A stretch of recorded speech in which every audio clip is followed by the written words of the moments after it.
the young man suddenly opened his eyes and realized he had been reborn.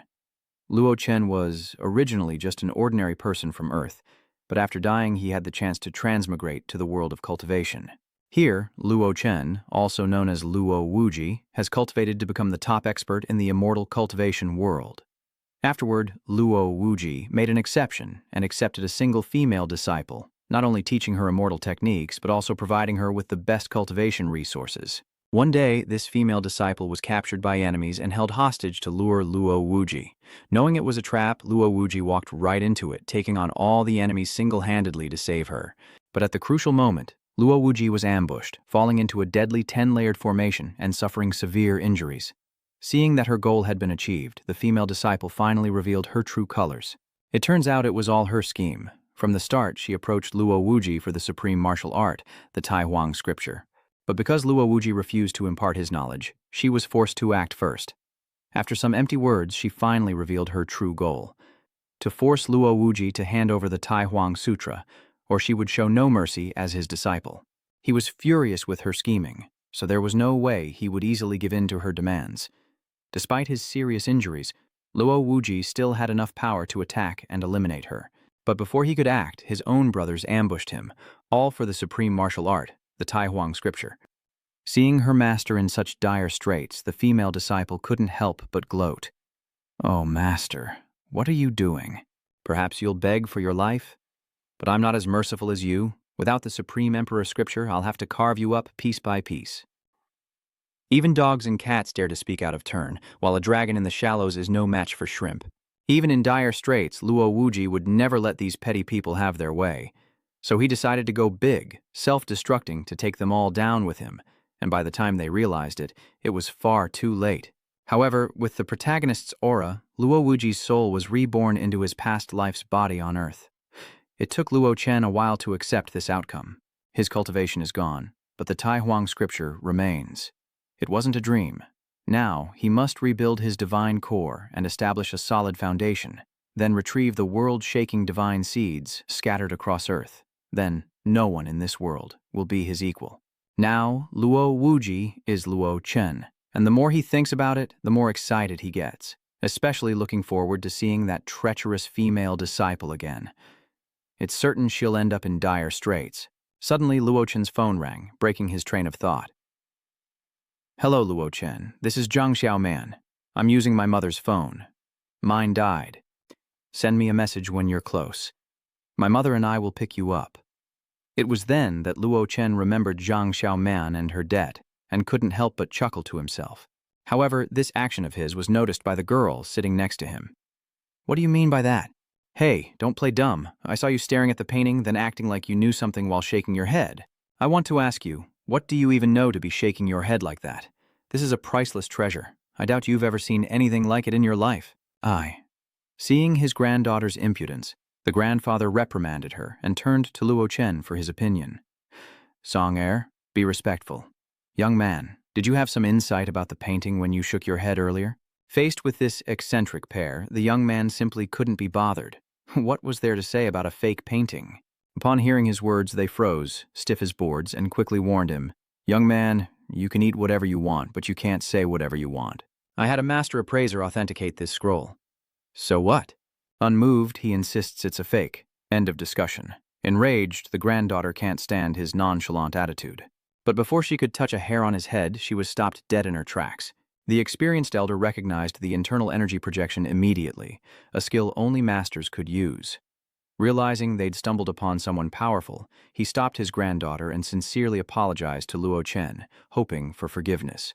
"Song Ni, step back and apologize to this gentleman. This old one was impudent. Please forgive my ignorance, great master." Ignoring his bewildered granddaughter, he bowed and apologized, silently chanting Buddhist prayers.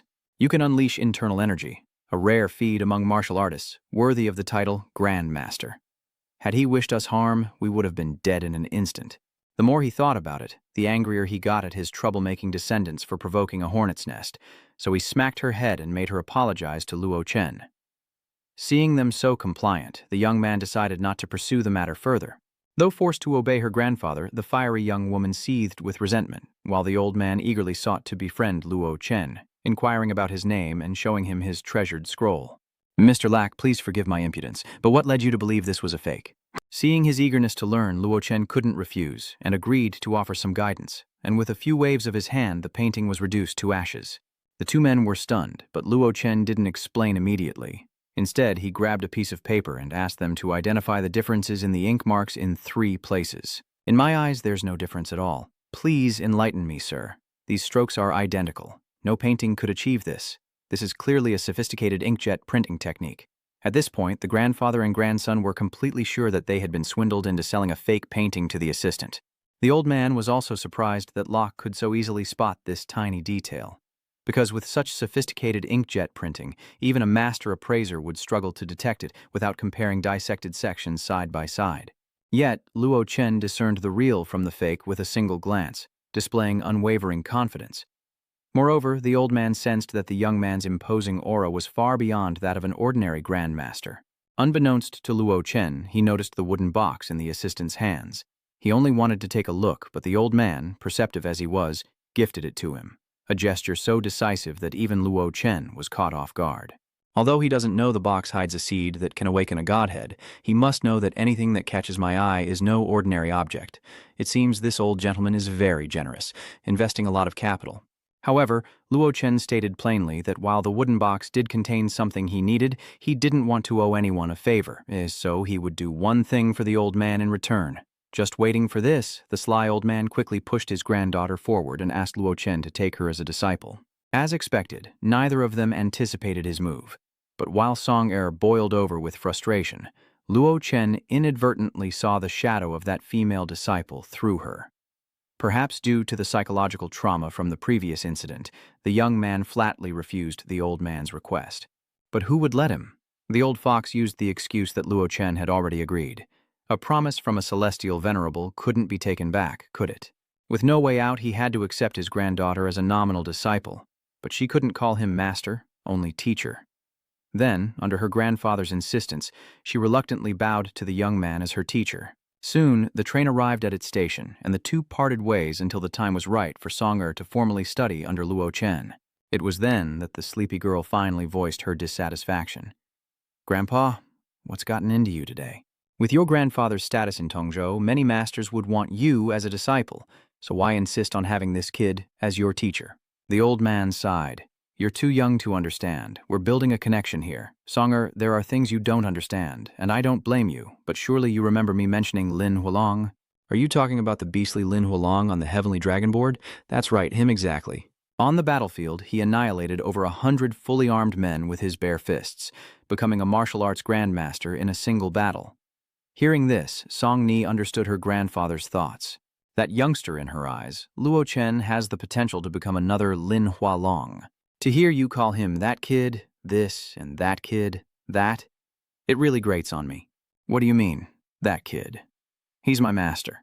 Moreover, I believe his strength already rivals Lin Huolong, so Song Ni, while Luo Chen is still here, you must do everything to win him over. Having been lectured by her grandfather, she finally didn't dare to object. Meanwhile, our protagonist has left the docks and is on his way to find Zhang Xiaoman. Looking at the bustling city streets, Luo Chen is suddenly reminded of the bitter memories of his past life, when he was a helpless scholar, beaten down by his enemies. Lost in thought, he finds Zhang Xiaoman waiting by the road, but while she's enthusiastic, her mother is icily indifferent to Luo Chen.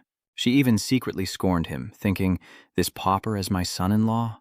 What does my daughter even see in him?" In terms of looks and status, this guy is utterly inferior, only fit to carry shoes for young Master Tran. Even when Luo Chen politely greeted her, she didn't bother to respond, instead speaking in veiled terms. Realizing this, Zhang Xiaoman quickly reminded her mother not to say such harsh things, while secretly observing Luo Chen's expression. She was only relieved when she saw that he didn't seem to care much, but she couldn't help but feel strange. Why does it feel like Luo Chen has changed so much, or am I just imagining things? On the way, whether intentionally or not, her mother kept mentioning the high-end properties in front of Luo Chen. "Xiaoman, look, the apartments in Tianyang are not bad, with green hills and clear waters, such beautiful scenery. I don't expect you to buy a whole building here, just one apartment in the complex will do. Your father and I can benefit too. You live upstairs, and we'll live downstairs. How wonderful would that be?" Zhang Xiaoman understood the jab in her mother's words. a clear dig at Luo Chen's poor background. Although he didn't show it, she seemed worried, especially since her lover was texting her. Soon after, the three arrived at the Zhang residence. Aside from Zhang Shu, Zhang Xiaoman's father, no one welcomed Luo Chen's presence, especially her mother, who not only showed her displeasure, but also took it out on her husband. "All right, stop your nagging and help bring out the food. Look at you, wearing an apron all day like a woman. Remiu."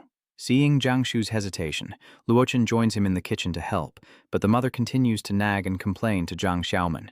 Just then, Chen Zhao, the playboy who was courting her, came to her door, but since Luo Chen was still inside, she had to be tactful.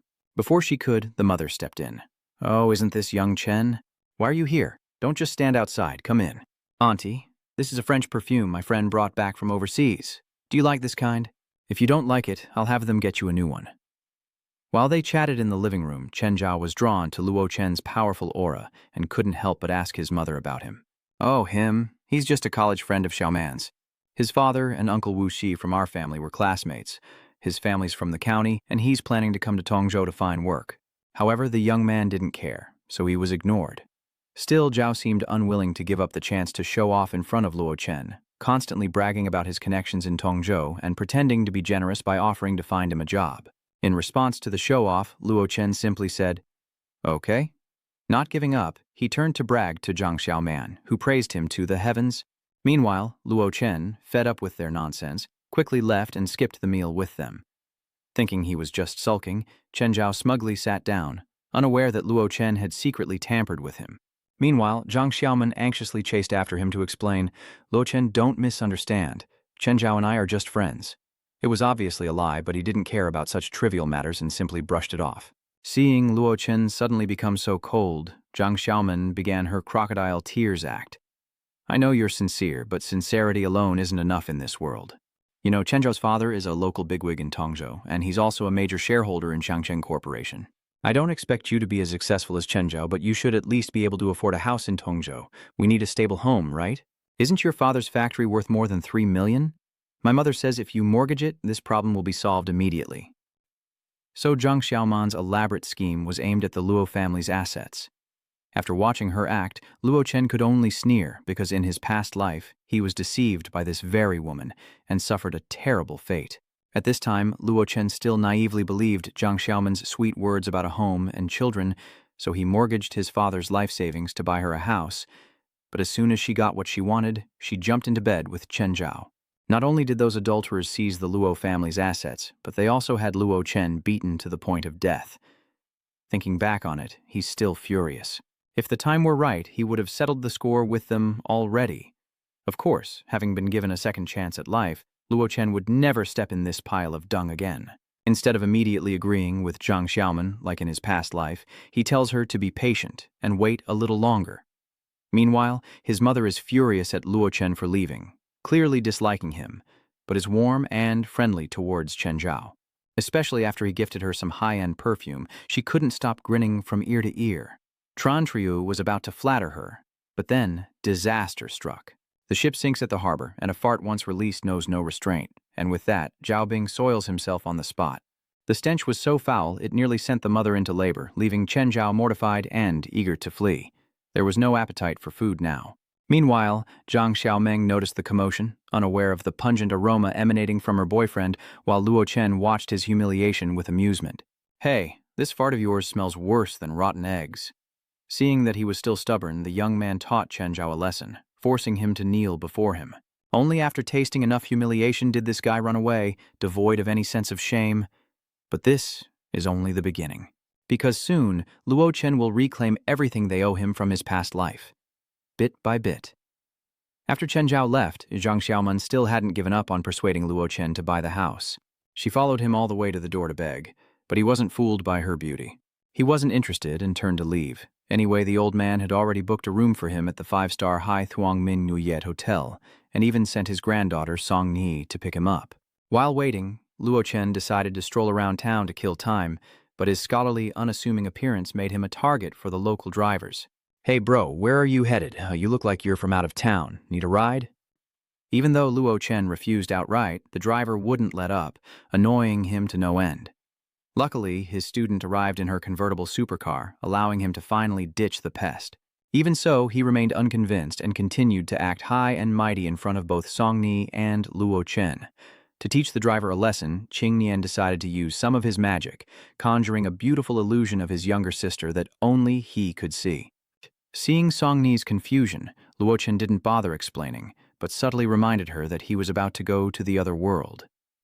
This world is vast, and there are many things humans cannot understand, but she will see them in the future.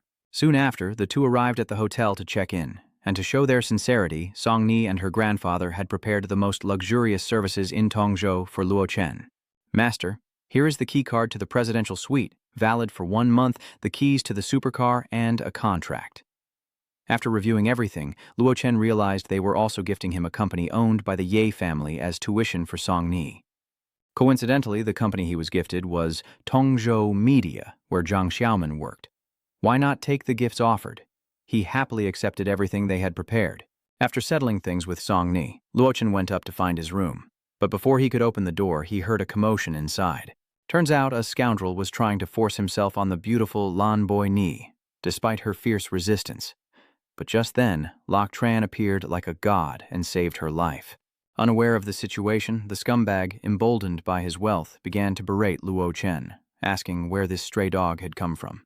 "How dare you ruin my good time? Who the hell are you, and who let you in here?" Despite this, the young man treated him like roadside garbage, nonchalantly finding a comfortable spot to sit and smoke. But his calm demeanor only fueled the man's anger, prompting Lan Bayer to signal him to run. Growing impatient, Yanzi grabs a bottle ready to strike, but the girl intervenes, urging Luo Chen to flee. Despite her struggles, she was quickly overpowered and knocked unconscious. At this point, Luo Chen could no longer sit idly by. He grabbed the man by the neck and lifted him high into the air. At first, this womanizer was loud, threatening to teach Luo Chen a lesson he'd never forget. But after seeing that he was unmoved, he became frightened and begged for his life. But regretting it now is too late, as Luo Chen wastes no time in turning him to ash. With that done, he turns his attention to the unconscious girl, bringing her inside to soak in the bathtub while he waits outside. Just as he predicted, she soon regained consciousness, and the young man coldly ordered her to leave as soon as the drug wore off. Perhaps because Luo Chen's attitude was too stern, she felt embarrassed and apprehensive, but ultimately agreed to his request. After 15 minutes in the tub, Lan Bayer finally emerged. Seeing Luo Chen smoking on the sofa, she was still skeptical, finding it hard to believe that he, who looked like an ordinary student, could deal with a local tyrant like Wang Fu. As she was lost in thought, Luo Zhen suddenly spoke up, making her blush as she hurriedly explained, "It's just that it's so late, and my clothes are torn." She silently prayed he'd take pity on her, and not kick her out like this, but she also feared he might have ulterior motives. Would he be cruel enough to throw her out? No, that's impossible. Any normal person would be jumping for joy to have a beauty like me as company. But what if I stay here and he tries something? No, what am I even thinking? All she had to do was get someone to bring her clothes. Acting on that thought, Lan Bayer asked Luo Chen to borrow his phone to call her manager. However, wanting to avoid trouble, Luo Chen told her to wait in the outer room, locked the door, and told her not to bother him. The beauty was stunned by his cold words, and before she could react, Luo Chen tossed her a phone without even a glance. She only realized when she got closer that this guy had a certain charm, an irresistible allure, like a living god, even comparable to that great man. But Luo Chen had no patience for her. Seeing the girl still standing there, he reminded her, "If you have nothing else, don't bother me." Only after she left did he take out the box he got from Old Man Ye. Next, Luo Chen performed a series of actions and discovered the seed hidden inside. Lucky he had the senses of the Tai Huang Sutra, or he might have missed a great opportunity today. Moreover, these seeds are spiritual imprints left behind by great beings, a rare and precious find. Even the weakest seed could awaken a hidden power in this desolate land, let alone one that carries a divine eye. If he can refine it, in addition to awakening his divine treasure, he can also gain the eye of heaven, capable of seeing through everything. Now that Luo Chen's cultivation has vanished, he must rely on the faint aura of the Tai Huang Sutra to maintain his strength as a grandmaster martial artist. But this aura won't last forever. It will eventually be exhausted, so Luo Chen must awaken again to restore his cultivation. This seed of divinity is perhaps his greatest opportunity since his rebirth, but unfortunately it wasn't properly preserved, causing the inner core to wither, rendering it unusable for now. Just then, Lan Bayer opened the door and told Luo Chen that she couldn't reach the manager and was afraid to sleep outside, so she wanted to switch rooms with him. To persuade him, she even offered to pay double the room rate, but in her mind, she was secretly plotting against Luo Chen. Actually, it's not that she couldn't sleep in the other room, but who knows if Wang Fu might suddenly bring people to attack. If Wang Fu enters the main room, he'll have to disturb the outer room, so at least she'd have an extra layer of protection. A clever calculation for herself. But the young man had seen through these petty tricks long ago. Moreover, Luo Chen wasn't one to be easily swayed by beauty, so he didn't hesitate to expose her right then and there. Though embarrassed, she tried to negotiate a room swap, but when he refused, she immediately switched to seduction, climbing right into his bed. If he wouldn't move to the side room, she'd just have to sleep with him. Lambeer whispered sweet nothings into Luo Chen's ear as she moved closer. And as she predicted, the young man's defenses nearly crumbled under the beauty's relentless assault. Human desires are troublesome, unable to control emotions. Helpless, Luo Chen asks if she isn't afraid he'll make a move. Hearing this, Lanbayer boldly replied that of course she wasn't afraid, though deep down she worried about ending up on tomorrow's front page for being in a hotel with a strange man. Furthermore, she was confident because Luo Chen seemed so upright. Otherwise, she wouldn't have taken the gamble in the first place. Afterward, Luo Chen did indeed get up and go outside, but who knew what would happen? The young man then grabbed a hairdryer for Lan Bayer before lying back down next to her. The beauty froze, completely stunned, but ultimately she had to accept sharing a bed with him. It wasn't until the next morning that Luo Chen awoke with a splitting headache, only to find Lan Bayer long gone, leaving behind a business card and a message. "Sorry, I only have 800 yuan on me, not enough to cover the room. Please accept this for now. I'll transfer the rest later. My number's on the card." Coincidentally, she worked at Tongzhou Media, where Luo Chen was about to take office as chairman, and soon after, the transfer of shares was completed. And just like that, he officially became CEO Luo. At that moment, Zhang Xiaoman called, urging Luo Chen to hurry to the company where she was about to get him a job. "Where are you? It's 9 hours already, don't be late. I recommended you to the company, so if something goes wrong, I'll lose face." Hearing this, he casually replied that he would be there in 10 minutes and quickly hung up. At that moment, a female colleague overheard Zhang Xiaoman's conversation and came over to eavesdrop. "So, I heard your boyfriend is applying for a job at our company today? How strange. I thought anyone who caught Xiaoman's eye would have millions in assets. And now he's here looking for a job?" Zhang Xiaoman was mortified by what she heard. Before she could answer, another colleague chimed in, "$1 million fortune? No way. He's just a poor kid from the county, a college friend of mine in Xiaoman." Then, those two started gossiping about Luo Chen right in front of Zhang Xiaoman, making her extremely embarrassed and unable to look up. Speak of the devil. As soon as Luo Chen appeared in the office, Zhang Xiaoman immediately scolded him for coming directly against her instructions. Meanwhile, the two women scrutinized the young man from head to toe, his casual attire seemingly confirming everything Huan had said. "So, you've really got connections now, huh, Luo Chen? You need Xiaoman to pull strings to get you a job? Do you think you're good enough for her? This is my business, not yours." As Hoan Hoa tries to argue, her backer, the director of Tongzhou Media, suddenly appears. Instantly, she transforms from a viper into a lamb, snuggling into his arms. "Where were you yesterday? Did you go to the 4S store to pay the deposit for that car you've been begging for? Turns out, even spending over $1 million didn't get you a single discount." Seeing her kept woman receive supercars and luxury goods, Zhang Xiaomang couldn't help but feel jealous.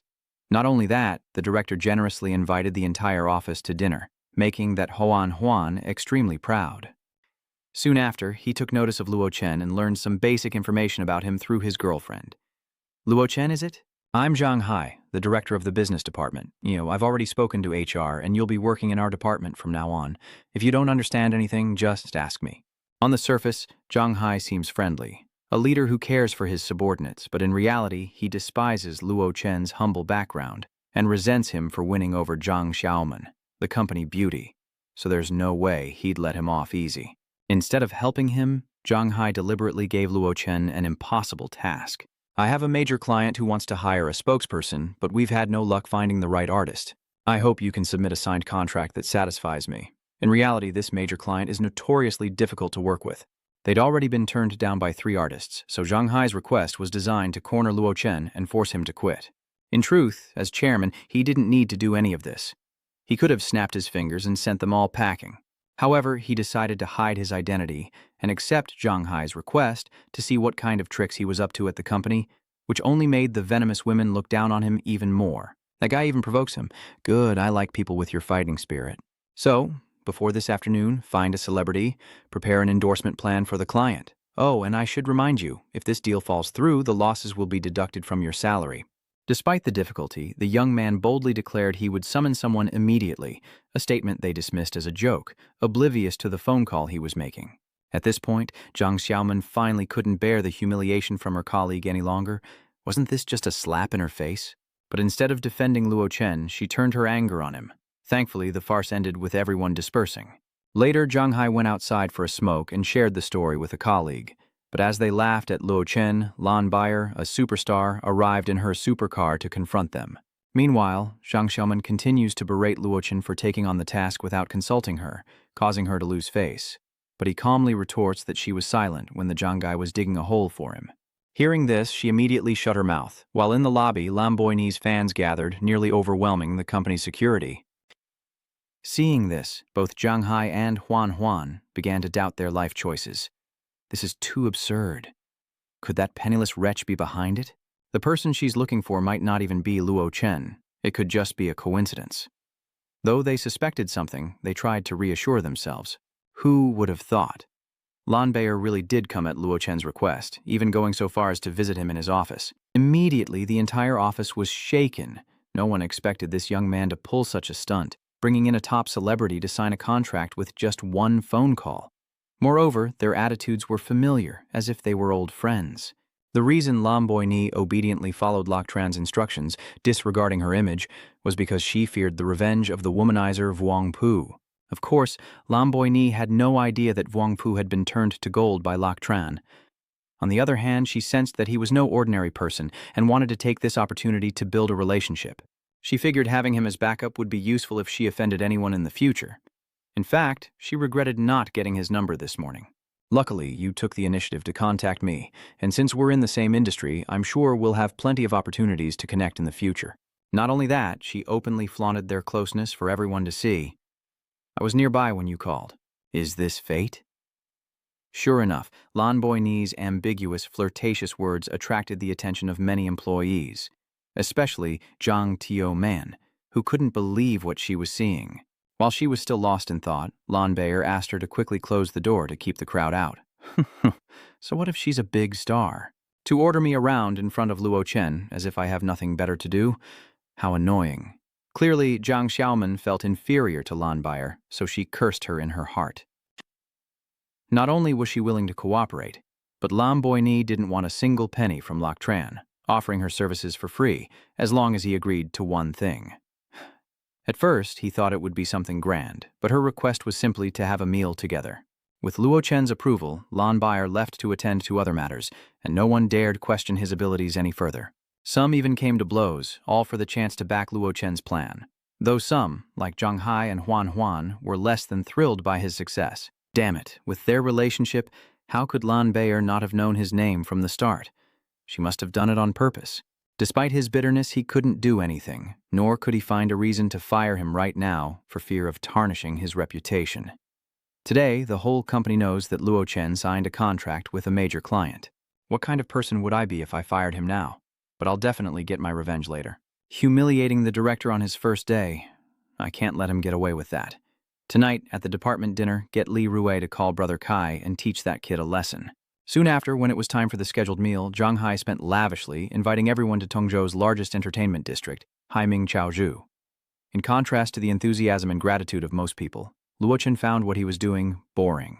If he didn't need to understand the staff, he wouldn't bother with these pointless gatherings. Just then, Wang Kai, the gangster senior whom Zhang Hai respected, arrived, and as soon as he identified Luo Chen, he quickly approached him, intending to teach him a lesson he wouldn't forget. You're Luo Chen, right, but do I know you? Otherwise, get out of my way. With that, he brushed past him. The crowd around them could only pray for the young man, while the masterminds, Zhang Hai and Huan, were overjoyed. It seems certain that Luo Chen will face Wang Kai's wrath, and soon everyone joins the party. But as everyone drank, Zhang Xiaoman kept pestering Luo Chen, demanding to know how he knew Lan Bayer. He gave her vague answers, infuriating her. Meanwhile, after the meal, Wang Kai felt it was time to act, so he invited Zhang Hai and the others upstairs, ostensibly to have fun, but in reality it was a trap he set to lure Luo Chen. To be sure, he instructed Zhang Hai, "This is Brother Hu's territory, I know it well. Just get him up here and leave the rest to me." Soon, everyone was upstairs. In reality, this was a private gambling den, and because there were no limits, there were plenty of risky, stimulating games. At that moment, Zhang Hai surprised his girlfriend with a 50,000 yuan card to try her luck, making Zhang Xiaoman green with envy. He then deliberately asked Luo Chen why he didn't give his girlfriend money to gamble. However, the young man simply explained that gambling is a losing game 9 times out of 10, refusing and quickly stopping Zhang Xiaoman from going with them. Seeing this, Wang Kai baited them, trying to entice them both to join. Unwilling, Luo Chen refused outright, but Zhang Xiaoman foolishly fell for their ploy, ignoring his protest and following them anyway.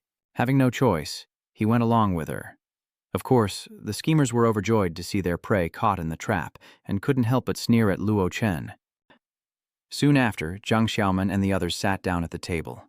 Unlike the seasoned gamblers here, she knew little about gambling and hesitated, taking a while to decide to play. Incredibly, Zhang Xiaoman draws a pair of 6s and wins big. Not just once, but 5 times in a row, turning 3,000 into 20,000, making everyone green with envy. Later, one of Luo Chen's colleagues, fond of his easygoing nature, invited him to join a game, hoping for Zhang Xiaoman's luck. But Qing Nian refused to gamble and warned them about the casino's tricks. "You can't beat the house here. The money they're losing is just bait." Still, lured by the promise of riches, Liu Shan's colleagues are determined to try their luck. Planning to win a little and then run, he saw these 2 fools walk right into the trap and decided not to dissuade them. Because once a player is hooked, they can't break free. And as he predicted, everyone in the company played harder and bet more, hoping to win even bigger. When the time was right, the shill Lao Li decided to reel them in, dealing everyone a crushing blow that left them with nothing. Seeing things go south, Wang Kai could no longer sit still. "Li, what are you doing? We partnered with you to reel in that big white whale. Why are you dragging us into this?" At this point, the bait was done hiding and revealed his true colors. "I'm a man of principle. Once you're in the hot seat, everyone's the same. Money is money, you son of a bitch. You dare try to play me? So what? If you're not playing, then get out." Although he was very bitter, Wang Kai didn't dare to cause a scene, as he was on someone else's turf.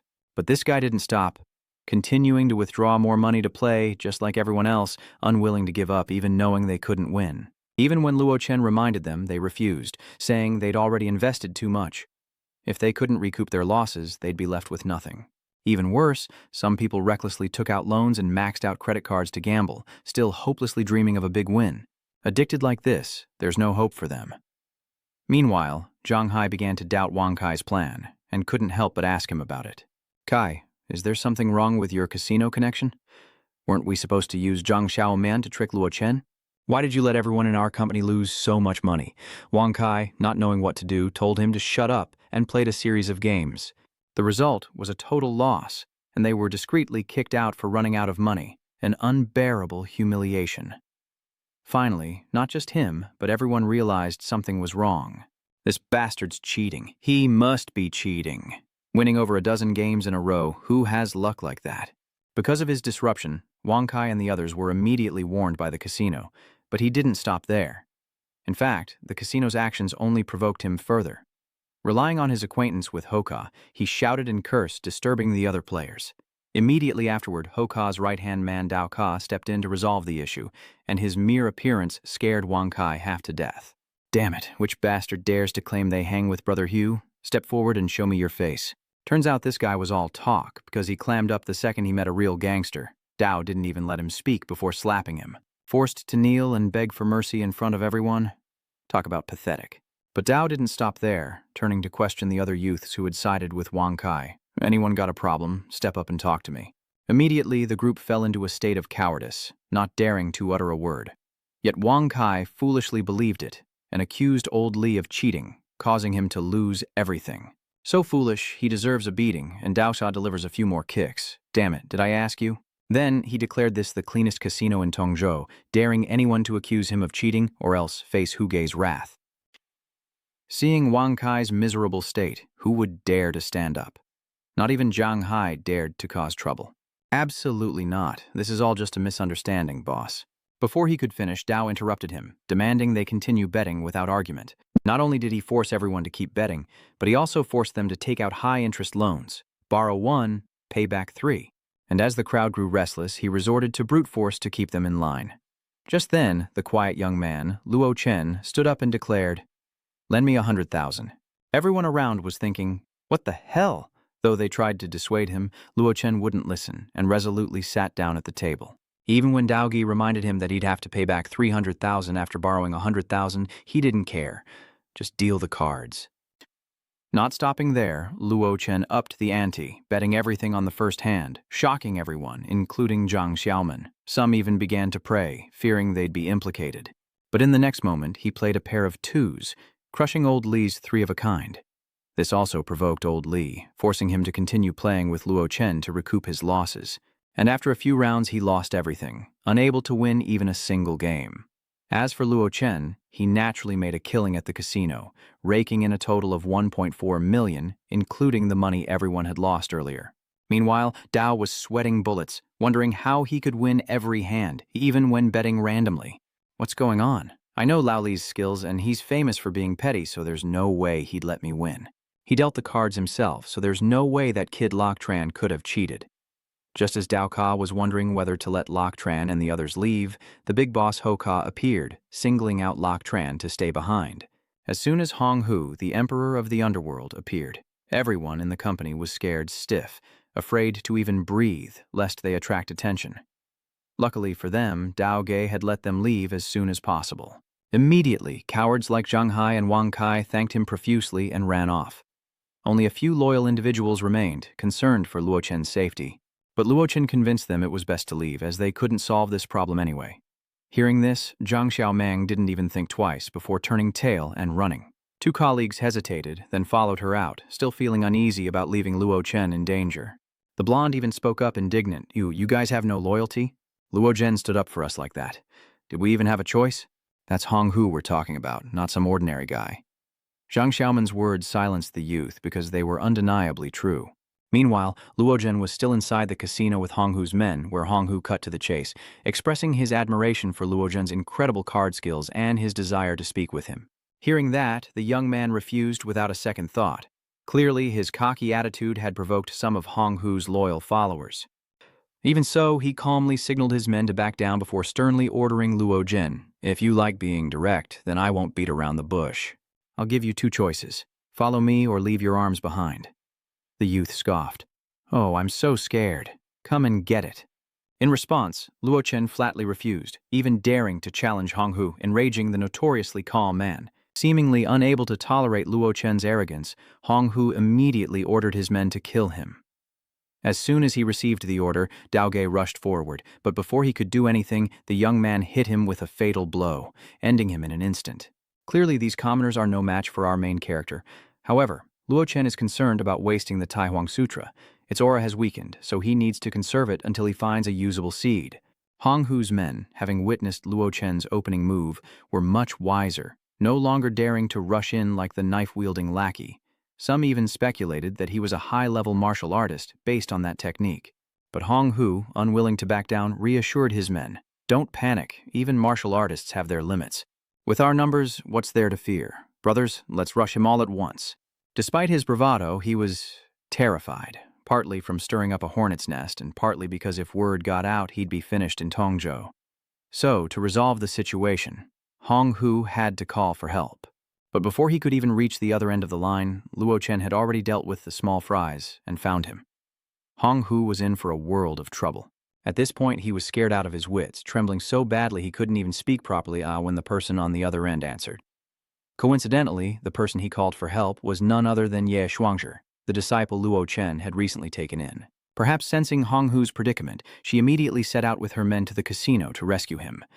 And after confirming that Ye Shuang'er was on her way, he hung up, relieved, and turned to boast to Luo Chen. "My brother, it seems Hong Mo misjudged you today. You do have some skill, but don't think you can run wild in Tongzhou just because of it. Even if you're 10 people, you can't do anything when I call my men." Seeing this guy deliberately causing trouble, Luo Chen wasted no time in teaching him a lesson right then and there. Waiting for you is so boring. Or, while we wait, shall we play a game? Have you ever heard of 1000 TR7? Soon after, Ye Shuang-er and Master Yu arrived at Hong Hu's casino, and upon hearing from his men that he was still inside, they rushed in to check on him. But upon opening the door, Diep Song-ni and Master Du were overwhelmed by the horrific scene inside, as Lok Tran taught Hong Hu a brutal lesson.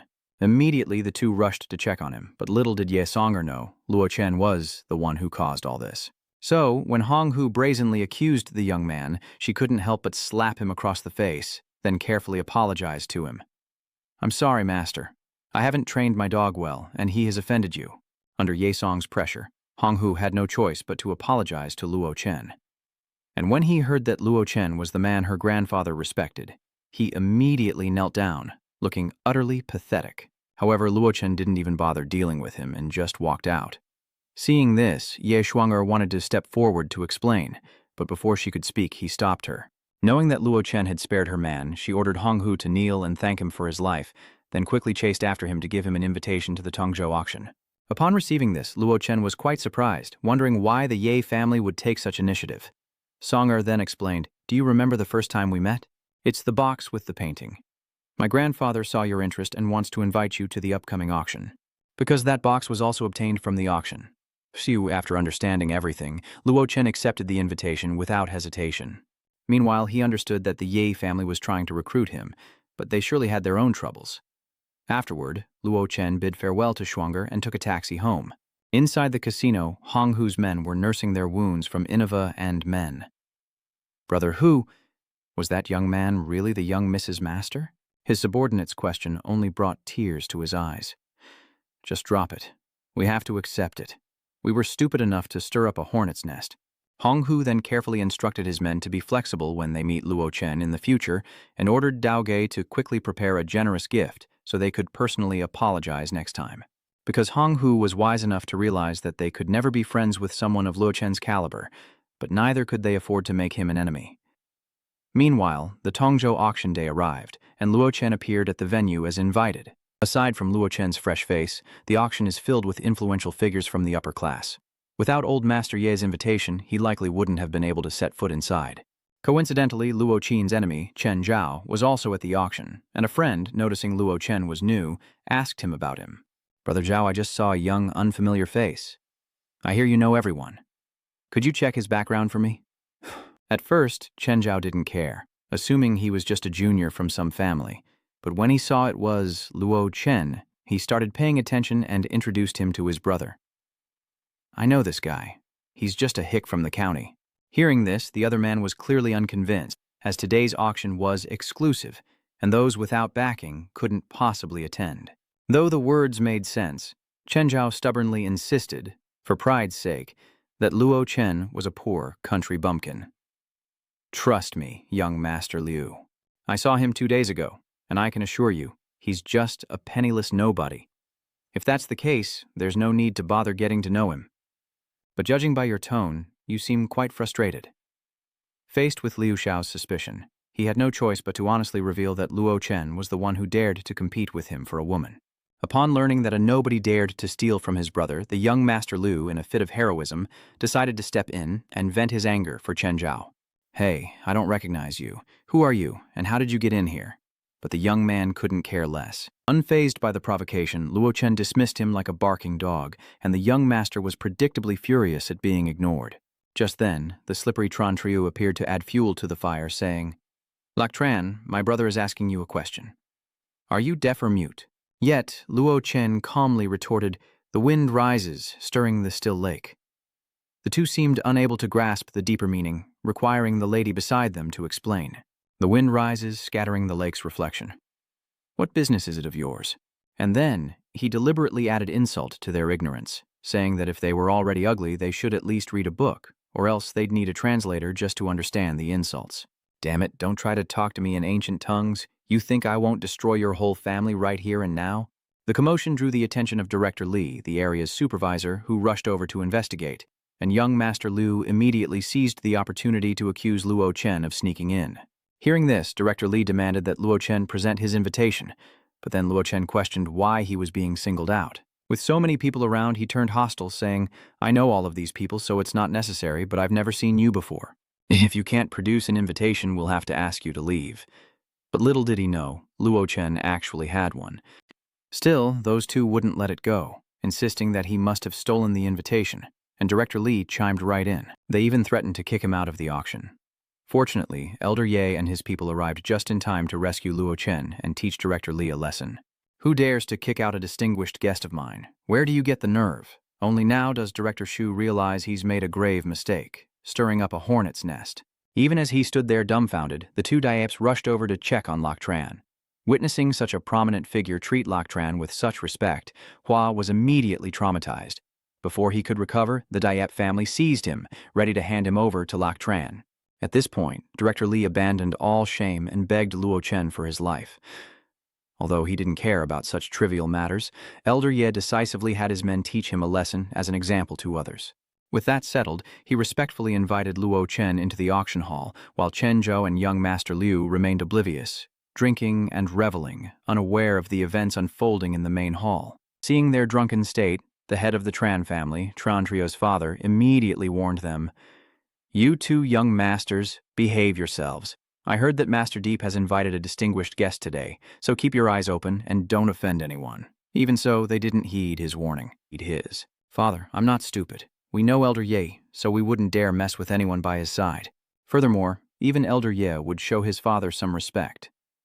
But life isn't a dream, and as Zhao boasted about his father's connections, auction house staff appeared and kicked them both out.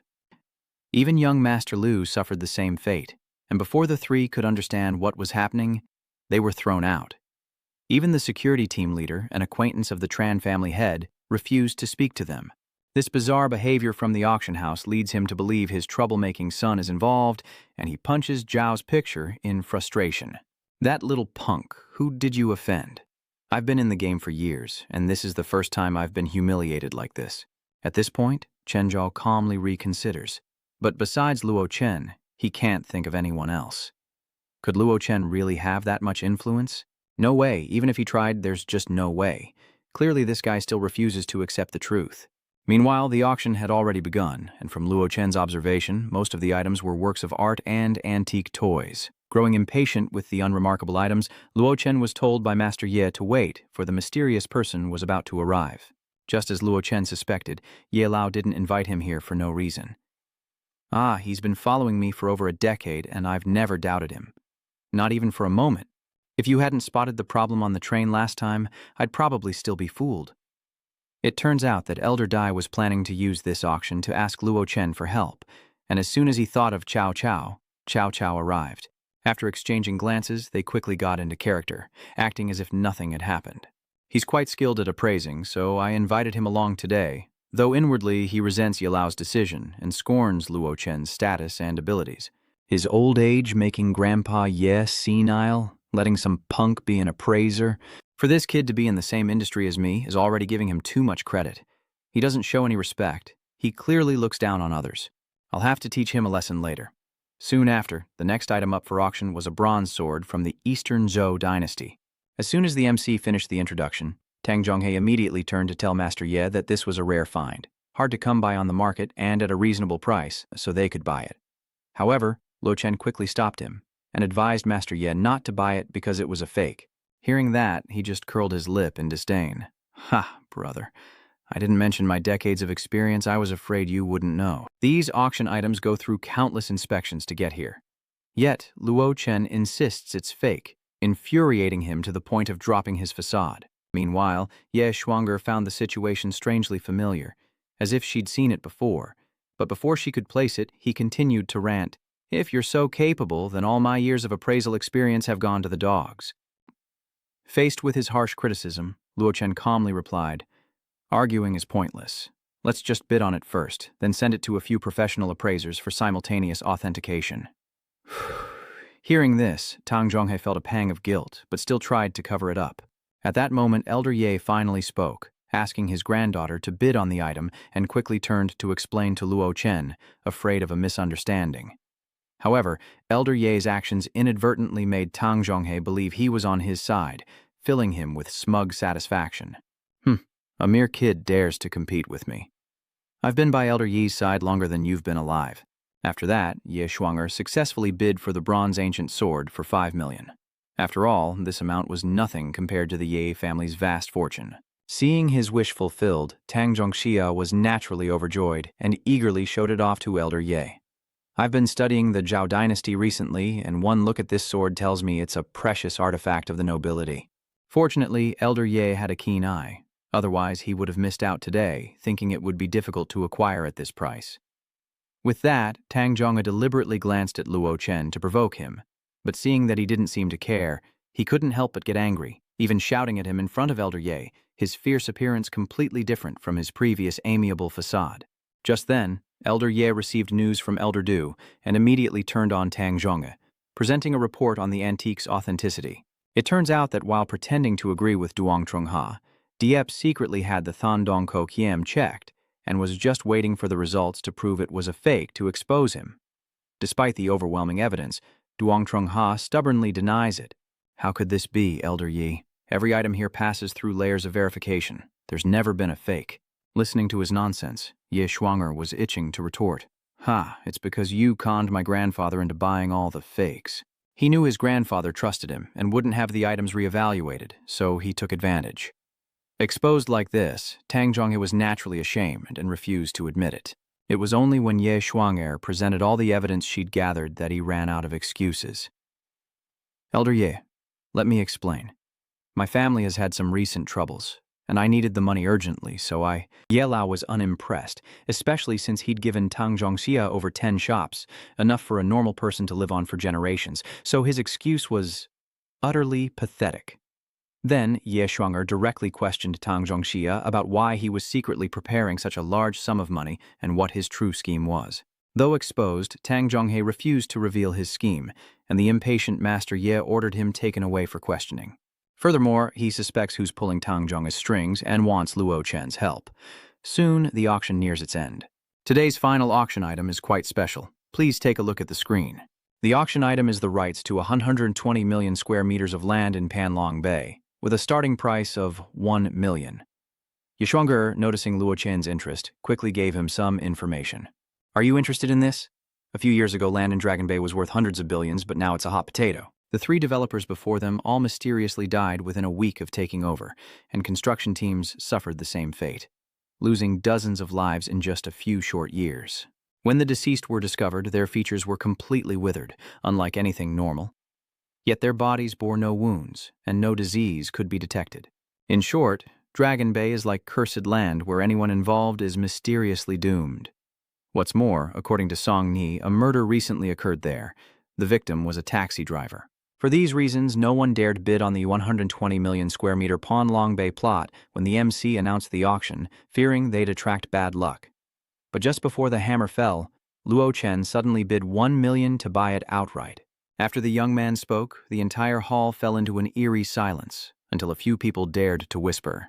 Even the MC was stunned, not expecting anyone to be bold enough to take on this cursed land. Of course, Lok Tran's risky decision attracted attention from the major families, like the lady in the next box. Meanwhile, the Ye family was worried sick that the young man's impulsive decision would ruin his life, and they urged him to reconsider. But Luo Chen stood firm, reassuring them instead. While the two were still hesitant, the young man tossed Song Ni a black card containing 1 million, instructing her to help him sign the handover papers. Before Song Ni could react, Lok Tran hastily left, claiming to be busy. In reality, he just wanted to inspect Panlong Bay to see what secrets this strange place held. Soon after, Luo Chen arrived at Panlong Bay. But as soon as he arrived, he was overwhelmed by the gloomy, cold scene, thick with deathly energy. Even though it was the middle of the day. After dispelling the death energy, he ventured deeper to observe and discovered unfinished construction projects abandoned by previous investors, projects that were essentially complete and must have cost a fortune. But the more Luo Chen looked, the more something felt off, so he raised his hand to adjust and verify. Azure Dragon, leading the head. White Tiger Pride. 1 mountain alone. High. 1 peak Pride. Good heavens, this place originally gathers yin to hold souls, and the buildings are all unique, also committing a blood pride. No wonder there have been successive disasters of bloody light. After some adjustments, Luo Chen used his powers to uncover the truth. It was all due to errors in the feng shui. Just as he was about to enter the structures, a kind old woman suddenly ran over to stop him, warning him about the unclean things within. But as the woman approached, Luo Chen noticed traces of a spirit-sealing earth blast beneath her feet, a formation used to seal resentment, which explained why his Tai Huang scripture couldn't detect it. Coincidentally, the woman's son used to work here when he was alive. Seeing that Luo Chen was destined, she generously gave him a map her son had left behind, since the Dragon Bay site was so vast, he could easily get lost. But before he could thank her, the kind old woman vanished. So he followed the map inside. Soon, Luo Chen found the center, the place with the most death energy in Dragon Bay. Just as he suspected, the building violated major feng shui taboos, all intentionally done by the designer. As for the culprit's goal, he suspects it's to create a spirit-gathering formation, a trick he's all too familiar with. But as he cast his spell to deal with the aftermath, a group of police officers suddenly burst in and demanded he put his hands up. But Luo Chen didn't give a damn and continued what he was doing. Seeing his audacity, a female officer couldn't resist pulling her weapon as a warning, though she only intended to scare him, not actually shoot.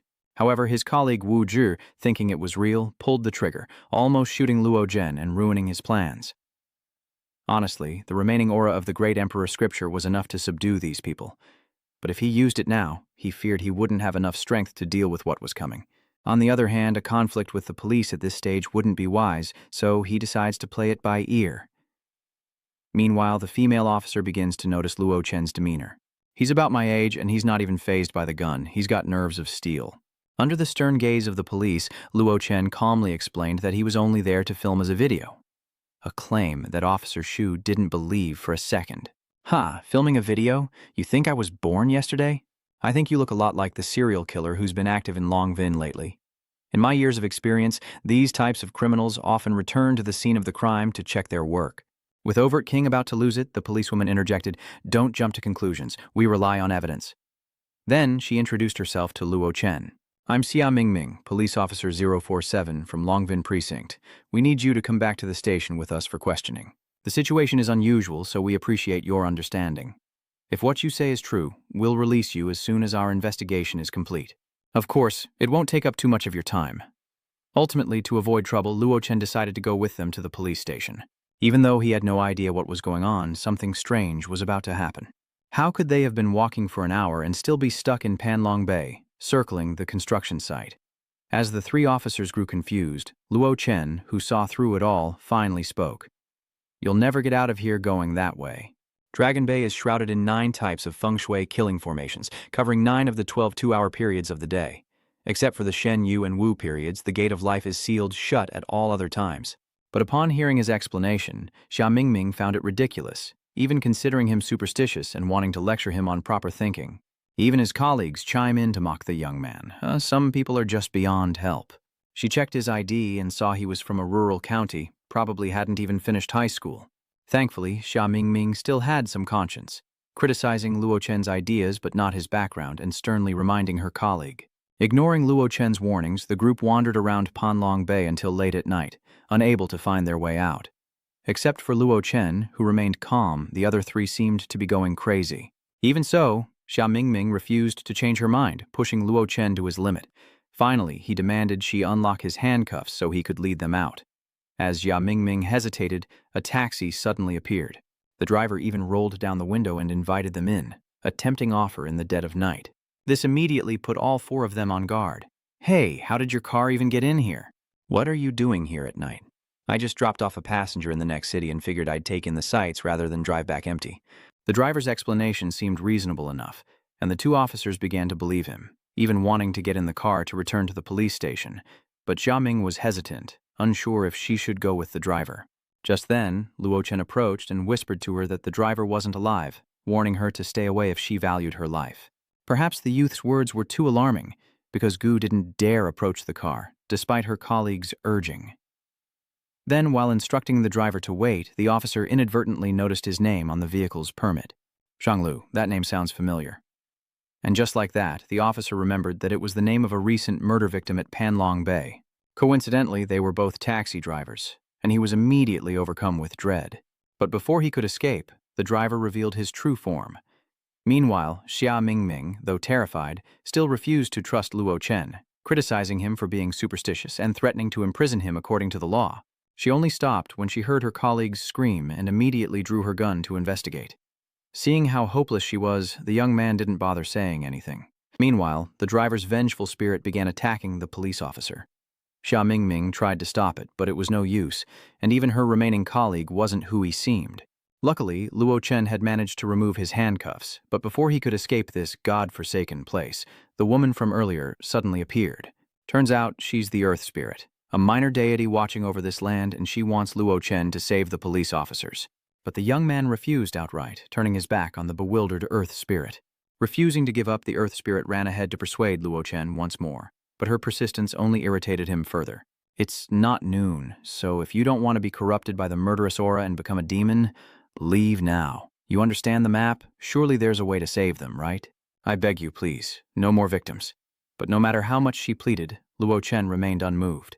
He wasn't about to waste his trump card here, only to be left with nothing in the end. But before leaving, he was drawn to the commotion near Xia Mingming. Fortunately, she narrowly avoided the attack from the fake colleague and decisively opened fire to save the other survivor. However, these are vengeful spirits, supernatural entities, so physical attacks are useless against them. Even after eating a copper candy, they're still fine. In a panic, Xia Mingming's colleague accidentally pushed her over and ran away, leaving her at the mercy of the approaching spirits. Immediately, Xia Mingming tried to fight back by shooting at the vengeful spirits, but to no avail. It was then that she finally believed in the existence of supernatural beings like ghosts and demons, but it was too late for regrets. But in the nick of time, Luo Chen intervened, eliminating the vengeful spirit driver and saving Xia Mingming's life. Not stopping there, he swiftly dealt with the remaining spirit, leaving her in utter shock.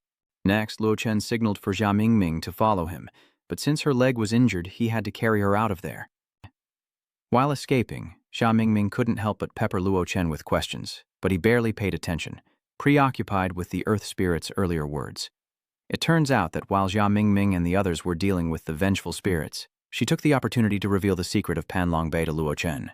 A place of 9 deadly yangs, gathering spirits and locking souls. Those trapped within will become demons. If there are 90 demons, the evil king will descend. If those people are consumed by murderous intent, the true master of this place will awaken.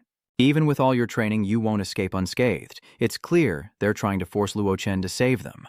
Unfortunately, based on the situation, this formation is only half complete. Even if you become a demon, it won't affect me. But what if there's a dragon vein suppressed beneath this formation? Indeed, this was something Luo Chen hadn't anticipated. Soon after, he took Xia Mingming to a wooden house for shelter.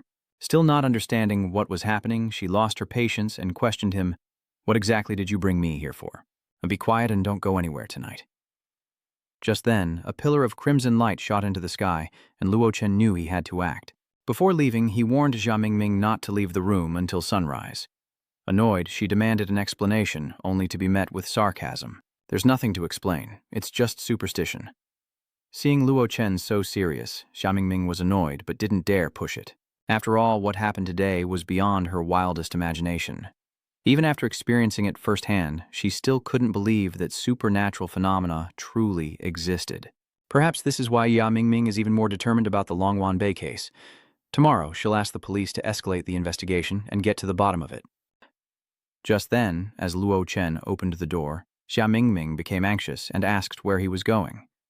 Of course, he had no intention of telling her the truth, so he lied and said he was going to rescue her teammate. It was then she remembered Captain Zhou, who had fled earlier, and despite her concern, Xia Mingming had no choice but to let Luo Chen leave. Soon after, he arrived near the Pillar of Light, and just as the Earth Spirit had said, even though the divine power within Luo Chen had not awakened and he couldn't detect the power of heaven and earth, the Seed of Divinity's recovery indicated that there was definitely a dragon vein beneath this spirit convergence formation.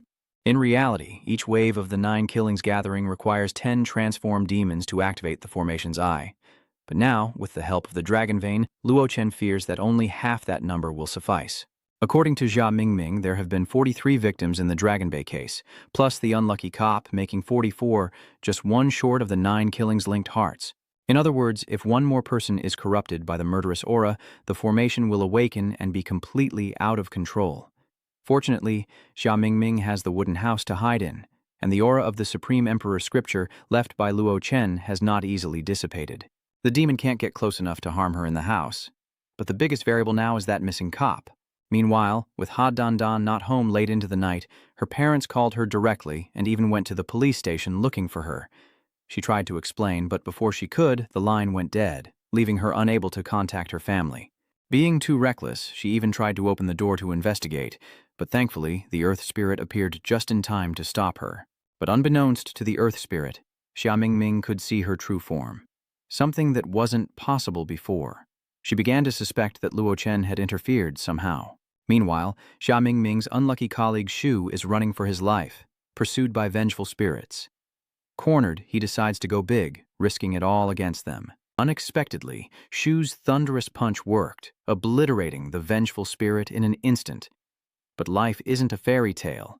It turns out that Luo Chen intervened, saving him. Otherwise, he would have been done for. After dealing with the remaining vengeful spirit, the young man went to the core of the Great Formation, seeking the dragon-rooted evil spirit. With this new dragon vein, accumulated over centuries, only one final offering is needed to gather the spirit and form flesh.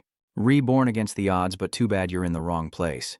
This is my territory, so I can't let a menace like you live, and this dragon vein will be the material I need to awaken my divine soul. Unbeknownst to Luo Chen, who retrieved the divine seed, an evil eye watched his every move from behind a door. Meanwhile, the police dispatched a large team to search deep within Panlong Bay for Xia Mingming and her missing group. While checking the area, an unlucky youth was possessed by a vengeful spirit, becoming the final sacrifice needed to complete the grand formation. As soon as the formation activated, Luo Chen sensed it. But before he could react, he was ambushed by a dark figure. Meanwhile, Xia Mingming once met an old woman and worked with her on her son's mysterious disappearance. At the time, there were many similar cases in the Panlong Bay area, so she couldn't handle it herself and could only console her. Don't worry, ma'am. Please register the information here. Once confirmed, someone will help you check the city's surveillance cameras. I believe he'll be found as soon as possible. Afterward, Xia Mingming actually went to the chief to report the incident. She even tried to escalate the situation to pressure him, but because Dragon Bay was such a dangerous area that even their superiors had it completely blocked off, with no known date for reopening, there was nothing he could do. Furthermore, 10 days had passed with no one emerging from Dragon Bay, and things looked grim. Hearing his reluctance and ominous words, Xia Mingming finally lost her temper. But no matter how angry she got, the chief stood his ground, even daring her to call her father for help. All right, if that's the case, call your father right now. If he agrees, I'll immediately request a temporary lift on the blockade and provide you with a full investigation team. Of course, Xia Mingming wouldn't dare, and the chief knew it. In the end, she had no choice but to leave in frustration. However, shortly after, Xia Mingming unexpectedly heard from a colleague that her aunt had died at sea near Dragon Bay, further fueling her determination to investigate the case. Back with Luo Chen, he narrowly avoided the enemy's surprise attack. Before he could recover, the leader appeared, flesh and blood separated. Yellow earth replaced bone. I was trapped in this decaying corpse for over 600 years. What is your name?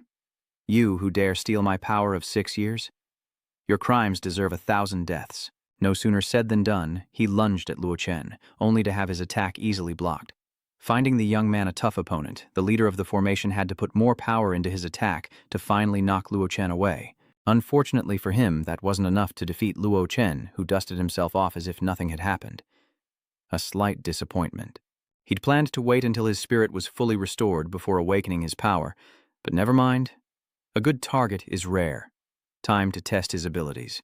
However, upon hearing Luo Chen mention awakening his divine soul, the leader scoffed, thinking it was a lie, as it took him over 30 years with the sun's help. The young man didn't waste words, unleashing his skill immediately. It wasn't until he saw Luo Chen's golden spiritual power surge that he could no longer stand still. But before he could touch a hair on his head, he was struck by Luo Chen's one-finger strike, nearly obliterating him. But even now, the leader refuses to believe it. Impossible. You're just a mortal. Even with divine artifacts, you couldn't have fully awakened in an instant. Absolutely not. Faced with his doubt, Qingran calmly responded, even generously allowing him 3 moves, while the leader didn't hesitate to strike with a deadly blow, aiming to eliminate Luo Chen as quickly as possible. Turns out Luo Chen isn't just any mortal, so Zamba's attacks are completely ineffective, like hitting steel with a hammer. Do you believe I'm fully awakened now? But don't be too surprised because I fully awakened once before, millennia ago, so reawakening is a piece of cake. Of course, it only took me a minute to awaken back then. After hearing Luo Chen's boast, the leader was indeed a little intimidated, so he used illusions as bait while he slipped away. After all, he had endured 6 million years of pain to await this rebirth, so he certainly wouldn't risk his life foolishly. On his escape, he even poisoned the patrolling officers. Meanwhile, back at the cabin, Xia Mingming is still talking with her aunt. Perhaps she couldn't believe that she was alive and standing before her. Sensing her thoughts, Madame Yan reassured her, "Missia, don't be afraid. Though I am no longer of this world, I am not like those demons who have lost all reason. Auntie, I'm sorry. We just weren't capable of solving the case." "Silly child, coming to Dragon Bay was my own choice. It has nothing to do with you. Auntie knows you did everything you could, otherwise you wouldn't be here, right?" But as the two were confiding in each other, a young police officer suddenly pounded on the door, begging for help. Immediately recognized by Xia Mingming as a colleague from the Anping district. After confirming it was safe, she opened the door for him, but before the unlucky young man could breathe a sigh of relief, the ringleader grabbed him and eliminated him. Even Xia Mingming and the old woman were caught off guard, and Xia Mingming was captured. However, he didn't eliminate Xia Mingming immediately. Seeing Luo Chen's protective barrier, he mistook their relationship and decided to hold her hostage. But Xia Mingming, a trained police officer, quickly took advantage of his carelessness, broke free, and fled. Unfortunately for Xia Mingming, her opponent wasn't human, and she was caught before she could even take a few steps. And this time, he decided not to let her go. But in that perilous moment, the Earth Spirit unexpectedly rushed forward, shielding Xia Mingming with its own body. And perhaps in that moment, she recalled memories of her son when he was alive. Because her son was so busy, she constantly complained about him not coming home often enough, saying he was a slave to capitalism, always buried in his work. But one day, her son finally snapped from her constant nagging and retorted, "Enough! Isn't everyone trading their life for money these days? If I don't risk my life, we'll live in the countryside forever, looked down upon by everyone. Who will pay for a house in Tonga worth millions? Are we supposed to rely on the money you swindle from people with your superstitions? All you do is study feng shui and cast spells. If you had done something worthwhile, Dad wouldn't have had to work 2 jobs and get killed by that truck." Perhaps in a moment of agitation, her son spoke harsh words, unaware it would be the last time he saw or spoke to his mother. Then, while surveying a construction site, he tragically fell from a cliff tens of meters high. Perhaps in his final moments, the son's obsession was so great that the mastermind's vengeful spirit used it to manipulate him, threatening him to obey if he wanted to live. It wasn't until he saw his mother fall that he finally understood, and immediately confronted the leader, even cursing him. "I remember now. It was you. You hurt my mother." "This bastard. Didn't you say you'd free me if I helped you rebuild the tower and recover your divine power? I just wanted to see my mother one more time. Why did you hurt her?" However, this cunning leader had already planned ahead, calmly blaming everything on Luo Chen, even using magic to continue brainwashing and manipulating his son into working for him. In the end, unable to resist the leader's power, he was forced to become a demon as he wished. Even so, our hero wasn't afraid. Facing such a powerful foe, Luo Chen was excited, landing a direct hit, even stronger than before. What a perfect stepping stone. Daring to challenge an immortal with such meager remnants is truly overestimation. And as expected, the leader's soul couldn't withstand Luo Chen's punch and was almost completely destroyed, allowing the mother's son to escape his control. Seeing this, he mistakenly thought he would never see his mother again, and so he didn't care about anything and just hoped that Luo Chen would send him away quickly. But unexpectedly, his mother had not disappeared, and even retained her complete image to see her son. It turns out this place gathers souls, and scattered spirits can be restored with a little guidance. But the effect is fleeting, barely enough for a final farewell. After the woman vanished, Luo Chen spoke frankly with her son. Meeting you one last time was her final wish. Now that it's fulfilled, her soul will return to the cycle of reincarnation. And you must make your choice. I only gathered a portion of your yang energy, so not refining your spirit body shouldn't have much of an effect. The parts previously invaded by the demon will also recover. Perhaps, fearing control again, he chose to entrust his entire spiritual body to Luo Chen. But this means he'll lose his life force and vanish like the demon. Though Luo Chen questioned him one last time, he remained resolute, even reminding Luo Chen before fading away completely. While coexisting with this demon, I sensed a special power awakening. A power like your own, sir. Surely more bizarre events will unfold. Please, take care. At that moment, as Luo Chen sat on his bed in contemplation, his phone on the nightstand suddenly rang. On the other end, Bayer hesitated, her pretty lips trembling as she spoke. "Hello, Luo Chen." Then, as expected, she spoke into the phone, her voice faltering. Nothing, never mind. I was wondering if you're free for dinner tonight." Meanwhile, Luo Chen, manipulating his spiritual energy, asks, "What time? Where?" Hearing that, Boy Ni was overjoyed, cheering inwardly, ignoring Lok Tron's voice still echoing from the phone. She shyly fiddled with her earphones and replied, 8 p.m. tonight at Tina Pavilion, don't wait up. Just then, Tina walked in and noticed Boy Ni's great mood. She immediately turned and asked, "Boy Ni, who are you going on a date with tonight? You're already picking out clothes." With a hint of satisfaction, Boy Ni replied that she was meeting a mysterious and dashing man, prompting Tina to exclaim in surprise. Boy Ni added, "Oh, and Tina, I wanted to ask you something." She turned back, her voice serious. "If I confessed on the first date, do you think he'd accept?" Tina froze, dropping the dress she was holding. She twisted her face in disbelief, turning to Boy Ni. "Huh? Am I crazy or are you?" Tina snapped, flicking Boy Ni's forehead. Lan Boy Ni, a goddess, worried about rejection. She explains, "Tina, listen, with anyone else, I'd be confident. But this person," I see her hesitating, Tina analyzes like a detective. "If he can make our big star so pensive, this man's wealth, aura, and looks must be off the charts." Bao Ni replies, "I'm not sure, but Tina, you've worked with me long enough to know my personality." She adds, "I don't care about superficial things. If I fall for him, I'm willing to struggle with him, even if he's penniless." Tina listened, impressed, like something out of a fairy tale, before teasing, "Sounds like you want to take care of a young gigolo?" Boney denied it, adding, "Although I haven't spent much time with him, my intuition tells me he's extraordinary, even beyond my reach." Meanwhile, Luo Chen closed his eyes and looked up, surrounded by the spiritual energy of the world, then suddenly opened them, a golden light flashing within. Luo Chen unleashes his spiritual power to sense everything around him. Within 100 meters, every object, every movement, every form is now within his perception. He stood up, put on his coat, and thought, with the help of the new dragon vein, the seed with the divine eye power had been completely absorbed. "This white hair is too conspicuous. I'll change it back for now." Cut to Thong Chao Media, where Zhang Hai was looking outside from inside a room. Below the street, 2 thugs stood smoking. Nuan asked, "Brother Hai, are you still there?" He replies, "Damn it, I've been here for 2 days." Zhang Hai wipes his sweat, turns back and says, "Xiaoman, I advise you to break up with Luo Chen as soon as possible. This Hong Hu has been sending people to guard the door every day, but he ignores us. It's obvious he's looking for Luo Chen." Noan chimed in, "That's right, Xiaoman. Luo Chen didn't come to the company yesterday. He must be on the run. If Xiong Hu finds out you're his girlfriend, you're in big trouble." Xiaoman hesitated, asking, "So what should I do?"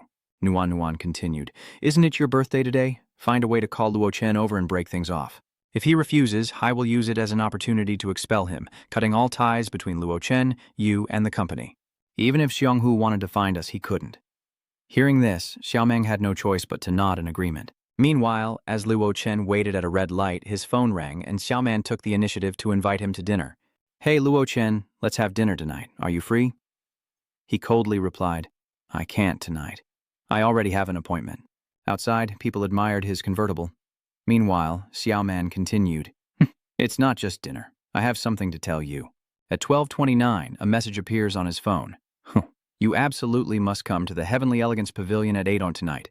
Meanwhile, at 8 p.m. at Dan Ran's house, she flinches from a sharp pain in her arm. Looking at the clothes discarded on the floor, she wonders if everything that happened last night was really not a dream. Suddenly, Dan noticed a bruise on her chest, startling her. She gently pulled her shirt aside, wondering how it got there. Meanwhile, at the elegant pavilion, music drifts through the air as a band plays guitar. Luo Chen enters to find a lively birthday party. Nuan sees him and sarcastically asks why the male lead came empty-handed. Xiaoman and the other guests inside also look towards him as Luo Chen asks if it's her birthday. She thought to herself that she couldn't believe he'd forgotten her birthday. All the better, she wouldn't have to make excuses. Seeing this, Xiaoman's colleagues began to mock him. "What's wrong? Everyone at the company remembers you're her boyfriend, but you don't." He realizes this is a trap. In his mind, Luo Chen thought, "If I wasn't trying to find the power behind Chen Zhao through Zhang Xiaoman, I wouldn't have let you all be at peace until now. Forget it. Today I, your master, will play with you all." He then offered an explanation. "Sorry, I forgot. If you don't mind, I'll go buy one now. To which Nuan replied, "This is the first time I've heard of not preparing a birthday gift for your girlfriend in advance." A colleague chimed in, "There aren't any street vendors around here, just big restaurants. Do you need to borrow some money?" Xiaoman lowered her head and hesitated. "Luo Chen, it's okay." Gathering her courage, she said softly, "Let's break up." And almost immediately, Luo Chen agreed. Okay. The swift breakup, so unlike what was expected, suddenly cast a pall over the party. Everyone froze, and Xiaoman herself was stunned by the quick acceptance. Disbelieving, she asked, "Luo Chen, what did you just say?" He repeated his answer. "I said, okay." This once again sent Xiaoman into a daze. In her wide eyes, Luo Chen's image clashed with her expectations. How could he be so indifferent? So cold. She'd imagined a different scenario, one where he'd beg her not to leave, only for her to decisively reject him. She wanted everyone to know that Luo Chen wasn't good enough for her. But his answer left Xiaoman shaken and confused as her colleague approached and asked, "Luo Chen, aren't you going to try and stop her?" "Aren't you going to ask why?" she stammered, but he coldly replied, "Why should I?" Once again, he startled her. Xiaoman covered her face, crying and screaming, "Luo Chen, I'm so disappointed in you." Then, pointing at him, she scolded, "Luo Chen, let me tell you, if I didn't pity you, do you think someone like you could even find a girlfriend?" Xiaoman continued to rant. "No car, no house, even your job depends on me. I don't think any woman will ever like you in your entire life." Unexpectedly, a voice came from behind her. "That's not necessarily true." As the music plays, a beautiful girl descends the staircase. It's Boy Ni. The soft piano music blends with her gentle voice. To love someone is to love their personality, knowledge, character, and spirit. Bo Ni descends, captivating everyone with her beauty as her voice continues, everything but their mansions, cars, money, and brand-name goods. Zhanghai and Nuan looked up, shocked, asking Lan, Buyer, why is she here?" Buyer looked down, her voice resolute. "If it's just a relationship of money and lust, why bother disguising it as love?" These words stunned Xiaoman and her colleagues. Xiaoman shouted, "What do you mean?" But with extraordinary poise, Boy Ni simply walked past her, not even sparing her a glance. Standing before him, she said, "Lac Tran, there's something I want to tell you." Then Bayer snapped her fingers, signaling a waiter to bring her a microphone, which she gracefully accepted. Replacing words with song, Boy Ni's clear voice rang out, "I like your cold attitude. When facing my tricks, I like the way you talk." She turned to face Luo Chen, confessing her feelings. The competition to win him over was too fierce. She just wanted to hold his hand and cross the street without having to navigate so many obstacles. They faced each other, one cold, the other full of love. The next stop is happiness. Nuan blurts out in surprise, "No way, is Lamboy Ni confessing?" Zhanghai next to her can't believe his ears. "Pinch me, I think I'm dreaming." After expressing her feelings through song, Bayer puts down the mic and turns to Xiaoman, saying, "You asked me earlier what I wanted to say?" With a playful tone, Boy Ni turns and says, "I'd be chasing after a man like that if I were you. Wouldn't you? This lady has excellent taste." Xiaoman was furious and immediately pointed at him, questioning him. "Luo Chen, have you been cheating all along?" Nuan chimes in, certain this looks like a pre-planned conspiracy. The colleague seizes the opportunity to hurl insults. "You cheating scumbag and slut." Hearing their slander, Boy Ni was shocked and asked, "Huh? We're having an affair?" Lac Tran stepped forward and questioned her in return. "Zhang Xiaoman, should I reveal what you and Chen Zhao have been up to?" Xiaoman was startled, breaking out in a cold sweat as she shouted, "Don't!" She began to tremble and stammer, surrounded by stares and whispers. Just then, Wang Kai, his arm still in a cast, strode forward and shouted, "Hey, Luo Chen, what kind of skill is it to bully a woman with your words?" He pointed at himself, issuing a challenge. "If you've got the guts, spar with me." Seeing this, Zhanghai fawned obsequiously. "Go get him, Kai. I've never liked that punk." Dongyai added, "Yeah, be nice to him once, and he thinks he's all that." Encouraged, Wang Kai steps forward, boasting that he's been training for 10 years and offers to fight with one hand tied behind his back. If Luo Chen can beat him, he'll let him go. Otherwise, he won't be leaving on his own 2 feet. Luo Chen, unimpressed, turns away, saying he's not interested, but Wang Kai persists, asking if he's lost his nerve. Then, with a laugh, he lunged forward, fist raised. "I'll show you." Too late. Luo Chen remained calm as the fist approached his face. In a flash, he landed a punch straight to his face, retorting, "I said, you're not worth a hit." The powerful blow sent him reeling, the bandages on his face falling off. With one blow, Wang Kai collapses unconscious. Luo Chen scoffs, unimpressed by the ant trying to topple a man. Ignoring the stares of those around him, he walked toward Boi Ni as Tio Ma thought in disbelief, "How is this possible?" Wang Kai, once a fighter, was knocked to the ground by Luo Chen. Back in college, he was a total geek who couldn't even play basketball. How did he change so much? His female colleagues immediately rushed over to ask, "Mr. Kai, are you okay? Don't scare me. Let's call the police." Zhang Hai points and scolds. "Luo Chen, as your department director, I'm telling you that you're fired, and I'm going to write the reason on your record, assaulting a colleague's family, so you'll never find work again." But Boi Ni immediately stood up to defend him, saying he was being unreasonable, that the idiot had attacked first and that Luo Chen was only defending himself. Besides, personal matters were separate from work, and their fight had nothing to do with the company, but he remained adamant. "Don't give me any lip, I'm his superior, the department director, and what I say goes." "Oh, so superiors can just fire subordinates for no reason?"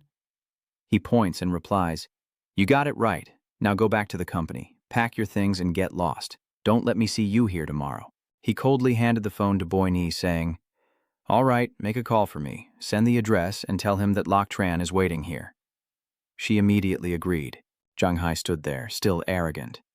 "Well, what are you doing, kid? Calling for backup? Even God himself can't save you today, got it?" Standing nearby, Nuan smirked into her phone. Getting fired in front of everyone, he's just putting on an act. How embarrassing. Unexpectedly, Dan arrives and asks, "Hello, is Luo Chen here?" Her colleague rushes over, exclaiming, Officer, you're just in time.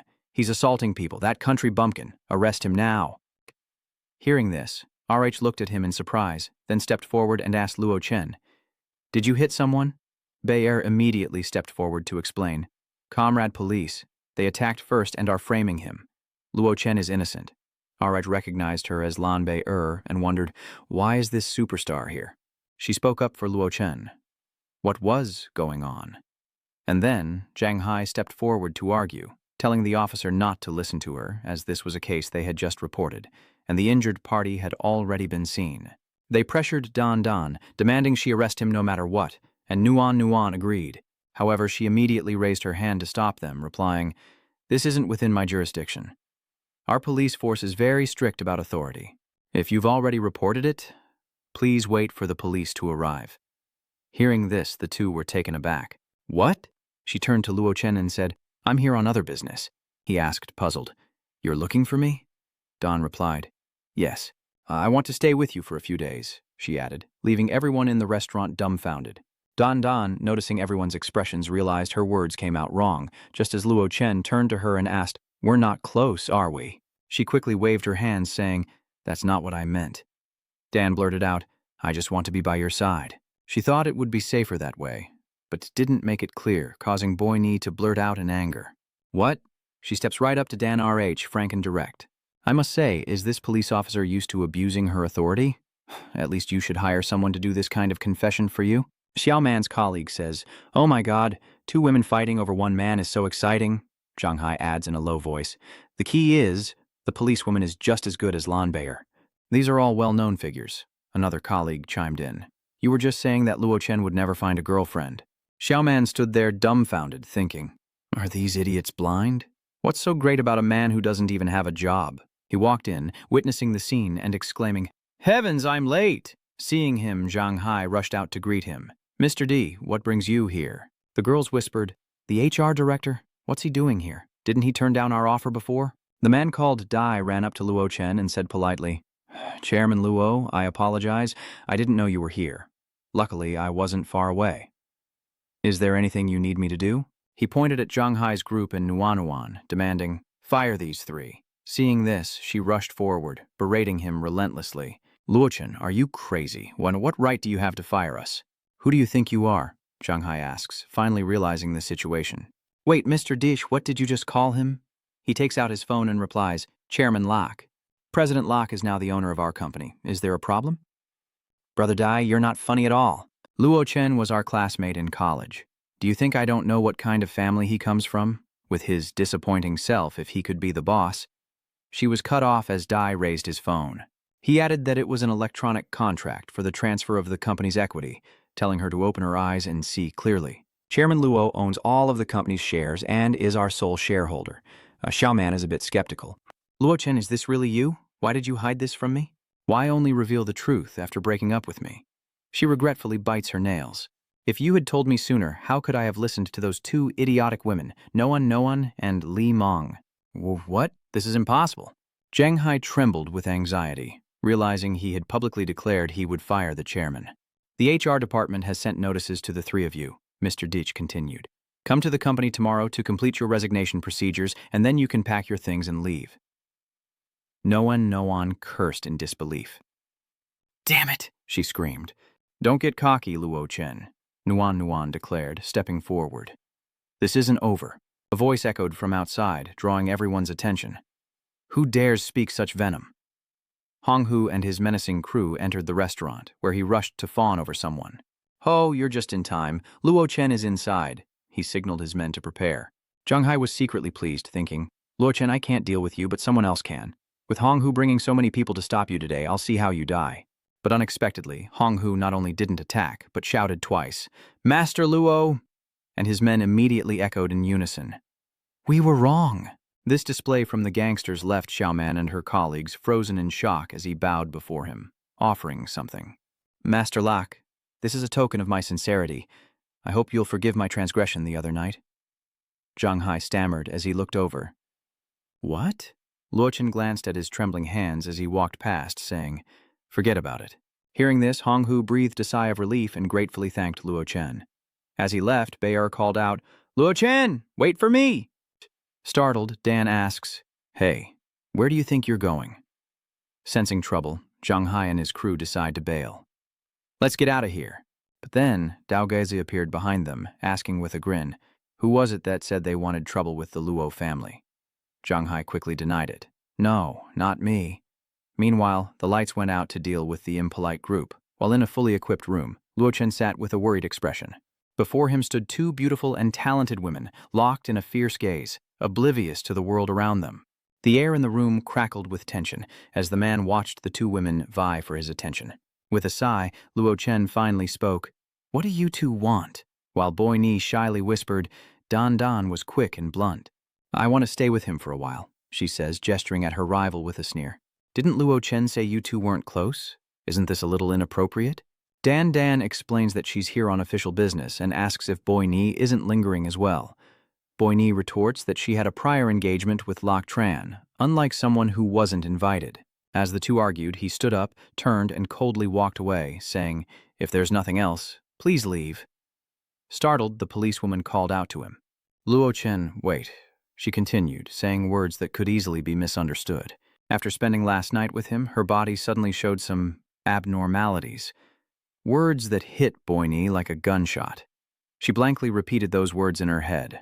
Last night, that thing. Payer's eyes widened in disbelief, wondering what was wrong with her body.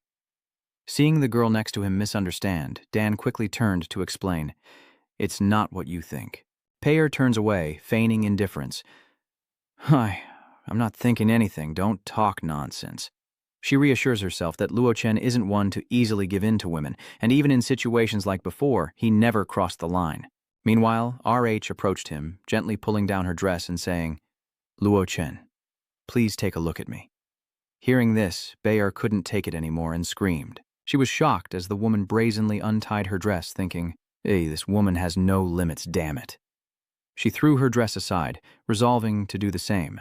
Lam Boi Ni may despise this crude method, but she refuses to lose, shoving Dan aside and pressing her assets forward, saying, Lak Tran, I'm not feeling well either. Please take a look, leaving him speechless. Not one to be outdone, Dan pushes Boi Ni aside, pulls down her shirt and says, Out of the way, don't interrupt. Look at me, Lak Tran. Above her collarbone was a bruise-like birthmark. Boi Ni saw it and exclaimed, This is... Then immediately asked, Do you have a skin disease? As a girl, you should be cleaner. Dan shouts back, furious that she would suggest she has a skin disease. Luchin sighed. It's just residual poison from the evil king. The killing intent is gone, and it'll disappear in a couple of days. Dan Ming asked in surprise. Really? He coldly turned away, saying, Believe it or not, I'm going to bed. Payer found another reason to like him. So, Luo Chen also understands medicine. The man she set her sights on is indeed special. But just then, the policewoman rushed out and stood in front of Luo Chen Jiang, stopping him with both hands. Not so fast, I'm not done here. She looks directly at him and asks, Director Wang Fu, do you know anything about it? He gave a short, cold reply. I don't know.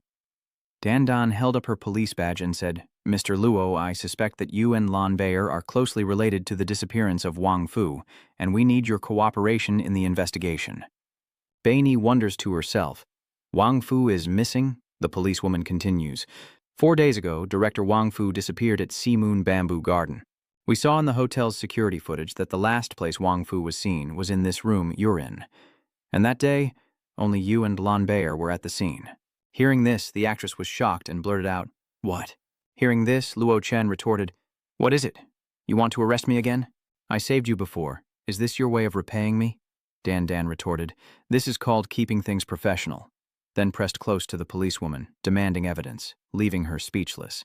Dan Dan recalls this morning when she searched the entire room, finding no useful clues, but considering Luo Chen's abilities last night, something is definitely strange. The policewoman's expression shifted, knowing this reasoning wouldn't hold up as evidence. Then she suddenly clenched her fist and turned away, leaving Luo Chen puzzled. Seeing her kick off her shoes and jump onto the bed, he wondered what she was up to. Dan replied, Nothing, I'm staying here, even though we haven't found any concrete evidence yet. Her eyes sharp and resolute, she continued, But as an officer, I have the authority to monitor a suspect. She told herself, I don't believe you won't leave any traces. Seeing this, Boy Ni immediately stepped inside, saying, If she's not leaving, neither am I. With that, the starlet plopped down on the bed. Seeing the two girls bristling, Luo Chen sighed, deciding to ignore them both, letting them stay if they wanted. That night, Luo Chen cultivated on the bed, flanked by the two girls sleeping soundly under the covers, when a noise from outside the door caught his attention. Luo Chen opened the door, startled to see a tearful Ye Shuanger calling him Master. The two girls, startled from their sleep, wondered who this new person was. Seeing her distress, Luo Chen asked, What's wrong? Wiping away tears, Song Ni stammered, Master, my grandfather. From the bed, the two girls peered out, curious. Who is this girl? She called Luo Chen teacher, and Song Ni was startled. What's going on here?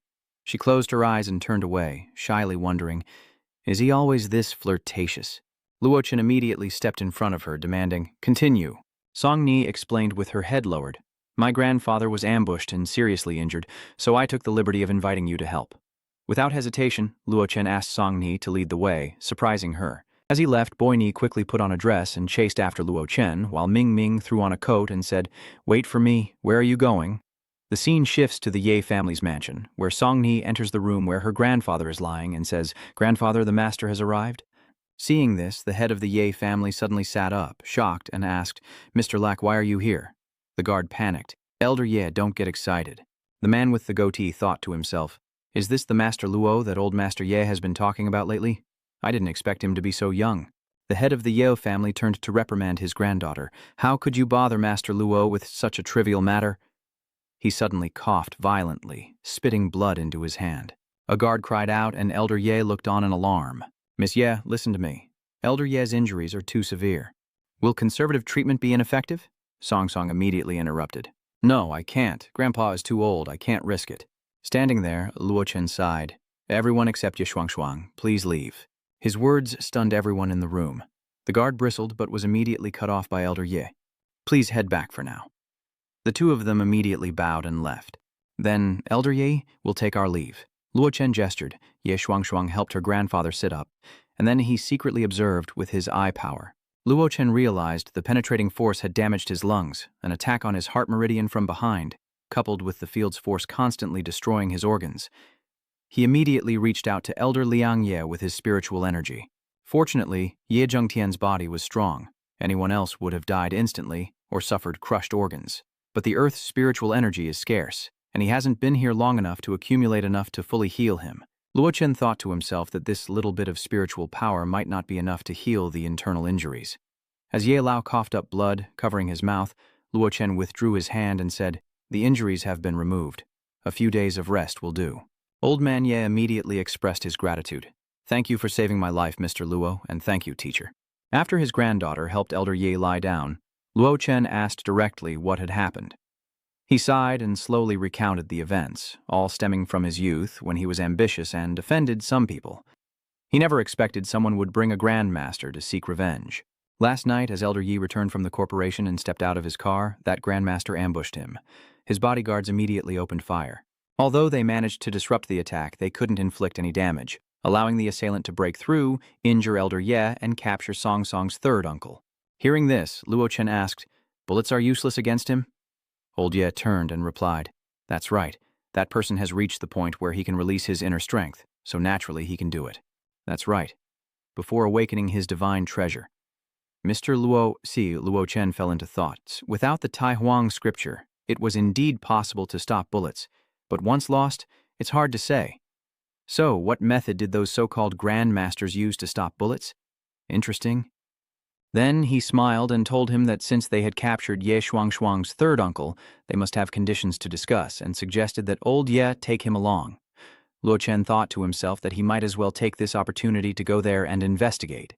Ye Lao sat up and replied, "Mr. Luo, I won't lie. They are indeed using my third son's life to threaten me, forcing me to settle a debt, and although I want to save my son, I absolutely don't want you to take risks for me." He added, "Although I know your strength, that grandmaster is no pushover, and a fight with a martial grandmaster is a fight to the death. Luo's desire to fight is so strong. Shouldn't a grandmaster be more cautious when facing life and death?" He closed his eyes and sighed softly.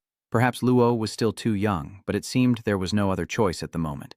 Thinking this over, he stopped Song Song, clasped his hands, and bowed to Luo Chen, saying, "Then Mr. Luo, please rest here tonight, and tomorrow morning accompany me to the appointed place."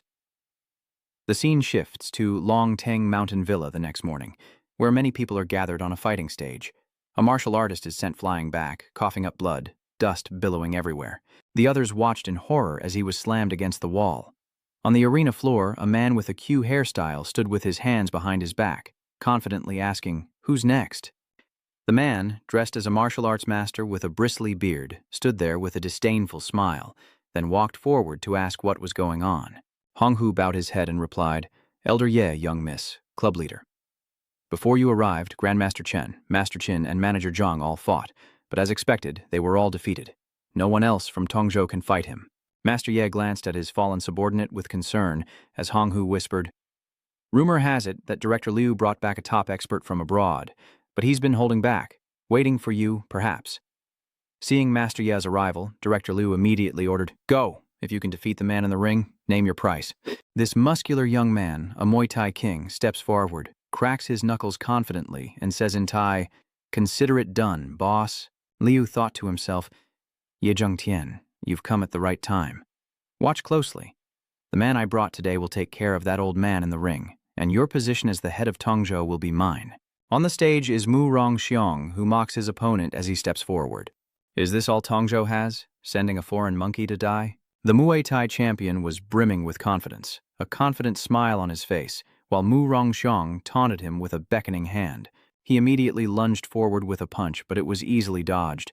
Almost instantly, the Thai boxing king unleashed a familiar Muay Thai elbow strike, but again it was narrowly avoided, causing him to miss repeatedly, fueling his rage, veins popping, eyes bloodshot. The Muay Thai king unleashes a kick, shouting, "All you do is run." But as soon as the words leave his lips, his face contorts in horror. Mo Dung-hung brushed past the Thai boxing king, declaring the monkey show over as the king's neck was twisted from front to back. As the Thai king's body crashed to the ground, he calmly stepped forward and said, "Next." Seeing this, CEO Liu screamed, "Jin, no, this can't be happening." How could that trash not even withstand one move? What just happened? The crowd buzzed. Was that foreigner just taken out? I clearly saw that his opponent hadn't even drawn his hand, but I couldn't see clearly either. Luo Chen, who had been secretly observing, was excited and intrigued. He saw the attack, dodged it, and with 2 fingers struck the opponent's weakest point. A fatal blow, executed with ruthless precision, in true Chinese martial arts style. Mu Rongxiong looked down at the crowd and asked, "So is there no one else to challenge me? I didn't expect such a vast place like Tongzhou to be full of trash, not a single decent fighter to be found." Then he continued to mock, "I thought my palm strike shattered your kneecap last night. You should be home burning incense." Enraged, Master Ye replied, "Enough talk, where is my son?" Remaining calm, he gestured towards Ye Lao's son, held captive by 2 guards. Though wounded and gagged, Murongxiong said, "He's fine. Let's not have Ye Lao say more." He cut him off. "Don't get excited. The martial world has its rules. I told you, if you can beat me today, you can take him anytime." Murongxiong scoffed, "Do you really think you and this rabble are a match for even one of my fingers?" But old Ye had a trick up his sleeve, pushing Luo Chen forward as he declared, "I never said I would fight you myself. Someone will fight in my stead." The crowd erupts in whispers. Has Master Ye lost his mind? Bringing a youngster to fight, has Tongzhou really run out of men? Maybe this kid has some special skills, but didn't those guys on the floor have special skills too? What now? They're all down. Seeing this, Murongxiong laughed derisively. "Ye Zhentian, I didn't expect you to be so old and still so foolish. I think this kid isn't here to fight for you, but to replace you." Ignoring his words, Luo Chen coldly stepped into the arena, prompting Murongxiong to remark, "The kid actually went up. He's got guts." Murongxiong declared, "I don't kill nameless nobodies. I'll give you a chance to state your name before you die." Luo Chen scoffed, casting a contemptuous glare. "You're not worthy of knowing my name." Still brimming with confidence, he retorted, "You ignorant fool, since you're so eager to die, I'll grant your wish." But before he could continue, Luo Chen was already upon him. He was stunned into silence, looking over in confusion as a deathly coldness flashed in Luo Chen's eyes. What could Murongxiong even say? Before he could speak, Luo Chen's knee slammed into his stomach and a burst of energy exploded from his back. A devastating impact sends dust and debris flying as Murongxiong is slammed against the wall, bloodied and broken. Back on the arena floor, Luo Chen calmly observes, wondering just how much force was behind that last strike. Everyone, including Elder Ye, is stunned by what they've just witnessed. Honghu was so excited, he clapped and cheered. "Great hit! The Luo family is awesome! The Luo family is invincible!" The audience breathed a sigh of relief, murmuring, "Finally, some satisfaction. Who knew the young man ye brought would be so powerful?" Although Murongxiong had just become a grandmaster, to defeat him with one kick, this power is definitely enough to rule the world. To think that Tongzhou would have such an expert, it's truly an eye-opener. Mr. Lu was a bit displeased, narrowing his eyes as he thought, that old fox Ye Zhengtian got the advantage instead. If that kid had come any later, I would have had to play my trump card. On the arena floor, Luo Chen thought to himself, I wanted to study the Grandmaster's moves, but he's so weak. What a wasted trip. As he turned to leave, a voice from behind called out, "Stop!" On the arena behind Luo Chen, someone leaps down, creating a massive shockwave that cracks the platform. An old man appears, his voice low as he says, "You killed my men, and now you think you can just leave." Seeing this, Luo Chen calmly asks, "What do you want?" The old man faces the crowd and announces, "Everyone below, listen to me clearly." He boomed, "From this day forward, what I, Wan Yangjun, say goes in Tongzhou." Below, Honghu wondered, who is this old man? Liu cursed under his breath, annoyed that another show-off had appeared, thinking he was too nice. He decided to use his backup plan on the old man and ordered his men to take him out. From a high vantage point near the arena, a sniper receives the order to fire, launching a bullet aimed directly at the old man, Yang Jun. Then he slightly opened his eyes and said, "Stop." Immediately, the bullet froze inches from his brow. Below, people cried out in shock. "What?" There was a sniper lying in wait. Wan Yangjun caught the bullet with 2 fingers, then launched it at CEO Liu below. The bodyguards and everyone cried out, "CEO Liu, he's been shot dead." Seeing this, Luo Chen scoffed and mused, "Interesting." Below, they trembled. He actually blocked a sniper's bullet. He must be a grandmaster. How can anyone compete with that?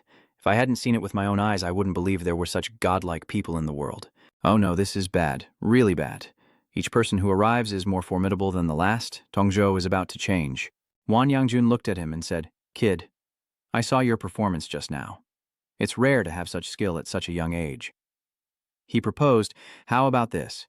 As long as you join my sect and take the place of Murongxiong as my disciple, I won't hold you accountable for killing my disciple." Hearing this, Luo Chen laughed derisively, causing the old man to bristle and ask, "What are you laughing at?" He turned and retorted, "You want to take me as a disciple?" He replied, "Why not?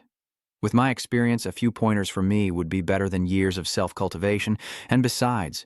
Luo Chen immediately cut him off, leaving the old man speechless, shamelessly boasting. Luo Chen confidently declared to everyone, "In this life, I, Luo Chen, revere neither heaven nor earth. Though I have been taught, my cultivation has been self-taught."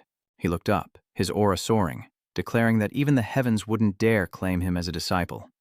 Hearing this, Wanyangjun chuckled. "Little one, the vastness of the heavens is beyond your comprehension. If you were to take me as your master, you wouldn't need to seek the heavens and earth, for the moon and sun would be right before you, as you've just witnessed. I don't even need to block. That sniper can't touch a hair on my head." After hearing his boasting, Luo Chen sarcastically covers his face, just a glowing firefly daring to call itself the moon and sun. Such shamelessness is a rare sight indeed. Being humiliated in front of everyone, he's beyond upset. He might become a recluse for life if he doesn't regain his honor. So Wanyangjun immediately rushed towards him, yelling, "If you're going to be disrespectful, then don't blame me for being ruthless." As the killing move came, Luo Chen simply leaned to the side to avoid it. Then he tapped the old man lightly on the back, sending him flying. Luo Chen watched intently as Wanyangjun exuded confidence. "Even caliber weapons couldn't hurt me. What can you do with your meager strength?" He sneered, raising his hand to strike again. "Just die already." But in a flash, Luo Chen teleported in front of him, landing a punch before he could react. Seeing this, Wanyangjun immediately created a defensive barrier, sneering that the force was as light as hitting cotton. He then laughed and said, "If that idiot Mu Rongqiang hadn't been careless and underestimated you, you wouldn't have been able to break through his defense." Seeing him thrown back, Wanyangjun was confident that he couldn't even shake his old bones. Luo Chen landed, finding it interesting that the aura he had just released was probably the so-called inner strength. Analyzing the expressions of those below, he realizes that while they are far from awakening, brute force is no longer a threat. No wonder these people fear grandmasters so much, willing to risk everything to win them over. Luo Chen remained calm, wondering how someone who hadn't awakened their divine treasure could generate spiritual power fluctuations. Song Song asked with a hint of worry, "Grandpa, nothing will happen to him, right?" Old Yi replies, "There's definitely going to be a fierce battle today, and it seems young Luo is in grave danger." Hong Hu was also worried about him and called out Luo Chen's name, while Wanyangjun confidently asked, "Kid, are you scared? Where's all that arrogance from before?" Then again, anyone with a brain would see the difference between us after just 2 exchanges. Why not surrender while you still can? Perhaps you'll earn my pity and keep your body intact. Hearing this, Luo Chen simply smiled. Brushing off his sleeves, he asked, "Finished your last words?" Yangjun roared back, "You silver-tongued devil. Today I'll tear you to pieces." With that, he continued his assault, while Luo Chen thought to himself that replenishing the aura of the Emperor Scripture required a great deal of spiritual energy. As he leaped to strike, it was all to test a theory. Luo Chen stood smiling, utterly calm with spirit energy in hand. He decides to show his true abilities today, as Wanyangjun's attack unleashes a blinding light. Then he found himself in another world and wondered what just happened. Above him, something appeared that shocked him, a dazzling, imposing star in the sky. Compared to that, he was but an ant. The spiritual energy from the planet was dense and slowly descended. As the smoke clears from the halo of light, a figure emerges. It's Luo Chen, appearing as his celestial self from a past life, with long, flowing white hair. He cast a domineering gaze downward and asked, "Do you still dare claim me, Luo, as your disciple?" Wanyangjun knelt on the ground, his voice stuttering, unable to speak. "Just who are you?" he managed to say before his body froze, his pupils dilated, and sweat poured down his trembling face. However, that was just the oppressive illusion within his mind. Outside, everyone saw him kneeling before Luo Chen, who exclaimed in surprise, "Why is that old man suddenly standing still? Not going to fight anymore?" He raised his fist, sneering, then punched Wanyangjun straight in the face, saying, "You don't deserve to know." The punch unleashed a spray of blood and shattered jade. As Luo Chen withdrew his fist, the bloody scene left everyone in shock, wondering, is his master's grandfather even human? Yellow replied, "I underestimated him." He thought to himself, to have such terrifying power at such a young age, truly unfathomable. Hong Hu trembled, for with a single punch his body was pulverized, a body even snipers couldn't hit. If the Luo family had been bloodthirsty last time, the blue-clad man would have applauded in admiration. "I truly admire you. In my life, I, Guangkun, have never admired anyone, but today I am completely won over." The crowd roars in agreement, completely won over by Luo Chen's unparalleled bravery and invincible spirit. Luo Chen approached and picked up the jade pendant from the ground, remarking to himself that he was right. It seems the spiritual energy fluctuations emanating from Wan Yangjun all originated from this seed with defensive properties that he carries. Perhaps it was this item that allowed him to easily block the sneak attack. If he were only relying on projecting internal energy, it would take many trials to prove. Holding the seed in his hand, he seemed satisfied, fortunate to have gained something to replenish the aura consumed by the Supreme Emperor Scripture today. In the back room, the officer brought something to the man in the black suit.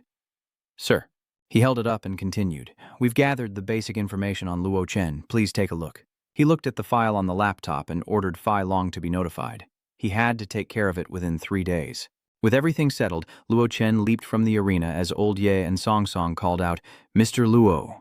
Guangkun and his men approached Bahoa, saying that thanks to the divine power of the Lac family, not only was Ye Lao's feud resolved, but the martial artists of Tongzhou were also made famous. They switched their allegiance to Bat Kuang, and if there were any problems in the area developed by the Lac family, just say the word, and Guangkun would strike them down like thunder. Ye Lao said, "Kid, do you think this old man can't wield a blade anymore? Snatching our Dai family's honored guest right in front of me?" Ye Lao hurriedly scratched his head and explained, "What are you talking about?" Guangkun flattered, "In Tongzhou, you're the undisputed leader. If any of us run into trouble, we'll need you to step in." Ye Lao laughed. "I was only joking just now." He added, "Young Master Luo is so talented at such a young age. His future is limitless, far beyond what a small Ye family can contain." Shu whispered in his ear, "If you can't keep the old man, what about Song Song? Just looking at your granddaughter's figure makes a man weak in the knees."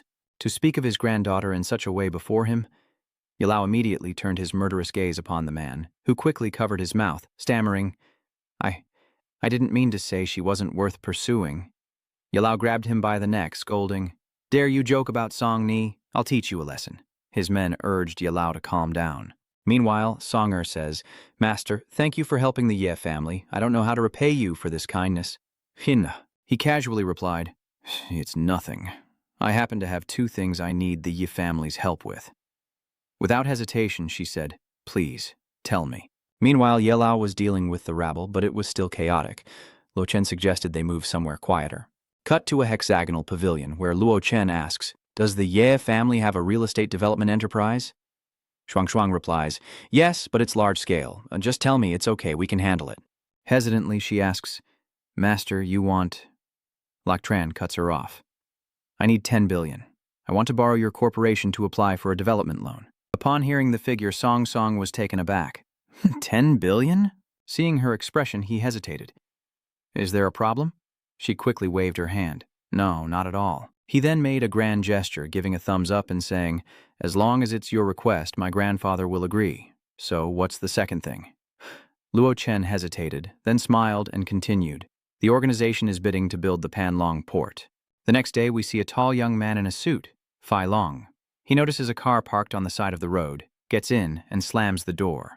The pink-haired driver glanced over, reminding him, "Could you be a little gentler? This is a company car, and you'll pay for the damage." Fai Long grumbled, "I still don't get what that kid Luo Chen has that makes Su Xiao value him so much, even insisting we negotiate with him personally." The girl turns away and says, "There must be a reason why they're doing this," but he's still annoyed. "Then tell me what that reason is." Then, slamming his hand on the seat, he continued, "I could understand if we were looking for someone intelligent, since you can't tell someone's IQ just by looking at them." Fai Long looked puzzled, "But we're supposed to be looking for a fighter." He showed the girl Luo Chen's picture, saying, "Look at these arms, these legs. I could probably take down 10 of him with 1 punch." The girl remained perfectly calm. "Then when you meet him later, why don't you test him out?" Hearing that, he tensed up so much that his buttons popped, and he crushed Luo Chen's photo in his hand, shouting excitedly. As Z Milo rolled forward in his wheelchair, the girl warned, "Wait, don't say I told you to do this."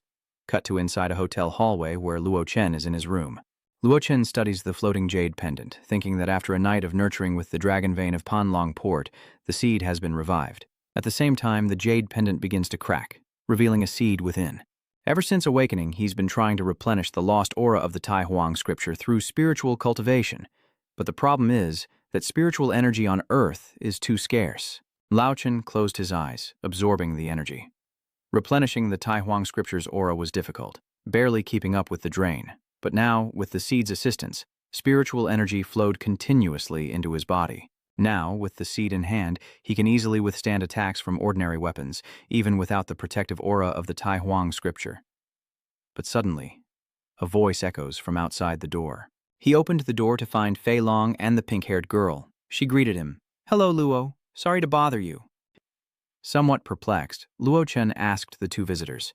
Fei Long, whom he observed intently, noting that the real person had a much stronger presence than his photos, though he didn't seem like a fighter. While the girl smiled amiably and said, "We have something to discuss with you. Could we talk in your room? But first, I need an answer to my question." The girl feigned secrecy, saying, "Too many eyes here. Wouldn't want to reveal anything." Luo Chen promptly shut the door, telling them, "Then please leave." Fei Long quickly raised his hand to stop him, peering in as he asked, "Aren't you being a bit too arrogant, kid?" Luo Chen turned and simply walked inside. Fei Long threw the door open, saying, "Little brother, you're quite arrogant. Seems you're confident in your abilities." He stepped inside, pointing at himself, and continued, "So, let's test that out today. If you win, I'll apologize and reveal my identity. If you lose, you let us in." Fei Long's voice dripped with challenge. "Dare you?" Hearing this, Luo Chen simply chuckled, then turned and beckoned, thinking to himself that he would test the effects of combining the seeds. The girl beside him immediately advised, "Fei Long, don't be rude." He cracked his knuckles and replied that he wouldn't hurt him, then immediately raised his fist, smiled, and charged at Luo Chen.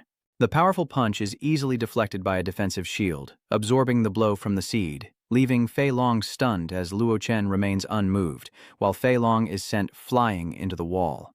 The girl quickly stepped in to explain that her subordinate was ignorant and asked Mr. Lack for leniency as he clutched his stomach in pain, wondering, "What was that just now?" At that moment, I felt a powerful sense of death, as if one more step would tear me apart. The girl immediately turned back and demanded of him, "Fei Long, apologize now." He knew when to be tough and when to yield, and immediately bowed in respect. "Mr. Luo is generous. Fei Long is sincerely convinced. Please forgive my recklessness and ignorance just now. I was out of line. Mr. Luo, I apologize for not revealing my identity earlier, which led to some misunderstandings." The girl presented a card as she spoke. "Please forgive our losses and give us another chance." The card contained contact information for the 3rd Armed Force of Jinyan. At that moment, Luo Chen, having grasped the new information, turned and invited them in. A moment later at the tea table, she spoke, "Mr. Luo, the truth is we've come here on behalf of the Jingnan 3rd Armed Forces to ask for your assistance in this protection mission." He coldly refused, uninterested, but she persisted. "Mr. Luo, may I ask you a question? In your opinion, what is the most important thing in the human world right now?" Fei Long, sitting next to her, chimed in, scratching his head. "Power." Meanwhile, Luo Chen lit a cigarette as the girl answered her own question. "No, it's order. When anyone tries to violate order, they first think of violence to maintain it. And the cost of confronting violence even before it materializes is already in effect."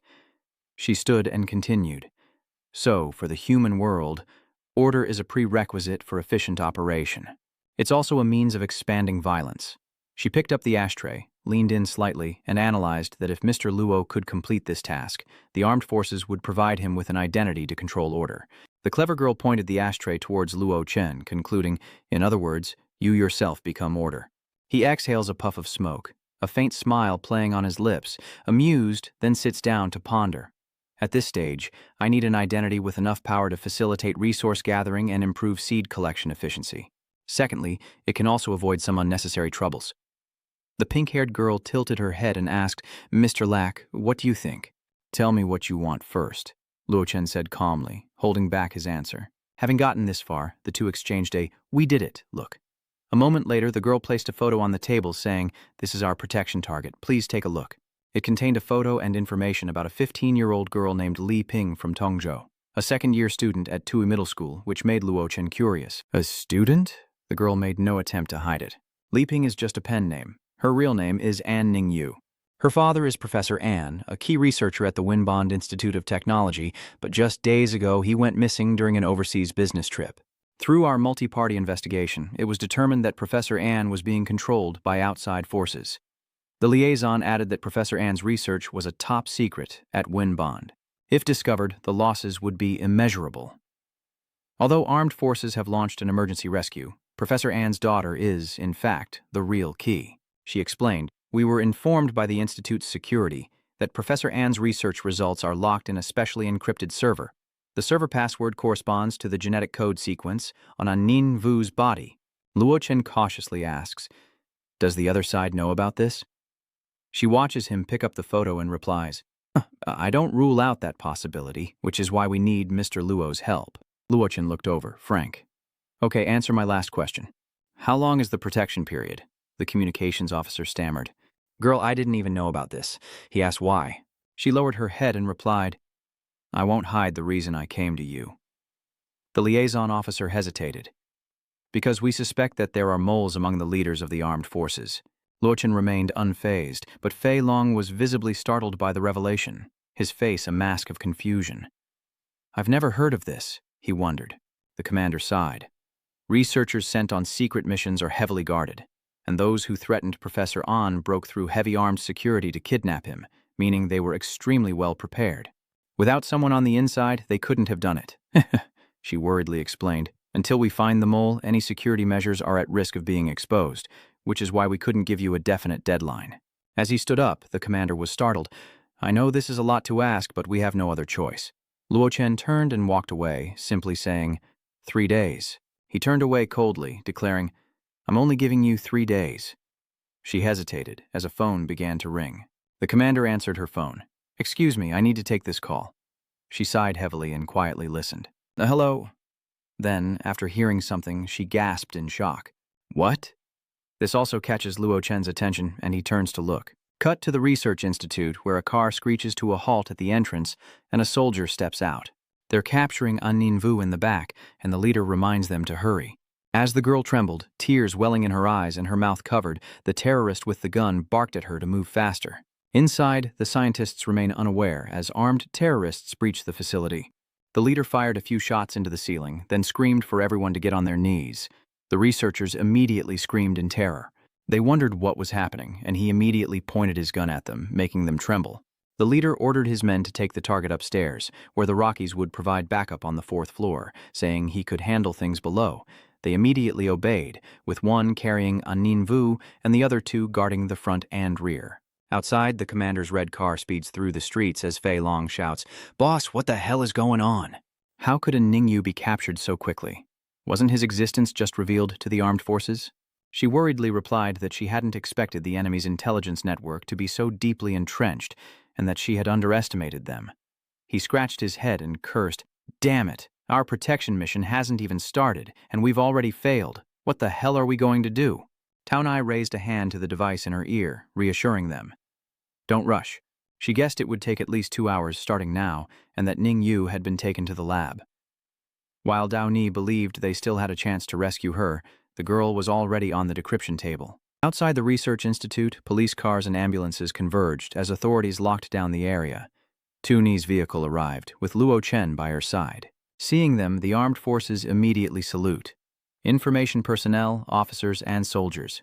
Tao Nai speaks up. "Mr. Luo, if you can help rescue the Yu family's security within 2 hours, it will be considered a completed mission, and the previously agreed-upon reward will not change." Then, turning to look at him, she asks with a smile, "What do you say?" Luo Chen hesitated, then smiled and replied, "Cheng Jiao, thank Master Luo immediately."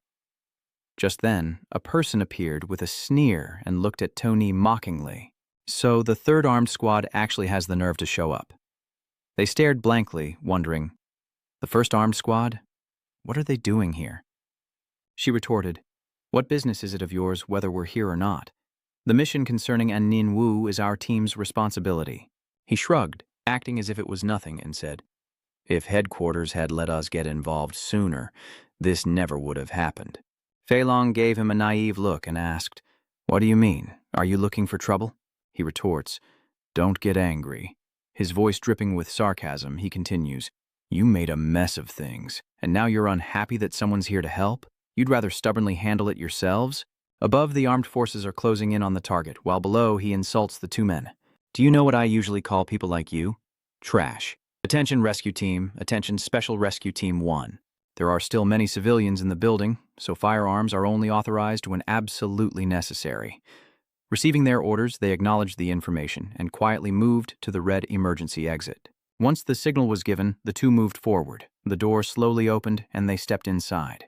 The Special Forces soldier scanned the hallway, finding no one, then raised his gun, signaling to those behind that it was safe. Suddenly, a clattering sound caught his attention. A female doctor was running towards him from the end of the hall. She was panting and kept looking back as if someone was chasing her.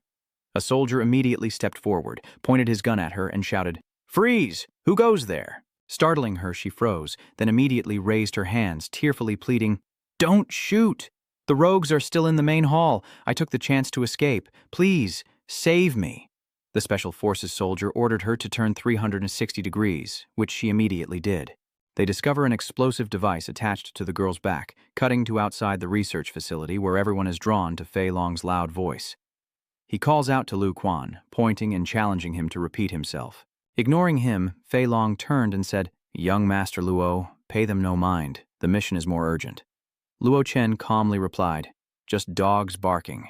No need to bother with them." Liu Quan sneers, saying they're just putting on a show, and in 10 minutes his men will rescue the target. But before he can finish, a massive explosion rocks the research facility.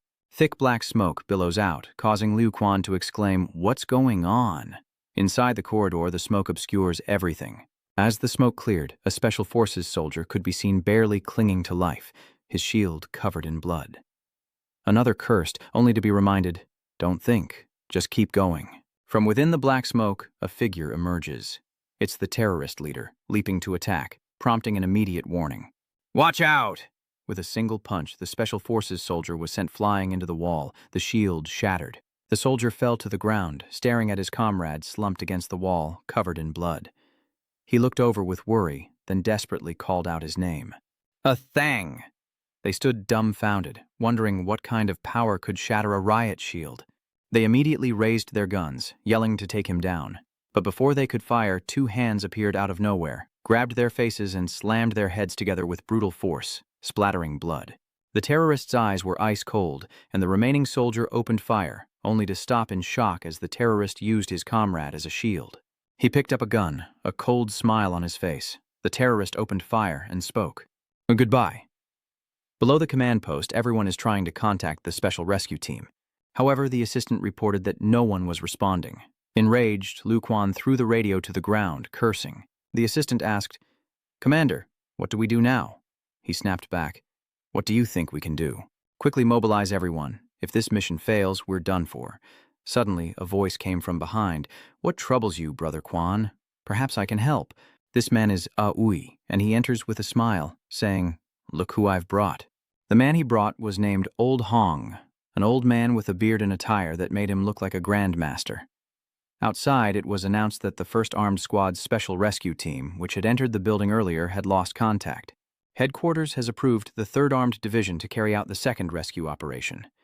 Tuer acknowledges the order. She then turned to Luo Chen and said, "Mr. Luo, I'm afraid we'll have to trouble you with what comes next." He immediately took the earpiece and put it on. Something in the distance catches Do Ni's eye. The guards are blocking someone. "Mr. Liu, I apologize, but the 3 teams are preparing a rescue plan. Please don't interfere." Lu Quan pushes him away and shouts, "Do you know who I am? Get out of my way. I need to speak with your leader." Seeing this, Fei Long quietly moved in that direction.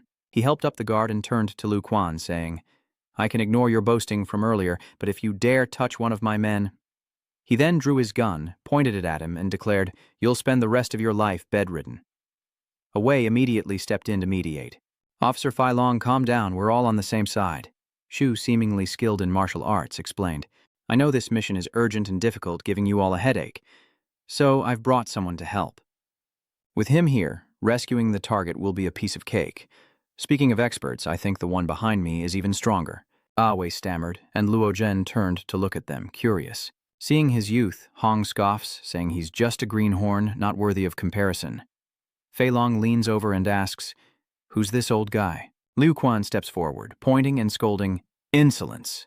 He loudly proclaims, "Elder Hong is a disciple of the 8 Extremities sect leader. Even your director Su respects him. How dare you speak so rudely?"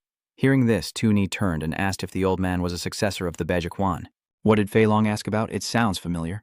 She explains that the Bajiquan sect is one of the 3 major martial arts factions of Lanzhou, famous for their Bajiquan mastery, rumored to be capable of subduing the 8 tigers of Jikong.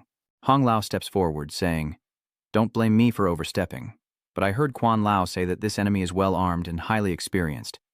He glances at Luo Chen, saying sarcastically, "Not the kind of thing some backwater kid can handle. Why let him go to his death just to show off?" Knowing those words were aimed at him, he asked, "So, you're saying you can handle it?"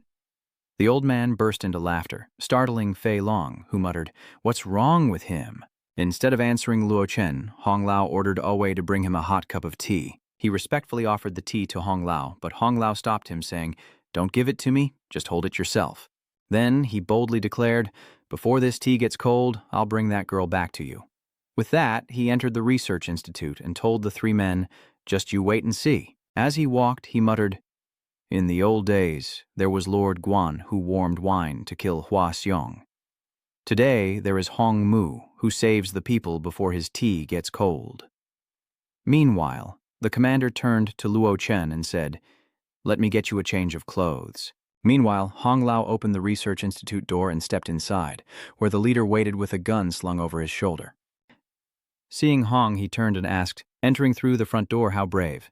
Hong retorted, "And you're all alone." He glanced over confidently, declaring that it was enough to take him down. Some time later, Awei dipped his hand in the tea, then put it to his mouth, saying, "The tea's about to get cold. Why hasn't Hong Lao come out yet?" Liu Quan's face darkens, but he still holds on to hope, thinking, with Hong Lao on the move, what could go wrong? He continued, saying it would only take a little more time, as long as it was within the planned schedule, when suddenly someone emerged from within. Liu Quan exclaimed, "Is that Hong Lao?" The rescue was a success.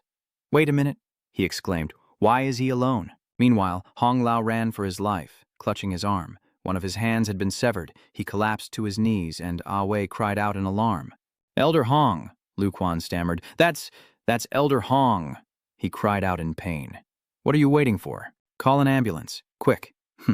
Seeing this, Fei Long wasn't too surprised. After changing clothes, Tuor said to Luo Chen, "Mr. Luo, the two failed rescues have taken too long. We have less than an hour left, and the enemy will be even more vigilant later on, so please be careful." Luo Chen asks directly, "Do we need to keep a live witness?" Meanwhile, Hong Lao receives first aid from the medical team. Liu Quan asks worriedly, "Elder Hong, what happened to you? What exactly occurred?" Still shaken, he replied, "That was truly wicked. I've roamed the world for so long, and I've never seen anything like it." He pressed on, "Elder Hong, what do we do now?" He immediately waved his hand. "Don't ask, we're beyond saving. Just wait to die." Hearing this, he clutched his head in dismay, while A. Yue said, "Brother Quian, we have less than an hour left. Let's think of another way." Apparently, Team 3 sent someone in just now as well. Hearing this, Hong Lao was startled, then sneered. "Even I can't save you. So you're pinning your hopes on that greenhorn? I don't think you understand the situation." Meanwhile, Luo Chen enters the corridor, moving with caution, as Hong Lao warned him that the one inside is not a man, but a monster. He lurks behind, secretly watching Luo Chen, his body covered in blood, his eyes eerily vicious. He sneers coldly as he watches his back. Suddenly, one of the terrorists speaks up. "Do all these show-offs like to come one at a time? Time for the Hu Lu Xiongdi to save Grandpa." Luo Chen smiles calmly when he sees him. Cut to another area where a guard stands outside, and inside, Ning Yu lies unconscious on an analysis table. One of the terrorists speaks up. "I've analyzed almost 80%. He turns back, seemingly pleased, and says, "Looks like it's even faster than we predicted." The blonde girl warily warns that a formidable foe has arrived, then adds, "When Zhang Qi went downstairs, I told him to relay a message to Ao. Report the situation downstairs every minute, but it's been 4 minutes since I last heard anything." He exclaimed, "What do you mean?" He gasps, "Could something have happened to Ao?" Meanwhile, below, a blonde terrorist stares in shock as Luo Chen stands beside his lifeless body. He easily takes this one down without a scratch, and with a glint in his eye, he uses his divine eye technique, instantly revealing the building's structure and its occupants. Two terrorist guards wondered aloud, "How much longer inside?" The other replied, "About 15 minutes. They ask with relief, "Almost done. What are you doing out here?" He replies, "The rear guard fell. I fear they'll send reinforcements." Hearing this, the other terrorist exclaimed in shock, "What?" He questioned loudly, "Are you kidding me? If that's the case, we won't be able to hold out for 15 minutes. The man sighed, knowing they had to hold out or face the boss's wrath for failing the mission. A sudden noise from behind startled him, and he turned to see Luo Chen standing there, his comrades already defeated. He immediately opened fire, exclaiming how fast he was, while Luo Chen casually stepped over the corpses. However, all the bullets were blocked by a defensive barrier, causing him to exclaim, "What? Impossible. Could this guy be a grandmaster?" Luo Chen casually raised his hand to the bullets, then flicked them away, instantly followed by pained cries. His riddled body, soaked in blood, slowly collapsed to the ground. Outside, Hong Lao, undeterred, remained seated, saying, "Dong, I'll be waiting. Even if my martial brother comes today, he might not be able to save you." He smirked, saying there was only one way to break the stalemate, but it depended on whether they were willing. Inside, they discussed inviting Hong Lao to speak.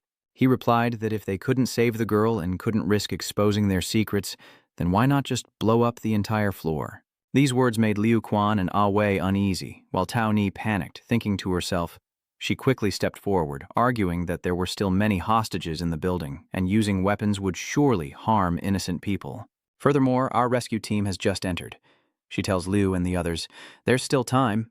Hong Lao frowned, asking in a deep voice about that kid with the surname Ye. Then he sighed, saying even he couldn't save them, so why would they put their hopes on him? He might have already fled. Liu Quan agreed, saying Hong Lao was right. He continued, saying that if secrets were exposed, the consequences would be dire, far outweighing these casualties. Furthermore, if the mission failed, the girl wouldn't survive. He then ordered the launch preparations, but the third squad leader snapped back. "Liu Quan, think carefully, you can't bear the consequences of this." Ui agreed, urging, "Yes, Quian, isn't this too extreme?" But Liu remained firm, insisting that decisive action was necessary to prevent dire consequences. "Don't forget our mission is to complete the task." After some preparation, the missiles and cannons were ready. Liu Quan shouts into the radio, ordering them to fire, and immediately a cannon is launched, kicking up dust everywhere, aimed directly at the research institute. Suddenly, a dazzling blue light appeared, stopping the explosion just outside the shield. Below, people cried out in astonishment. "What is that?" As the smoke cleared, the commander recognized a figure. It was none other than Luo Chen. As he landed, still holding Ning Yu, she immediately ordered, "What are you waiting for? Go provide backup." They rushed to take the target from his arms, and the rescue force quickly arranged for the Institute staff to evacuate in an orderly fashion. Cut to the inside of the research facility, where a cleanup crew reports into their comms, "All enemies have been eliminated." The news is met with cheers outside. She immediately turned to Luo and asked, "Didn't you promise me you understood?" He tossed her the USB, saying, "Everything you want is in here. There's no need to keep a living witness." She took it and immediately handed it to a staff member, saying, "Thank you, Mr. Luo. Quickly find a computer and check its contents." Meanwhile, Hong Lao remained unconvinced, saying, "Impossible. Even I couldn't defeat him. How could that nobody have done it?" Ah Wei whispers, "Hong, you saw it with your own eyes. Let it go, and let's leave." Just then, the leader of Squad 3 steps forward, blocking their path, and shouts, "Halt!" Liu Quan shouts, "What do you think you're doing?" She holds up a USB drive, saying, "What do we want?" A Yue must know he's colluding with outside forces, stealing secrets from Huabang, and still wants to leave. Liu Quan, hearing this, looks over and asks, "What? I don't understand what you're saying. Get out of my way." Hong Lao snapped, then pointed at Luo Chen. "Don't think you can use that nobody to get ahead of the Bakuk sect. Even if he has some skill, he's nothing compared to my brother." Before he could finish, Luo Chen slapped him hard across the face. Despite being on the ground, Hong Lao continued to threaten, "You dare hurt me? You're asking for trouble." Luo Chen looked at him with disdain. "Trouble? You're not worth it." Trembling, he still brazenly pointed and cursed, "You little punk, don't get cocky. The 8 Extremes sect will never let you get away with this. You'll taste the might of the 3 blades and 16 stabs." Just then, a flash of light streaked past the old man's hand, followed by a spray of blood and a scream. "Ah, my hand." The commander rushed out to intervene. "Mr. Luo, please spare his life. Don't make things difficult for us." He then ordered his men, "Take him away, quickly." Fi Long approached, smiling as he handed Luo Chen the phone. "Young Master Luo, this is for you." He was taken aback by the caller ID, which simply read, "Dad." Looking at the phone, Luo Chen's face grew somber as he quietly said, "Dad." Then he answered and put it on speaker. Immediately, his father's voice came from the other end of the line. "Hey, you brat, can you hear me?" Luo Chen raised the phone and replied, "Dad, my mind is filled with mixed thoughts and emotions right now." "Is that really you?" his father asked from inside the car. "Why the long silence? Be honest about the terrible things you've done."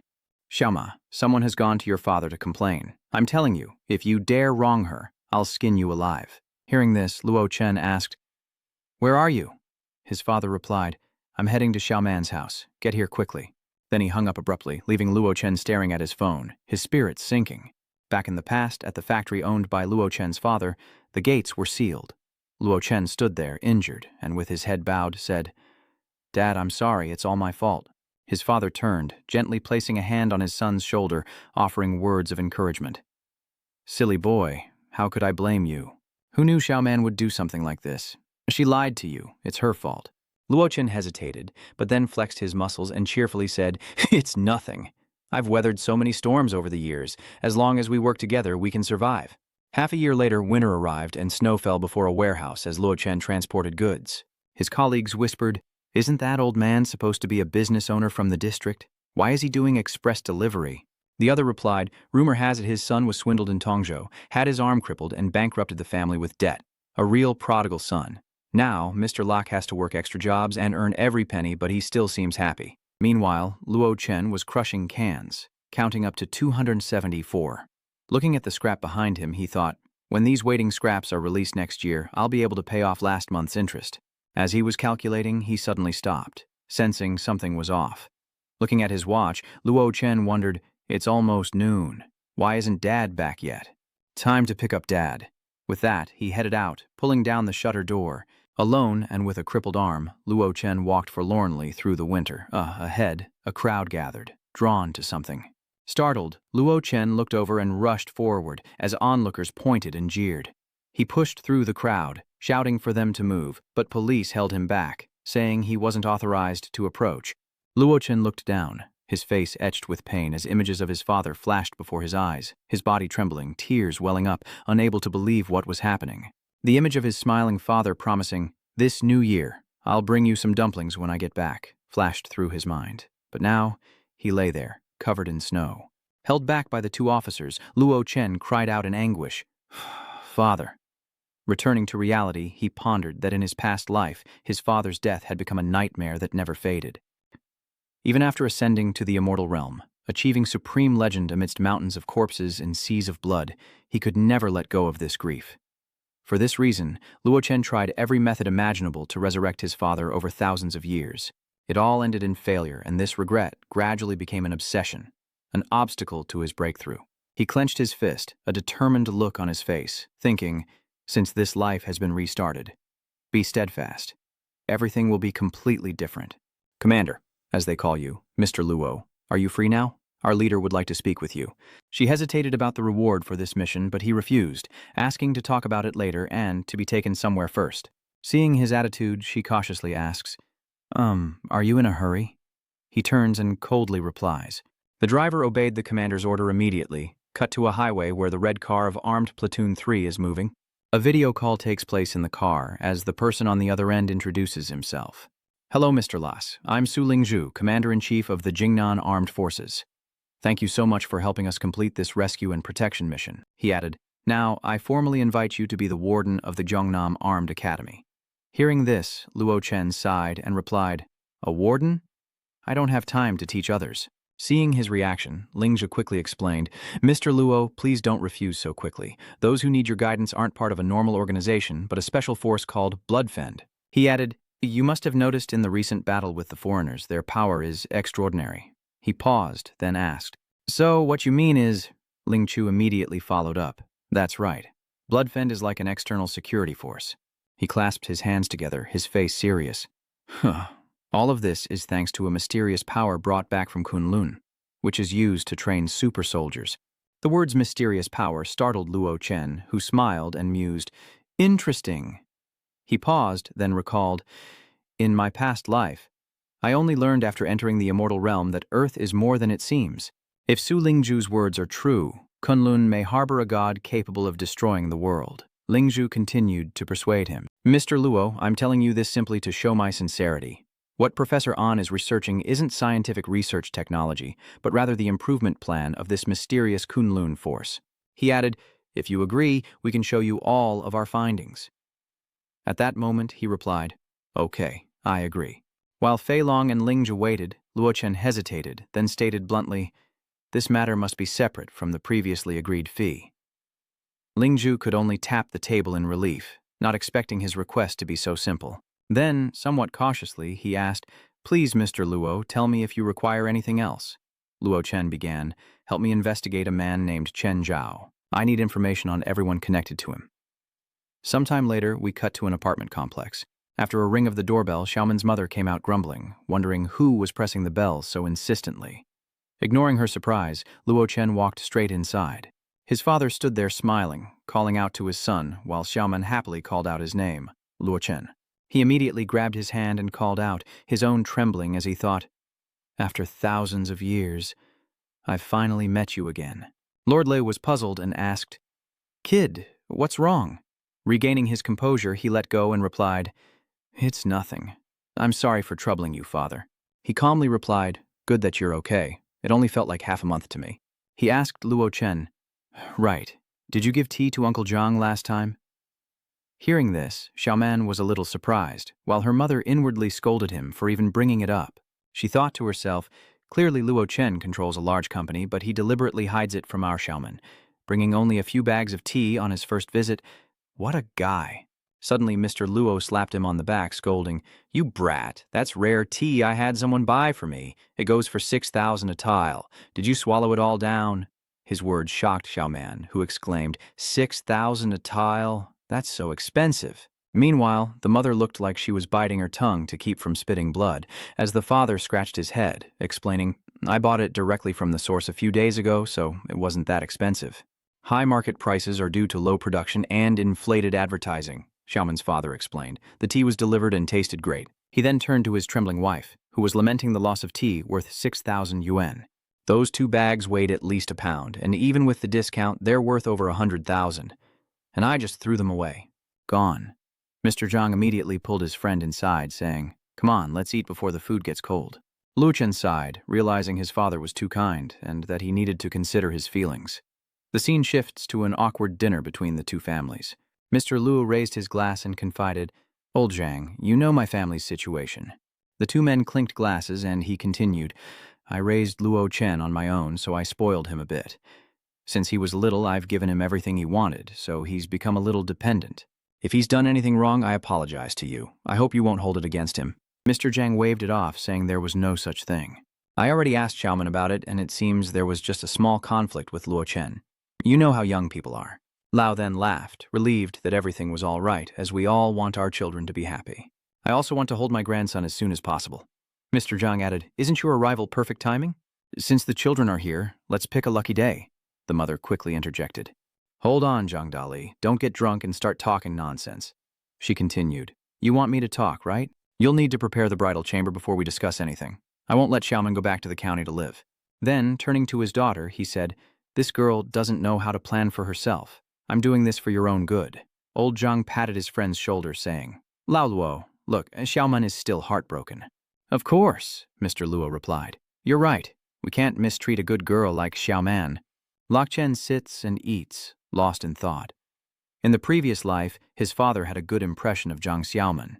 His father and Uncle Zhang were also close friends, which is why he wanted to get married quickly. He glanced at his ex, knowing that even if he exposed Zhang Xiaoman now, his father would never believe it without proof. He could only wait for her to reveal herself. Meanwhile, Xiaoman was scheming, realizing that the person Luo Chen cared about most was his father. "If I can just win him over, he'll help me get Luo Chen back, even though I hate to give up on Chen Zhao, who I've been working on for so long." She stared at him, sizing him up. What was he compared to Luo Chen now? Suddenly, he turned away, ignoring Xiaoman, leaving her dumbfounded as the scene shifts to the Panlong Port project bidding event. Meanwhile, Luo Chen was escorted. "Master, please come in. Today's bidding requires the person in charge to be present, so we had to ask you to come here in person." The scene then shifts to the sales department headquarters of a real estate project in South City. On the other end of the line, Luo Chen said, "Hello, Dad. I have some things to take care of this morning. I'll come find you later." Old Luo replied, "Okay. Xiaoman's mother asked me to go see a house today. I'll send you the location when you're done." When Lok Tran heard his father mention the two of them, he was a little surprised. So his father was looking at real estate with Xiaoman and her mother. The mother and daughter were very enthusiastic, and the consultant was equally attentive. They chose and looked at each other, smiling with delight as the sales staff eagerly anticipated closing some deals. A month later, Xiaoman's mother returned, saying, "What do you think of this one?" Mr. Luo scratched his head and replied, "This place is too expensive. Let's look somewhere else." She immediately feigned displeasure and scoffed, complaining about the price already. Xiaoman quickly tried to smooth things over. "Mom, let's look at some more."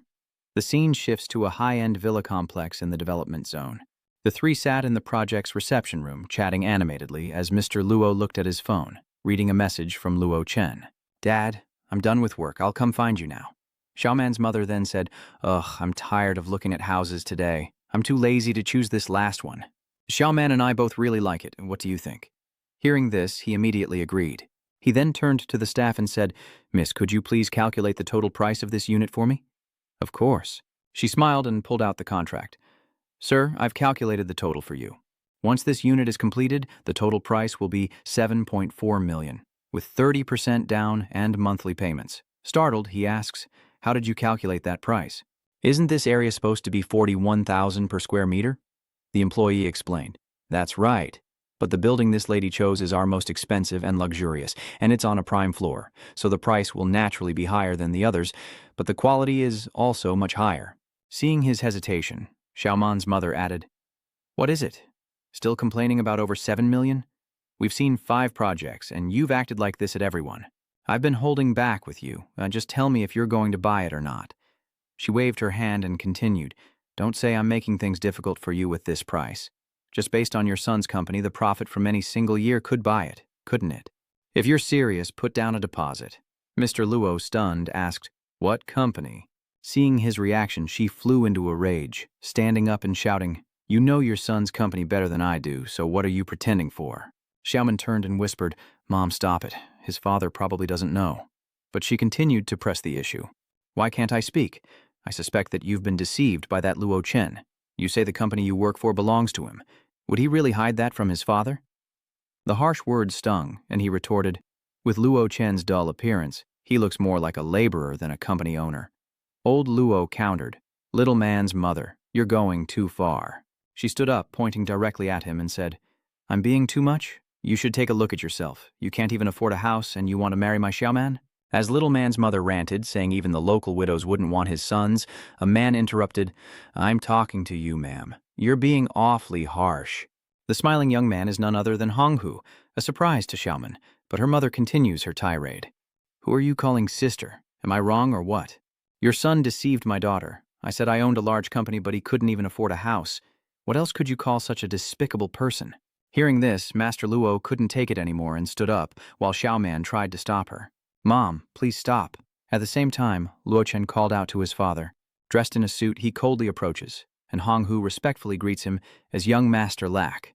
He rushes over, politely asking, "Young Master Lack, what brings you here?" He calmly replied, "I'm looking for my father." Honghu glanced back, thinking, "This is the head of the Lack family's father." So just now, in a flash, he rushed over, put his arm around Lok Toi's shoulder, and said with a smile, "So you're the great Len Tan. My apologies. The Lack family is my family, so you are my grandmaster from now on." Xiaoman's mother wondered, "Who is this person?" The employee replied, "He's the general manager of our company." "Mr. Honghu," she turned to the girl in shock. "What?" he says, glancing over. "Did I just hear you say my family couldn't afford a house? Don't you people do your research online? Do you know who the boss of our new Dragon Harbor project is? Lindsay will show you." The employee immediately complied, holding the phone up for her to see. "Open your eyes wide and take a good look. The mysterious owner of the Panlong Port project has appeared." The image showed Luo Chen smugly standing in front of the Panlong Port project, all thanks to the Luo family. Struck dumb by the news, she stammered, then slumped into her chair, lost in thought. So what Xiaoman said was true. When did Luo Chen become so rich? Mr. Luo turns back, puzzled. "What's going on here?" "What is going on?" he asks. "Dad, I'll explain later, but leave Zhang Xiaoman and me alone." Then, with a tender smile, Luo Chen said, "As for the reason, I'm sure you already know, Father. You still feel a bit of regret. But Xiaoman and I, after so many years, to be frank, we broke up a long time ago. Hearing this, she jumped up and called out his name. Luo Chen. Cut to Bei Air, who was fixing her hair. Her phone was on the table when she received a call. Tina was secretly observing and reporting the situation. Boy Ni, I think I just saw Lok Tran. Hearing his name, her eyes lit up as she asked again. Really? Where is he? Tina replied, I'll send you the address. Meanwhile, Master Luo asked, You and Xiaoman broke up, why didn't you tell me yesterday? If I had said something yesterday, you might not have understood my choice, and we had to save face for Uncle Zhang. Meanwhile, Xiaoman continues to call out to Luo Chen, explaining, I wasn't good enough before. I was too arrogant, but I can change everything. Can't you give me a chance for the sake of our years together? Let's start over. Okay. Her mother then stepped forward with a smile. That's right, Luo Chen. You've been together so long, you'll get there eventually. Why get angry over this? See, Xiaoman has apologized. How about we go to the coffee shop next door? But he simply responded with a cold and concise, Get out. The mother and daughter were stunned for 5 seconds. Then she burst into tears and ran out. The mother stood there calling after her daughter, who turned back to curse at him before leaving. Don't think that having a few dirty coins makes you great, Mr. Luo. Xiaoman treated you so sincerely, and you hurt her. He'll never find another girl as good as her. Just then, Bayer arrived, looking cool in her shades. She saw him being scolded and rushed over, calling out to him in a surprised tone. She subtly lowered her glasses, acting as if she'd just found him, secretly hoping to rekindle the confession from before. She then glanced at the 2 people in front of her and asked Luo Chen, And who are these 2? He looked at his father and replied, This is my father. Startled by this, she immediately composed herself, removed her glasses, and approached with a smile. Hello, sir. I'm Lan Bayer, a friend of Luo Chen's. Mr. Luo scratched his head and replied, Hello, I've seen you on TV. He wondered, Why is even Lan Boy Ni friends with this stinky kid? She turned to Tioman's mother and asked, Are you his aunt? Your Luo Chen is truly outstanding, but he always ignores me when I look for him. He stepped in, cutting her off. This is Zhang Xiaoman's mother. Boy Ni immediately changed her tune. Oh, sorry, I mistook you for someone else. She feigned sarcasm, saying her daughter was once so lucky to have found a boyfriend as good as Luo Chen. The mother-in-law stormed off, leaving a warning. Don't you dare regret this. Boy Ni thought, Oh no, I'm losing it. I just said what I was thinking. Luo Chen approached her, asking if she was doing it on purpose, as it was clear in her eyes. Boy Ni purses her lips, hums, then smiles brightly, feigning innocence as she asks, My acting skills are pretty good, right? She then directly asks Master Lak, What do you think, sir? His father chuckled, adding his praise, Good, very good. He glanced over to see his father praising her. Little girl, you're really quite interesting. Luo Chen thought to himself, She's getting close to my father quickly. In the blink of an eye, the 2 disappeared, and his father's voice echoed. That little rascal said she'd take me to the city and then we'd have dinner together. Hurry up and catch up with us. He stood dumbfounded, wondering who was the real father and son. Cut to a nearby supermarket where Boy Ni cheerfully led the way, chatting comfortably with Mr. Lak. She takes him to several high-end men's clothing stores, but while Boy Ni shops, Mr. Lak is shocked by the prices. Every time she held something up, knowing the price, he quickly refused, pulling his son away from the expensive stores and leading them to another place, pointing to a sign that read, Big Sale. Only then did Lass's mood brighten, while Boy Ni felt a bit awkward. Once inside, he finally felt confident enough to try on clothes. She picked out a shirt for him, saying, Luo Chen, try this on. I think it looks good. Mr. Luo turned to Boy Ni and said, Young lady, thank you so much. This shirt is very comfortable, but logically I should be buying it for you. She replied, Please, don't be so formal and don't be so frugal. Bayoni happily suggests, I'll treat you to dinner, but no complaints. He scratches his head in agreement. Okay. Immediately, Luo Chen coldly glanced over and called out to his father. Before he could react, Boy Ni swiped her card. Cut to 6:00 p.m., in a private room at a fancy restaurant, everyone is seated at the table. In his usual style, the first thing Mr. Luo did was check the prices. As he flipped through the menu, he started to sweat, then turned to his son and future daughter-in-law, saying, 90 for a side dish is too expensive. Let's go somewhere else. Boy Ni, ever the star, smiled and replied, Uncle, don't worry about the prices.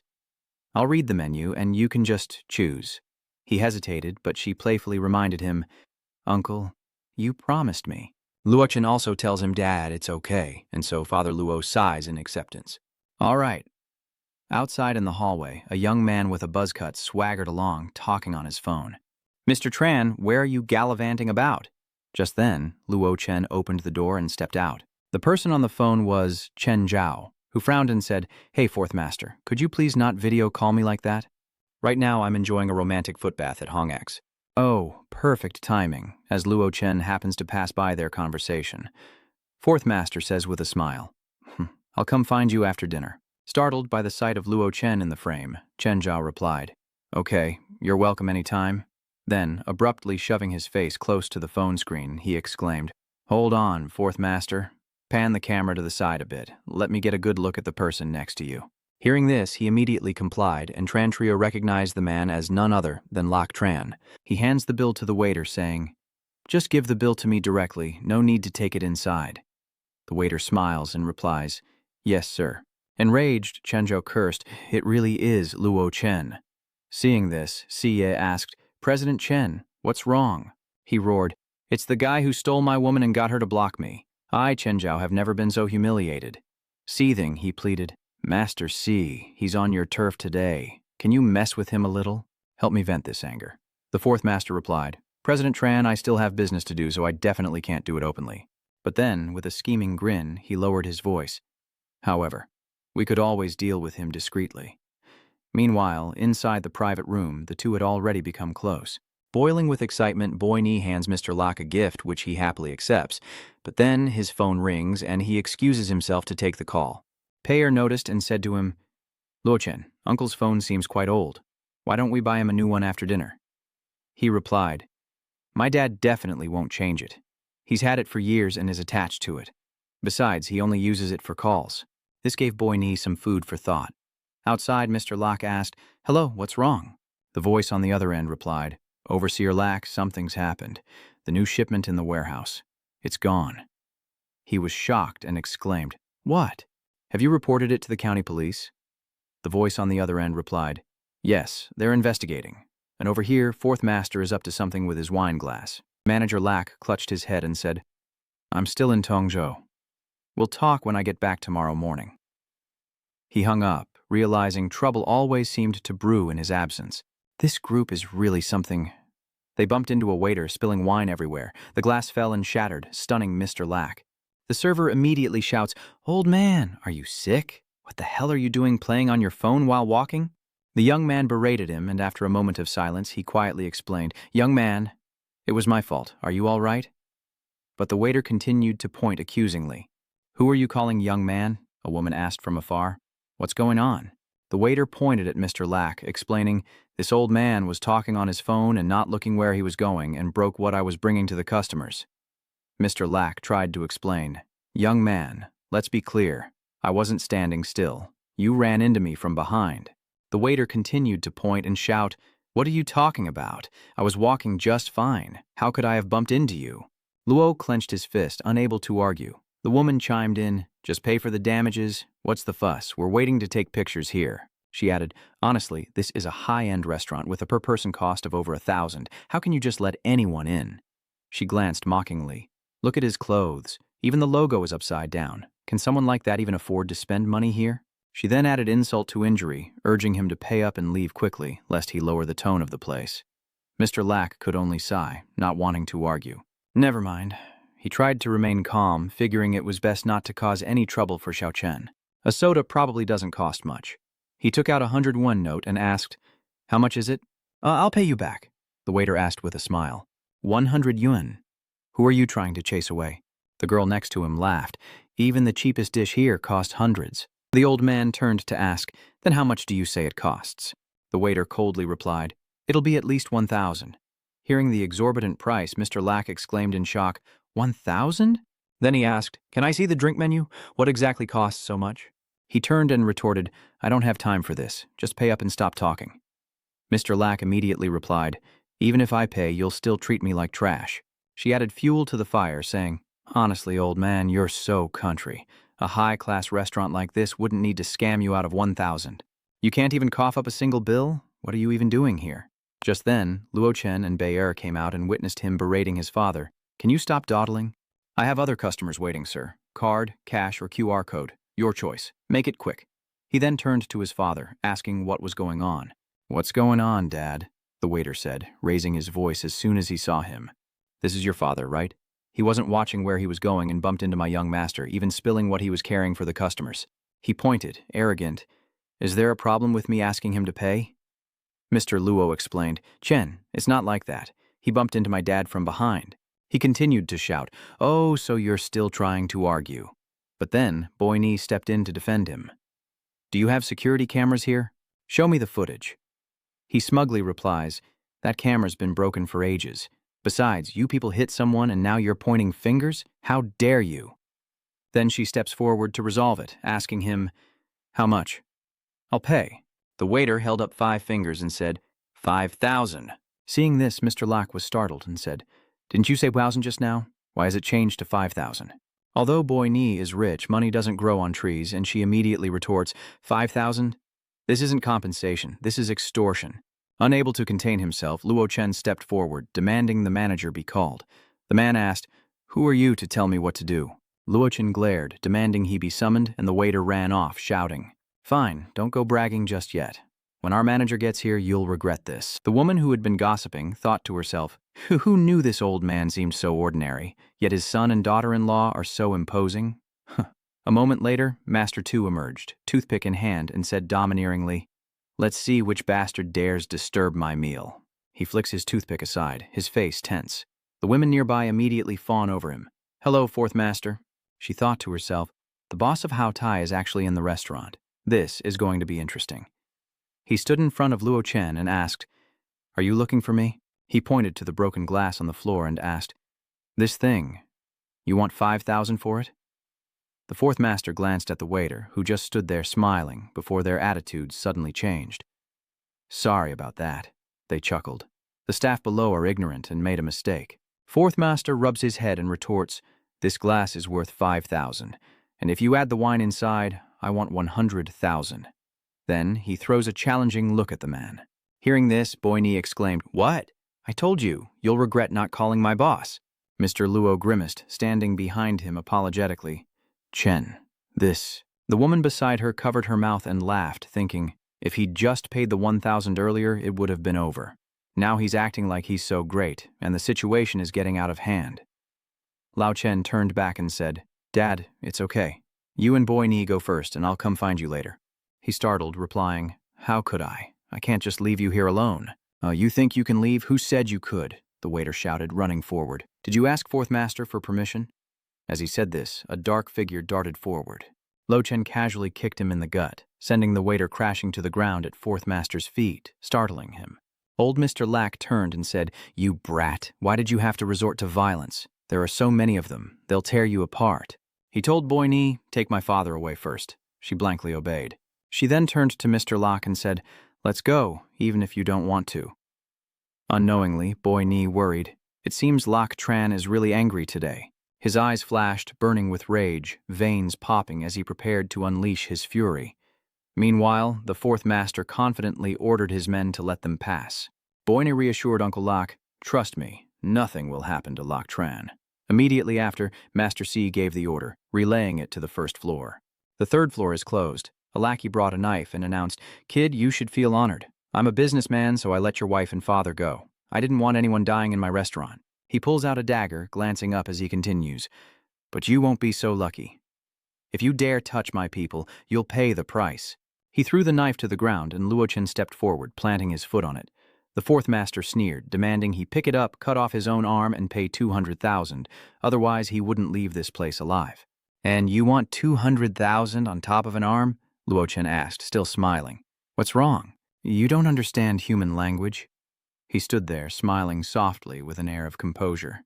Luo Chen coldly asks, do you know who you're talking to? The Fourth Master laughs. You're quite arrogant. Looks like you have a backer. The woman beside him chimed in. You're too kind, Tujia. Even his father dresses cheap. Where would he get backing from? The lackey chimed in aggressively. Who do you think you're talking to? I'm the boss of this street. He stopped his men, saying, listen, kid, don't say I'm bullying you. If you have someone to back you up, call them. I want to see where you get the confidence to yell at me.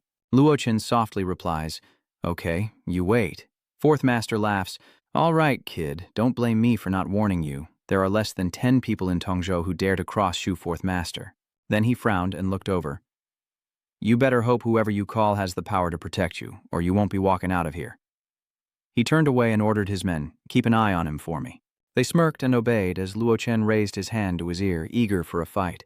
He smirked, then ignited 3 talismans in his hand, thinking, "Today, I'll play with you to the end," and sent the talismans flying. The lackey stood there dumbfounded, watching over him, lost in thought. "What's going on? The guy's so scared he can't even make a call. I want to see how you're going to get help." Cut to the chairman's office at the Deep Corporation, where Deep is reviewing documents when a talisman suddenly appears. This startles him, and he wonders, looking at the burning talisman before him. After it burns away, a message appears, and he gasps, "Young Master Luo." Meanwhile, the second person to receive the message is Hong Hu, and the other is Guang Kun, who is happily chatting with a girl. Moments later, a convoy of cars moved through the streets below. Inside one of them, Hong Hu spoke on the phone. "Hello, Oldya. Yes, that's right, I just received it too, and I'm on my way there with the boys." Just what kind of tricks has the Luo family been using? It's like magic. Oldya told him, "Don't worry about that for now. Get over there quickly. Songer and I will be there shortly." Hanging up, she turned and asked, "Grandpa, is Master okay? Why did he suddenly ask us to bring people there?" Ye Lo replied, "Don't worry. If you can't handle it, calling us won't help." He sighed, thinking of the communication talisman from miles away. "Even I have never heard of this magic. It seems Master Luo's true power is beyond my imagination."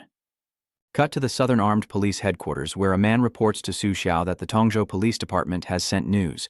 A large number of people and vehicles are gathering in the city center, and no activity reports have been found. Lingjia asks, "Who are they all?" The subordinate reports that not all have been identified, but most are connected to the Yai family. Hearing this, he pondered for a moment and said, "Yizhengtian?" His subordinate asked, "Yes, sir. Should we send him a message?" Lingju raised his hand and replied, "No need." Then he stroked his chin and ordered them to call Luo Chen. Sometime later, Fourth Master sat there, twirling his fingers with his men behind him. They're still surrounding Luo Chen. The waiter from before shouts that it's been 15 minutes already. "Who are you calling? Are you making a fool of us?" The Fourth Master raised a hand to stop him, unhurried. "I'll give you 3 more minutes if no one comes." Just then, a commotion outside drew everyone's attention, and his voice echoed once more.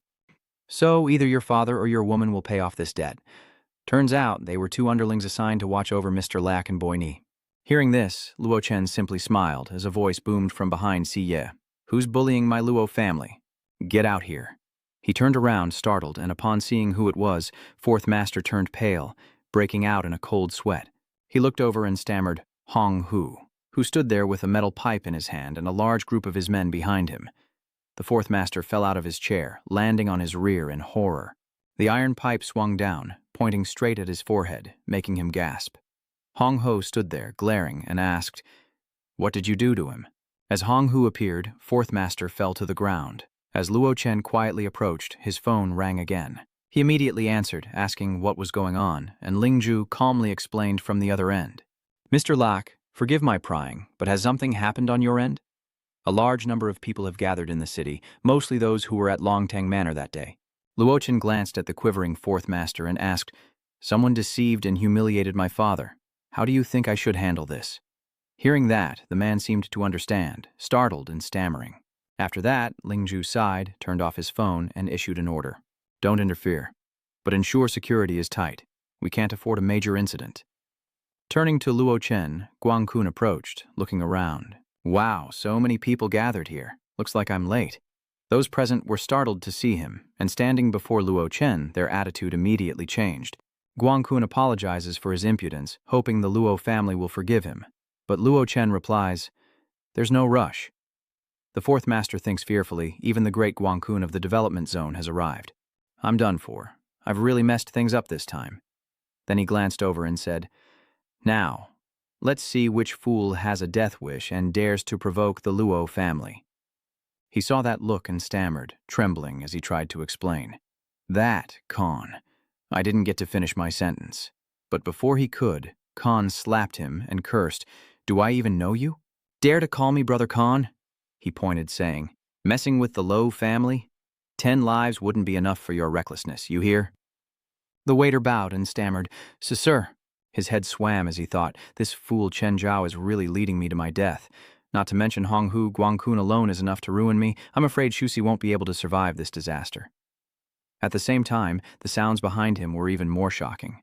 "Be respectful," greeted old Ye. He and Song Song entered, saying in a deep voice, "I'm truly curious. Who provoked Master Luo's anger?" "Ye Zhentian, I really have to meet this person."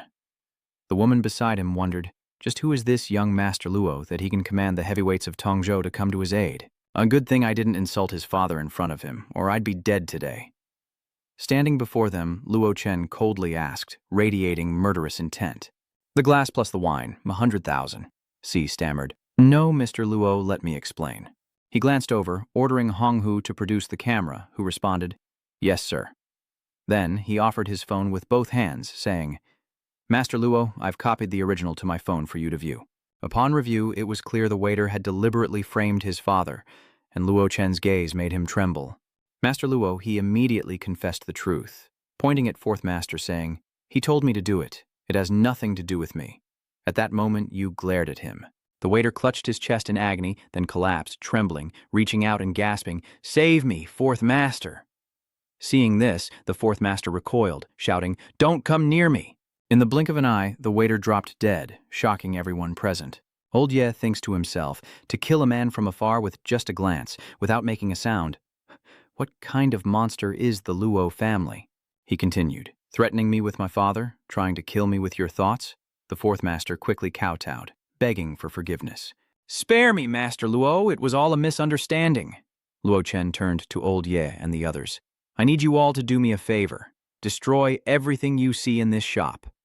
Song Song quickly agreed. "Yes, the Ye family is willing to do anything to please you." He then turned to the Fourth Master and ordered, "After you've smashed everything, I'll give you 7 days. Restore everything to its original state." He quickly bowed. "Yes, yes." He calmly continued, ordering everyone to destroy it all over again, leaving the Fourth Master in stunned silence. The men behind him responded, "Rest assured, young Master Luo, leave it to me. Guangkun is willing to do anything for you, and so am I." The Fourth Master closed his eyes, comforting himself. It's fine, it's fine. At most, smashing the shop just means paying a little more. At least I can keep my life." But then, another sentence from him stunned the Fourth Master. "Cherish your life for the next 7 days." Then they left, and the woman breathed a sigh of relief that they were finally gone. They were cornered, with no escape, and she was relieved the blame hadn't fallen on her.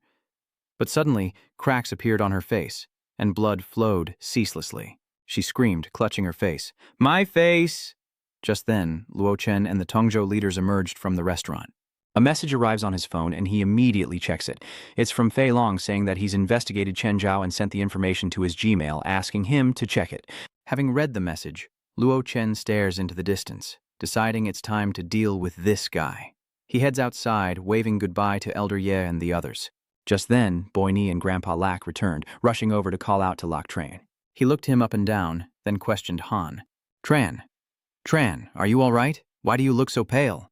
Did those people do something to you? Let me see if you're hurt." He smiled and replied, "Dad, don't worry, I'm fine." Afterward, Luo Chen pondered after receiving a message from Fei Long. He recalled opening his Gmail in his past life after his father's accident and being taken to the police station to assist with the investigation. That night, the assailant was caught, but after a night of interrogation, it was discovered that the perpetrator had been hired. The one who hired the assailant was a man surnamed So from distant Haidong, who had no connection to his father but possessed a prominent background. The county police dared not investigate further and simply imprisoned a scapegoat to close the case. But Luo Chen suspected that this person was connected to Chen Zhao. Now, thanks to the armed team's investigation, his initial assessment was correct. Chu Yunhao of Haidong is indeed in cahoots with Tran Trio. With a cold gaze, Luo Chen clenched his fist, vowing to make them pay in blood this time. The next day at the Yangji County bus station, Luo Chen smiles as he carries a suitcase, saying, "Dad, let me help you with that." Old man Luo looked up at the sky and replied, "You stubborn brat, I told you not to come back, but you wouldn't listen. And that girl buyer wanted to come with you, but you refused." He says softly, "I'm on vacation now anyway, and there's nothing for me to do in Tongzhou." Lao turned back sharply. "You really know how to pick your words. Such a good girl, are you saying you don't like her?" He immediately chuckled, replying, "Dad, I'm only in my 20s. My career comes first." His father sharply retorted, "Who told me that half a month ago? Establishing a career before starting a family. Did I really say that?" Luo Chen evasively asks. Seeing this, he whispered in his ear, "Chen, Tell me honestly, what exactly happened during your time at Tongzhou Real Estate? Where did Lon Buyer and those ambiguous relationships come from? It feels like someone switched you out. You don't even talk the same. Luo Chen closes his eyes, sighs, then turns to his father with a smile, setting a condition. In exchange, you have to tell me about my mother. But old Luo immediately dodged and walked away, feigning a sudden dizzy spell. What a tiring car ride, and the sun has made me even more lightheaded. I need to get home. I need to get back quickly, like father, like son. The two are now heading to the workshop in their hometown, and Min Hui waves to them.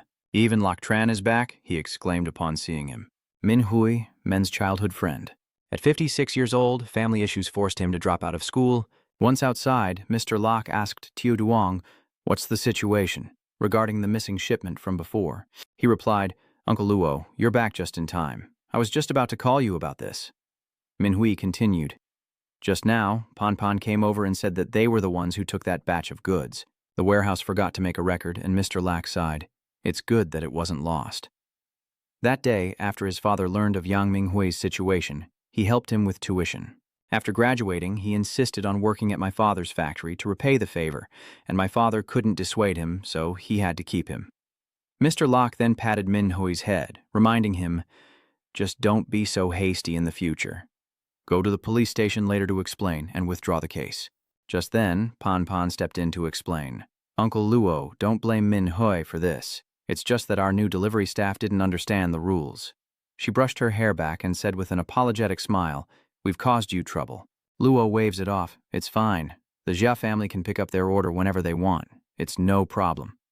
She turns to greet him as well. "Luochen, you're back too? Long time no see."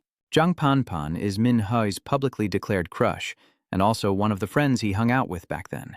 He smiles and greets her, "Yeah, long time no see." After graduating, she used her family's resources to start a business back in the county, becoming a client of Mr. Lake's factory.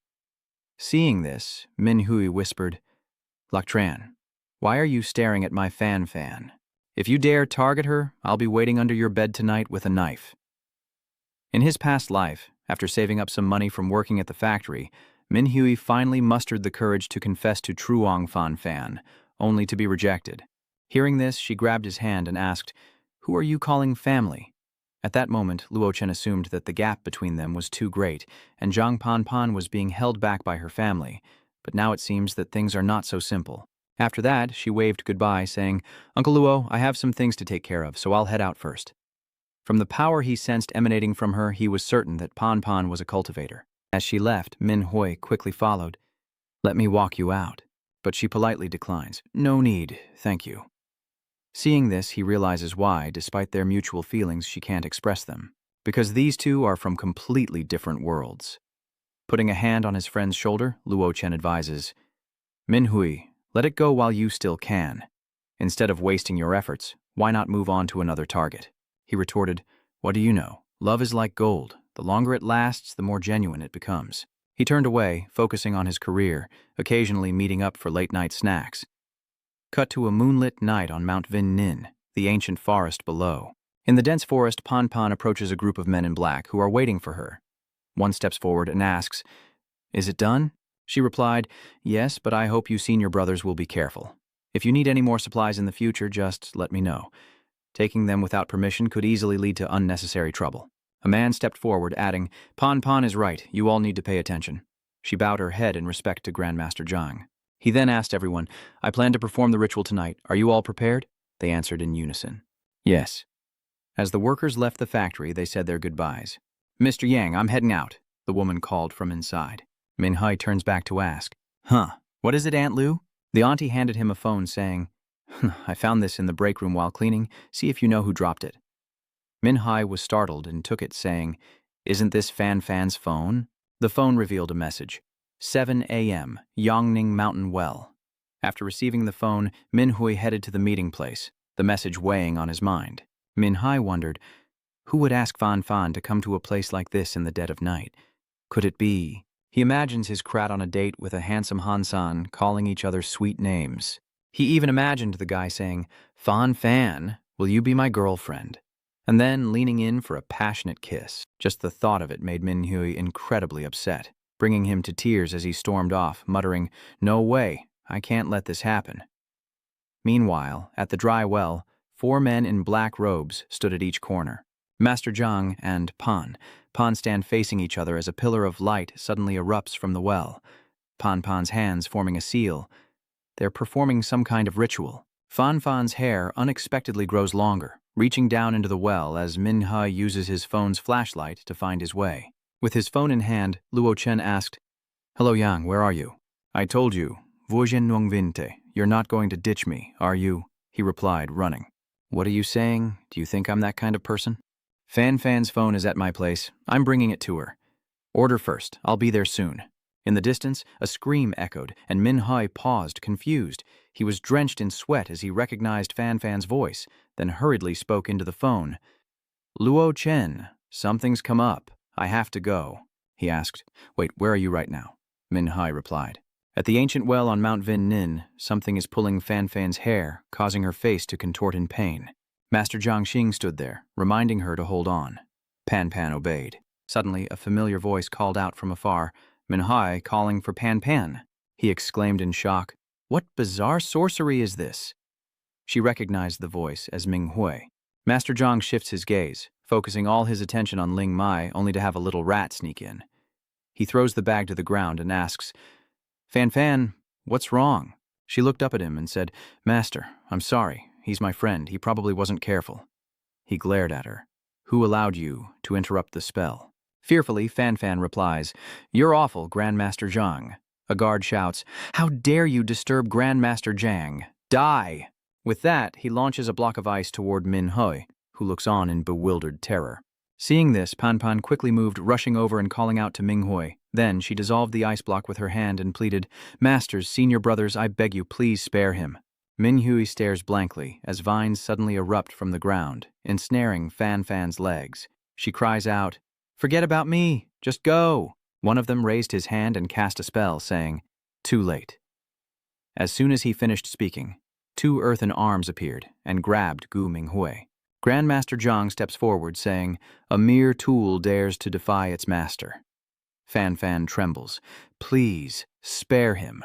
Minghui struggles to shout, "What kind of monsters are you? Let Fan go." Grandmaster Zhang raised his finger, creating a spark of light directed at him, and said, "No one who sees my methods can survive." Pan lowered her eyes, and Grandmaster Yang glanced over when he heard someone call Yang Minghui. With his hands in his pockets, Luo Chen stepped forward, saying, "I ate all the skewers and the owner wants you to hurry back and pay." He flashed an innocent smile, but behind it lay a chilling aura. Seeing him, Pan thought to herself, "Luo Chen," while Minghui trembled, warning, "Run." He calmly replied, "Run? Why would I run? I still have to bring you back to settle the score." The guard stepped forward, blocking the way with mocking tones. "Another one comes seeking death." Zhang Daishi covered Pan's mouth and asked, "Is this one also your friend?" Then he asked, "Do you want me to spare them or not?" Pan trembled, trying to beg for mercy. Zhang Daoshi relents, saying, "Very well, he asks only that you kill one of the 2 and he will release the other." This puts Pan in an impossible position. The vines retracted, letting her fall to the ground.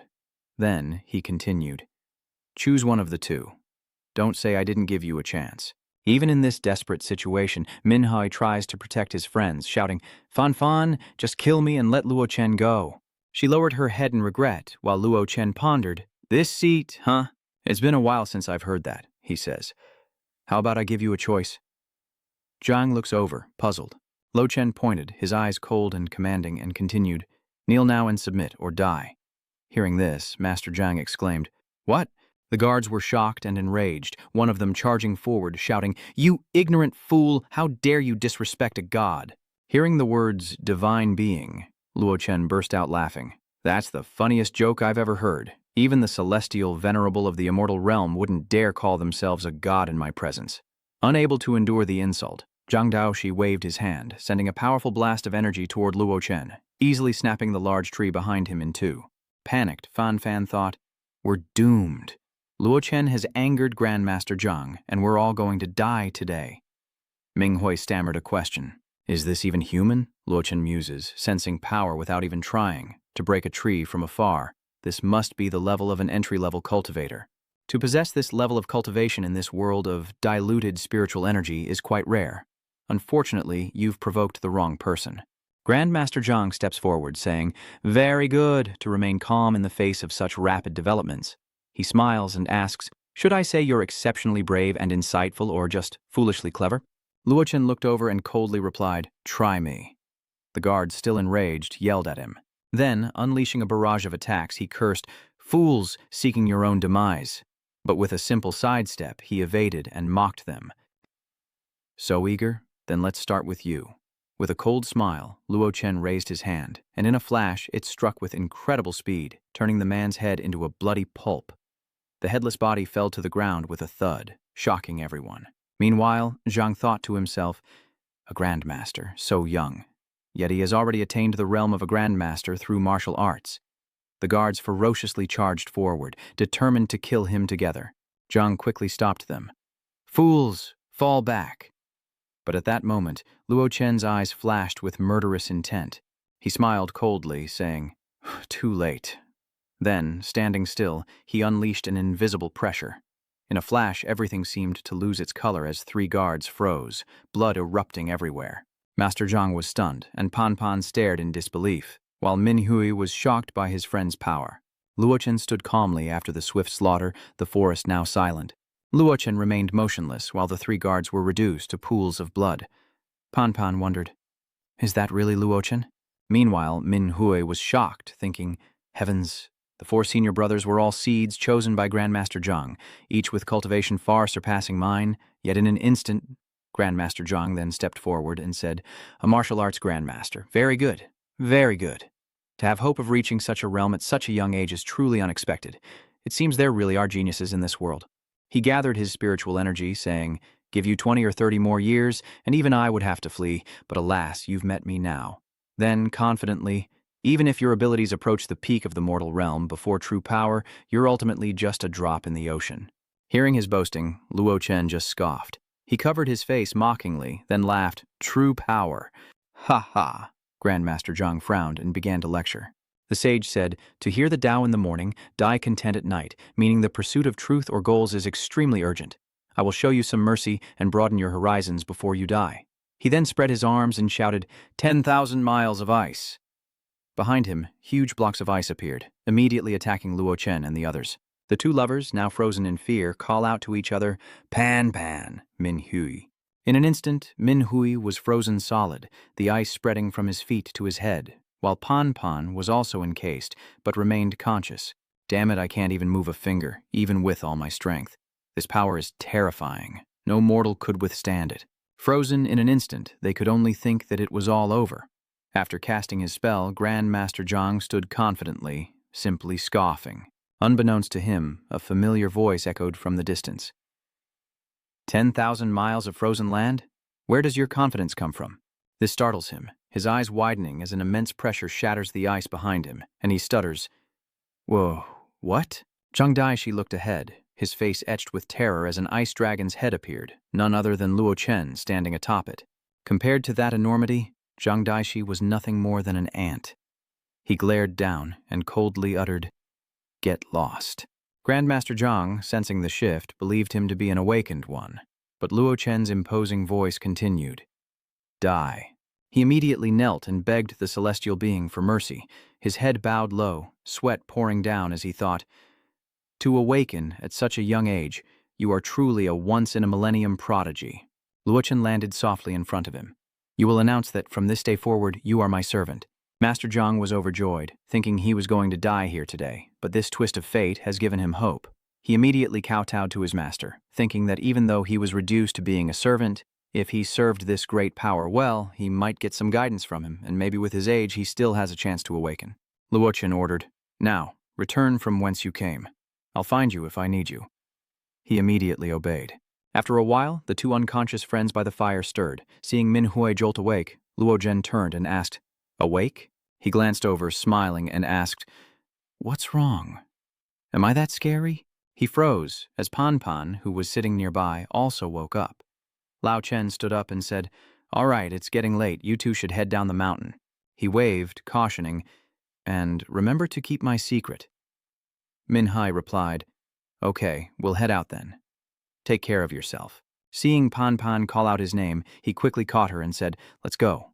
He stood there thinking that a once close friendship, free of distance, had become strained by fear. Though not what he wanted, there was no other way.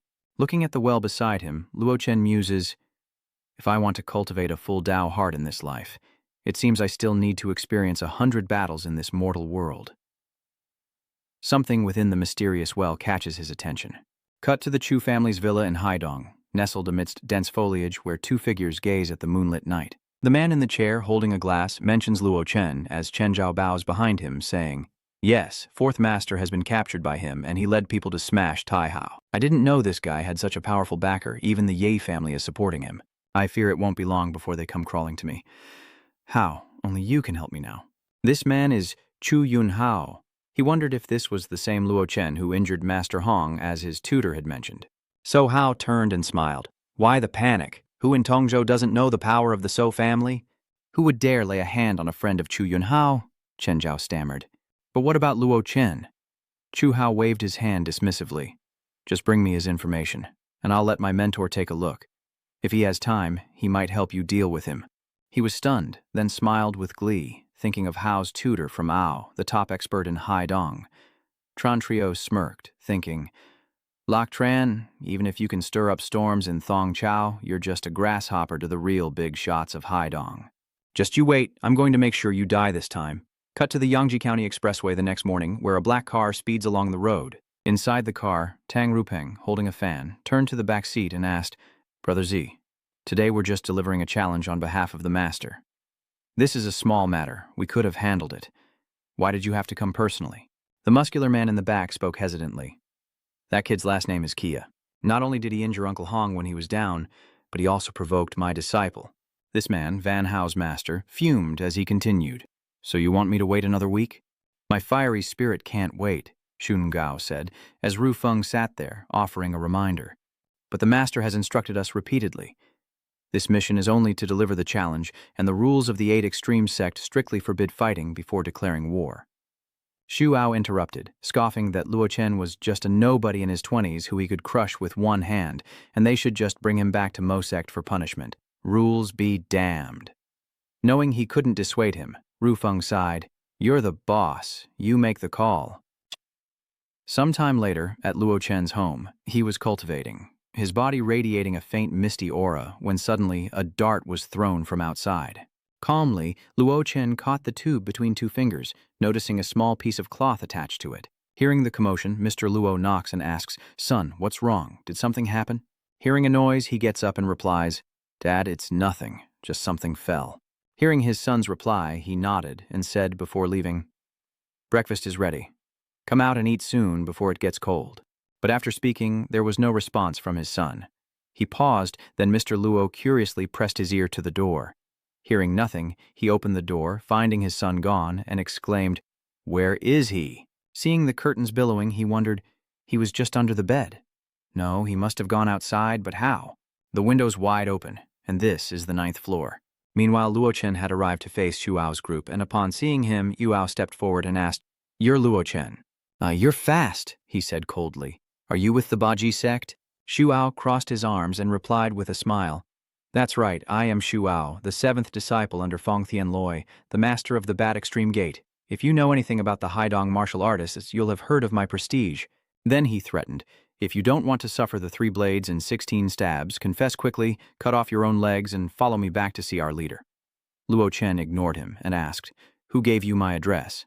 Feeling insulted, Xu Ao roared, "Does your tiny brain understand human language? I told you to kneel and confess your sins, not ask me questions."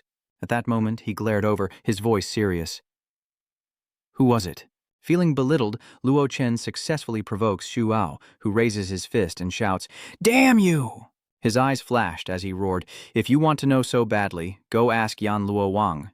Remember, Tun Gao is the one who killed you." The top martial artist of Haidong throws a punch, but Luo Chen simply raises a hand to block it effortlessly, shocking his followers. "What?" Immediately after, he unleashed a slap that sent him flying backward, the force so great it left a long trail in the ground. Xu Ao was slammed into a tree, splitting it in two, leaving the others in stunned silence. He was petrified, trembling as he realized that Xu Ao, the strongest martial artist in Haidong, unrivaled below the Grandmaster level, had been killed with a single slap by an unknown kid in Yangji County. They huddled together in fear, wondering who would believe what they'd just witnessed. Luo Chen dusted off his hands and asked if they were ready to answer his question. The killing intent radiating from him made them tremble, and having just witnessed Luo Chen's power, Rufeng didn't dare delay, answering immediately. It was a man named Chen Zhao. He waved his hand at Qingming, saying that the information in Shuao's hands was all sent by him and had nothing to do with them. After hearing this, he muttered to himself, "It's Chen Zhao again." He thought, "I haven't gone looking for him yet, but he's already come looking for me." With both hands, Nu Feng respectfully presented a letter, continuing, "Mr. Luo, we were only following the orders of the 8 Extreme Sect Master to deliver this challenge. We hope you'll be merciful and let us go." Luo Chen calmly reached out and took the envelope, then coldly said to them, "Leave the challenge and be gone." The group trembled, obediently replying, "Yes, thank you, Mr. Luo, for sparing us. We'll be gone now, gone now." With that, they fled for their lives, not daring to look back, as he pondered that he might have to bring his father to Tongzhou sooner than expected. Luo Chen then disposed of Shuao's corpse, worried that the ants would cause trouble for everyone in the future, when old Li approached, looking surprised, and hesitantly spoke to his son.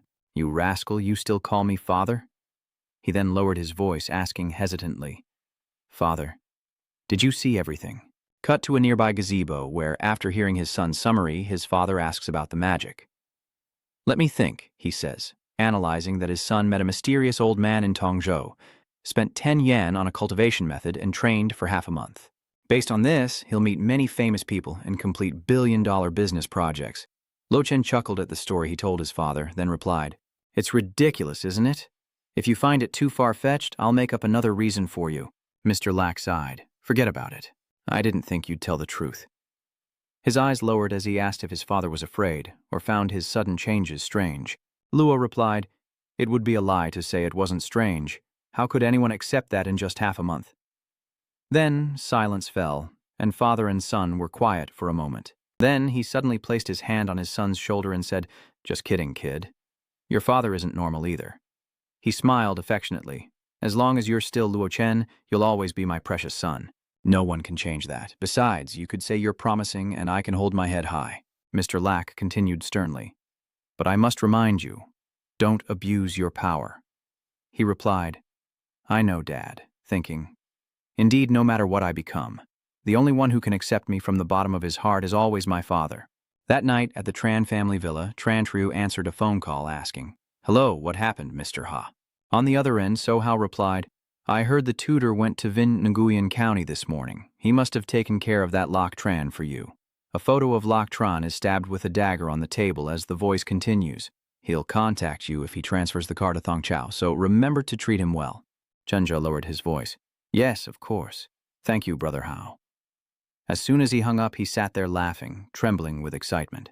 Lok Tran, who told you to provoke me? You think you're so great with those bosses in Thong Chao backing you up." He held up Luo Chen's photo and continued, "Once my brothers make their move, won't they kill you in minutes? But it's all useless to say now." Tran Trio tears up the photo, laughing maniacally. "I'm afraid you're already in your coffin." Suddenly the lights went out, plunging the room into darkness. Tran Zhao looked around, wondering, "What's going on? Is there a power outage?" Suddenly a light flickered behind him from a Zippo lighter. Luo Chen had been standing there all along. Startled, Zhao turned to see Luo Chen calmly lighting a cigarette as he stammered, Luo Chen, why are you here?" He shouted, "I warned you not to come here." He wondered, how did he get in? Is he a ghost? He glared at him coldly, saying, "To make your death truly interesting, I spent a lot of time preparing, but you seem to be in a hurry." Chen Zhao grabbed the knife on the table and shouted, "Damn it! Even if you're a ghost, Luo Chen, I'm not afraid of you." Mustering his courage, he raised the knife and charged, only to have it knocked from his hand. Luo Chen gripped his wrist, and in the darkness only Tran Trio's cries of pain could be heard as he wondered how this guy was still alive if he wasn't a ghost. He trembled, uttering, "Let go, you bastard." Luo Chen takes a drag, releases his grip, and delivers a solid punch straight to his face, causing blood to flow as he trembles. Luo Chen stood calmly by as Chen Zhao, holding his face, exclaimed, "Luo Chen, you dare hit me?" He thought to himself, "I need to stall for time. Once my father returns, I'll skin him alive." As Luo Chen took another drag, he stood there, not retaliating, and said, "Do you know who my brothers are? That's young Master Chu of Uiloi Haidong, and even with the family backing you, you won't escape if he really wants you dead, he threatens. So, you better get lost, and I promise to forget about today and won't bother you again." Even coming here, Luo Chen raises his hand to his mouth, signaling silence. Quiet. He twirls his finger, advising him. Silence will bring clarity, unlike your attempts to stall with such unpleasant words. Why would so many prominent figures in Tongzhou come to the aid of someone ordinary with no background or support? His face twisted in confusion as he frowned. What do you mean? He looked at him with a cold smile, still uncomprehending.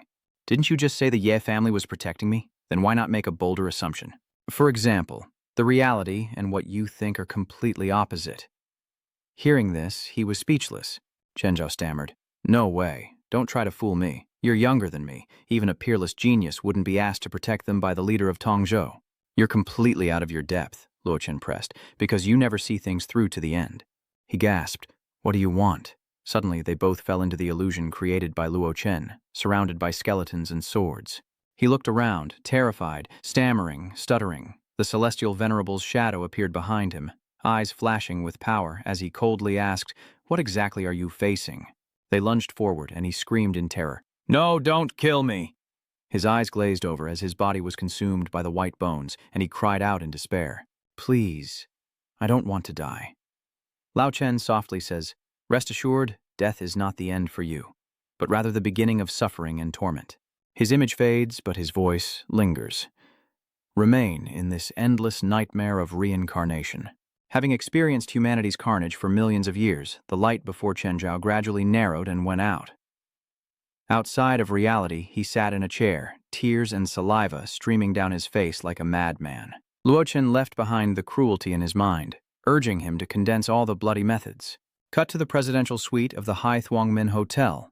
Seeing him, Mr. Locke turned and asked, "Where have you been? It's so late already." Luo Chen smiled and replied, "I was worried you wouldn't be used to the hotel. Tomorrow the moving company will bring things from our hometown, so I just went to the supermarket to buy some daily necessities." He took the items from his son and said, "Hey, it's not like I've never been outside before, you little rascal. You like to spend money extravagantly as soon as you have some." He thought to himself, even though Chen Zhao was dealt with, he was still worried about leaving his father alone in Yongyuan County. Fortunately, his father finally agreed to let Yang Minghui manage the factory and come live with him in Tongzhou for good, also helping with preparations before the Panlong Bay project opens. Turning to his father, Luo Chen asked, "Dad, did you want to tell me something earlier?" Mr. Luo scratched his head, a little embarrassed, then hesitated. "Son, haven't you always been curious about your mother?" Startled, he replied, a bit puzzled. "Yes." Luo Chen thought, "I haven't seen my mother since I could remember. Whenever I asked father about it, he'd hesitate and brush it off. And this was the first time he'd ever brought it up to me like this." Luo took off his glasses and continued, "I had planned to bury this secret forever. If it weren't for your newfound abilities giving me a sliver of hope, I wouldn't tell you this, as it would only bring you harm." Startled, he asks, "Harm me?" With a serious look, Mr. Locke said, "Before I reveal the truth, promise me you won't rush to find her until you're fully prepared." The story began 20 years ago when Mr. Locke was transferred to Haidong Province due to a job change. Among those transferred in the group, he was practically the leader and favored by the higher-ups. In less than 2 years, he was promoted to law enforcement, becoming the youngest officer at the time. As fate would have it, his parents met, fell in love at first sight, and quickly committed to a relationship. But his mother insisted on keeping it a secret. Because the idea of free love was just emerging, people were very conservative in their thinking. But Mr. Lack could understand their secret love, which didn't stop their relationship from blossoming rapidly. More than half a year passed like that, but eventually their secret was exposed. His mother met with Mr. Lack to discuss how to deal with the fallout. He didn't care and planned to use this opportunity to make their relationship public because they were already engaged. But what happened next was beyond his expectations. It was then that Luo finally learned the true identity of his mother. She belonged to the Jingdong Shen family. It was a super clan with enough influence to illuminate the world, and he never dreamed his mother actually came from the Shen family. This also explains why she hid her relationship with him, as marriages of children from such prestigious families always involve many interests, and they absolutely cannot allow an outsider with no background to interfere. As an outsider, Luo also paid a painful price for this, losing his love and having his future destroyed. Accidents began to occur one after another, the darkest moments of his life, and he even contemplated ending it all. But little did anyone know, before mother and child were taken away, she was pregnant. After discovering this, she overcame all difficulties and escaped, and Luo feared he would never forget the moment she appeared before him again. He then quietly took his mother back to Yongyuan County, hiding in an abandoned mine shack where they held a silent, unwitnessed wedding amidst the dust. Little did the Shen family know, Mr. Luo brazenly returned to his hometown, where they remained safe for over 8 months until Luo Chen was born. His mother always believed his arrival would bring a turn for the better, so soon after his first month, the family of 3 went to Jingdong. But contrary to their hopes, the Shen family not only rejected them, but also felt they'd been disgraced. Even the head of the family came personally, forbidding him from ever seeing his wife and child again. Violation would mean certain death, all to protect his son. For 20 years, Luo Chen's mother has been absent, as if she never existed. He wanted to find her, but feared endangering his son. And as Luo Chen grew older, this concern only intensified. Back in the present, father and son sat in silence in the living room. Having heard almost the entire story, Luo Chen listened as his father continued. In the end, I chose to compromise. All that remains for me is for you to grow up and live a peaceful life. He looked at his father, thinking. Never expecting his father to have such a past, Luo Chen responded, Rest assured, father. Times have changed, and it won't take long. I will bring mother back and reunite us properly. No one will be able to stop me. He placed his hand on his shoulder and said, Good son. I believe you can do it. However, the Shen family's power is intertwined and immense. They have many people with strange powers like you, he warned. So, before the time is right and your wings are strong enough, don't try to challenge the Shen family. Hearing these words of concern, Luo Chen looked at him gratefully. Mr. Luo, wearing glasses, added, Don't ask me for your mother's name or picture. I won't give it to you now. Unless you can find out on your own, you'll only bring disaster. But his words made him really think about the power behind Shenzhou. Luo Chen then turned and said, Can you answer another question for me? How far is the Shen family's nearest sphere of influence from Tongzhou? Luo's answer lies in Haidong, a city of wealth and towering skyscrapers. Meanwhile, at the 8 Extreme sect, a report comes in. Sect leader, the challenge has been delivered to Luo Chen. Rufeng, kneeling below, continued. They said he would definitely come. The man seated above asked, Anything else happen? After a moment's hesitation, he replied, No, master. The sect leader, hand on his chin, dismissed him, then stroked the tiger's head beside him, saying, Lin Hualong is heading northwest, and the Baji sect has been provoked. Now that I've emerged from seclusion, all of Haidong will bow before me. Then a scene of utter devastation, as if struck by an earthquake. Honghu reports over the phone to the Luo family that everything here is done, as passers-by gossip about what happened to this luxurious hotel. Did they redecorate? He immediately turned around and glared at them. The two immediately turned away in fear, saying, Let's go. Don't ask any questions. Hurry up, he continued. We've wrecked the hotel twice at your request. Do you have time to come here? What do we do with him? Beneath the streetlights near the ruined restaurant, Master Ye arrived with Kwang Kon, leading his men and the bound fourth master. He turned to Hong Ho and asked, What did Mr. Locke say? He whispered something in his ear, and he immediately said, Okay, I understand. Then he ordered him burned alive. A slow burn. Sijia was shocked to hear this. The men followed the order as the tied-up man tried to yell through the gag. Old Dai announced, The rest of you, prepare to come with me to Haidong. As Luo Chen walks down the street, his phone rings. Hello, Mr. Luo, this is Fei Long. He sits at his computer, spotting your flight information. You're in Haidong now. Would you like us to arrange accommodations? I'll send a car to pick you up right away. Luo Chen replied, No need. I have other matters to attend to. I'll join you Bloodkill members when the time is right. He thought to himself, his main goal in coming to Haidong was to wipe out the 8 Extreme sect and Chu Yunhao, join Bloodkill, and gather information about the Shen family. I want to see what this superfamily is capable of if even the armed forces can only scratch the surface. Oh, I almost forgot. There's one more thing, Mr. Luo. We may need you to keep an eye out. The communications officer sighed, telling Luo Chen that there had been several malicious cases in Haidong recently, and the methods were extremely strange, unlike ordinary people. He walked along the street, listening intently. We've increased security at major stations and airports. Please let us know if you find anything. Just as Luo Chen hung up, a girl approached him, her voice soft. Hello, little brother. Zheng Tongran stood there, waving and saying, Could you do me a favor? She pretended to lament that she'd been too hasty to bring her fast charger, but the airport wouldn't let her bring it in. Her phone's dead and she has no cash, so he immediately offers to call her a car, but she waves him off saying, "No, that's too much trouble for you. I wanted to ask where you're headed. If it's convenient, could you give me a ride?" Luo Chen replied, "I'm just wandering around, no destination in mind." Hearing this, her eyes lit up as she looked at him. Confused, Luo Chen asked, "What is it?" Tongran forced a smile and asked, "Are you teasing me?" He replied curtly, "No." She thought to herself as she took a closer look. This younger brother seemed so gentle, just her type. Luo Chen coldly exits the taxi, waving goodbye and stating the truth. Soon after, they're both in the taxi and Tongran asks, "Did you just arrive in Haidong?" He simply replies, "Yes." She leaned in and asked, "What kind of work?" He replied, "Just work." Thinking to himself, Luo Chen considered joining bloodshed as work, while Tongran turned to him, saying, "You really know how to pick your times to come to work, don't you? Haven't you heard about the recent serial killings in Haidong? You need to be more careful." The city is in chaos right now, and Luo Chen glances over, chuckling, asking if she means he shouldn't talk to strangers. She explained, flustered, "Not at all. I just think you're kind and helpful, and I was just giving you a friendly reminder. There were so many people at the airport, and you were the only one willing to help me. And I'm not a bad person either. Have you ever seen a villain who looks like me?" He looks at Tong Ran, thinking she really does resemble her. Though she probably hasn't become the holy maiden of the eternal god dynasty yet. She feigned pride, saying, "Do I look like I need to do evil?" As Dong Yan sat there, "Fleck," she added, "Besides, I'm the granddaughter of the chairman of the Chamber of Commerce, the legendary business queen of Winbund, though not by blood."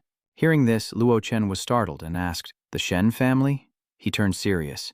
"The Shen family in Jingdong?" Tong Nian was taken aback and replied, "You know them too?" She added, "However, although my sister-in-law is from the Shen family, their relationship isn't great. You could say they barely interact."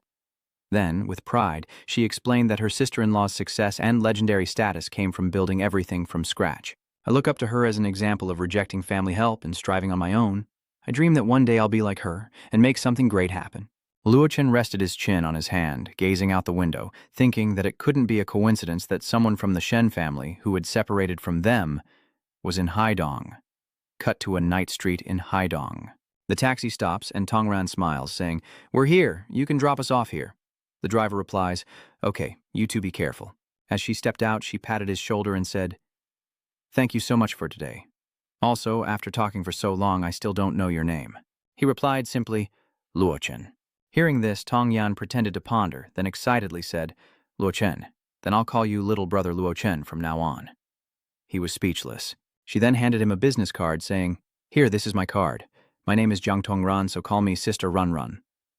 Luo Chen looked at it and asked, "The Night Blaze Bar?" She points and replies, "Yes, it's where I work just down the street." Then she suggests, "Do you have a place to stay tonight? If not, come find me at Dahoa. After my shift, I'll take you to a place to stay." He refused. "That's not necessary." Tong Ran explained, "Hey, don't get the wrong idea, kid. I rent a 2-bedroom apartment with a living room, and the spare room isn't going to be me asking you to sleep with me." A moment later, she waved goodbye to Luo Chen. "All right, I'll stop here. I have to head to the bar to prepare for tonight's performance. If you come after 9, drinks are on me." As Dongran left, he tilted his head back to see a red-haired girl in a veil watching him from the side of the road, quickly averting her gaze and pulling a cloth over herself. Luo Chen noticed this but remained silent while Dong Yan headed towards the bar where she worked. Amidst the city's clamor, she passes through a narrow alley, unaware of the sinister figure that emerges as she approaches. From within the alley, the demonic figure tilted its head, fixing its gaze on Dong Yan as if confirming she was tonight's prey. Cut to the Da Hoa bar, pulsing with music and revelers. Dong Ran is working and she spots Luo Chen.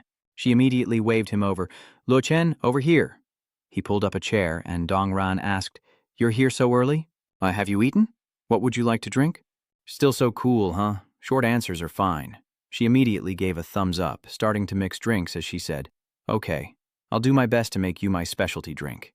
As Luo Chen watched her every move, he pondered the strange energy from before, fearing it was targeting her. He recalled the eerie presence vanishing as he approached. It's strange that an evil spirit of this caliber could appear so brazenly in the city. He suspects that something in this life has been forcibly changed, altering certain timelines. Back then, there was a bloody handprint on the alley wall. If that's the case, Luo Chen thought, He needs to prepare early and get ahead of the drastic changes to come. Back in reality, after her performance, Tongran sets the drinks on the table, saying, "Sorry for the wait." She smiles brightly, introducing, "Angel's kiss, please enjoy." Dongran watched Luochen drink and asked, "How is it?" He coldly replied, "Not bad." She smiled, "I'm glad you liked it." Suddenly, a hand tapped her shoulder. "Sis Ran, table 6 needs you." Tongnian waved goodbye as she left. "All right, Xiaochen, you have fun. I'll find you later." Batender watched her leave, muttering under his breath about an angel's kiss. "Nianian never makes this drink for customers. Just what is your relationship with her?" Luochen ignored him, taking a sip of his drink. He slammed the glass on the table and continued, "That kid is too arrogant.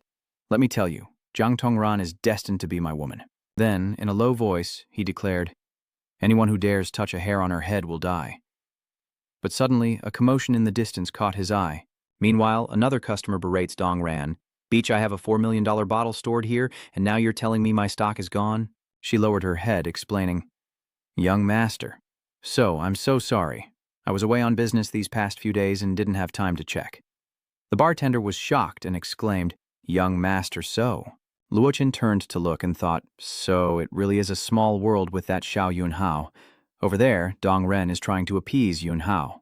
"I'll offer you a complimentary bottle of higher-priced wine as compensation. Would that be acceptable?" But unexpectedly, he slaps her across the face. Yunhao berates her. "President Jiang, do I look like a poor man to you?" She covers her face, not daring to resist, and simply apologizes. Meanwhile, Luo Chen sneered at bartender. "Isn't she your woman?" Then, pointing in that direction, he continued, "He touched my woman. He deserves to die." Over there, Yunhao's voice still boomed. "What kind of drink did I ask for?" "Give me that liquor, got it?" the bartender whispered. "What do you even know?" That was Chu Xiao, the young master of the wealthiest family in Haidong. Even our boss, the Fong family, wouldn't dare raise their voice to him. Lucian cursed him into silence. "Worthless trash." The man forced a smile and replied, "Okay, you're not worthless. You're not trash. You're amazing." He stammered, "Go get him." As he approached, Luo Chen hurled a glass at him, striking Yunhao in the head, causing him to cough up blood, much to the shock of those nearby. Everyone froze, the bar's atmosphere suddenly heavy as he turned toward the thrown glass and asked, "Who did that?" The bartender stammered, staring at Lak Tran, thinking, "To be a hero, this fool is willing to throw his life away." Shu Yunhao continued to yell, "Who the hell did that?" Dongran was startled as Luo Chen stepped past him and headed forward. She exclaimed in shock, "Brother Luo Chen?" Seeing him, Yunhao, with his head bleeding, smiled and said, "You dare to act and take responsibility. Very good. In all my years, this is the first time anyone's dared to lay a hand on me." He stood among his men and added, "But seeing as you've got guts, kneel and kowtow 3 times, and I might consider letting you keep your legs. Otherwise, in your next life, you'll just end up in a jar." Dongran tried to intervene, telling him not to take a loss in front of the young master, but he just stood there, completely calm. Then, Luo Chen pointed to the ground, confusing them. Then he boldly declared, "I won't spare you either." Yin, the man surnamed So, shouted, "Kill him for me." They immediately charged forward, some with bottles, others with chairs, attacking him. Seeing their overwhelming numbers, Dongran covered her eyes and cried out, "Xiao Chen!" The Chu lackey, with a sinister tone, told his men to inform the Fengs that he'd forced me to kneel here, asking them to come deal with the body later. But things seemed to be going differently as the attackers were being thrown back. Yunhao's face changed slightly, a hint of worry creeping in as Luo Chen closed the distance in the blink of an eye. His men were already down for the count. He smirked and asked, "Kneel yourself, or should I help you?" He raised his fist, still smiling. "So, that's why you're so cocky? You've actually trained before. Come here, I'll take you on directly today." With that, Yunhao threw a punch at him. Luo Chen dodges the blow, then mocks him, "Looks like you want me to help you." Yunhao misses his punch and cries out, what?" Immediately, he delivers a devastating kick straight to Peter. His eyes widen, his smile vanishes behind tears, and his precious jewels are crushed in agony. Luo Chen stood there as Yunhao knelt down, clutching Peter and screaming in agony. Those around them were shocked, thinking, "Damn, this guy must be crazy." Then Luo Chen stomped his head into the floor, splattering blood everywhere, as a girl cried out, "Someone, help Master Chu." They replied, "How can we help him? He's been chosen by a demon. If he can't win, we'll just die trying." Don't worry, I've already called the police, Luo Chen continued. 8 more to go. Despite the pain, he frowned and repeatedly said, "Kill, kill." As he vowed to kill, another forced kowtow followed, and Dong Ran stepped in to stop his younger brother Xiao Chen, warning that if he really killed him, the Su family would surely seek revenge. His terrified men knew they had to find the Tang family quickly. If young Master Chu died at Night Blaze, none of them would survive. Outside, a luxury car rolls to a stop in front of the Da Hoa bar, and Duong Nu Fong emerges as the driver opens the door. Seeing him, Tender, the bar's manager, rushed out in a panic. "Mr. Fong, you've finally arrived." Young Master Chu is about to be beaten to death. None of our security can stop him. Hearing this, he closed his fan and asked what was going on, while inside, Luo Chen stepped on Yun Hao's head, having counted the 9th kowtow. He coldly declared that after 9 bows it was time to depart this world. But the man still roared threats. "I will kill you, and not just you, but your entire family." Luo Chen coldly laughed. "I'm not like you, all talk and no action." Suddenly, a voice boomed from outside, demanding they stop. Ruo Feng stepped forward confidently, asking, "Which brat dares to touch young Master Chu on my turf?"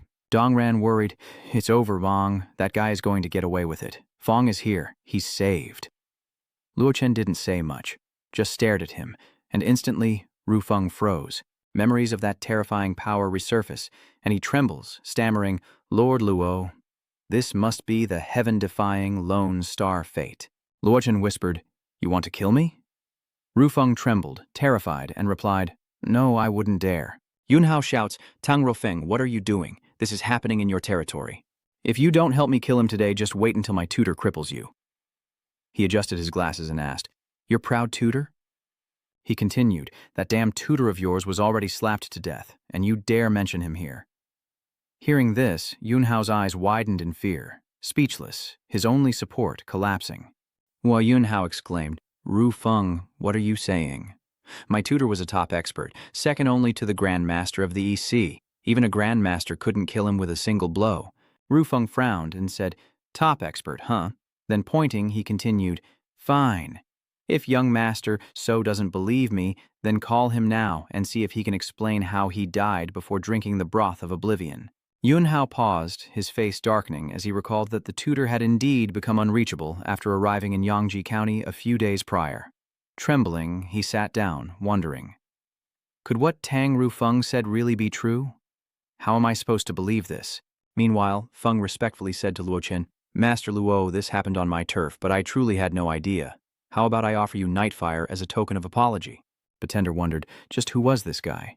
Even one of their boss's 4 great Haidong leaders was groveling for his mercy.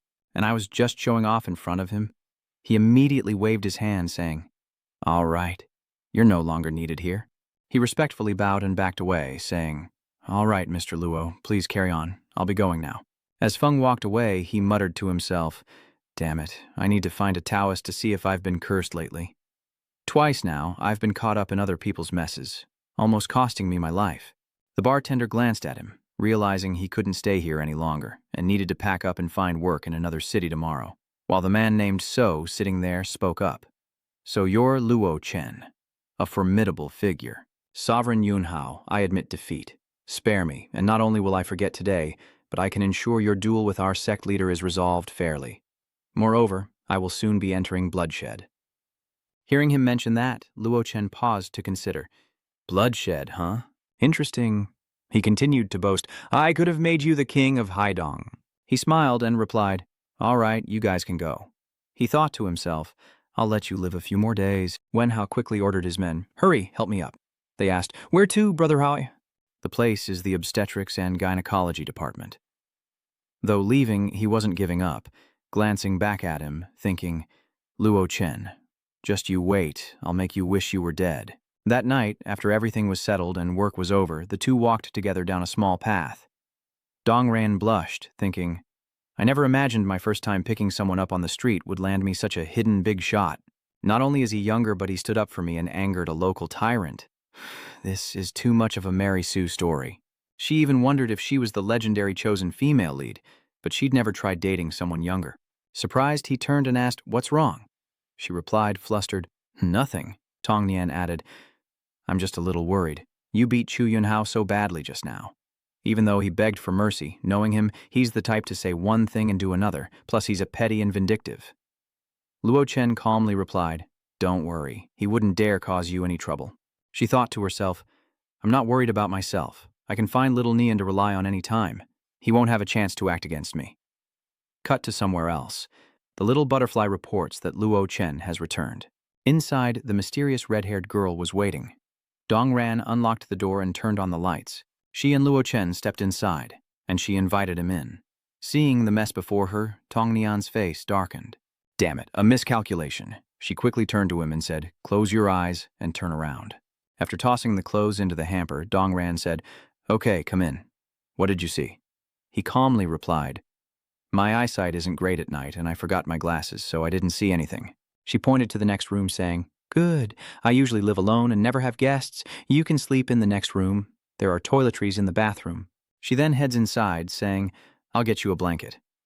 Meanwhile, back on the street, the bartender returns to the bar alone.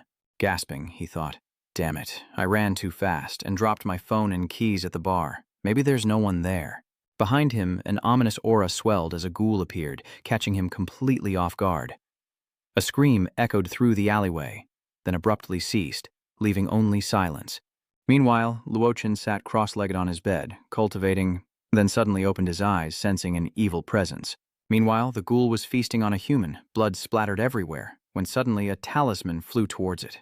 After the explosion, golden spiritual energy shot out from the talisman, piercing its limbs. Then, a series of talismans linked together, surrounding the one-eyed demon. A small foot appears with some butterflies, and a soft voice rings out, "I've finally caught you." The one who appeared was none other than Zi Kuai, with a mysterious look on her face. While in the alley, the one-eyed demon was restrained, struggling and growling. Before it stood Zi Kui. The demon trembled, while Zi Kui remained calm. She approached, saying, "Don't pretend anymore. You escaped the confinement our ancestors set, so how could a mere suppression charm hold you?" As she finished, it broke free, shattering the charm's control. Zi Kui watches, realizing her suspicions were correct.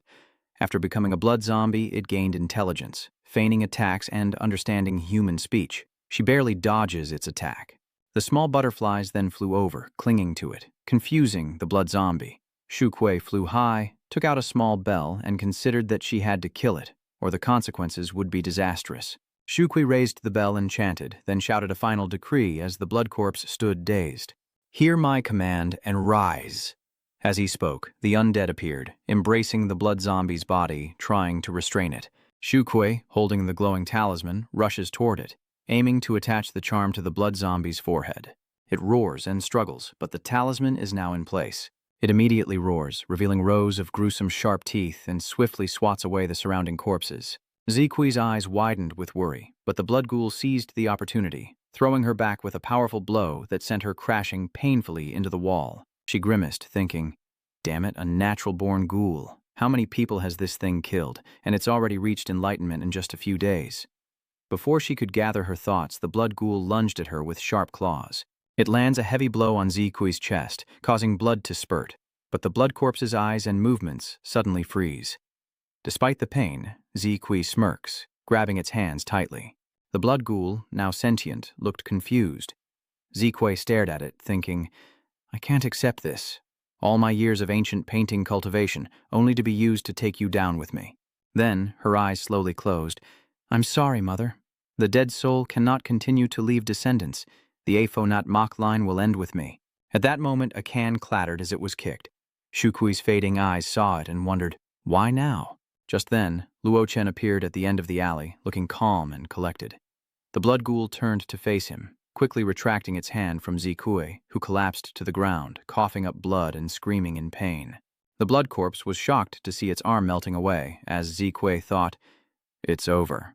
The Corpse King is restrained by the ancient painting, so it can't devour flesh and blood to recover. She desperately cried out, "Don't come here, run!" The blood corpse then raised its remaining hand, aiming to strike Zi Kui. Luo Chen swiftly appears, landing a punch that sends it flying, dispersing the deadly tide.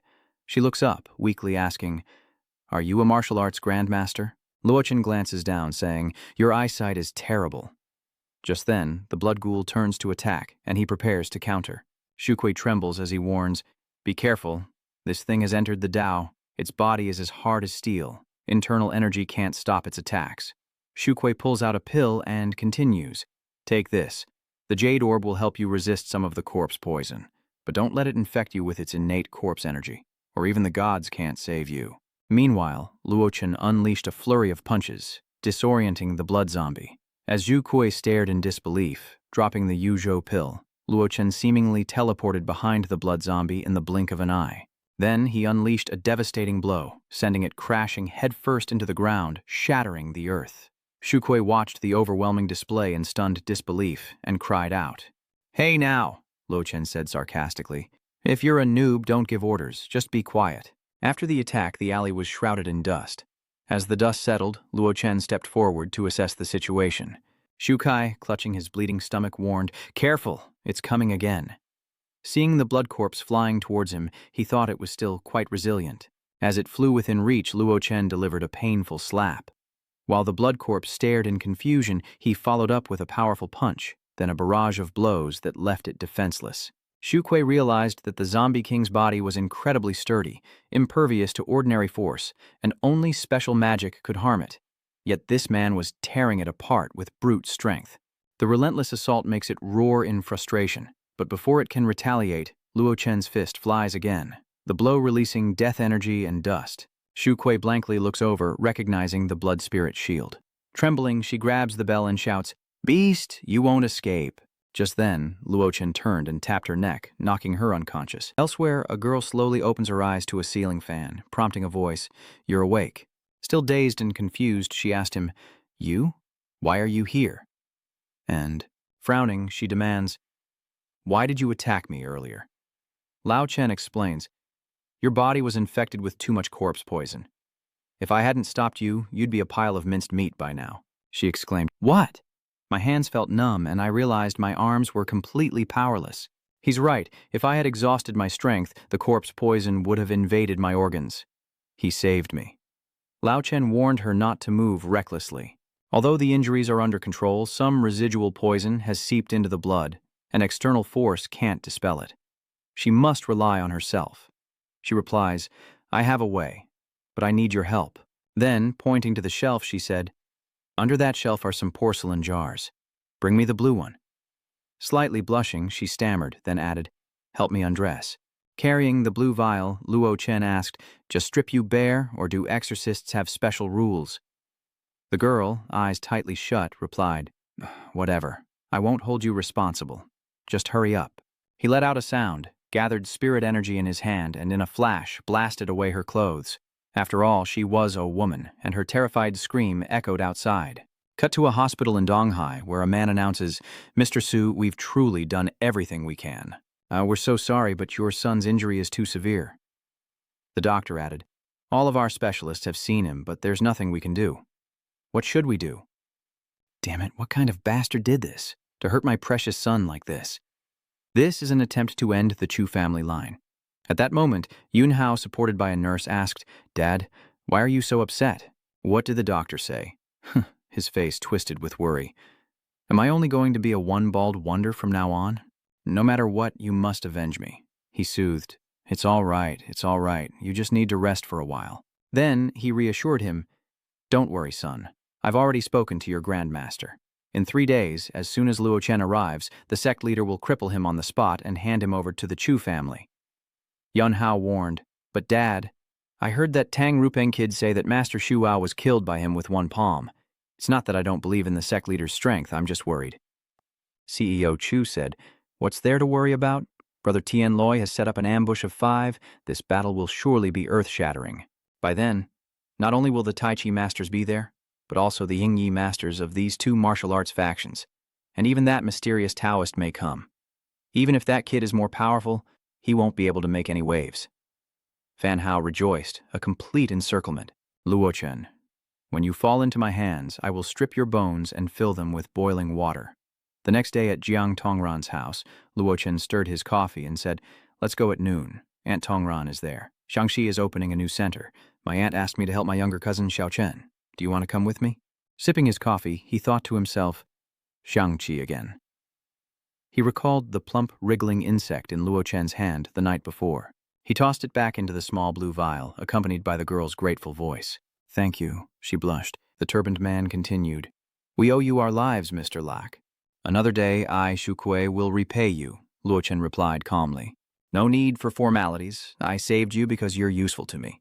And if I'm not mistaken, that Corpse King must be related to you," Tukoi replied.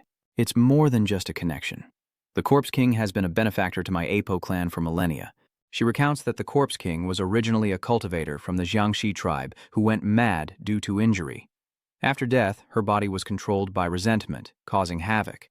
Later, my ancestors suppressed her and protected her for generations. But not long ago, someone tampered with the Corpse King's seal, allowing her to escape. So I followed her trail and recently heard about the serial murders in Haidong, which brought me here. I bought a magic shop to make it easier to gather information. Little did I know, by the time I found her, she had already achieved enlightenment. Entering the Tao is a prerequisite for awakening, and in the immortal realm it's as easy as flipping your hand. Common knowledge. But, due to the unique nature of Earth, entering the Tao is incredibly difficult, an obstacle that countless cultivators struggle to overcome.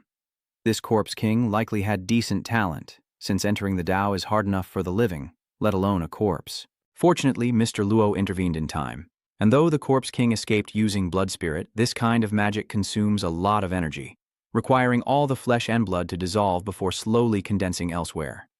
And obtaining 1/100th of the original flesh is already considered good. Hearing this, he asked, "Do you know where she's headed?"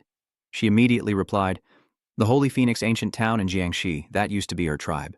The weakened Corpse King has nowhere else to go but back to her bloodline. She pleads, "I implore you, Mr. Luo, to help me get to Yangshi. If we successfully capture the Zombie King, name your price." Her proposal gives Luo Chen pause, his eyes thoughtful. Back in reality, he tells Dong Ran, "No, I need you to stay in Haidong for something else." He thinks to himself, during last night's fight with the Blood Corpse King, the great Emperor Sutra stirred slightly. This powerful technique, known as the Supreme Everlasting Scripture, has an unusual training method. It seals a portion of the practitioner's power during training, and the sealed percentage increases with cultivation level. This power is only released in times of danger and can multiply strength for a short time. But due to the Earth's influence, aside from the protective aura, the Supreme Emperor Scripture itself cannot be cultivated. Dong Ran instructed, "Then I'll leave the key here with you to watch the house." She waves goodbye, telling him to wait for her return. He smiled and greeted her, then thought to himself, "But this kind of restriction will gradually falter when I awaken the second layer." Cut to Haidong Nanjiao Sports School. 2 days later, CEO Su and his son arrive with their entourage. Yunhao wipes his sweat and complains, "Dad, we've been standing here for over 2 hours. I'm injured. I can't take it anymore." He replied, "It's almost time. Just bear with it. Today some very important people are coming and we can't be late for anyone." Finally, some important figures have arrived.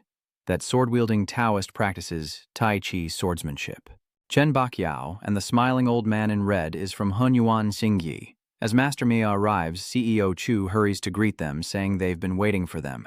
Master Chen replied, "You're too kind, Mr. So." Mr. So smiled and invited the two. "Masters, friends, the best seats in the stands are ready. Please, be seated." They exchanged pleasantries, and then old Tran was invited forward. The crowd whispered about the imposing aura of Grandmaster Tran, truly befitting the master of Tai Chi sword. According to Master Ma, he can shatter 2 pieces of British granite with a single finger. Yunhao worriedly thinks, "Damn, I have a bad feeling about this." He seemed worried. He doubted that person would dare to come today. But if he didn't, wouldn't today's setup be a waste?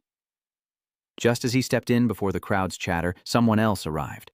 Who is this? And they're alone? Probably some rich kid arriving late. Why are they coming through the main gate? Seeing his enemy ruin his plan, Chu Xiao gritted his teeth in anger. Below, he raised a hand to shield his eyes from the sun as someone called out, "Luo Chen." The 2 grandmasters on the platform watched intently as the audience wondered if this was really the man named Luo Chen, who had come to challenge the head of the Bajiquan sect. "I wonder if he's any good. Don't tell me he'll be finished in a flash. I don't think there's anything to see here today." "Mr. Luo, you came alone? Why didn't you bring anyone with you? Aren't you afraid there won't even be anyone left to clean up the mess later?" Ye Lao steps in, scolding him, "Insignificant child, how dare you speak disrespectfully to Master Luo?" Followed by another voice, "You were arrogant in front of my teacher before, and the country hasn't even fallen yet." Hong Hu then says, "Who said the Luo family is alone? You see, Easterners are just bullying the House of Luo because you outnumber us. Guangkun added, the House of Luo's business is my business. If you want trouble, I'll take it for the House of Luo. Looking at them, Luo Chen asked, why are you all here? At that moment, young Master Chu turned pale with fear. Here he is. Oldja clasped his hands respectfully. Huzi said there would be a battle with the 8 extreme sect in Haidong today, so we came to Gu Wu Lu to support Mr. Luo. Meanwhile, CEO Chu thought, Yezheng Tian of Tongzhou, that sly fox, is bringing people to support this kid, clearly wanting to oppose the 8 extreme sect. Does he really think he can defeat Feng Tianlei? Has he lost his mind? The people behind Luo Chen glared daggers at Yunhao, who grimaced in fear. Luo, you won't be happy for long. Even if you beat Shuao, you can't possibly defeat sect leader Feng. As Yunhao watched him walk away, he thought, this will be your grave. On the platform, Master Ma asked, well, Chen, what do you think? Grandmaster Chen replies, what else is there to see? Surely you don't think a youth like that can defeat Feng Tianlei? He stroked his chin and replied, outsiders watch the spectacle, but we insiders watch the technique. Don't you find it strange, Brother Chen? Feng Tianlei has been silent for years, biding his time, and now he finally makes a move. Only to face a kid? Isn't that a joke? Chen Zongxi says, in my opinion, he's just looking for an excuse to come out of seclusion. Who the opponent is doesn't matter. One side thinks the other is delusional, while the other thinks their companion is simple-minded. As Luo Chen stood on the field, a mighty roar erupted. A tiger emerged, revealing its long, sharp fangs behind Luo Chen. While Yunhao was afraid, CEO Chu spoke up. The main event is here. From the sky, a figure descended, creating a powerful shockwave next to the large tiger. He appears, eyes wide and smiling, introducing himself. Feng Tianlei of the Bajiquan sect. Just answer me this. Are you the one who hurt my junior brother? As he speaks, the tiger moves to his side. Have you thought about how you're going to die? Luo Chen retorts. Have you considered joining the circus? Feng Tianlei imagined himself in the circus and was stunned. Master Chen loses his composure, yelling that this bastard dares to insult a grandmaster. But Master Ma calmly replies that he wasn't insulting him.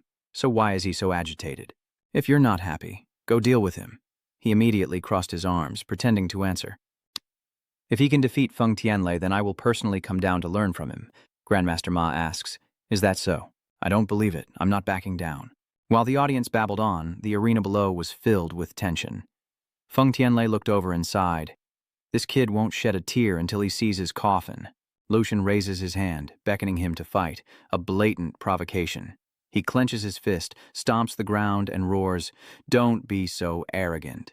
With that, the 8 extreme sect leader slammed his fist into the arena, and though Luo Chen dodged, the ground cracked. Seeing him leap back, he quickly followed, his thunderous fist closing in for another strike. With a smile, Luo Chen raised his hand to block the blow. The sect leader marveled, impressed by his skill. So, you're saying someone else took out Wan Yangjun and Mu Rongxiong? Hearing this, Luo Chen tilted his head, intrigued. Tianlei continued. While these two aren't as strong as I am, their Iron Wall Golden Bell technique is quite famous. For grandmasters to come to Tongzhou and not cause a ripple. Meanwhile, Ye Zhentian, the enemy of Mu Rongxiong, was living well. The only explanation was that someone had taken care of them for the Ye family. And someone with that kind of ability? My junior and Shuao are certainly no match for him. Am I right? A grandmaster at such a young age. With that, he gathered his fists and charged toward Luo Chen. Hearing this, Master Tran above asked in surprise, a grandmaster? This kid is a grandmaster? How is that possible? Master Ma pondered. Though he had expected that Luo Chen's strength was not weak, he did not expect that he could fight Feng Tianlei head-on. This kid is barely over 20 and already this strong, truly a fearsome talent. He looked at the man's trembling fist and continued, but not smart enough. From above, Luo Chen stood still, the full force of the blow deflected, creating a cloud of dust. The audience stared at the dust below, wondering, what was that? As the dust cleared, Luo Chen's voice echoed, opposing me was the stupidest decision of your life. Clutching his chest, he thought, unexpected. This kid's strength rivals mine, maybe even approaching Lin Hualong's. Feng Tianlei wiped the blood from his mouth, thinking, to clash with such a foe. This is the battle I've craved. If I can defeat him, this battle will make my name known throughout the world. He regains his momentum and says, kid, Besides Lin Hua Long, you're the second opponent who's made me go all out. Consider that a reward. Channeling his power into his palm, Feng Tianlei says confidently, taste the technique I've spent my life perfecting. Then, leaping into the air, he unleashes his ultimate attack with a mighty roar. Feng Tianlei's attack shattered the arena, sending dust and debris everywhere, its force even reaching the stands. Elder Ye quickly shielded his granddaughter, while Yun Hao was knocked off his feet. After a moment, the dust began to settle, and Elder Ye turned back with a curious gaze. Below, the leader of the Beijiquan sect stands, but Luo Chen is nowhere to be seen.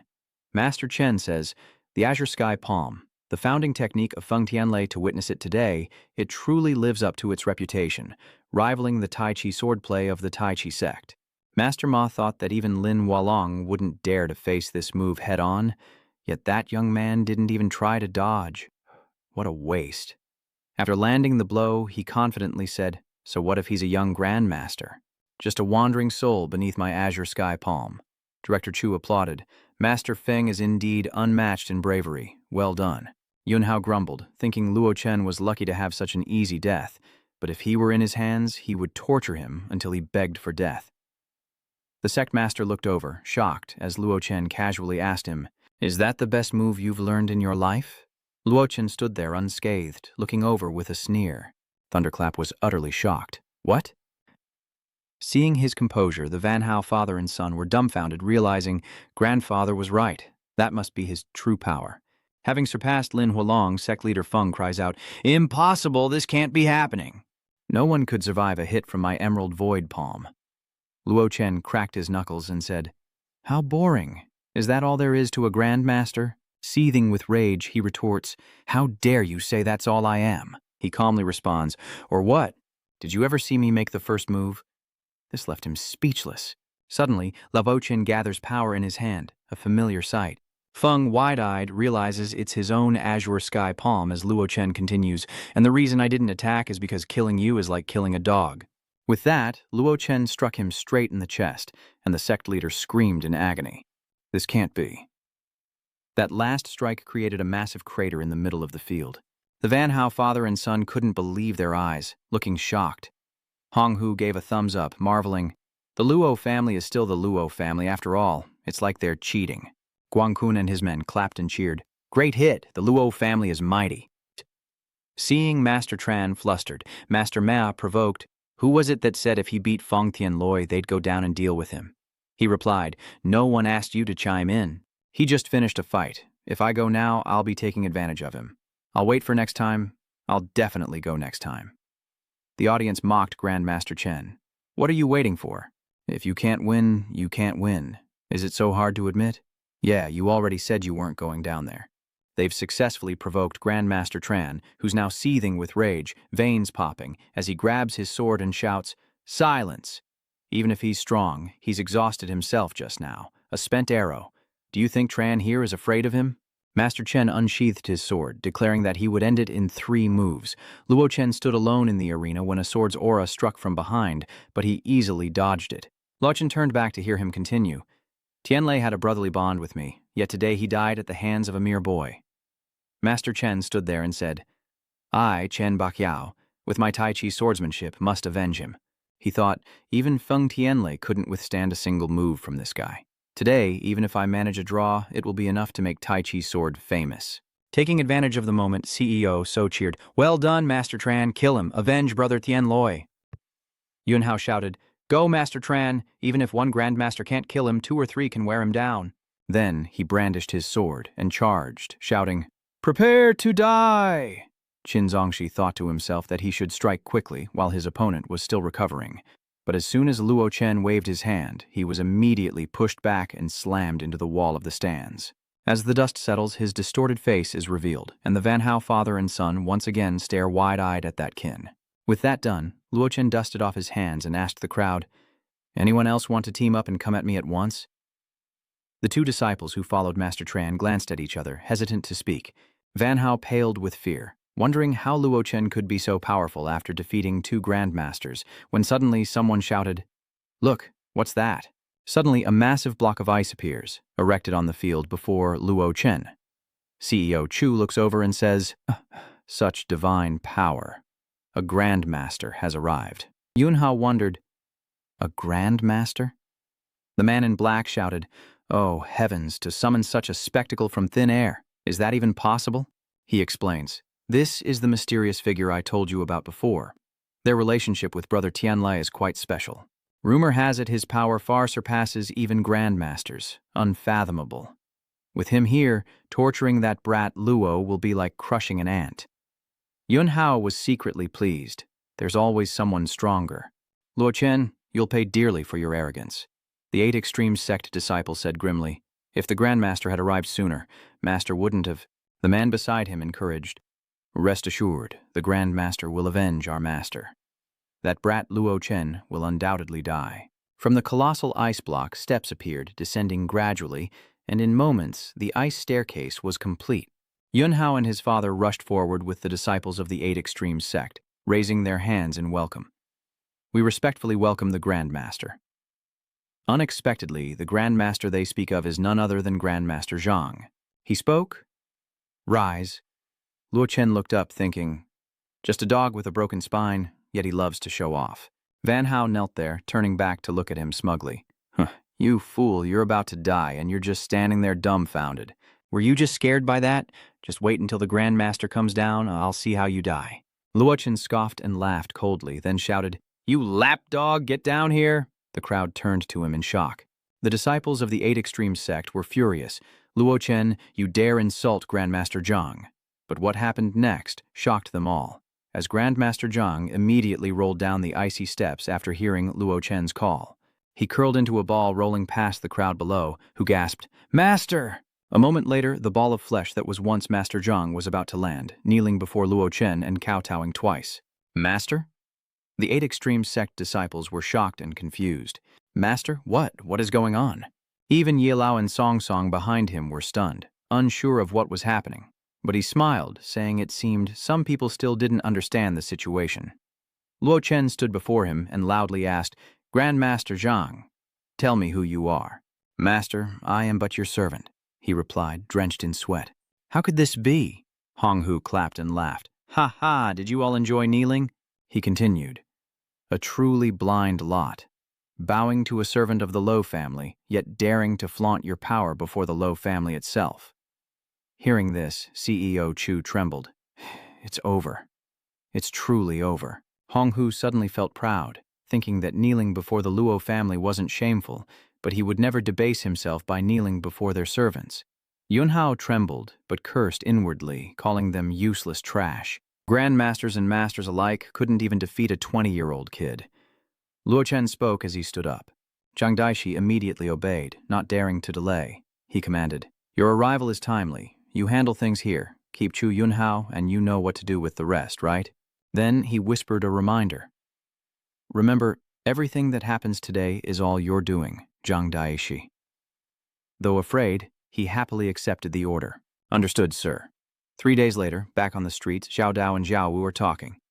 "Xiaowu, are we sure we're in the right place?" He replied, "No, I used the address written here.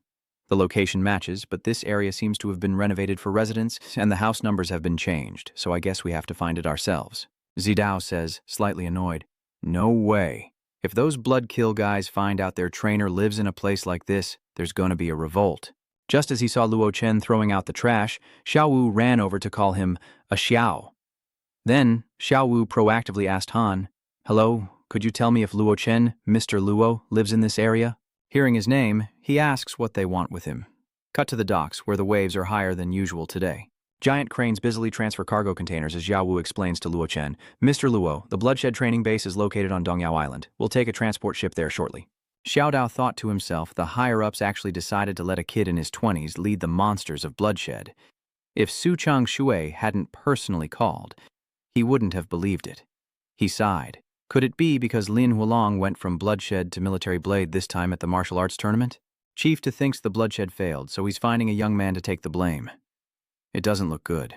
The waves crash against the rocks. The Military Blades and the Bloodshed are both special armed forces, now led by instructor Lin Huolong. Now at Bloodshed's East Diyao Island training base, several figures in military uniforms stand gazing out at the sea. Zhang Fei turns and asks, "Captain, With the storms and rough seas these past few days, has our transport ship been deployed? Will that new instructor even make it in time today? Huyeto replied. That remains to be seen. He added that if such a small matter could trouble him, then it would prove he's not qualified to take on the role of bloodshed instructor. On Luo Chen's side, Showdown was trying to stop him, saying it was absolutely forbidden. The waves are too strong today. There are no transport ships, and this small speedboat is far too dangerous. There are no other boats available, and the new recruit selection is tomorrow. How will Instructor Luo get to the island today? Xiaodao was very decisive. I don't care anymore. I'd rather be punished than risk my life. There are no transport boats at the port. It must be those bloodkill bastards playing tricks again. If they want to mess with the new trainer, don't drag me into it. Lao Chen volunteered. All right, I'll go myself. Do you even know how to drive a motorboat? Xiao Wunisha asks. Xiaodao asks suspiciously. You don't know how to drive, so should I take you there myself? Coming or not? He asks, immediately stepping off the pier. Xiaodao continued. It's at least 67 nautical miles from here to Dongyao Island, unless you can fly. Unexpectedly, the seawater suddenly rose into the air and condensed into a large fish. Luo Zhen stood powerfully atop the waterfish, leaving the two guides below in stunned silence. Leaving the two men behind with their canoe, he rowed the waterfish across the sea in the direction Xiaodao had indicated. He stood there dumbfounded, asking what was going on, while Xiao Wu stammered, unable to speak. I'm cutting to Dongyao Island, the training headquarters, where waves crash against the rocks as the long-haired blonde known as Devil asks, What's going on? Daoba sighed. There's a storm, with waves several meters high. I doubt that new instructor will be coming today. The Devil snatched the binoculars, saying, How can you be an instructor if you're so timid? Do you think bloodshed is a kindergarten? Give it here. Let me see for myself. And so the Devil raised the binoculars to look into the distance. Then he suddenly exclaimed, startling everyone behind him.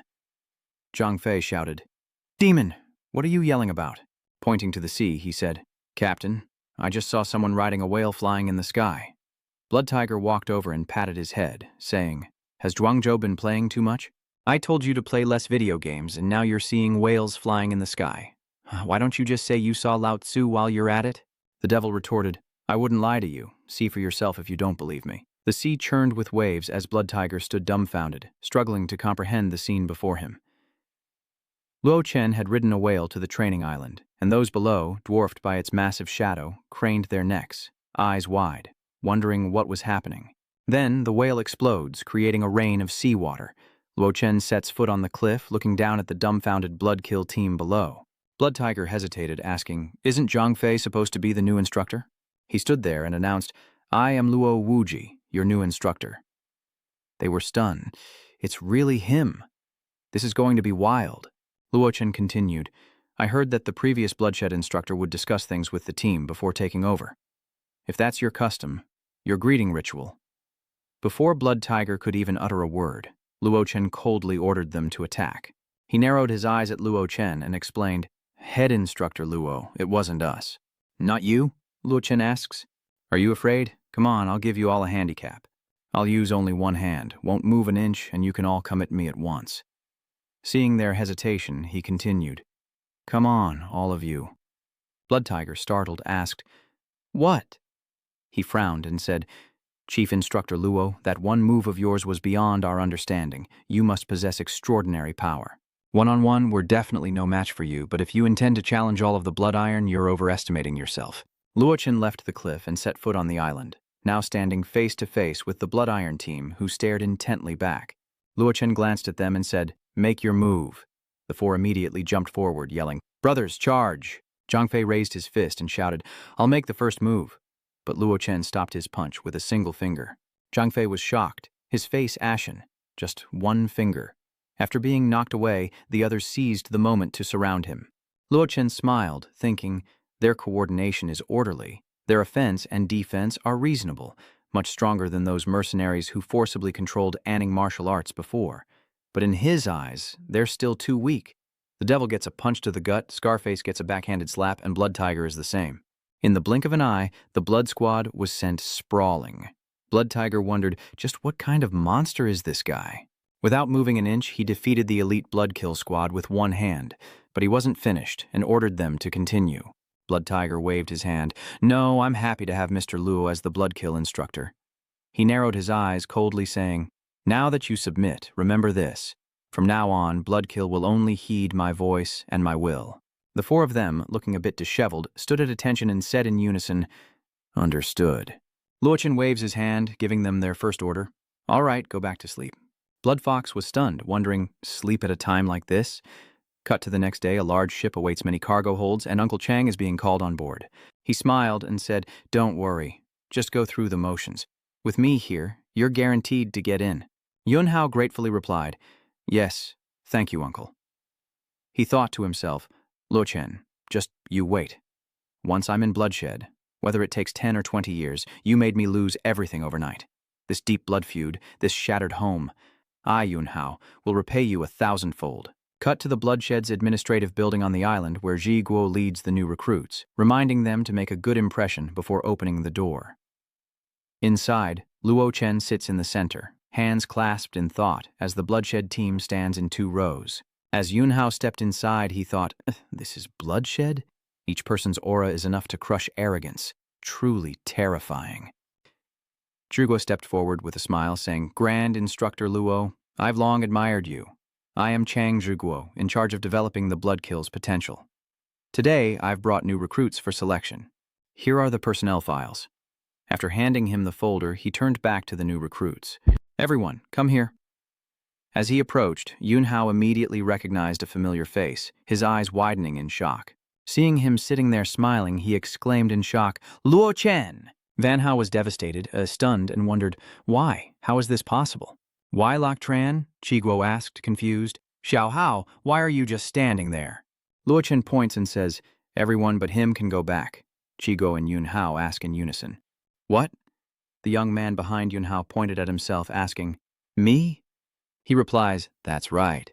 Chiguo tries to explain, "Grand Instructor Luo, why choose the one with the worst aptitude? Didn't you see their pillar test results? Yunhao is well-balanced in every aspect, a rare talent." Luo Chen closed his eyes and asked, "Am I choosing the candidates, or are you?" The question stunned him into silence. He continued, "Do I need to repeat myself?" The Blood Tigers were startled, and he immediately turned to the new recruits, saying, "You, kid, stay. The rest of you, leave now." Enraged, Yunhao's pupils contracted, veins bulging as he roared, "That bastard pointed right at you and cursed you. You won't die peacefully." Seeing this, the Blood Bandit raised his fist and shouted, "How dare this brat!" The Blood Tiger next to him patted his shoulder to stop him, and Luo Chen stood up and asked, "Only reacting now? I've spared you time and again, not out of kindness." He continues, accumulating hope bit by bit, only to have it all destroyed by someone else's whim. That feeling must be despairing, isn't it? Van Hao, now pale with fear, stammered, "What do you want?" He immediately turned and ran, screaming, "Don't kill me!" Luo Chen raised his hand, then clenched it, and Yunhao's body was instantly torn to pieces, accompanied by agonizing screams. The scene was so gruesome even demons would turn away, exclaiming, "Damn, that's terrifying." Scarface stammered, "Holy crap!" Tongue cut, teeth broken, limbs crippled. Luo Chen continued, "Don't worry, I won't kill you. I'll even find a way for you to live a long life. But every 7 days, you'll have to enjoy the pain of dislocated bones and internal organs, and the spiritual power in your brain will keep you awake." Blood Tiger thought to himself in fear, "I stopped Zhang Fei earlier to see how Instructor Luo would handle this. I never expected his methods to be so cruel and decisive. Damn it, from now on I'll pray for protection. I absolutely won't dare provoke this guy." He coldly ordered, "Put him in a jar for me. Find someone to take good care of him, but don't kill him." Cut to the Bloodkill Squad dorm, where Blood Tiger is sitting with his feet up on the table, reading a magazine. Suddenly, a loud call came from the radio on the table. "Blood Tiger!" He quickly hid the magazine under his shirt, wondering cautiously, "Who is it?" A stern female voice shouted from the other end, "Where is everyone? What are you all doing?" The girl holding the radio is Guan Shuiyi, daughter of the Armed Forces second-in-command, as Blood Tiger questions her. "Sui Di, what are you doing here?" She replied, "I'm here for a surprise inspection, of course. I can't believe that Master has only been gone for a few days and you've already started slacking off." Blood Tiger explained, "This is so unfair, I'm annoyed too. The new instructor ordered us to sleep." "He said it was training," Huiyi angrily shouts. "Why, what? Sleep is training? You can't just throw meat buns at dogs and expect them to bite." Bodam trembled with rage. "Wait there. I'm going to find him now." Blood Tiger was startled, his hands trembling as he tried to stop her. "You can't. Later, in the instructor's office, Luo Chen was engrossed in paperwork, pondering the mysterious liquid from Kunloon that had been injected into the blood killers. After multiple dilutions, just a tiny bit can cause such a huge change in a normal person's body. This Kunloon might have some connection to the immortal realm. Just as he was thinking this, someone suddenly barged in without knocking. Shui Yi stormed in, pointing and questioning the instructor. "You're the new head instructor, Luo." Luo Chen calmly replied, "Next time, remember to knock before entering." She thought to herself, "He's not much different in age from me." "Is hiring instructors for bloodshed this careless now?" she exclaimed. "Don't try to intimidate me with your superior rank. I'm the logistics officer and training consultant for bloodshed, which is no lower in rank than you." Before he could react, Zhuidi questioned him. "I asked you why you haven't arranged training for the blood killers. Don't you know the special warrior competition is in 2 months? Just then, Blood Tiger and Scarface rushed over, calling out to Chief Instructor Luo in unison as Blood Tiger began to explain to Luo Chen. "Chief Instructor Luo, Tuyet Di is young and naive. Please don't hold it against her."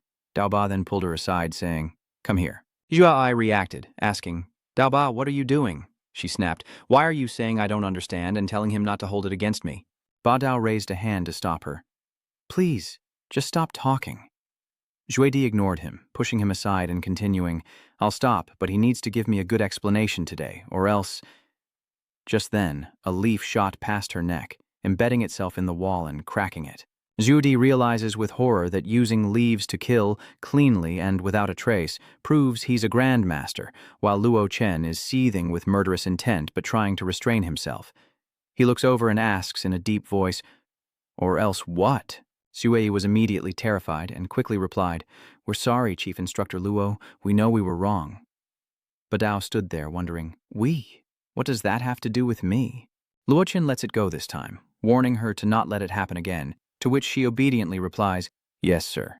Then he ordered Blood Tiger to summon Wei Ziking. Soon after, Ziking stood before him at attention and said clearly, "Chief Instructor Luo." Luo Chen rises and asks, "Does everyone have a problem with my training methods?" Shoo. The Blood Tigers hesitate, while the three blades' faces darken in silence. He stepped forward and continued, "No objections? I'll give you half a month to train however you want, using your own methods." Standing beside the new recruit, Luo Chen declared to the Bloodhounds, "Wei Ziking will follow me, using my methods. In half a month, I guarantee he'll defeat any of you." His firm words stunned the three members standing there. Blood Tiger questioned suspiciously, "Chief Instructor Luo, is this true?" Three Blades exclaimed, "How is that possible? Wei Zicheng hasn't even had the injections. He's still just a normal person." Hearing their doubts, Luo Chen placed his hand on Zicheng's shoulder in a show of faith, then looked at the group of Bloodkill members before him and declared, "Absolutely serious." After they left, only Zicheng remained, wondering, "Grandmaster Luo, how could I possibly defeat those seniors? I'm afraid I'll fail to live up to your expectations." He casually replies, "Don't overthink it, just do as I say." Luo Chen thinks to himself, in Earth's current environment, Zicheng is indeed ordinary, but in the immortal realm he'd be an invaluable treasure. The 100 battles longevity physique. Anyone possessing it who embarks on the path of cultivation is destined to become a powerhouse, shaking the world. Even the Taishuan divine physique pales in comparison, and the great powers nearly turned the immortal realm upside down to fight over it. If Zicheng had been born there, who knows what would have happened? Meanwhile, he clenched his fist, telling himself, "With such faith in me, how can I be insecure?" The Grandmaster gave you the chance to join bloodshed. It's your blessing, so you must give it your all and never disgrace him, even if it costs you your bones. Grandmaster Luo, I understand. I can begin training at any time, and I will give it my all without rest. Luo Chen patted his shoulder reassuringly. No need to be so tense. First, let me take you out for a good meal. Hearing this, Zicheng was momentarily stunned. Meanwhile, back at the Bloodshed training grounds, the old members of the Bloodshed team were hard at work, each dragging a large tire behind them. In contrast, Luo Chen and Zicheng relaxed in the sun, the master asleep, the disciple wide-eyed and silent. Seeing them so carefree, one sweating devil exclaimed, "Damn it, Wei Zicheng has it too easy. We're training like mad, and he's just sunbathing." Zhang Fei sighed, adding, "Look at Instructor Luo letting him live so freely every day. He must be planning to let him off. If I'd known, I would have joined them." Seeing their lack of focus, Blood Fox turned and roared, "Concentrate! 15 kilometers left!" Cut to a few days later, Commander Su arrives with a woman called Sister Yang. He was somewhat cautious with her, politely inviting her inside, while Tu Yet Di stood there and asked quietly, "Uncle Thuong, did Grand Instructor Locke really not ask you for medicine?" His face darkened as he replied, "Even if he asked, I wouldn't approve it." He thought uncomfortably, "Offend me and expect me to work for you? Dream on." Hearing this, she mused, "So today we'll see a good show of Instructor Luo's martial prowess. With the boss inspecting the capital, if he loses, he'll have to pack his bags and leave." As soon as he saw him, Ling Ju ran over excitedly. "Brother Luo, it's been a while. You've only been here for half a month, and already you're facing a major problem." Ling Ju whispers to Luo Chen, "I heard you're planning to have an uninjected rookie challenge bloodshed. What are you trying to do? You have to pass Director Qin Tone's inspection if you lose." Hearing this, he immediately interrupted. "Are you doubting me?" Ling Ju startled and waved his hands in response. "I wouldn't dare." Instructor Yang stepped forward, looking at Luo Chen. "You're the new instructor for bloodshed? So young? Looks like old Su has a very unique eye. She must be thinking, in Shu, there are no great generals, only vanguard material." Ling Ju steps forward to introduce her. "Luo, let me introduce you to Yang from the Beijing Armed Police Force." Ignoring her, Luo Chen ordered Ziqing to gather the others for training, a command the disciple swiftly obeyed, leaving Instructor Yang seething. She screamed, saying that he really didn't take anyone seriously, and she wanted to see what kind of soldier he could train that recruit into. Ling Ju quickly smoothed things over. "Sister Yang, don't be angry. You're young. It's inevitable." Soon, the Bloodshed Squad arrived, standing at attention and shouting in unison, "Chief Instructor Luo." Instructor Su waves to Blood Tiger, who wonders why he's being summoned. "Why is the leader here today? Wasn't the plan for tomorrow?" "So, isn't the martial arts competition?" he whispered to Blood Tiger. "Come here, let's talk." Before he could speak, the yellow-clad man following Warden Yang whispered from behind, "Sect Leader Su, what are you doing? If they let the Blood Squad intentionally lose, what's the point?" This caught her attention. Ling just scratched his head nervously, worried. "Well, it's over now. Good luck, Mr. Luo." Meanwhile, Luo Chen loudly demands, "Come at me with everything you've got, or go home." The Bloodkill Squad responds with a resounding yes, and he turns to Director Su saying, "Please accept." Yang Guanjiao sneered, saying the young man was so confident that he'd have nowhere to go but home after losing. The young man in yellow added that he probably already packed his bags. Once again, the handsome Luo Chen ignored her and told Ziqing, "Get ready to start," infuriating Instructor Yang. Ziqing stood there, his body perfect for the #1 cultivation method in the Immortal realm. Watching him smear paint on his hands to mark himself, Luo Chen thought that with her training, Wei Ziking's strength was now close to entering the Dao. If he still lost, she'd probably want to kill him with one blow. Sensing the murderous intent, Ziking looked around, feeling a chill down his spine. Meanwhile, the devil spoke up.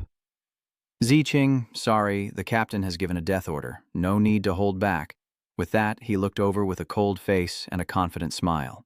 Meanwhile, Shui Di observed, thinking that Devil, known as the fastest of the blood killers, usually delivers a fatal blow to end the match instantly.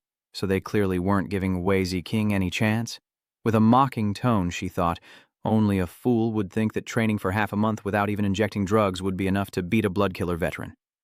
In an instant, Devil rushed towards Ziking, saying, "Forgive me." In contrast to their imposing presence, Ziqing stood there, seemingly naive but calm, recalling a scene from 2 weeks prior. Two figures on the training facility rooftop. Ziqing looked to the sky and asked Luo Chen, "Xiais, Instructor Luo, when do we start training?" He replied, "Don't rush. Before we start training, answer me this. Do you believe in legends?" Ziqing hesitated. "Legends?" He gently prodded, like Pang separating the heavens, Nua creating humanity, Hui shooting down the suns, or even God creating the world, the forbidden fruit and the twilight of the gods. After listening, Ziqing replied, "Aren't those all just myths?" "How could this be? Does Instructor Luo believe these things actually exist?" Luoqin continued, "Existence depends on your perception and mine." These words left Ziqing somewhat puzzled. He raised his hand to his head and asked, "Imagine, how could you make a person born blind understand the existence of color?" Seeing his student's thoughtful expression, Luo Chen answered himself, "It's difficult, isn't it?" He continued his lesson, explaining that all human perception is merely the result of the connection between our senses and the world, far removed from the world's true nature. just as a blind person cannot perceive color, even when it surrounds them. So, when you describe color to a blind person, isn't it just a legend to them? After listening intently, Ziqing suddenly realized and asked, "Then, head instructor Luo, what should I do?" Luochen smiled. "Don't rush. This is the first lesson I'll teach you." Back in the test, Ziqing stood there, eyes closed, then suddenly opened them, using his spirit sense. Ziqing's eyes flashed with a faint blue aura, and as he recited the incantation in his mind, he circulated his spiritual power. Now, the demon's movements appeared clearly and slowly in his mind.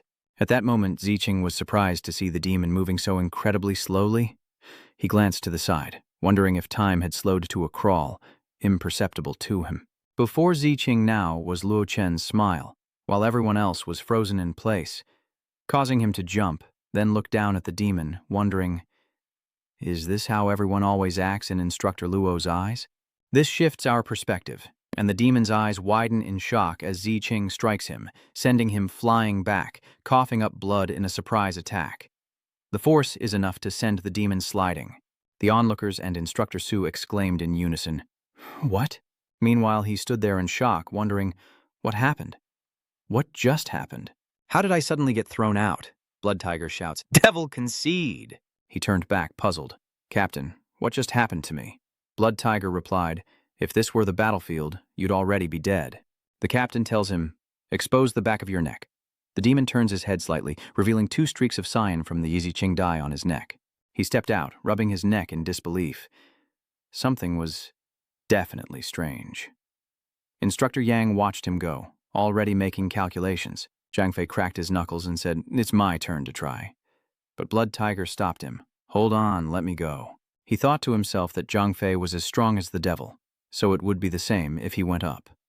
Ziqing politely said, "Senior Blood Tiger, please guide me," and readily asked to begin.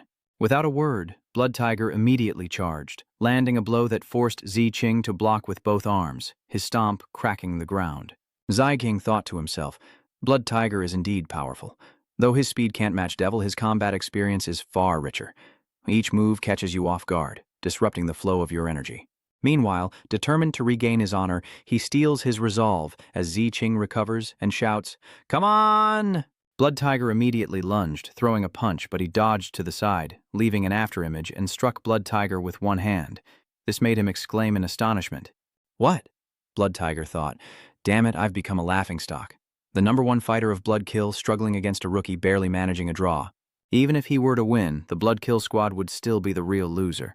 But Ziqing cut off his thoughts, appearing before him in a flash. "My apologies, Senior Blood Tiger." Ziqing's punch sent Blood Tiger flying back dozens of meters. He exclaimed in disbelief, "This is impossible," and immediately coughed up blood. Seeing this, his teammates cried out in worry, "Captain!" Ling Zhu, witnessing this, was shocked, wondering, has Wei Ziqing only been training for half a month? Did Brother Luo feed him some kind of magic pill?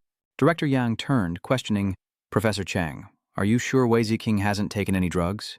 He replied, "You ask me, and I wonder if I'm remembering things wrong." "That's impossible," Blood Fox exclaimed. "We train hard every day, while Wei Ziqing lives a life of leisure. Why are we the ones who lost?" "Why?" Luochen then stepped forward and asked, "Do you know what the most terrifying thing is for a soldier?" Then he answers himself, "Is the opponent too strong, or are we too weak?" These words gave them real food for thought. "Actually, that's not it," Luochen continued. "The most terrifying thing is that you can never defeat your opponent using your own methods." He concluded that to win, they would have to abandon their glory, their pain, and their accumulated experiences, erase it all, and begin to relearn everything, learning from their opponents until they surpassed them. Which, of course, for these proud special forces was tantamount to spiritual suicide. This is probably harder to accept than physical self-destruction. Luochen turned to look at them and declared, "But you have no choice." Blood Tiger, enlightened, then called Instructor Lo, but the yellow-clad youth following Instructor Yang stepped out, laughing. "I must say, you guys really put on a good show," he smirked. "Instead of training, all you do is scheme. Who are you trying to fool?" Seeing this, Ziqing was enraged and asked, "What did you say?" The warden, emboldened, added fuel to the fire. "Wang Zhuo, go ahead and give this kid a little guidance. If you win, you can discuss it with Instructor Luo." Lingzhi tried to dissuade her with some worry. Sister Yang, I think we should stop here. We didn't come for this, and the main event is more important. But over there, Luo Chen immediately told his disciple, Ziqing, go! He clenched his fists in anger and replied, yes, this makes Supervisor Su's attempt to stop them futile. Wang Zhuo raised his hand, his tone still sarcastic, and said, little movie star, go ahead. Ziqing rushes forward with his fist, but his opponent remains calm, scoffing before throwing a counterpunch that sends Ziqing staggering back. He quickly regained his balance, realizing that while this guy wasn't as strong as Blood Tiger, he knew how to use his punches. They say it takes 10 years to master Tai Chi, but Xing Yi can be mastered in a year. Wang Zhuo, not giving Ziqing a chance to recover, immediately lunges forward with a powerful punch, while Ziqing ponders these words, realizing their truth. And two more things. Luo Chen sighed, reminding Ziqing, stop playing around. This guy isn't one of us. Put a little more effort into it. Hearing his master's words, he replied, yes, Chief Instructor Luo. Wang Zhuo sneered, I knew you guys were faking it, getting beat down by me, still pretending you can take it. Then he charged forward, yelling, don't think you can expose my underwear. Ziqing frowned, eyes intensely focused ahead. As Wang Zhuo attacked, he swiftly dodged and appeared behind him. Realizing he'd missed his target, what could he even say? Then, Cu Qing's muscular hand gripped Wang Zhuo's hip tightly. He unleashed a devastating back throw, sending Wang Zhuo flying before he crashed face first into the ground. Ling Zhu was overjoyed, clenching his fist and exclaiming, a great move! Realizing the displeased look on the warden's face, he suppressed his joy and feigned a cough as Ziqing declared, I said you're not even worthy to fight, Instructor Luo. As he turned his back, Wang Zhuo cursed under his breath, vowing to kill him for the humiliation he'd caused in front of their leader. Blood Tiger noticed and immediately shouted a warning, Ziqing, be careful! A surge of energy erupts, followed by bursts of blood. Instantly appearing to save his disciple, Luo Chen snaps Wang Zhuo's arm, eliciting a scream of pain as he trembles, and Xue Hu scolds, you have no shame, you lost. He spared you and you dare attack him? Wang Zhuo cried out in pain, let me go, I haven't conceded yet. Without a word, Luo Chen twisted his arm off, leaving a bloody mess. Wang Zhuo cried out in pain, my arm! Instructor Yang stepped forward, scolding him, Luo Chen, you're bold, daring to touch my people. No sooner were the words out of her mouth than Wang Zhuo's broken arm flew into her face, and as Ling Zhu frantically called out to Sister Yang, she trembled with rage and screamed, get your hands off me now! Luo Chen said coldly, spare his life. I'm returning the favor from earlier, take him away. And Ziqing, remember this, never turn your back on an enemy. He understood the situation and nodded. Chief Instructor Luo. Meanwhile, Instructor Feng and Supervisor Su were worried. Supervisor Yang, she stammered, but Supervisor Yang remained unmoved. Calling me won't change anything. I'll report the results of this patrol honestly. He tried to explain that Wang Zhuo brought it on himself, but Instructor Yang replied, I, Ling Zhu, don't care about any of that. Instructor Luo Chen injured my people, and whatever punishment comes from above is his own doing. At this point, he immediately retorted, Sister Yang, that's going too far. If Instructor Luo hadn't stopped Wang Zhuo, Ziqing would have done more than just injure him. Souped, Su retorted, Wang Zhuo brought it on himself. She couldn't help but sneer, fine, old Su. If you're going to protect your Chief Instructor Luo like that, then I'll give you some face. Instructor Yang made her demand, as long as Chief Instructor Luo leads the Blood Killers to take care of that escaped Corpse King, consider it atonement. Even if my patrol report is submitted, the higher-ups won't blame him. Ling Zhu thought to himself, this woman wants to use the patrol as an opportunity to throw this near-certain death mission to bloodshed. Just as he was about to refuse, Luo Chen smiled and agreed, stepping forward as Ling Zhu asked, Mr. Luo, did you hear what she said? Yang, the warden, was secretly overjoyed. He had thought old Su was too smart to fool, but he'd actually picked a dumb lamb eager to jump into the pit. He hastily warned that if he'd heard it, he couldn't just pat his chest and agree. The Jiangxi plague back then, with just a few half-dead zombies, shook the entire nation. But this time, the entire camp is zombified, and there's even a zombie king that scares the Taoists of the Celestial Master Alliance. Luo Chen waved his hand and said, leave it to me. You don't need to worry about anything else. He muses, the zombie king's rampage in Rongxi is due to the repercussions of my rebirth. Su Lingzhu's Kunloon report isn't complete enough, and to get higher level access, I need to help Bloodkill level up. Yang, the warden, clapped and smiled. Very well, Instructor Luo, your courage is commendable. If you're so confident, then we'll await good news. She calculated that if this mission, which even the military refused, resulted in the death of the entire army, the leadership of the Southern Armed Police would be reshuffled. Meanwhile, in Qingshui City, Nangte, the ancient architecture is a sight to behold. Dong Haiyan smiles and asks, "How much more would it take to satisfy you?" The clan leader Tu Koi spoke as she sat there drinking tea. "Miss Giang, I've said before, this isn't about money. Moving the ancestors' resting place is taboo to our clan. Even if you emptied your coffers, my answer would not change. Please leave." Dong Nian was about to try and persuade him, but was immediately stopped. A middle-aged woman steps forward saying, "Patriarch Zikui, we'll take our leave then. This is Dong Ran's aunt." Zikui nods and bids them farewell. Outside the Afo clan leader's residence, Dong Hien chased after her aunt, asking, "Are we really just leaving like this?" "You always taught me not to fear rejection in business, to persevere," she replied. "Silly girl, persistence isn't about clinging. Every negotiation boils down to mutual benefit. Until we find what she truly needs, further discussion is just a waste of time for both of us." Hearing this, she sighed. "But the Zikui clan leader isn't well disposed towards us. She won't even say much. Who knows what she wants?" The youngest aunt analyzed, everyone has needs. If she doesn't need money, then she wants something that money can't buy. And what money can't buy boils down to a few things: time, life, faith, and absolute power. Just then, a young man appeared, catching her attention. That person was none other than Luo Chen. Seeing him, she immediately ran over and asked, "Xiao Chen, is that really you? I thought I was seeing things. What brings you to butane?" He simply replies that he's here on business. The aunt stepped forward to ask Xiaoran who this was, and Tong Ran quickly answered, "This is Luo Chen, who I told you about." She then introduced her to him. "Xiao Chen, this is my aunt Weilan." Auntie immediately reached out to shake his hand, saying, "Hello?" But Lok Tran, noticing the beads on her wrist, warned, "You should get rid of that thing on your wrist, quickly." Startled, Yuelan asked, "Is this some new way of greeting people?" Dongyan interjects, diffusing the situation. Xiao Chen, you're here for work, right? Are you looking for Chief Zi Kui?"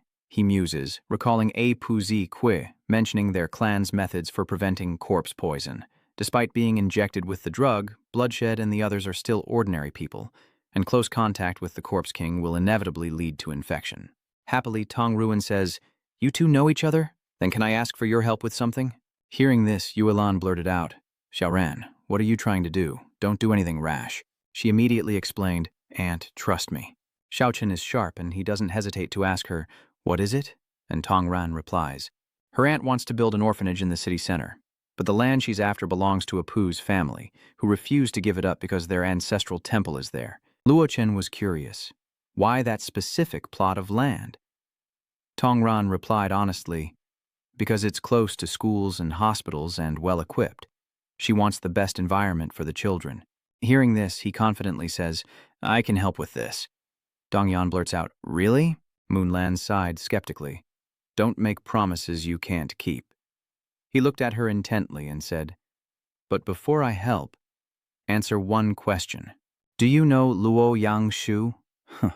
At the mention of the Luo family name, Madame Nguyet Lan's eyes flickered with a hint of surprise. However, the answer wasn't what he'd hoped for, and she said she didn't know him.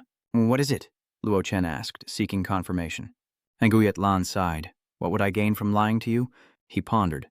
"Looks like I was overthinking it." She repeated the question I already answered. "Shouldn't you keep your word?"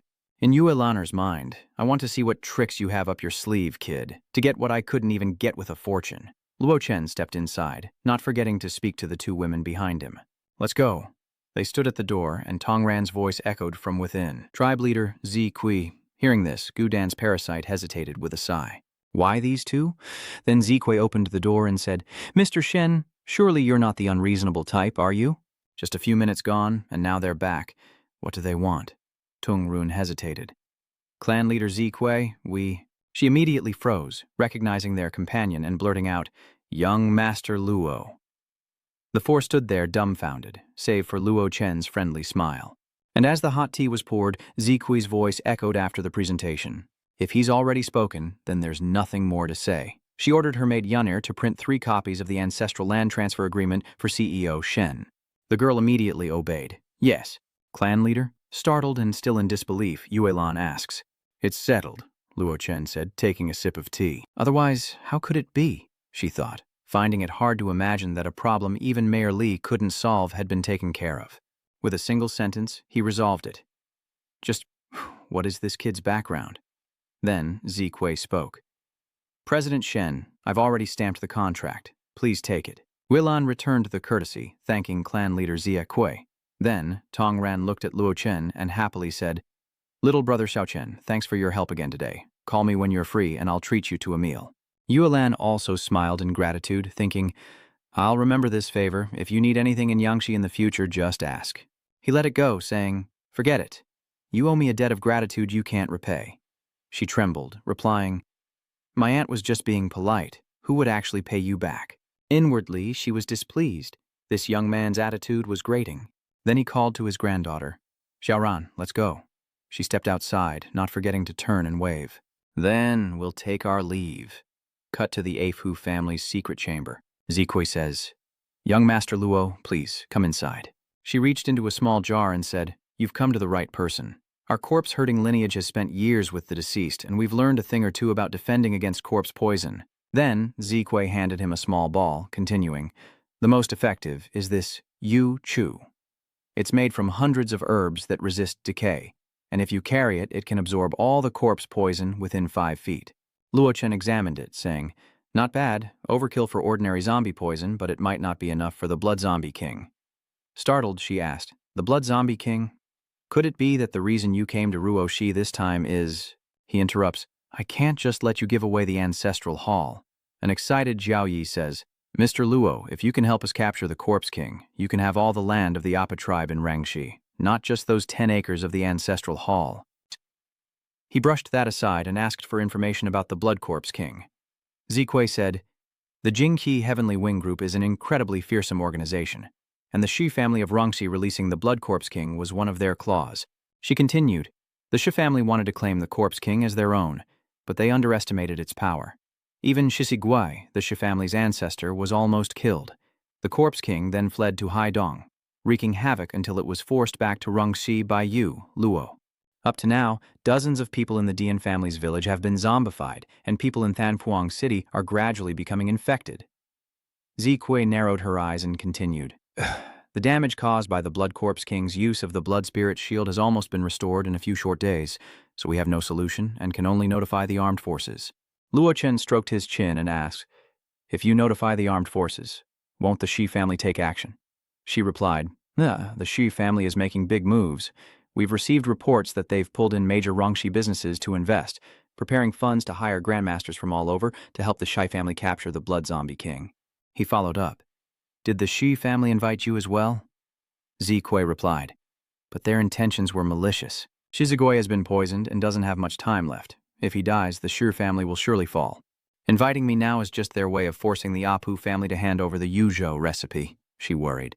But if I don't go, the Stone family will surely use this as leverage, and the reputation of the Apu family in Yuangtai will plummet, especially since the escape of the Corpse King was my responsibility. Turning to her, Luochen proposed, Would you like to hear my suggestion? Startled, she exclaimed, Please, Mr. Luo, enlighten me. He began to analyze. First, you must attend the Stone family's banquet. Luochen stated the second thing. I will improve this Yuzhou. She plans to distribute them, preferably into the hands of Shi Sigui. Cut to the Shi family.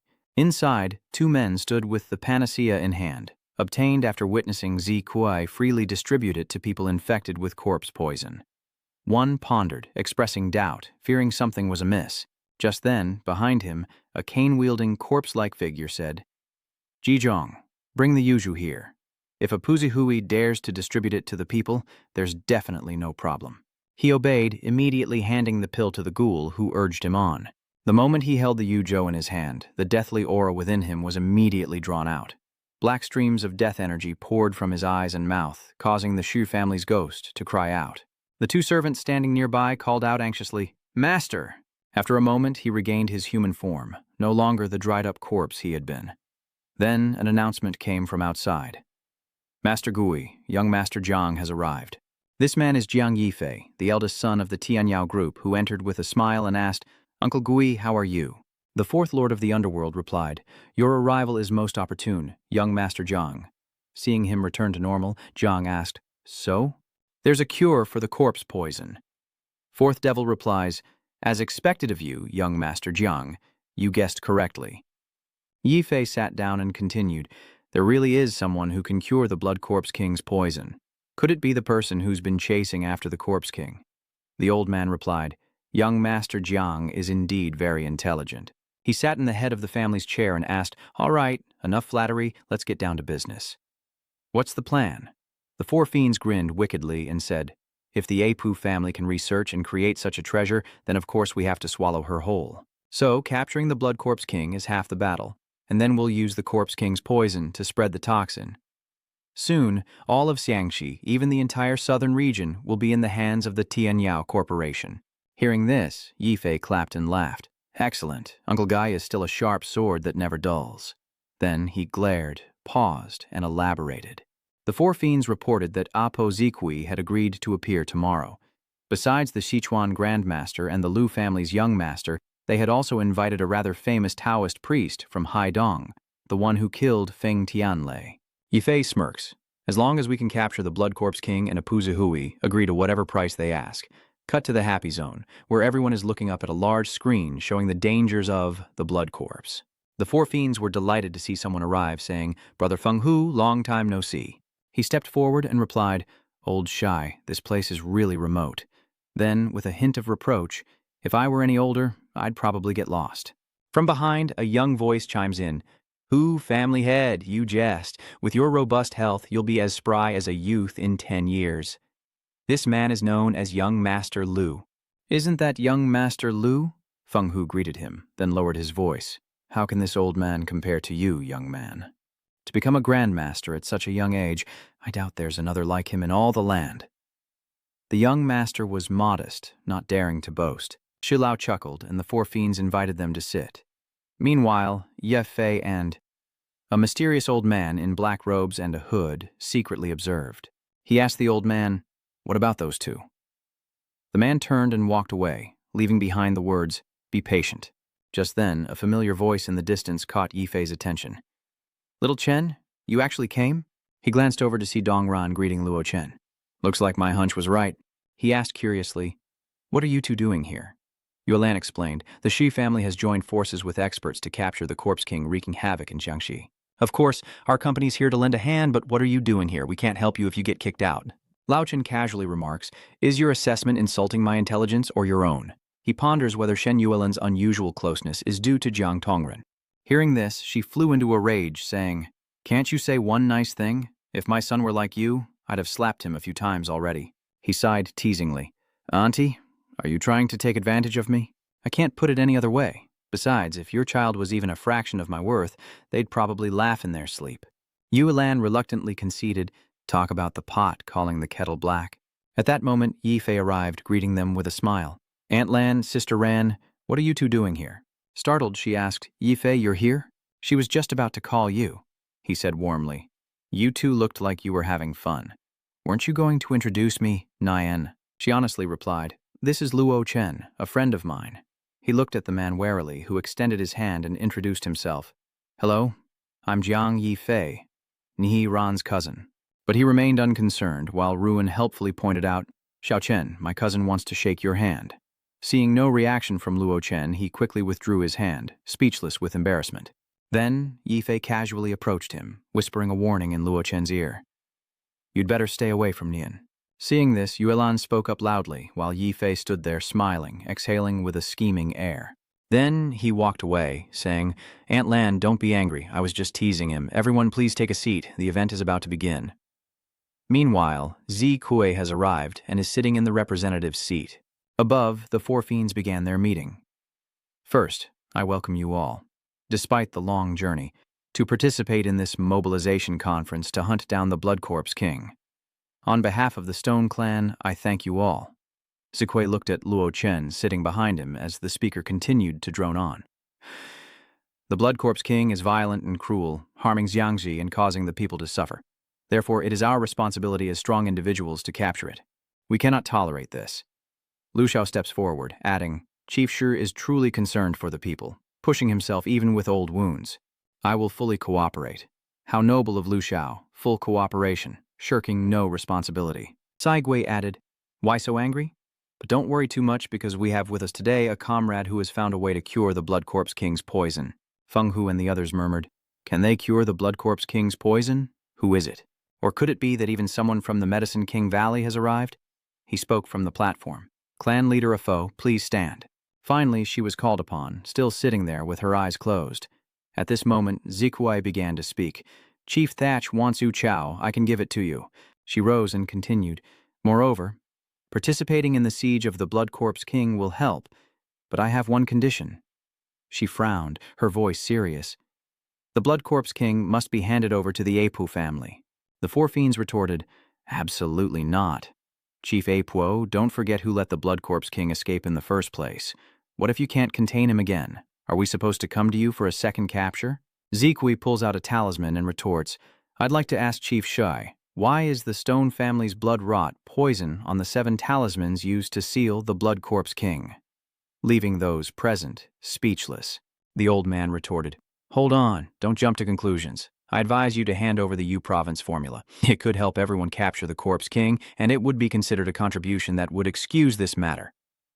Zikui smiled, realizing that this was the Stone Clan chief's true goal. The four fiends immediately shouted, demanding, stop the nonsense, hand it over or not. She immediately turned to leave, deciding it was their loss if they didn't want to talk.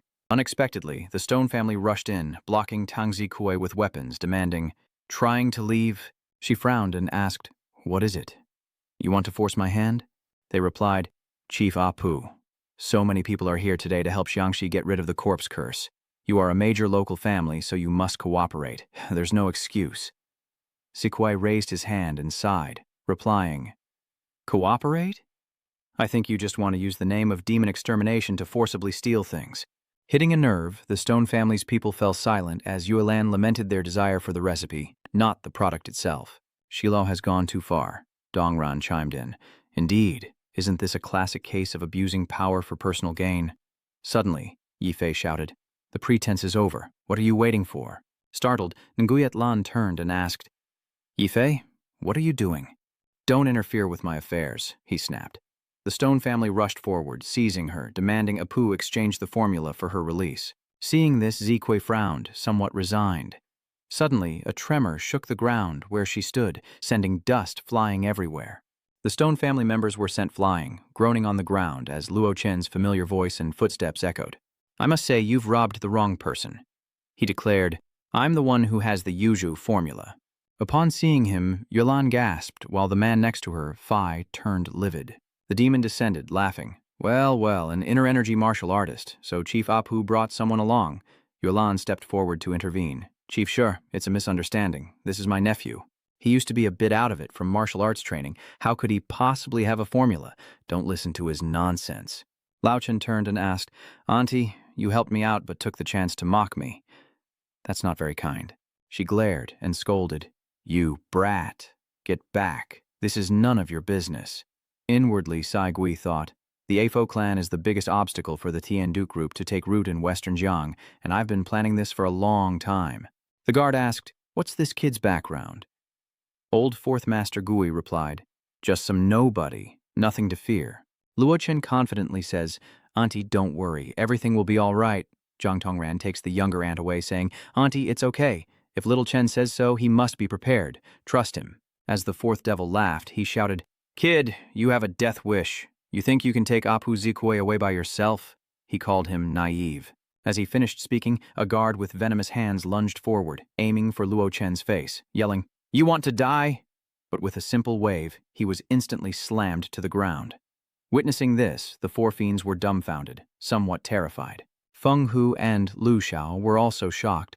A grandmaster? How is this possible? A similar expression of shock was seen on Yuelan and Tongran, while Yifei and the mysterious hooded figure were also taken aback. Do you know what I hate most? Luo Chen said, radiating murderous intent. It's treacherous schemes disguised as righteousness. His eyes narrowed as he continued, None of you will escape. The old man beside Yifei warned him that this kid was not simple, as he cursed under his breath. Damn it, a spoiler appeared out of nowhere. Then, Yifei announced, Listen up, everyone. Whoever helps me kill this kid today will receive a reward of $100 million in cash. As soon as he finished speaking, a foot moved forward. Young Master Lu has declared my arrival. He thought, I won't allow anyone to reach the Grandmaster realm before me. I am the number one of the younger generation. Kid, I'm here for the sake of the world. You have a way to save lives, but you stubbornly keep it to yourself, colluding with the evil sect to trade corpses. Today, I will eliminate this evil for the people, he said, pulling out a talisman and igniting it with spiritual energy, then raising it high into the sky, his aura blazing like fire. Lu Xiao shouts, "Divine arrival." The four fiends marvel at his power. His aura shifts in an instant. Could this be the legendary secret art of the Lu family's talisman techniques? Feng Hu replies, "Indeed, a formidable junior. What he's using is the supreme method of talisman techniques, spirit possession." He was now clad in a suit of spiritual armor, his eyes gleaming. "The title of youngest grandmaster can only belong to me," he said to Luo Chen, "so you must die." No sooner were the words out of his mouth than he transformed, instantly appearing behind him, ready to strike a deadly blow. A blow of such immense power that the ground trembled and shattered. Squinting, Tukoi shielded his eyes and shouted, "Mr. Luo!" Seeing this, the four ghosts also yelled a reminder, "Young Lu, keep him alive in case there's a problem with the formula." As the dust settles, the figures of the two emerge, revealing a truly astonishing sight. Lu Xiao's neck is firmly in Luo Chen's grasp, his body trembling uncontrollably. With a cold expression, he says, "I thought that even though the current environment isn't ideal for cultivation, there would still be some genuine techniques passed down. But this soul transference art can't even summon a complete trace of aura." Luo Chen tightened his grip, disappointed that all his opponent could do was sweat and groan. The four fiends frowned, wondering, how can this kid be so strong? Seeing the situation grow unstable, Yi Fei shouts, "North Devil, Uncle Ding, don't just stand there. Let's go." The crowd buzzes as he offers a reward. "Everyone here, whoever can kill that kid today, gets the Apuzi puppet." "I'll add another 100 million. Dongran turned, pleading, "Yi Fei, please, Ran is begging you. Don't do this." He cursed, saying that cutting off someone's livelihood was like killing their parents, and if anyone was to blame, it was that meddling kid. Seeing the reward increase, old Feng Ho immediately rushed forward, saying, "Young Master Jiang is generous, so I'll take the first step." Old Ding formed a hand seal, saying, "You can't stop him. Give me time to set up the formation." The four fiends understood immediately, channeling poison into their hands. Meanwhile, Yuelan shouted a warning, "Run, you little brat!" At the same time, the old bandit Feng Hu attacked, cursing. "Release young Master Luke, you brat!" bellowed the fourth of the four fiends as they lunged forward. "It's too late to run." Sensing Luo Chen's distraction, young Master Lu seizes the moment and draws a talisman. He shouted for the spirit talisman to explode, and the area was immediately engulfed in flames. Then, from the black smoke, young Master Lu slipped out. He wiped his face, thinking, "Fool, try grabbing me and not letting go." He thought the spirit charm wouldn't even leave a scratch, but the result was completely different. Honghu was sent flying by Luo Chen's punch, spitting blood into the air, while the fourth of the four fiends below still roared, "Kid, taste the power of the Stone Clan's ancient beast." As soon as he spoke, snakes appeared everywhere.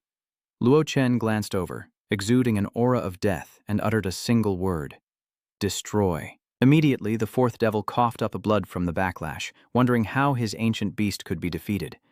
Old Feng Hu clutched his chest, muttering, "Damn it, this is witchcraft. 3 against 1, and we can't even gain an advantage." Could this kid have reached enlightenment? Lu Xiao sits, pulls out a talisman, and says, "Elders, no more hiding. Unleash your ultimate moves. Today, we've made an enemy. If we don't eliminate him, the consequences will be dire." The four fiends retrieve a figurine, determined to announce, "You destroyed the ancient beast I painstakingly raised for years. I'll make you pay with your life." The old man then infused the effigy with poison, creating the putrid blood ancient beast as Lu Xiao unleashed his spiritual talismans, triggering a triple explosion. The old wind tiger tenses his muscles and charges forward, everything resting on Luo Chen as they scream for his death. Suddenly, the ground shakes, the area cracks, and the crowd scatters in chaos. "Oh God, run!" Dongran grabs Nguyet Lan's hand and pulls her away, leaving her aunt to fend for herself, despite her cries. Meanwhile, Luo Chen faced a determined Feng Hu who gathered his strength for a devastating punch. He unleashed a powerful blow, but Luo Chen leaped away just in time. While still airborne, Lu Xiao's 3 supplementary leaves and Xu Si Gui's poisonous hand strike. He raises his hand, forms a seal, and closes his eyes to cast a spell. The leaves surrounding him suddenly emit a dense aura, brimming with vitality. Then, with a wave of Luo Chen's hand, the green leaves sliced through the attacks of those below. Witnessing this, they were shocked into silence, mouths agape. What? He continues to control the leaves, sending them forward in attack as the Wind Tiger Four Fiends brace themselves against Luo Chen's onslaught. The four fiends, cut across the face by the leaves, cried out, "Damn it! What kind of monster is this kid? Old Ding, hurry up, we can't hold out much longer." He frowns, casting a spell, and a circle of formation turns into a rain of blood between his hands. He shouts, "All right, get out of the way."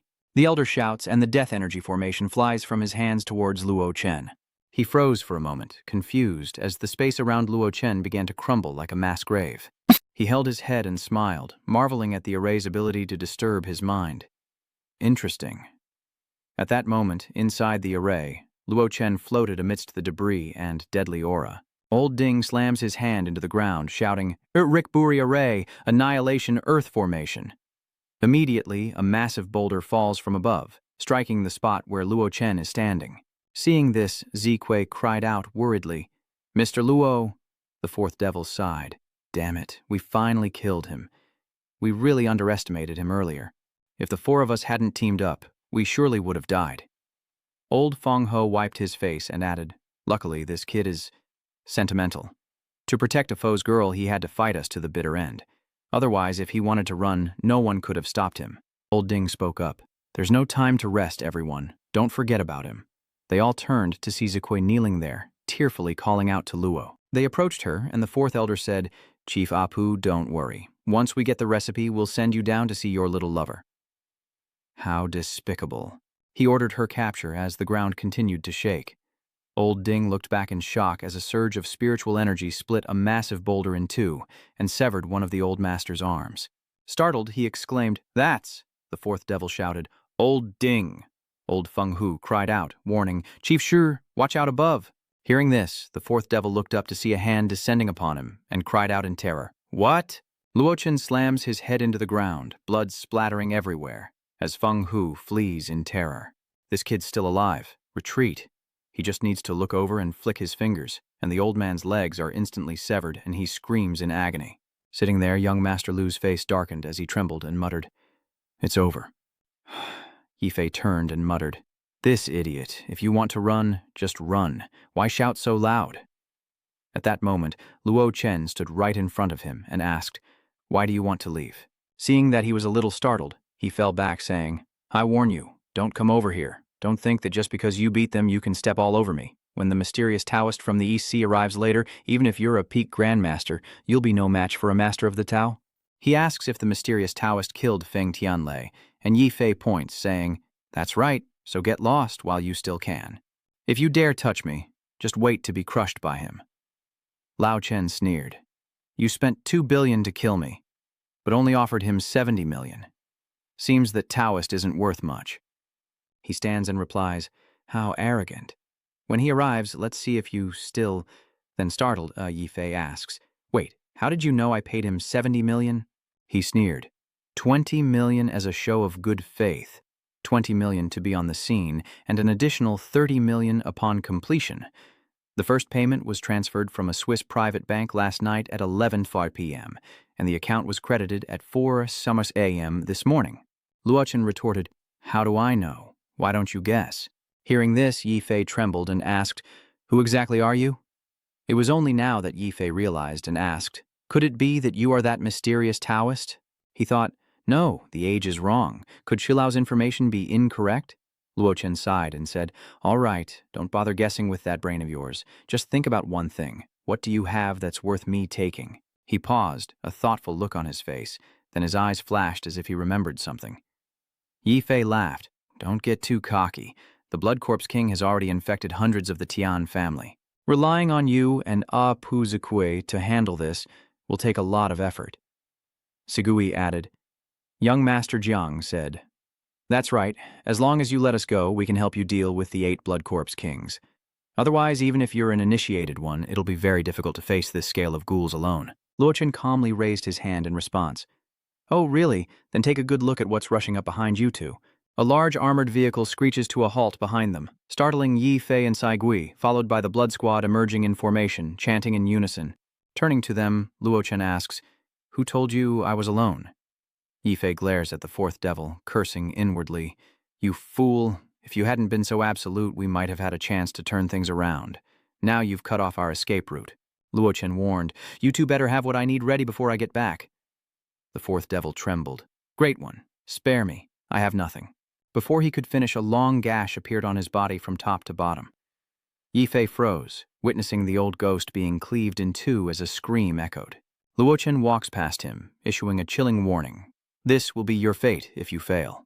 He then orders Ziqui to lead the way to the bandit camp. Startled, she says, Okay, cut to a forest. Ziqui says, Everyone here today knows that the Shu family was not to be trifled with, and their demise was simply reaping what they sowed. Your intervention has protected the Apu family's reputation and eliminated a deadly enemy. I will never forget this debt. Luochen waved his hand, saying, No thanks needed. He added, To be precise, I was deliberately robbed to seize the moral high ground. Only this matter can be considered my help to you. As for eliminating the Shu family, that was entirely part of my plan. Ziqui. Niwu asked, Did you have a prior conflict with the Shu family, Mr. Luo? Luochen pointed behind him and replied, Not really. I just don't want anyone causing trouble while I'm training these guys. She smiled. So that's how it is. I never expected you to be with the armed forces, but with you here, the Blood Corpse King is sure to surrender. Suddenly, someone approached and loudly said, Isn't that Bloodshed's chief instructor, Luo? Blood Tiger stepped forward and said, Everyone, fall back. The man chuckled. Relax, Captain Blood Tiger. Allow me to introduce myself. He continued obnoxiously, I am Hao Kai Min, commander of the Southern Borders Armed Forces Team 1, here under orders from headquarters to assist Chief Instructor Lack in capturing the Blood Corpse King. Seeing the hooded man beside him, Blood Tiger wondered, They're sending just 2 people to help us? He replied with confidence, You jest, Blood Tiger Captain. A mere mortal like myself is hardly capable. But if I may be frank, your strength alone may not be enough to defeat the Blood Corpse King. Hearing Kai Ming's words, Blood Tiger asked, What do you mean? He replied, I heard from my subordinate Lu Kuayan that Director Luo, despite his young age, is revered as a Grandmaster, a feat unmatched anywhere else. Kai Ming gestured to the person next to him, continuing, Unfortunately, that's just worldly power. This Danba Grandmaster is from the Wuxiang Temple in the West Mountain Highlands and is already half a step into divinity. The group exclaimed, Half step to enlightenment. Isn't that even more powerful than entering the Tao? Luo Chen chuckled, thinking, So-called enlightenment is actually equivalent to awakening. This old man does seem to have some skill, but even near awakening is still far from true awakening. The master raised his hand and said, Benefactor, please don't blame Mr. Hao's words. I don't mean to meddle, but this Blood Corpse King has truly come to life and is definitely not someone a martial artist can defeat. His eyes flashed as he continued. Furthermore, I've observed your countenance, young one, and fear misfortune awaits you. You'd best leave this place of trouble, for stubbornness will only lead to disaster. Luo Chen sighed, retorting sharply. Monk, I'll read your fortune as well. You're destined to see blood today. Those words froze Kai Ming and Grandmaster Danba. Seemingly offended, the Grandmaster said softly, Young man, you should know that words can be your undoing. With that, he tapped his staff on the ground, unleashing a dark aura. As Tuthan clutched his head, he exclaimed, Damn, this bald guy really is something. Tukoi, clutching his chest, thought to himself, To exert such pressure without using spiritual power. This man's strength is not to be underestimated. Taking the opportunity, Kai Min laughed. They say the youth are arrogant, and today I've witnessed it myself. Even General Lin Hualong wouldn't dare speak to Great Master Danba like that. The old monk turned his head dismissively. Ignorance knows no fear. Why waste words? Let's go. Hao smirked and waved his hand. Chief Instructor Luo, we'll just wait and see. Everyone on the side trembled, except for Luo Chen, who remained calm as he spoke. Remember this, monk. Then, with a smile and a wave, he told him, You'll see blood. Master Danba's face darkened as he turned away, his heart filled with unease. After they left, Shu Qing spoke up. Chief Luo, I have a small question I'd like to ask you. Were you just saying that the monk would face a bloody disaster, or can you really tell fortunes? Luo Chen replied, What do you think? If I could foresee the future, would I be standing here? Besides, this kind of magic is extremely dangerous, so it's best to avoid it. The Bloodkill Squad looks down upon the ancient town below. Peeking at fate and predicting the future are acts against heaven, judged by the heavenly Tao. Even silence won't hide you, for the moment you divine fate. punishment is sealed. When tribulation descends, the weak are obliterated, but the strong find themselves pawns in a cosmic game, unknowingly led to ruin. A glint flashed in Luo Chen's eyes. Long ago, he had a friend who could foresee almost anything. Yet when divine punishment struck, he finally understood the truth. Unfortunately, it's too late. Even he can't do anything. At this moment, Tuthan calls out to Lok Jiaoquan in a daze. Luo Chen turned back and smiled. It's all right. This doesn't require divine calculation. If I say that monk will have a bloody disaster, then he definitely will. Look, Danba is fighting the undead below. He gripped his Zen staff, chanting, causing the head to glow. Diamond subduing demon art, and then a massive Dharma form appeared, striking the corpses. Master Danba, standing on the shoulder of the Buddha statue, said, "Beast, reveal yourself and submit to the law. These small fries can't even scratch me." As soon as he finished speaking, a stream of purple energy struck the head of the Dharma idol, causing it to dissipate. Danba then stood on the ground, looking at his opponent as the Bloodfiend King emerged, glaring menacingly at the approaching specter. Standing there, he thought, this beast shattered my diamond subduing spell with a single blow. This will surely be a fierce battle. At that moment, the Blood Corpse King lunged forward, claws bared. Master Danba leaps, striking it down with his staff, shouting, "Die, fiend!" But the Blood Corpse King retaliates, summoning sharp death energy from the ground. Unexpectedly, he pulls out a small drum, beats it a few times, and cries out, "Ah!" With each beat, a hand of spiritual energy slams into the ground. The Blood Corpse King clutched his head and howled in pain, while Kai Ming, standing nearby, was also affected, groaning and clutching his head. God, what is that sound? I feel like my head is about to explode. Luo Chen looked back thoughtfully. The monks' drumming didn't seem to affect them. Looks like our training these past few days has had some effect. He reminds them to prepare themselves. It's about to begin. He calculated that they had previously focused on physical training, allowing the mystical Kunloon fluid to disperse throughout their muscles, while meditation, or sleep, allowed it to condense, maximizing its true potential. At the same time, he ordered the demons to observe the enemy's situation. One immediately raised his binoculars and reported, "Strange. Master Danba clearly has the upper hand. Does he still need us? Are we just picking up heads? But this isn't like Chief Instructor Luo's style." Down below, he's trembling. His face is a little unsightly, and then the drummer is suddenly blown away. Danba exclaimed, "This isn't good!" Breaking free from the drum, the Blood Corpse King roared, revealing its razor-sharp teeth. It then unleashed a wave of dark energy, shattering his staff in two, prompting Master Danba to cry out, "My Vajra!" It then stuck out its long tongue and growled, ready to attack again. Seeing how bad things were, he thought, I really underestimated this beast. Time for Plan B. Retreat. Seeing this, Kai Ming worriedly said, "Even Master Danbei couldn't win. This Blood Corpse King is invincible. Listen up. The demon pearl is saturated with murderous intent and will shatter. Retreat immediately." They obeyed at once. Hao turned and thought, these fools. Even Grand Master Danba, who's half a step from divinity, was beaten senseless. And this minor Grand Master dares to lead people down? It's like looking for a lantern in the toilet, asking for death. As he fled, he warned, "Run, don't come here. This Corpse King is only one step away from divinity. If you add to it, it'll be—" Before he could finish, the Corpse King unleashed several white shards. It immediately wrapped around Danba's legs, causing him to cry out, "I'm done for!" The Corpse King yanked hard, and he fell face first to the ground in pain. As Danba Master sat up, the Corpse King closed in, its sharp claws nearing his face. He closed his eyes and screamed, "It's over, all over." Suddenly, a voice shouted, "Stop!" Instantly, the Zombie King's hand faltered. Luo Chen stood behind the master, and the Zombie King tilted its head to look up. He smiled, recognizing the one who'd beaten him to a pulp, now trembling. Luo Chen greeted him. "We meet again." Seeing him, the Corpse King recoiled in fear as Master Danba wondered what was going on. The Blood Corpse King is afraid of him? How could that be? Even someone with demigod power like himself had to flee, so how could this little Grandmaster have such control? Before he could fully process it, the Corpse King turned tail and ran for its life again. Luo Chen swiftly teleports in front of it, throwing a punch and declaring, "Where do you think you're going?" sending it sprawling. The force of the blow sends the Corpse King tumbling across the ground.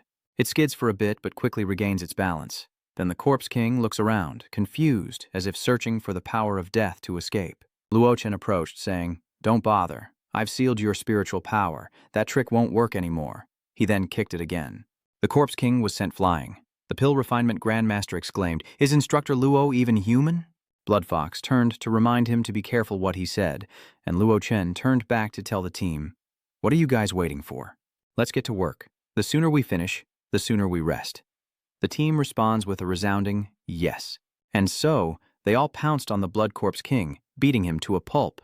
Meanwhile, the great alchemist Danba was sweating bullets, wondering if all the armed forces of the Central Plains were this formidable.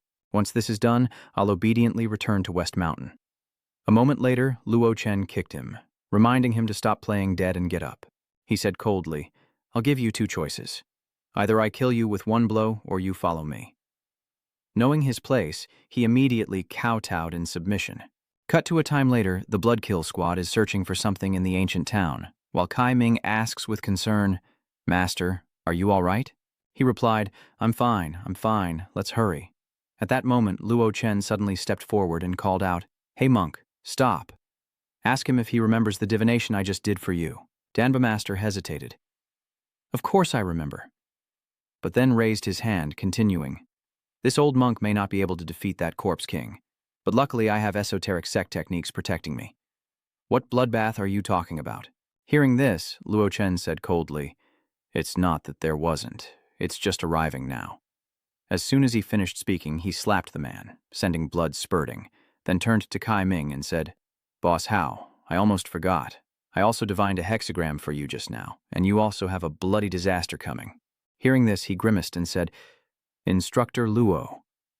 Danba dared not resist, and with his hands clasped, said, "Benefactor Luo, I and Mr. Hao were at fault before.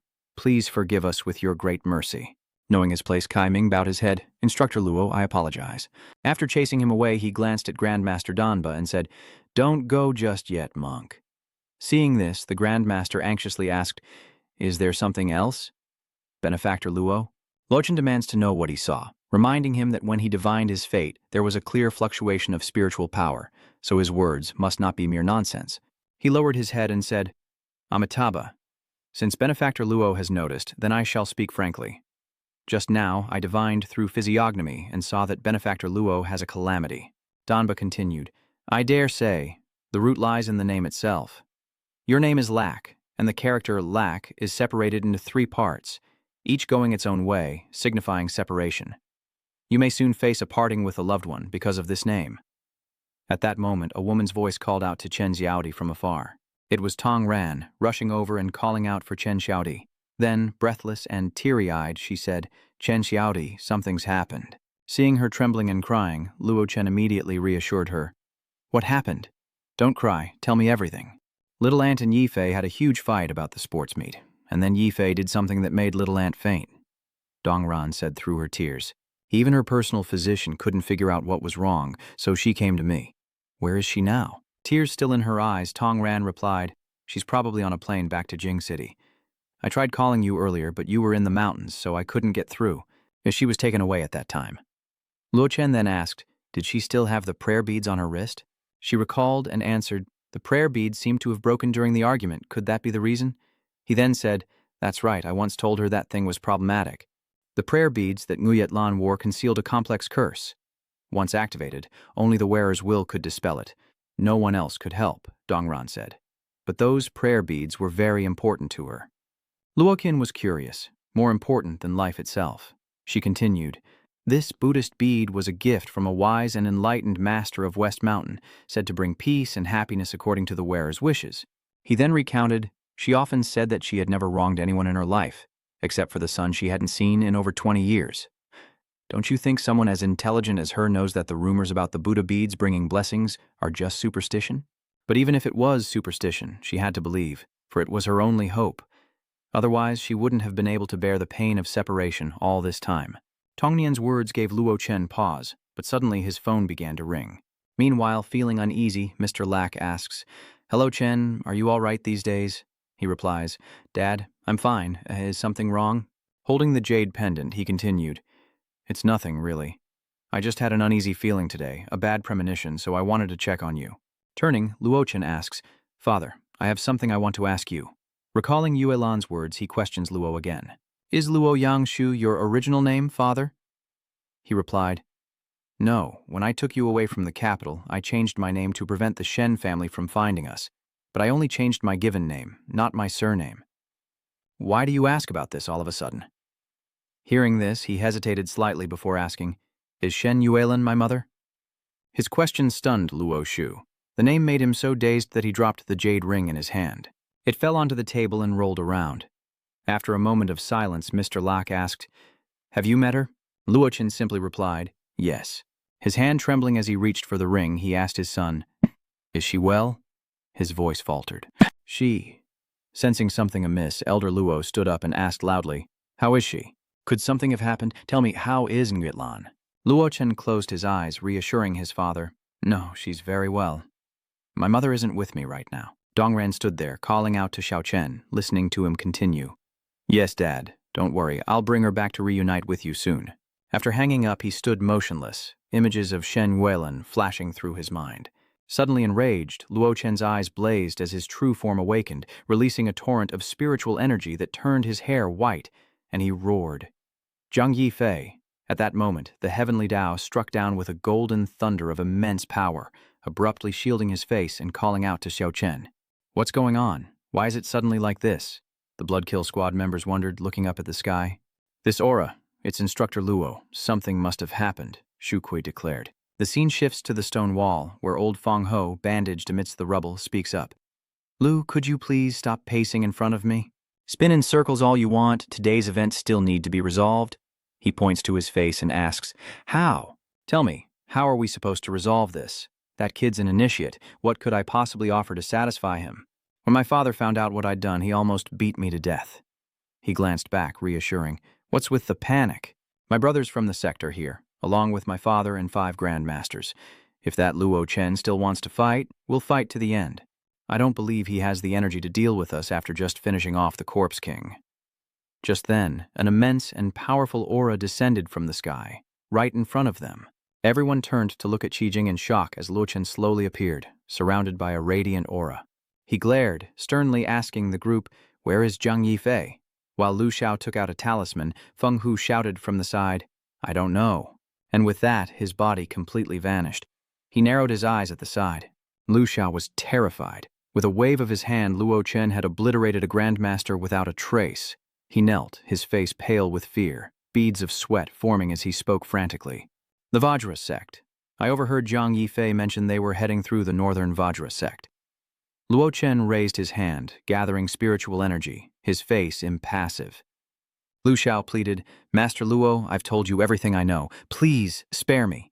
His arm was then severed by Luo Chen's magic, causing him to scream in agony as his father rushed over, exclaiming, My son! Without a word, Luo Chen takes off, leaving immediately. Seeing this, Lu Xiao's father hurriedly shouts, Thank you for your mercy, Taoist. Meanwhile, Lu Xiao, gasping for breath and clutching his severed arm, was just grateful to be alive. Grateful to be alive. Cut to 9 Arches Mountain, home of the Diamond Sect, a school built atop the highest peak. Inside the council chamber, the Diamond Sect elders convene, their faces etched with apprehension and unease. Our Diamond Sect has always kept a low profile, detached from worldly affairs, so why would personal grudges lead to this invasion? The third elder interjects, If we don't avenge Zhang Shu, the Diamond Sect will lose all face.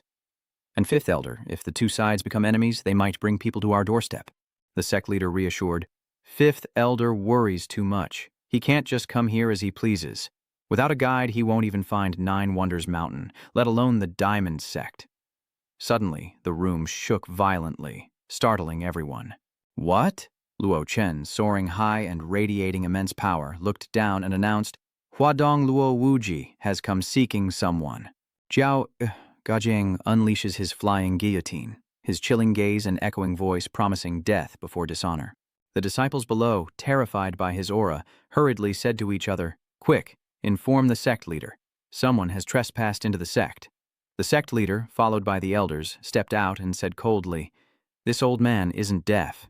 Do you really need to tell me? Step aside, the disciples shouted as the elders appeared. He looked up at Luo Chen and said, Not bad, Luo Wuji. Daring to come to my Vajra sect to show off your power. Finding this place means you have some skill. Men, prepare the formation. He looked down at him and announced, I'm not here to cause trouble. Hand over Zhang Yifei and I'll leave immediately. Hearing this, the sect leader burst out laughing. Do you know where you are? What if I just don't hand him over? He sneered. Are you going to leave now? Hearing this, Luo Chen's eyes flashed with fury as he roared, Anyone who dares stop me will die. In the blink of an eye, he was upon him, leaving him no time to react in surprise. What? But Luo Chen's fist went right through him, his figure suddenly turning translucent, followed by a smirk. Annoyed, Luo Chen glared at him. The sect leader sneers, boasting, Daring to be arrogant within my ascending Yellow Springs Grand Formation? Luo Chen glances around, thinking to himself. Outside the illusion formation, he stood motionless, lost in the illusion. The sect leader told the elders, He's trapped in my illusion formation. Kill him quickly. 2 elders immediately rushed towards Luo Chen, yelling for him to accept his death. But they forgot that he had a powerful assistant by his side, the Blood Corpse, who quickly killed one of the elders. The remaining elder panicked, cursing inwardly. Damn it! This kid has a Dao entry realm helper! Then, as the Blood Corpse turned, he leapt back in terror, but before he could speak he was cleaved in 2, destined for reincarnation. The remaining 3 elders were terrified and in disbelief, seeing their brothers fall. The Blood Corpse stood before Luo Chen, glaring at the 3 remaining elders. He slowly opened his eyes, glaring with hatred as he said, One last chance. If I make a move, it won't be as simple as just 2 deaths. The sect leader retorted, Very well, I underestimated you, but don't think this is over. He roared in fury. You killed my 2 brothers. The Vajra sect will never forgive you. He commanded his disciples to join hands and unleash their combined power, activating the Zhuantian Mountain defense formation that enveloped the entire 9 Arches Mountain. Meanwhile, Luo Chen was outside the Diamond Sect's formation, while inside, the leader watched with hidden intent. The disciples maintained the formation as he hurled a fireball at its barrier without a second thought. The fireball was instantly neutralized, leaving Luo Chen surprised and suspicious. Seeing this, he laughed triumphantly. This Xuantian Grand Formation existed here before the founding of the Vajra sect. Rumor has it that it is a divine technique, a celestial spell, a method of the Ziwei Emperor. Your body is but mortal flesh, yet you dare to break it with force? How laughable! Luo Chen began to calculate, not expecting that such a top-tier ancient formation was hidden here. Although it was somewhat dilapidated, it was still extremely tough. The sect leader provoked, Boy, weren't you roaring so fiercely just now? Didn't you challenge me to stop you from killing? I'm stopping you right now. What can you do about it? If you dare, break the formation and kill me. Hearing his smugness, Luo Chen found it amusing, a smirk playing on his lips as he said, Very well. His terrifying spiritual power erupted even more violently as he declared, I shall grant your wish. In the sky, a brilliant surge of spiritual energy clashed with a thick, dark cloud of ominous energy. Below, a little girl gazed up, tugged at her mother's hand, and pointed at Ni Shang, saying, Mommy, look, it's an alien. The girl chided the child. What nonsense are you spouting, silly? Below the mountain in Lingzhou City, people recorded the strange scene with their phones. Many were left wondering what it was, as Luo Chen's voice echoed with power and might, sending chills down their spines. For all eternity, the unrivaled Tai Huang. He raised his hand, creating a dazzling source of spiritual power, and the Tai Huang sword arrived, materializing as a radiant blade of pure spiritual energy in his hand. Looking slightly displeased, Luo Chen thought, Limited by Earth's unique nature, the summoning of the Tai Huang sword is incomplete. I can only use my divine sense to condense a projection from the weakest point of the myriad realms. Even so, it's difficult to fully control with my current 3rd-level awakening. Luo Chen says, This is your first time visiting my home, and you're welcomed in such an embarrassing way. I'm sorry for that. Then he swings his sword directly at the mountain protection formation. An earth-shattering explosion and blinding light spread in all directions, obscuring the vision of everyone in the city below. Even the sect leader had to shield his eyes from the blinding light, but before he and his disciples could recover, they gaped in astonishment at the massive hole torn through their formation. As the people in the city below rubbed their eyes, they wondered what that light had been. The end of the world? Strangely, all the phones went black and couldn't be turned on. What's going on? Why is my phone black? An old man knelt on the ground, trembling as he spoke.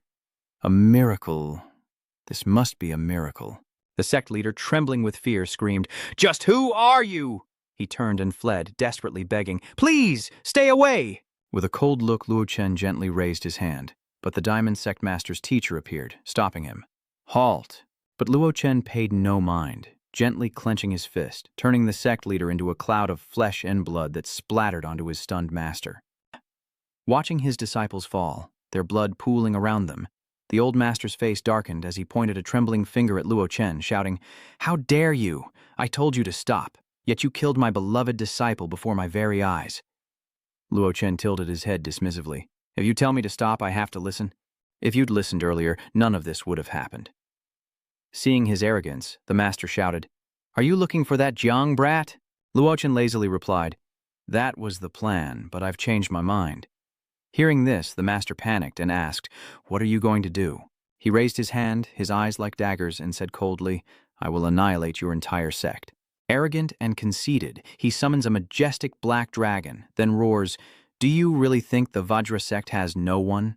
The black dragon, without hesitation, opens its massive jaws and lunges towards him, accompanied by the old man's threat. With your attitude, old man, I'm forced to make you bleed here today." But Luo Chen remained unfazed, leaping away to evade the black dragon's attack. He suddenly realized another black dragon was charging at him from behind. He leaned back, narrowly dodging the sneak attack. He stared intently, a flicker of worry in his eyes. Damn it, he'd spent almost all his spiritual power breaking the profound Heaven Grand formation. Normally, he could shatter this with a single blow. Then, the old man summoned many more black dragons, his face furious as he roared, "It's not over yet! My violet gold 9 dragons, combined with the Mystic Gate formation, can even slay a transcendent. You should consider it an honor that you forced me to use this complete technique." Seeing no escape, Luo Chen felt a surge of frustration, thinking all was lost.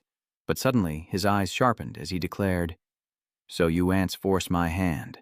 His body began to glow, and the charging black dragons froze as if turned to stone. Luo Chen said coldly, "I will remember this humiliation." Seeing this, the old man wondered, "What? The 9 dragons have been cut off from me." Luo Chen raised a hand to his emotionless face, saying, "If you force me to use the Tai Huang Sutra, then I won't hold back." He clenched his fist and roared, unleashing a torrent of spiritual power. The Tai Huang Sutra manifests and massive golden dragons appear, blanketing the Diamond Sect. With a single golden dragon's maw, the old man's black dragons were obliterated, eliciting screams of pain. He could only stare in stunned silence. With a wave, Luo Chen commanded the heavenly dragon to retreat, then asked the old man, "Where is Jiang Yifei? Hand him over, and I'll grant you a swift death." Stuttering, he fearfully revealed, "He's inside, but you won't be taking him anywhere." The old man then used his magic to manipulate his disciples, ordering them to attack. With a wave of his hand and a light sneer, Luo Chen asked, "Do you really think these people can stop me?" He scoffed, saying arrogantly, "Try it. Everyone here is under my control. If you dare take a step, they will rush to kill you without hesitation. Moreover, under the blessing of the Soul Lock formation, once these people are killed, the aura of their vengeful spirits will linger on the murderer. Every sect with a blood feud against the Vajra sect will use that aura to hunt you down for revenge. As long as you live, you'll never truly escape." Hearing this, Luo Chen sighed in childish exasperation. Enraged, he ordered everyone to attack, shouting, "Go ahead and try, kid." But then a figure appeared and wiped them all out. The blood zombie. He frantically asked, "What is that?" Luo Chen emotionlessly commanded, "Leave no one alive, kill them all." The blood corpse roared as if it understood the order. Trembling, his face turned green as he asked, "Could it be that you've subdued the blood corpse king? This evil being feeds on blood and resentment, devouring the essence of any nearby spirits. Sometimes, you don't need to get your hands dirty to kill someone, understand?" Luo Chen sighed. "I gave you a chance, but you didn't appreciate it." The man was terrified, trembling uncontrollably. As he approached, a surge of spiritual energy erupted beneath his feet, surprising him. A magical matrix appeared, and iron chains rose up, imprisoning Luo Chen, leaving him bewildered. "What?" Luo Chen wondered, touching the chains. "This is a barrier?" The master laughed. "Kid, you have some skill, but you're no match for me. Those fools who went up were just cannon fodder to buy time." He raised his hand, threatening. All of that was to prepare for this final move. He clasped his hands together and shouted, "Homage to all gods, descend, thunder god!" Immediately, strange purple lightning appeared in the dark sky above the district below. The field reporter speaks into the camera. "Viewers, I'm standing on Lingzhou Avenue. According to locals, strange phenomena have been occurring at Nine Palace Mountain since this afternoon. Through the camera's lens, we can see that the area, once clear, is now shrouded in dark clouds. And experts say that less than 20 minutes have passed since those clouds dispersed, suggesting this may be due to recent years. The scene shifts back to the sect as Luo Chen smirks. All talk and no action. You dare call that lightning? I'd like to see how you escape the heavenly lightning tribulation. The old man retorts, you're not as tough as you think. I want to see how you escape the heavenly lightning Tao. He closes his eyes, calmly asking, escape?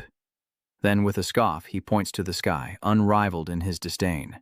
The dark sky swirls above where Luo Chen points, and with a wave of his hand he shouts, disperse! Instantly obliterating the dark mist. The villagers below stared in disbelief, asking, what is this? The old master exclaimed, impossible! I sacrificed my blood and lifespan, spared no cost to summon lightning. How could it just vanish like that? Luo Chen raises a finger, saying coldly, before you die, let me show you what real thunder is. Intense spiritual energy erupts from his fingertip, followed by a booming voice summoning thunder, and a massive golden bolt of lightning strikes the old man. Looking at the pile of ashes before him, Luo Chen spoke some cryptic words. Swift thunder, swift lightning, passing without a trace. The blood corpse, spotting prey, growled a few times, and he, understanding, ordered it to dispose of the corpses and find some normal clothes to wear. Seemingly understanding, it flinches slightly, transitioning to an area within the mountain gate, where Yi Fei hides anxiously behind a large pillar, trembling and barely daring to breathe. Unbeknownst to him, Luo Chen appeared behind him, asking softly, Yi Fei, who are you waiting for? Outside, a set of clothes suddenly stirred, and a small head popped out, tiny feet scurrying away. Standing before the door, the child in adult clothing watched the bloody figure crawl away, and as he saw her, he trembled, desperately begging for help. But instead, the little girl kicked him back inside with her tiny foot, and a voice reminded her to take it easy, causing her to pause. Luo Chen steps forward and orders, I'll have someone come and take you back to Tongzhou later. Keep a close eye on him. Yi Fei lies there, coughing up blood, trying to provoke him. That Luo family, hear me now. Shen Yuelin will surely die. He smirked, continuing, I got that Buddhist pearl from the only disciple of the Diamond Grandmaster. As long as he's in the West Mountains, no one will dare lay a hand on him. Not wanting to hear any more, the girl immediately pounced on him, clawing at him until he screamed in pain. Meanwhile, Luo Chen walked away coldly, cutting to the West Mountain Plateau where snow-capped mountains stretched endlessly, and an impact sent ice, snow, and dust flying. So Hualong struck straight into the foot of the mountain with a thud. Wiping the blood from his face, Hualong said, Damn it, these foreign devils. The group before him looked over and called him General Lin. The leader ran a hand across his throat, then smiled coldly. Game over. Switching scenes to the highway at the foot of the mountain, a car is moving. The driver says, Brother, are you heading to Holy Lake for the Sacred Lotus Assembly? I heard the great wizard La Pu Yangzong will personally pray for everyone this time. He stared coldly out the window, thinking of those 4 words. Lo Barang, the driver continued, this kind of opportunity is extremely rare. Once I finish your trip, I'm going to ask for blessings too. Recalling when Lingzhu called him, Mr. Luo, we've investigated. The exclusive disciple of the Vajra Guru is named Luo Bu Yangzong. It's said this man holds great influence in the western mountain highlands, so be careful. Are you really the child your aunt has been searching for all these years, Xiao Chen? His aunt. At that moment, he gave her a golden ball, saying, Sister Ran, please make a trip to Jingqi and give this to my mother for her to use. Luo Chen thought to himself that only the power of his origin could suppress the curse on his mother, but this was not a long-term solution. Tung Ran asked curiously, what about you? Where are you going? He turned and replied, the Western Mountains Plateau. Back in reality, something appears in front of the moving car, causing the driver to slam on the brakes. He sticks his head out and yells, Where did you come from? Do you have a death wish? You ran out in front of a car going 100 kilometers an hour. Meanwhile, a bloodied Hoa Long warns, notify the Taysun armed forces that foreign powers have invaded. He then anxiously looks back. Hoa Long spots the strangers and exclaims, Damn it, they're already here. The driver quickly gets in and starts the car. Are they robbers? The boy tightened his seatbelt, watching the car speed away as Hua Long shouted for him to hide. Notify the armed squad. The driver sighed, realizing his passenger had vanished. He looked down at the seat, finding some money left behind, and wondered, where did he go? Seeing Luo Chen standing there smoking, Hua Long turned in surprise and asked, Why did you get out of the car? Didn't I tell you two to run? You reply, "Guys from the armory team, huh? We're practically colleagues, I can't just leave you to die." Huolong, confused, asked, "What?" Luo Chen exhaled a puff of smoke, continuing, "Besides, the opponents are just useless trash, and as fellow Chinese I can't stand idly by." The young man's confident words stunned him. Yang Guizi and his men approached, their tone mocking. "Here he is." The bearded man spoke up, asking, "Another one? Did you come out of that car?" The leader asked, removing his glasses with a sneer. "Just a kid. I'll take him out with ease." Huolong, with his arms crossed, warned, "Kid, run! This isn't your fight. Those three are grandmasters. Better I die alone than both of us." Luo Chen flicks away the cigarette ash, replying, "Don't act like that. These insignificant guys aren't worth mentioning." Hearing this, the other man turns in astonishment. "Insignificant? Brother, are you drunk? Even at my strongest, I wouldn't be sure of victory." Luo Chen waved dismissively. "No need to interfere. Just watch." Huolong sighed. "Oh well, it's all fate." The three foreigners immediately charged, shouting in unison, "Here we come!" The leader sneered. "Mr. Lin, it was our mistake to let you squirm and run. To make up for it, I'll guarantee you a dignified death." Huolong retorts, "Enough talk. Even if I die today, I'll take one of you down with me." But then Luo Chen suddenly placed a hand on his shoulder, reminding him, "I told you. Just watch." Huolong was stunned, unable to move as the leader scoffed, saying a mere child couldn't possibly stand in their way. Adults handle things, kids step aside. But just as he got close, he was met with a blow to the chest. He wondered, "This isn't good. This kid is," before being sent flying back several meters. Huolong and the remaining two were horrified as he stood there, clenching his fist, and said coldly, "Qian Hoi!" The two followers, seeing their leader easily defeated, were stunned, then looked at each other and shouted, "He's a Hua Bang master. Retreat!" Luo Chen then unleashed a wave of green spiritual energy towards them, and in an instant, the two foreigners cried out in agony. Coughing up blood, Huolong stared in disbelief, realizing that Luo Chen had formed a blade of qi, defeating him in one move, a sign of true cultivation. No wonder he wasn't afraid of facing three grandmasters. He looked over and asked, "Who exactly are you?" He coldly replied, "Luo Chen, Hua Tong." Huolong stammered, "Luo Chen, the blood fiend official? Weren't you in Jiangxi dealing with the Blood Corpse King? Why are you—" He cut him off, asking, "Does dealing with the Blood Corpse King take that long?" He stammered, "Instructor Luo, I apologize if I offended you earlier. I am Lin Huolong, head instructor of the military saber, Jin Army commander of the Xishan Border Armed Forces." Turning to him, Luo Chen asked how he'd gotten so injured. "Surely those men weren't strong enough." He sighed. "Don't even mention it. I encountered a conduit on their side and barely escaped with my life. These three were just pursuers." Luo Chen asks what these foreign forces want at the border, and Huolong reveals their goal, to disrupt the sacred lotus gathering held every 3 years in the West Mountain Highlands. He continued, "People will gather here from all over the world. If something terrible happens, it will cause chaos, allowing them to penetrate deeper. Moreover, the enemy has brought in a psychic to hold the fort, clearly planning this for a long time. But fortunately, the host of this holy assembly is one of the 2 psychics of the West Mountain Highlands." He said grimly, "That man is the sole disciple of the Vajra Guru, and we've already persuaded him. If something really happens, his master will help us.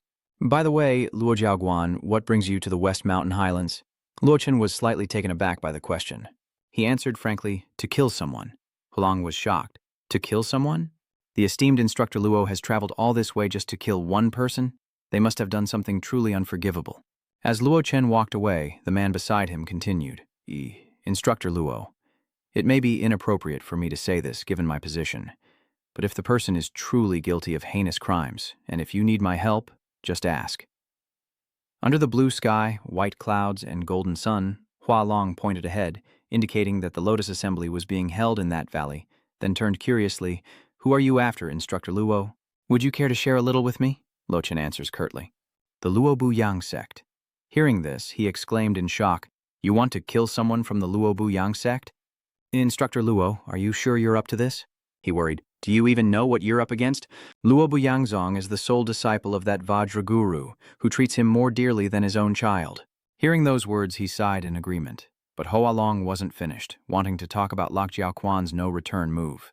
Grandmaster Vajra is a true psychic, with unfathomable cultivation. Aside from the living Buddha of the Western Highlands, he can be considered a king. Though you've entered the Tao, you're still just a martial artist, not on the same level as a cultivator. Even if you could kill Luo Buyangzong, what about the Holy Lotus Society? We still need the Diamond Master to resist foreign enemies. At this crucial moment, we can't find another psychic to help us in time. Are you willing to watch the Western Highlands face disaster? Ignoring his pleas, Luo Chen coldly walked forward, leaving the man calling after him. Mr. Luo, scratching his head, explained, "Sorry, Mr. Locke, I was a little harsh just now, but please think carefully about this important matter." Locke Chen coldly replied, "Listen, Lin Hua Long, what you think of me doesn't matter. Anyone who gets in my way will die." With a grave tone, Luo Chen declared that included himself. Hearing this, the man dared not speak further, and the scene shifts to Holy Lake, its waters crystal clear, surrounded by trees. Meanwhile, a monk noticed the commotion and turned to Luo Buyangzong, saying, "Back then, my master and I combined our strength, and even a living Buddha couldn't stand against us." The monks below chanted in unison, "Great Master, your holy power is unmatched." After a hearty laugh, the sound of Luo Qiqing outside startled him. Then Luo Chen entered, standing in the doorway, asking, "Are you Luo Buyangzong?" The old monk replied, "Young man, this is my sacred sanctuary, forbidden to outsiders. If you seek me, wait outside the tent." Ignoring him, Luo Chen immediately lunged at Luo Bu, catching him off guard. The force of the blow collapses the tent, but Luo Chen's fist is stopped short by a golden spiritual artifact on the old man's chest. He glanced over, startled, then recognized it and thought, a protective artifact. The monks behind him surrounded him, saying, "Assassin, how dare you try to assassinate the Grand Mage?" Luo Chen glares at them, his aura overwhelming the monks, who collapse, foaming at the mouth as La Buangtong raises his artifact, chanting, then shouting, "You dare try to assassinate me with mere martial arts? Fool!" With that, he launched the artifact at Luo Chen, who waved his hand, creating a faint blue aura of defense that blocked the attack. Luo Chen casually reached out and caught the magic artifact, leaving Luo Buyang dumbfounded. The old monk thought to himself that this guy has some skill. Meanwhile, Luo Chen continued to channel his spiritual power into the magic weapon, forcibly expelling the evil energy within. The old monk realized with a start, no good. He plans to seize my magic artifact. Then, frowning, he roared, "This is a treasure I've nurtured with 40 years of effort. How could you control it so easily? Die." Luo Buyang sect unleashes its ultimate technique, summoning dragon heads with the Fu Yin, Fumo Lu seal, but Luo Chen scoffs, crushing the magical artifact in midair. The backlash hits the llama, and he coughs up blood as the old man stares at the shattered pieces of his treasure, screaming, "No, my artifact! This can't be happening!" He recalled his master's words, "Bu, your talent is too low. You were destined to never reach the Grand Master realm, but seeing your dedication, I bestow upon you this magic artifact. Nurture it with your heart until your spirits are connected, and you may yet find enlightenment through it." He was just a child then, listening intently, eyes shining. In this moment, Luo Bu trembled as he asked, "Who are you, boy? Why do you seek to harm me?" Luo Chen said coldly, "You steal souls through incantations under the guise of blessings. Surely you foresaw this day." He sighed. "So you're family of someone who was cursed. You want me to undo it." He thought to himself, if that's the case, he won't dare touch me before I undo the curse. He immediately raised his hand, used his spiritual energy, and said with a smile, "Disperse." Then Luo Chen waves his hand and shouts, "I want you dead," as we cut to the crowd, gathering for the sacred Lotus Assembly. The crowd murmurs, "What's going on? Why hasn't the Grandmaster appeared yet? Is this just fake propaganda?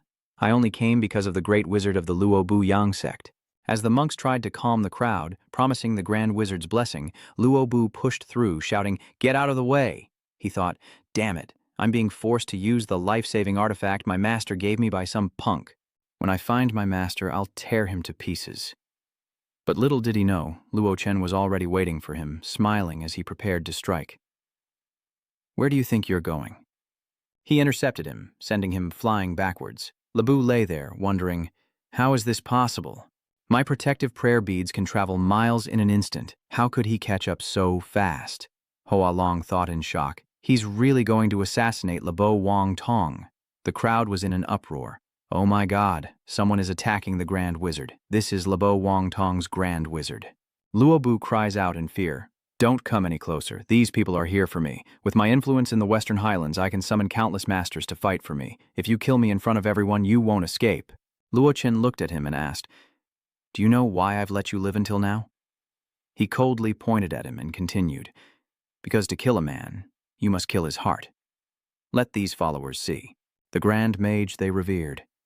What dark deeds had he concealed?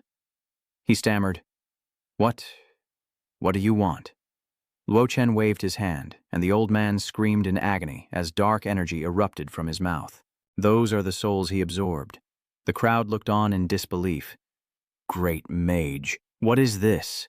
They pointed and exclaimed, "This is soul-snatching sorcery. Who knew the renowned Grand Master of the Lebrang Monastery practiced such dark arts? This technique drains the souls of the living to enhance one's own cultivation. It's incredibly cruel." The yellow-robed monks retorted, "Dun Hai, what are you blathering on about? The compassionate and benevolent Grand Sorcerer of Lo Buanyang could never do such a thing. Indeed, the Grand Master is the guardian deity of West Mountain. Outsiders like you will not succeed in your schemes." Suddenly, another high-ranking monk stepped forward and asked, "You don't believe him? Could it be that you don't trust me?" The man was none other than Grand Master Danba. At this, Labu stands and asks, "Danba, what do you mean?" He replies, "What do I mean?" Lobhu Yangzong, under the guise of bestowing blessings, steals the souls of its followers to cultivate their own power. For over a decade, the victims number in the thousands. Did you really think I was ignorant of all this? Exposed, he reacts violently. Stop with the slander. Show us the proof if you have any. A yellow-robed disciple retorted, "I can prove that everything Danba said is true." He held up the prayer beads and continued, "Everyone recognizes these prayer beads made by the Lop Nor sect, right?" Seeing this, the old man exclaimed, "Mu Yi, what are you trying to do?" He immediately snapped the prayer beads and shouted, "Labu Yang sect, you killed my parents. I've been hiding by your side for 10 years, all for this day." His eyes burned with rage as the beads scattered, and a soul escaped Mu Yi's body, entering the prayer beads in Luo Bu's hand. Seeing this, the crowd behind cursed, "This Grand Master, the Grand Master I admired, is so cruel, he's trying to deny it. That's not right." Luo Chen asked the crowd, "Tell me now, should the Buang Wang sect be destroyed or not?" Almost everyone agreed that they should be killed. This terrified him, but with a wave of his hand, Luo Chen unleashed a blast of spirit energy, severing the old man's arm. Lapu knelt, clutching his arm and screaming in agony, You destroyed my chakra, crippled my magic, and ruined my reputation. This has created a massive karmic debt. If you kill me, my master will never forgive you." He sneers, "Don't rush. I won't kill you so easily before your body and soul have suffered every torment." Suddenly, the lake ripples violently, as if something is rushing towards them, and the crowd wonders, "What's going on?" They realized with a start, the lake, it's frozen over, and from it emerged a massive elephant. A group of people in strange attire ride a massive elephant toward the crowd, led by a gaunt old monk with 3 white scars on his forehead. Master Danba turns back and exclaims, "Controlling elephants and the weather, this is a transcendent." To explain the 5th level of martial arts, they can be called martial artists. Martial artists cultivate painstakingly for decades, comprehending unique techniques before they can establish their own schools and become grandmasters. Beyond the grandmaster lies 2 paths of martial arts, both incredibly difficult, and many remain at this stage for life. Above that is the realm of divine power, completely detached from the mortal world. A master of divine power can single-handedly destroy an entire armed force. Luo Bu laughs, "You all don't know, do you? The Holy Lotus Assembly will be sabotaged from within by foreign forces." He smirks. "You see? That's a transcendent, and in all of West Mountain, only my master can stand against him. If you kill me, you're all doomed." Suddenly, Luo Chen reached out, grabbed his collar, and pulled him close, lifting him up as he asked, "Are you sure we have to rely on your master?" Just then, a great master, radiating golden light, descended from the sky on a golden lotus, calling for them to stop. Someone exclaimed that it was none other than the golden Vajra master. Luo Bu was overjoyed. "Master, you've finally arrived." He confidently stated, "My disciple may be wrong, but it's not up to you to decide his fate. If you kill him, I'll kill you," he said before turning to leave. "Even if everyone here is slaughtered, it's none of my concern." Looking up, Luo Chen asked, "Are you threatening me?" "What if I am?" he replied. Hualong reached out to stop him. "Mr. Luo, we face a common enemy. Please consider the big picture." But immediately, Luo Chen strikes, turning Luo Bu's head into a bloody mess before everyone's shocked eyes. The 3 grandmasters exclaimed, "What?" as the monks behind them were struck dumb with fear. Hualong was also stunned, his mouth agape, as the foreign monk watched, raising his hand as if to give a command. Luochen stood there, looking up with a cold, calm smile, while the enraged Vajra master's face darkened as he growled, "Low life." In the past, Kim Kong knelt before a mysterious figure, saying, "I've been in the divine realm for decades, yet I can't break through the second level. I've tried everything, but to no avail. I've come to seek guidance from the Taoist master." The figure replied, "Ancient texts say to choose an orphan, nurture them with all your heart, and when they reach 40, kill them with your own hands. You must sever all ties to the mortal world. With such resolve, you will surely succeed." He then took in a disciple, stroking his head as he asked, "Little one, what is your name?" The child replied, "Labu, bestowed by the Vajra." "Labu, today is your birthday. Your teacher gives you this divine pearl." He then instructed, "Carry it with you to calm your mind and crush it when needed to escape danger." Labu knelt and thanked his master. Though an orphan, Rabo was cared for by his master more than any parent. Back in the present, the old man, consumed by rage, thinks, "In a few years, I will personally kill Rabo, enhance my cultivation, and break through to the second level of divine power." But he died at the hands of another, making everything I did pointless. He roared, "You will all pay for the death of Luobu Yangzong." At that moment, the golden lotus emitted a dark and eerie aura. The monks knelt, begging for mercy. "Master, we had nothing to do with this. Please understand." "Yes, High Master, we are innocent." Grandmaster Kim Kang looked at the foreign monk and said, "Today, an enemy has invaded our western mountain, and I was going to deal with him. However, as the old saying goes, settle internal affairs before resisting foreign aggression." He pointed at Luo Chen, telling the crowd, "This kid harms our country's unity for his own selfish gain." Vajra declared that only immediate punishment could prevent future troubles. The foreign monk then explained, "Master, you misunderstand. I came to West Mountain only to preach with no intention of invading. If you have internal disputes, I can wait here and will absolutely not interfere." The foreigner smugly said, "As the saying goes, the Chinese love internal strife, and today we see that it's indeed true." After his declaration, all animosity turned toward Luo Chen, and Jin Cao continued, "Now that enemies are here, you've stirred up conflict by killing my beloved disciple. From this day forward, you are a sinner of West Mountain." He looks up and asks, "Are you using the lives of tens of thousands of compatriots to threaten me?" Looking up, Luo Chen coldly questioned, "If I'm a sinner, what does that make you, old monk?" He affirmed, "You're no different than an ant in my eyes."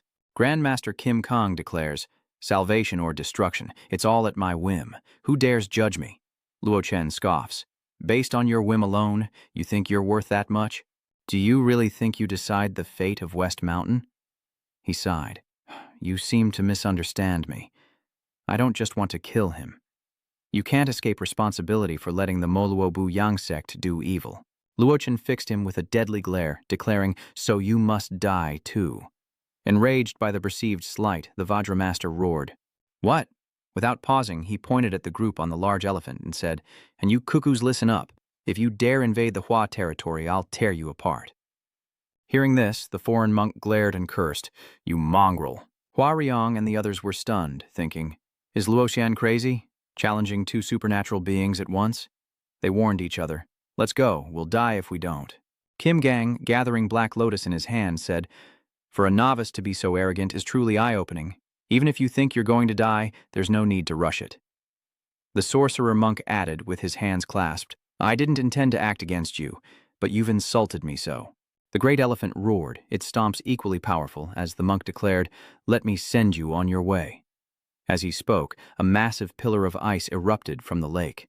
The foreign monk raised his hand, unleashing his power, commanding the ice forward as he roared, "Die!" With a wave he attacked, and our hero braced for the onslaught. Lucian unleashes a powerful punch, creating a long crack down the center of the ice block, instantly shattering it and averting the crisis. Large chunks of ice shatter and fall around them as the crowd panics, shouting, "Run! Save us!" "Get out of here! Save yourselves!" Hualong urged. "Guide the people to safety and don't push."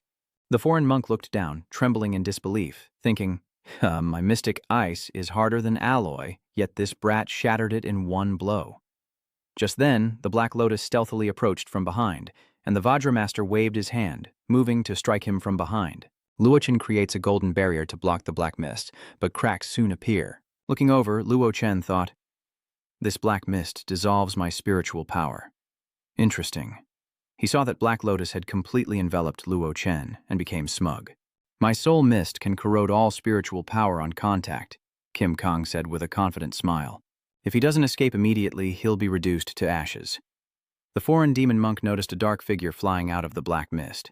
He immediately shouted a warning, telling him to watch out for what was coming from behind, raising his hand to strike. But as he turned, Luo Chen's fist was already upon him. Before Grandmaster Kim Kong could react, Luo Chen delivered a devastating blow, and as he hung in the air, Luo Chen immediately followed up with another strike. Luo Chen followed up with a powerful blow to Kim Kong's stomach, sending his body hurtling into the lake. The foreign monk stammered, You're also a master of divine power?" Grandmaster Danba looked up in awe, taking on two opponents, not only annihilating them but also gaining the upper hand. He wondered, what level is Luo Chen at exactly? Sitting atop the demonic elephant, the foreign monk pondered strangely. Until he attacked, I couldn't sense his aura at all. Stroking his beard, he wondered how such power could be unleashed without warning. Could he be an old hermit, practicing magic that conceals his aura? Rising from the water, the Grandmaster Vajra declared, "No, when I enveloped him with my soul mist, I examined his bone age." Clutching his chest, he continued, "He's barely over 20 years old." The foreign monk turned, questioning, "Master, don't deceive me. I've cultivated for nearly a century. I'd believe in spiritual inversion, but a divine power user at 20? Kim Chong replied, "Believe it or not, but if we don't kill him today, we'll never get another chance." Hearing this, the old monk asked, "What do you mean?" As soon as he asked, a massive and imposing divine form appeared. Vajra stood there and shouted, "Kill him together!" It turns out that Dharma was summoned by him using the Vajra hound. Danba exclaimed, "As expected of a supernatural being, the form of the Vajra hound seems to have approached reality."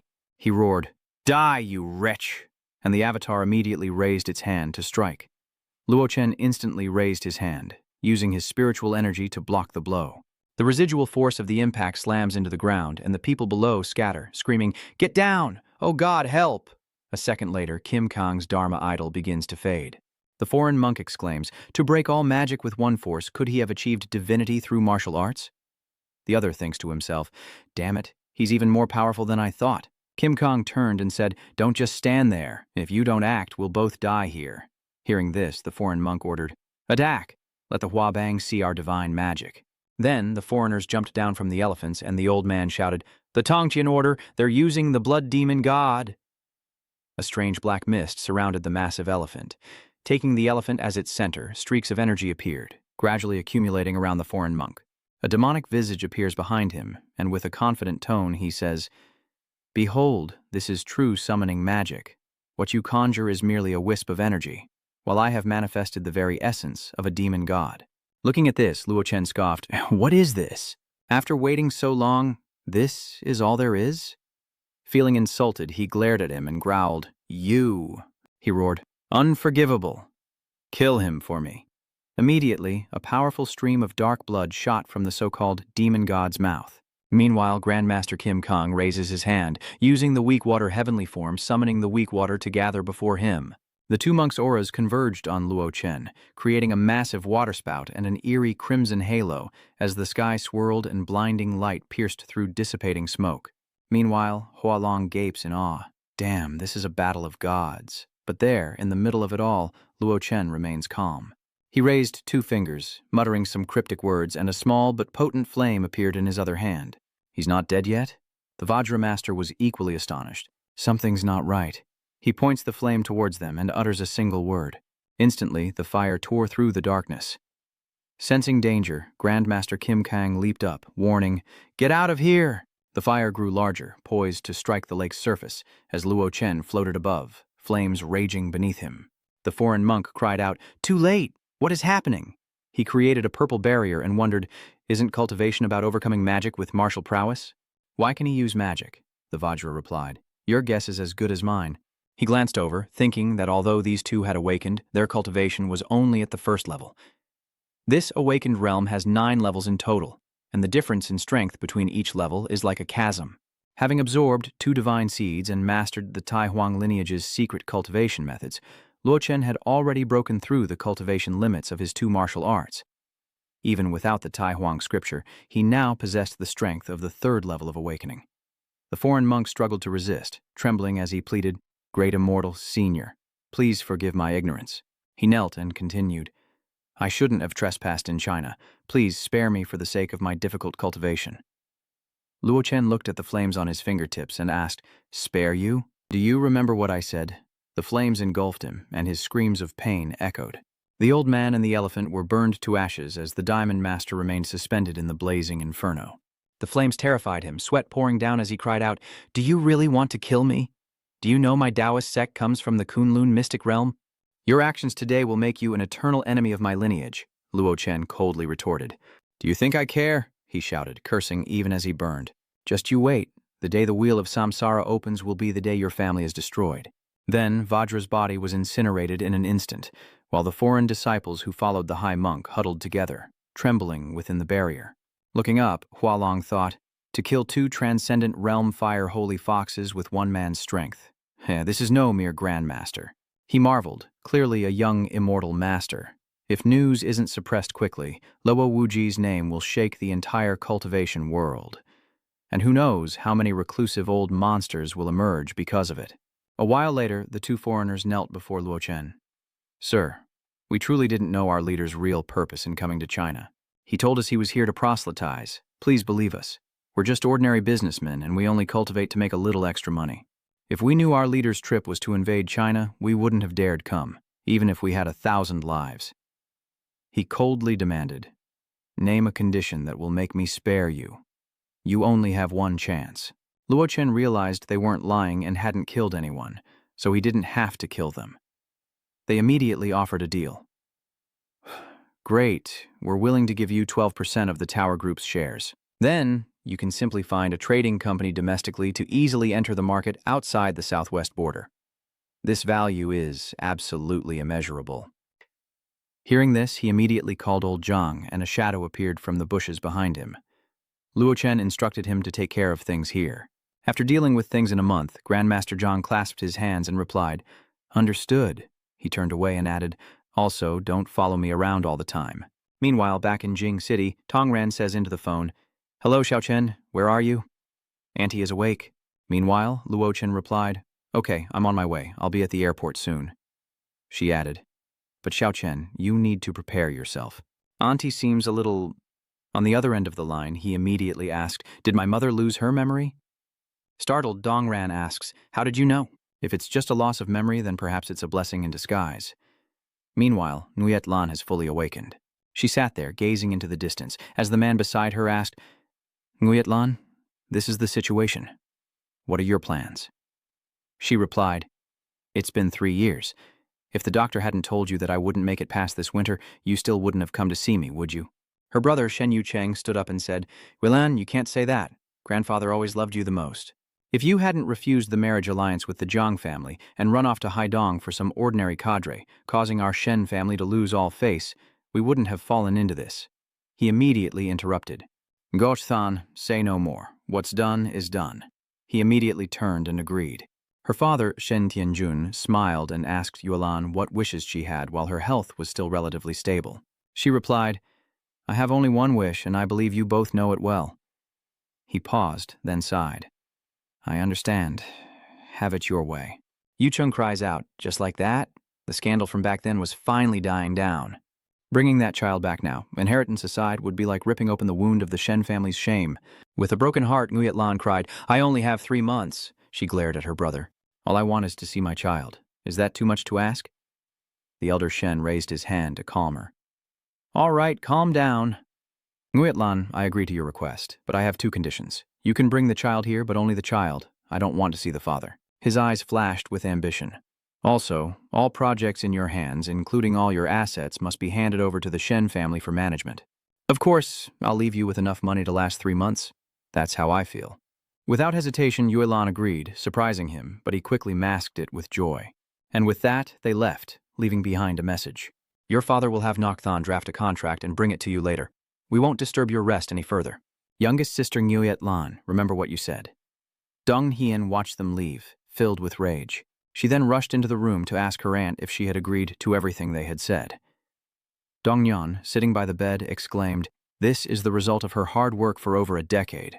What right do they have? She softly replied, It's just worldly possessions. Nothing to worry about. With a sorrowful face, Nguyet Lan continued. Her only wish now is to see her son. Dongran felt aggrieved, clenching her hands. She encouraged her. Suddenly bringing the boy back, I'll have to trouble you, Anne. I'm not at ease with them doing it. Nguyet Lan pleaded, her time is running out. Don't let her leave this world with regrets. Dongran turned away, secretly wiping her tears, and said, Don't worry, Aunt. Then, holding her hand, he promised, I will bring him back to your side as soon as possible. Cut to the Shen family's villa, where someone asked, Is the trade company headquarters really planning to invest with the Thal Group in the capital? Is this news reliable? A young man reports that all Southeast Asian gangs are confirming it. The southwestern market has always been controlled by the Thopni Corporation, and now they're offering a joint venture. It's like they're handing us money.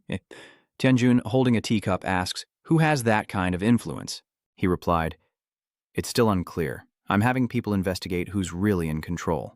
Then, gesturing downwards, he continued, But one thing's for sure. This is a once-in-a-millennium opportunity for the Shen family. The domestic market is fiercely competitive, with our capital always dominated by the major families of Jingqi. If we can leverage this company to develop the southwestern border market, the Shen family can break this deadlock and even surpass all competitors. Hearing this, Yu Cheng and the Shen family were shocked as Tianjun took a sip of tea, his eyes cold as he ordered, Find out the origins of that company as soon as possible. The subordinates clasped their hands in front of Dongqing and replied, Yes. Outside the mansion, the woman in the red dress is Zhang Kuiping, Yu Cheng's wife.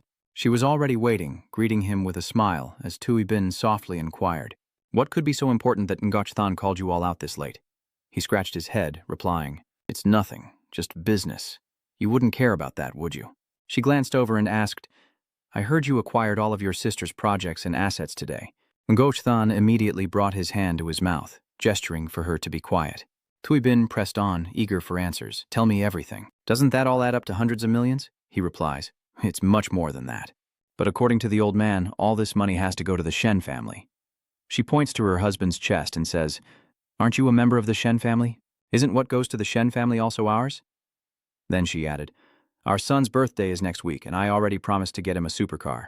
Yu Cheng hesitated, worried, but Kuiping immediately turned away, feigning displeasure. Just spend some and then ask Yuelan for more. Isn't that easy enough? How could he know if she was hiding money? He began to scheme. Of course, he knew Nguyet Lan wasn't in the hospital anymore. He intentionally didn't pay her medical bills, and he'd withheld the money the old man told him to give her, all to see if she had any hidden assets. Hearing this, Tui Bin scoffed. You're truly wicked, she continued loudly. But to tell you the truth, Nguyet Lan deserves it. If she'd obediently married into the Zhang family back then, she wouldn't have ended up in such a miserable state. The old woman continued listening to Ngoch Than's words. All right, stop dawdling here. Someone might overhear us. Buy whatever you want. His wife complimented him, saying, Really? My man is too good. The old woman could only sigh. Meanwhile, at Qinkai Airport, as Luo Chen stepped off the plane, his phone rang. Xiao Chen, it's me, your sister, Dong Ran said. Dong Ran, the doctor said your youngest aunt's condition is pretty bad, and she seems to have lost her memories after going to Yangshi. I'm stuck at the Zhang family and can't get away to pick you up. He listened silently as she continued. But I found someone else to go. Wait at gate number 5 in section B2 of Qinkai Airport. If you can answer, I'll go there immediately. Meanwhile, a pink-haired girl leaned against a car, seemingly recognizing the person she was meant to pick up. Startled, she asked, Are you Nguyet Lan's son, Lak Tran? He asked, So you're... The girl brushed her hair back and introduced herself. Li Ying's daughter from the Li family, she added. My mother and Aunt Nguyet Lan are best friends, and I'll take you to see her later. Jay continued, I've heard about your situation from my mother. Out of respect for Aunt Nguyet Lan, there's something I must tell you before we go. She began. If there are members of the Shen family present, no matter how they treat you, it's best to remain silent and keep a low profile. After all, they're a major family in the capital, and their expectations for their children are very high. GID turned and continued, bluntly stating that his current state was no longer accepted by that world. If he didn't behave, he wouldn't just embarrass himself, but also Aunt Nguyet Lan. But Luo Chen completely ignored her words, immediately walking past her and driving off without her help. GID snapped, I wasn't finished. She then grumbled, calling him a blockhead who wasted good intentions. Cut to the hospital, where someone knocks on the door of Nguyet Lan's room, waking her up. Jiadi entered and greeted her. Aunt Yuelan? She replied, Jiadi, why are you here? She replies, Of course he didn't tell you. I've brought someone to see you. Nguyet Lan stared, wide-eyed. Someone. Before her stood Lok Tran, a tall and handsome young man who gently called out, "Mother." Touched, Nguyet Lan trembled, raising a shaky hand as she asked, "What did you call me?" He reached out and gently patted her hand, then repeated, "Mother, I am Luo Chen, Shen Yuelin's own son." Tears welled in her eyes as she touched his face, her voice choked with emotion. "Luo Chen, my son." With that, Yuelan embraced him tightly. After years apart, mother and son reunite, and sorrow fills Luo Chen's eyes as he gently embraces his mother. She wept, overwhelmed with guilt as Nguyet Lan tearfully apologized. "My son, I failed you. I'm so sorry for all the hardship you've endured all these years. It's all my fault for not being there for you." He replied, "It's not your fault, Mom, and I'm doing fine, aren't I?" Jiadi could only turn away and sigh. Outside, a nurse shouted, "Take your crying outside. What's with all the wailing?" Luo Chen glared at her. Then she asked seriously, "What did you say?" The nurse walked in, looking annoyed. "Are you family of the patient? Do you know how much you owe in hospital fees? If you don't pay today, you're out of here." Yolan quickly responded, "I'm so sorry. I'll call someone to bring the money." He reached out to stop her. "Rest, Mom, I'll take care of it." Jiadi tries to take charge. "All right, Luo Chen, Aunt Nguyet Lan, don't worry, let me pay the bill." He sighed. "Thank you for your concern, but let me handle this. She's still my mother." She immediately grabbed Luo Chen's shoulder, saying, "Hey, wait." Then she whispered in his ear, "This is a private hospital. It's very expensive. Where will you get the money? Besides, the Shen family took all of Aunt Nguyet Lan's assets." Hearing this, Lok Tran looked puzzled and asked for clarification. "What do you mean?" Jiai reveals, "Don't you know? The reason the Shen family agreed to take you back was Nguyet Lan used all her assets to pay for this." She added, "But I didn't expect them to be so heartless, not even leaving enough for the hospital bill." Luo Chen clenched his fist, thinking angrily, "The Shen family, very well, you will pay the price." The nurse continued loudly, "Hey, who is the patient's family member? Are you going to pay the bill or not?"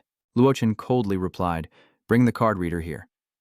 The nurse walked out, saying, "Okay, I'll get it right away, but don't blame me for reporting you to the authorities if you can't pay later." As she stepped out, another nurse asked, "Do they even have money to pay the hospital bills?" She replied, "Who knows? President Shen of Yucheng gave us 100,000 yuan to pressure Shen Yuelan and see if she has any savings left."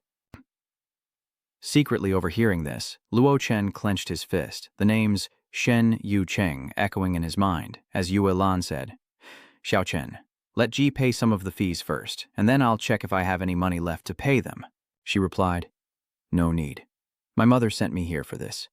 Aunt Nguyet Lan has helped my family a lot in the past, so this is nothing." The nurse walked in and said, "Here's the machine. The total is 6.72 million. Startled, Ji exclaimed, "Over 6 million? How could it be so much?" Lok Tran coldly pulled out his black card and asked the nurse to swipe it. She took the card and swiped it as Nguyet Lan and Gi watched in stunned anticipation. A second later, the machine displayed the words, "Transaction successful." The nurse exclaimed in shock, "Impossible!" She thought to herself, wasn't he just a poor country bumpkin? "What's wrong?" Madame Nguyet Lan, seeing this, called for Xiao Chen. He stood there, eyes blazing with murderous intent, and dismissed the nurse. "You can leave now." She stumbled out, trembling with fear. Her expression was strange, mouth agape, eyes wide, before she suddenly collapsed to the ground, convulsing. The remaining nurse asked, "What's wrong?" Luo Chen watched as she cried out, "Help me." The man asked him, "What's wrong with her?"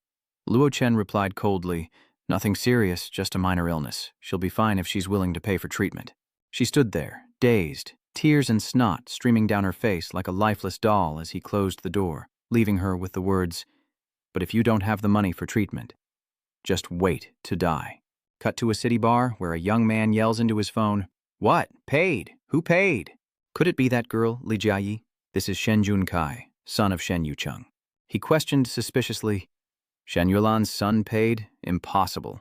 I heard from my father that her son was from a small town, so does Shen Yuelan have an ace up her sleeve?" Jokaya Mugly continued, "All right, I got it. No need to tell my dad about this. He's just an inexperienced kid." Then he looked at his girlfriend, Tao Nianian, and grinned wickedly.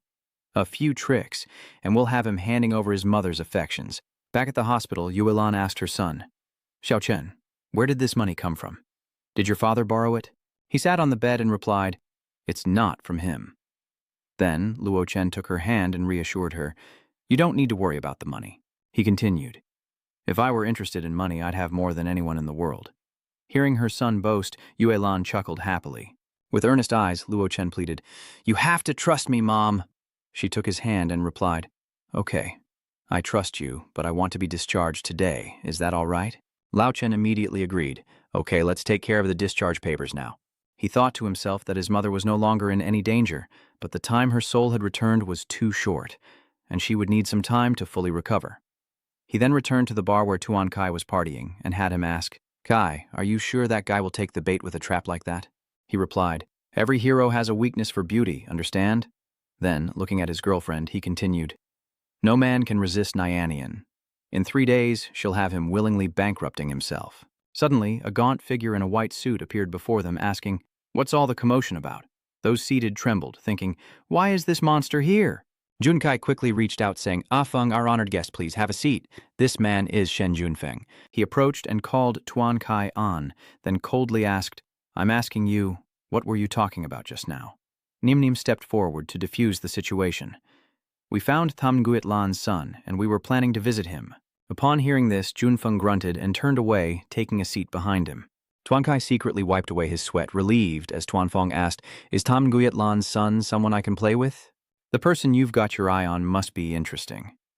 Tuan Kai thought, Damn it, if this guy gets involved, someone's definitely going to die, and where am I going to get Shen Yulan's money then? He then told Tuan Fong, This isn't a good idea, he's just a regular guy. One game might kill him and it wouldn't be fun at all. Tuan Fong raised his glass and said, Then let me go. He smirked, his eyes turning a deadly red. It's been a while since I've had someone new to play with. Let's hope this one lasts longer. Cut to a villa. The woman eavesdropping on Ngokthon and his wife is Li An An. She brought out the food, cheerfully announcing, Food's here. She added, Eat up before it gets cold. You've worked hard, Auntie, and thank you for taking care of my mother while she was in the hospital, Luo Chen replied politely. Auntie Ying smiled and said, Oh, Xiao Chen, why are you being so polite with me? Indeed, our families have been close for years. Then she turned to her friend and said, Nguyet Lan, your son is wonderful.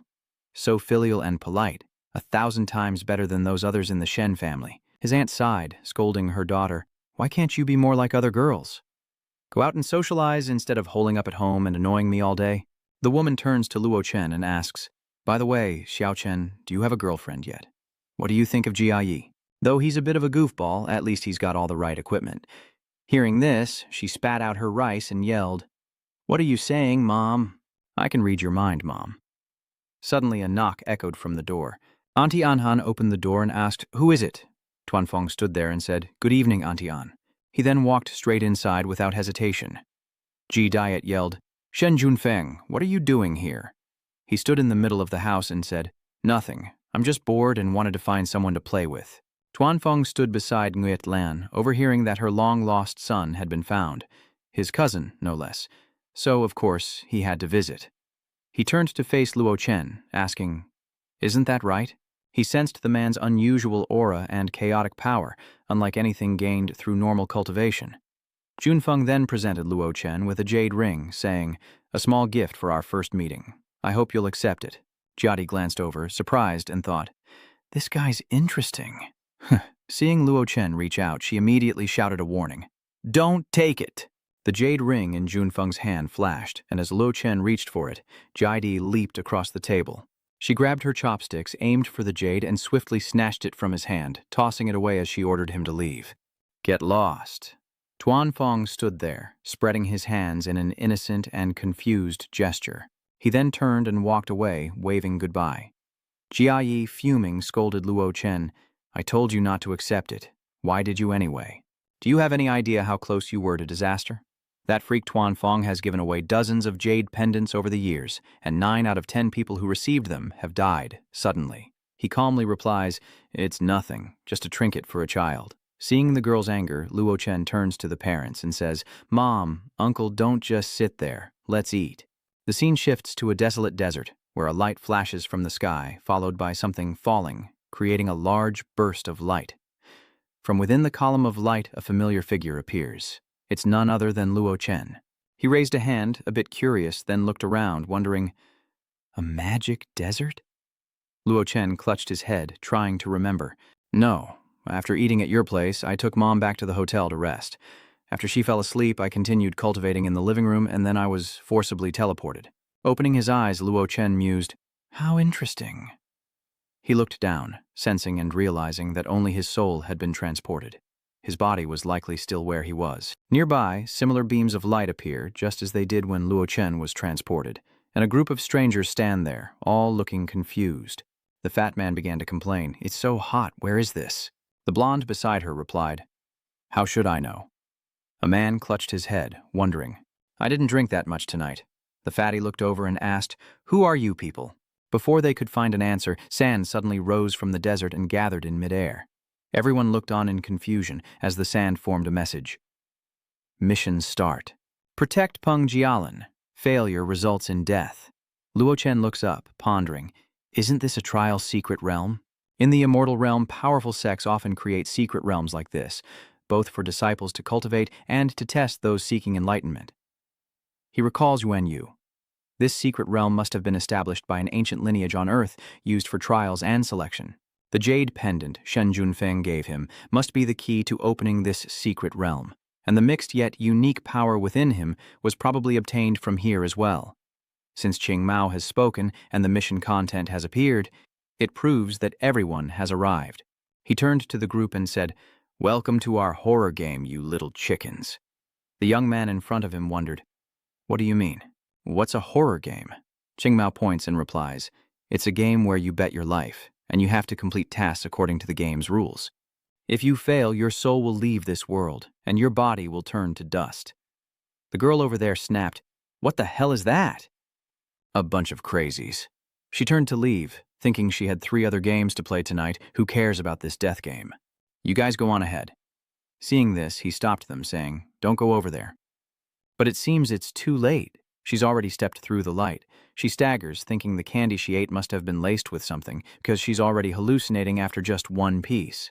Then she clutched her head. Could this be the legendary lucid dream? Fatty spoke up. "That girl's gone.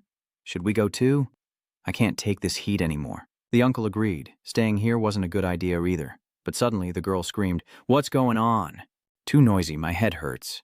Then her head and entire body exploded into pieces. The fat woman and the uncle turned in shock, their faces etched with surprise, as they stared in terror at the spot where the person who had just left had vanished. The uncle screamed, "He's dead!" Lao Xuan, standing behind them, shook his head with a smile. "This person is not simply dead. His soul has been scattered." The uncle was scared stiff. "What?" Qing Mao steps forward confidently. "Listen up, you chickens. No matter who you are in the real world, once you're here, you're just a player in this horror game. If you fail the game's mission or try to break the rules," then he grinned sinisterly. "The consequences? I needn't say more. The girl from before is a prime example." Kim Yi quickly steps forward to introduce himself. "Hello, I'm the son of the Sichuan real estate owner. If you protect me and keep me safe today, give me your card when we get back and I'll be sure to give you $1 million in return." He coldly scoffed at Kim Y, saying money was useless here before the rules of the game were even clear. No one could predict what would happen. He could only scratch his cheek in embarrassment as the man smiled and rallied the group. "But if you all listen and don't cause trouble, we have ways to keep you alive." The crowd immediately swarmed around him. Kim Y is eager, saying he'll do anything to get out, as another expresses gratitude. "Really? Thank you so much." And so, a contrasting scene unfolds. One side desperately tries to please him, while on the other, Luo Chen and the 2 girls stand silently, observing. He noticed their strange behavior and asked, "Why aren't you 3 saying anything?" Issa pulled her hat down to cover her face. "When it comes to life and death, I don't think a verbal promise means anything." Suddenly, Lao Xuan leaned down, teasing her. "The others may be silent, but not me. Don't think hiding your face will fool me. What do you think you're doing?" Lao Xian chuckled. "Don't worry. We know how to cherish a beautiful woman." He leered at her. "It would be a waste for such a beauty to die here, wouldn't it? Why not come with us and we'll get you out of here? All you have to do is give us a little something in return." Nisi angrily retorted, "Don't even think about it." Qing Mao walks over and crosses his arms. "All right, Lao Xuan, if she wants to die, let her. She'll be begging us for help later." He turned to Luo Chen and Zhang Shui, asking, "What about you 2? Make your positions clear." Zhang Shui calmly pointed at Misi, saying, "I think the same as that girl, and I don't like being ordered around." He didn't press the issue, but turned to Luo Chen, who stated bluntly, I don't need it. Surprised, he looked at Luo Chen's calm face and asked again. You don't need it? Luo Chen thought emotionlessly. Though this level of secret realm trial was nothing to him, the Tao sect behind it was worth studying. Annoyed, Qingmao throws up his hands, saying, Fine, you're all so strong. Don't blame us when danger comes and we don't save you. Suddenly, an old man appears, pointing. Hang in there, comrades. The survey station is only 5 kilometers away. Everyone looked at the old man leading the group in confusion, asking, Who is that? Was he there before? Where did he come from? Qingmao, with his experience, declared, That must be our mission objective. Peng Jialin realizes the old man's words are the mission briefing, but Kim Yi wonders if it's really that simple. Without a word, he waved his hand, urging everyone to follow. Let's go, keep up. Lao Xuan sneered. Don't get lost. With so many weaklings, it's naturally simple.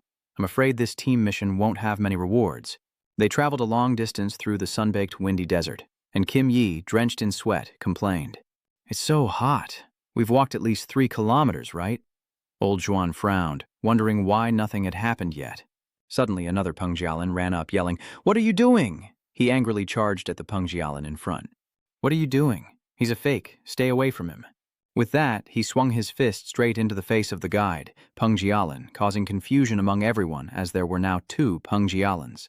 As Peng charged forward, throwing punches and kicks, he shouted, What are you waiting for? Kill him, or we're all dead.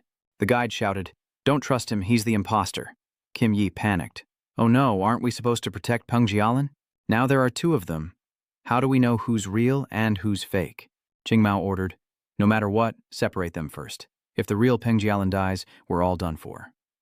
The group rushed forward, pulling the fighting Peng Jialin away as he struggled and screamed. Let go, don't pull me, kill him now. Kim Yi looked around blankly for a moment, confused, and then he and the fat woman helped the beaten Peng Jialin up. The fat woman asked, Are you all right? The old man's body on the ground suddenly withered as he replied, I'm fine. They stared in horror as the fake Peng Jialin collapsed to the ground. Suddenly, cracks of blood appeared on Kim Yi's face, and both he and the fat woman were torn apart before everyone's horrified eyes. An eerie silence fell as the spot where they stood became a horrifying pool of blood, with the fake old man's corpse still lying there. Suddenly, the dried corpse eerily springs to life, lunging at the real old Peng being held up, startling them. The boy quickly flees, shouting, Let go! The rest of you are too slow to react. He immediately runs to Qingmao, screaming for help, while Zhang Shuo yells in anger, Don't run! If the NPC dies, we all die. The selfish boy said, How does that concern me? Meanwhile, the uncle was still holding on to the real old Peng. Just then, the dried corpse approached, raising its knife high. The uncle exclaimed, We're done for! Meanwhile, the dark-haired man grabbed the boy's head and he struggled in panic but to no avail. He then flung the boy toward the dried corpse, who collided with it, causing it to drop its knife. Zhang Shuo looked at him in shock. This power was that of a grandmaster. But he only laughed in disdain. What's a grandmaster? At this moment, the boy was pinned under the dried corpse, bracing his hands against the ground as if trying to gather strength. It then turned and threw the boy off of it. As it rose, the boy instantly exploded into a pool of blood. Qingmao turned to Lao Xuan, saying, As I suspected, touching the imposter Peng Jialin won't kill him, but you absolutely can't restrict his movements or he'll explode. Then, looking back at the dried corpse, he smiled and said, Wouldn't that make things much simpler? Lao Xian chuckled, asking about the time, as he clenched his fist and confidently charged forward. Enough. Qingmao waved his hand, and the attack instantly made the dry corpse's head explode like fireworks. He confidently turned around, thinking it would only take 10 seconds. At that moment, Peng Jialin was clapping, drawing everyone's attention. Comrades, well done. We've finally dealt with the clone. Let's report back to the organization.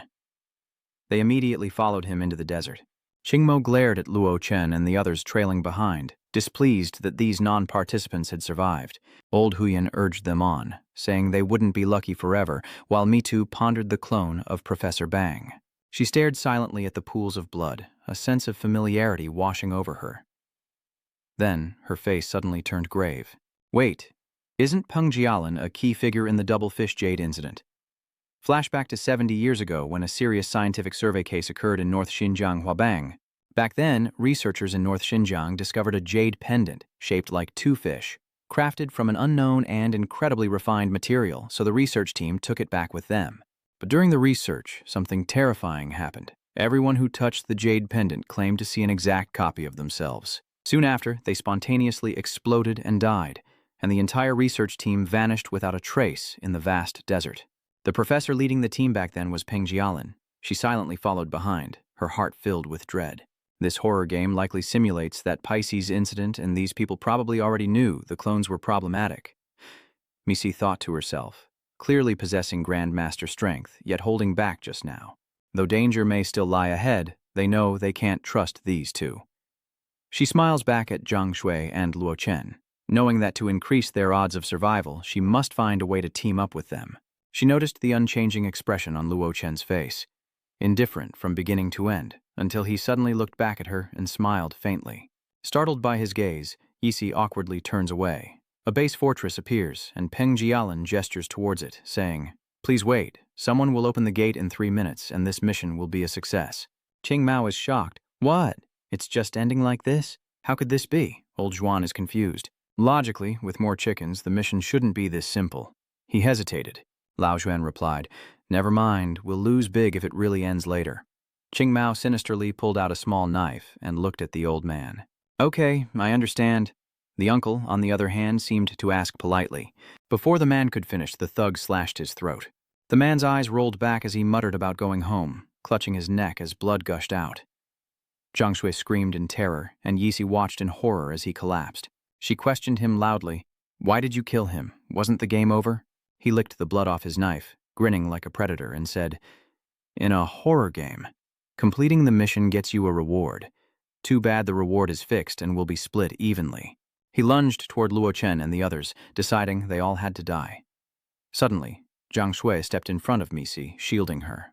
She calmly watched as the thug rushed toward her with incredible speed, but Zhang Shui dodged his deadly attack, a sinister smirk on her face. "You think you can kill me with that?" He was taken aback by her change in attitude. "What?"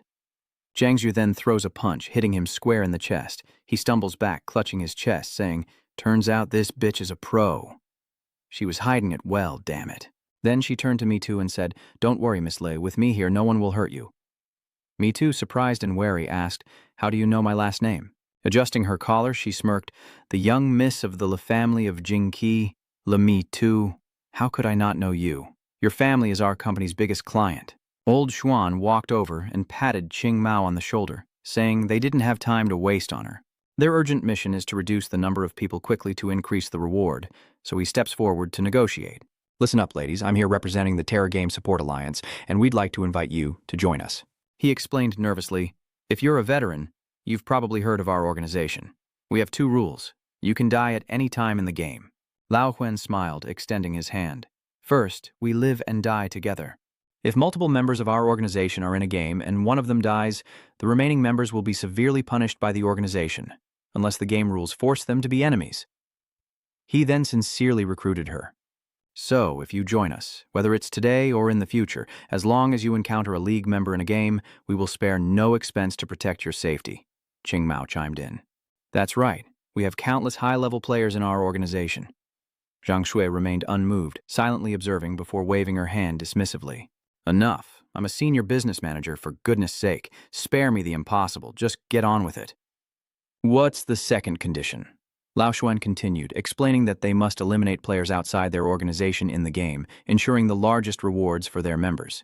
Startled, Yisi blurted out, "What?" Zhang Shui raised a hand to her chin in thought, and he grinned. "What's this?" After a long silence, Zhang Shui looked at them, then suddenly turned around. With blinding speed, she lunged at Misi, catching her off guard. Suddenly, Luo Chen grabbed her shirt from behind and yanked her back. This pull allowed her to dodge Zhang Shui's attack, which missed due to the unexpected intervention. Bewildered, Misi watched her friend become her enemy, Ms. Zhang. Zhang Shui emotionlessly replied, "Sorry, but this will increase my survival rate in this horror game."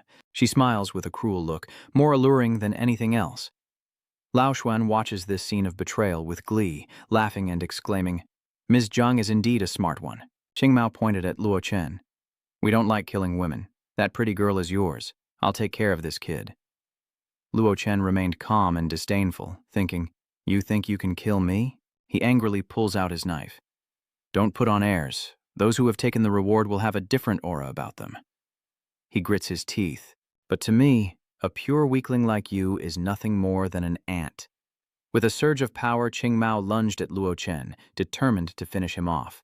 Just as the blade was inches from his face, Luo Chen teleported behind him, leaving the man disoriented. Where did he go? He wondered. Luo Chen sighed. It's been a while, but it's time I played with you all. At that moment, Qing Mao looked back in shock, while Zhangzhu relentlessly attacked me too, saying, Sorry, Miss Lei. Just as she was about to deliver the final blow, Qing Mao flew past, and Luo Chen casually unleashed a spiritual energy slash towards her. Zhang Shui turns back in terror as his strike severs her arm. Misai watched in silence, a hint of horror on her face, as Zhang Shui clutched her severed arm and screamed in agony. Old Juan froze, watching the scene unfold, sweating profusely as he muttered, You're playing a dangerous game? Nisi quickly ran to Luo Chen's side. Meanwhile, Zhang Shui clutches her severed arm in agony, crying, My arm! Yisa followed behind, and Luo Chen whispered, Thank you, brother. Luo Chen didn't respond, but looked towards Lao Xuan with calm eyes, which was enough to make him panic. How is this possible? Noobs and high-level players in the same match? Suddenly, he sensed something was off. That's right. The game has been going on for minutes, so why hasn't it ended? Turning back, he saw the base's door wide open, his face falling.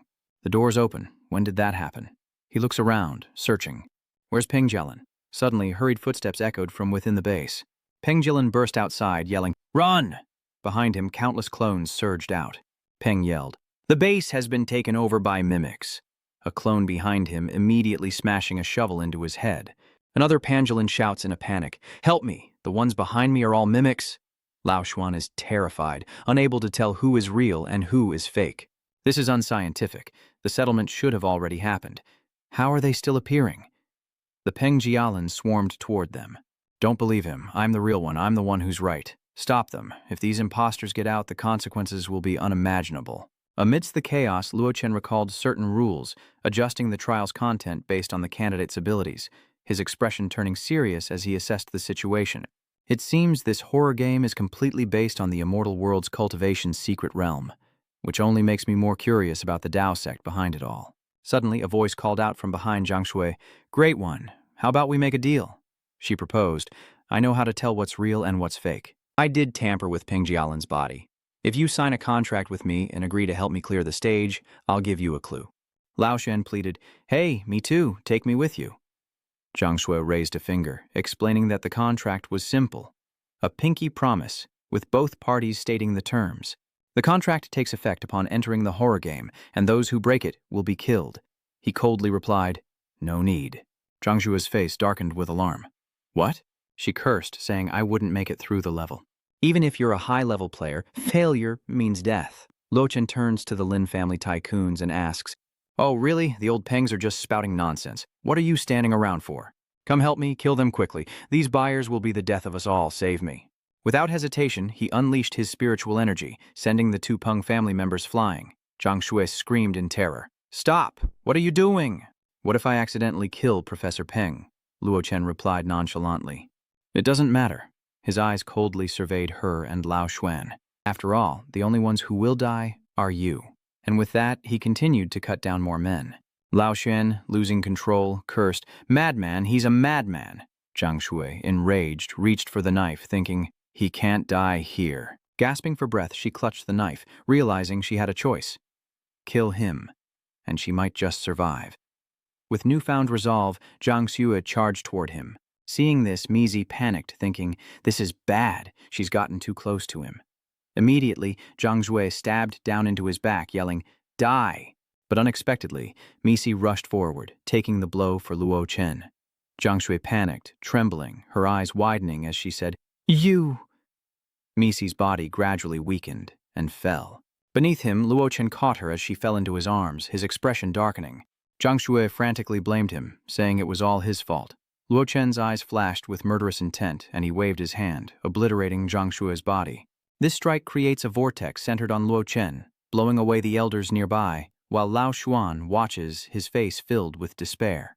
Above, words etched in sand declared, Mission failed. Eliminate all. Thunder rumbled as Qing Mao lay unconscious below. Awakened by the commotion, he lifts his head. Qing Mao clutches his head, a throbbing pain. What just happened? He scanned his surroundings and spotted the familiar figure of Lao Xuan, who was now weeping in despair, the mission a failure. Suddenly, Lao Xuan rises, screaming, "I'm just too unlucky," as he wildly raises his hands to welcome the purge. "You're all going to die with me." Qing Mao panicked at the sight of his comrade. Oh dear, what in the world is happening? Before he could finish, a bolt of lightning struck him. Standing calmly amidst the divine punishment, Luo Chen looked up to the heavens and commanded the gate to open. Instantly, a teleportation gate tore through space. Exhausted, Misi looked at Luo Chen, who cut her off and recited a series of numbers. "This is my phone number." He looked at the wound on her shoulder, telling her to wait until they were outside to talk. Luo Chen reassured her gently, and Misi closed her eyes and passed out as he carried her through the door. According to the rules of the Immortal Realm's secret realm, no matter how severe the injuries sustained inside, they will be instantly healed upon exit. Panicked, Qing Mao clutches his head and rushes over, relieved to see that he and Misi are safe. "Hey, wait for me. Don't forget about me." But alas, he was too late. The door slowly closing, shutting before he could reach it. He could only grasp at the air and scream, "Impossible." Then he collapsed to the ground, muttering, "Didn't the mission already fail?" "Why is he out?" Green Hair concludes angrily. "It's rigged. This game is rigged." He looked up and screamed in defiance, "You can't kill me!" But a lightning bolt struck him down, and the scene shifted to a high rise in the city. Waking up, Luo Chen yawned as he left his room, finding Yu Ilan already there. She happily pointed to the lavish spread, saying, "Xiao Chen, you're just in time. Breakfast just arrived. Come and eat." Looking at the table overflowing with food, Luo Chen was at a loss. "Mom, you ordered a bit too much." She opens a food container and explains, "I wasn't sure what you liked, so I ordered a little of everything. Is that okay?" He turns on his charming smile. "Of course. I love everything you ordered, Mom. This bread looks delicious. I won't hold back then." Willan smiles widely. This kid only knows how to sweet talk like his father. As he ate, he brought up a topic. "Speaking of Dad, I happen to have a friend coming to Jing City in the next few days, so I'll bring him along." She remembered Shen Tianzhun's words, and her heart stirred with unease. Avoiding his gaze, Yuelan shook her head. "I don't want to see him." Sensing the shift in the room's atmosphere, Nguyat Lan felt flustered and quickly changed the subject. "All right, let's drop it. More than your father, I want to meet my future daughter-in-law." She imagined him raising a glass, inviting her to his wedding, then realized 3 months wasn't enough time for grandchildren. But if she could see her son married, she'd have no regrets. Luochen was speechless. This was... Suddenly his phone vibrated. Luochen looked at his mother and said, "Mom, I need to take this call." Meanwhile, Nuet Lan was lost in her fantasies as Mitu, just waking up, answered the phone and cheerfully greeted him. "It's Lei Misu." She happily asks, "Where are you?"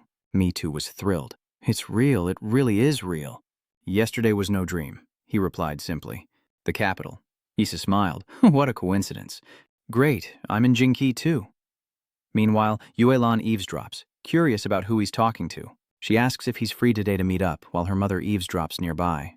Her eyes gleamed with suspicion. "Is that girl trying to date my Lok Tran?" Her voice is pleasant to hear. She might be a beauty. Luo Chen doesn't refuse and asks, "Okay, where to?" Suddenly, Nguyat Lan interjected loudly, "Young lady, my Lok Tran doesn't have a girlfriend yet." Startling him, she entices, "Why don't you come over for some soup I made today?" Upon hearing this, Ungi too is shocked. He sighed, looking at her, and said, "Mom." The scene shifts to a Mercedes G63 driving down the road.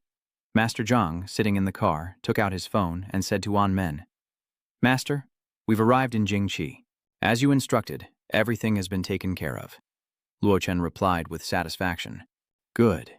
Cut to a coffee shop where Luo Chen is sitting inside. Men and me too are talking, and she smiles sweetly at him. "Your aunt is so interesting. What a lovely mother."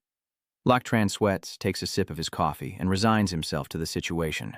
Let's change the subject. Misi's demeanor shifted from laughter to seriousness.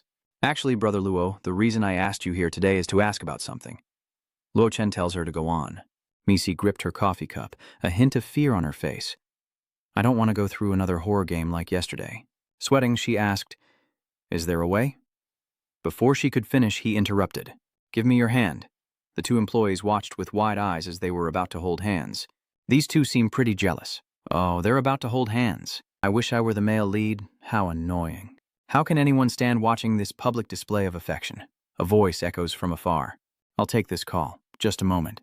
Yi Hong answered the phone. You're back in Jingqi? The two employees who were just jealous of him immediately became polite, bowing to greet young Master Zhang, while Yi Hong, still on the phone, replied, Have you contacted our uncle? Upon seeing Misi, his face changed, but he calmly answered the phone. Okay, let's meet up later then. He wondered, Li Meizi, what is she doing here? His eyes darted to Luo Chen, who was sitting across from her. After holding her hand, Luo Chen thought to himself that he could easily erase the mark of the secret realm with the power of the Tai Huang scripture.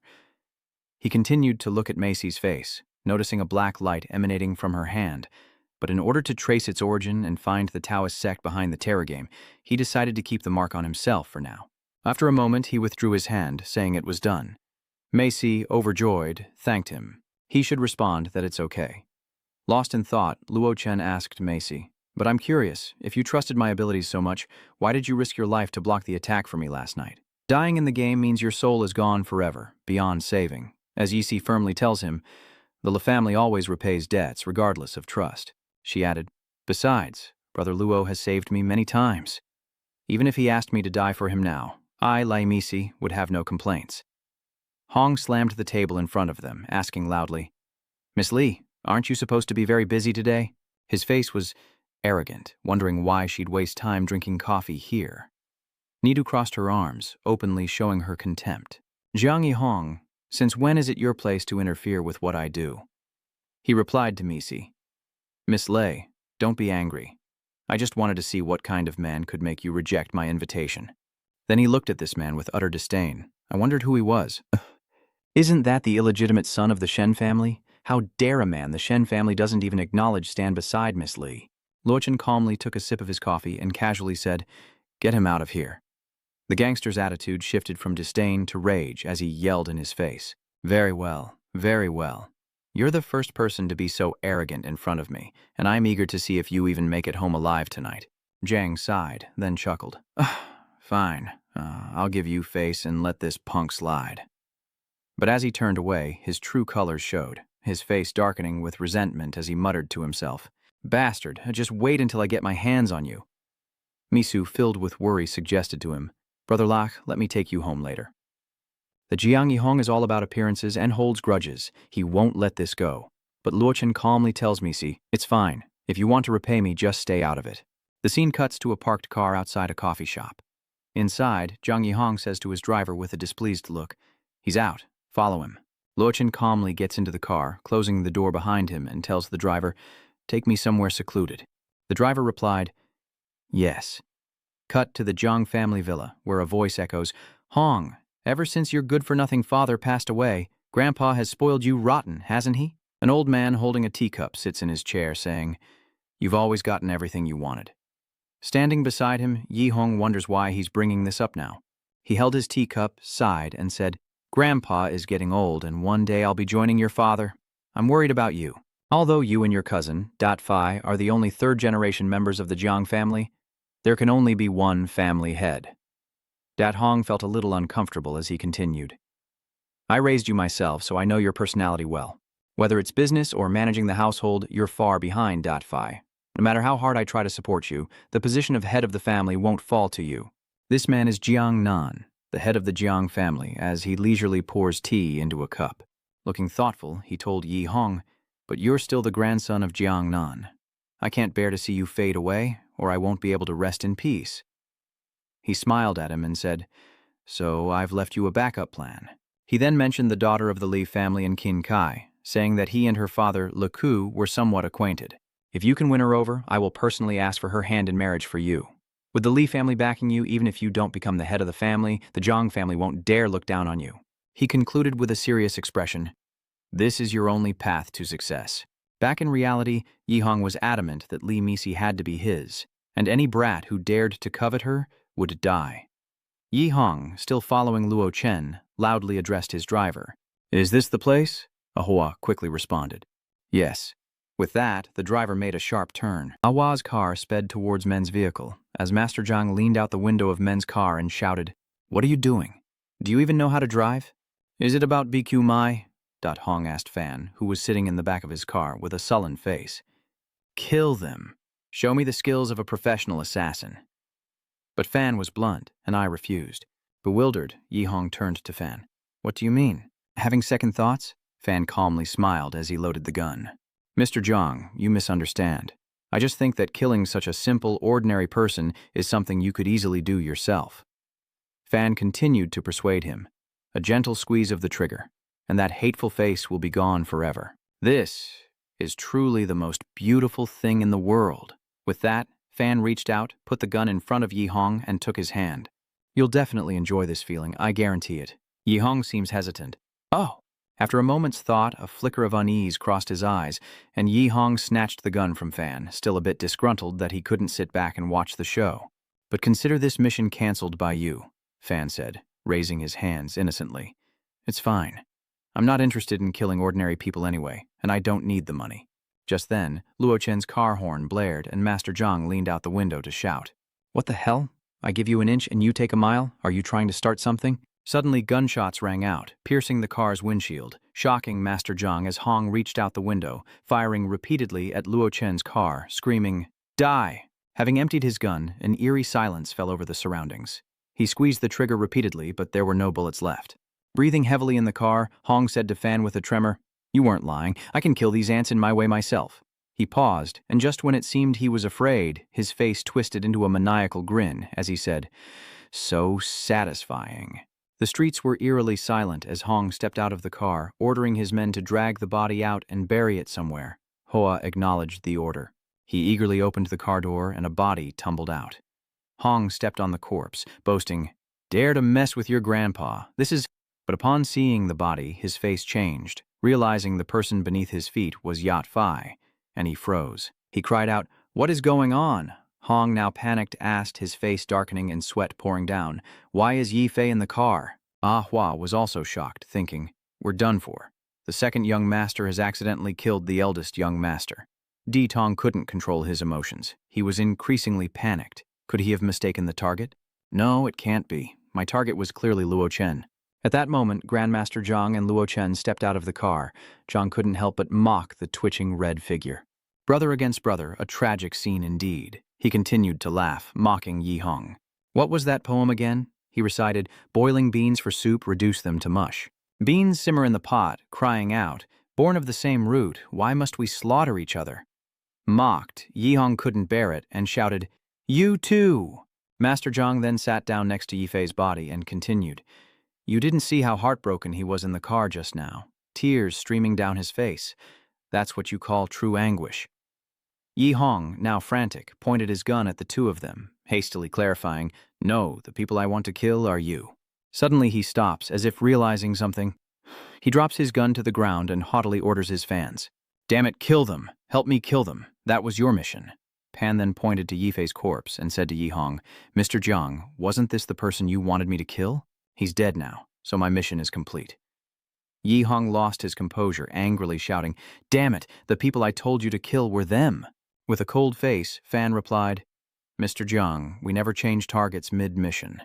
He added innocently, Besides, you killed him yourself, didn't you? Hong choked, You gave me the gun, you told me to do it. Fan, adjusting his gloves to draw attention, revealed a sinister smile, telling Hong, Only your fingerprints are on the gun. Hong was about to lose it, right there. No, this is a trap, a conspiracy. A conspiracy, you say? Luo Chen interjects, cutting off his argument with Fan. You should take those words to your uncle. Yet Hong turns to Lok Tran. What do you mean? He asks, a smile of satisfaction spreading across his face. Zhang Hong of Zhang Corporation, dissatisfied that his cousin Zhang Yifei would take power, hired an assassin to eliminate him. He stared directly at Hong, finding the reason plausible, as the man realized he'd fallen into Luo Chen's trap. He cried out in alarm. Hong turned to the driver and said, Ah Hua, you saw everything, didn't you? I didn't kill Yifei, you can vouch for me. He barely got the words out. Of course. Suddenly a gunshot rang out and Ah Hua fell backward. Hong, not understanding what was happening, watched Ah Hua fall. So it was Master Zhang who shot his accomplice. Luo Chen taunts, Witnesses, you say? Now there are none. Hong was left speechless. Just then, his phone rang, and he saw that the caller was named B. Luo Chen ordered his men to clean up, saying, Let's go. You're almost here. Master Jiang wouldn't let Yi Hong off the hook, continuing to provoke him. Young Master Jiang until we meet again. As Yi Hong stood there, trembling. Unable to bear the shock, Yi Hong collapses beside his cousin's body, his face stricken with fear, tears welling in his eyes. Soon, dusk began to settle, and a black car screeched to a halt at the scene where Yi Hong sat. Kan Kwok stepped out of the car, and Yi Hong looked up, stammering, "It's you, uncle." He then looked towards Zhang Yifei's body. Kan Kwok trembles as he calls out Yifei's name, and the guards bow their heads. Yi Hong rises, trying to explain, "Uncle, please, hear me out." Overcome with emotion, Kan Kwok cradles his son's body, crying out in despair. When suddenly, another gunshot rings out. Tang Yun, who is with Ching Guo, quickly uses his sword to block the bullet. Careful. He looked over and shouted, "Who are you?" Fan turned back to the bodyguard and said that he was about to die, and didn't deserve to know. Feeling insulted, he drew his blade and charged at Fan, spewing insults, but Tang Wan intervened, cleaving a car in two with a single strike, though Fan managed to jump clear. He turned and fired his gun, but with incredible skill, Tang Yun deflected every bullet. With a wave of his hand, he split a bullet in two, and in an instant, the bullet shattered into fragments. As Fan landed, he exclaimed, "Grandmaster, you keep telling Yi Hong, Mr. Jiang, the information was wrong. You didn't tell me beforehand. The opponent is a grandmaster." Both Qingguo and Yi Hong were stunned, and before he could react, he could only stammer. Fan put his gun away and took out a smoke bomb. "I can only complete half of this mission." He throws down a smoke bomb and flees. Leaving behind only the words, "I'm sorry," Tang Yun reacted in time, slashing through the smoke with his blade. "Where do you think you're going?" But even though Tang Yun was fast, the fans were one step ahead. Damn it. Kan Kwok, now behind Yi Hong, called out his name as if he wanted to devour him whole. Terrified, Yi Hong stammered, calling out to his uncle as sweat poured down his face. He turned to Kan Kwok. "Uncle, let me explain." Kan Kwok didn't let him finish, slapping him and shouting, "Explain this!" Yi Hong, in tears, covered his face as Kan Kwok yelled, "He's your cousin. How could you do this to him?" Yi Hong kneels down, crying and explaining, "Uncle, it's not like that. This is a conspiracy." Kan Kwok angrily points at Yi Hong and says, "You still dare to argue. What did that fan just say?" "Do you think I'm deaf?" he continued. "Just half an hour ago, Jue Fei called me saying he was going to meet you and asked me to come along." Still furious, he roared that if he hadn't been cautious enough to bring Yunba along, he might have died at Giat Hong's hands. Kan Kwok raised his fist, ready to teach his nephew a lesson, saying he'd treated him like a son all these years. "Is this how you repay me?" he stammered in fear. No, that's not true, uncle," he cries out. He tightened his grip on Yang's hand, saying, "You beast, you have no right to call me uncle." Zheduang Van grabbed Kan Kwok's hand to stop him, saying, "Young master, please calm down." He continued to advise him to avoid being too angry. Inform the master of this matter and await a thorough investigation before passing judgment. Kan Kwok had regained his composure. He gritted his teeth, stopping himself from attacking the thief, who was gasping for breath as if he'd just escaped death. Kan Kwok suddenly cried out, "Zhang Zihong," he continued. "Ever since he decided to let Yifei inherit the business, I couldn't help you get any more benefits. Great power inevitably leads to brothers plotting against each other." He knelt beside his son's lifeless body. "I thought I had treated you well enough. Why did you have to kill him?" he cried, clutching Yifei's body. "He was my only son." Tang Yun consoled Qingguo. "Please, master, ease your pain." Meanwhile, back at the hotel, Fan reports to Luo Chen and Master Zhang having completed his mission. "Greetings, master." Luo Chen clicked his tongue. "Old Zhang, your disciple is quite capable." Zhang respectfully replied, "Not at all, it's all thanks to your brilliant plan." He continued to praise Luo Chen. "We had barely uncovered their roots, and you already devised such a ruthless way to deal with them." He began to recall, Zhang Yihong never would have guessed that from the moment he answered his brother's call, everything was already part of the master's plan. At that moment, Yifei fearfully called Yihong with a gun pointed at his head. "You're back, Yihong. Let's meet later." No, Jiang Daishi is wrong. To be precise, the Jiang family was doomed the moment Jiang Xingguo tricked my mother into wearing that cursed Buddhist bead necklace. He continued, "And Jiang Yifei's death was just the first gift I gave them." The scene shifts to the Jiang family home. Yihong is now kneeling before the head of the Jiang family, with many others present in the hall. Yihong kneels on the ground, lost in fearful thought. Young Master Yifei is dead, and I'm the prime suspect. Even if I escape punishment, this will haunt me forever. Yihong trembled with regret. wondering if none of this would have happened if he'd just been patient and not sent men to kill Luo Chen. The head of the Jiang family spoke, trembling. "Qingguo, what exactly is going on? Yi Fei was fine, how could he?" Kan Kwok pointed at Yi Hong, saying, "Ask this beast. He's the one who killed Yi Fei." Yi Hong knelt before the elder Jiang Bianming. "Grandfather, it wasn't me. I didn't kill brother Yi Fei." Kan Kwok kicks him, sending him sprawling and spitting blood. "Still denying it? The assassin you hired nearly killed me." The head of the Jiang family exclaimed in shock after hearing his son's story. "What?" At this moment, Yi Hong clung to the old man, weeping. "Please, listen to my explanation." His face contorted with rage as he told Yi Hong at this point, what good would an explanation do? Jut Hong cried and begged, "Please, grandfather, listen to me. It's not what it looks like." But Elder Jiang ignored her pleas and coldly gave his orders. "Tang Yun, sever his hands first." Tang Yun clasped his fist and replied, "Yes." Tang Yun hesitated, but still drew his blade, saying, "Forgive me." At that moment, Yi Hong was like a pig on a butcher's block, wailing, "Grandpa, please no, Grandpa." Just as Tang Yun raised his blade, a voice echoed, "Hold on." This made Tang Wan pause and look over. From afar, Zheng Nan approaches, questioning Zheng Lao. "Second brother, what do you intend to do?" "This is incredibly strange. How can you jump to conclusions?" the red-haired thug said, looking miserable. "Thank goodness, Grandpa's here. I'm saved," Kan Kwok shouted at Jiang Nan. "I saw it with my own eyes, heard it with my own ears. How could it be hasty?" Jiang Nan calmly questions Qingguo. "Where's the evidence?" "Produce the evidence. Is what you saw really proof?" His face now filled with rage, he said to Kan Kwok, "Or are you saying your son is a person, but my grandson isn't?" Kan Kwok was speechless.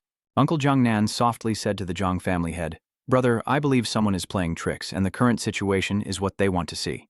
He continued to argue. "Only Hong is left of our 3 generations of the Jiang family. If we mistakenly kill him, wouldn't we be cutting off our lineage?" Meanwhile, Kan Kwok silently cursed Jiang Nan, impressed by the old man's ability to twist the truth. Just then, a henchman arrived with the investigation results. "The investigation results are in, Master." The head of the Jiang family slowly reveals the findings, but his face suddenly freezes as he reads them. Enraged, he thrust the report at Jiang Nan, saying, "Take a look for yourself." Jiang Nan nervously takes the report with both hands as the head of the Jiang family continues. "The details of the case are clear. What do you have to say for yourself?" The investigation reveals that at 7 a.m., Yi Fei and Ding Lao of the Vajra Gate boarded a car back to the capital. At 11 a.m., the plane landed and Jiang Yifei called Jiang Yihong to arrange a meeting. At 4 p.m., Jiang Yifei arrived at the meeting place in an official car, only to be ambushed by Jiang Yihong. Gunfire erupted, and Jiang Yifei was fatally shot on the spot. After Ding Lao killed Jiang Yihong's driver, he was shot dead by the assassin Jiang Yihong hired, and then Jiang Xingguo brought Tang Yun to the scene. The investigation revealed traces of only Jiang Yifei and Ding Lao in the car, and the bullet in Jiang Yifei matched the gun held by Jiang Yihong, which only had his fingerprints on it. Reading this, Jiang Nan could only stare in stunned silence. Then a gunshot rang out, and Yihong collapsed, clutching his chest as blood poured out. Ying trembled, staring wide-eyed at the blood on his hands, a bullet hole now piercing his chest. He could only manage a single cry before collapsing and passing away. Jiang Nan watched his grandson fall before him, only able to utter 3 words, "Jiang Xingguo." Xingguo's face was expressionless as he unconsciously fired the gun. "He killed my son. This is the retribution he deserves." Jiang Nan angrily pointed at the faces of those present. "Very well, just you wait. The Jiang family isn't just yours alone." We now cut to the Le family estate, where Leku, Lemitu's father, resides. He held a teacup in his hand, reading news about the Jiang family on his phone. Brothers turned on each other overnight. Blood flowed like a river. The Jiang family was in chaos. How strange. Just then, Luo Chen appeared before Li Ju, his face serious as he spoke. "You wanted to see me." He gently extended his hand in response. "Have a seat."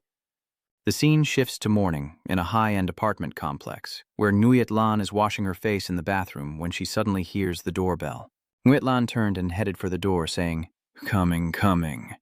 She opened it to find a young man. He respectfully greeted her. "Greetings, madam. Is Luo Chen here? My master, Lei Ju, would like to invite him to the manor." Startled, Nguyet Lan put her hand to her chin, pondering. "Li Gu, that name sounds familiar. Isn't he the top-ranked fighter on the Heavenly Dragon Board of the Hoa Bang sect?" Hearing that she knew of his master, he smiled proudly. That's right.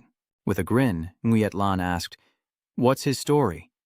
Do you know?" He scratched his cheek evasively, saying his master didn't say, but probably just wanted to see Luo. She turned back to Men with a smile, but before she could say more, Luo Chen cut her off. "I'm not going." Nguyet Lan chuckled at his cold tone, calling him foolish. "What are you saying?" She smiled brightly, telling him to come home early. Speechless, Luo Chen sighed, and under her hopeful gaze, he reluctantly departed. Yue Lan smiled as she watched him leave, thinking, "I have nothing now. I can't protect Luo Chen. But if he can rely on the Li family, who in Jing City would dare bully him?" She then turned back towards the Li family estate. At this moment, Li Yo speaks first. "Luo Chen, the grandson of Shen Tianjun, has been living outside for over 20 years, never returning to the Shen family. Although your mother, Shen Yuelin, is a businesswoman, the Shen family recently seized everything from her." He calmly poured tea and asked, "Am I wrong?" Luo Chen asked, looking calmly at Li Ju. "So, what was the reason for investigating me?" He said grimly, "Of course I want to know what kind of man is seeing my daughter, and if he's worth anything at all." Leku pulls out a stack of documents, stating that according to his investigation, he's not qualified to be with his daughter, as Lok Tran coldly turns and leaves a stunned Leku behind. "How boring, I'm leaving." He was left speechless, his mouth agape, as confusion washed over Li Gu's face. Isn't he supposed to be pursuing my daughter? He imagined a scenario. "Luochen should be begging me, saying, 'I may not be worthy now, but I'll work hard to be.'"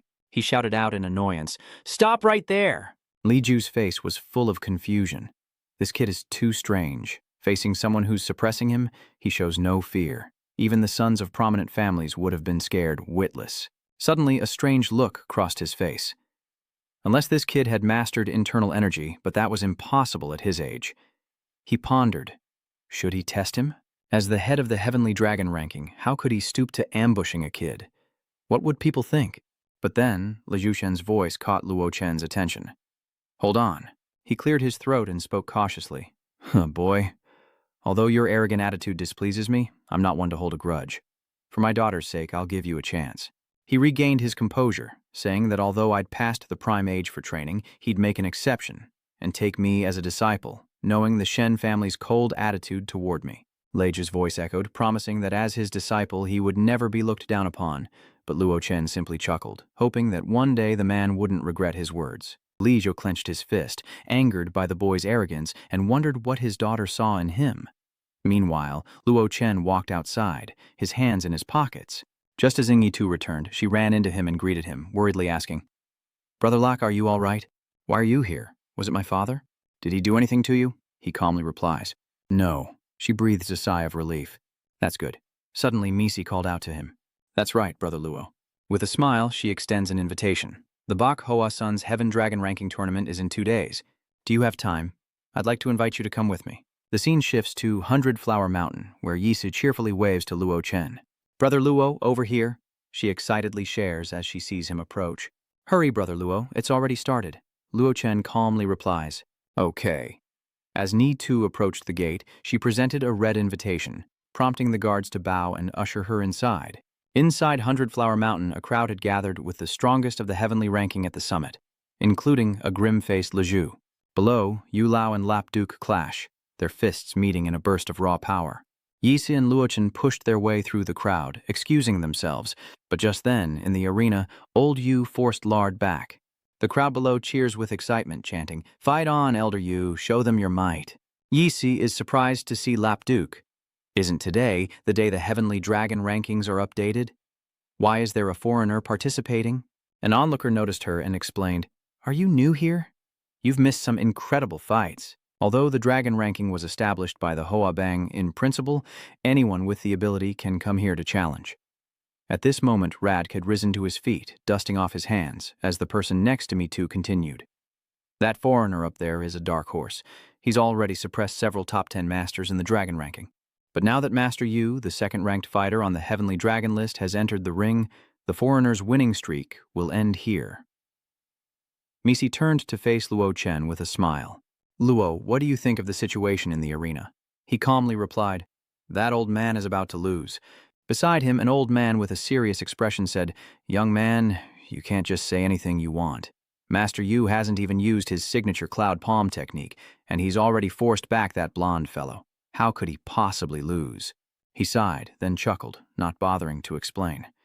Below, Master Yu assumed a defensive stance. You dare claim to defeat a master of our Huabang with your paltry skills. Enraged, he launches a reckless attack, swirling energy gathering in his hands, but Radke effortlessly evades his assault.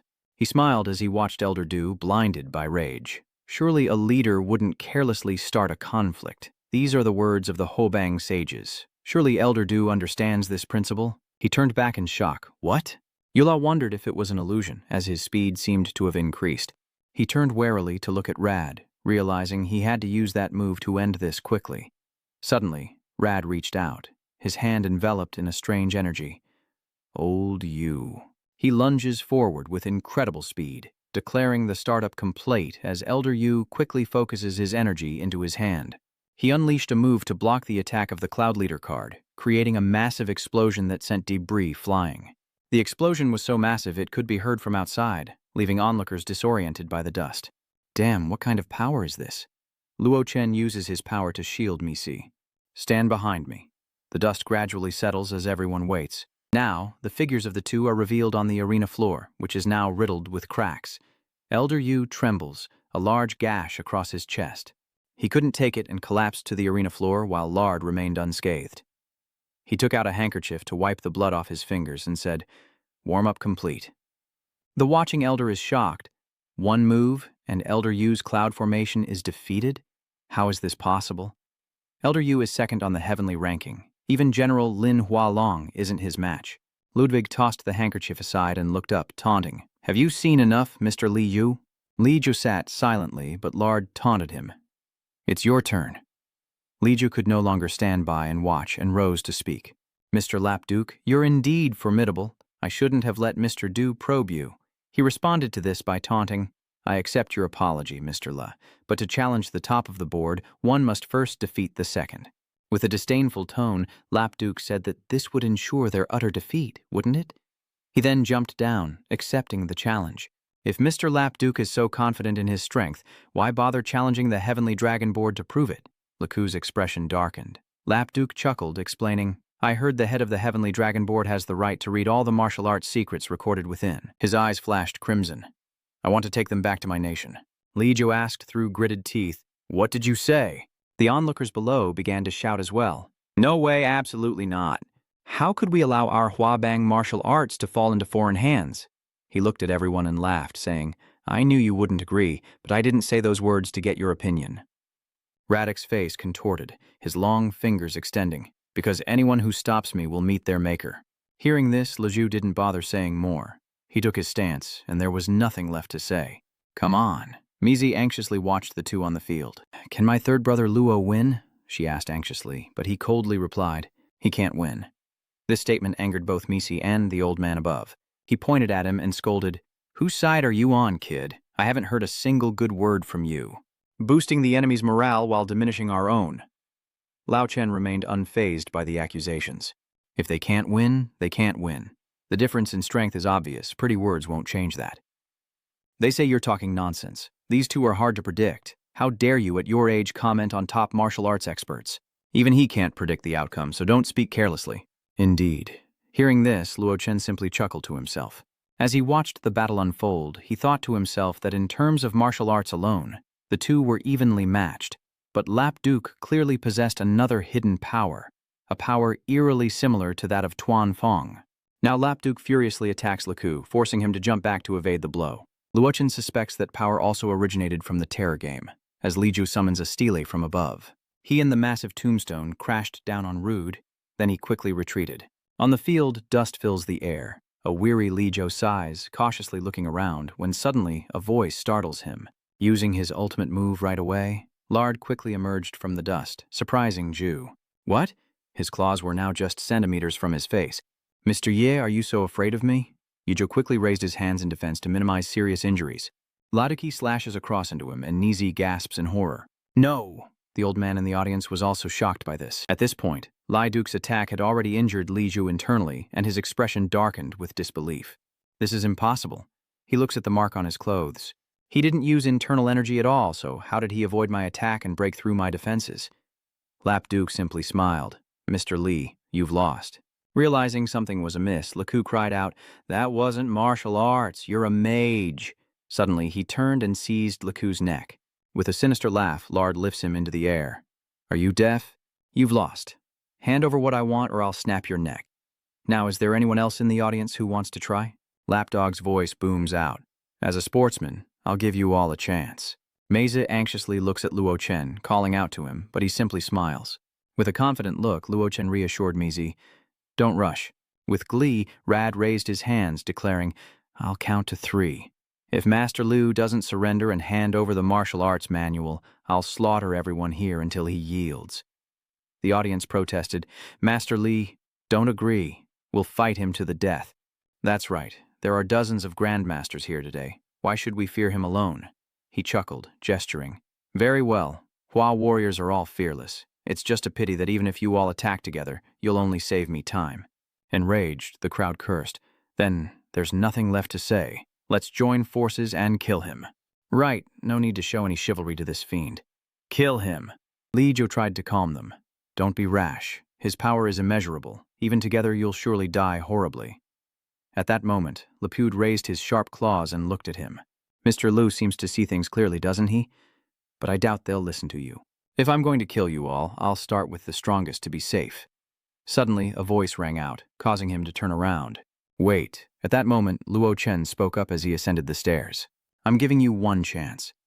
He flicked open his lighter to light a cigarette. You still have time to get lost, he says as Lapduke asks incredulously. Are you talking to me? Leijo looked at him in surprise, while Luo Chen seethed at his youthful arrogance. I'm saying, are all the young members of your Huabang gang so ill-mannered?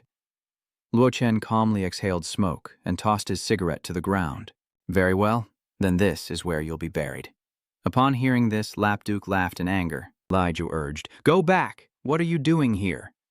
The old man in the stands also shouted, Young man, come back. Even if we all go together, we might not win. Don't be a fool and offer yourself up. Leku turns to negotiate.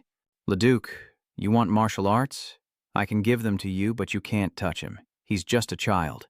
With furious, bloodshot eyes, he replied, Too late. He insulted me, showing no respect for the strong.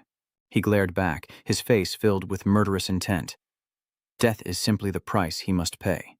With that, Lard charged forward, ready to end him in an instant, but he just calmly looked at him and asked, Respect for the strong, you say?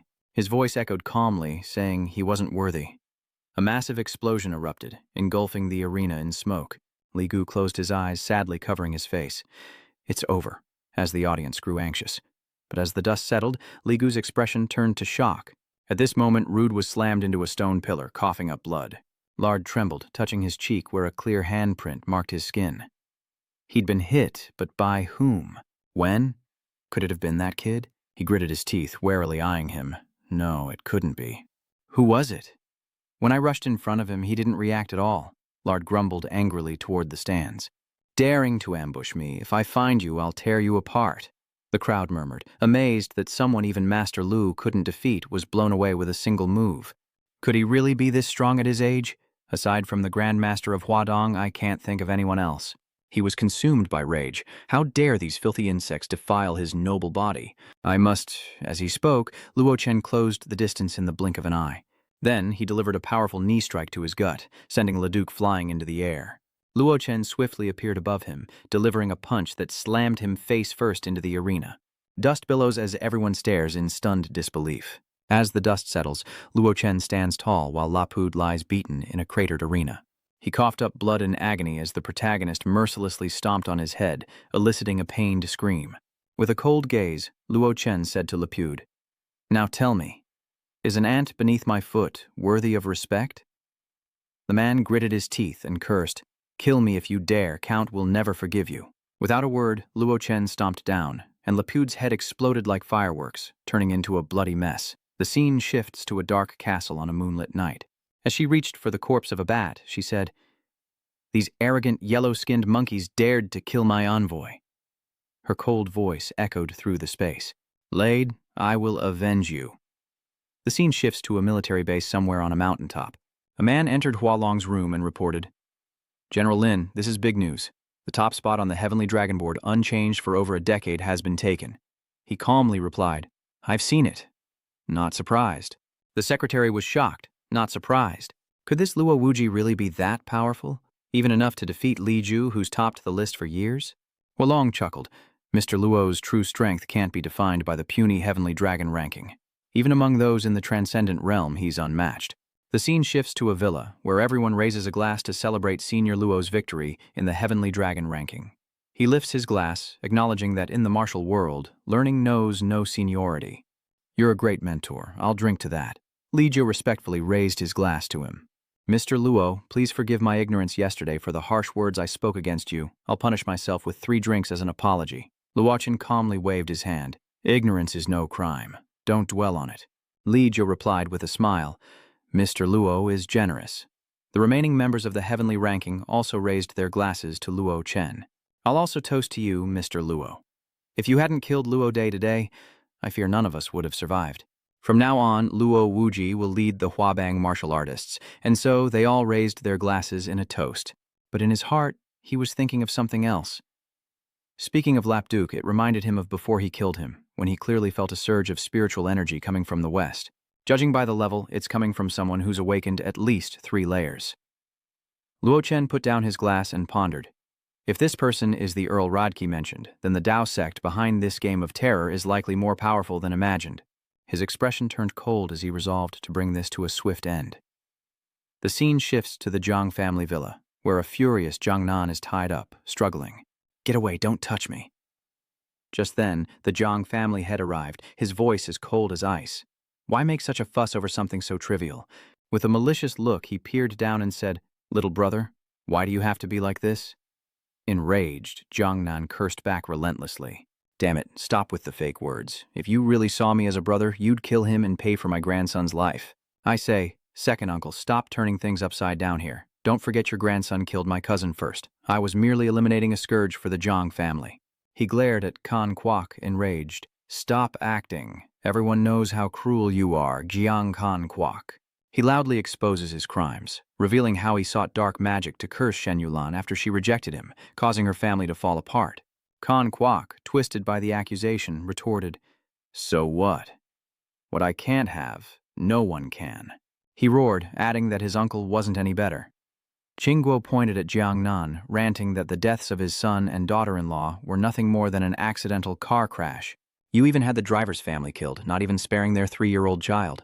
Kan Kwok, that's enough. He stepped forward, placing a hand on his shoulder and said, Jiangnan, take a look around you. This place was built brick by brick with our blood and sweat. Are you really going to destroy decades of work because of that hothead, Zhang Zhuhong? Jiangnan's face darkens, his eyes bloodshot. Kill me if you want, but don't say such things. There's no turning back now. He shouted, I only regret not being able to avenge my grandson. Suddenly, a strange voice came from behind, drawing everyone's attention. I'll give you a chance for revenge. Do you want it? The bodyguards quickly drew their guns, shouting in unison, Who's there? It was none other than Luo Chen, standing alone at the main entrance. A guard pointed his gun, warning, Or I'll shoot! His eyes flashed, and he coldly uttered, Die! The guards bled from every orifice and died instantly. Tang Van froze, witnessing the carnage, and cried out in alarm, Externalized internal energy, a grandmaster. Tang Yun immediately drew his blade and attacked, but Luo Chen simply raised a hand, creating a shield to defend himself. Dumbfounded, Tang Yun watched as his blade was blocked by internal energy alone. And gazing at Luo Chen's calm expression, he thought, This man is not simple. Tang Yun sheathed his blade and asked, Are you Luo Wuji? Luo Chen coldly replied, Indeed. The Jiang family head was surprised, recalling the name Luo Wuji. You're the newly promoted top of the Heavenly Dragon Board, yet so young. He clasped his hands in greeting. Did Mr. Luo come for Jiangnan? Smugly, he asks how much he's being paid, boasting that he'll double it. But at that moment, a murderous intent flashed in his eyes as Luo Chen coldly declared, You'll be needing that money to burn for yourself. At that moment, the Zhang family head Ya Han was panicking, repeatedly explaining, What do you mean? We don't have any grudges, do we? Hearing this, Luo Chen smirked, asking, No grievances? Standing before him, he coldly stated, I doubt that, a statement that stunned Qingguo. Luo Chen stared at them, probing, Doesn't ring a bell? Then let me jog your memory. My mother's name was Shen Yuelan. The moment those words were spoken, the Zhang family head and Qingguo were horrified. He trembled, pointing at him, and asked, Who are you? The Zhang family head ordered, Tang Yun, attack! Upon receiving the order, Tang Yun immediately swung his blade, a long streak attacking Luo Chen, but he quickly dodged it. While he remained calm, the rear turned into a pile of rubble. He stubbornly declared, "Whatever feud you have with the Zhang family, as long as I, Tang, am here, you won't lay a finger on them." Hearing this, Luo Chen looked over, amused. Tang Yun shouts, "All right, then try it, I won't hold back." But as soon as he finishes, he suddenly freezes, as if struck by lightning. Darting a glance at Luo Chen, who brushed past him, Tang Yun trembled as he realized, "A cultivator. You're Luo Wuji, the head of the Heavenly Dragon list?" Luo Chen whispered back, "Who told you that Luo Wuji was just a grandmaster?" Then, Tang Yun's body exploded into pieces behind Luo Chen, a truly gruesome sight. At the same time, his blade clattered to the ground. The Jiang family head and Qingguo stood there, speechless at the horrifying scene. Luo Chen stepped forward and picked up Tang Yun's blade. He strode forward, delivering a sharp blow to Jiang Nan's back as he knelt, severing the ropes and freeing him. Lu Chen tossed the blade to him, saying, "Here's a blade. Avenge your grandson." Jiang Nan reached for the sword, but a shot rang out, and a bloody mark appeared on his chest. He trembled, his pupils contracted, and he looked at the Jiang family father and son. Seeing his son kill so coldly, the patriarch could only utter, "Guoqing, you still haven't stopped." He immediately turned and attacked him, then stood there coldly, saying, "Anyway, it's better to end it myself than fall into the hands of others." Immediately he trembled, sweat and tears streaming down his face, as Kan Kwok laughed maniacally, raising the gun to his head. Luo Chen immediately raised his hand to stop him, shattering the gun before Qingguo's horrified eyes. He lowered his hand, his face darkening as he turned to ask, "What now? You don't want me to die so easily, do you? You want to torture me slowly?" Kan Kwok's eyes widened, veins popping as he yelled, "I'm telling you, I don't care." He laughed maniacally, because just thinking about how that wretch Shen Yuelin suffered for so many years because of him, only to end up with her soul scattered, made him feel incredibly refreshed. Kan Guo scoffed, saying the most I'll suffer is physical pain. He threw his head back and laughed triumphantly, saying he still came out on top. Luo Chen then asked, "Who said I wanted to kill you?" catching Qingguo off guard. He stepped closer, continuing, "Don't you think your son's death was strange? He'd clearly returned to the capital, but arranged to meet you elsewhere." Luo Chen's voice deepened. "And why did the one you considered a son go mad and try to kill his cousin? Want to know?" Kan Kwok, as if insane, roared, "What are you trying to say?" With a smirk, Luo Chen replies, "I'm responsible for your son's death." Hearing this, Qingguo is stunned into silence. He angrily grabs Luo Chen's collar and screams, "Shut up! Just shut up! Don't tell me the truth, I don't want to know." After a moment of contemplation, he looked down at Kan Kwok and continued, "It seems you already know the answer, even without me saying it." The man was no longer arrogant, but strangely weak, his voice choked with emotion. "I don't want to know." Luo Chen suddenly spoke, confirming the truth. "That's right, it's exactly what you think." Upon hearing this, he was thunderstruck, all strength leaving his body. Kan Kwok trembled, whispering, "You're truly cruel." He withdrew his hand resolute. "Isn't being evil in your nature? What goes around comes around." In that instant, his arm was severed, followed by an earth-shattering scream. Kan Guo collapsed in agony, clutching his wound and howling like a beast. "Just kill me. Kill me." Luo Chen lowered his head. "A few words, then kill you. Is it that simple?" He looked up in terror, his face streaked with tears and snot, and stammered, "What else do you want?" He clenched his fist, revealing his rising anger, and looked at him with deadly cold eyes, saying that he would cripple his limbs and eyes, leaving him to live in regret and torment. His eyes widened with tears as Qingguo's fear reached its peak, transitioning the scene as rain began to fall outside, accompanied by a rushing sound. Tong Nian hesitated, anxiously saying, "Xiao Chen, you saw her outfit." He then asked, "What's wrong? Do you think I shouldn't have killed them? After all, the Zhang family raised you." She replied a little nervously, "No, that's not what I'm talking about." Dong Nian added, "Although the Zhang family raised me, it was only in name. They weren't the ones who truly raised me. What I'm worried about is whether I have the ability to take over the Zhang family." Luo Chen gently placed his hand on her shoulder, smiling warmly as he said, "If I say you can, you can." Those words seemed to awaken Dong Nian, and she turned to him, calling out softly, "Xiao Chen." He then shifted his demeanor, becoming more serious. "The rest is up to you. Do your best to help Jiang Tongnian, and if I hear otherwise, you know what will happen." The two men, scared witless, quickly complied.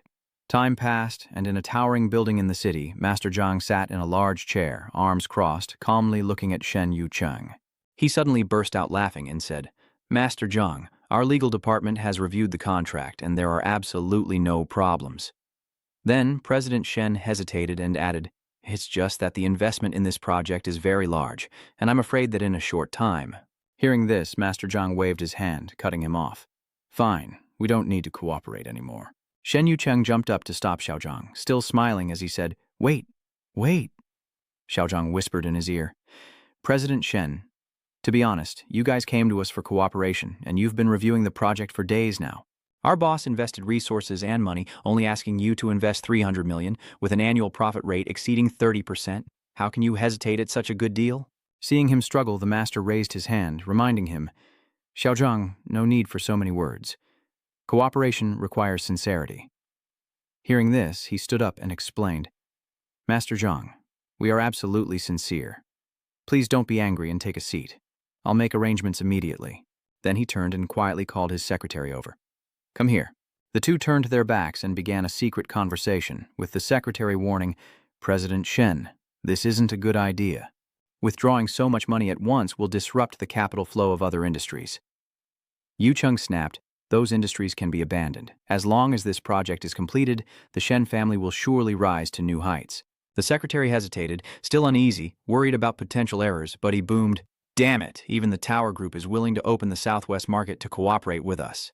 This company definitely has connections. Are you afraid they'll run off with the money?" Then Director Shen waved his hand, instructing, "Now, quickly prepare for me. After I sign the contract, I'll return to the corporation and hold a meeting." Seeing this, she had no choice but to obey, as he secretly rejoiced, thinking that he had lived in Shen Yuelin's shadow for half his life. "Clearly, I've had my share of successful deals, but I still can't surpass her. But this time, I've turned the tables."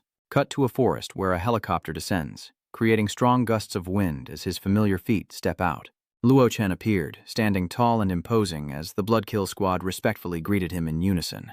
Seeing this, Instructor Luo coldly raised his hand, then flicked a burst of energy towards them. Thanks to their quick reflexes, they narrowly avoided it, but the trees behind them were sliced to pieces. At that moment, the Blood Tiger group rushed in, shouting and ready for battle. As soon as they finished speaking, the demon and the trident wielder charged towards him, each attacking from one side.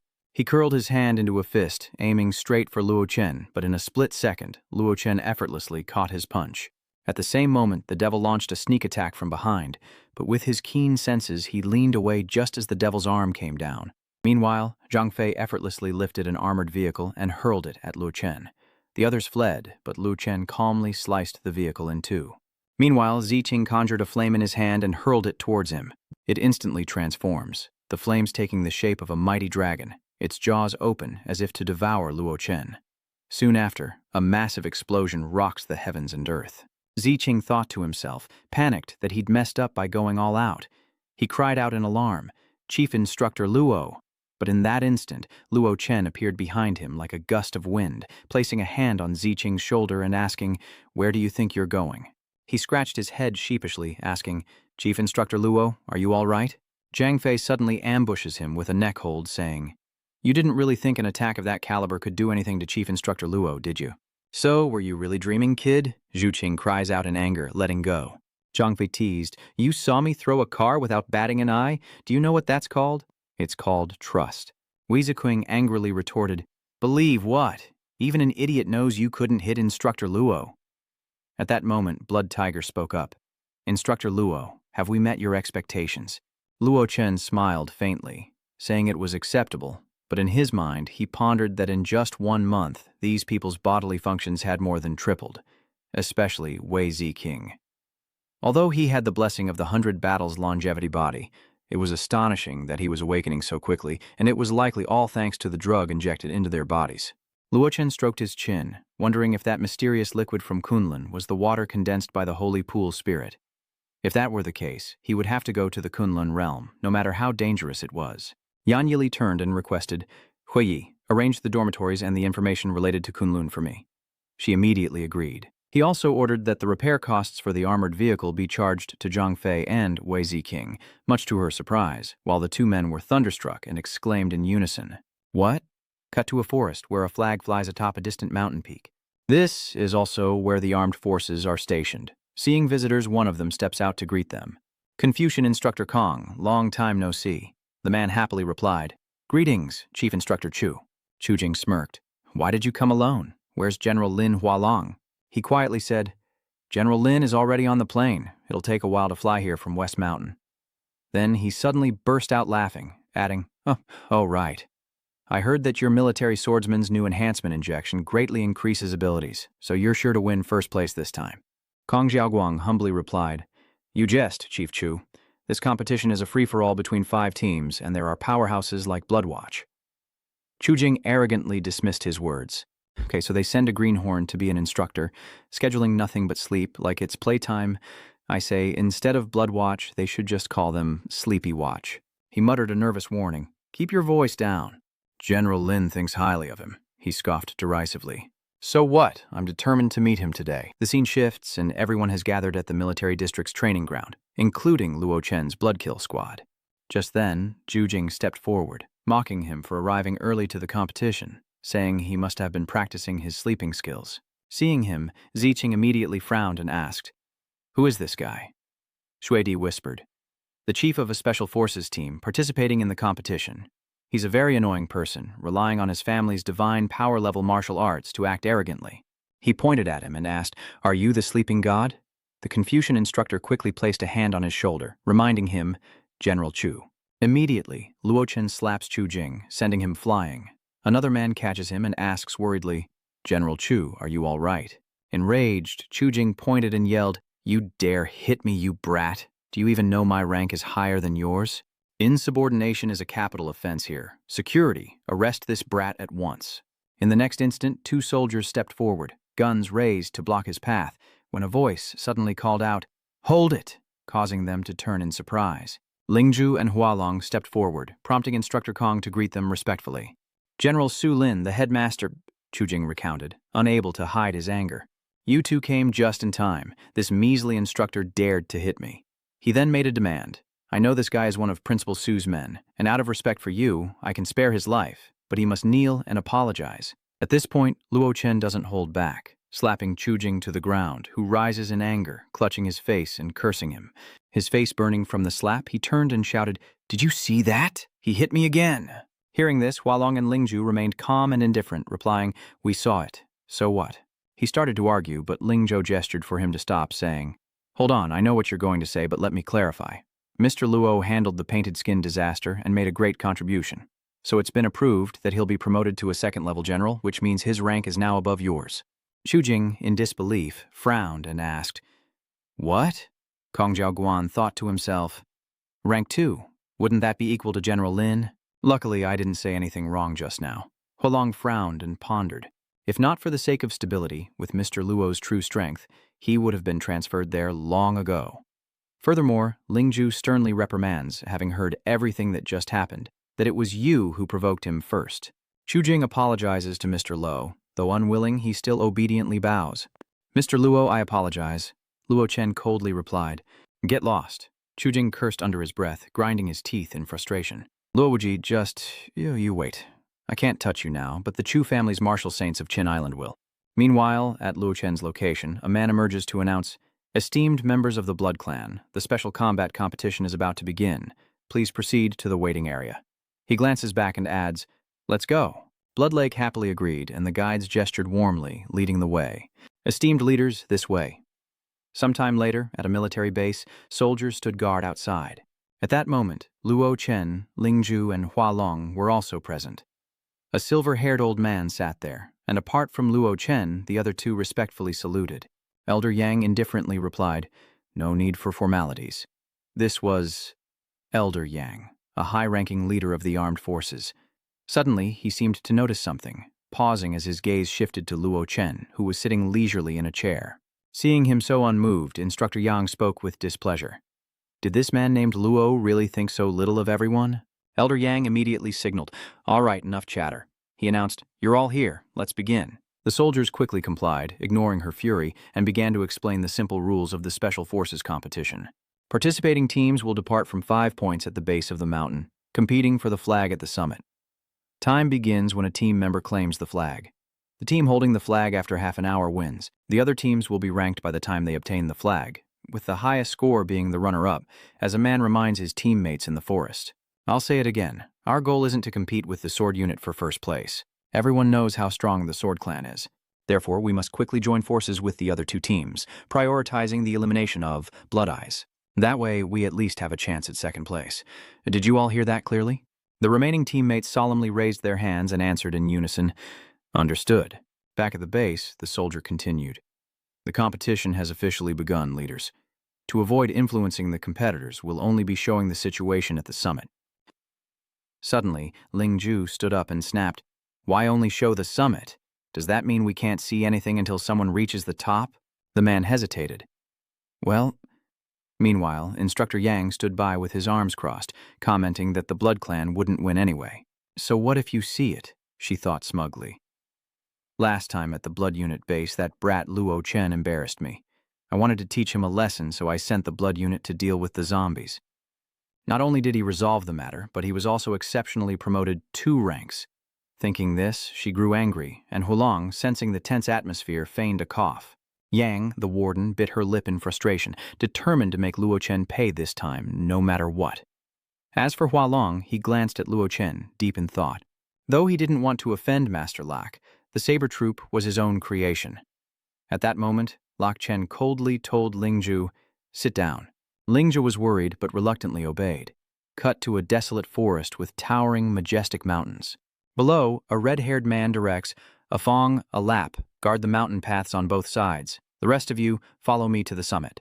After seizing the flag, they all gathered on the west side of the peak and shouted in unison, then quickly dispersed to carry out their mission. Meanwhile, someone had been eavesdropping behind a tree, and soon the members of the military knife group reached the top of the mountain. The red-haired soldier decisively seized the flag for his team, shouting for everyone to gather. An officer announced over the screen that the military knife team had captured the flag first, and the clock began to run. Lingju's eyes showed clear worry as he muttered, "This is bad. The Saber Army took the flag too quickly. If we can't stop their defense and they gain a numbers advantage, no other team might even touch the flag." Yang Guanjiao sneered. "The Saber Army trains between life and death every day, unlike some teams that just sleep and get fat. Don't even mention beating the Saber Army. I'm afraid they won't even keep second place this time." Back at the screen, an announcement is made. All 5 members of the military blade have reached the summit, and it seems they intend to defend the West. Upon hearing this, Hualong is overjoyed and secretly praises them. "Well done, you kids." Meanwhile, Lingju was startled and worried, realizing that the area they chose was easy to defend and difficult to attack. With the strength of the military knife, even if 4 teams joined forces, they might not be able to break through in half an hour. Suddenly, Luo Chen spoke calmly. "What's the rush? It's not time to discuss the winning team yet. You're still a bit hesitant." But after a closer look, Elder Yang noticed something was off, prompting Instructor Yang to hum in response. He continued, "While it's no surprise that Quan Dao reached the summit first, given his abilities, it's odd that the 2 left to defend were able to regroup so quickly after receiving orders. Very strange indeed." Hualong turned, puzzled, to Yang Lao, who calmly replied, "I'm saying, why hasn't anyone from the other teams reached the summit after all this time? It's just not right." Suddenly, a voice from the screen drew their attention. 10 minutes after the flag capture timer started, another team reached the summit. Blood Oath. As he spoke, Luo Chenju and his 5-member Blood Oath team appeared on the screen. This scene shocks Hualong, as Bloodshed also manages to get all of its members to the summit. The instructor found it hard to believe, saying, "How is this possible? Weren't they surrounded by 3 other teams?" "What? What did he just say?" Yang explained, "Zhugang told me earlier that they knew they couldn't win, so they gathered 2 other teams to besiege Blood Eyes and compete for second place." At this point, Hualong exclaimed in shock, "So that means Blood Eyes just took on 3 teams at once and defeated them all? How is that possible? Even the Knife Squad couldn't do that." On screen, the Blood Corps' overwhelming victory played out, accompanied by constant announcements. Blood troops have launched an assault on the Iron Brigade's defenses. At this rate, the Iron Brigade won't be able to hold them back. They'll lose in one fell swoop. In just 1 minute, Bloodwatch seized the flag, and all of Warblade's members simultaneously lost their ability to fight. The room fell silent, all eyes glued to the screen as Hualong shifted uneasily in his seat. How much time had passed? I created Blood Corps with my own hands, but they've grown this strong. What tricks did Mr. Luo use? Old Yang said grimly. That's what I told you.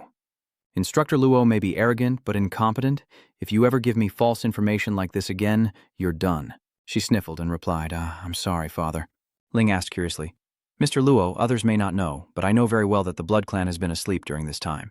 Before he could finish asking what he did to the Blood Clan, he was interrupted. Want to know? The man nodded, his curiosity piqued. Without hesitation, Luo Chen revealed that the Armed Forces' confidential documents stated, the mysterious liquid injected into all special forces was brought back by a man named Huang Lao. Help me find him. Cut to the entrance of the secret realm, where streams of light in various colors begin to appear. The first to emerge was none other than Luo Chen, and those pushed through were utterly bewildered, wondering where they were. Not another one of these damned games? He looked up at the gateway, wondering how many times this trial could be repeated. It seems the sect behind this secret realm isn't the only one paying attention to Luo Chen. Suddenly, the entrance examiner's voice booms out. Listen closely. If you wish to enter the grand gates of the ancient Tao sect, you must ascend the steps behind me.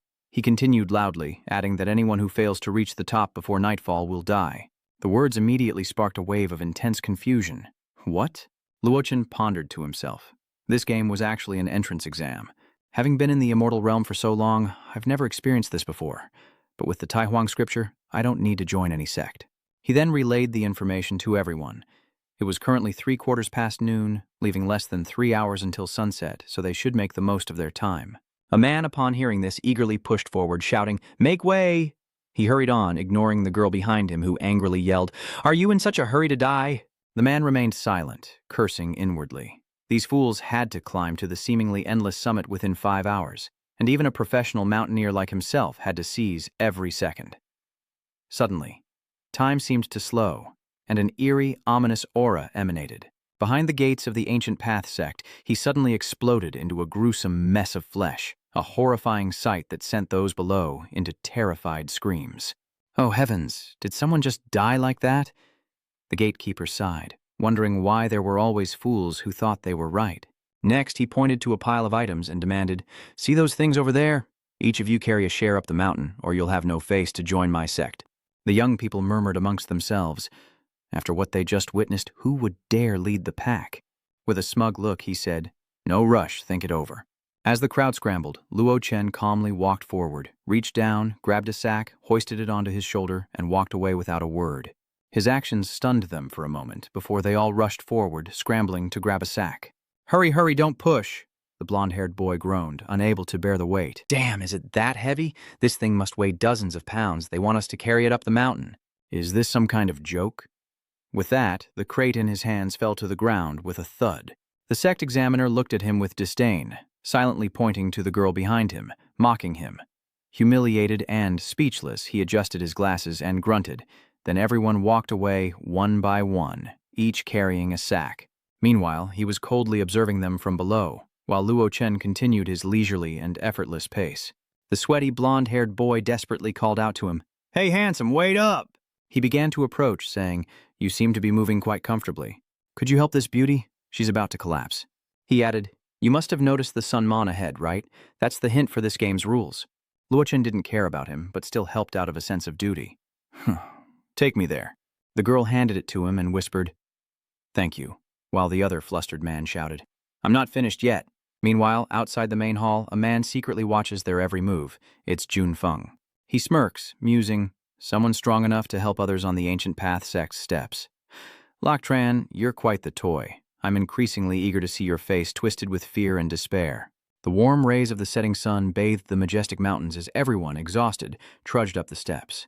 Suddenly, some people exclaimed, "Damn, how many games has that kid cleared? He's carrying 2 bags with ease. Is he a legendary high-level player?"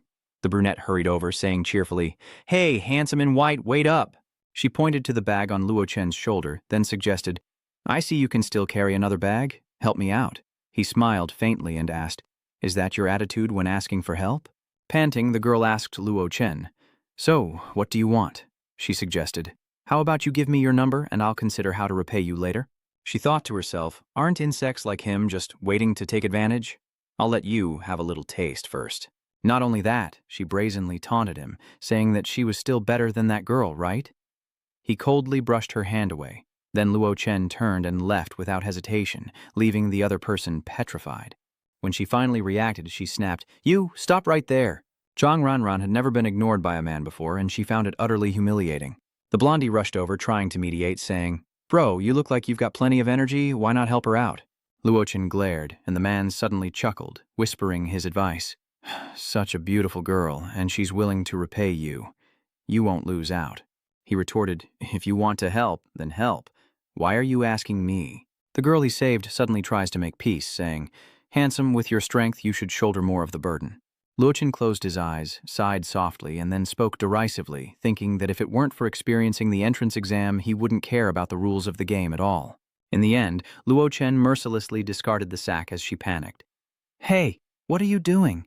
The blonde-haired boy shouted, "Wait, if you abandon us, you won't pass the trial either." He exclaimed, "This game isn't a solo challenge, it's a team effort." Remembering the proctor's instructions, he shouted, "Remember?"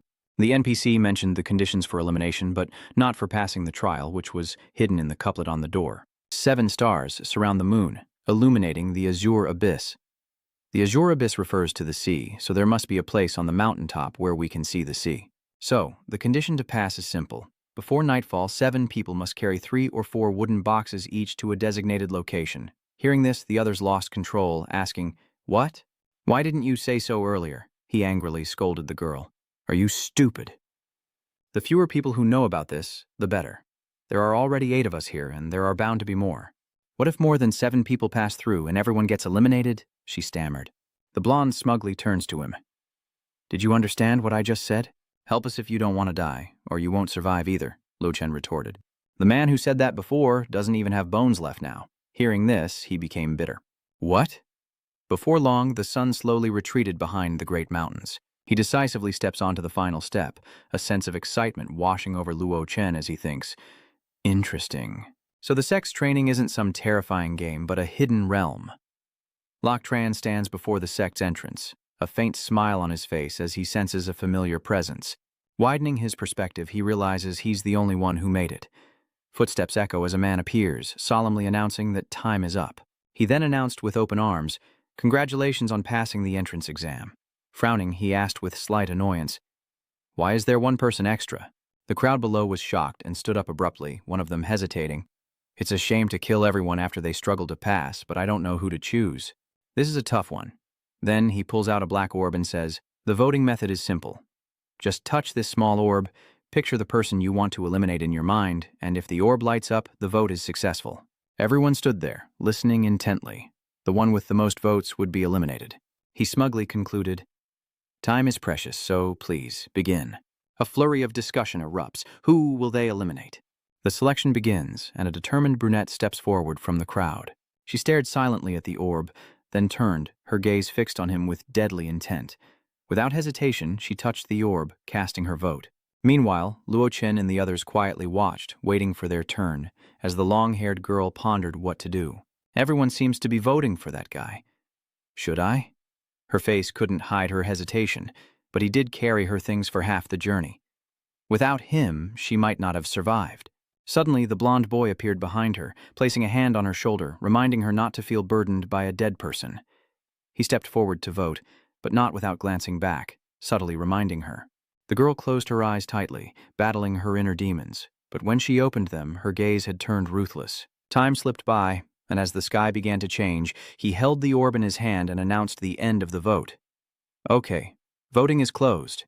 Then, with a calculated, cold smile, and seeing their fearful faces, he said sternly, "Let's await the results." Next, the middle-aged man began to examine them, then exclaimed in surprise, "This is interesting. Very interesting." Suddenly, the man bursts into uncontrollable laughter, as Luochen calmly remarks, "Human nature is indeed fascinating. I clearly helped you, yet you want me dead." Faced with the accusation, she retorts, "What good is blaming me? Even if I didn't vote against you, they all would have anyway.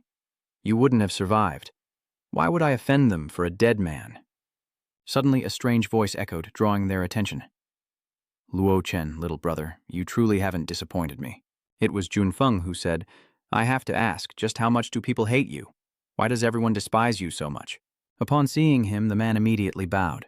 "Lord of the palace." Luochen dismissively replies, "Just a fly, nothing to worry about." Then he bursts into triumphant laughter. Very well, kid. You're putting on a good act. The brunette, witnessing this, vaguely wondered, what's going on? Could he know even the NPCs here? Junfeng's expression turned sinister. But the more you act like this, the more I want to see you beg for mercy. To those threats, Luo Chen indifferently asks, based on you alone? He smugly replied, a newbie is just a newbie, completely ignorant of the difference between themselves and a high-level player.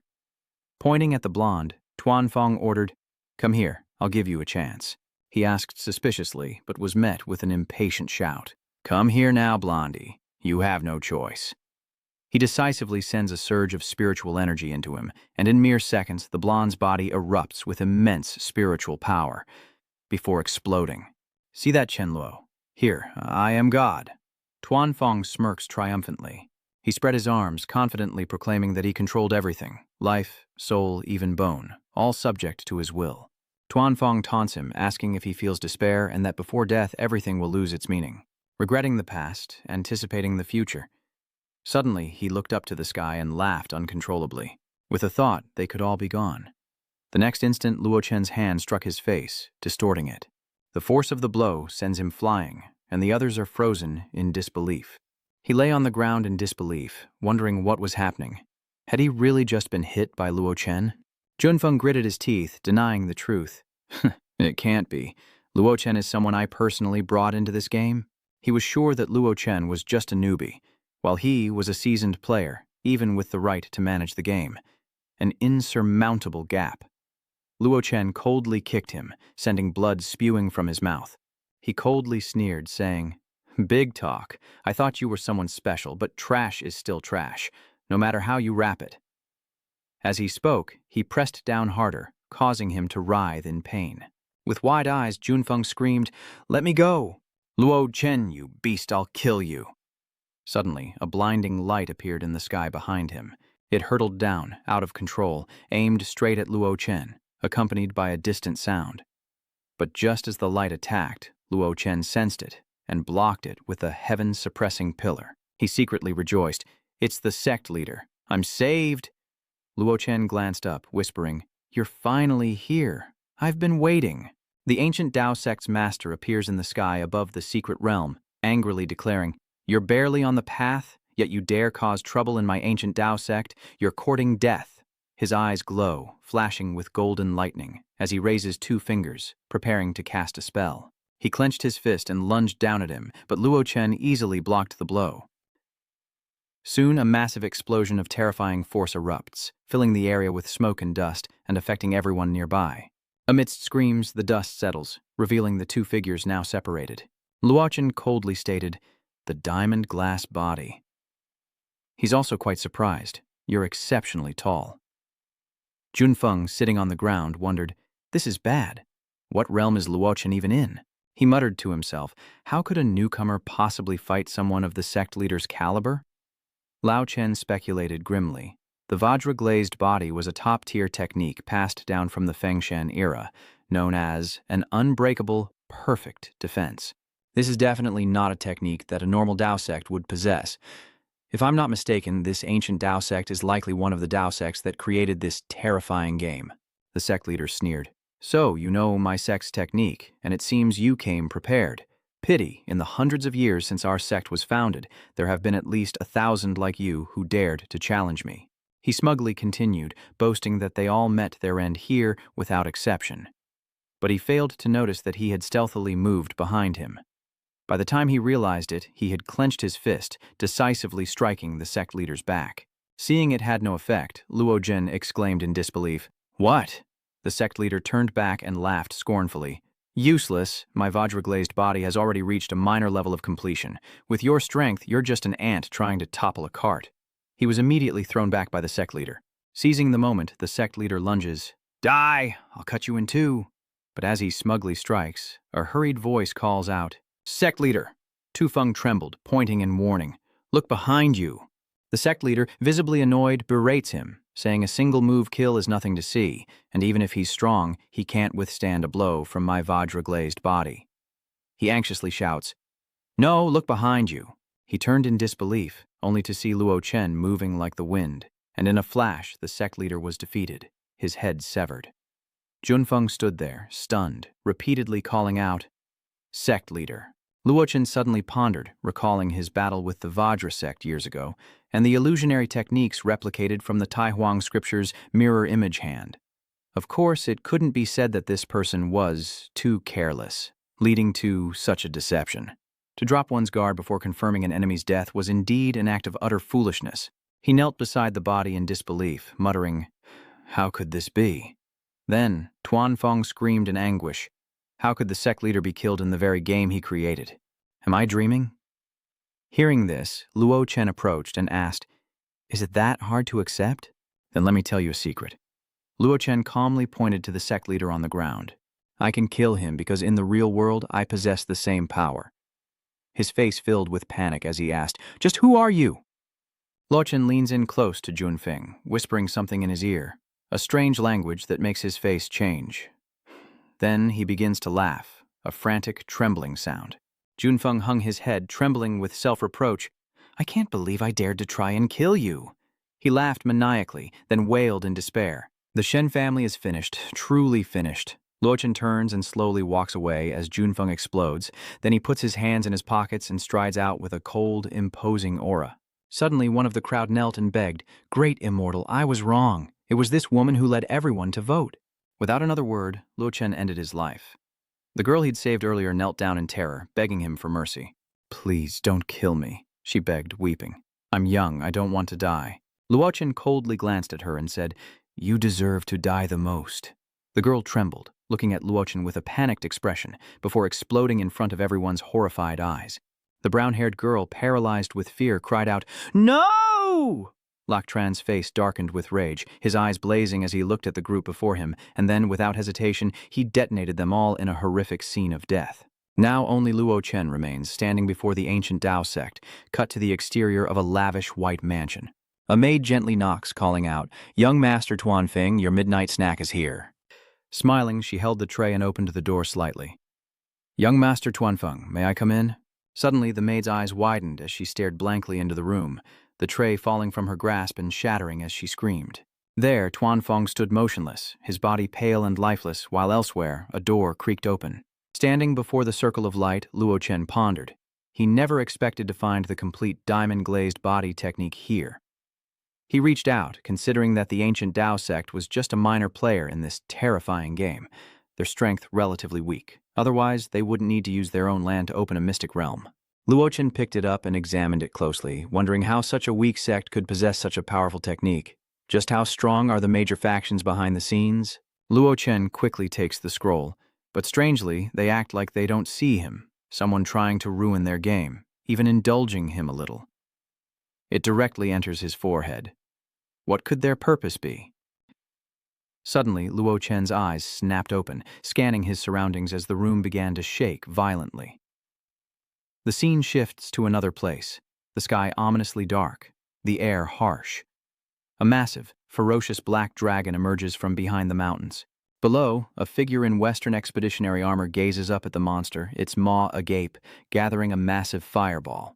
It then unleashed the fireball upon the warriors below, prompting the purple-clad Olivia to scream out in alarm. "Caroline, move! My teleportation spell is still on cooldown." In that critical moment, the fireball engulfed Caroline. Olivia angrily shouts as Caroline curses at the mountain-perched dragon. "You damned beast." Wielding her staff, she cast a spell, shouting, "I will kill you." With the spell cast, swords materialized and hurtled toward the great dragon, who roared in fury. That magic is nothing to it. The swords simply vanish before its eyes. The armored man, named CL, stepped forward to advise her. "Olivia, calm down. Attacks like that will only anger it." Her face was filled with resentment. Olivia grits her teeth and screams in frustration. How infuriating. I underestimated this mission. Just retrieving a dragon scale shouldn't be this difficult. Suddenly, a voice from behind made her turn. "Olivia, you're too naive. These are all high-level players who have been through hundreds of battles." It's Phi, with a scornful look and a mocking smile. "How could a mission like this be simple? But dying alongside a beauty like you wouldn't be so bad." Olivia glanced at the orb, shocked, and asked, "Is this really the time for jokes? This hooded girl is Mavis," and she points up in alarm. "Look, everyone!" A figure appears atop the great dragon, and Klim questions, "Mavis, are you hallucinating?" We've exhausted ourselves just getting within a mile of the great dragon. How could someone be on top of it? She turned serious. CLC, I swear on the honor of a shadow assassin, my hawk eyes never deceive. Olivia cried out in alarm. Wait, I think I see it too. There really is someone there. In the sky, Luo Chen floated high above, wondering, where is this place? His head throbbed as he tried to piece together what was happening. After absorbing the Vajra-glazed body technique, the space seemed to collapse. Looking up, Luo Chen thought, according to the Immortal Realm's rules, secret realms are interconnected.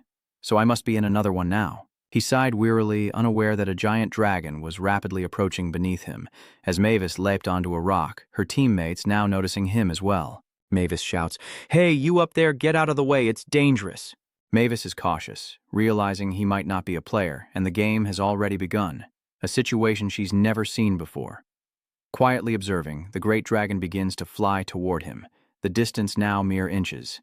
Luo Chen was caught off guard, finally realizing the danger as a blazing fire ignited in the dragon's throat. And then, it was unleashed upon him. The flames were so intense they nearly engulfed him entirely, filling Clock with dread and pity. "Oh, he's done for the poor thing. May God protect him," Mavis shouted, half happy, half worried. "Wait, hold your blessings, he's still alive." Hearing this, Lok Tran was still standing tall after the attack. Enraged, his face remained stoic, eyes as cold as ice. "You dare spit on me." Enraged, Luo Chen roared, "Do you have a death wish?" He lunged forward, punching and cursing. "Shut your filthy mouth." The giant dragon takes the full force of the punch, falling and roaring in pain. Clock exclaims, "Oh my God, what am I seeing?" He defeated the great dragon. Phi continued, "How is this possible? We exhausted ourselves just trying to get close to that monster, and he sent it flying with ease?" Olivia thought grimly. Is he a player? If so, was he here from the start? Why didn't he come out sooner? Caroline wouldn't have died. He charged towards the great dragon with incredible speed, and the massive beast, unable to evade, was kicked, coughing up blood. Few, eyes wide and mouth agape, exclaimed, "Oh my God, is this guy a war god?" Claw was horrified. He doesn't want to kill the dragon, does he?" Mavis shouted as she rushed forward. "No way. Nothing in this world can pierce a dragon's hide." She turned and said, "He's reached his limit just by knocking it down. Now's our chance. If we take its scales, we can pass the trial." Claw suddenly pointed toward the dragon, drawing her attention. Mavis turned back in disbelief as the dragon, defeated and bleeding, fell towards them. The dragon falls to the earth, defeated, and Mavis is stunned by the sight. Mavis was utterly terrified, stammering, This is insane. Oh my God, someone actually killed a dragon." Excited, Theo seized the dragon's fresh blood, an extremely valuable resource. "Olivia, lend me your witchcraft jar." Luo Chen stood in the void, gazing at the dragon's corpse as Mavis silently contemplated. Just who is this Eastern man? How can a human possess such immense power? Why hasn't he appeared in my intelligence network? This is baffling. Lost in thought, Luo Chen gazed down from the void, a question in his heart. His hands stained with blood, he realized this was a true, ancient dragon. Looking up at the sky, Luo Chen realized that the horror game could enslave it and use it as a trial secret realm, meaning its history could be traced back at least tens of thousands of years. Olivia stepped forward and gently took a dragon scale, and immediately a teleportation gate appeared beside them. Clock cried tears of joy. "Thank God we actually made it out of there alive." "Thank you, Easterner." Memvis drags Faye away by the neck, leaving this place behind, unsure if that Easterner is friend or foe. He lamented, "Don't drag me. The dragon blood isn't ripe yet. It's about to spill." Olivia wore a dangerous expression as she plotted in her heart. "Dragon Slayer, I'll remember your face. I hope I can find you." Olivia hoped that Caroline's death had nothing to do with him, as Luo Chen cast a cold glance her way, and the scene shifted back to the city. Luxury cars drive through the heart of the opulent city as Luo Chen happily chats. "Mom, I'm in the car with you now. Can you please tell me what's going on?" Yuelan was silent. "Your cousin, Shen Junfeng, had an accident last night. His body is about to be taken to the law enforcement agency for examination. Your grandfather wants us to see him one last time." Worried, she said she didn't want to go alone. Luo Chen cheerfully reassured her. "Mom, where do you want to go next?" "You don't need to be so rich. Just say the word and I'll go anywhere with you." He continued to comfort her. If his mother didn't want to go, no one could force her. Composing herself, she shifts the scene to the funeral of her cousin, Luo Chen. The sky is gloomy, rain drizzles down, and the funeral is somber. Yue Lan instructs him, "Xiao Chen, It's too crowded inside. Don't go in. Wait for me here. After laying down flowers and offering her condolences, his mother left. But someone was secretly watching him from behind. It was none other than Tianjun, the head of the Shen family. Heavy raindrops begin to fall on the house as we see Luo Chen standing upstairs, gazing at the scene as Tianjun approaches from behind. From behind, he wondered if this was Luo Chen, then continued, "Your brother is in trouble. Why aren't you with your mother inside?" He was silent, and Luo Chen calmly replied, "Brother? Since when did I have a brother?" he asked with a sneer. "What does your Shen family have to do with me?" He fell silent, at a loss for words. Tianjun bursts out laughing, surprised that the kid knows himself so well. The man frowns, his face stern. "Unfortunately for you, I'm not buying what you're selling." Tianjun recounts his life in the Shen family, "But I understand your current state of mind perfectly. Because I, too, was born into poverty. I remember the year I first arrived in Jingqi." He continues, oblivious to the ridicule and hardship he endured. "It took me 40 years to build the Shen family into what it is today." Tianjun spoke with great pride. "If I were to return to my early 20s and discover that I was actually a descendant of a prestigious family in the capital, I can only imagine how excited and happy I would be." He was still engrossed, just like you are now, which made him laugh. Luo Chen laughed loudly, an attitude that infuriated him, and he asked, "What are you laughing at?" He said with disdain, scoffing, "Let me make this clear. The Shen family is nothing more than an ant in my eyes." Everyone was stunned and angrily shouted, "What?" His face changed, and he muttered grimly, "Good, very good. I want to see who the ant really is." As Tianjun waved his hand, he said, "You better not regret what you just said. Let's go." He sternly ordered his subordinate to prepare his men to go to Tongzhou and kill this kid's father tonight. His men quickly acknowledged the order. "Yes, sir." The sun sets, the moon illuminates the city, and night descends. At the dinner table sit old Lu and the Blood Fiend. After transforming, she's called a corpse king. Mr. Lack asks, puzzled, Little girl, come to the table and eat. You've been here for days, and I haven't seen you eat anything." He asks Han with concern, "Aren't you hungry?"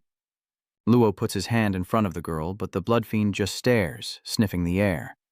She bares her teeth, muttering that she's hungry, her eyes fixed on his hand.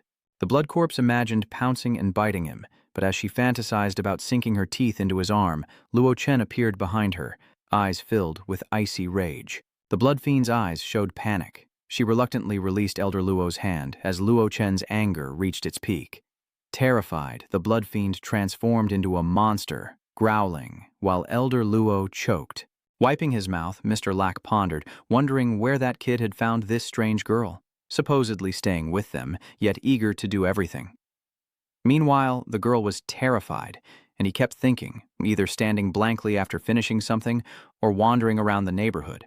In short, she wouldn't talk.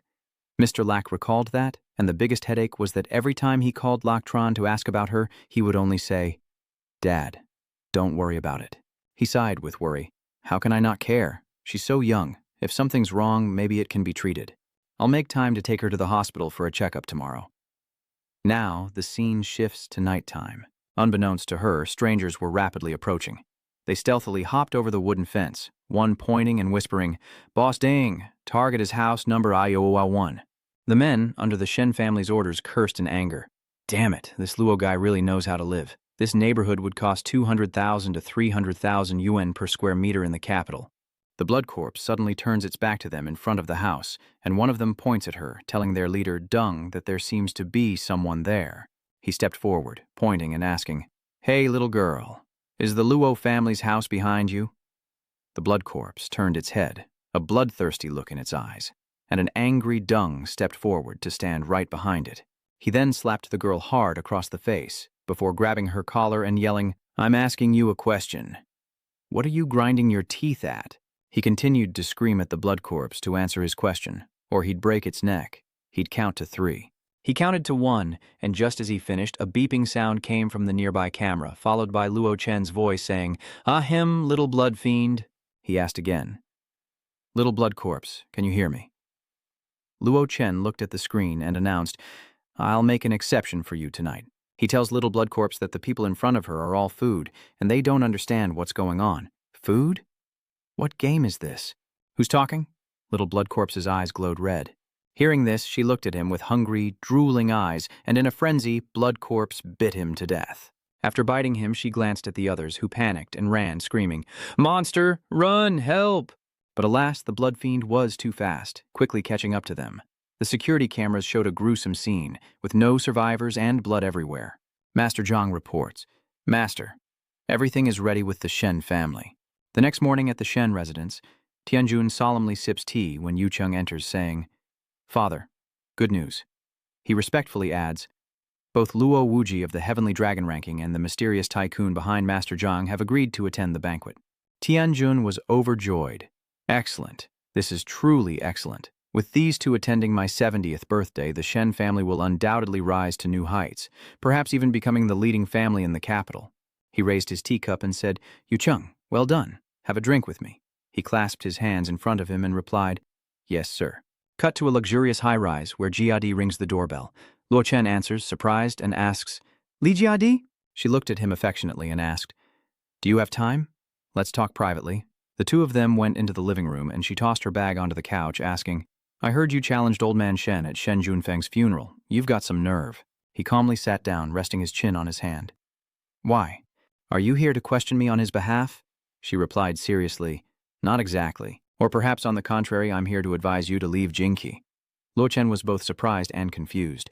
Given Elder Shen's status, he might not care if someone else treated him that way.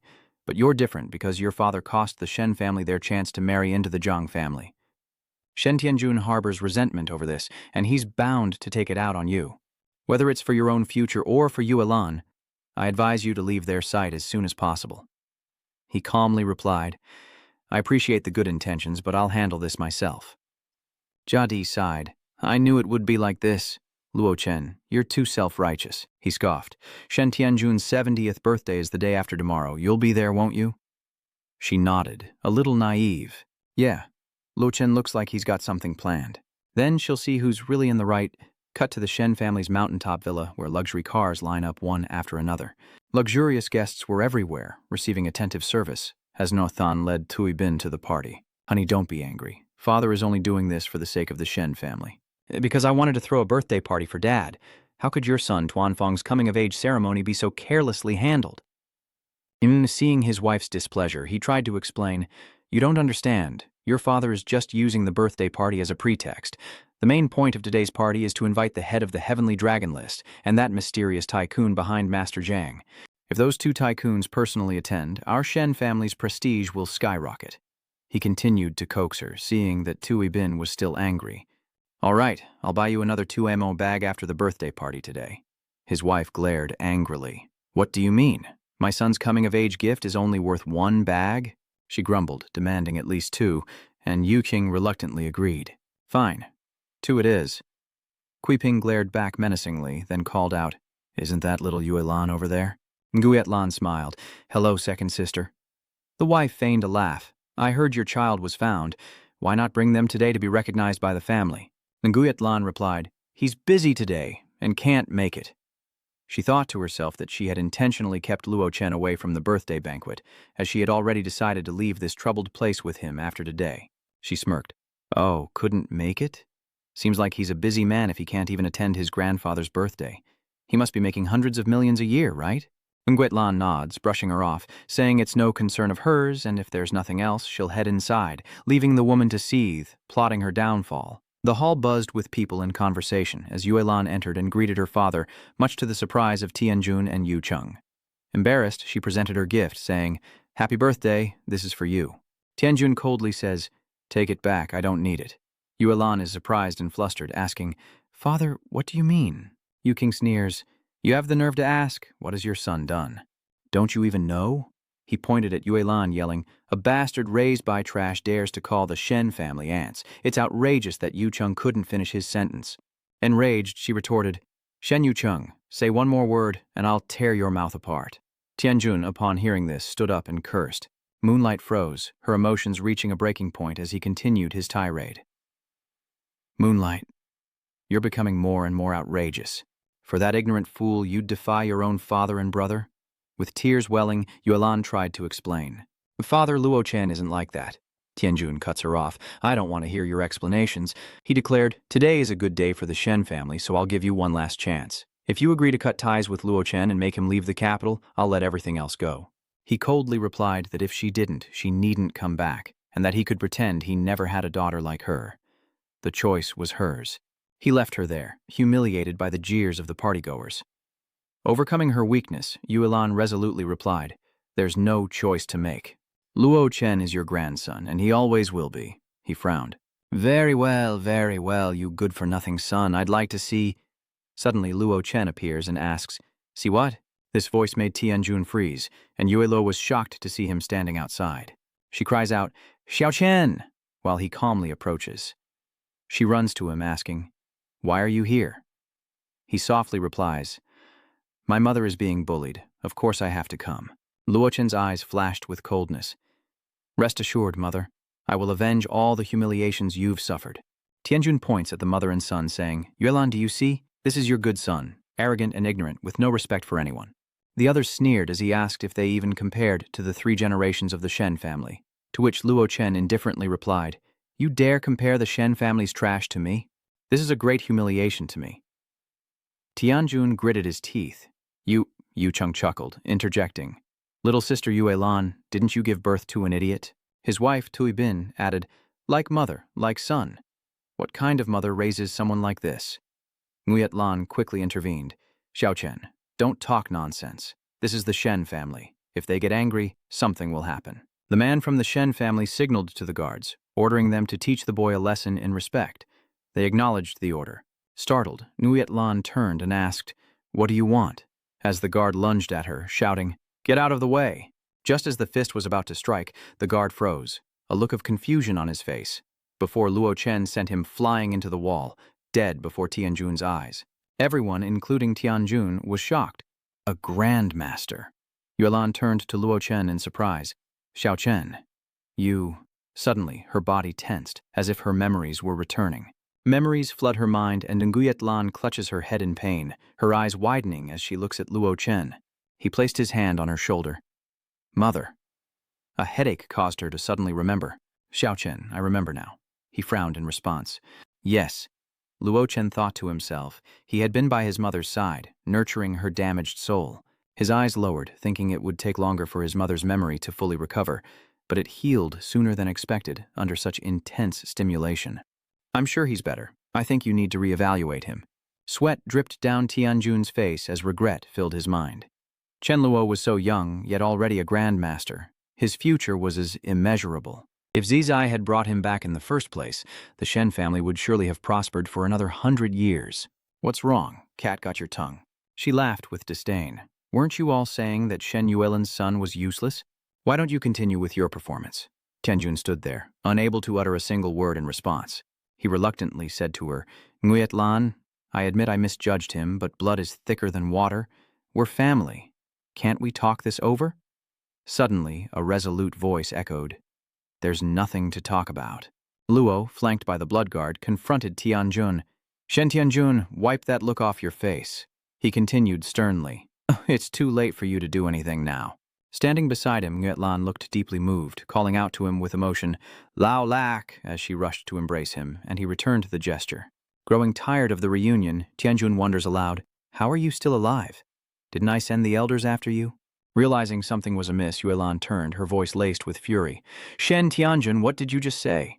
She pressed on. "Answer me, how could you be so cruel?" At this, Tianjun coldly retorted, "Very well. If it's come to this, there's no chance for reconciliation. But don't think that just one grandmaster can do anything to my Shen family." He confidently declared, "Let me tell you, the head of the Heavenly Dragon Board has allied with the Shen family, and he will personally attend today's banquet. If you truly intend to oppose the Shen family, none of you will survive." A man's voice echoed, "Shen Tianjun, your prestige is quite something." At that moment, to Tianjun's astonishment, Li Zhou stepped out from the crowd, prompting Tianjun to greet him with open arms and a smile. "Mr. Li's presence honors us. Forgive our lack of a proper welcome." Meanwhile, Yu Cheng wondered, "Li Chu, why is he here? I went to deliver an invitation to him before and was rejected. Yet here is Tianjun, still bowing respectfully to him, saying, 'To think my birthday celebration would disturb you, Mr. Lo. I'm truly sweating.'" With a chilling tone, Li Gu delivered a crushing blow. "Shen Tianjun, you overestimate yourself. Did you really think your birthday celebration was worthy of my presence?"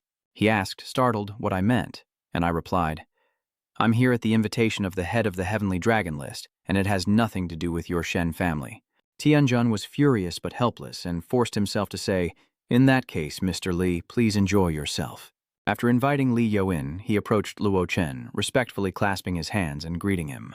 The girl following behind also greeted him, and Luo Chen casually returned the greeting. Tianjun and Yu Cheng stood nearby, confused, wondering what was happening. Li Ju questions. "Shen Tianjun, didn't you just say that even a grandmaster couldn't do anything to your Shen family? I think I should reintroduce him to you." He gestures towards Min. Standing before you with an icy demeanor is the head of the Heavenly Dragon ranking. Li Ju's sharp gaze swept across the room as his voice boomed, "Luo Wuji." Needless to say, the entire hall froze. Tianjun was stunned, and Yuelan turned to old Luo with wide eyes, asking, "Is Luo Chen the Luo Wuji who tops the Heavenly Dragon board?" "Old man, you answered her without even knowing what's going on. Don't ask me, I have no idea either." After Li Zhou spoke, the Shen family criticized, "Nonsense, this is utter rubbish." "That's right. A grandmaster on the Heavenly Dragon board at just over 20 years old? Do you think the Shen family are fools?" Tianjun, no longer as confident as before, silenced the Shen family. Sweat pouring down his face, he pondered. He knew Li Zhu wasn't one to speak carelessly, and Luo Chen had indeed displayed the power of a grandmaster. He clutched his head, realizing the leader of the Heavenly Dragon board was Yuelan's son. How could he accept this? The Shen family could have used this opportunity to become a martial arts powerhouse, but instead he antagonized him at every turn, turning him into an enemy. How could I have been so foolish to do something like this? Yu Cheng had similar thoughts to his father. We've gone too far. There's no turning back now, so we must see this through to the end. He then steps forward, saying, "Even if you're the head of the Heavenly Dragon ranking, the Shen family doesn't fear you." With over 40 years of accumulation, countless powerful families in the capital are tied to the Shen family's interests. Some even transcend the secular world. If you dare touch us, they will definitely make a move. With that, he turned and asked with a smile, "That's right, Grandmaster Zhang." Yu Cheng proposed, "If you can help the Shen family through this crisis, I'm willing to give you 30% of the profits from our cooperative projects." Grandmaster Zhang had an answer for him, but added, "However, I can't decide this on my own. I must report to my master." Unaware of what was happening, Yu Cheng asked, "Master Zhang, where is your boss now?" Master Zhang adjusted his glasses, then said with a smile, "Where is he? My boss has been here for a while now." Still clueless, Nocthon could only utter, "Huh." Then Master Zhang walked toward Luo Chen, coldly announcing to the entire hall, "This is the boss of my company, the man you've been so eager to meet." He then turned to Ngochthan and uttered each word, "Luo Wuji." Ngochthan's face turned pale, with a hint of panic. At that moment, Yanmin, supremely confident, sneered at him, while Ngochthan could only stammer, unable to say a word. Tuibin stood beside him, her face etched with fear. Trying to reassure herself, she says, "No, it's impossible. Ngochthan, they must be putting on an act. How could a nobody like Lok Tran have so much power?" At this point, Nguyet Lan steps forward to defend her son. "Tuibin, does it even matter if you admit it or not now that things have come this far? It's better to recognize reality sooner rather than later to avoid compounding mistakes." Confidently, she stood before Luo Chen, arms crossed in defiance. "Oh, but you said something very true just now. Mother Kuai entrusted him to you. Now tell me, what is your son compared to my Luo Yan?" Tuibin was provoked to the point of fury. Suddenly, Nocthon knelt down, and Tuibin, standing beside him, didn't understand what her husband was doing. His knees trembled as he desperately pleaded with Nguyen, "We were wrong, Nguyen. Please, for the sake of our brotherhood." He looked up, barely finishing his plea for forgiveness when, out of nowhere, Mr. Lack rushed over and slapped him across the face. He stood before Ngochthan, who was kneeling on the floor. "Tam Ngochthan, this situation must feel familiar, doesn't it?" Grabbing Ngochthan by the collar, he angrily asks, "Do you remember how you treated me 20 years ago when I was kneeling here? You kicked, mocked, and insulted me with every word imaginable." Hearing this, Ngochthan was terrified. I'm sorry. I've never forgotten the words you spoke to me," he shouts at Ngochthan. "You said that if I ever saw Nguyet again, you'd tear me and my son apart and feed us to the dogs. We're right here, so go ahead and try." Tianjun, who had been silent, had been stopping Mr. Luo from speaking further, and said bitterly to Luo Chen's group, "You've won this time. Things have come to this, and I have no regrets." He cowardly dismisses them. "We've insulted who we needed to insult and taken our revenge. You can all leave now." Seeing Tianjun finish speaking, Luo Chen crosses his arms and says with a smile, "Leave, Shen Tianjun. It seems you've made a mistake." He smiles confidently, continuing, "You're the ones who should leave. You didn't think I was here just to humiliate you, did you?" Tianjun was now utterly surprised, with a hint of fear creeping in. What else do you want?" Luo Chen calls out Zhang Daishi to represent him, who steps forward and says to Tianjun, "Master Shen, I'm sorry, but your son mortgaged this manor to invest in a project. The mortgage has expired and ownership has been transferred to Mr. Lo." Zhang Daishi pointed to the ground as if to reassert ownership. So now, this land belongs to the law. Tianjun was so surprised that he blurted out, "What?" Yudong trembled as he stood up, saying with a fearful voice, "Impossible. How could the foreclosure happen so fast?" He pointed at Grandmaster Zhang, accusing him, "You conspired beforehand. This is a fraudulent contract." He simply said to Ngoxthan, "Fraud. Your funds are all in the project. We haven't touched a penny. Besides, you'll get your first commission in just 3 years. The contract was clear and your legal team reviewed it, so how could it be a devil's contract? But now that you're penniless, how you survive the next 3 years is up to fate. After all, you volunteered to mortgage everything to keep up with the project cycle. Don't blame me." Enraged, Tianjun grabs Yu Cheng's collar, screaming, "Shen Yu Cheng, just how much property have you secretly mortgaged?" It was then that Ngoxthan fearfully told Thien Quan, Everything." He continues to shout, "How could I have such a stupid son?" He stubbornly retorts, "What do you mean, stupid? Clearly you told me to seize every opportunity to get the contract, and when my working capital was insufficient, you told me to figure it out myself." At this point, Tianjun was speechless. Watching the drama unfold, Luo Chen commented, "Shen Tianjun, haven't you always been trying to guess my purpose for coming to Jing City? You think I entered the Shen family to get close to you, Tianjun, to gain your family's approval and reap some benefits? Thinking about it now, isn't it laughable?" Luo Chen said coldly. "You should consider yourselves lucky. If it weren't for my mother's connection to you, I would have dealt with you for what you did to my parents." With that, he and Grandmaster Zhang turned away, leaving the Shen family swimming in a river of blood. Meanwhile, outside the Din mansion, a car pulls up and a woman urges her daughter on. "Jiadi, hurry or we'll be late for the party. I can't run in heels, Mom. Slow down." From afar, she sees someone urging others to hurry. "Faster, faster." Jiadi tells An that those people over there look like Uncle Shen's group, wondering where they're going. Master Zhang was giving instructions, but An had no idea what was happening, wondering, isn't the Shen family holding a birthday banquet today? A group passing by said, "Feng Long, the Shen family. There's no Shen family anymore. This place belongs to the Luo family now." The mother and daughter turned around in shock, exclaiming, "Huh?" Fan raises his hands, addressing the crowd with an announcement, "Everyone here to celebrate Shen Tianjun's birthday, listen closely. The Shen family is now under the control of my master, Luo Wuji. Those who wish to associate with us may stay, and those who don't are free to leave." "What is going on?" Lu Shuangling asked evasively. "Rumor has it that Shen Tianjun killed Luo Wuji's parents, and now he's here for revenge." Meng Xiong asked worriedly, "Do we still need to stay?" Hearing this, Lu Yang confidently told them, "Of course we're staying. Aren't we here to celebrate Shen Tianjun's birthday, hoping to get in good with the Shen family? Whether the Shen family is actually named Shen doesn't matter. Besides, Luo Wuji is far more powerful than Shen Tianjun." Meng Xiong nodded. "Yes, that makes sense." Suddenly, a boisterous voice rang out, drawing everyone's attention. "Who is Luo Chen?" Just then, a group of people arrived, led by Grandmaster Zhou Long, Zhou Gang's elder brother, who roared at the door, "Get out here now!" Inside, Yue Lan heard the commotion and asked, "Zhao Chen, what's going on out there?" He calmly turned towards the door, reassuring Yue Lan, "It's nothing. Mom and Dad, please, wait inside. I'll be right back." Luo Chen then walked out with the 2 young ladies from the Li family, surrounded by the curious gazes of the guests. He calmly approached Zhu Long, as one of Zhu Gang's men confirmed, "He's here, the one in front." He couldn't contain himself, pointing and threatening him. "Are you Luo Chen?" Zhou Long roared, his face dark. "You dared to touch someone from the Zhou family of Qin Island? You're really something." Hearing this, Li Yo was shocked. The Chu family of Qin Island, these 2 were actually members of an ancient martial arts family.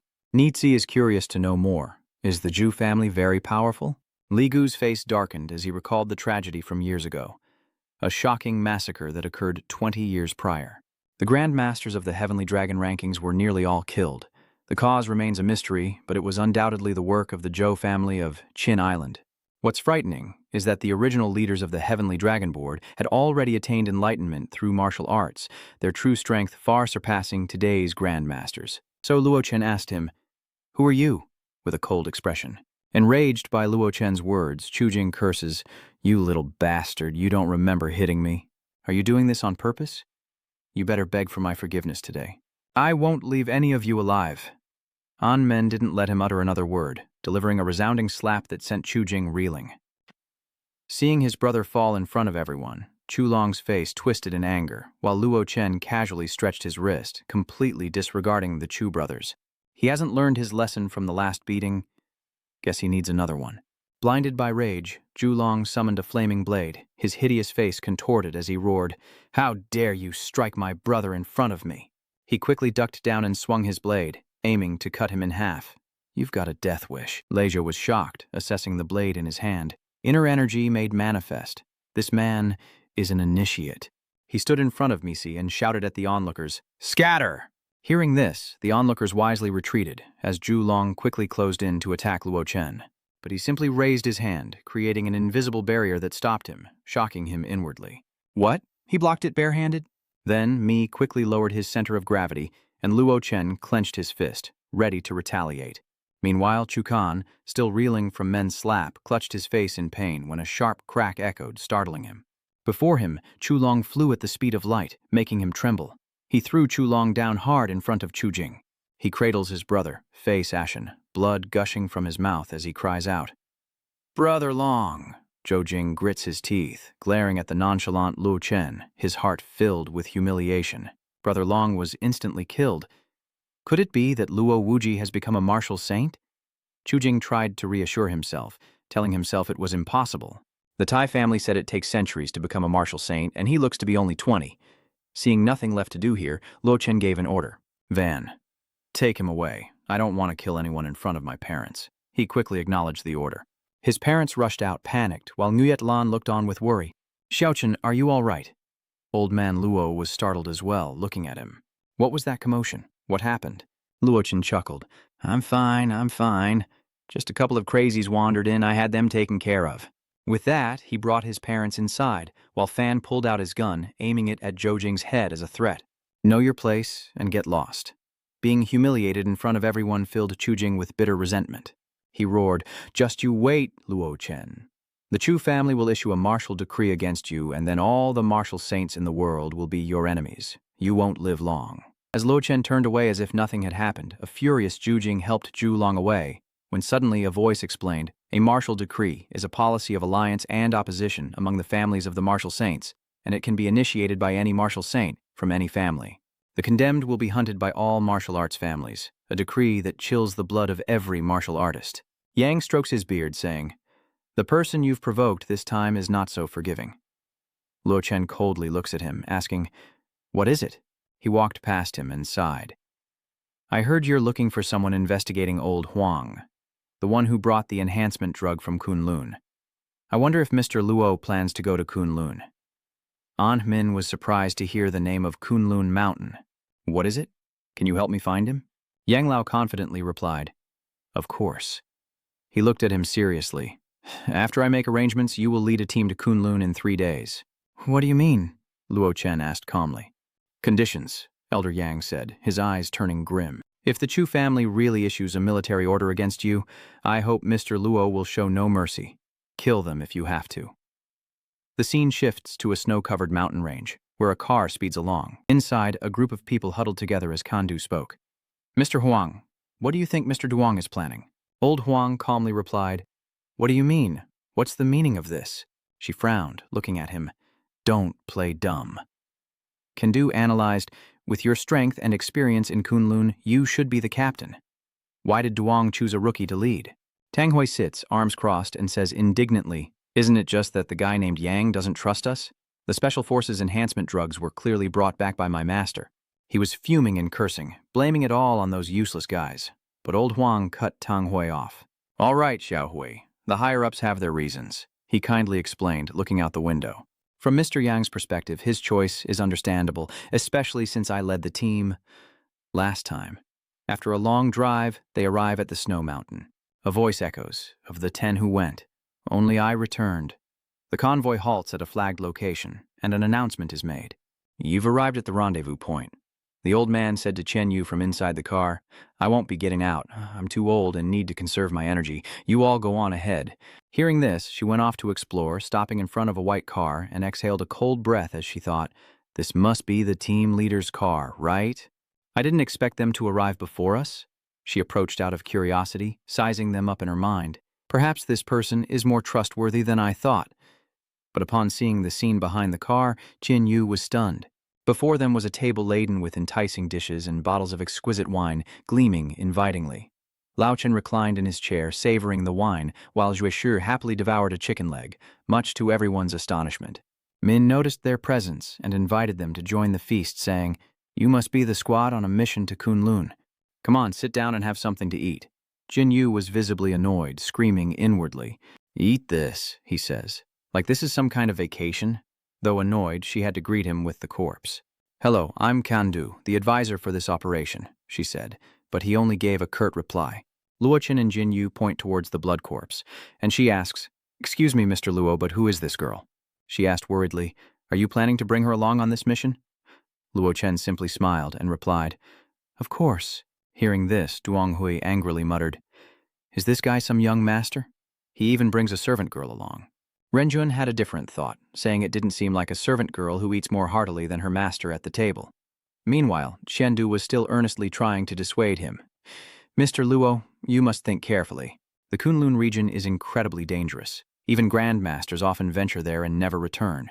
Moreover, this girl doesn't even look like she's reached adulthood yet. To put it bluntly, bringing her along is sending her to her death. He simply smiled, waved off the topic, and assured them that she was quite capable, so they needn't worry. She glanced skeptically at the girl who was now messily devouring her food. Not bad. Are you talking about her eating ability? He replies, No, in every way. As Duong Hui approaches Kandu from behind, he says with a cold laugh, Tudu, let him bring her along. If something happens, we'll just leave them to it. Kandu remained silent as the scene shifted to the towering, snow-capped mountains, where the old man leisurely admired the majestic white landscape as someone approached him from behind. Hearing the noise, he knew Jin Yu's group had returned. The old emperor calmly asked, Have you met our captain? With a frustrated tone, Hui retorts, A captain, you say? Just a 20-year-old kid leading around a dimwit who eats like a pig. More likely they're here to hinder us. You can't say that, Hui. Before we left, Mr. Duong specifically told me that this captain is incredibly skilled, so we should try to be agreeable. He ignored me and started shouting, trying to vent his anger. Unparalleled strength, my foot. He'd believe anything. The old man stroked his chin and thought, You're so young to be leading a team? What exactly is that young fellow doing? The scene shifts to Luo Chen's car, his voice echoing from within. What do you think? Human food is barely edible, right? Hearing this, the Corpse King shook its greasy, whiskered mouth.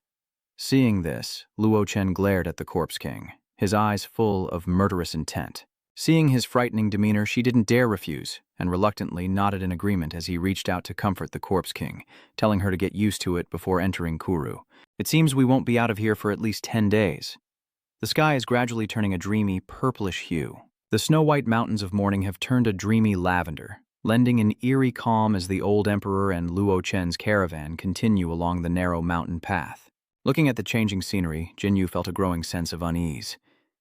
This sky has been strange ever since we entered the territory of Kroran. She gazed out, thinking that other places rarely saw purple clouds for months, yet this place had them several times a day. And we've been traveling so long without seeing a single living creature.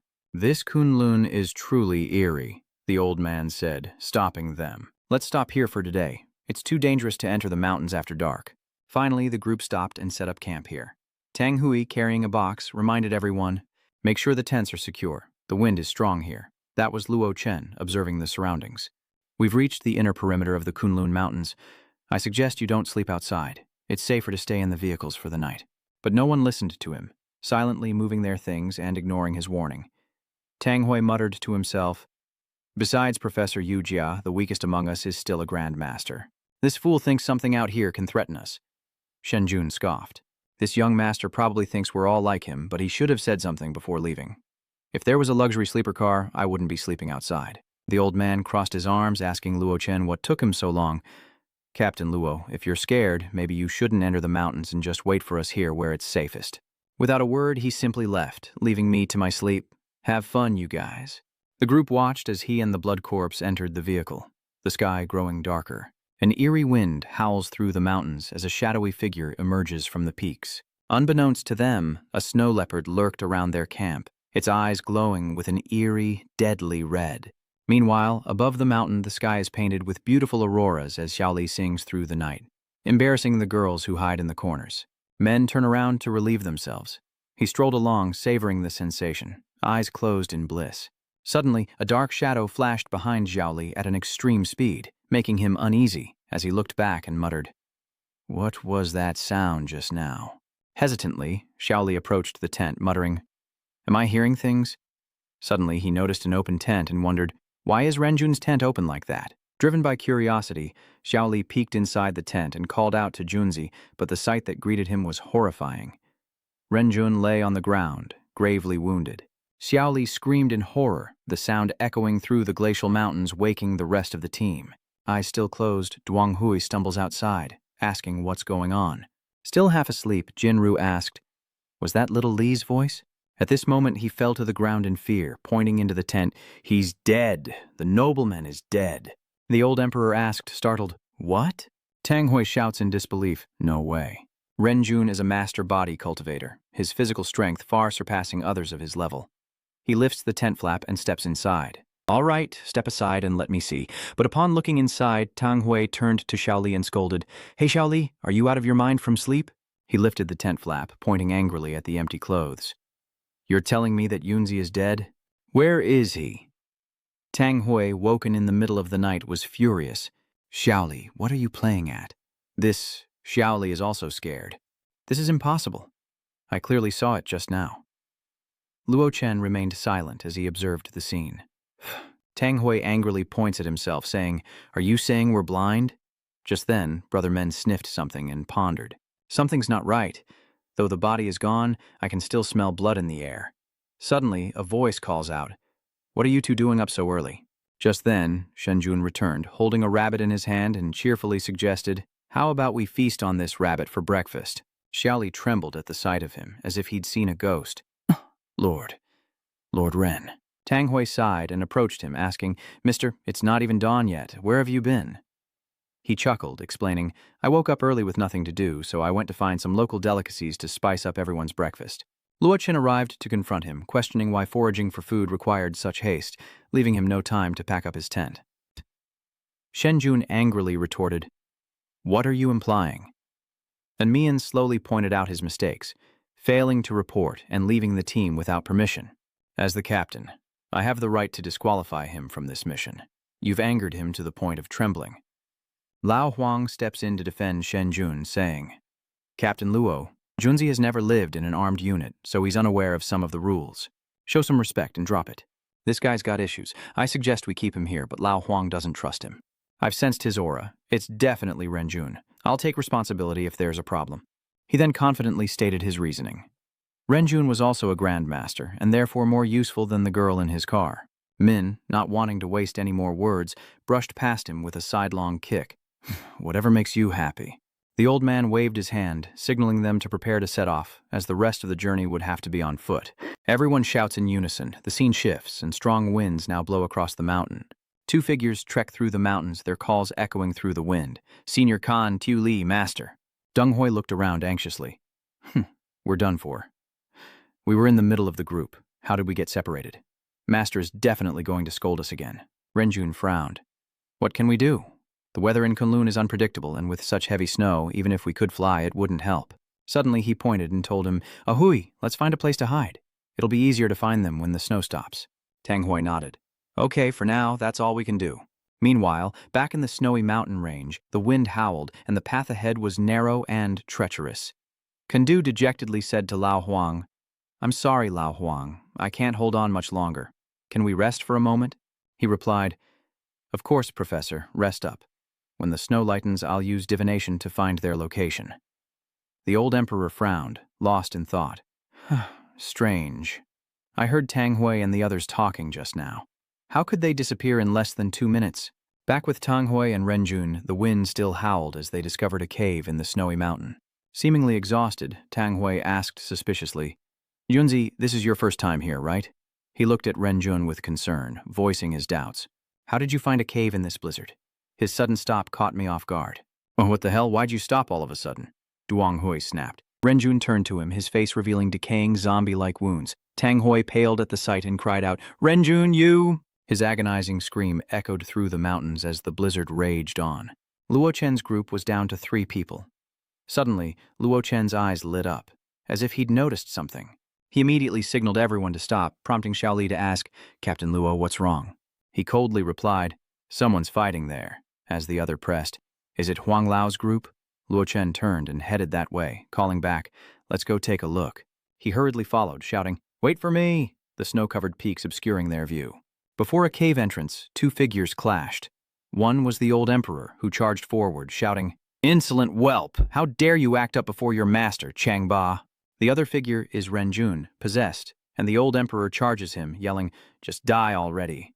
The snow spirit growled, easily dodging his attack, but old Huang slyly struck its back, his arm piercing right through it.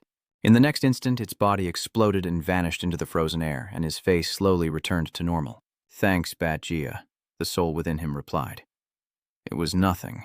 Only now could the old emperor breathe a sigh of relief as little Li rushed over to check on him. Your Majesty, are you all right? He was immediately alarmed by the scene before him. Trembling, Xiaoli stared at the figure lying in the snow and asked the old emperor, who calmly replied, It's Tang Hui! He cried out in alarm. Hui, what happened to him, and what about Ren Jun? Where's Ren Jun? He calmly replies. He was possessed by the snow spirit, and I killed him.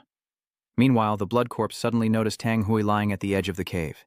The innocent girl ran closer to investigate, but Luo Chen warned her sharply, Don't go over there. He put aside the blood corpse, secretly worried. It wasn't easy to suppress this kid's abilities. Seeing fresh corpses would surely break him. The old emperor turned away, still mocking. Entering the Kunloon Mountains means preparing to die. If you can't even look at a dead body, you might as well turn back now. Luo Chen retorted, If you had listened to me, neither of them would have died. He was furious that I hit a nerve. What do you mean by that? Are you saying I'm the one who killed them? Luo Chen turned back with a faint smile. Isn't it the truth? Jin Yu quickly intervened. Captain Luo, please, say no more. Tang Hui was the elder's most beloved disciple. Don't provoke him right now. The elder suddenly spoke up. Xiaodu, give Zhang Jun to Tang Hui. We must move on. We must reach the first entrance before nightfall. She immediately replied. Kandu silently approached and did as he asked, while a scheme flashed in old Huang's mind. Just you wait, kid. I'll find a way to make you suffer. They then slipped through a narrow stone alley, where bright red spider lilies bloomed, leading to the first entrance of the Kunloon's secret realm. The old emperor pointed in a direction and said, About 10 kilometers ahead is where we obtained the mysterious fluid during our previous mission.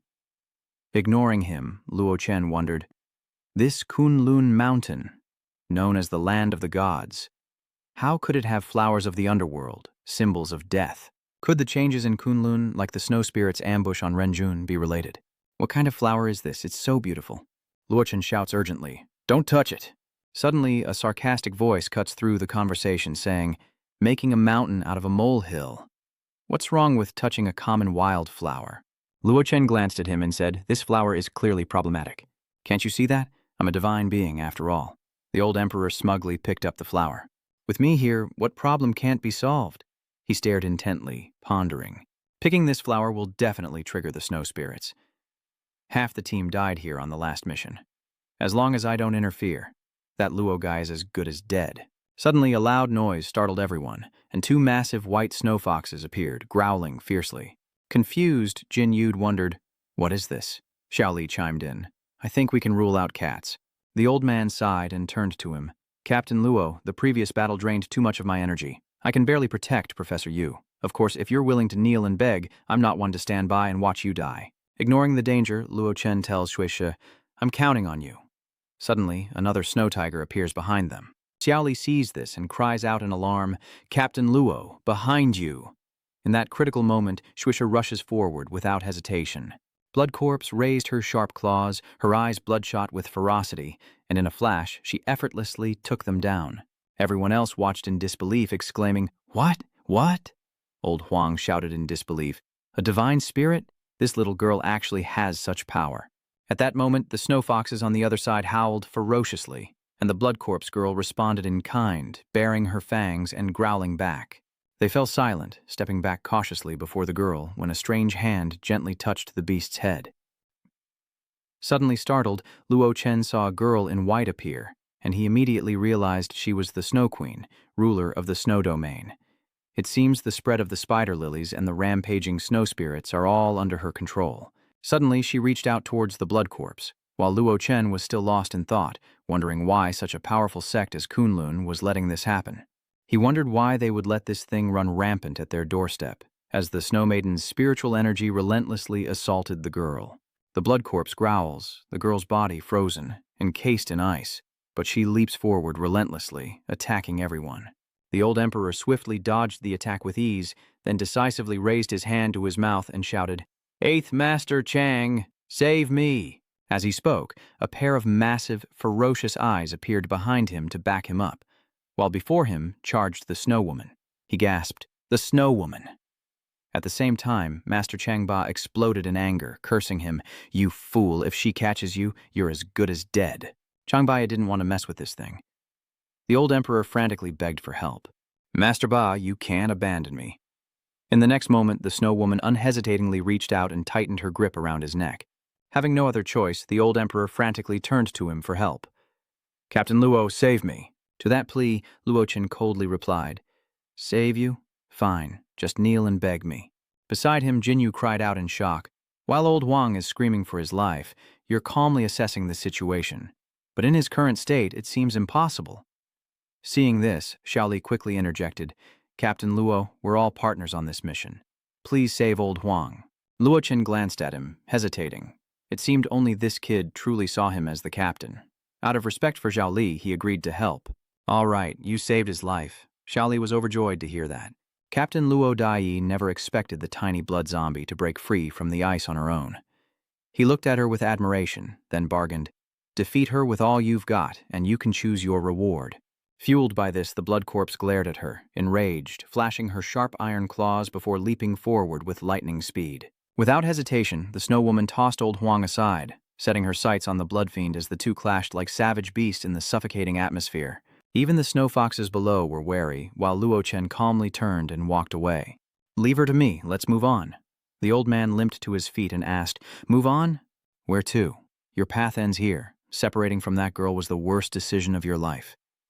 Hearing this, he turns back in suspicion as the old man's face darkens, threatening, "Beyond this point, there will be no more danger." "You think I'd just hand over such a great accomplishment?" Little Li Peng Huang asked. "Mr. Huang, what do you mean?" Only he calmly explained. "Do you still not understand? He wants to kill us, taking all the credit." As soon as he finished speaking, Qin Yu screamed. "What?"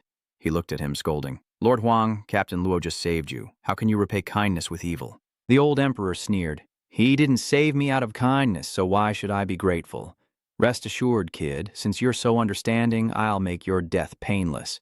He then retracted his hand, radiating murderous intent. Xiao Li, unable to hide his anger, silently judged that the esteemed Elder Huang was actually a wolf in sheep's clothing. Luo Chen stepped forward. "Seriously, where do you get the confidence to kill us?" He replied confidently, "I know your support is that girl, but unfortunately she's not by your side right now." The old emperor pointed to his head and continued, "Besides, I've made a special note that the girl's IQ is a bit questionable. Even if I kill you, she definitely won't avenge you." Helpless, he retorts, "It's true she won't seek revenge, but her IQ is definitely higher than yours." Enraged, the old man shouts, "You dare to talk big when you're about to die? I'll take your dog life now."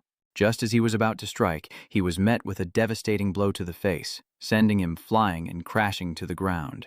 Seeing his brutality, the two could only gape in shock as the old emperor knelt on the ground, trembling. "A channeler. You're also a channeler." He looked up at him, fear and disbelief in his eyes. "How is this possible?" With a cold smile, Luo Chen replied, "Did you really think that brat would obey me if I didn't have some power? Doesn't that prove you're not the sharpest tool in the shed?" Hearing this, the old man immediately changed his attitude. "Team leader Luo, I was confused for a moment. Please be magnanimous." Without hesitation, he unleashed his power, turning the old man into mincemeat and said, "Too late." Watching from the side, a terrified Zhao Li whispered to Jin Yu, Just who is Captain Luo? Even Master Huang, with his divine strength, couldn't resist him. No wonder Master Yang appointed him captain. Xin Yu frantically replied, "But I looked down on him before. He wouldn't kill me, would he?" Suddenly, he turned around, startling them both. Looking coldly at the two, Luo Chen instructed, "It's too dangerous inside. I can't protect you both, so wait for me here." Seeing this, the two immediately obeyed. "Okay, be careful." After a while, a mysterious stele appeared before Luo Chen. Qin Min observed it for a moment, then thought, "Mother, am I seeing things? Could the inscription be the 3 words Western Ocean Mother?" Luo Chen reached out to touch the stele, pondering. Though this stone tablet is dilapidated, the residual pressure is immense. If not for the protection of the Supreme Emperor scripture, I fear my physical body wouldn't be able to withstand even approaching it. Suddenly, a strange power emanated from the stele, and Luo Chen noticed a change. The atmosphere instantly turned eerie. Suddenly, a sound came from beneath Luo Chen's feet as he stepped on human bones, surrounded by rows of stacked skeletons in a truly horrifying scene. Ahead, a figure sat upon a great stone dais, a Tao corpse in cultivation. He wondered, a Tao corpse? Judging by his appearance, he's been dead for thousands of years, and that aura must be coming from him. When he was alive, he must have been incredibly powerful, maintaining half of his holy strength even after being corrupted. Ignoring him, Luo Chen indifferently walked away when the mysterious corpse suddenly spoke. "Aren't you afraid?" He was taken aback as the grotesque figure pressed on. "Why aren't you afraid?" Luo Chen remained silent, offering no response when suddenly the corpse Taoist screamed, "You should be afraid! You must be afraid!" But he only glanced at him indifferently. In that instant, his eyes widened as if realizing something. Then, the man attacked with his sword, only to be stopped by his afterimage. Luo Chen demanded, "Tell me what happened here." The Taoist priest's eyes glowed an eerie red as he replied, "It's here. They're all dead. They're all dead." Hearing this, he questioned further, "What is it? Who are they?" he screamed. "Darkness will engulf the earth. All living things will become bones, and gods and immortals will die." With that, he thrust his sword straight into Luo Chen's spiritual energy barrier, and from the point of impact, a blinding light erupted. Disbelief filled Luo Chen's eyes as darkness consumed the cavern, leaving only a flicker of light. As he reached out, the darkness strangely dissipated, and the scenery visibly changed. Luo Chen looked up in confusion, then stopped short. Before him stood a massive tree. The tiny Luo Chen looked up and exclaimed, "The divine talisman tree." He realized that attack triggered a space formation. It seems this is the true inner sanctum of Kunloon. He quickly leaps upward, where a giant red egg appears with lava flowing down its surface. Arriving at his destination, Luo Chen was surprised, wondering if this was the demon embryo, said to be how some powerful cultivators seal themselves away to absorb the world's essence and create an unparalleled body. But this Fusang tree is home to the golden crow. How could it allow a demon fetus to steal its creation and form a body? Suddenly, a ferocious voice echoed from the egg. "Mortal, stop. Who allowed you to enter my domain?" Incensed by the repeated insults, Luo Chen asked, "You call me mortal?" The demon spawn threatened Luo Chen. "Leave now, before I lose my temper." But he ignored the warning and kicked the egg. With a contemptuous tone, Luo Chen says, "A mere unborn demon spawn. Where does your arrogance come from? Were you never taught to respect your elders?" The fetus demon flies into a rage, unleashing a terrifying power, its true form emerging as it roars, "Mortal, you're asking for death." It angrily declares, "I am the heir of a demon god. Once I'm born, the world will be destroyed. How dare you treat me with such disrespect?" Luo Chen simply scoffs. "Sounds to me like you're a long way from hatching," she retorted. "So what? My body is as hard as diamond. No one in this world can harm me, and even if you reincarnate, I will ensure you never recover." Luo Chen calmly replies, "You may be physically invulnerable, but mentally that's another story." This makes the demon fetus even more fearful. What do you want to do?" Then, Luo Chen quickly flew up to examine the egg. Gazing at the raging flames, he muses that the legendary Fusang tree has very few roots. For the demon fetus to find this place, where the Li Fire Star can incinerate all things, must have taken considerable effort. Just then, the demon spawn smugly said, "Mortal, you wouldn't be thinking of taking the essence of the blazing fire, would you? I advise you not to get your hopes up. Your body will turn to ash just by touching it." Before she could finish, Luo Chen ignored her and plunged straight into the fire, leaving the demon in stunned disbelief, wondering, "What? Did this guy learn some kind of trick? Luo Chen spread his arms, absorbing the essence of the fire as he pondered. Even the Great Emperor Sutra can't completely block the damage from this mystic fire. He grits his teeth in pain, feeling as though his very soul is about to be burned away. But compared to the benefits of absorbing the sacred fire, this pain was nothing. She couldn't hide her surprise as she wondered, how could this mortal not be dead? And he's rapidly absorbing the sacred fire star? How is this possible? As the essence of the live fire star dwindled, her rage reached its peak and she screamed, "Mortal, come down here! How dare you steal the opportunity I worked so hard to find?" How would Luo Chen calmly respond to this challenge? Not only that, he taunted her, how was the bath water? This enraged her, and she screamed, "I'll kill you!" shifting the scene below the Fusang tree. Now Luo Chen sits solemnly in cultivation beneath the stream of fiery star power, a worried thought crossing his mind. It seems his ability to absorb the fiery star power has reached its limit, and if he continues, even the Tai Huang scripture may not be able to suppress it. Furthermore, it will take considerable effort to fully refine it later, even requiring a large portion of his cultivation. Fortunately, this place isn't far from Yao Lake. If he could obtain some of its water, it could greatly accelerate the refinement process. Meanwhile, the embryo demon was genuinely perplexed, wondering, just who is this kid? In such a short time, he's about to drain the fire of separation from its roots. Suddenly, Luo Chen spoke from above. "Thanks for the hospitality. I'll leave some of the remaining fire for you." The demon fetus, filled with rage, retorted, "Leave your head instead." "What? You can't finish it all and want a doggy bag?" Unfazed, Luo Chen coldly turned away, deciding to leave some for her, believing in leaving a path for future encounters. Leaving the demon gnashing her teeth below, vowing to kill him. The sun rose high, its warm rays illuminating the majestic mountains. Luo Chen floated in the air, his eyes scanning below as he carefully considered his options. The orthodoxies within the Kunloon inner sanctum were divided into two branches: the heavenly emperor lineage of the Kunloon imperial palace, and the jade pool sacred ground of the western queen mother, which was his destination. In the next instant, he landed in an abandoned place. Though this wasn't the real Jade Pool Holy Land, only a projection, the Jade Pool water here could still help him refine the fire seed. Suddenly, Luo Chen was stopped in his tracks by something, a dark, ominous aura emanating from beneath his feet. The source of this dark energy is a pile of corpses stacked upon each other, a sight that fills Luo Chen with foreboding. Luo Chen carefully examines each skeleton, deducing from the women's attire that they were indeed members of the Jiaoqi Holy Temple. An ominous feeling stirs within him. But this is the second most powerful lineage on Earth, an invincible existence that even the immortal realm wouldn't dare to invade. Luo Chen knelt down, his eyes fixed on the nearly depleted pool of Jiaoqi. Forget about launching a large-scale attack. He told himself that he shouldn't stay here long. Having gathered the last of the water, it was time to leave. And soon, Luo Chen had collected a sphere of Jiao Pool water.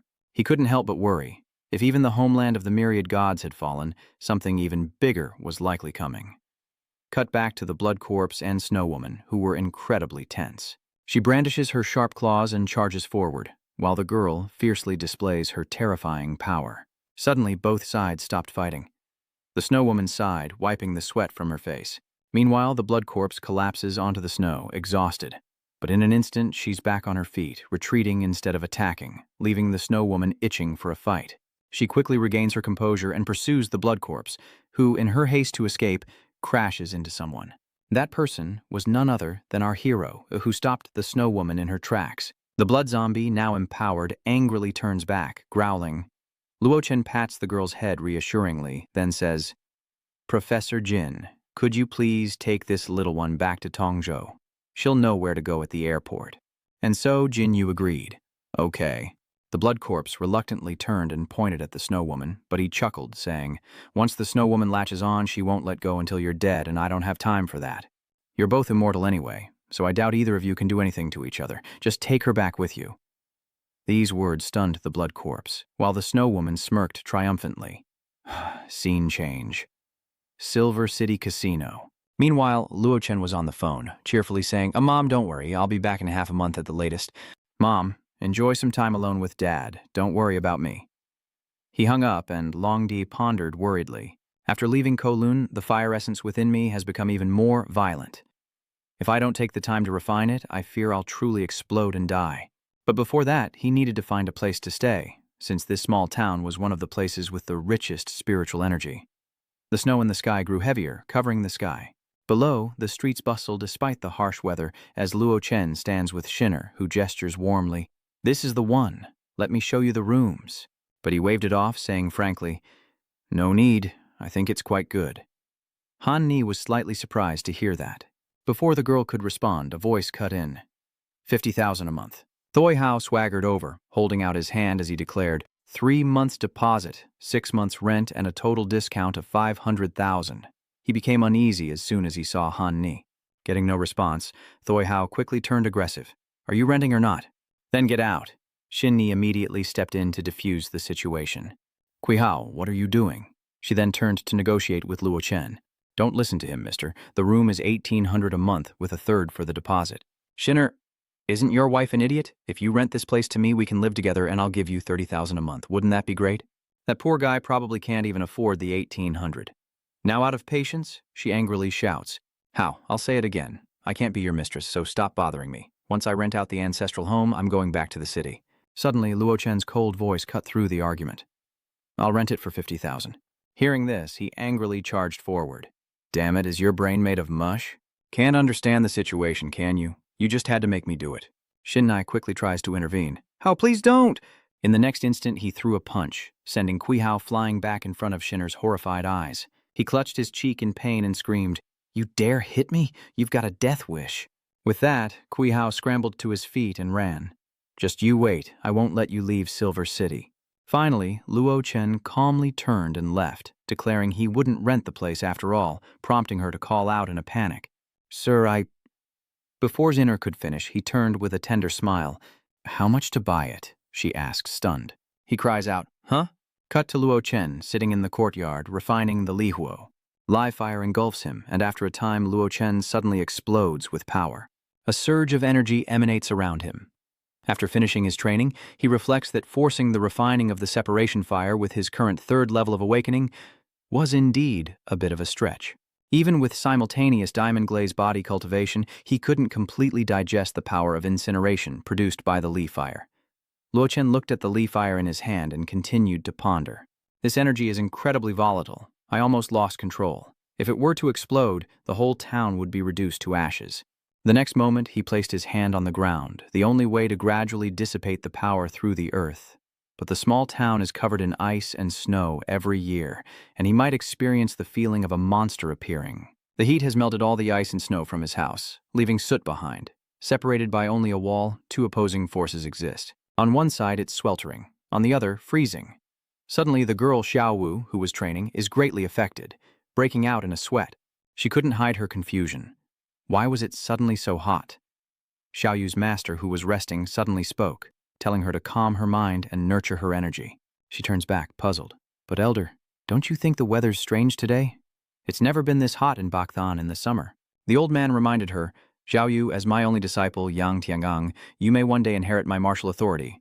With your talent, becoming a martial saint is not difficult, but you must focus." He continued, "If every little change in the outside world can affect you, how can you achieve greatness?" So Xiaoyu obediently continued her training. Before long, night fell over the vast Silver City, and in the stillness, it turned out to be Kui Hao leading his men to cause trouble. "Listen up. When we go in, don't ask questions. Just kill anyone you see. Got it?" The henchman quickly responded, "Yes, sir." Still fuming over the earlier humiliation, he thought, daring to embarrass me in public? Tonight I'll make sure their whole house dies." Suddenly, one of his underlings spoke up. "Bro Hao, which house are we attacking?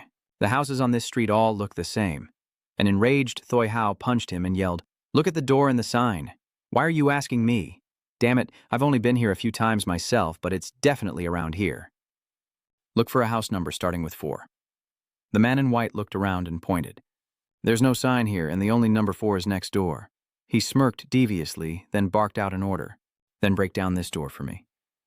The lackeys immediately obeyed. "Yes, sir." Outside the house, the sound of knocking echoed relentlessly. Meanwhile, the commotion had awakened Xiaoyu, but Kui Hao and his men, armed and ready, were suddenly stopped in their tracks by what they saw. Xiaoyu suddenly appears, asking sharply, "Who are you people?" One of them excitedly shouts, "This kid was hiding such a beauty in his house?" He smirked, a wicked thought brewing. This is going to be good. Few women can resist my brothers. Tui Hao brazenly points. Brothers, seize her first. Once we catch that kid, you can all have your way with her. The group eagerly complies. At that moment, Yang Tiangang, hiding behind the door, whispered, Don't kill anyone, but do as you please. She cracked her knuckles and replied, Don't worry, ancestor. I'll make them wish they were dead. A fat man appeared, his face full of lust, saying, I haven't touched a woman in days, and I've already found a treasure. No sooner had he spoken than Xiao Yu punched him hard in the gut. The fat man was sent flying, shocking the others. She moved like the wind, effortlessly taking them all down. Seeing this, Thoi Hao was confused and stammered, This. His eyes unconsciously glanced at a corner of the house, and he immediately noticed something unusual. Hao realized something was amiss. Tang Xin hadn't been back to Baicheng in at least 6 months, and no one had rented her old family home. So who was tending to the plants? Tell me, who sent you here? He forced a smile, trembling, and cautiously replied, Would you believe me if I said we came to the wrong house? Xiao Wu grabs him, threatening that he'll end up like his underlings, bedridden for life. Choi Ho panics. I'll talk. Trembling, he pointed next door, blaming Luo Chen. The man next door hired us to come here. Hearing this, Xiao Yu angrily shouts, Yo what? Cut to the coast of Chin Island, where Moon-Gazing Tower stands on a cliff as Zhou Jing kneels, clasping his hands in admiration. Congratulations on your return, Elder. This time, the ancestor's seclusion was longer than before, suggesting he's entered the second level of divine understanding. He replied with a hint of regret, ultimately falling just short. After all, cultivating with internal energy is significantly different from cultivating with spiritual energy, unless one knows how to convert internal energy into spiritual energy, as the legends say. Otherwise, the speed of breaking through realms will never match that of a cultivator. Zhu Jing continues to flatter him, saying that with his power, mastering this technique is inevitable. Realizing the implication, Chen Kun immediately asked, Tell me, why have you been guarding this place for half a month? The man hesitated before replying, Brother Zhou Long has been killed. He immediately stood up, frowning as he asked, Who did it? Chu Jing replied, A young man named Luo Wuji. Qian Kun was taken aback by the answer. A young man? He angrily retorted. Absurd! Longer is exceptionally talented and has long mastered martial arts. If it weren't for the rule that one cannot become a martial saint before the age of 100, he would have already reached the divine realm. How could a young man be his match? Xu Jing, face down, fearfully explained, Ancestor, I swear I saw it with my own eyes. I wouldn't dare make up something like this. Seeing this, the ancestor calmed down and thought, if the boy wasn't lying, then there was only one possibility. That young man must be an old cultivator in disguise. He thought for a moment, then said, All right, stand up. He cursed under his breath, thinking, No matter who it is, if they dare touch the Chu family in Chin Island, I will make sure they die a horrible death. At that moment, Chiang Kun-ren grimaced and declared, Send my challenge to Luo Wuji for a battle to the death. Chu Jing was overjoyed and immediately responded respectfully, Yes, sir. Cut to Luo Chen's home, where another knight in Bocheng finds him diligently cultivating in his yard. He muses that refining the leaf fire essence while training the Vajra-glazed body is indeed miraculously effective. By absorbing the excess power of heaven, he could temper and refine the impurities produced, combined with the divine seed obtained from Wan Yang Jun. With these three combined, the indestructible glazed body was completed in just 1 day. But the downside is that it consumes a bit of mental and spiritual energy. If not for the abundant spiritual energy in Silver City, he might not even have the strength to stand. As he stood up, he saw Xiao Yu dragging Kui Hao in through the door, urging him on. Go on, tell me who hired you. Without hesitation, Kui Hao pointed directly at him and said, It was him. Hearing this, Zhao Yu approached Luo Chen and sarcastically remarked, I didn't realize you were so capable, going so far as to hire someone to kill for this house.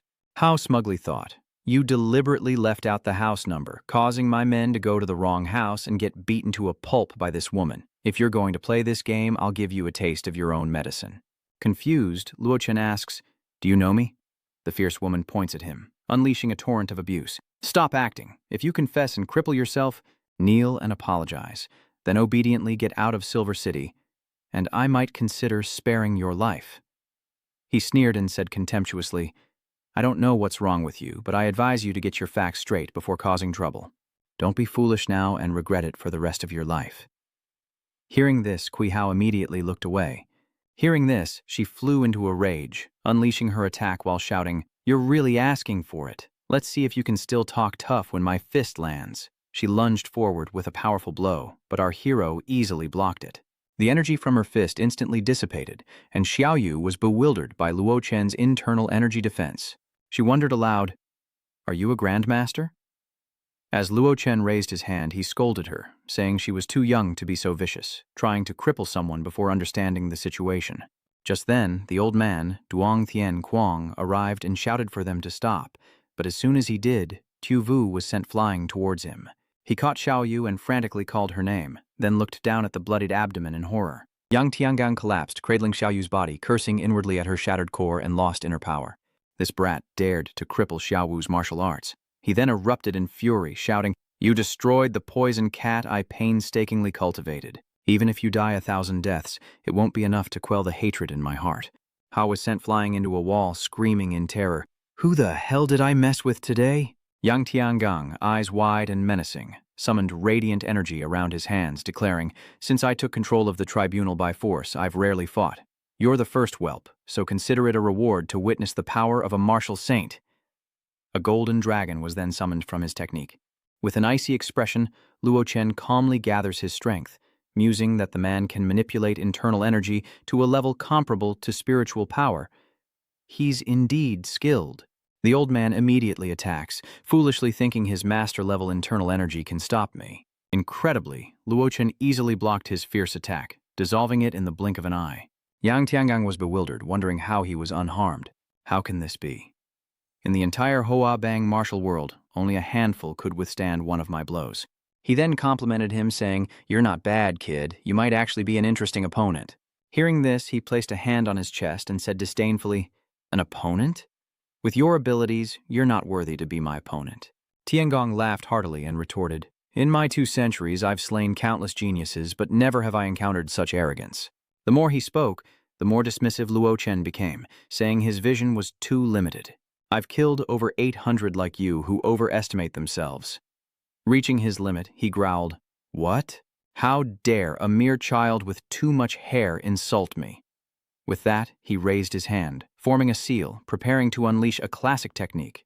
"Today, I will crush your bones." A giant, radiant golden palm hurtles toward Luo Chen. He waved his hand, manipulating spiritual energy to send the giant hand crashing down, kicking up a cloud of dust that obscured everything.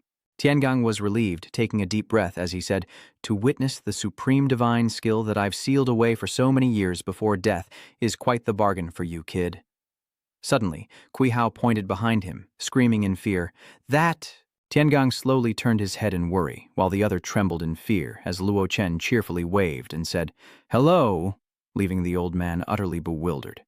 Unable to believe his eyes, Tiangang asked through gritted teeth, "How are you still alive?" He wondered to himself, "I clearly used all my power just now. So, why?" Hearing this, Luo Chen crossed his arms and sighed, saying disdainfully, "Dead? With your cat-scratching skills?" Enraged by this, he asked, Who exactly are you?" Meanwhile, Xiao Wu slowly regained consciousness, sitting up to find the old master before her, filled with arrogance, thinking, "Excellent. The old master is here. That kid is definitely dead." Suddenly, he bowed deeply and declared, "I lost," leaving Xiao Yu stunned. She cried out in shock, "Elder!" Cut to half a month later on Qin Island. Inside a lavish estate, the seat of some powerful force, Shen Tianjun asks, "Sword Immortal, is this truly decided?" The Sword Immortal held up a pill, saying, "The Zhou family of Qin Island has already passed a martial judgment on Luo Wuji. He'll be wiped out sooner or later, so why complicate things?" He then spoke frankly, hiding nothing from the Sword Immortal. This young Luo Wuji may have reached the martial saint realm, but relying solely on the Zhu family might lead to missteps. Besides, the impoverished Shen family has a dozen mouths to feed and won't last long. Therefore, I implore Sword Immortal to act and quickly help the Shen family reclaim their inheritance. The rest will belong to Kunloon Palace. Seeing the logic, the Sword Immortal lifted the curtain and replied, I understand. Step back." Old Heavenly Lord thanked the Sword Immortal, then quickly left. As he left, he smirked to himself, thinking, "The day I've been waiting for has finally come. Luo Chen, I'll make sure you have nowhere to be buried." Meanwhile, Su Lingju is on the phone with Luo Chen. Hello, Mr. Luo. Where are you right now? Sitting in his room, he continued, You must have received the invitation for the martial arts judgment, haven't you? He immediately asked. Yes, I received it a few days ago. What's wrong?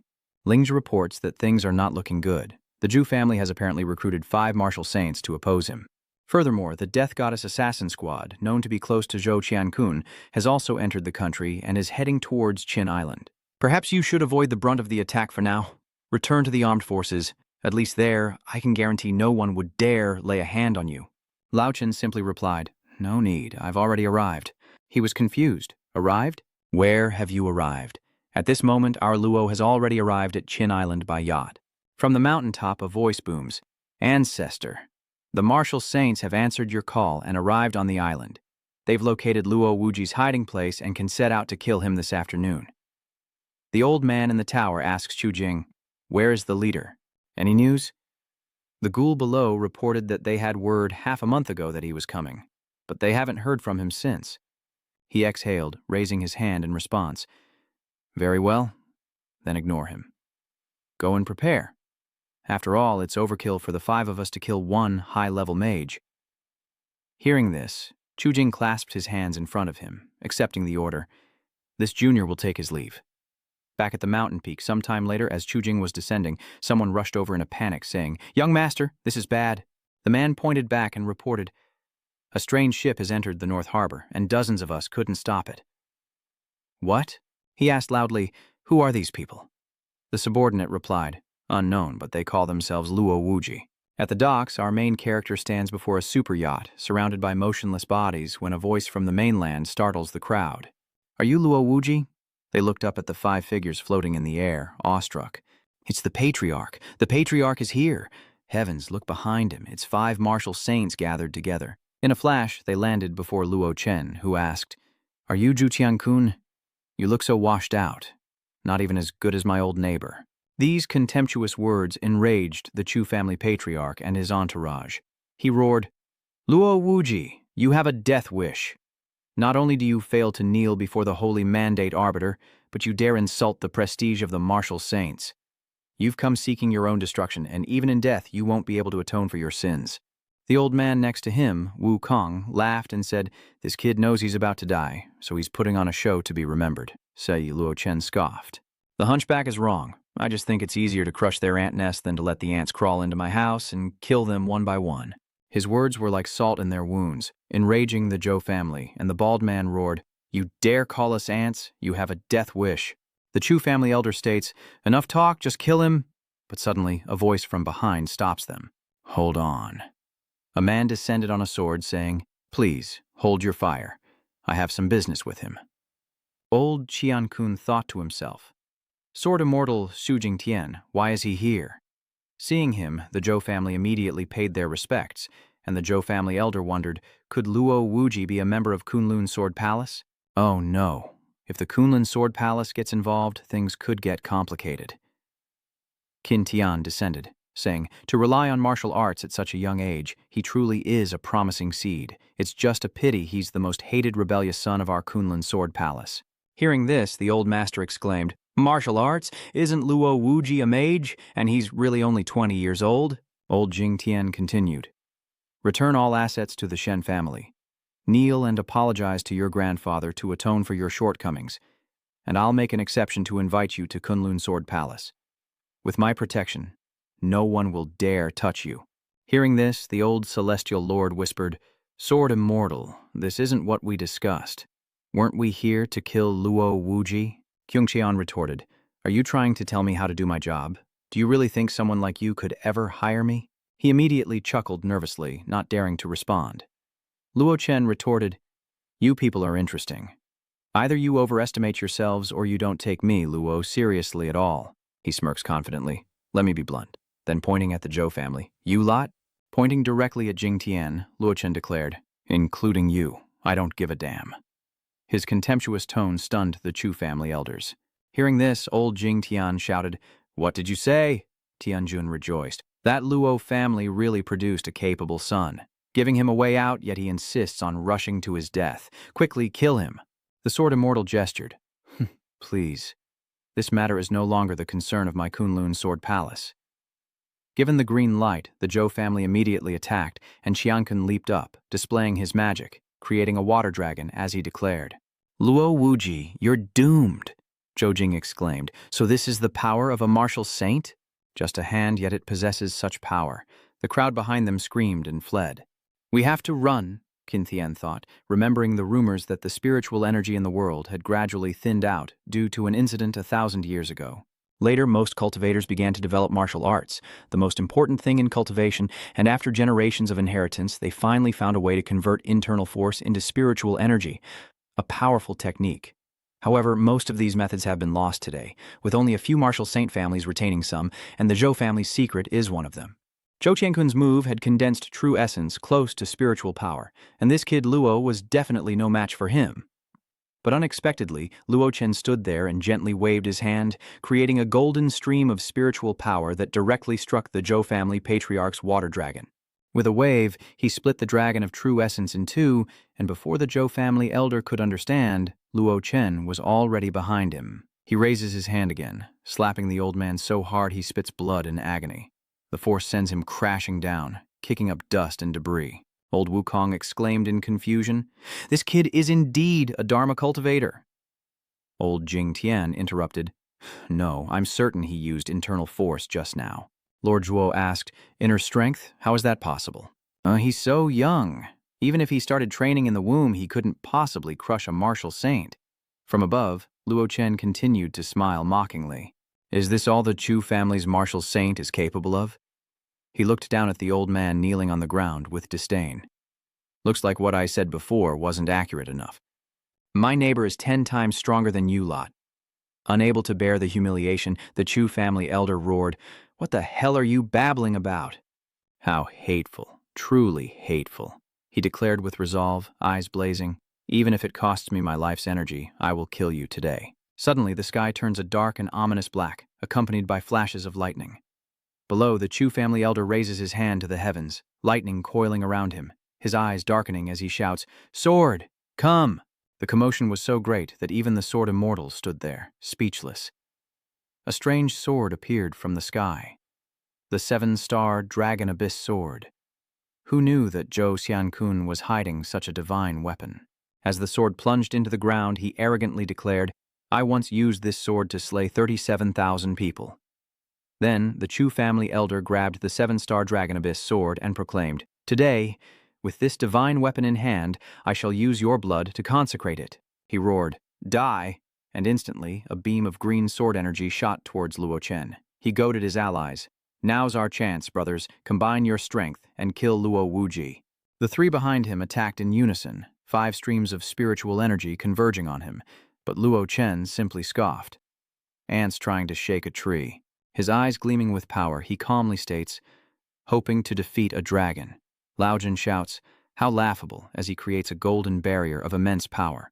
Down below, he watched in horror, exclaiming, "What?" He raised his hand, forming a sword of faint spirit energy, then slashed horizontally, instantly felling the 4 bearded men, who crashed to the ground in a cloud of dust. Seeing this, Kong Kong hurriedly called out to Vo Kong, watching as Loctron descended, effortlessly nullifying his century of internal energy combined with the long Uyen divine sword's most powerful strike. His face now etched with fear, he wondered, what kind of monster is this? He approached the old Master Zhu and asked softly, "Do you have any last words?"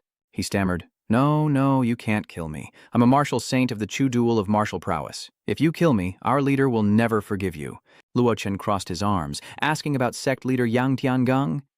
Hearing this, the man cursed, "Insolence! How dare you speak his name so directly?" He smiled, quite loyal to his master. "You threatened me with him, hoping he'd come and teach you a lesson, huh?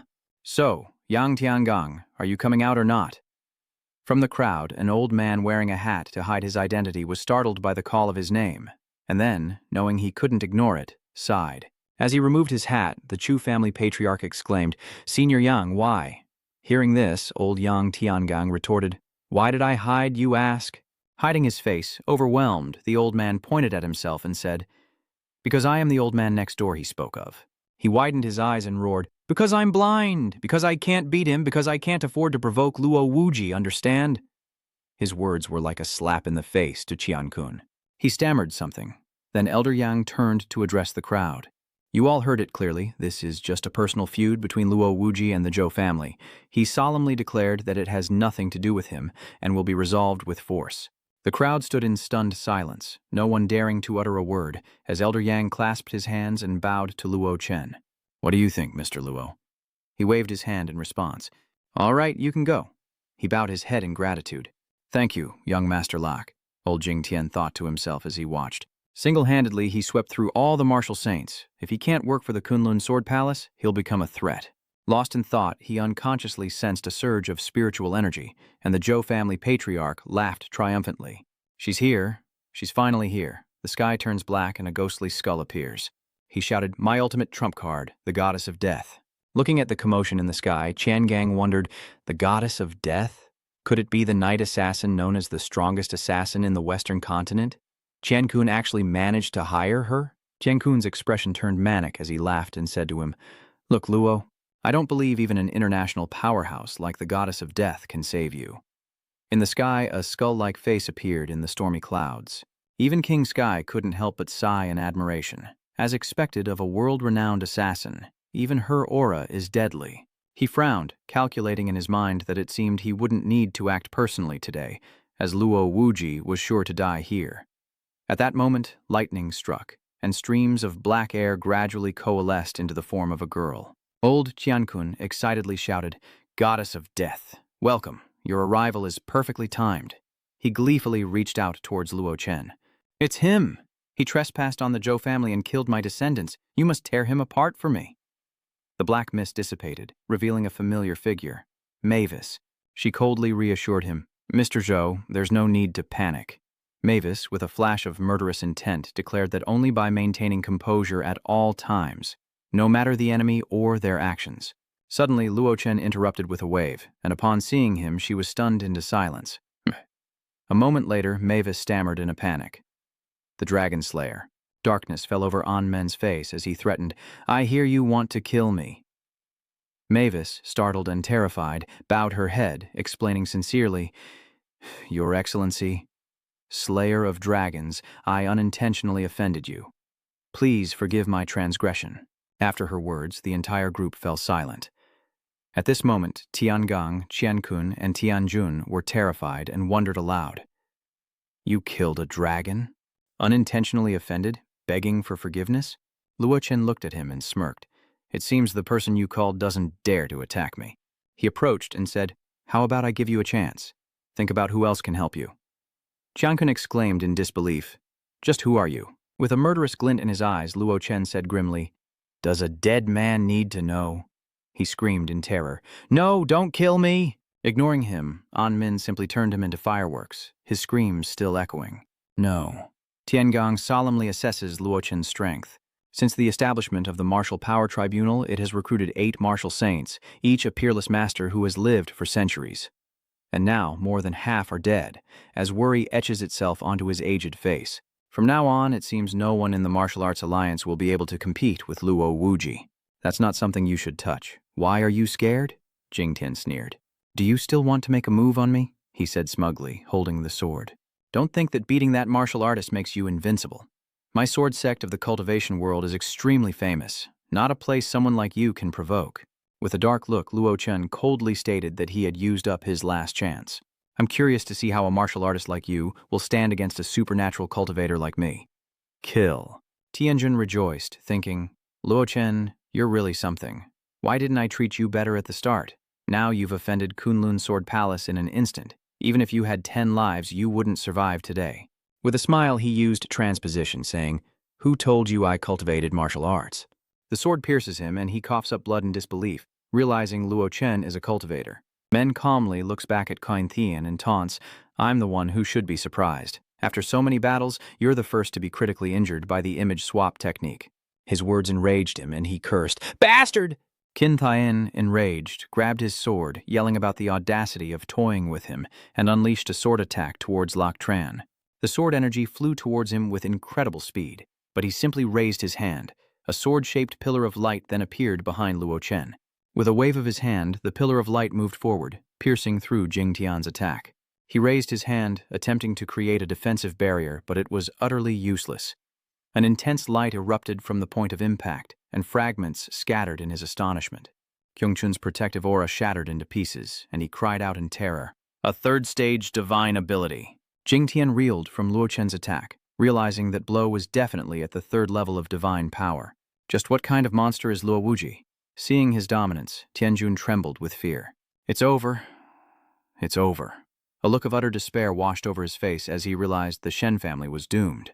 Tianjun, now terrified, knelt and begged for mercy. Senior, I was wrong. I didn't recognize your greatness. Please, spare my life. Luochen smirked and asked, Have you submitted? He lowered his head, begging for forgiveness, but his heart was filled with hatred and resentment. He was groveling. Thinking deviously, Jingtian realized this kid was still young. If he spared him today, he would return to Kunloon and summon reinforcements. Then, no matter how skilled Luo Wuji was, he wouldn't be able to withstand his master's fury. Luo Chen said ominously, Since you've submitted, his voice cold as ice continued, then you can die in peace. The man was stunned.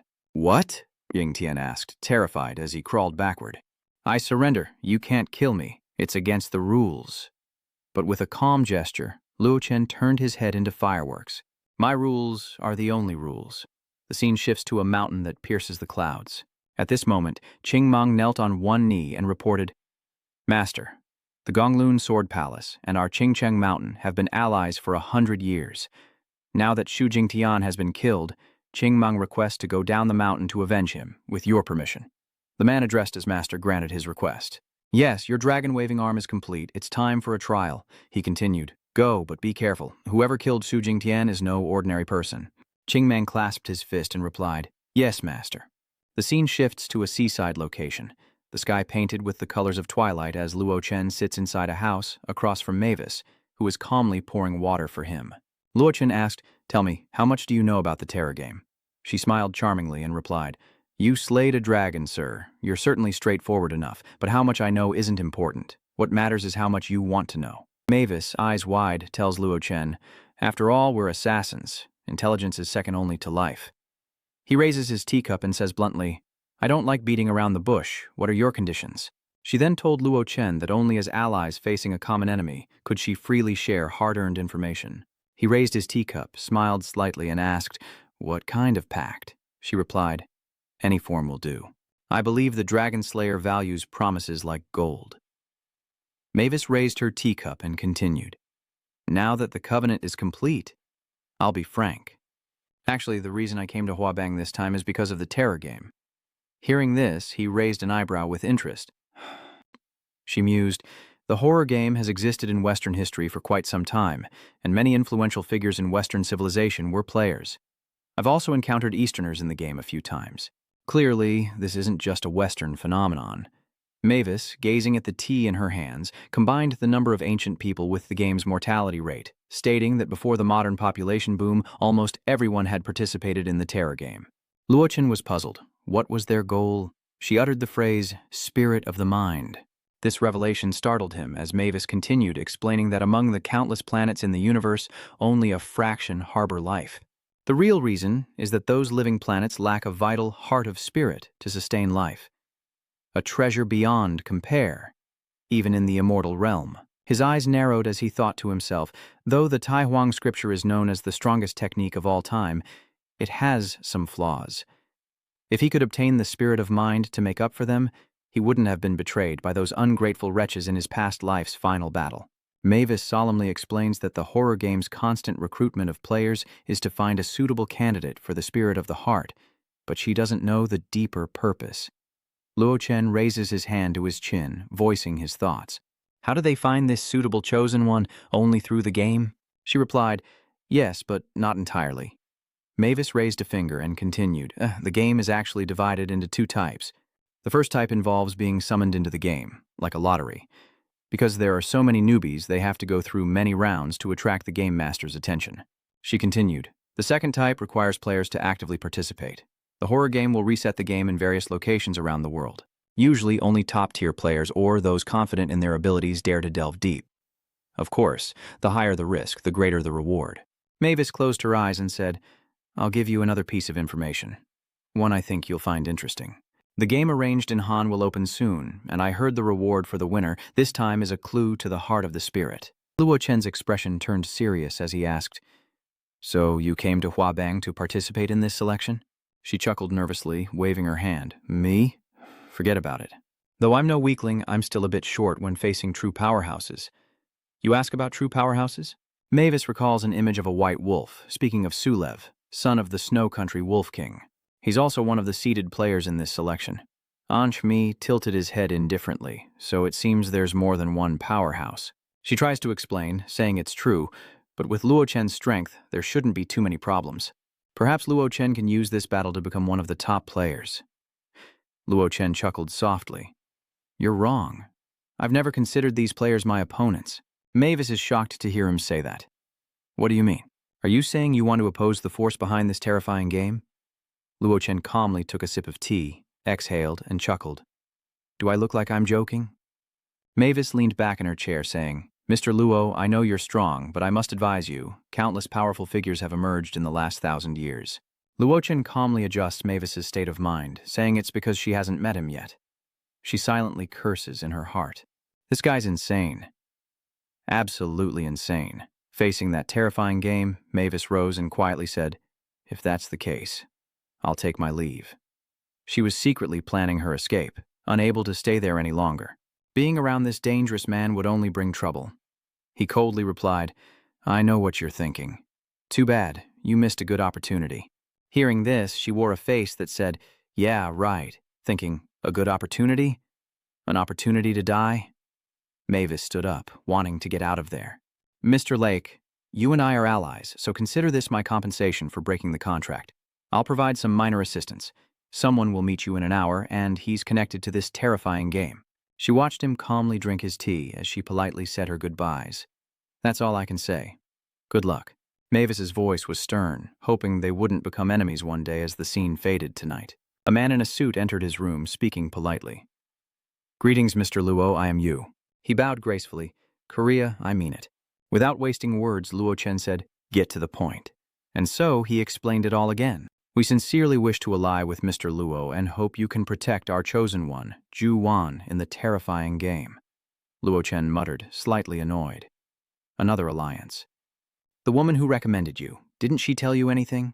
He said with some concern.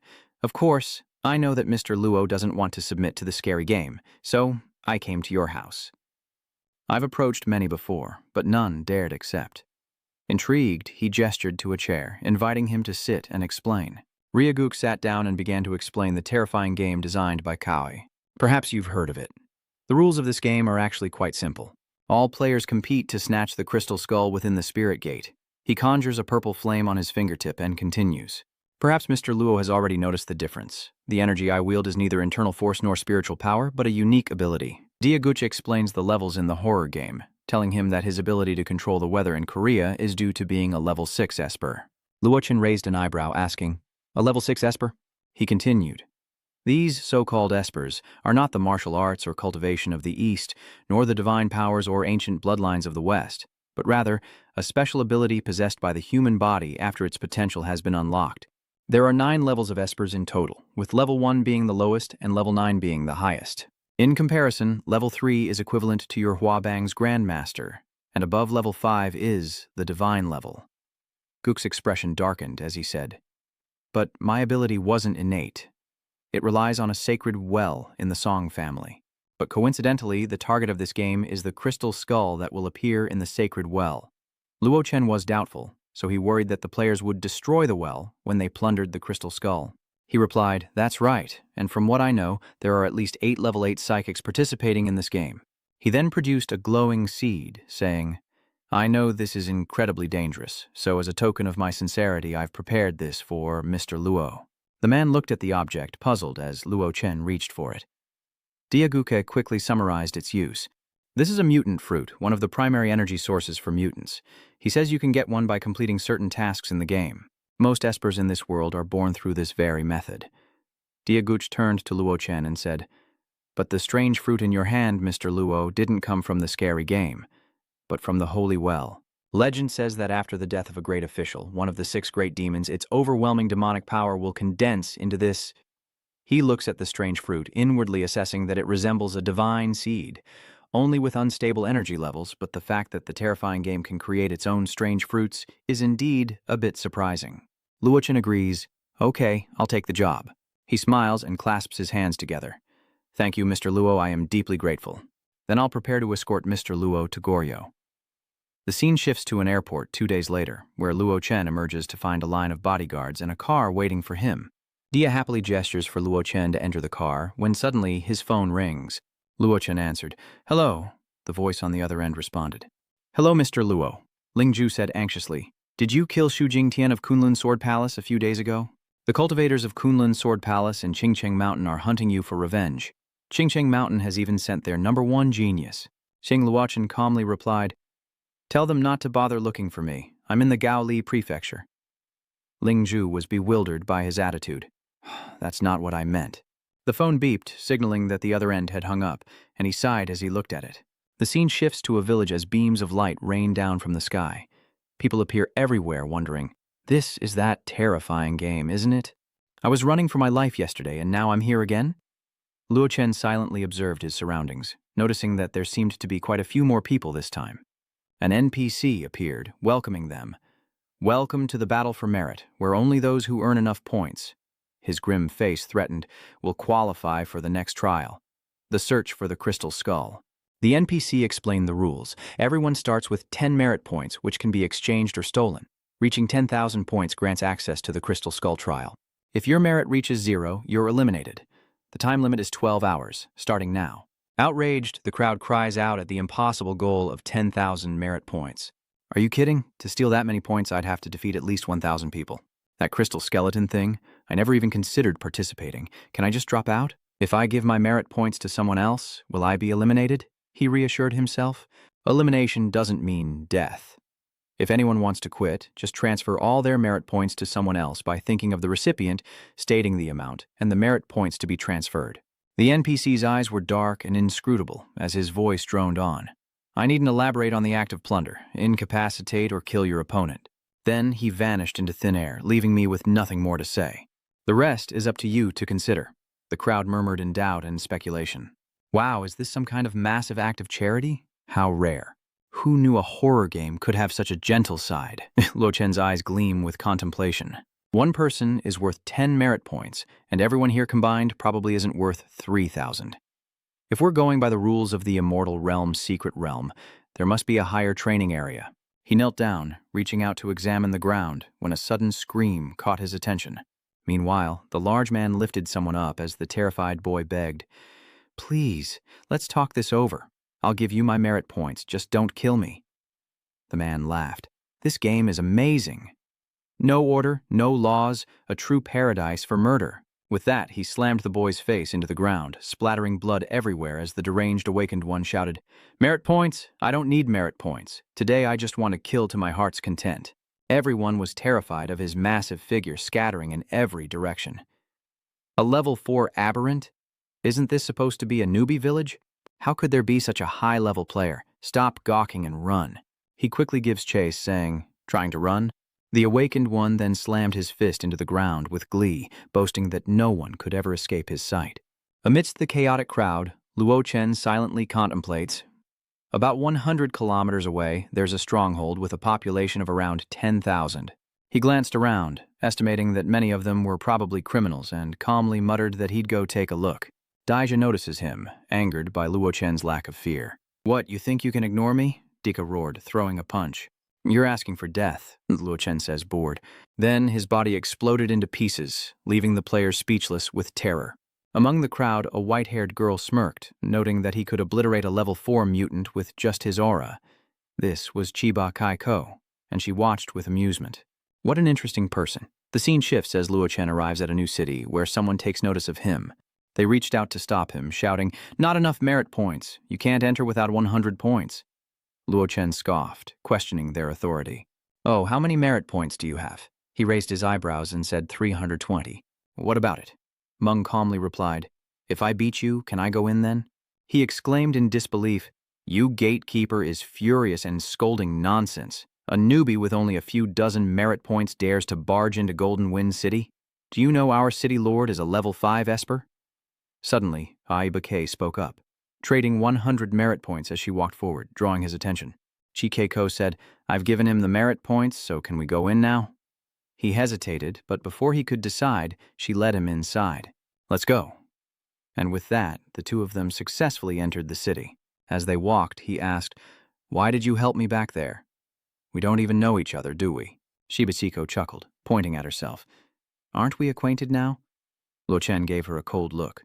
The first question was the key. She earnestly introduced herself. All right, let me introduce myself. My name is Chibachiko, and I'm a Class B mutant. I was with you at the game login, and after seeing you obliterate that butcher, I wanted to latch on to you. An Min turned his head, curious. Could it be that she also wants to fight for the crystal skeleton? Chico stammered, No, I wouldn't even dream of it. I just want merit points. Suddenly, a crowd of people rushed toward them, and one tripped on a stone, falling right in front of them. She approached Han and asked, Are you all right? Little Huang timidly said he was fine. He urgently warned, Handsome man, beautiful lady, don't go forward. A Huabang cultivator is on a rampage in the city, and he just killed 8 level 4 espers who joined forces against him. Luo Chen frowned deeply, certain it was a Huabang cultivator.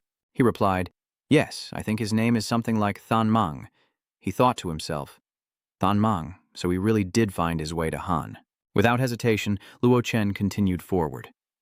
Let's go. We need to get into the city quickly. This surprises everyone. The scene shifts to inside the city where flames engulf everything, when suddenly something is launched, creating a shocking explosion. As the dust settles, Kim Ha is revealed, clutching his chest in pain. A soldier rushes to his side, asking anxiously, Lord City Master, are you all right? Meanwhile, high above, Ching Mang laughs arrogantly. So this is the esteemed City Lord Kim Fong? Pathetic. Seems these Korean mutants are nothing but a bunch of incompetent fools. The crowd below, along with the soldier, are enraged, looking up and cursing, Damn it, Simita! This Huabang cultivator is far too arrogant. Right, let's rush him together. We can wear him down to death. Xiao Chen cautioned from the crowd, Don't be rash. I heard he's from Qingcheng Mountain, an ancient and renowned battle sect in the Huabang cultivation world. He's cultivated the Kylan arms, granting him unmatched power even without spiritual energy. If you can't completely suppress him, even numbers won't matter. Hearing this, Qingmang scoffed, his magic crackling. I'm curious. How strong can the lord of this golden wind castle be if the Kauai's other worlders are so useless? Suddenly, a stranger arrives, sneering, Care to guess? Startled by the voice, Qingmang turns to see Nam Thien behind him, radiating immense power, and declaring, Are all Kauaian mutants so weak? Is that what you think? Everyone below looked up in surprise. It was Lord Nan Chan, the deity of Goldwind City. Finally, someone who can deal with that Scale Kirin gang member. Meanwhile, Luo Chen and Jiba had entered the city when he sensed a great power, seeing Qingmang fleeing in terror and cursed inwardly, Damn it, how can there be a level 8 esper in this city? We're doomed. Nam Tien grinned, black tendrils erupting from his body as he said, Now that you know my power, why run? The dark tendrils shot forward. Though Qingmang ran, he couldn't escape. Namchan pulled on the dark energy, a smile of cruel enjoyment on his face. Resisting only makes it hurt more.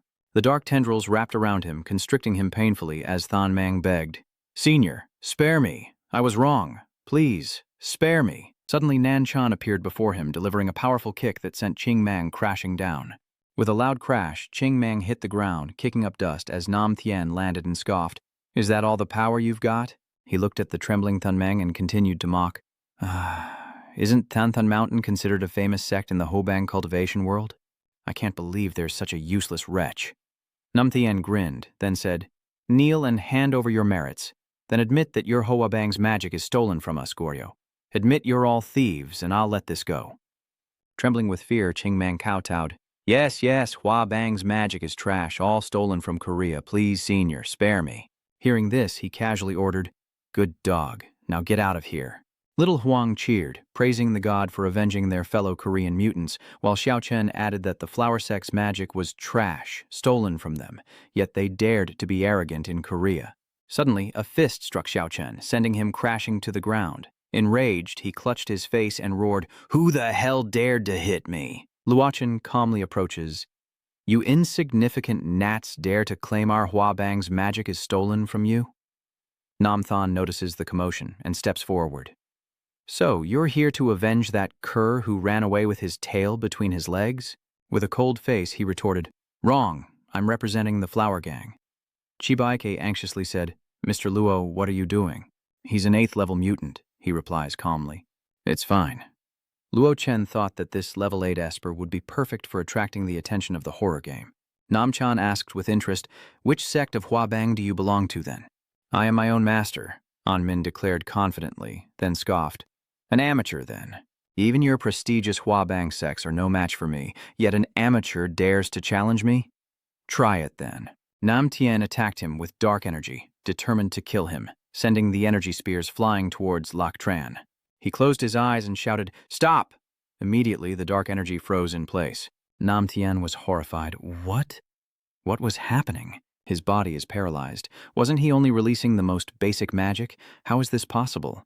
Luo Chen slowly approaches to teach him a lesson. Listen closely, this is our flashy magic. His eyes turned cold. A single word echoed through the heavens, suppressing all directions. He raised his hand to strike, then delivered a painful slap, showing him that such a nobody couldn't afford to be disrespectful. Nam Tian is sent flying, tearing through the earth as Luo Chen warns him. Remember, the one you drove away was just a nobody. He continued, The might of the Huabang is beyond your imagination. Clutching his swollen cheek, Nan Chan hastily replied, Yes, I was wrong. Please, Great One, have mercy. With his hands in his pockets, Luo Chen nonchalantly says, If you know you're wrong, hand over your contribution points. Nam Chen struggles to ask again. All of it? Hearing him ask that, Luo Chen's face darkened and he exuded a murderous aura saying, If it's short, even a little, you won't see tomorrow's sun. Nam Chan clutches his chest, struggling to his feet, and hands over 406,000 merit points. He glares at Luo Chen, gritting his teeth, and vows revenge. Just you wait. If I survive this, I'll make you pay me back double. Suddenly, Luo Chen points to the crowd behind him and shouts, Didn't you hear me? The crowd is bewildered. He shouts, I'm talking to everyone in this city. Nam Thien is shocked. In the fiery city, only Luo Chen's voice can be heard. Hand over all your achievements. The crowd stirred, thinking it arrogant to demand such a thing. There are tens of thousands of gifted individuals in this city. What does it matter if you defeat a god?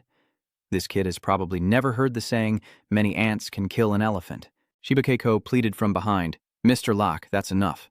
None here are ordinary, and even with great power, you can't make enemies of the entire city. Lucian scoffed, challenging them. Even if I become the enemy of the world, I have nothing to fear. With a stern face and eyes ablaze, Luo Chen repeats, I'll say it one last time. Hand over your merits, or I'll kill you all without exception. His words ignite the crowd's fury. The crowd roars, Damn it, what is there to say? Everyone attack together. No one makes it to Golden Wind City without stepping on others. Are we really going to be afraid of one guy? What gives him the right to be so arrogant? Do you think we mutants are ants? Nam Thien smirks from behind. This kid is arrogant indeed. Even though Golden Wind City is weak, it still has thousands of level 4 and 5 espers. Even a level 9 esper couldn't escape this place. He sneers, thinking maliciously that even if this kid has some skill with magic, he doesn't even have any powers. Facing a combined attack from tens of thousands of espers, even if he doesn't die, he'll be crippled for life. Suddenly, a golden thunderbolt descended from the dark sky, striking the earth, a sword wreathed in heavenly lightning. The massive sword was aimed directly at Kim Fong City. A surge of power descended, and Luo Chen raised his hand to the sky, sensing a cataclysmic force about to strike. Nam Tian was speechless with terror, and even Chiba felt a chilling dread. Something was definitely wrong. Finally, the light struck Kim Fong City, piercing a hole that revealed the molten lava flowing beneath. The three of them, Luo Chen, Nanchan, and Jiba Kaiko, stood where the light hadn't reached. Nanchan's legs trembled, and he collapsed to his knees, fearfully calling out, God, God. Even the witch was terrified, muttering that a single strike had decimated the entire city. Luo Chen touched his forehead, calculating that 100 million merits didn't seem like much. Shiba Kaiko was speechless, as Nam Thien trembled, pointing at Lak Tran. Not that much. I've been doing business in Goryo for nearly 15 years to earn these 400,000 talents. With an innocent face and gentle voice, he replied, It's just 10,000 people. Why would it take 15 years? Nam Tien exclaimed in disbelief, Just 10,000 people? He was speechless at Luo Chen's shock, wondering just who he was to value human lives less than grass. definitely someone to avoid. But Luo Chen heard his ranting, and the problem wasn't that at all.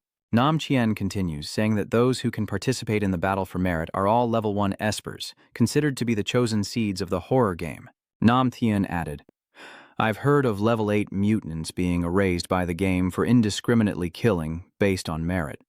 And even if you're lucky enough to avoid the game's wrath, the Mutant Association, a leading force in the mutant world, will come knocking. Hearing this, Luo Chen asked, The Mutant Association? He replied solemnly, Yes, it's an association founded by mutants worldwide, mainly to balance the relationship between ordinary people and mutants. He added that any mutant can join, regardless of their involvement with the horror game, and Nam Thien gravely noted that the head of this association is the infamous Mutant King. Chiba Chico was shocked, and Luo Chen emotionlessly asked, How strong is he? He quickly replied, Of course, he's a king among global mutants. Legend has it that he once broke through to level 9, but no one knows how strong he is, or even if he's male or female. Nam Tien continued to explain that Slaughter City would attract the attention of the mutants, and sooner or later the blame would fall on them. He exclaimed a warning, An 8th level Esper. Chiba Chico's swords are quickly disintegrating into pieces. Loctron closed his eyes indifferently. Behind him were countless fragments of swords and the disheveled appearance of Chiba Chico. He turns, his eyes gleaming as he glances at her. Chiba Chico cries out as her throat is seized, blood trickling from her mouth. From afar, Luo Chen reached out as if to strangle Chiba Chico, who struggled to speak. How is this possible? You slaughtered gods and still have strength to spare. I'll give you 3 sentences to explain yourself, or I'll make you wish you were dead. As Luo Chen telekinetically choked her, Chiba Kai pleaded for mercy. Don't kill me, I'll give you the hidden treasure of the Mutant King. Hearing this, he finally released her. Chibaiki collapsed to the ground, gasping for air. Ha, I'm saved, Luo Chen coldly reminded her. The treasure you value may be worthless to me. You only have one chance. Think carefully. Hearing those words, she clenched her fist, both worried and scared. Trembling, Chiba Kai presented a strange key, saying, No, a powerhouse like you will definitely be interested. Realizing where the key came from, Nanchan exclaimed that it was the key to a secret realm. She confirmed that it was indeed one of the 10 top-tier bounty missions, 3 of which required corresponding keys to unlock. She affirmed that what she held was the key that the Mutant King brought out from Secret Realm number 2, and it could open Secret Realm number 1. The Northern Mystic Immortal Palace. Namthien seems shaken and surprised. Seeing this, Luo Chen asked about the Northern Abyss Immortal Palace, and the man seriously explained that it was the most difficult secret realm in the terror game. Rumor has it, the reward for clearing it could drive anyone mad, attracting countless heroes over thousands of years. But without exception, they all died there. Nanchan feared that the only key would be seized by the King of Aberrance, leading to a 1,000-year seal until this very day. This clearly defied the will of the terror game, so the second highest bounty was changed to assassinating the King of Aberrance. Luochen silently pondered. To pass the second secret realm, dare to confront the terror game, and survive the assassination bounty until now. This mutant king's strength is not to be underestimated. He wondered how it ended up in her hands. Chiba said she couldn't hide it any longer. She reverted to her true form, an old woman, and said, In truth, I was the mutant king's maid, and I accidentally found this key in his bedchamber. Namthien, looking weary, said, You're quite bold, aren't you? Stealing from the mutant king? Aren't you afraid of a gruesome death? Annoyed, she admitted, Of course I'm scared. The Otherworld King is extremely meticulous. Nothing escapes his notice. Even if I returned it unharmed, I wouldn't escape death. So I stole the key and fled to Korea to hide, hoping to survive. Men finally understood, so she attacked me earlier because she feared the alien king would investigate the city's destruction and trace it back to her. She immediately admitted it. She was worried but decided to be honest, though this was only one of the reasons. What I want is more than your merit. 1 million points is enough to exchange for the strongest consumable protection in the terror game, the man snapped. 1 million? Is she talking about the special fruit that can temporarily give a level 1 Esper the power of an Esper king? Luochen calmly responded. Chibeki was flustered. I've told you everything I know. I only did this to survive. Please spare me for handing over the key. Before she could finish, Nam Thien attacked, causing her to cough up blood as dark energy assaulted her. Chiba Kaiko trembled with rage as Nam Thien obliterated her into nothing. Upon finishing, he saw the cold look in Luo Chen's eyes and hurriedly explained, She was emitting an aura that would have led the King of Aberrance to you, sooner or later. If she revealed that the key was on you, it would bring you danger. Nam Tien cried out, kneeling at Luo Chen's feet in fear. Nam Tien took the liberty of eliminating her and begs for mercy, but there's a cold, hidden meaning in his words. You know she's not the only one who knows I have the key. He stammered, certain Nam Tien would keep his mouth shut, swearing on his life. Furthermore, if Master Luo is willing, Nanchan will always be loyal and attend to your needs like a dog. Luo Chen glanced sideways and ordered, "The Han family of Korea, come see me as soon as you're out." Nam Tien replies as if he's been pardoned, and the scene shifts to the family estate at night. As Luo Chen stood outside, lost in thought, Gu Kei arrived to congratulate him. "Congratulations, Luo Chen. I didn't expect you to gain 1,000,000 merit points from just one merit war. You're truly unmatched." He didn't turn around, just coldly asked, "What's the situation now?" He frowned. "This isn't good. I underestimated the impact of the terror game. This trial has attracted top experts from around the world, with an estimated number of at least 1,000,000 people." Luo Chen glanced over and asked, "Are they all in Goril?" Diaguch confirmed that aside from those confident in their strength, the others are hiding outside the city, waiting for the big players to fight it out, fearing they'll be the first to fall. Hearing this, he turned away, eyes closed, and said, "No matter. Even if I face the whole world, I must obtain the crystal skeleton." He remained silent. "Diaguch submits, and tomorrow the crystal skeleton will descend here. I wish you victory, Luo Chen."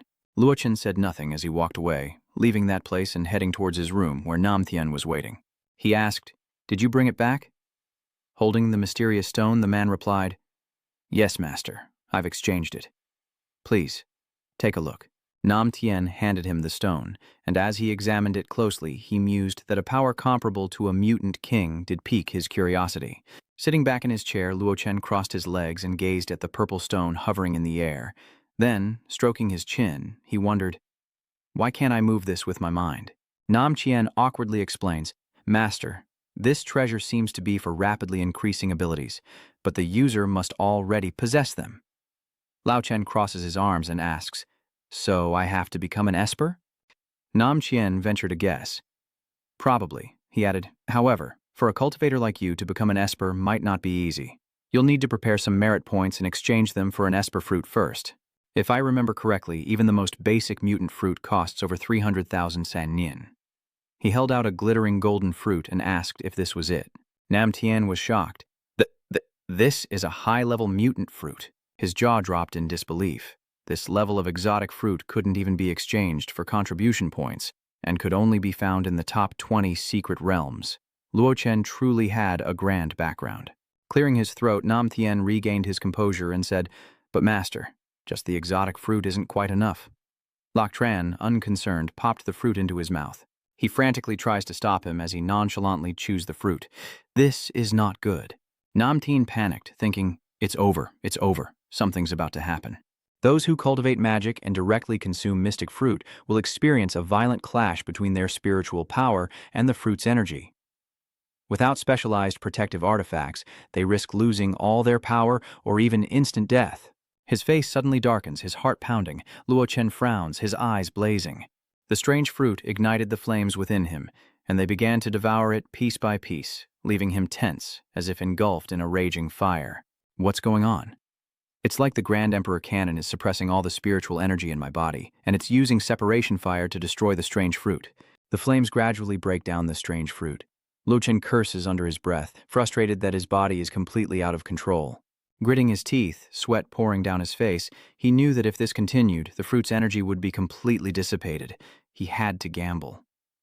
Nam Tien worried, knowing that the danger of consuming the fruit was greater for cultivators, especially without any protection.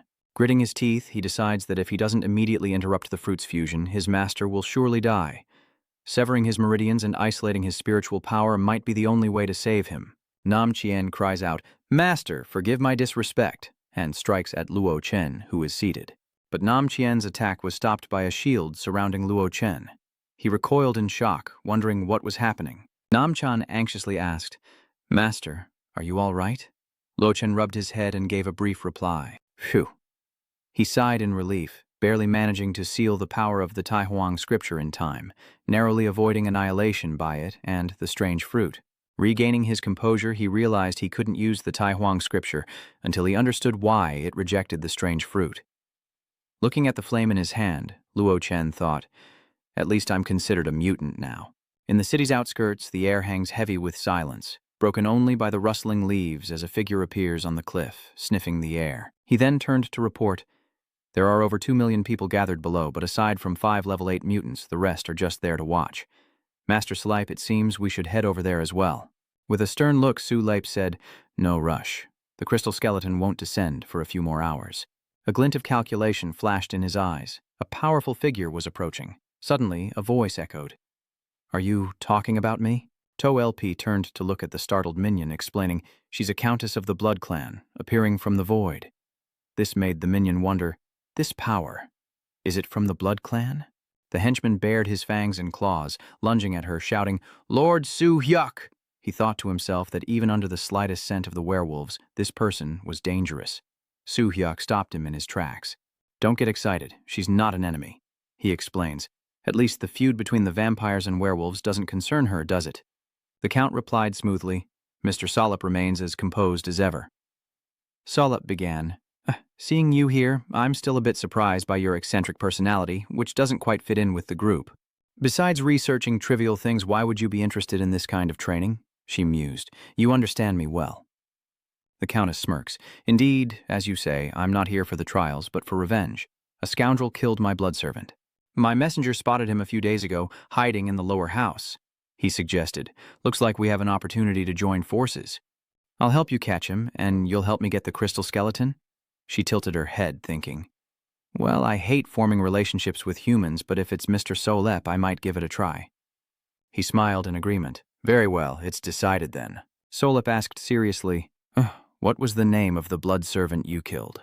The Count's face darkens as she utters the name Luo Wuji.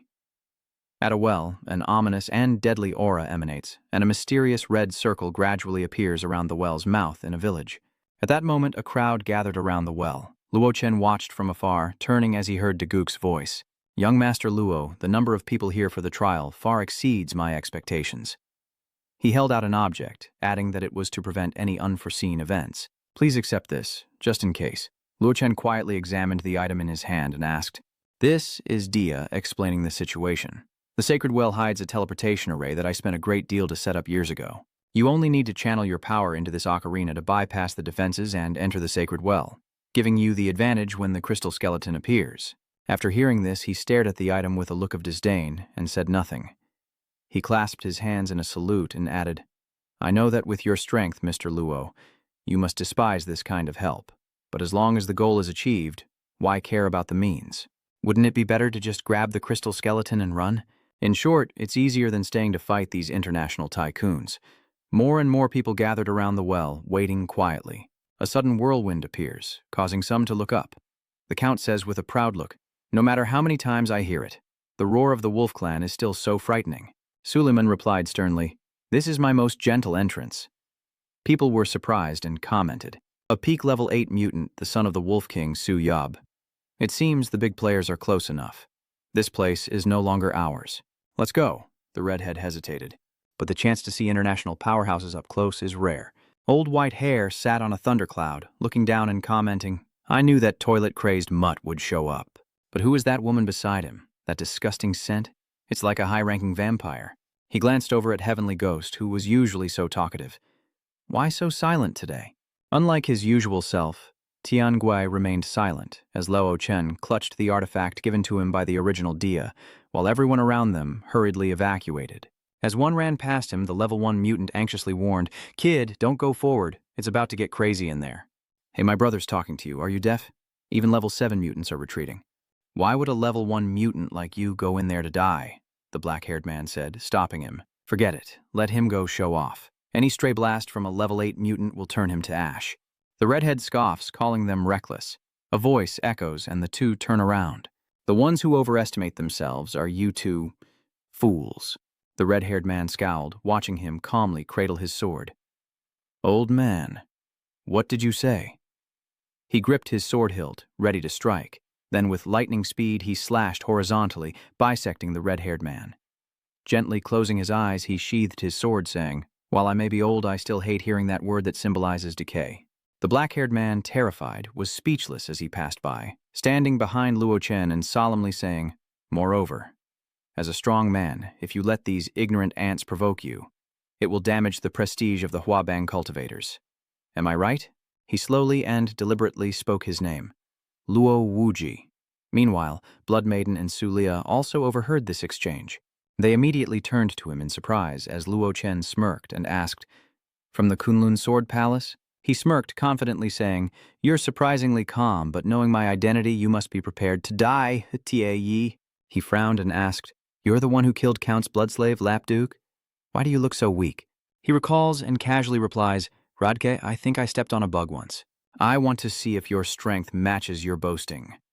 Dia shouted from behind, "Young master, use the ocarina.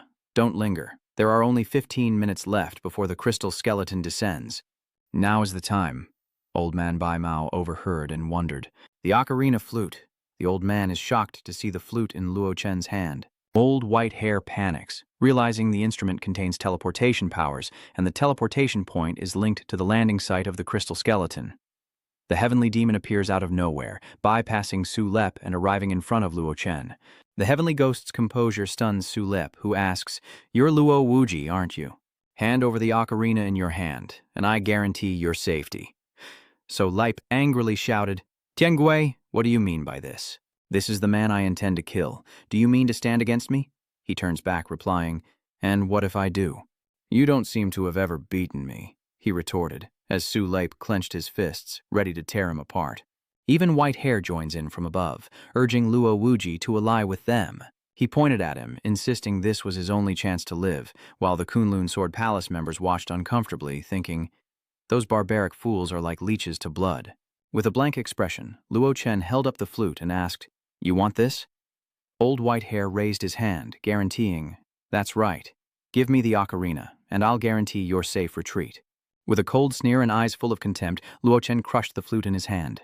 With an emotionless face, Luo Chen held out his fist as Ye Guch frantically shouted from behind, "Mr. Luo, why did you crush the ocarina? It was the key to obtaining the crystal skeleton."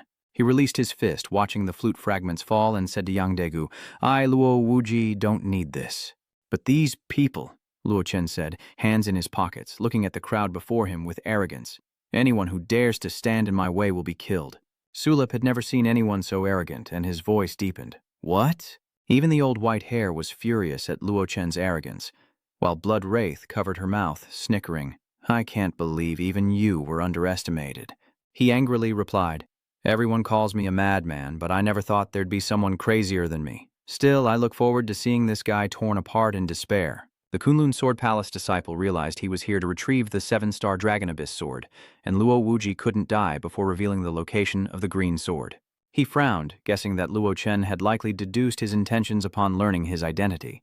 By destroying the ocarina, he completely overturned the situation. Luo Wuji is undeniably cunning. Old White Hair thought, "This kid is interesting. He's actually quite clever, knowing that even if he handed over the heirloom, he wouldn't escape death. So he's using everyone here to restrain each other, buying time until the crystal skeleton descends, perhaps giving him a chance to escape." It seems Luo Chen has heard all their plans, and he bursts into laughter, hands on his hips and head. The old man shouts down at him. "Why are you laughing?" he said, mockingly looking up at the old man. "Do you know why even supposedly unsinkable ships still carry lifeboats?" Luo Chen smirked with disdain. "Because intelligent people always consider the worst-case scenario. On the contrary, fools only gravitate towards what they believe to be right, or most likely, simply to make themselves feel comfortable." He continued, seemingly unafraid of anyone present. "Like ants, you cling to dull assumptions to justify your ridiculous judgments. Luo Chen, as a warning, still refuses to believe that I, Luo Wuji, am capable of killing you all." Su Lei from Kunloon Sword Palace and the old White Hair were astonished by his arrogance, while Su Lei's eyes burned with rage. "Damn, it's been a long time since someone's riled me up like this. Today, I'm definitely going to kill you." The blood progenitor beside him also eyed Luo Chen greedily, warning Su Lep to back off. "Don't be so rough. I still want to savor his flavor. You should know that the blood of the living is the most delicious." The man from the Wheel Sword Palace shouted, "Luo Wuji, I advise you to give up, out of respect that we are both Chinese. Just hand over the 7-star Dragon Abyss sword, and I'll grant you a swift death. Fall into their hands, and I can't guarantee what will become of you." Old White Hair shouted, "Get out of the way! This kid dares to look down on the Northern Outlanders. I'll kill him!" Luo Chen-ru watched the scene unfold, hands on his hips, a mocking expression on his face as he said, "No need to fight. Come at me together." The silent Tiangui finally interjected, moving his arm as he boomed, "You're not worthy of that." Raising his hand, he declared, "I alone am enough to kill you." Then Tiangui reached behind him, creating a strange red line. He curled his fingers, standing amidst a small vortex of red and black. Old White Hair raged, "Tiangui, you dare steal from me?" He summoned a spear, held it in his hand, and slowly approached Luo Chen, the weapon radiating an intense, dark energy. He stared in shock at the weapon the heavenly demon had summoned, exclaiming, "The Iris Spear. You're not the heavenly demon?" Su Lipe also gasped. "That divine weapon belongs to the level 9 Esper, the Black Phoenix." Even Blood Maiden was shocked. This wasn't her true form, and Black Phoenix should still be trapped in the third secret realm. The Earl continued cautiously. Rumor has it that those killed by the Iris Spear have their souls enslaved, becoming members of the Undead Legion. He died at the hands of the Black Phoenix, so he's sure to become a spirit warrior under mental control.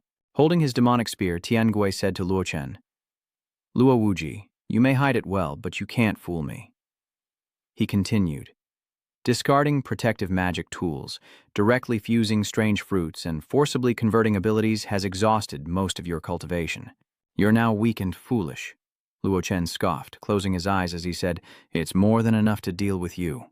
Enraged, the heavenly fiend pointed his spear at him, roaring, "Arrogant fool, my Iris Spear will soon extract your soul." He gripped the shaft with both hands and charged toward Luo Chen. "Let's see if you can still be so arrogant in front of me." He slashed, sending a strange stream of dark energy towards him. Seeing the approaching red light, Luo Chen finally takes his hand out of his pocket and says mockingly, "I gave you a chance to team up, but you didn't appreciate it." He smirks, raising his hand to form a purple ball of electricity. "If that's how it is, then I won't give you a chance to regret it." Luo Chen creates a barrier around himself, deflecting and blocking the heavenly ghost's attack. The barrier grew, absorbing the heavenly ghost's power. After the clash, smoke filled the well as Su, clothes torn, knelt on the cold ground, clutching his chest. From the dust, the heavenly ghost and his spear slowly materialize before him. He's no better off. Clutching his spear, he supported his injured body, and seeing the kneeling demon, Luo Chen reflected, "There's still someone alive?" So Lep thought, "Damn it, I clearly activated the body of the Wolf King. I shouldn't have been hurt even near the center of the explosion, so why can't I even withstand one of this kid's attacks?" His hands trembled as he realized the damage he'd sustained exceeded his recovery limit. If this continued, there was only one outcome. The character for death, stained crimson, flashed in his mind. He gritted his teeth in regret. "No, I don't want to die. I can't die. I am the strongest genius of the Wolf Clan in hundreds of years." Tolep struggled to rise, lamenting that he was so close to surpassing his father and ruling the Wolf Clan, becoming the supreme lord of the Snow Country. How could he die such a resentful death? He then collapsed to his knees in agony, his body falling face first into the dirt. Luo Chen watched, lost in thought, wondering how he'd managed to stay standing this long with his insides practically liquefied. Werewolves truly are one of the most resilient races in the world. The heavenly ghost then said, "It's all my fault. If I had joined forces with them, even if I couldn't kill you, I could have at least retreated safely." Luo asked him, "Don't you think it's a little late to say that now?" The demon replied, "For those who are dead, perhaps, but for me, this is only the beginning." His body suddenly vanished, but not before leaving a message to take good care of the Iris Spear, and a stern challenge. "Sooner or later, I'll use it to skewer you on this very ground." That night, after a bloody storm, everything seemed to quiet down again. Luo Chen approached the well, where the crystal skull floated in the air. He gently reached out, the dust dissipated, and it slowly descended. Moments later, the crystal skull was in Luo Chen's grasp, when a familiar voice echoed from behind. "Congratulations, Mr. Luo, on obtaining the crystal skull." Diagu bowed, continuing, "Thanks to your divine power, you protected our family's sacred well. I am deeply grateful." He turned to listen as the man continued, "But your ruthless actions against the Sulep people will likely bring trouble. After all, their backers won't let such a deadly feud go unpunished." With a sharp look, he hesitantly warned, "Moreover, the Black Phoenix's true form hasn't appeared yet, and she surely knows you have the crystal skull." After listening, Luo Chen replied, "It's fine. If I dared to take it, I won't fear them relentlessly pursuing me. His eyes flashed as he asked, "But when did I get the crystal skull?" Diaguch feigned innocence, looking at the object in his hand, and asked, "Mr. Locke, are you joking? Isn't the crystal skull in your possession?" Luo Chen crushed it instantly, saying, "Geonjuk, do you take me for a fool?" Startled, the man exclaimed, "Mr. Luo, what are you doing? Do you think I'm deceiving you?" Luo Chen calmly closed his eyes and said, "Deceiving me? No, John Diaguk, you've deceived everyone." He then glances at him. "Or should I call you by another name? Crystal Skull." The moment those words were uttered, Diaguk froze for a split second. He then smiled, denying the accusation, saying that Mr. Luo was taking things too far. Luo Chen lit a cigarette with a flame from his fingertip, then complimented him, saying, "I must say, you acted very well, perhaps a little too well." He continued his analysis, saying that he found it strange when the man first came to him. If he only wanted to protect the holy well, he could have just given the crystal skull to the horror game. So, the horror game wouldn't have announced this mission at all, directly eliminating the threat at its source instead of going to the trouble of finding me. After a puff, Luo Chen continued, "Unless something went wrong, you couldn't get the crystal skull, or you couldn't hand it over. But considering how easily you obtained the crystal skull just now, the first scenario is clearly impossible." He glanced over. "You risked even the destruction of your family's foundation, rather than hand over the crystal skull. Yet you gave it to me so easily." His face darkened as he explained, "Mr. Locke, you misunderstand. The crystal skull only appears tonight. Before I obtained it, I couldn't possibly gain the trust of the terror game." Locke Tran tossed away his cigarette, scoffing. "Isn't that a contradiction? The horror game knows when and where the crystal skull will appear, but doubts your ability to obtain it? How is that possible?" He slowly walked towards him and continued, "Or should I restore the real situation? To obtain the heart of the spirit, the horror game has been searching for the crystal skull that can open the door to the spirit for years. Though you hid well, Lactron Tracking Edge, you still revealed your location, leading the terror game to discover your approximate position and issue the quest to find the crystal skull. He suspects you didn't want to keep running, so you used the terror game's quest to stage the crystal skull's appearance at the family's holy well. Then he sought someone strong enough to break through the encirclement, someone who would never hand the crystal skull over to the horror game." Luo Chen turned back, his voice cold. "With someone to take the fall, no one will come looking for you anymore. Am I right?" At this moment, a sinister and eerie smile crept across his face as he burst into laughter, replying, "That's right, almost entirely correct." He then pounded his chest and declared, "My true identity is Mogan, one of the 13 crystal skulls." He frowned and continued, "I must say, Luo Wuji, you're not easy to fool, but so what? You still fell into my trap. Now not only those experts, but even the terror game will know that the crystal skull is in your hands. You'll have to bear this burden, Luo Wuji, whether you want to or not." Mogan throws his hands out in exasperation, adding that what's even more interesting is that he killed Tet and Oyster, and the huge forces behind them will surely come after him. He gets right up in Luo Wuji's face, laughs, and declares, "Luo Wuji, you're a dead man." In response to his smugness, Luo Chen smiled and said, "Well said. But don't you find it strange?" He asked him, "If I suspected all of this from the start, why would I choose to kill them tonight to seize this fake crystal skull?" While he was still in stunned disbelief, Luo Chen continued, "Because from beginning to end, I've only ever acted according to my own will. Whether it's those experts or the forces behind them, I don't give them a second thought." He smiled faintly. "Even the terror game you fear is just a pebble on my path." Hearing this, Mogan laughed.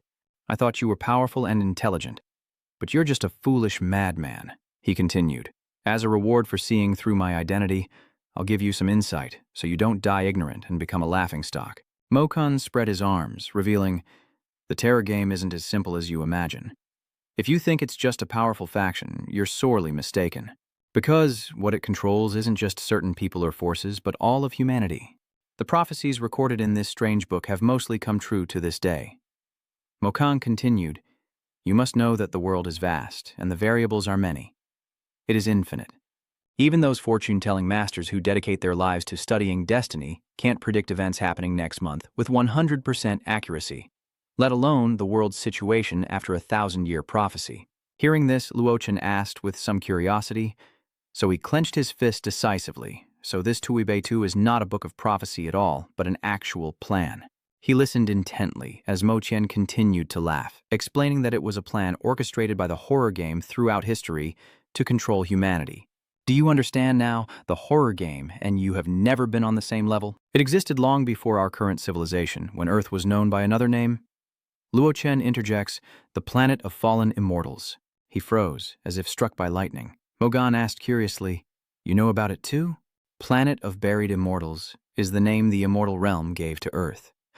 At first I found it strange that such a small planet would have such a name. After all, countless existences are stronger than Earth in these myriad realms, though most are nameless. Now I realize the term Planet of Buried Immortals refers to a past version of Earth, a time when something momentous must have occurred to transform this once glorious planet into what it is today. Mogan waved his hand. All right, we've talked enough for today. It's time to say goodbye. Everything is finally ready. He smiled at Luo Chen. No, perhaps farewell forever is more appropriate, considering you'll die under the siege of gang experts and the terror game. He remained calm, smiling as he asked, what's wrong? You think you can still escape? Beneath Mokan's feet, a circle of starlight appeared, and he laughed. Escape? Why do you think I'm telling you all this? It was all just a setup to cast my spell. Open your eyes wide and watch how I escape right before you. Without even moving, Luo Chen warns him that talking too much can lead to biting one's tongue. As soon as he finished speaking, his neck was in Luo Chen's hand. He lifted him up, and Mogan struggled, wondering, how is this possible? How can you disrupt space that even a quasi-king can't? Luo Chen replied, your knowledge is still too shallow. Such a life-saving spell. While the magic on Earth is indeed difficult to break, for me, it's as easy as flipping my hand. At this moment, Mogan trembled with worry, finally realizing the truth. I didn't expect you to be connected to that world. It seems I have no choice but to admit defeat today. Mogan warns him not to get cocky.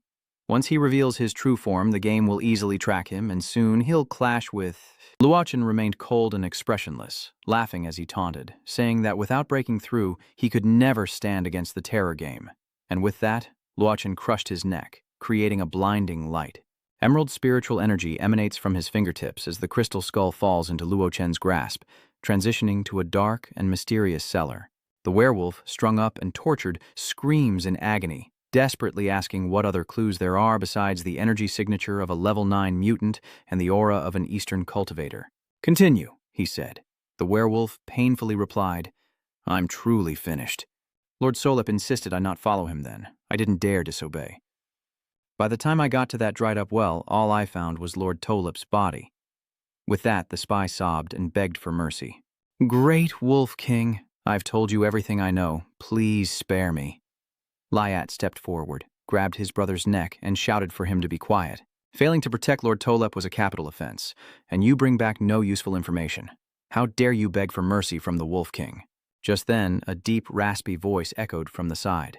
All right, enough with your little sob story. Cut it out. Lai turned to the shadow while his brother gasped for air. The Wolf King coldly declared, you have 5 days to find the one who killed Lord Tolip. Fail, and you both will die.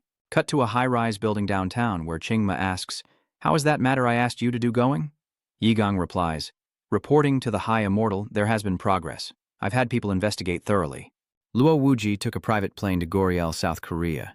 Hearing this, he frowned and repeated, Goriel, South Korea. Yigang added, if you wish to go, I can arrange it immediately. But the thought of Nanchan darkened his face, and he raised his hand to give an order. No need. Seeing this, Ilgang asked again, then what are your intentions? The Green Gang issued an order to force him back, but confused, he asked, how do you want to do it? He sat with his arms crossed, replying, Luo Wuji was able to kill Shu Jingtian and even compete for the Heavenly Dragon Board. He's clearly hungry for fame. Attack him through that. That sounds reasonable. He stroked his chin, and Yigong continued.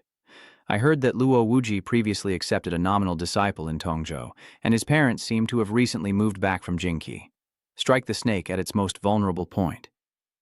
The scene shifts to a mansion under a clear, sunny sky. Inside, Luo Chen sat across from Nanchan with the crystal skull floating between them. Wiping his sweat, Nanchan said, it's finally done. With this concealment spell disrupting the crystal skull's aura, the horror game won't be able to find you for a while. He replied, you're overthinking it. This spell will only last a day at most, and it needs constant reinforcement. Hearing this, Nanchan shuddered and asked, "Does that mean we have to do it again tomorrow?" Luochen replied, "Not only that, but the day after as well." Namchan grimaced, "Master, forgive my forwardness." He previously slaughtered tens of thousands of mutants in Golden Wind City without a second thought, so why did he start avoiding the horror game after taking the Crystal Skull? Luo Chen replies that a player who discerns their opponent's intentions in a game of chess will adjust their strategy accordingly, so what's so strange about that? He frowned, his voice a bit lower. "But I still have to thank this Crystal Skull." He recalled the previous battle where he couldn't use his own power because the Imperial scripture was sealed. At that time, he could only use the fruit's power to fight them, but unexpectedly, its strength wasn't as great as he'd imagined. Even with his full power and cultivation, he couldn't instantly kill a level 8 mutant. This was clearly very different from the rumors, as if the strange fruit was just a fire trap. Luckily, the Supreme Emperor scripture was extremely sensitive to the cultivation within his body, allowing Luo Chen to detect the flaw. In reality, after activating the strange fruit, his abilities surged to near the 7th level of awakening, but were instantly suppressed by a force resembling the will of heaven and earth, ultimately dropping to around the 5th level. This immense suppressing force was likely what Mogan had mentioned. The basic layout of this chess game within the Terror game is now clear to Luo Chen. Back in reality, he calculates that as long as he sees through the moves, checkmate is only a matter of time, but until then, he'll keep a low profile. Meanwhile, at a dojo, a small fist delivers a powerful blow to a punching bag. Honghu approaches and asks, "Did you need me, miss?" She held out her hand and said, "Take a look at this first." Taking the phone, he asked, "This says the #1 genius of Qingcheng Mountain is challenging Luo Wuji. Qingmeng is the strongest in Huabang. Luo Wuji is hiding abroad and has no time to appear." Honghu frowned, puzzled. "Qingcheng Mountain's Qingmeng? What nonsense is this? Daring to slander Master Luo like that, aren't they afraid of being crushed?" Old Yu stepped forward, adding, "I heard Mount Qingcheng is a famous cultivation sect on par with Wudang and Amei. This Qingmeng is their #1 genius. It seems Luo Wuji is in big trouble this time." Honghu took out a wrench and said naively, "The cultivation world is beyond worldly power. If it were car repair, I could find some acquaintances to help." Meanwhile, Song Song resolutely declares that she doesn't care if he's some big shot. If they oppose Master, the Yeyi family will fight them to the end, no matter the cost. Meanwhile, at the airport, people bustled about as a phone was tossed out, caught by a foreign voice. Meanwhile, as Li Lai wondered aloud, a man effortlessly caught the phone, and his brother replied. The Wolf King's intel includes a list of cultivators who entered and exited Goryeo during the Crystal Skull's appearance, as well as their profiles. He continues, "Based on this information, only 2 people have the power to fight an 8th-level Esper. Ling Yunshan, the Sword Saint of Kunloon Sword Palace, and the #1 genius of Qingcheng Mountain." Looking at the list, Qingmeng asks, while Li notices a name and inquires, "What about this Luo Wuji?" He replies that they couldn't find out much, but they've confirmed he's just a rogue cultivator, barely over 20, and couldn't possibly defeat the Master. Receiving the information, Li tells his brother, "Then let's just contact these 2 prime suspects first." He continues, "Time is running out, let's split up." The younger brother went to find Than Meng, while Liet went to the Kunlun Sword Palace. Cut to the Ye family's martial hall, where Honghu sat in front of a laptop and exclaimed, "Young miss, the situation is not good." Walking alongside, he continued, "The backer for this green mango is the royal capital's media. All the media under his control are attacking the Luo family, and even if we use our highest level of social connections, we're no match." Looking at the trending provocations, Honghu was annoyed, especially since Yuhan Lak, whom the Luo family had saved on the Heavenly Dragon stage, was now biting back, boasting on social media that the Luo family couldn't beat Qingmeng and was sure to lose. "Is that Yu Xingluo, the former runner-up of the Tianlong rankings?" Lao Yu asked. Honghu replied, "Yes, it's him. Word has it the Luo family once saved him. A European Federation expert nearly slaughtered the Tianlong rankings. If not for the Luo family's intervention, he'd be pushing up daisies." He slams the table in anger, not only ungrateful to the Luo family, but kicking them when they're down. Back when I joined this world, he was still teething. He pondered logically, the Grand Masters of the Heavenly Dragon rankings were all considered to be on the teacher's side, so even if they had ulterior motives, they wouldn't make their position so clear. Unless they believed that Azure Light could truly defeat the teacher. Suddenly, a commotion erupted outside as someone sent the dojo's people flying. Honghu exclaimed in shock, "A Dao! Qingmeng and his men are forcing their way in."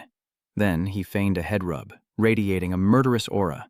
A Dao shouts, "Who here is Yishuang Shuang?" Cut to an amusement park somewhere in the city. Sitting across from Nat Kwang, Boy Ni says, "Mr. Huang, we already finalized the contract, so changing it now isn't a good idea." He smiles and replies, "Miss Boy Ni, although you're the lead actress, Lak Vo Kook's company is producing this film." Boy Ni listens intently as he continues, "I'm aware of the rumors circulating online, and I'm concerned that broadcasting now would reflect poorly on you." Nat Kwang says with a calculating tone, adding that, of course, if she wants it broadcast, this isn't something that can't be negotiated. He reaches for her hand, suggesting that all it would take is a small price from her. Startled, Boy Ni recoils and cries out, "What do you want?" He leered at her and continued, "What do you think? I didn't meet with your producers, but asked for Lam Boy Ni specifically. My intentions should be clear." Tina, losing her composure, stood up and scolded, "Huang Yigong, do you know what you're saying? If Master Luo returns, this won't just be your problem alone. The entire Huang family will pay." He smirks. "You dare threaten me with your little brat?" In truth, the Qingcheng Mountain Immortal has set an inescapable trap, and Luo Wuji will only find death if he returns. He then turned to remind her, "As for you, Lan Bayer, as someone by his side, you can imagine what your fate will be. If you're smart, you'll come to me while you still can." He sneers, "If you serve me well, I might even make you my royal concubine.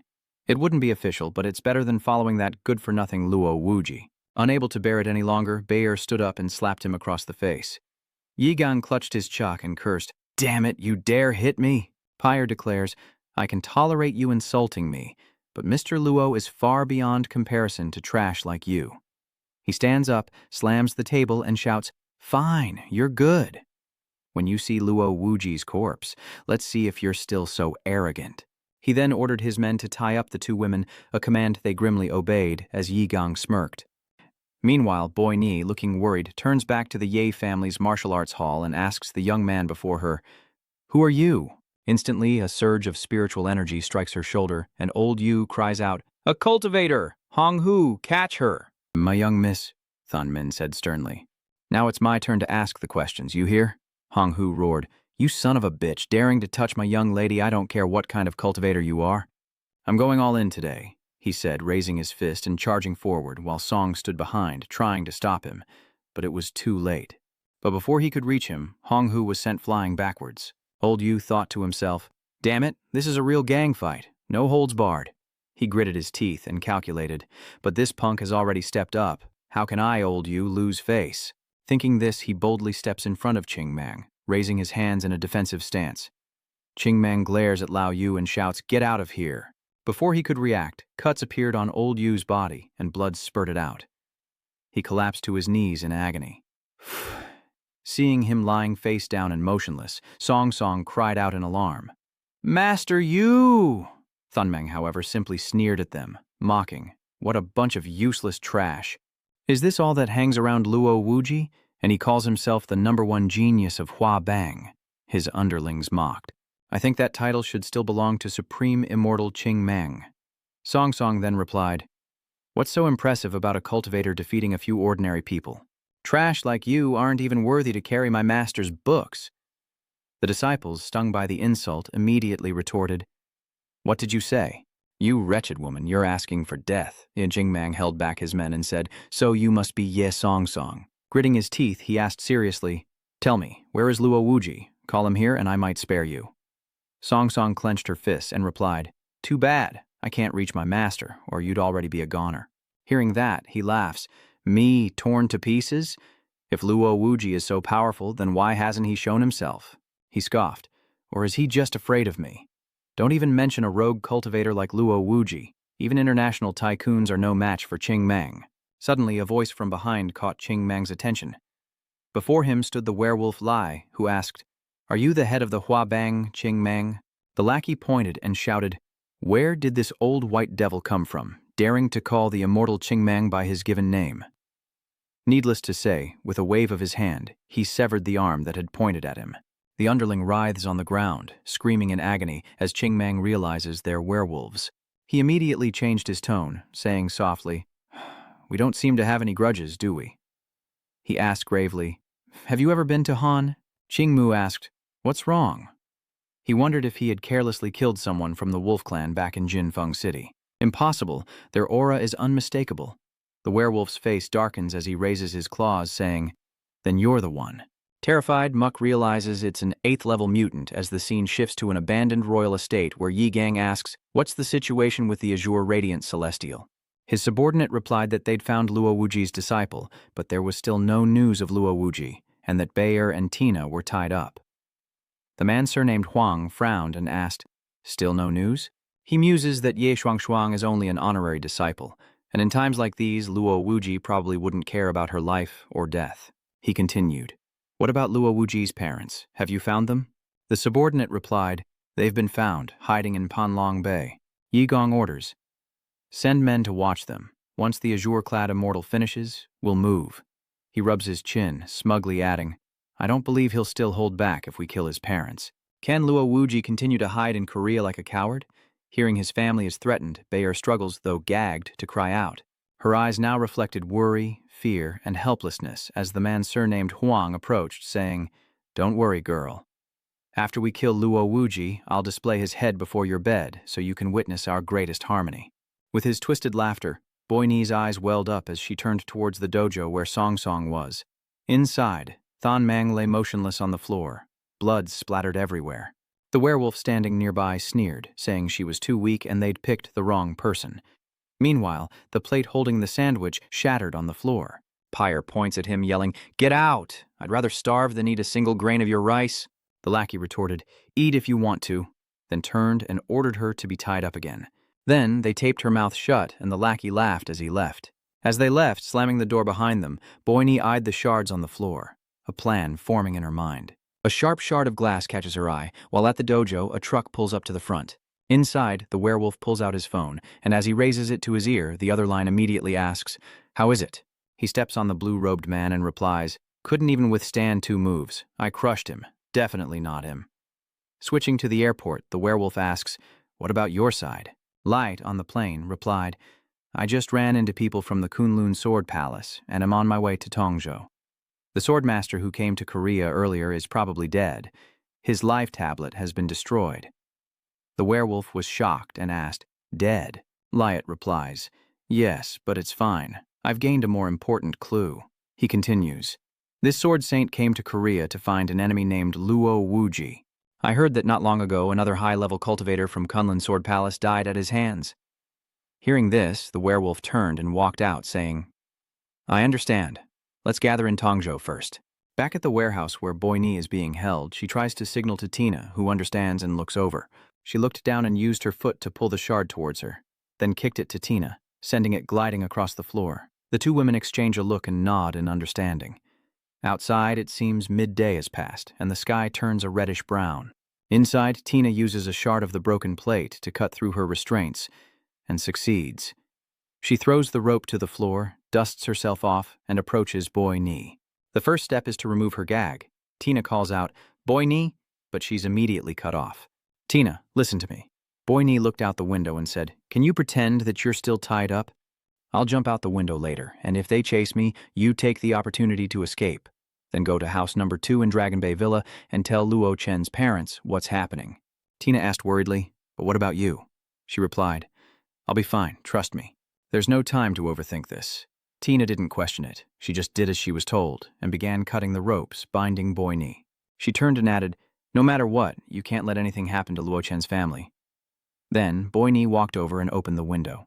Mustering her courage, she stepped onto the windowsill, telling herself it was only the 2nd floor and the awning would break her fall. Without hesitation, Boy Ni jumped, returning to the dojo where the chaos had subsided. The werewolf stood over Ching Mang as his men looked on. One of them answered a call and said to the werewolf, "That thing." The werewolf glared and ordered the call to be answered, and his trembling subordinate immediately complied.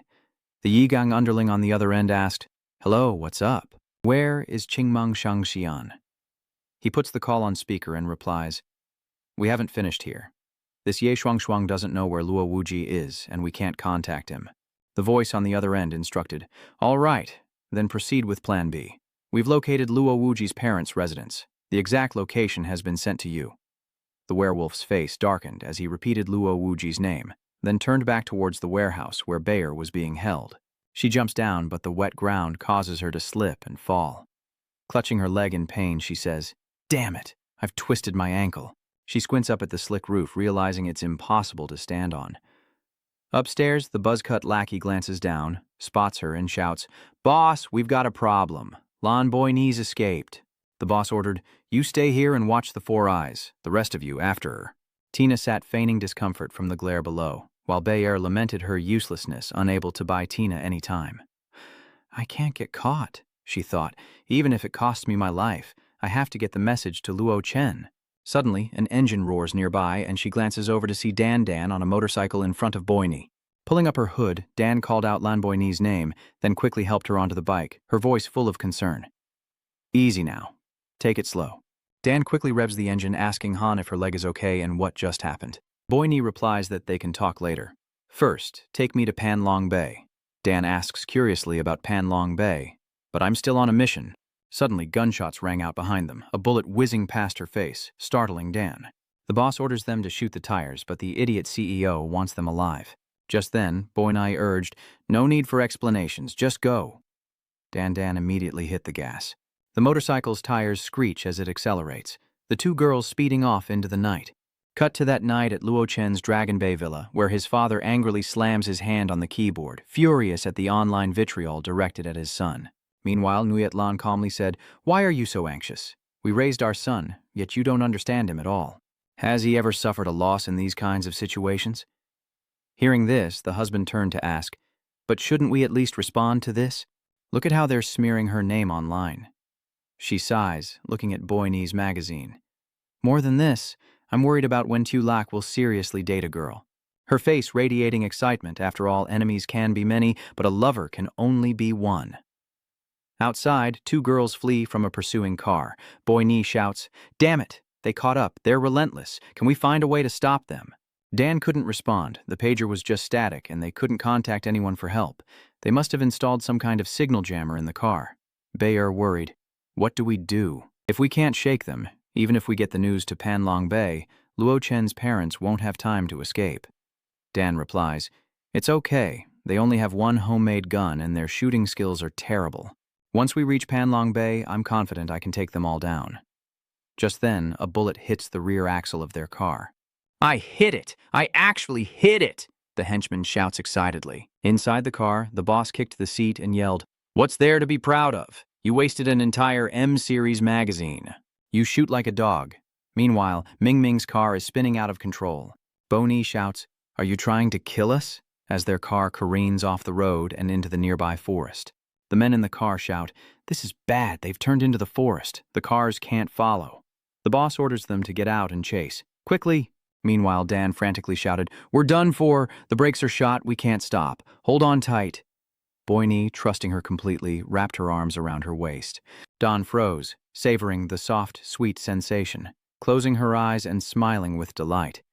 A captivating sight. Boyne, sensing something amiss, cried out, "Ha, Don, watch the road." When she opened her eyes, it seemed like they were facing an abyss, and both girls screamed in unison. They successfully flew out of the forest on their motorcycle, right by the cliff. At the villa in Dragon Bay, sliced watermelon and juice awaited them. A pale, cold hand reached out for the cup and its lid. The snow woman opened the juice, smiling at the blood corpse's surprise. He grunts as he grabs the straw, his eyes sparkling with feigned delight. Shinny understands and snaps her fingers, instantly freezing the juice into a popsicle in his hand. Suddenly, something outside caught her attention. The screams of Boyne and Dan, who were falling through the air. The ice woman, looking puzzled, immediately casts a spell, sending a blast of ice and snow to cushion their fall. A hazy figure appeared in the distance. As the cold mist dissipated, Boyne clutched her head, wondering, "What's going on?" She then removes her helmet, and upon opening her eyes, she sees the blood corpse enjoying ice cream, gazing at her affectionately. The little ghoul grunts, indicating the cake that fell from the sky, and Boyne raises her hand, explaining, "Little miss, let me explain. I didn't mean to." The blood corpse's white eyes widened, and its angry growls startled her. Just then, Luo Chen's parents came out and asked, "What's wrong? What just happened? What was that awful scream?" They exchanged surprised glances, and she exclaimed, "Uncle Lac." Mr. Luo was also startled and looked at Miss Bayer, as Mr. Yin asked, "Why are you here? Why didn't you say hello first?" So she was at a loss for words. From behind, a woman's voice asks, "Are you Lam Boyne?" She looks at Nguyet Lan, and her slightly tense expression makes Boy Ni a little worried. Boy Ni greeted her, thinking to herself how strong her presence was. This must be Luo Chen's mother. Seeing that she was about to say something, Boy Ni gave an awkward smile, worried. Oh no, I didn't go all out with makeup today, and I even got myself dirty. My first impression is ruined. But to the contrary, Nguyet Lan took Boy Ni's hand and complimented her, saying she's even more beautiful than in the news and on TV. She continued, Shen Weilan, I never thought I'd be captivated by a woman. No wonder Lao Luo always mentions you. Who wouldn't like such a beautiful and gentle young lady? Mr. Luo smiled sheepishly and scratched his head behind her. Relieved by the praise, Boy Ni's eyes sparkled as she covered her face, saying, Auntie, your compliments are so wonderful. Keep going. If Lok Tran were enjoying this, he'd be calling you Boy Ni. Then she asked, Are you here to deliver a message or to introduce yourself? Even in a hurry, you should at least help me up first. Only then did Boy Ni realize she'd forgotten the main thing. Wei Lao glances over, asking, There's someone else hidden here. I think she's quite beautiful. Boy Ni quickly warns, Uncle and Aunt, you need to run. Someone wants to hurt you. But just then, a voice rang out from behind. Too late to run. Yi Gang stepped in, club in hand, followed by his men, and boomed, So this is Luo Wuji's hideout? Is this the best security you've got? He stood there mockingly, admitting he was a little surprised. Old man Luo stepped forward to stop them, asking loudly, Who are you people? What do you want? Yi Gang sneered. A dying man shouldn't ask so many questions. Hand over Lan Bayer and that enforcement officer, and I might let you die painlessly. Get inside, Yue Lan said, taking the girl's hands. This house has just been renovated and is sturdier than a fortress. If we close the doors, they won't be able to get in. While he's still gloating, his subordinate reminds him, Boss, they've all escaped. If they fall into the hands of the Azure Light Immortal, they might suffer physical pain. This startles him. Igong points and orders, Quick after them. His men respond in unison. Yes, Xuenu and Xueshu stand back. Ignore them. Kill everyone except Lan Bayer and the enforcer, Huang ordered. Enraged, the two unleash their forces, the thugs roaring, You won't escape! Silently, the ice woman casts her spell, erecting a wall of ice to block their path, quickly trapping them within 4 thick icy walls as they scream in terror. What? One of the gang members asked, looking up. What's going on? Suddenly, the blood ghoul leaps onto the ice wall, peering down before howling like a wolf, her red eyes burning with murderous intent, sharp teeth bared in fury. The blood corpse quickly descends, entering slaughter mode, and the thugs scream in terror. One of them orders the others to open fire, but before he can pull the trigger, he's left in a daze. All that remained were screams of terror and desperate cries for help. Inside the ice wall, the sounds of agony echoed, and bloody claw marks were clearly visible. A moment later, immense force shattered the ice wall, revealing the thugs lying motionless, with only the blood corpse standing amidst them, and one barely alive, reaching out to Yi Qiang for help. Director Huang, help me. He fell backward, desperately retreating, fearfully saying, Don't come any closer. Without hesitation, he kicks his subordinate in the face to escape, then stumbles backward, staring into the depths. He was startled, his face etched with fear. The blood zombie exuded a murderous aura, and after slaughtering his men, it was now coming for the leader. Yaigong screams in terror, Azure Light Immortal, save me, save me. At that moment, the blood ghoul lunges at him with sharp claws. Just as her wide mouth was about to bite down, a fist appeared. The snow woman looked over in surprise, confused. The blood ghoul was unexpectedly punched, causing her to spit out fluids and contort her face. The powerful blow sent her crashing into a wall, shattering it. The werewolf stood there and said that even a mere guard dog's strength had surpassed Qing Mang, yet he allowed himself to be mocked and ridiculed. That bastard Luo Wuji. The blood corpse wipes its mouth, then frowns, glares, and clenches its fist at the werewolf. The girl quickly lunges to attack, but the werewolf dodges with a smirk and mocking tone. Enraged, he kicks the blood fiend in the stomach, praising it as a good dog. Once again, she's sent flying back in pain as the werewolf confidently states, You're no match for me. Bring out your master. Suddenly, a sharp piece of ice appeared behind him, striking out. The werewolf raised his arm to defend himself, the ice piercing his hand, causing blood to gush out. He finally glared at the snow woman, then said grimly, There were 2 of you behind me. The blood corpse seized the opportunity to attack, but just as she thought her sneak attack had succeeded, another fist struck her in the stomach. Lai appears, and the blood ghoul falls flat on her face, crying out in pain. Lai looks at the blood ghoul with disdain, saying, How disgusting. A filthy creature, even more repulsive than a vampire. Meanwhile, his brother removed a sharp piece of ice, smiling as he said, "My apologies. I forgot there are two of us as well." He then crushed the ice shard, and the snow woman braced herself, ready for battle. Lee then pats his brother's shoulder, saying, "I'll take the bigger one. The smell isn't too bad. The little one is yours." His brother replies, late as always and still picky. He frowned, but this was to his liking.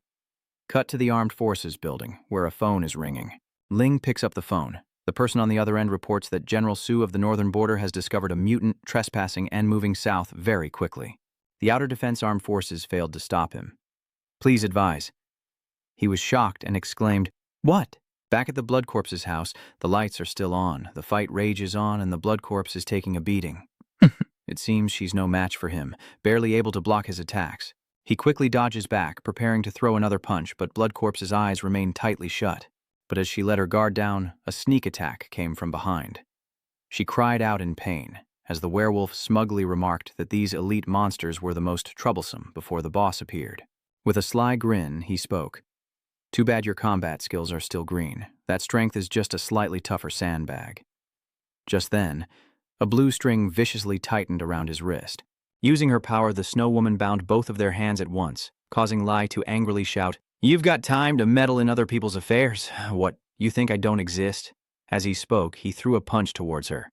The snow woman cried out and fell backward. Seeing her friend attacked, the blood fiend angrily rose to attack Lai, but the werewolf was already behind her. "Where do you think you're looking, you bastard?" With eyes burning red, the blood corpse viciously turns to face him, her failsafe command now unsealed. Two crimson beams shot from her eyes as the blood fiend howled to the heavens, a display that clearly startled him.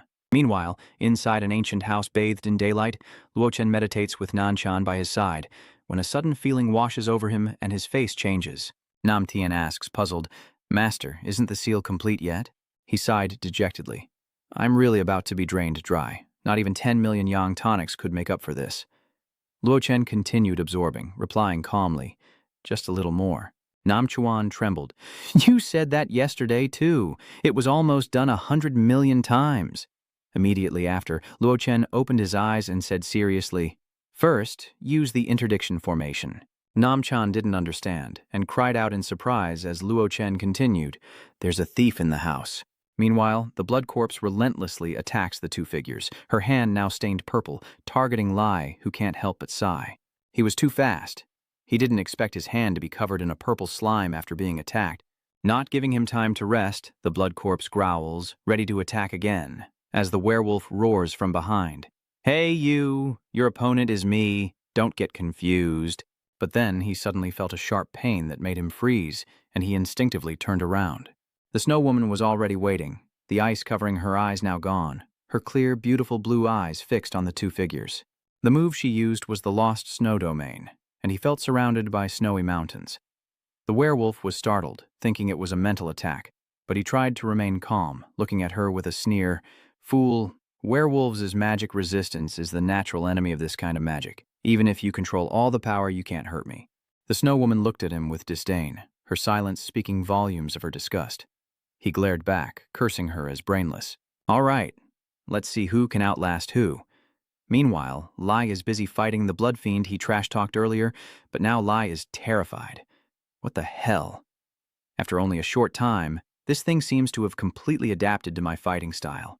He gritted his teeth, thinking, it was so badly injured before, yet it doesn't affect its movements. With that, he slipped away, temporarily dodging another blow from the blood ghoul. Immediately, he launched a powerful kick, striking the blood ghoul in the stomach. She didn't have time to react before being thrown back. The attack was incredibly powerful, sending the blood corpse tumbling to the ground. Lai realized the poison had entered his bloodstream. He couldn't keep this up. He had to get serious. He transformed, his clothes ripping as he snarled, "I was saving this to use against your master, but you can be the first to try it." But as he spoke, a blinding light appeared before him, and Lai, fangs bared, lunged at the blood fiend. But suddenly something stopped the raging Liut in his tracks. A long stake pierced his chest from behind, blood splattering as a sharp pain surged through him. Light looked down at the wound in his chest, stammering, "What the—" The world spun, and Li finally fell. Meanwhile, the werewolf is restrained by the ice woman's ice, staring at her in disbelief, muttering to himself, "No way, it's impossible." He thought to himself, this witch's power is at most equivalent to a level 7 mutant. Even if she started cultivating in the womb, she couldn't have accumulated such vast mental power. Suddenly, a scornful voice echoed from nowhere. How dare a mayfly compare its fate to a star? The werewolf yelped in surprise. Who's there? The man emerged from behind the snow woman. Relax, I'm just correcting your perspective, which might save me some trouble. The master explains the snow woman is a conduit for the resentment of a desperate situation and can be considered a spirit force made manifest, which is to say, a ghost. The characteristics of ghosts are relatively clear. They use their lifespan to cast skills, so most ghosts prefer to use high-performance possession or curse techniques. This kind of mind control skill requires constant casting and consumes a lot of energy, plus it can't quickly kill the enemy, making it almost useless. But that's where the snow woman's specialty lies. She can create a near-perfect energy shield, rapidly recouping and absorbing most of the energy expended in casting spells. The werewolf exclaims, "This is like a perpetual motion machine." The master smiles smugly. Well, you could see it that way. He continued, that's why even my master doesn't want to provoke her easily unless you can never die, since only magic can defeat magic. The werewolf smugly added, but that doesn't matter. At most, you can only trap one of us. As I know, when a mental magic prison is subjected to external force, it will be immediately broken. You can't touch me either. Once my comrades kill that little fool, you won't be able to escape. The Grandmaster raises his hand and an image of Liet quickly appears. He asked, are you referring to him as your teammate? Seeing the scene before him, he couldn't help but exclaim in astonishment. Lai. Lai is dead, lying motionless in a pool of blood, and the werewolf is still screaming his name. But suddenly, as if remembering something, he stops, thinking, that's not right. He smugly thinks, don't these fools know that werewolves can only be killed if their head and heart are destroyed at the same time? Oh, he smiles, satisfied, knowing that even if he's cut in half, he'll quickly regenerate. As if reading his thoughts, the master slipped behind him, chuckling, he's definitely dead. The master then explained, that little fool he mentioned is as dangerous as a snow woman. Infused with her innate corpse energy, the regeneration you werewolves pride yourselves on will be completely useless. At that moment, the blood corpse opened her mouth wide and bit down on Lai with relish. The werewolf's faith is utterly shattered, and he numbly wonders, what? The werewolf thought to himself, stunned. Not 30 seconds. It's been way longer than 30 seconds. Even with a pierced heart, the time should have been enough for a werewolf to recover. Lai is really dead. He blamed himself for Lai's death. If I hadn't been careless, if I had informed the Wolf King, it wouldn't have ended like this. It's my fault. With that thought, his body trembled, rage and remorse driving the werewolf to the brink. The master stepped forward and said to the snow woman, don't kill him yet. Wait for the master to return and deal with him. In the meantime, I'm afraid I'll have to trouble you to continue controlling him. He thought to himself that while he was curious about what had happened, he could guess that the master must have killed some important figure in the wolf clan. He glanced at the blood corpse, still circling, thinking that these two were considered top-notch among the Alliance's mutants, and if they hadn't run into the Snow Woman and the Blood Corpse King, ordinary cultivators of the same level would have been crushed. In a battle of this magnitude, the werewolves would never act on their own, but rather under the command of their supreme ruler, the Snow Country Wolf King, a global top 10 powerhouse. The Grandmaster frowned, realizing that it wouldn't take long for that person to discover what happened here.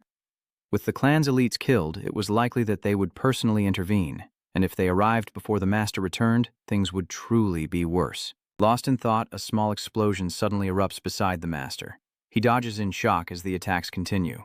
The Grandmaster couldn't help but wonder what it was. His reaction was swift as he immediately looked towards the Snow Woman. It was attacking her. The Grandmaster yelled, "No, get out of the way!" But Zuinev was busy controlling the man and didn't have time to react. The force quickly threw her away. And of course, she couldn't dodge it, as the ice on the creature shattered, leaving him dazed. What's going on? His legs were now completely free. The werewolf rejoices. I can move again. The Grandmaster couldn't help but grimace, secretly lamenting. Damn it, why does it always have to be the worst-case scenario? In the distance, a man slowly walks in, and the werewolf stutters. That's Lord Wolf King. His face contorted with rage, his beard bristling as he glared at the masters. Enraged that he hurt Snow Woman, Blood Corpse attacks, but the power quickly paralyzes her, and despite Wolf King not moving, she falls to the ground. The Grandmaster is shocked. He didn't see any movement at all. How could this be? Is this the power of the ninth-ranked Esper? Snow Woman eyes him. Quickly engaging in battle and sensing a formidable opponent, she unleashes her bewildering technique.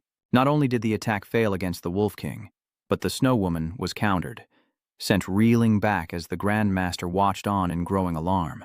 He was startled. Something was wrong. His attack wasn't coming from himself. He hadn't been mistaken. That guy hadn't moved an inch, and he couldn't help but break out in a cold sweat.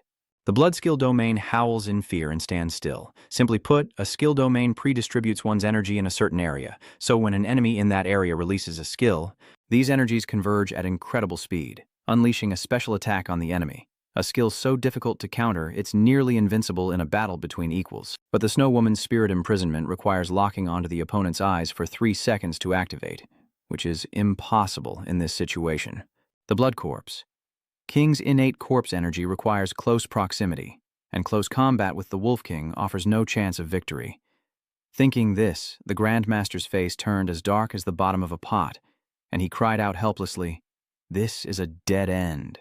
Immediately after his display of power, he left without a word, prompting the terrified master to shout, "Stop! Where do you think you're going?" Immediately, the Grand Master ordered the Snow Woman and Bloodfiend to stop him. The Grand Master stepped forward, reaching out, "You shall not pass. If magic won't work, I'll use my own body to stop you." He simply uttered 2 words, "Gamaru." Instantly, the 3 of them were sent flying, the force of the impact causing them great pain. The Grand Master cried out, fearfully thinking, "No, the difference in power is too great. Master, I'm sorry, I'm useless. Even with 1,000 hands, the Blood Corpse King and the Snow Domain, we can't hold him back." At that moment, a group of soldiers jumped out. The Grand Master was surprised, muttering, "That's bloodshed." It seems to be the 5 who followed Luo Chen. They stood blocking the entrance, preventing the Wolf King from advancing, as the boy beside him spoke up. "Is this old geezer the Wolf King of the Snow Country?" Though he hated to admit it, this guy's presence was on par with Luo's. "So what?" Ak retorted. "Aren't wolves just dogs that can be tamed?" Zhang Fei laughed heartily. You've got a sharp tongue, kid. I should just call you Poison Devil." Bloodfox frowned. "Don't let your guard down. The enemy won't stop like Master Luo did." The men behind him quickly responded, and 5 figures surrounded the Wolf King. He remained still, unfazed by their movements. Suddenly, the Wolf King laughed. "Do you know why I hate the Flower Gang so much? Because the hot, humid climate breeds insects." And with that, his face filled with murderous intent. A wave of murderous intent emanates around the Hua Bang, and the blood tigers are visibly shaken. This power is swift, and a white wolf appears. The Wolf King, now transformed, roars the word "death," glaring fiercely at Blood Tiger's group. At that moment, a voice called out, drawing his attention and stopping him. Ling Zhu stepped forward. "Mr. Lang Wang, you crossed the border without permission and used violence to break through, which is already a serious crime against international regulations. Before more serious consequences occur, I advise you to leave immediately so that we can still talk." At this, Ling Zhu frowned and said sternly, "But if you kill our Huabang armed team members, that is declaring war." The Wolf King was unfazed, replying in a deep voice, "Declare war, am I? General Su, don't get confused." After a pause, the Wolf King roared furiously, "It was Luo Wuji of your Huabang who killed my son first. And even the guards I sent to investigate the truth were poisoned by your people. If I hadn't been secretly following, who knows when I would have been able to avenge him."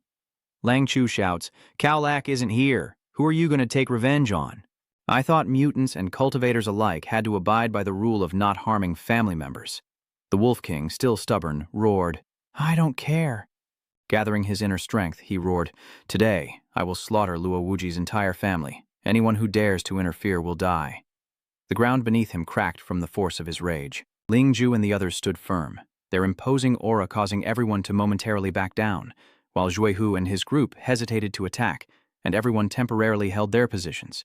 The Wolf King transformed into a massive white wolf, roaring, "Are you deaf?" Ling Zhu frowned, replying, "I'm sorry, but I have to stop you. I'd like to see who dares harm civilians on Huabang soil." The 2 girls behind him added, "That's right. You're the Wolf King. Are you willing to risk your life and Huabang for a personal vendetta?" Enraged, the Wolf King roared, "Silence, you treacherous yellow-skinned monkeys!" He flew up, warning, "I'm saying this one last time. Anyone who dares to stop me dies. Leave now while you still can, or be buried with the Luo family." The 2 elders beside him were furious. Empty threats. Come and get us if you dare. If you can't take us down, I'll change my name." Enraged, the Wolf King retorted, "Well, you've got guts. Die." And with that, he unleashed a furious blow. The two girls cursed in shock. Damn, this mad dog really did it. Seconds later, a golden sword aura shot toward them. An explosion rings out, clashing with the Wolf King's power. The commotion is immense, and the Wolf King turns to see a familiar figure has finally appeared, shocking everyone. There stood Luo Chen, calmly facing the Wolf King, unfazed by such a formidable foe, as the Huabang members cheered at his arrival. "Master Luo!" the girl happily shouted. The other guy trembled. "Thank God, I almost thought it was really over." The Wolf King spoke from above. "Luo Wuji, you've finally shown yourself. I thought you were going to hide in your shell forever. I even picked out a burial plot for you behind the mountain, but it'll only be a grave containing his belongings." He roars in anger. "How arrogant, it seems you're ready to die." He then lunged toward him, brimming with rage. "I will use the blood of your entire clan to appease my son's spirit." Luo Chen leaps back, dodging the attack with amusement. "Oh, if you miss him so much," he says, landing gracefully. Lu Chen scoffed, "Then I'll send you down there quickly, so the three of you can reunite." As soon as he finished speaking, Luo Chen kicked fiercely at the Wolf King's stomach, but he dodged, and Luo Chen missed. The Wolf King sneered, "How weak! Judging by your secluded appearance, you must have run into some trouble." He then lands a punch to Luo Chen's gut, sending him flying. In his current state, he probably doesn't even have half his former strength. Landing hard, Luo Chen still manages to retort, shamelessly boasting in his current state. He then coughs violently, splattering blood. He wiped the blood from his mouth, smirking at him. "To kill you, I don't need to be at my peak." Cut to an office, where a phone is ringing. The secretary quickly answers the phone. "Hello, Mr. Huang," Young urgently urged. "Quick, inform all the media reporters at Dragon Bay Villa. Luo Wuji is back, and he's being hunted by the Snow Country Wolf King." On the other end of the line, the girl quickly responded. Observing the situation, he wondered, who is stronger, Li or Luo Wuji? "Truthfully, I don't know, but the Wolf King is a true legend. Once news of Luo Wuji's death breaks, the royal family, with its reliance on Qing Mang, will be the biggest winner." Yigang couldn't hide his joy and laughed heartily. Meanwhile, Luo Chen throws a punch, but the Wolf King easily dodges it. At that moment, a red circle appeared, as the Wolf King used his inner power to lock them both in place. He truly intends to end him today. The Wolf King raises his claws, declaring, "You want to fight me up close?" He's really asking for death, but Luo Chen reacts in time to block the attack. Not giving up, he kicks out fiercely. Luo Chen watched the Wolf King intently, observing his every move, while those around him worried that their instructor was being overwhelmed. "Damn, this old guy is really something. Master, if Mr. Luo can defeat the Wolf King, then I will be a witness to history." Looking at that power, Luo Chen thought to himself, he's definitely a tough opponent. He calculated that once he got close, the range of his domain would shrink, and his abilities within the domain would double. If he used magic, it would be intercepted. As the Wolf King charged, his mind raced, knowing that long-range sniping was also impossible. His speed and defense are on par with my own. He's the strongest opponent I've faced since my rebirth. And thinking this, he deftly dodges. The Wolf King's missed attack slams into the wall, sending dust and debris everywhere, and the ground trembles. Inside the house, Luo Chen's father is stunned, wondering what's going on and where these people came from. Why cause trouble for Xiao Chen? What do we do now? Don't worry, uncle," Xiao Chen Bayer reassured. "Luo Chen will be fine. From the day I met him, I had a strong premonition. His future stretches far ahead, and nothing can stop him before he reaches it." Qingjing added grimly, "Lan Bayer is right. I've experienced Luo Chen's abilities firsthand." She recalled the battle, then continued, "Though it was only one short night, it was enough for me to never forget." Boy Ni quickly walked over and asked, "Please, tell me everything." Qingjing was taken aback by her reaction and couldn't help but exclaim, "Huh?" Meanwhile, the press rushes to the scene. So, Luo Wuji has finally appeared, and his opponent is the Wolf King. Is this not just a rumor? The man replied, "Yeah, how could a legendary figure in the global top 10 suddenly show up in Tongzhou?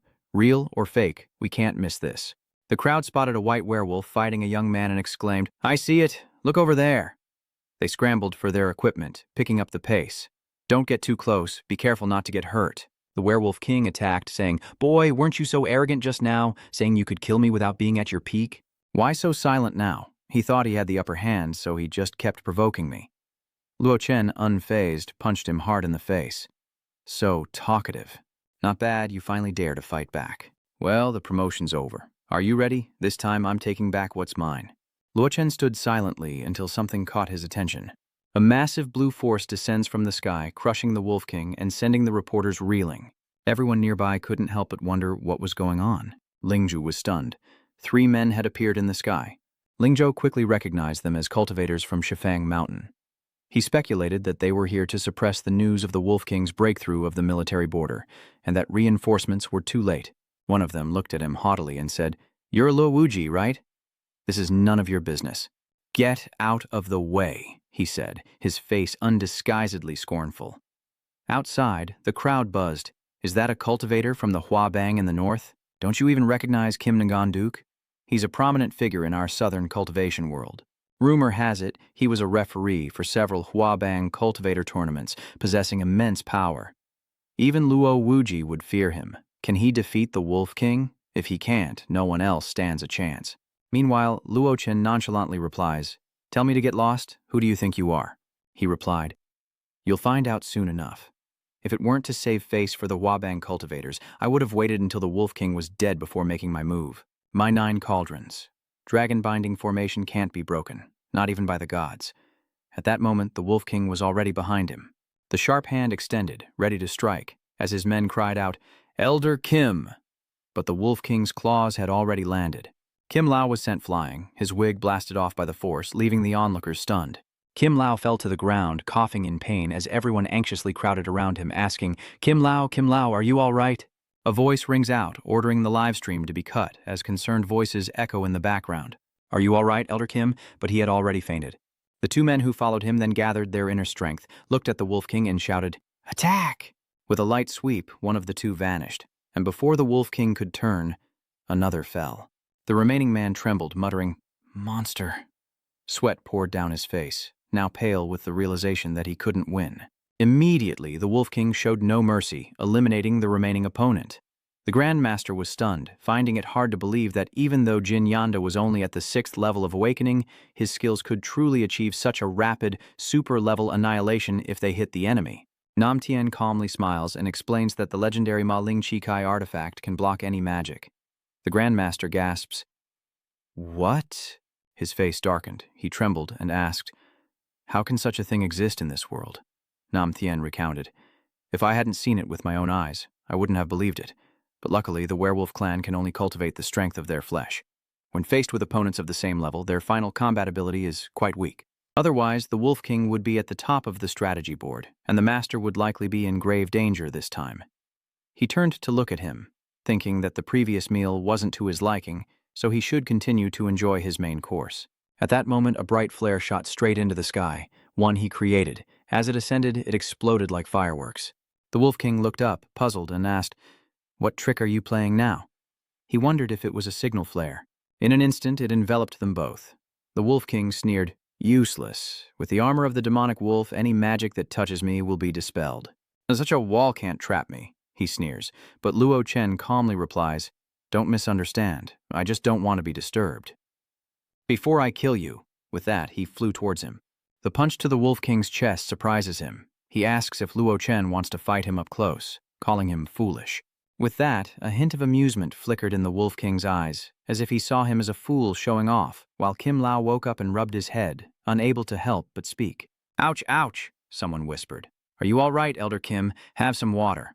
The crowd erupts as the fight begins anew. It's Luo Wuji. Kim is so shocked, he nearly swallows his water bottle. The reporter ignored him, shouting, "Start the live stream now!" before rushing forward to film. Kim Lao choked, sputtering, and couldn't help but curse. The female reporter spoke up. After Kim Nganduk's defeat, Luo Wuji has struck again. As expected of the head of the Huabang, the battle has become intense. The Wolf King unleashed a flurry of attacks, saying, "Give up, Luo Wuji. Even if I let you hit me, you can't hurt me. The more you struggle, the more my killing intent will grow, and no one will survive here." He calmly looked at him and said something strange, the shotgun already at his chest. Meanwhile, the reporter quickly brought the mic over. "Mr. Kim, hello, can we get a quick interview? What are your thoughts on the current situation?" He gritted his teeth and declared, "He can't win." She asked in bewilderment, "What?" Elder Kim glared into the camera, enraged. "I'm saying Luo Wuji has no chance of winning. If he dies today, I'll eat my hat and become a soccer player. He continued to punch the Wolf King's chest, but it seemed to have no effect. The Wolf King laughs triumphantly, feeling nothing, as if he could take this forever. He looks at him with a smug expression. You can't win. Another punch was about to land when Luo Chen suddenly stopped. He stopped fighting, a faint knowing smile on his face. The reporters were stunned by the sudden silence. He stopped. Why? What's going on? He's not fighting anymore? Old Kim exclaimed excitedly. He wants to admit defeat. Luo Wuji has lost. Seeing no reaction, he boomed, "Can't you see? The Wolf King could stand there and let him hit him without a scratch. This is a blatant humiliation." Kim was furious for some reason, trying to explain that if they continued to fight, the name Luo Wuji would become a joke for all time. Lingja sweated nervously, realizing there's always someone stronger. The Wolf King is indeed powerful. Perhaps only the Sword Saint of the Guangan Palace could stand a chance, but will they last until Fei Long can invite him? The young man in Huabang couldn't help but lament inwardly. Even Master Luo is helpless? Is the ninth strongest force in the world really this terrifying? The thought of the Wolf King darkened his face. But then again, the mere pressure from the man had nearly suffocated him. To feel so close to death, as if life and death hung by a thread. The Grand Master was already defying the heavens just by standing against him. Nam Tien calmly asks the Grand Master, "Aren't you going to run? If your master falls, the Wolf King won't spare anyone left here." The Grand Master turned and calmly replied, "I am Guan Gong reborn. Having pledged my allegiance, my life is no longer my own. Besides, aren't you still standing here as well?" Nam Tien was rendered speechless. Meanwhile, the Wolf King smugly asked him, "Finally come to your senses? Defying me, death is your only release." Suddenly, red cracks spread across his body. The Wolf King was stunned, not understanding what was happening, until a sharp pain made him tremble. What's happening? What did you just do?" Luochen smiles, saying, "Just sharing some of the fun. This thing gave me a hard time, and I still haven't fully recovered." The Wolf King roared, "What nonsense are you spouting? My battle armor can do anything. No magic can affect me." A small flame then appeared on his fingertip, and Luo Chen replied, "Unfortunately, I'm not using magic. Just a type of energy similar to the Firestar ability. However, it's a bit more violent than a normal ability. And since your domain and armor require abilities to operate, it's obvious they wouldn't react to it." Hearing this, the Wolf King couldn't believe his ears, stammering, "What? Furthermore, you're mistaken about something. I never intended to kill you with my fists. Hand-to-hand combat was just a convenient way to transmit the Li Firestar into your body." At this point, he paused, his eyes turning cold. "Of course, I did it mostly because I was curious. How could a werewolf who's never cultivated protective magic possibly stop this?" The soul-deep assault begins again, and cracks reappear all over the Wolf King's body. Overwhelmed by pain and internal damage, he couldn't help but spit out a mouthful of blood, collapsing to the ground. Songer and Old Man Yi were stunned, mouths agape in shock, while Wing and Old Man Kim looked on in disbelief, asking, "What's going on?" The Wolf King coughed up blood, unable to comprehend. "No, this is impossible. How can you control such immense power with such a fragile human body?" He smiled faintly at the Wolf King. "I'm sorry, but with hacks, you can do whatever you want." Luo Chen thought to himself, if it weren't for the Tai Huang scripture, my fate would be no different from his. The Wolf King hung his head, blood staining the courtyard red as he raged, "You bastard!" At this, Luo Chen reiterated, "Do you remember what I said? Luo Wuji, I don't need to be at my peak to kill you, not even at 10% of my power." The Wolf King's pride was utterly humiliated. He gritted his teeth, and the Wolf King couldn't contain himself any longer, roaring, "I once slaughtered armies of millions single-handedly. How could this be? How could I die at the hands of an unknown nobody like you?" he roared, charging forward. Luo Chen raised his hand like a gun, stared at the Wolf King, and said, "Bang!" His entire body then exploded. The Wolf King screamed in terror. A single attack had annihilated the legendary werewolf, yet he remained unfazed. Kim was astonished, his jaw dropping in disbelief. Everyone was stunned. Did he actually win? Is this really the Luo Wuji who always hid from Qingmeng before? Kim Lao couldn't help but speak up. "What's the big deal about Qingmeng?" Before the Wolf King, even the entire Qingcheng Mountain wouldn't be enough. Yet Luo Wuji killed him, truly worthy of being the top fighter in China. The male reporter sneered, "So who was it that just said Luo Wuji was dead for sure?" The female reporter chimed in, "After that, his head will be used as a soccer ball." Old Kim was ashamed and turned away, humming, I'm playing in the mud in the northeast." His attitude shifted completely as he cheered. "The Luo family is invincible. Luo Chen is amazing." Sweating, Yigang thought to himself, "The only one who can save me now is Qing Mang. Luo Wuji will surely settle the score with him, and even Mount Qing Cheng will be dragged into this. If he could just deal with Lan Bayer and beg her to keep his secrets, the Huang family might still have a chance." But as he pondered, a voice cut through his thoughts. "Director Huang." Yigang turned around anxiously, asking, "Why are you only arriving now? Where is Senior Lai?" The man replied grimly, "Li Shangxian is dead." Hearing this, Yigang was shocked. "Dead, dead? Who did it?" He quickly pointed at Luo Chen. "That's the one." The werewolf clasped his hands.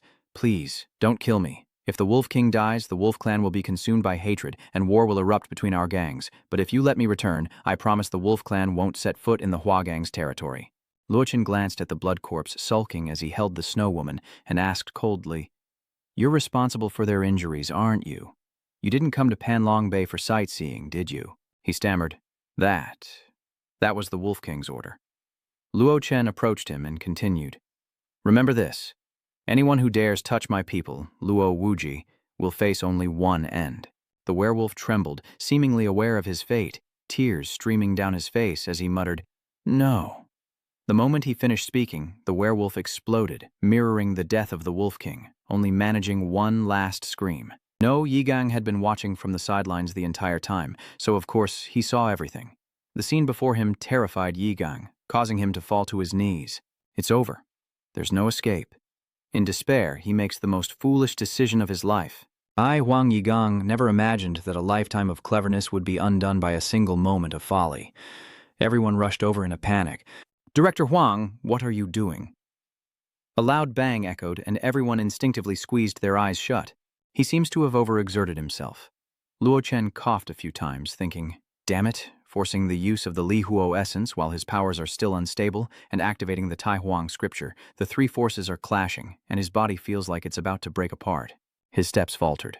The Grandmaster cried out in alarm, "Master!" In the end, Luo Chen couldn't take it anymore and collapsed to the ground. Schwanger cried out in alarm, "Master! The trouble is over, and your estate is peaceful once more." Later, Luo Chen was taken to his room. He'd been unconscious for some time, but finally awoke to the sounds of celebration. "Come on, bottoms up." Outside, everyone celebrated together as Boy Ni offered tea in place of wine, showing respect to the Lack family and the Grand Tutor. He happily raised his glass. "Grandfather just took his medicine, so I'll toast you in his place, uncle." The family patriarch chuckled, "No need to hold back. Medicine with wine is a quick trip." Though still dizzy, Luo Chen forced himself out of bed. At that moment, his mother opened the door, beaming at her son. "Chen, you're awake. I was just coming up to check on you." He spoke to his mother, prompting her worried questions. "Are you feeling all right? You've been asleep for half a day. You must be hungry. Go downstairs and have something to eat." Luo Chen replied with a light smile, "Mom, I'm not hungry." Seeing his gloomy face, she asked gently, "What's wrong? You look troubled." She quickly reassured her son, "Don't overthink it. See, we're all fine, aren't we?" He remained stoic, but agreed to reassure her. "Listen closely," she said sternly. "Even sages, on the path to their goals, strive relentlessly. There will always be those who see you as an enemy, and they will stop at nothing to hinder you, even hurting your loved ones. But none of that matters, as your parents will always support you on the path you believe is right." She placed her hand on his shoulder and added, "And I believe my son can protect us." He was speechless. "Mom, I just slept for a long time and feel a little dazed. Besides, I think you're overthinking things." Hearing him say that, she felt relieved. Besides, if someone truly wants to be my enemy, what they do doesn't really matter. Enemies just need to be eliminated. She continued to advise him, repeating herself. "This time, thanks to your associates, as well as Boy Ni and law enforcers Yasya, they are genuinely thinking of you. You must repay them." He agreed as if he understood. The mother and son quickly made up, and she suddenly handed him a book, a household registration record. The smile faded from his face. Lok Tran stared blankly at what was in his hands, reading with a look of utter disbelief, a huge question mark forming in his mind. Though it's late, his house is still bustling with activity. Come on, Lan Bear, drink a little less." The drunken girl slurs on the table, enjoying a rare moment of freedom as the Luo family becomes the center of the world's attention. His father replied, No rush. We have plenty of time today." In the midst of the joy, Luo Chen's voice suddenly made him pause. "Ah," he looks at him happily, saying, "Oh, Chen, you're awake. Ching Ching speaks up, asking if Luo Chen is all right. He smiles and replies, "Yeah." He rushed over, looking him up and down. "Let me see. Are you all right? If old Zhang hadn't said you just needed rest, I almost took you to the hospital," his father said. He chuckled helplessly. "Don't worry. I'm an immortal cultivator. What could happen?" Suddenly, he remembered. "Right. Why are there so few people?" "Where is everyone else?" his father replied. General Su and the others returned this morning with bloodshed after completing their mission. As for old Zhang, it seems your defeat of the Wolf King was live-streamed, causing a great social impact. He took Nanchan to handle some matters. Speaking of the Blood Corpse and Snow Maiden, he added, "Our 2 kids are still asleep in their rooms. They'll wake up for lunch. They seem to be doing all right." Sinner groggily looked at him and said, "Master Luo, come have a few drinks with us." He quickly refused. "No, I have other things to do." Soon after, Luo Chen approached Bayer, who had fallen asleep at the table. Softly, Luo Chen whispers in her ear, "Lan Bayer, come to my room." She rubs her eyes, her face still flushed with intoxication. "Luo Chen, am I dreaming?" He turned away coldly, adding, "If you're late, I won't see you." Hearing this, Beini quickly regained her senses, struggling to stay awake as she hurried upstairs toward his room. Standing at the door, Beini hesitated, wondering if she was truly ready to take that step. Her hand reached for the door, her thoughts causing her face to flush. As she entered the room, Luo Chen quickly approached, his boldness startling Beini. Luo Chen reaches behind her, quickly closing the door. The silent night envelops them in the dimly lit room, the scene quiet except for the 2 within. He steps forward and grabs her hand tightly, a very suggestive posture. Beini stutters, flustered. Luo Chen moved closer, lifting her chin. "Be my woman, Beini," she whispered. "Brother Lak Tran." A sudden shout quickly brought her back to reality.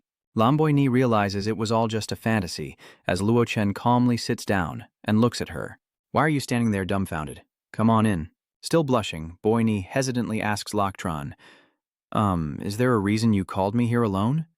He grins and replies, "No reason. I just wanted to get to know you better." Startled, Beini wondered what he meant by deeper exchange. Seeing her reaction, he asked, "What's wrong?"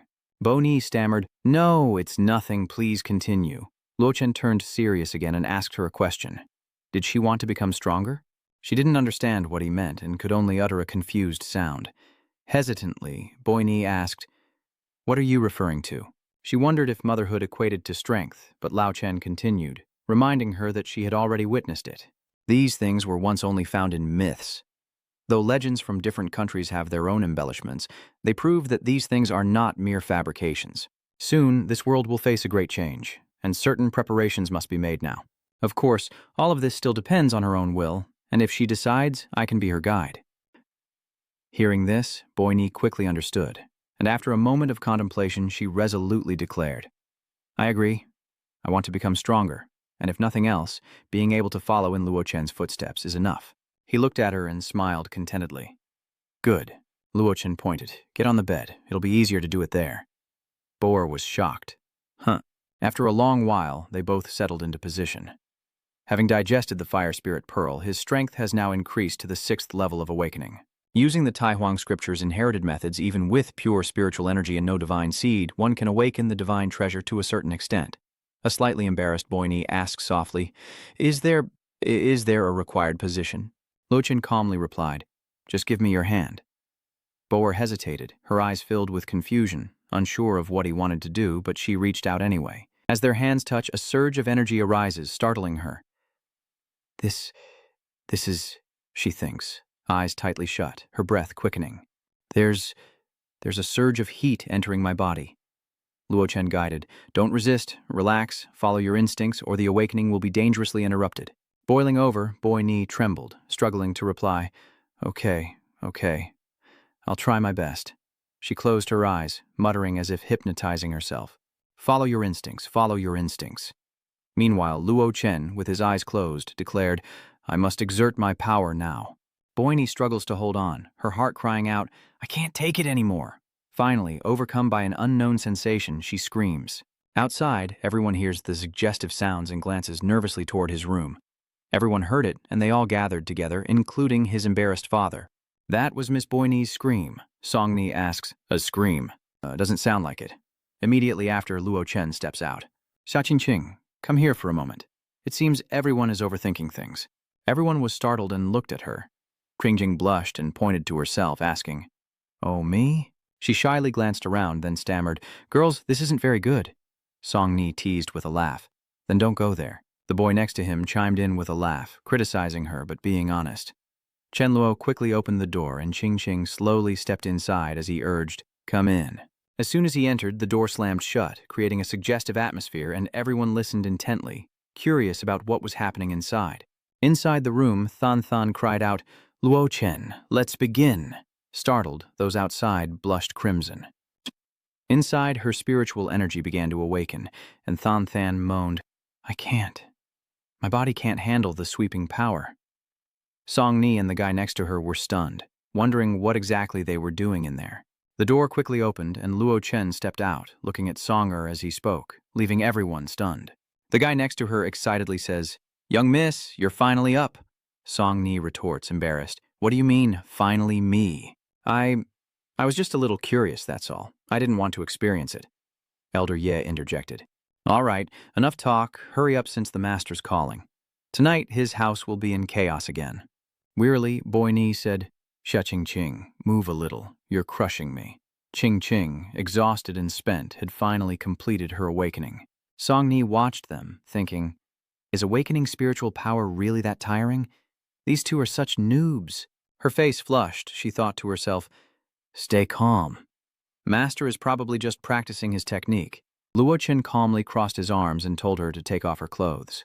Song Ni's face twisted at this request, but he pointed at her and said, "The wound on your left arm was caused by Qing Mang, wasn't it?"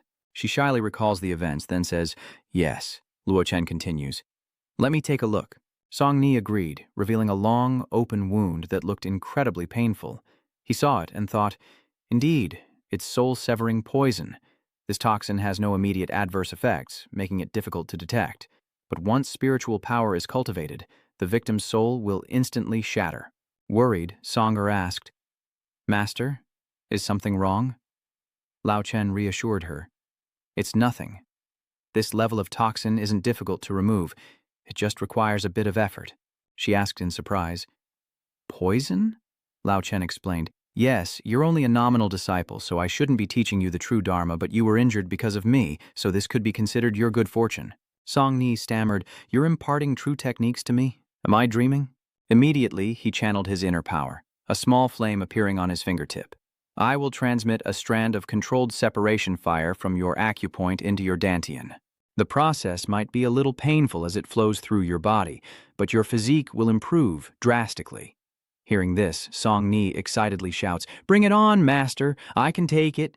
Luochen quickly got into position, turning his back to me, and Song followed suit. "Okay." He placed his hands on her back, instructing her to persevere for a better result. "If it's too much, I'll stop," he said.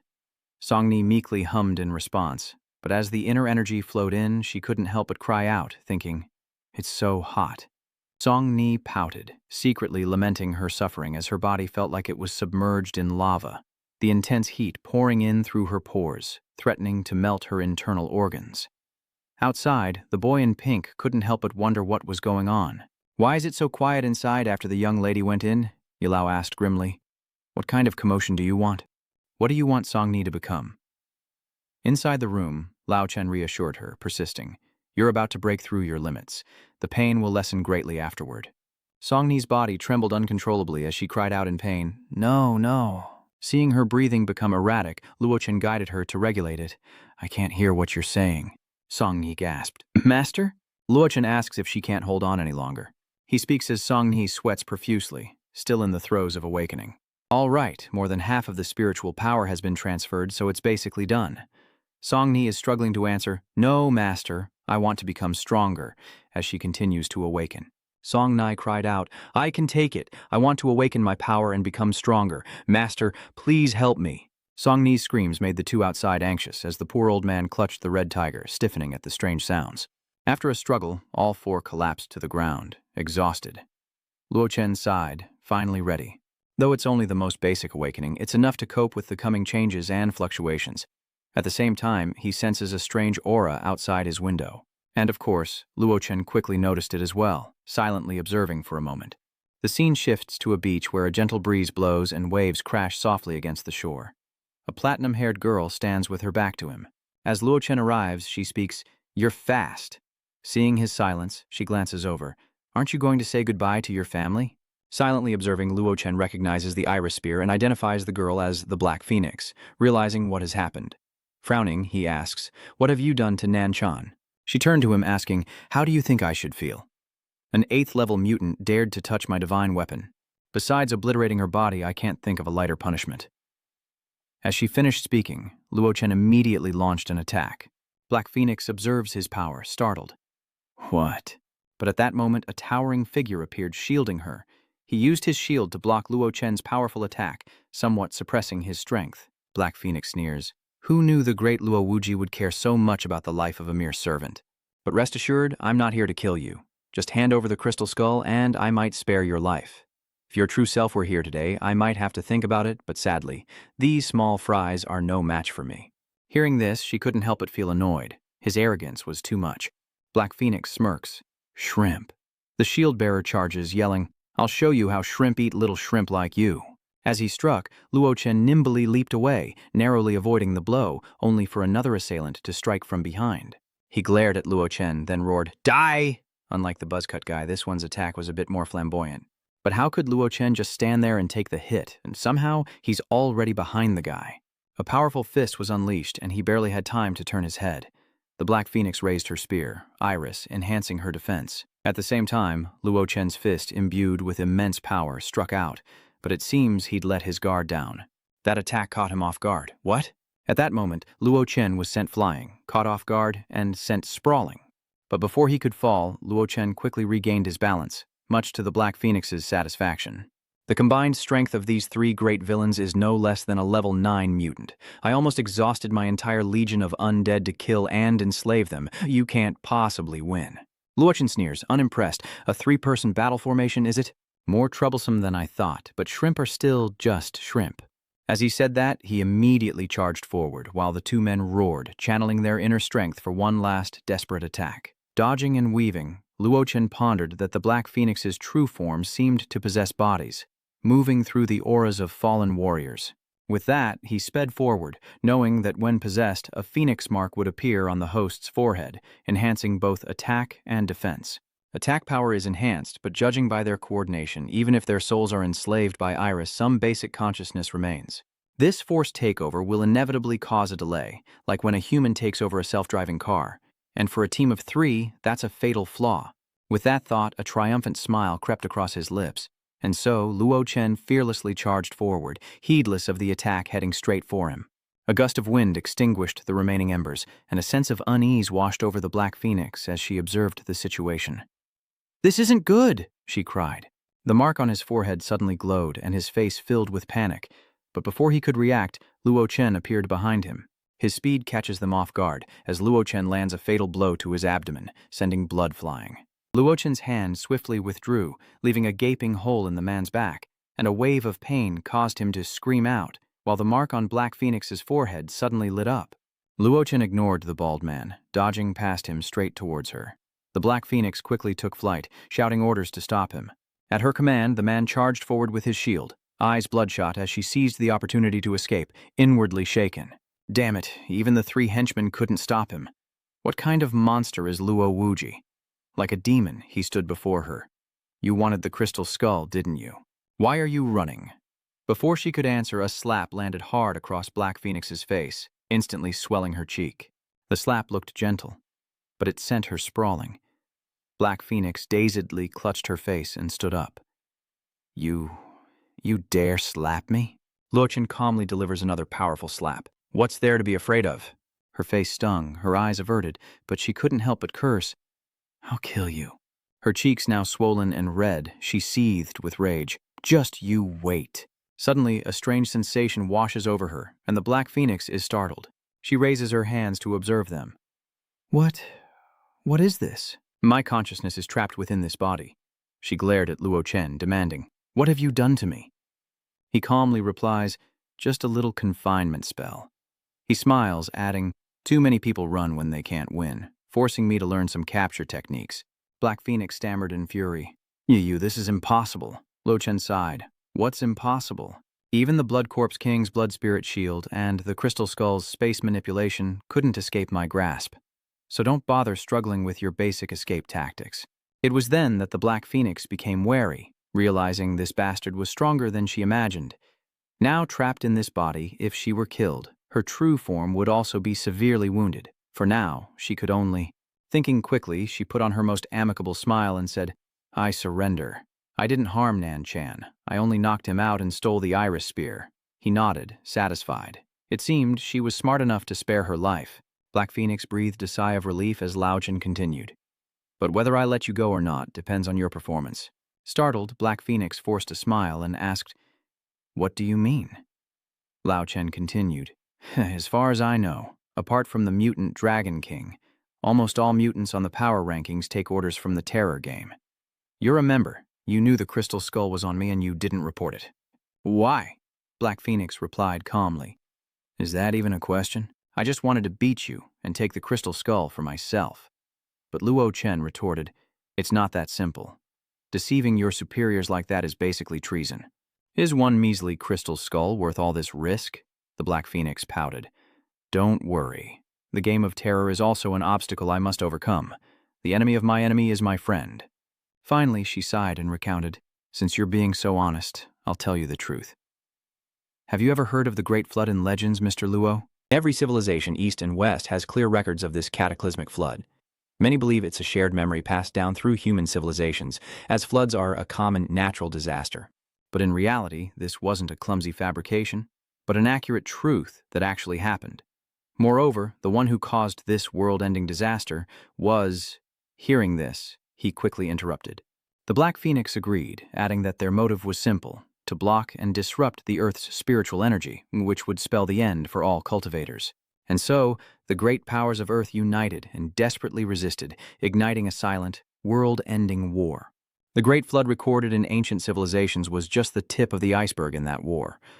He understood, so that's how it was. Ultimately, after the Terror Game won, it turned most of the spiritual energy into its own property, leading to insufficient spiritual energy left on Earth to support a Level 7 awakening. Level 9 mutants became extinct, so the once famous Immortal burial ground declined to its current state, which can now be explained. She continued, That's right. The spiritual energy needed to sustain a hero-level being on Earth now exceeds the limits of the natural ecology. So, any mutant or cultivator who wants to break through to a higher level only has two paths to take. To gain the recognition of the Terror Games, enter the mystic realms they've arranged in advance. Black Phoenix is afraid, but doing so means his true self can never return to Earth, forever trapped as a pawn of the dangerous games, her face filled with helplessness. And I don't want to be a puppet, nor am I qualified to be one. Luo Chen was intrigued. Were their standards that high? She replied, Yes. Even being ranked 7th globally means nothing to the Terror Game. After all, the spiritual energy environment is vastly different, and my limits aren't even enough to reach their threshold, which is why I'm pinning my hopes on the Crystal Skull to unlock the spiritual heart. Luo Chen inquired further, So this is the second path you mentioned? Black Phoenix responded, No, it's a step along the way. In fact, besides the secret realms of the Terror Game, there's another place where a large amount of spiritual energy still exists. Hearing this, he quickly voiced his guess. The Northern Sacred Palace? She was surprised. He knew quite a bit. Actually, it's not just the Northern Mystic Palace. Basically, any mystic realm where the Terror Game has issued subjugation.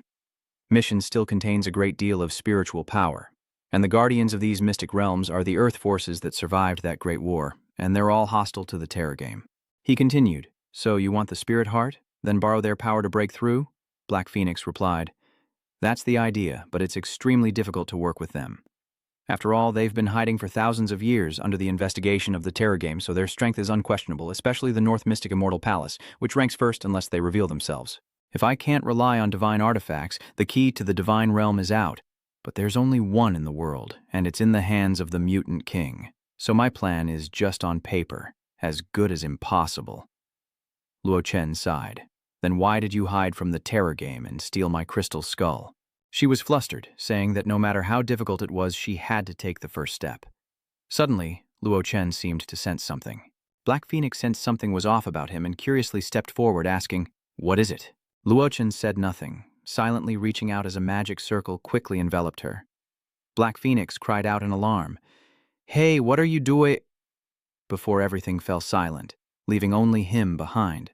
Looks like he sensed the danger and wanted to hide the Black Phoenix for now. Just as everything was in place, a voice echoed. "Luo Wuji." Luo Chen slowly turned towards the voice, trying to see who it was. An older man smiled kindly at him and said, "So it is you." Luo Chen quickly deduced, "Someone from the horror game?" He didn't deny it, saying, "You have a good eye, Mr. Luo." The stranger introduced himself as Liu Qingshan, there to ask Luo Wuji if he was willing to join the horror game. He chuckled sardonically. "Join the terror game? What do you think?" He persisted. "Don't refuse just yet. Hear me out. The horror game noticed everything you did but chose to ignore it because the higher-ups are very interested in you and want to observe you further. Currently, you're exceptional, capable of bearing great responsibility. If you join us, the terror game guarantees to devote all its resources to help you break through." He began to threaten. "But they also told me, if you, Luo Wuji, show even the slightest hint of refusal, kill you." He said this so calmly, without even a change in expression. Luo Chen couldn't help but ask with disdain, "Based on you alone?" Qingshan continued, "This body is formed from my thoughts and has no combat ability, but killing you isn't difficult. I imagine you've heard of an hourglass, right?" He quickly took it out and continued, "This item is one of the ultimate treasures of the horror game. Anyone whose name is engraved on it, their life will flow away like sand in an hourglass. Once the sand runs out, they die, and there's no turning back. Luo Wuji, we were both born to cultivate, but now our path is broken. Without the aid of the terror game, we cannot advance another step. Either we live and grow stronger, or we slowly await death. I don't think this is a difficult choice." Luo Chen said nothing, silently gathering his inner strength and striking at him. As Qingshan's body faded away, he roared in anger. "Boy, Luo!" Chen calmly replied. "Luo Wuji has never been threatened by anyone." Before vanishing, he couldn't help but threaten, "Fine, you're good. Just you wait." And just like that, he faded into nothing, leaving an eerie silence. It was then that the Black Phoenix finally emerged. She breathed a sigh of relief. "That was close. I'm lucky you severed the space in time, or I'd be dead if Liu Qingshan found me here." Ignoring her pleas, Luo Chen simply said, "You can leave now."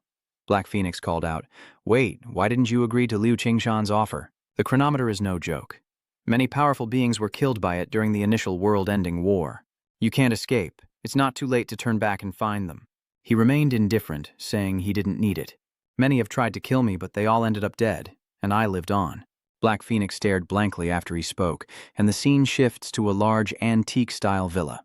The man was standing in front of a pile of books, seemingly cleaning them, when Zuo Dai rushed in, exclaiming, "Luolan, this is huge. Your second-in-command globally might not be able to hold on."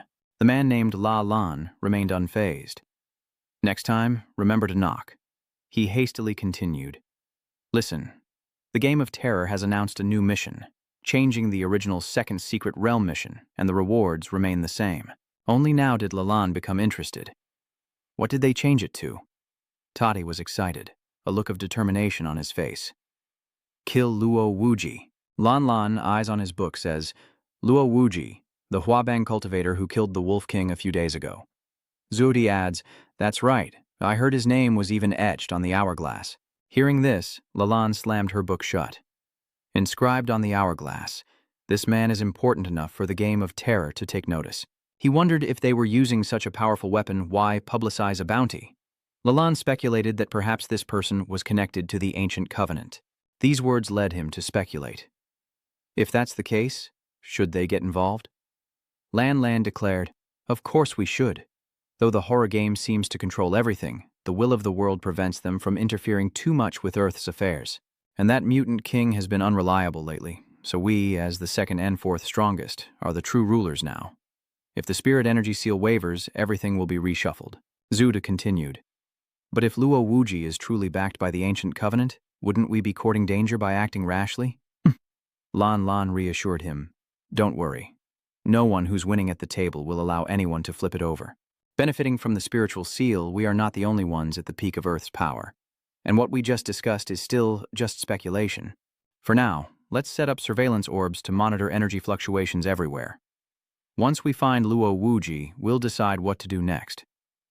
Seeing the logic, Zuode agreed, and the scene shifted to another city. The air is fresh and the plants are in full bloom. Ling couldn't help but stare in disbelief. Did I take a wrong turn? How has Dragon Bay changed so much in just a few days? Even Bloodhound chimed in, is this really Panlong Bay? It's like a paradise. Another man among them observed, Master Instructor Luo must have made some improvements. The spiritual energy seems several times denser. Luo Chen emerged from the bushes, looking at Ling Ju. Old Su went the wrong way. It's this way. Everyone, hurry. The scenery around the house is incredibly refreshing. Ling Shu and he then spoke privately. He asked, Mr. Lack, did you call me here to have bloodshed stationed at Panlong Bay? Luo Chen replied, yes, that's the first thing. He touched the massive tree before him. The young dragon vein previously hidden here has now been reactivated by me. The rate of spiritual energy condensation will be several times higher than elsewhere, which will greatly help in training the blood killers. Hearing this, Ling Chu's eyes lit up. No problem. I can agree to that now. The higher-ups would be begging for such a good thing. Ling Ju then asked, what about the second thing? Luo Chen continued, the second thing is simple. It's an order for you. He solemnly instructed, no matter what happens in the future, don't let anyone take risks for me. Hearing these words, Ling Ju was taken aback. He stammered, what do you mean? Luo Chen's eyes gazed into the distance, unreadable. Nothing. Just remember my words. Peaceful days are often short-lived, and the sunlight shines throughout his home, creating an indescribable sense of peace. Lak Tran's mother happily waters the flowers in her garden as Lak Tran heads out. His mother was happy to see him. Chen, you're heading out early? He smiled and replied, yes, I have some things to take care of. His mother looked at him expectantly. When will you be back? Are you going on a date? If that's the case, you don't need to come home tonight. He was speechless. I still don't know. Without me here, won't you and Dad be bored? His mother reassured him. Your father and I are busy. We don't have time to worry about you. I'm leaving. Luo Chen looked at his mother with a loving expression. Goodbye, Mom. After saying goodbye, Luo Chen quickly departs. Black Phoenix was already waiting, and she asked again, are you really going to seek your death? She announces that the horror game has issued a bounty to kill him, and now the world's top fighters are after him. Acting now isn't the smart choice. With your current strength, you're practically #1 in the world. If he breaks the hourglass, the terror game will lose its hold on him, and with a cultivator's lifespan, he'll have time to eliminate enemies and build his power. Forcing a breakthrough then will not only increase your odds, but minimize the chance of failure. There's no need to rush. Despite the Black Phoenix's warnings, he remained indifferent, startling her into exclaiming, what? But even so, he seriously considered that he couldn't let those immortal realm enemies reach him, nor could he lie low for a century just to break through to the 7th level of awakening. Black Phoenix scoffed, turning her face away petulantly. If I didn't owe you 2 lives, I wouldn't bother with you. Luo Chen replied softly, I appreciate the sentiment. Her words startled her, and Black Phoenix turned to look at him, as if she wanted to say more. But he was already gone. Luo Chen had vanished. Black Phoenix silently says to herself in the void, Luo Wuji must succeed. The scene shifts back to Luo Lan's palace, a place of beauty with an ancient European style. Back in the library, they're looking at something together. Its eyes close, a strange sound echoes, and then the bizarre object suddenly opens its eyes wide. Standing beside Roland, Zuoda exclaimed in shock, the divine eye has moved, causing Roland to tense up as well. He hurriedly looked into the divine eye, unable to help but ask, what is it? Inside the eye, the image of a young man appeared. The eye spoke, sensing a surge of power in the Ulan Prairie. Target. Luo Wuji has appeared. As it spoke, the image within became clearer. Just as Luo Chen arrived, he silently observed his surroundings, then looked up to the sky and shouted, open the Tai Huang scripture seal! As he spoke, a brilliant light erupted around him, striking down from the heavens as if opening a pathway. Immediately, the light struck with immense force, shattering the earth and scattering the foliage. This power sweeps through every nook and cranny, even at this great distance. Meanwhile, a tremor erupts from Lalan's palace, startling Zuode. What's going on? Could this be the work of Luo Wuji? Is he really trying to force a breakthrough? Duke asked, a little flustered. Lalan, should we intervene? What if he breaks the seal? Hearing this, Luo Lan quickly interjected. It's still too early. He explained that the heavenly abyss had just appeared, and the will of the world had only just awakened. Then, looking at the object, he affirmed that he could not succeed. Meanwhile, a dark light appears in the sky above Luo Chen, opposing his power, threatening to consume him as he silently observes the situation. Suddenly, Luo Chen's eyes lit up as he glared fiercely and roared, even the 10,000 greater worlds couldn't suppress me. How could a mere fragment of the heavens and earth stop me? At that moment, another version of him appeared. Majestic, sword in hand, and with an imposing aura that easily pushed back the darkness. Evil Virtue was stunned, frozen as he observed everything, and then the minds of the two beside him went blank. Evil Virtue exclaimed, This is... Lalan interjected, It's the horror game. Luolan explained, It's issuing a forced command to level 9 dependent espers, and it's not just Luolan. Everyone participating in the terror game is affected. That voice echoed in their minds, instantly killing Luo Wuji. The scene shifts to a high-rise building where that same voice resounds. For Dr. Jingzi to use a special weapon, we need the Federation's highest authorization. The Chief of Staff is away, so even if we apply, it won't be processed in time. Besides, many have tried to break through before. Have you seen anyone truly succeed? Using a special weapon for this is overkill. Overkill. Doctor, I'm stressing this one last time. I'm not negotiating with you, I'm warning you. If a force exceeds our limits, the entire global ecosystem will collapse. He pointed directly at the man, threatening him. At that point, you can all take your weapons and go shoot them in hell. Hearing the doctor's words, the other hesitated. Well... At that moment, a voice echoed from outside. I agree to use the special weapon. As soon as they saw him, everyone loudly greeted the chief adjutant. He handed over a stack of documents. This is information from the Ministry of Environment. Major earthquakes have occurred across the globe. As the chief of staff spoke, he threw the papers onto the table, adding that sea levels in some areas had risen by nearly a foot, and that the Five Dynasties Federation's top fighter, Mr. Zuo Dai, had fled to the Ulan grassland. This proves that Dr. Jingxi's information is correct. If even Zuo Dai can't stop this, Luo Wuji, activating the special weapon will be our only option. Of course, this information must spread quickly, and military satellites must be deployed to livestream the planned strike location globally, since we are the ones initiating the special weapon attack on other countries. The Five Dynasties Alliance is forced to take a stand for justice. Everyone agrees. Back with Luo Chen, the dark power is weakening, and his true form bravely raises his sword to the sky, roaring. His awakened Taoist body shatters the heavenly abyss, and his sword is so sharp it can cut through anything in its path, gradually pushing back the dark energy. At this moment, Luo Chen's entire body radiated a powerful light as he stood tall with his other self, ready to face anything. With a serious look, Luo Chen scanned his surroundings, only to be targeted by two more powers, and the ground beneath him was instantly obliterated by the immense force. One of them is the Thunder King, who shouts to his comrade, Strike with the Thunder Oath. Keep attacking. Don't give him a chance to breathe. Now is the best time to kill Luo Wuji. Alone, Luo Chen unleashed an inner force, creating a protective barrier around himself. Seeing the two join forces, he coldly sneered. The annoying flies have finally arrived. As soon as he finished speaking, he immediately rushed over, shouting, Go! The fire thief also flew up, two blazing flames in his hands, stunned to see him gathering power. In a split second, he seemed to sense something was amiss, frowning in confusion. Before that power sliced him in two. Seeing the attack, Thunderlord was shocked. Fire Thief had fallen just like that. He vanished into nothingness, and that razor-sharp force immediately changed targets, flying straight towards Thunderlord with incredible speed, leaving him no time to react. Thunderlord, seeing the attack, was startled and cried out. It was over. But just then, a surge of internal energy shielded him at the last possible second. The Thunderlord, terrified, covered his face, sensing something was amiss. He glanced over to see the Holy Spirit's shield had protected him.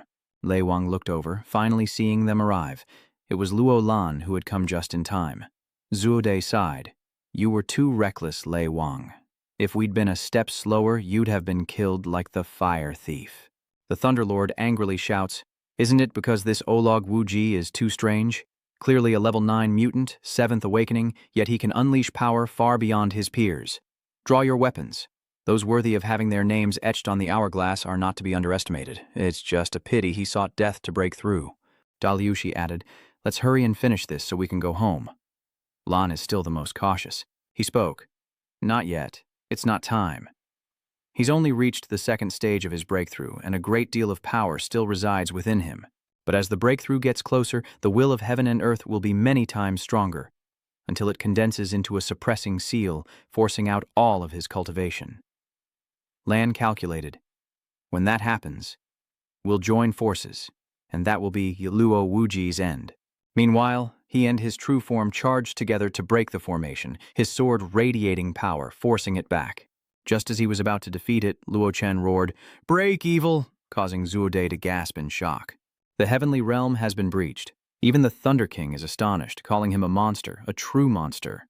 At that moment, a strange energy appeared within the celestial realm, coalescing into the form of a great azure dragon. It furiously opened its massive jaws, lunging straight toward Luo Chen's true form. Light erupted, leaving only a jet-black robe fearlessly charging towards the dragon. Lalan was shocked. The will had taken form. The pressure of the heavens had reached the third stage, and his cultivation was rapidly declining. Everyone, prepare yourselves. Meanwhile, the azure dragon seemed to sense the pressure emanating from his true form, and it temporarily held its ground. The true form gave it no time to rest, as Luo Chen quickly charged forward, taking the offensive. It raised its sharp claws, crackling with lightning, and lunged fiercely at him. Meanwhile, Luo Chen's sword strikes. He yells, "Supreme Emperor Scripture, second-level defense seal." Luo Chen forms a seal, wielding his sword to break through, finally reaching the azure dragon. Luo Chen grabs its leg, cursing, "Damn you for holding me down!" The sword hurtles towards the blue dragon's throat, and with a final roar, the beast dissolves into nothingness. Luo Chen has eliminated the obstacle before him. He paused to observe, but the hole in the sky continued to spew dark energy. And to his surprise, the aura within him began to drain away. Caught off guard, Luo Chen sensed the danger and raised his sword in defense. This attack proved difficult, and he gritted his teeth, struggling to hold his ground. Taking advantage of the chaos, Lalan signaled his allies that now was the time. Then, using space bending, Lalan and the others quickly vanished. Instantly, the five surrounded Luo Chen below, and as Luo Lan ordered the attack, Siede impatiently added, "Kill!" Instantly, the five of them charged forward, eager to end his life. Luo Chen channeled his power, a sly grin spreading across his face as he said, "I've been waiting for you." Suddenly, a gleaming golden key appeared in Luo Chen's hand as he shouted, "Secret Realm Key! Activate!" Meanwhile, the doctor and chief strategist watched the static-filled screen in silence, until one of them shouted, startling the doctor. "We have an image." Jinxie sweated as he looked up at the screen. "That's Zuode." He looks at the people present, unable to hide his excitement. "Oh, and the great druid Roland is here too. Practically all the world's top fighters have assembled." The chief of staff is relieved, realizing they had worried for nothing. With 5 top-tier combatants here, there's no need for special weapons. Everyone held their breath, watching the battle unfold. Suddenly, the audience gasped in awe, and the chief of staff covered his face. "What's going on?" the doctor stammered. This is insane. Everyone around him has vanished. The Lan clan has vanished, and they now find themselves in a bizarre place. Sita couldn't help but be startled. What's going on?" Joe was stunned, asking, "Where are we?" Joe turned and asked, "Lilan, did your teleportation technique malfunction?" Lilan replied, "It wasn't me." He quickly realizes that they've been teleported twice, and the Thunder King approaches the girl, observing the runes, which seem somewhat familiar. Suddenly, he was struck by a realization. Wait a minute. This place. Could it be the first secret realm? They stand beneath 2 large warrior statues in a place called the North Ao Immortal Palace, located under a sky-piercing sword, and the others are stunned by what the Thunder King says. Zuda cries out in disbelief, saying it's impossible, as the key to the Northern Mystic Palace lies with the King of the Otherworld. Liu Shi is equally skeptical, fearing it's an illusion, for if Luo Wuji opened the Mystic Realm, he would surely follow. Ruo chimes in, that makes sense. Luolan analyzes, something's not right. Luo Wuji was sealed and suppressed. The Mystic Realm couldn't even bring in a strand of his hair, let alone his body. Everyone was stunned, and he asked in confusion, "What do we do now?" Zuode added, "How can we get out of here?" Lei Wang says, "Break through the Immortal Palace. Destroy the energy that sustains the secret realm." The horror game only mentioned one way out like this. Ruo was shocked. "Are you sure? Even the mutant king couldn't do that." The scholar couldn't help but curse, "Damn it, that bastard Wu Ji is so insidious and vile." Hearing this, Luolan quickly channeled his inner energy. "I'll give it a try." Immediately, lightning gathered in his hand, and Luo Lan shouted for him to stop. The lightning-infused crystals soared into the air, activating, but the statues above absorbed all of its power. Wave after wave of energy escaped, flying straight into the 2 large statues. And then, suddenly, their eyes lit up. The massive figure stirred to life, and as if on cue, stones hurtled towards them. A violent tremor shaking the area as Rote flinched. "What's going on?" He stared blankly at the towering statues, unable to resist asking, "What are those?" The statue stared intently at them, announcing the intruders. The Grand Scholar said, "They're the Immortal Palace's guardians activated by Roland's strange energy." Lalan urged, "I can sense the outside, but establishing a teleportation link takes time, so don't let me be disturbed." Zuode quickly agreed. Immediately, he flew into action. "You all fight and buy time for Roran." The Grand Scholar was on high alert, silently observing his surroundings as the colossal statue above gathered power, ready to strike. A booming voice echoed, "Divine punishment." As soon as he spoke, a massive stone hammer came crashing down. The Archmage scoffed, asking who could be killed by such slow movements. So this is all the legendary top-secret realm is capable of. He then ferociously drew his longsword, ready to strike. "Die!" With those words, the Grand Scholar quickly leaped into the air. His speed was incredible, almost impossible for an ordinary person to match. The Thunder King frantically shouted, "Don't go there! Turn back!" Meanwhile, as Dalush approached the statue, a force struck him, and fear gripped his heart. He stammered, "No, I can't move." The warhammer lifted once more, and with no hope of escape, it descended upon the man's head. Helplessly facing his impending doom, he cried out in terror, "No!" And then it happened. The massive hammer slams down on the Grand Scholar's tiny body, seemingly crushing him beneath its weight. The ground where he stood couldn't withstand the force and cracked open, and with the Thunder King next in line, his body seized with rage. Lei Wang cried out in frustration, unable to believe that he, the Thunder King, was paralyzed by a lightning attack. This was truly a humiliation. And at that moment, a loud noise made the Thunder King's face pale. The giant raised his lightning hammer higher, aiming it at him, and like the Grand Scholar, the Thunder King could only watch death approach. Unable to contain his fear, he repeated, "No, no, the hammer is getting closer." Thunderlord's face paled as he screamed, "Save me!" And of course, no one dared to step forward. In the first secret realm, another person breathed their last. Immediately, the statue turned its gaze upon the remaining figures, and Zuode, unwilling to surrender his life, charged forward. Meanwhile, bullets rained down on the Heavenly Palace Guardian's face, as Rote, firing and terrified, cursed, "Damn it, headshots don't even work." "What is this thing?" The statue, enraged, roared and swung its axe at the two attackers. The axe blade came down on Zhou with deadly force, carrying a thick, murderous aura. He was caught off guard, but luckily, Ta Duke quickly stepped in front of him. Channeling his inner power, Zuode shielded Zhou from the Heavenly Palace Guardian's axe, yelling, "Lalan, are you done yet?" "We can't hold out much longer," Lalan exclaimed, gathering her strength. With only 10 seconds left, he ordered everyone to gather around him, and then Ta Duke seized the opportunity to escape. He signaled and shouted at Roth. At the same moment, a long sword shot out from the Heavenly Palace, piercing straight through Lalan. He couldn't react in time and could only brace himself. Zaid and Zhou were stunned by what they saw. Rot grits his teeth, eyeing the Heavenly Palace guards seemingly ready to charge into the fray. But amidst the powerful lightning, Lalan mustered all his strength to shout, "Retreat!" as Diak looked at his comrade with worry. Lalan struggled to reassure them. "Don't worry, I've gathered enough power to get us out of here." His breath fading, La looked at his two comrades, knowing it was up to them now. Then, clutching something in his hand, he gave one last order. "Kill Luo Wuji. Avenge me." And with that, a blinding light erupted. Meanwhile, Luo Chen's main body continues to suppress with his sword. Luo Chen watches closely, regretting that he's just a little short of the final step. Suddenly sensing something was amiss, Luo Chen turned around to see Zuode, returned with eyes burning with hatred. "Luo Wuji," he growled as Luo Chen watched him with detached surprise. "Oh, you're out already." Ta Duke, consumed by resentment, charged toward him. "I must kill you." Despite the overwhelming pressure, Luo Zhen remained calm. As the punch came, he effortlessly caught it, leaving Zuode in disbelief. "What?" Only now did fear grip him, and he frantically asked, "Could you be—" Amidst Evil Virtue's bewilderment, Luo Chen coldly uttered one word. "Die." And as soon as the word left his lips, Evil Virtue's body exploded, as if detonated from within. Just as Rot landed, he witnessed everything, with only tattered remnants of Ta Duke's clothes remaining. He bit his teeth in panicked thought. Damn it, he really broke through. We're done for, it's all over.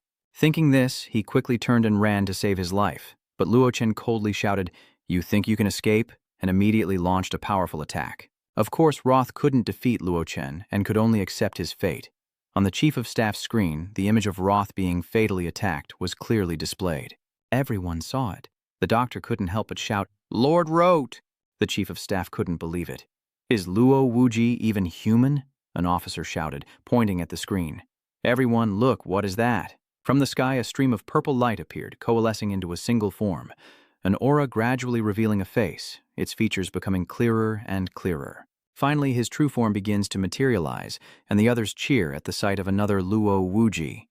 As his true form becomes clear, an aura of kingship emanates intensely. Luo Chen immediately recognized it. The will of the world was being etched onto the war spirit, and his counterpart glanced over, their eyes identical. Luo Chen was startled, thinking something was wrong. War spirits are transformed by the heavens from the dead, but he's still alive. He then gathered his inner strength, telling himself to forget it and not worry so much. If it completes, even inheriting half my power would be a massive threat, and it's time to destroy that form. Soon after, everything vanished into thin air. Suddenly, a strange sound made him jump and turn around. Suddenly, a massive fissure appeared in the sky. Luo Chen realized this was the 8th level of awakened energy. A group of people appeared, led by a smiling Qing Shan. "We meet again." Luo Chen recognized him instantly and exclaimed, "It's you." He chuckled. "Looks like this terrifying game is really getting desperate." Qing Shan calmly looked at Luo Chen. "I didn't expect you, Luo Wuji, to be capable of this. Even forcing out the trump card of the will of heaven and earth, I truly underestimated you before." Luo Chen quickly gathers his strength to strike. "You've no idea what's coming. Like how you're about to die." With that, he struck a blow. Qing Shan remained calm and still, showing no fear. As his inner energy surged, Qing Shan vanished. He couldn't help but sigh. "Still resorting to sneak attacks. You're as cunning as ever." Qing Shan's expression changes as he continues. "But unfortunately, I'm here in my true form. Though forced onto Earth and suppressed like you, I can still unleash power close to a hero. More than enough to deal with someone who's just broken through." As he finishes, he strikes. Luo Chen stood calmly, channeling his inner power to create a shield before him, taunting, "Is that all you've got? I think you're still far off." Qing Shan exhaled and retorted, "Is that so?" At the same time, another man beside him fired an arrow, a blazing projectile hurtling towards Luo Chen with incredible speed. Luo Chen remained calm, using his inner strength to block it effortlessly, but this attack seemed more dangerous. Each one pierced through his barrier, and Luo Chen realized the weapon was the Sunfall Divine Bow. It seems this is a magical artifact with great destructive power.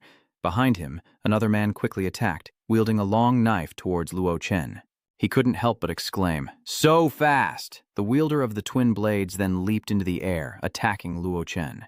He turned just in time to see the man attack, but Luo Chen vanished. He'd successfully created distance, and now faced the archer, knowing he had to eliminate him first or any defense would be useless. Meanwhile, Qing Shan watched him and shouted the order to kill him. But at that moment, Luo Chen's true form suddenly reappeared. Strangely this time, he turned his sword against him, piercing Luo Chen's chest, causing blood to gush out as he stood there in disbelief. "What?" Qing Shan laughed triumphantly. "The will of heaven and earth cannot be destroyed. As long as the seal of spiritual power remains, it will never let you go. No matter how powerful you are, Luo Wuji, can you be stronger than yourself?" Suddenly his eyes sharpened. "Well done. You've allowed me to recapture a bit of my former self." As soon as he spoke, his hair turned platinum, just like his true form, leaving even his true form stunned and confused. Qing Shan gritted his teeth, wondering, what's going on? This kid has another power within him. Now consumed by rage, Luo Chen roars, "You will all die!" With the blade still in his chest, Luo Chen unleashes a furious cry, and the Tai Huang scripture seal breaks. His eyes shone like dragon pearls, and a violent energy erupted from his body like a storm, overwhelming the entity and nearly obliterating it. Luo Chen opened his arms, letting the energy flow through him. Finally, his face relaxed, as if the power had merged into his body. Qing Shan gasped, realizing Luo Chen had been hiding his true strength all along. With a calm demeanor, Luo Chen replies that it was just a small trick, and that they were simply too careless. He chuckles, adding, "Actually, my goal from the start wasn't to break through, but to lure you out." Hearing this, Qing Shan was taken by surprise. "What? Want to test it out? If the horror game wants to stop me, it will send high-level combatants like you. But the spiritual energy on Earth is scarce, and it can't support your descent." What to do in this situation? I suppose I'll have to reduce the seal's spiritual power. Hearing this, the Green Mountains were shocked. He began to feel the threat from him, He must be killed. He can't be allowed to threaten the spiritual power of the seal. Hearing this, the subordinates immediately obeyed, shouting, "Yes!" The archer shouts, "Yeah, kid, I won't miss this time," as the group charges at Luo Chen. Time to die. Kill. He steels himself, then raises his hand, gathering inner strength. His eyes blazed, a powerful aura enveloped him, and he roared, "Supreme Emperor Sword!" At the same moment, the archer took aim and fired another arrow. Luo Chen stood his ground, bracing for the incoming attack, and with a swift motion, a long sword materialized in his hand. Biting his lip, a stern look crosses Luo Chen's face as he grips his sword and slashes at the incoming arrow. Meanwhile, the dual-blade assassin seized the opportunity to strike from behind, charging forward and yelling, "To make such a scene before your death, I'm actually a little impressed." Luo Chen calmly turned to look at him, his sword rising as they charged at each other, weapons raised. Suddenly, a sharp pain struck the assassin with the twin blades, who could only manage to say, "You," as Luo Chen glanced ahead, as if observing something. In the sky, cracks suddenly appear, like shattering glass. The seal is faltering, and Qingshan is shocked. This kid can fight and attack the spirit energy seal at the same time? How is that possible? Qingshan's men rush in, fighting each other to claim him as their prize. "Give up your futile struggles, and surround him. Die, he's mine." Luo Chen frowned at his enemies, not knowing why he said those words. Yeah. Before he could finish, Luo Chen dashed forward, his speed blurring as he cut down a swath of enemies who screamed in shock. "What?" Fresh blood stained the sword, dripping incessantly. Standing before the archer, Luo Chen made him feel the chill of death, and he muttered, "An unbeatable monster." Seeing his men overwhelmed, Qingshan shouted to reassure them, "Don't be afraid, he can't maintain that form for long." He decisively slashed at the archer's chest, who, being too slow, could only brace for the attack. His imposing aura frightens Tan Sun, who grits his teeth with a dark expression. Above, an aircraft gradually emerges from the misty clouds. Inside the aircraft, a voice reported they were above the target coordinates and awaiting orders. The chief of staff quickly responded, "Understood. Prepare to fire at will." The voice from the aircraft acknowledged. Qingshan lamented inwardly. There was a reason he was ordered to deal with this himself. This man was truly wicked. Before he could dwell on it, Luo Chen finished off the archer, and Qingshan was his next target. His sword rises, Luo Chen's gaze unwavering. Qingshan roars, channeling his inner power, and a protective barrier instantly surrounds him. Luo Chen's sword immediately came crashing down, but the barrier proved to be no ordinary defense.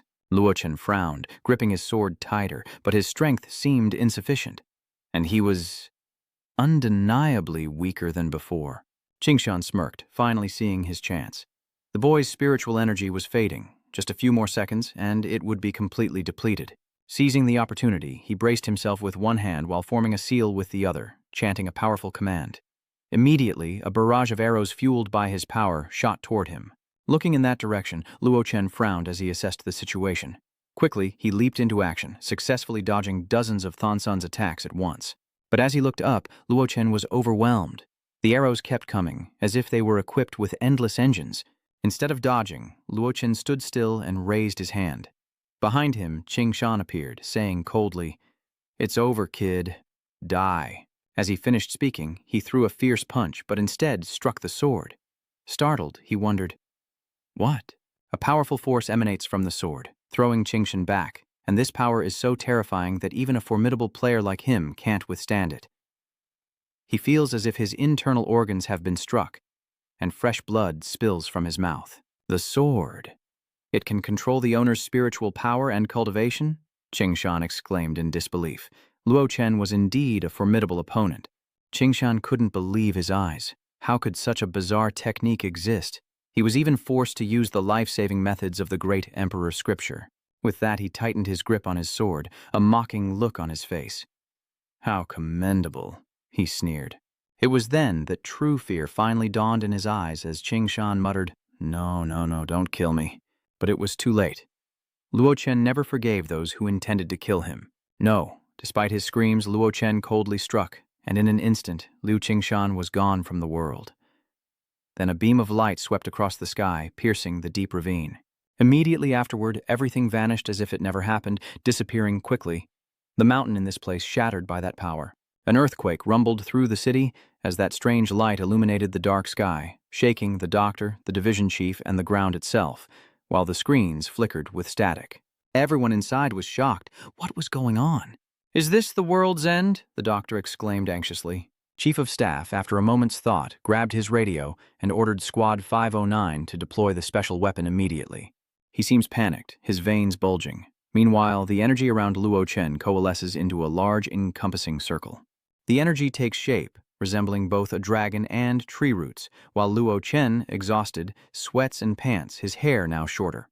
At that moment, the sword beside Luo Chen gradually vanished into nothingness, accompanied by a strange sound that piqued his curiosity. From the sky, a massive fist descends, aimed directly at him. Before Luo Chen can even process what's happening, the colossal hand is nearly upon him. Meanwhile, the plane moved towards him, and a voice ordered a barrage of nuclear missiles. A massive purge erupted where Luo Chen stood, and the ground shook violently from the impact. Meanwhile, back in the city, life returns to normal after the battle as a slender hand rings a doorbell on a busy street. A familiar, clear voice quickly responds, "Coming." Xiao Tian quickly put down her things and rushed to open the door, eagerly asking the girl before her who she was. The girl smiled kindly and replied, "You must be Miss Chu. I'm here for the selection. We connected on Wet before." Xiao Qian suddenly remembered, her face unable to hide her excitement. "It's you?" Xiao Qian quickly said, "You're so beautiful. Your awakening level must be very high, so why are you working as a server in a place like this?" The girl smiled brightly. "I haven't awakened yet. I'm sorry to disappoint." Xiao Qian became even more excited. "So you're a natural beauty. If this were before, I'd be blind." Xiao Qian quickly apologized. The girl cheerfully replied, "Since the return of spirit energy, a pretty face has become worthless." "That's an undeniable truth." "It's okay." Her face sincere, she says. "But compared to before, I prefer myself now." Xiaoqian couldn't help but feel embarrassed and hurriedly stepped aside. "Then you go ahead and sit. I'll go get my boss." Meanwhile, the announcer's voice rings out, reporting that yesterday, deep in the Minei Snow Mountains, an expedition team discovered traces of the giant white ape that previously killed 170 people. But this morning, the ferocious beast was killed by a cultivator from the Thunder Monastery. We're now connecting with the hero's disciple to learn more about the scene. Nothing to brag about, just basic maneuvers. Though this divine ape is strong, it's really only on par with Lo Wuji from back then. A level 7 awakened beast? My master killed it in 2 moves. It was nothing special, really. After all, the return of spirit energy has been 4 years now, and it's no longer Luo Wuji's era. With that, the TV abruptly cuts off, and Xiaoqian bristles at the disrespect. Everyone compares themselves to Luo Wuji now, using him as a benchmark of power. She looked to the sky and said to herself, "Since the return of spiritual energy, the world has completely changed. Ordinary people's bodies have been greatly enhanced, average lifespans have increased, and diseases have basically disappeared. Powerful cultivators emerged one after another, establishing sects and recruiting disciples, and cultivation geniuses sprung up like mushrooms after the rain." At this, she couldn't help but feel annoyed. Logically, these people should all be grateful to Luo Wuji, who risked his life to break the seal and bring about this day. Suddenly, a voice came from inside the room. "Xiao Qian, what's going on?" Hesitantly, she explained that the new waitress had arrived, a great beauty. This was the flower garden her husband kept at the restaurant, and after the purge, Luo Wuji was just a name. Xiao Qian led the new employee over, rambling. "Let me tell you, although Boss Luo is good-natured, doesn't talk much, and is friendly, he's also very capable. But all he cares about are his flowers, and the seeds he planted over a year ago still haven't sprouted. Yet he treats them like treasures, not letting anyone touch them." The new employee giggles. "Isn't that a good thing?" Xiaoqian sighed. It was better in the past. Now, any young person with means who doesn't want to practice martial arts or cultivate magic is considered unemployed. Soon, the two arrived, and Xiaoqian called out, "Boss Luo, your guest is here." He calmly replied, "Tell her to wait a moment. I'll be there after I water this." Xiaoqian pouted as she picked up the teapot, still unimpressed by his lack of interest in the beautiful woman. Serves him right for being single. Immediately after, Xiao Tian said, "Miss Ziyuan, please wait a moment and have a glass of water first." Hearing this, he suddenly stopped, as if remembering something, his whole body frozen. "Ziyuan," the girl outside cheerfully responded. "Okay, thank you." The person he suspects is likely the male lead, High Immortal, High to Uyen. His emotions overwhelmed him, causing the watering can to fall from his grasp. An indescribable feeling inexplicably surfaced in his mind. Lost in thought, Luo Zhen recalled the past. Back then, at Tianya High Pavilion, he was covered in wounds, barely able to open his eyes, unsure how long he'd been lying there, when a beautiful girl stood before him. "You're from Earth too. What a coincidence." She then gave him a medicinal herb, saying, "This is the holy feather of the Undying God dynasty, which I stole for you. Remember, if anyone dares to bully you in the future, tell them that you are protected by me, Zawan, the Southern Ridge Immortal." He recalled asking her about the heavenly tribulation, knowing that even a slight misstep would lead to oblivion. Ziwan, had she truly thought this through? She didn't look back, but her eyes were full of determination. Ziwan offered an item and instructed, "Luochen, if I fail, then this jade hairpin will be me. When you hold it, if the wind blows, it's me thinking of you." But she gave him a bright smile. "If I survive this tribulation, we'll be more than just partners. We'll be siblings. You only have these two choices." Luochen remembers clearly, on that mountain peak, thunder roared across the sky, and he anxiously chased after that figure, unable to help but shout, "Zi Yuan!" But it seemed he was a step too late, as that beam of light struck powerfully. Luochen instinctively raised his hand to shield his face, and what he saw next would haunt him forever. She vanished without a trace, leaving only the jade hairpin in the ground, as Luochen mourned the loss of his friend. Ziziwu saw him standing there dumbfounded, and Xiaoqian quickly approached, calling out, "Boss Luo." He didn't respond, so she waved her hand again, saying, "Boss Luo, are you okay?" Xiaotian's call finally pulled him back to reality. Startled, Luochen coldly brushed past her, his voice a little hoarse. "I'm fine." As he walked out, he saw that familiar figure. A friend Lok Tron would never forget. Sensing someone's gaze, Ziwan Yun quickly turned around. Recognizing his old friend, Luochen smiled warmly and said softly, "Please, have a seat." After so long apart, is this reunion fate? For Luochen, the day suddenly became brighter. This girl is Shiziwu, one of his closest friends from his past life. She was once known as the Nam Ling Hai Immortal, her unparalleled killing techniques famous throughout the immortal realm, but she died during a breakthrough. Though they both knew they were from Earth, they never spoke of their past until after his rebirth, when he searched everywhere for her, becoming a great regret in his heart. But luckily, they're in the same era and have met again. Luochen feels he owes her too much from his past life, and he must repay her many times over in this one. If he had guided her to cultivation sooner, perhaps she could have avoided her fate in the tribulation. The interview quickly passed, and of course, he didn't mention the past. Xiao Tian walked Ziwan to the door and happily said, "I didn't expect the interview to be so quick and smooth. Thank you, miss." Xiao Tian smiled shyly. "Why are you thanking me? Our boss, Xue Luo, is just that kind of free spirit. You'll get used to it." Zi Yuan then quickly bid farewell. "See you tomorrow then." Xiao Tian waved goodbye as well. "Bye." After Ziwan left, Xiaoqian quickly closed the shop and began tidying up. Luochen spoke, "Xiaoqian, Ziwan starts tomorrow. Tonight, book a table at Fuyue to celebrate. Invite the whole group. Whoever comes, I'll give you all a day off the day after tomorrow." Hearing this, she couldn't hide her excitement and asked, "Really?"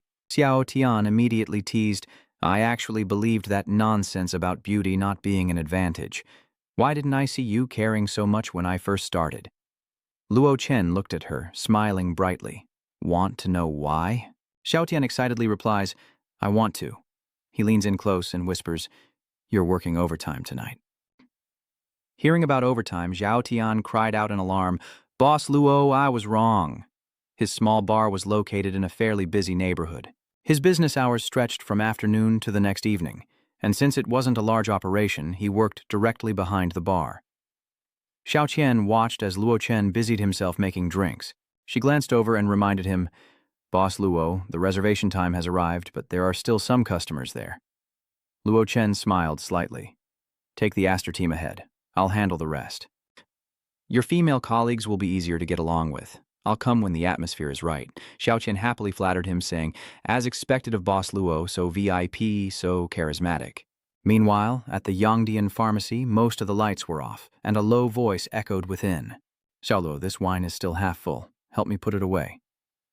Luo Chen teased, "Old Zhang is quite restrained tonight, only drinking this little bit. I'm getting old, can't indulge too much. Besides, you guys have your own gathering later. I saw all the girls had left, and it's just you now, so I didn't want to keep Mr. Luo any longer." He happily saw his guest off. "All right, take care." At that moment, a loud kick echoed as the door burst open, stunning the two men. Old Zhang looked at the people entering, a bit intimidated. The red-haired leader glared at him, seemingly searching for someone, before shouting, "Old man who asked me to come to this dump, but he's not even here." A nervous follower immediately pulled out his phone. I'll confirm right away." At that moment, a voice echoed, "So Boss Hua beat me here," noting his anxious demeanor. "And his men look ready for a fight." The redhead scoffed, bringing along a transcendent realm expert, the redhead being Ziwa. He stepped forward and said, "Third Master, did you come here to talk or to fight?" Third Master calmly replied, "What are you saying, Boss Hoa? You're a renowned martial arts expert from the northern border. Surely we can talk this through instead of resorting to violence." Zihua's face darkened at this. "And if we can't come to an agreement?" Master Tam responded, "Then things will get difficult." While still polishing the glass in his hand, Luo Chen spoke up, "Excuse me." Luo Chen's interruption leaves them both stunned, and as silence falls, he continues cleaning the glass, saying, "I'm closing up shop now, so I can't serve you." He then looked at the two men with a disgusted expression, and his words stunned everyone, plunging the room into silence once more. The third master frowned and said loudly, "I tell you, young people these days have no respect. They don't even understand the rules of the road." Old Zhang was startled and quickly stopped him. "Boss Luo, what are you doing?" He whispered fearfully. "That's Master Ho, a legend in 9 provinces with dozens of martial arts schools and masters under his command. You're asking for death, driving him away in front of his opponent." Then old Zhang chuckled ingratiatingly. "Master Ho, my boss is new here, young and ignorant. Please don't hold it against him." But the lackey beside him yelled, "Tamjia is not your name to use, get lost." Old Zhang, being an older man, was startled by the outburst. Though he wanted to help, he couldn't afford to cross these people, and so he turned a blind eye. "Boss Luo, sorry, I'll be going now." The gang leader spoke up, looking for trouble.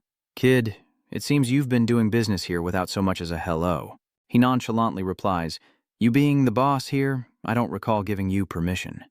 His henchman gasps in shock. "What? How dare you?" Tamjia was already seething with rage. Zihua's crew burst into laughter. "Kid, not bad. If you hadn't offended Third Master today, I would have taken you in as one of my own." Third Master gritted his teeth, thinking, "Damn it, Zhang Zihua is already driving me crazy, relying on his connections with Xuandu Zifu to compete with me for the martial arts business. Now, even the owner of a bar dares to openly oppose me." With that in mind, he decided to make an example of Luo Chen, ordering his men to take him down, proving he wasn't to be trifled with. The lackey quickly agreed and threw a punch, but Luo Chen remained calm. Quickly dodging the blow, he said, "Sorry, but in this bar, no one lays a hand on anyone but me." Before he could finish, Luo Chen's knee struck his abdomen, sending him flying. Seeing his underling sprawled on the ground, the third master exclaimed in surprise, "What?" Zihua clapped, pleased. "Impressive! 9 provinces is full of hidden talent. A mere youth has already struck a blow against our third master." The third master was mocked to the point of grinding his teeth, and another subordinate stepped forward, whispering, "This kid's not right. Let me test him." The third master ordered, "Don't kill him yet. I want him to regret being born into this world." He glared at him, saying, "Fine, I'll try to leave him with a breath." Amused, Luo Chen lightly tossed the glass. Just him? He saw the glass coming, but it was just a glass. He didn't even bother to dodge, instead sneering, "I'm a grandmaster. You think a little glass can hurt me?" The words were barely out of his mouth when his face was struck, sending his head snapping back as the glass shattered on the ground. Tamjia's 2 henchmen lay unconscious on the floor. Meanwhile, Luo Chen remained unfazed, as Tamjia gaped in fear, and his face darkened. One-hit KO? How is that possible? Juju is already a grandmaster, only 1 step away from martial saint. This kid's strength is at least at the level of a martial saint. We don't have enough men today, so it seems we have no choice but to admit defeat. He calmly continued, "A door, a glass of wine, plus the time you made me miss closing up shop for dinner. Calculate the price yourself and bring it to me tomorrow." The third master respectfully bowed. Yes, we will absolutely satisfy you." Luo Chen then turned to look at Zihua. "And you as well." He pointed at himself, surprised, and asked, "Me?" Zihua snapped back, annoyed. "What does this have to do with me?" Lao Chen glared, "You brought him here. You broke down the door, so what do you think?" Zihua gritted his teeth and shouted, "Hey kid, do you know who's backing me?" Before Hu Laosan could finish speaking, his body was sliced in 2. He was terrified, never imagining the man was so formidable. Zihua fell, his face still in shock as fresh blood stained the ground. Laosan trembled, grateful he reacted quickly. The temperaments of hidden masters are truly unpredictable. Indeed, the fantasy novels didn't lie. He immediately took out a handkerchief to wipe himself clean, adding, "I have business to attend to. Clean up this mess for me." He then warned, "Behave yourselves from now on." Old Tam and his surviving men didn't dare disobey, obediently shouting their agreement. Yes, yes, yes. Cut to the restaurant, where Xiao Tian and the others have already arrived, laughing and chatting lively. Yang Fan chimed in. "Miss Zi Wan, have you considered our martial arts gym? I think you seem quite upright. It's a bit of a waste for you to be a waitress at Thanba." Zai Wan tactfully declines. "I'm very sorry, but I'm quite happy with my current job. Besides, my mother's health isn't good, and I need to be home to take care of her during the day, so working the night shift suits me better." Yang Fan grinned slyly. "So what? If you come work for me, I'll only have you work nights." "Xiao Fan, show some tact. This is Miss Zi Yuan's welcome party, and Boss Luo will be here soon." He scoffed. "So what if he comes? I've been working elsewhere for over half a year. He has no hold over me anymore. Besides, with my spirit energy restored for nearly 4 years, strength is everything in this world. And with my cultivation talent, it won't be long before I become a martial saint. What can a small-time bar owner do?" Xiao Tian couldn't take it anymore and scolded, "Shofan, don't forget, when you were swindled out of everything, Boss Luo helped you out. Now that you have some ability, you're getting arrogant." Just then, the door opened and someone quickly entered. With a bright smile, Luo Chen said, "Sorry, something came up and you had to wait." He casually pulled up a chair and feigned surprise. "Oh, Xiao Fan's here too? Long time no see." He acted aloof, not even looking at Luo Chen, just grunting in response. Xiao Qian is furious and calls someone over saying, "Asking for help? What a joke." Yang Fan retorts, his face darkening. "Are you mistaken about something? You're the ones who need something from me today, and he's already calling me Tu Fam, so should I call him Mr. Lack?" Luo Chen asked, bewildered. "Need something from you? What does that mean?" Xiao Tian was taken aback, stammering. "Well, Boss Luo, the thing is, Xiao Fan's master is the head of the largest martial arts school in Zhuzhou. I invited Xiao Fan here today to ask him to recommend you." Yang Fan began, grandstanding.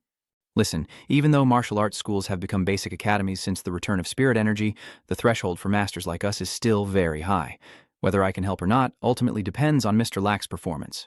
Hearing this, his gaze towards him lost its initial warmth. Lao Chen then spoke up. "Xiao Qian, I appreciate your good intentions, but I'm not interested in the martial arts school. Let's just leave it at that."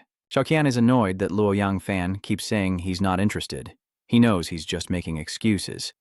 He should just admit he doesn't want to be the leader of Hua Bang.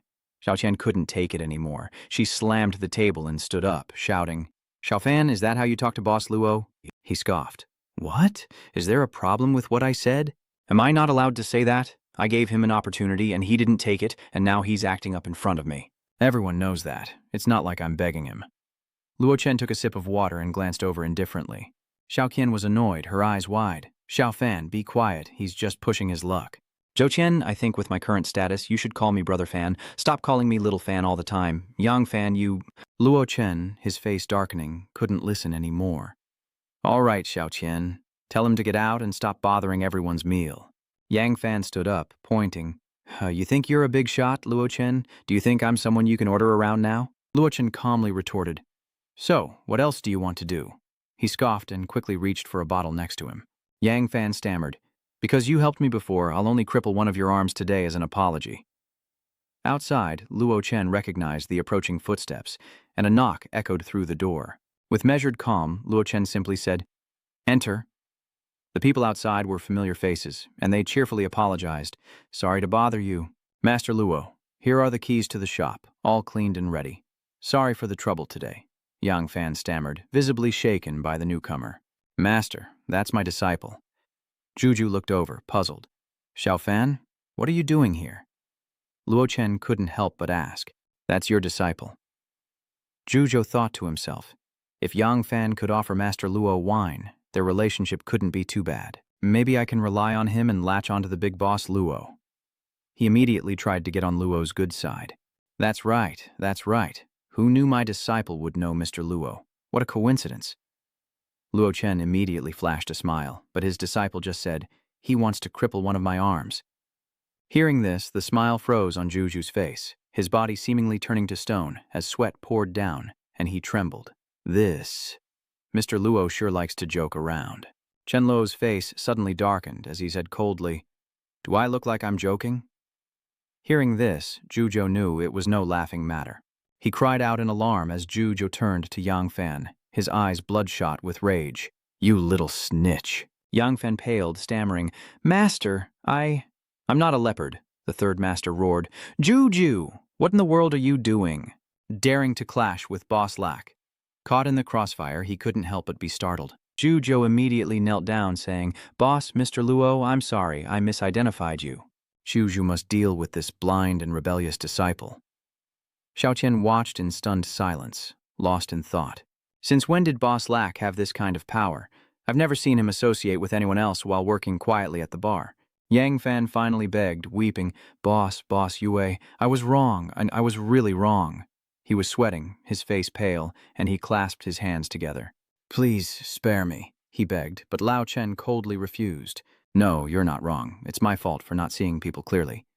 Yang Fan then turned to Xiaoqian. Sis Qian, please help me beg Boss Luo." Xiao Tian, disgusted, says, "All right, Yang Fan, don't push it any further." He cut her off, saying, "You're not." Xiaoqian smirks and asks, "Oh no, should I call you Brother Fan?" He was momentarily speechless as he had said the words himself, and could only stammer, "Me." With a cold face, Luochen quickly ordered him to be dragged away, and Zhujo complied. Immediately, Zhujo stood up, causing Yang Fan to flinch back in surprise. His face, now demonic, stared menacingly at Yang Fan, who could only whimper in fear. "He wants his life." And then a piercing scream echoed from the upper floors of the luxurious hotel. Xiaoqian anxiously stood up, bowing repeatedly. "Boss Luo, I'm sorry, I ruined what was supposed to be a fun gathering." Of course, Chen Luo didn't mind. It wasn't her fault after all, she meant well. Xiaoqian's eyes welled up. I really didn't expect Yang Fan to turn out like this. Luo Zhen's answer was normal, as the world she knew allowed those with a bit more power to easily obtain resources, millions, even tens of millions of times greater than ordinary people. And with the return of spirit energy, this disparity would only grow. The arrogance and expansion of those who benefit are understandable, coupled with the gradual collapse of the old order and the incompleteness of the new. Xiaoqian sighed, wondering if Luo Wuji's release from the seal was a good thing or a bad thing. Zaiwan quickly interjected, "Of course it's a good thing. Without Luo Wuji, who knows how many people would die in pain and by accident?" Xiaotian was surprised by her vehement reaction. Zaiwan suddenly snapped out of it and said embarrassedly, I'm sorry, I got a little emotional just now." Xiaotian bluntly asked Ziwan if she was also a fan of Luo Wuji. Zaiwan replied awkwardly, "I suppose so. After all, Luo Wuji saved my life." She recounted, "My father died in an accident caused by a drunk driver when I was very young. That same year, my mother contracted a rare disease, leaving her bedridden. I thought that was as bad as life could get and that things would eventually get better. But 4 years ago, I was diagnosed with the same illness as my mother, shattering all hope. As I grew cold, my and my mother's conditions miraculously improved. Later, I learned this was all due to Luo Wuji breaking the seal on his spiritual power." Xiao Tian, moved to tears, interrupts Luo Chen, tearfully apologizing to Ziyuan with glistening eyes. "Ziyuan, I'm so sorry. I shouldn't have doubted Luo Wuji." Ziyuan happily said, it's okay, don't worry about it." Xiaoqian declared, "No, to make amends, I must have our all-powerful boss Luo help you fulfill a wish." Luo Chen muttered, "Hey, you're using my influence, aren't you? You really don't see yourself as an outsider." Xiaoqian whispered, "This is a hidden perk of our tranquil bar. Every new employee gets one wish." Ziyuan asks happily, "Really?" Ziwan didn't hesitate to say, "It may be unlikely, but I have only one wish, to one day meet Luo Wuji and thank him in person." Hearing this, Luo Chen couldn't help but stare blankly at her, as the morning sun streamed through the windows of his familiar home. Just like any other day, Luo Chen was leisurely sunbathing and watering flowers when a voice suddenly rang out, "Mr. Luo, it's Husan." "Don't grin at me like that. Tell me what's going on," Lak Tran asked quickly. "Did you settle on a price?" The third master quickly replied, "Yes, we did. We wouldn't dare come here if we hadn't." Luo Chen gets straight to the point. "What is it?" Flattering him, Tamjia said that money was likely no object for Luo Chen, then added with a sly grin, "So I brought you 2 pieces of news that money can't buy." As soon as they entered, Tamjia said, "Before we begin, I must ask, have you reached the level of a quasi-king or perhaps even higher?" He asked, puzzled. Quasi-king? Tamjia explained, Quasi-king is actually a title for 7th-level awakened powerhouses. He continued patiently, and 8th-level awakenings are called kings. How does this relate to what you wanted to tell me? Luo Chen wondered. Of course it's related, Tamjia replied. If your strength is near or at the quasi-king level, then this information will be valuable to you. Since the return of spirit energy, the difficulty of cultivation has decreased sharply, and the standards have immediately increased. Currently, there are over 100 kings worldwide, including those at the quasi-king level, but last night they were all killed. The famous Lion King of the European Federation, the new Wolf King of Snow Country, along with the Witch King, and the Vampire King who returned from the horror game, were all killed by powerful beasts. And next to each of these slain kings was a message written in blood. A king cannot be humiliated. The third master shuddered as he recounted, You have to understand, these kings all had powerful forces backing them, yet strangely they all chose to turn a blind eye, even going so far as to block the news. Luo Chen was intrigued. In a single day they were all killed by savage beasts? The third master continued, Well, not all of them. There was one exception. From his mouth came the words, Mutant King, and the third master's face grew serious. He recounted that the other kings and quasi-kings were killed by one ferocious beast, but the mutant king was attacked by 3, yet he killed them all. Luo Chen couldn't help but gasp, silently pondering that these savage beasts weren't targeting a specific level, but those who bore the title of king. After all, the mutant king's strength was definitely more than just level 8. While there have been beast attacks on humans before, this is the first time we've seen such organized and planned action. I fear that in a few years, Earth will truly revert to the scattered immortal star, and the creatures recorded in the classic of mountains and seas will once again rampage through the world. Thinking this, Luo Chen continued, Go on, what happened next? Sanya obliged. He then rummages in his sleeve and pulls out a piece of white paper, quickly pushing it towards him. The third master explains, A world-shaking divine seed will be born in Snow Mountain in the near future. These are the detailed coordinates. Cut to a lavish villa where an angry voice booms, You're saying Ahua was killed? 2 terrified underlings knelt on the ground, stammering, Yes, Mr. Yui, that's right. The man raged, cursing them as useless, a bunch of good-for-nothings. He shouts that if it were Old Man Ho, he could understand it, but instead they're telling him it was the owner of the Serenity Bar. A terrified subordinate stammered, Boss Ui, we saw it with our own eyes. We're definitely not lying. The woman's voice echoed, Brother Ui, I think there's something fishy about this. How about I take some men over there tomorrow to check it out?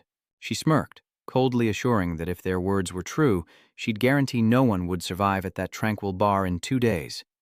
Cut to a mountain far from the city, the scenery pristine. A massive monkey roars ferociously, its feet seemingly bound by a monk's spell. He glares at the white monkey, shouting, Thunderclap Mantra. Just then, the red-eyed monkey roared, unleashing a burst of fiery light. The monk shouted again, Explode! But it seems that attack only enraged the beast further. From afar, a figure gracefully soars towards them, moving with the speed of a bird. The monkey didn't even realize it as a cloud of dark smoke enveloped it. And then, a black figure flashed past, instantly slicing it in 2. Beneath his cool blue robes, the man emanated a murderous aura from the black sword in his hand as he descended. The monk stepped forward, delighted. I've heard that the head disciple of 5 Elements Mountain possesses the 72 earthly fiend techniques, capable of transforming any divine weapon in the world. Seeing it today, it truly lives up to the legend. He humbly replied, Little Vajra is too kind. Without your thunderous chant, I wouldn't have been able to kill this divine ape alone. Vajra continued, This divine ape is several times stronger than the one I killed before. Its strength is probably around the 7th level of enlightenment, so it seems that the earth-shattering divine seed is indeed nearby. The senior disciple replied, Then as per the rules, whoever wins gets the divine seed. Little Vajra, excited, immediately channeled his inner power. Very well, I've long wanted to experience your martial prowess, senior brother. Please enlighten me. The senior brother replied, You and I are both peak level 7 awakened, and this divine seed is crucial for a breakthrough, so we'll both give it our all. As they prepared to fight, a third figure nonchalantly cut in, walking right into the middle of their battle. That man was none other than Luo Chen, who nonchalantly brushed past them as if they didn't exist. Little Vajra angrily shouted, Stop, what are you doing? Luo Chen indifferently replied, You two keep fighting, don't mind me. Xiao Jinggong shouts, Damn it, this place has been sealed off by the Laming Temple and the 5 Elements Mountain. Outsiders are forbidden. Luo Chen bends down, plucking a blade of grass from the ground, and asks in return, Someone who doesn't belong? He calmly replies, I'm here for the divine seed, so I guess that means I belong here, right? Little Kim Kong, seeing his nonchalant attitude, roared in anger. What? The senior disciple was stunned. To obtain a divine seed. Which death sect are you from? And who are you? Growing impatient, Vajra channeled his inner power, declaring that no matter who he was, they had to obtain the divine seed, and anyone else who dared to covet it would face death. As he finished speaking, a powerful strike hurtled towards Luo Chen. But before that attack could land, Luo Chen casually held a blade of grass in front of him, muttering something under his breath. Then, with a shout, he hurled the grass at little Vajra's hand. A shocking explosion erupts, shaking the earth, and as Vajra narrowly dodges, he's stunned that a mere blade of grass could block his attack. Not giving Xiao Jinggang a chance to recover, Luo Chen immediately threw another wave of internal energy, commanding, Go! Unable to dodge, little Vajra knew he was in trouble, but he couldn't just stand there and take it. He immediately used his golden body defense, but Luo Chen's aura was like a sharp arrow, piercing through Vajra's protective barrier. He couldn't dodge, forced to endure as it pierced through his palm. The senior disciple watched it all, stunned. Suddenly, a deafening roar echoed through the mountains, shaking the very trees. The young monk overheard it, his face frozen, while the boy seemed to be the senior disciple's protege. Seeing the little monk's confusion, he realized the young man was questioning him. Great One, what's wrong? The little monk was bewildered. That was his master's telepathic cry. He paled, realizing he had to inform the patriarch immediately. The body seed was in trouble. Meanwhile, the senior monk stared blankly as Vajra rolled on the ground, blood staining the earth, screaming in agony. My hand! He was horrified, a blade with every pluck, an arrow with every release. He shattered the impenetrable golden body with a single blade of grass and gravely wounded little Vajra. A peak level 7 awakened. He stared at Luo Chen's back, secretly terrified. This man's strength was truly terrifying. Cut to evening in the city where Luo Chen's bar is located, and Xiao Chen is there as usual. She hums a familiar tune as she cleans the bar, a song about flowers blooming across the sky. A soft veil blows over the river, when suddenly the silence is shattered by a door slamming open. The noise startled Xiu Qian, and she turned to see who it was. It was the great Loa mountain gang, and their ruthless leader demanded, If you don't want to die, bring out your boss. Startled by her fierce appearance, Xiao Qian stammered, Who are you? She smirked, ordering the henchman behind her, Go tell her. He obeyed without question. Good.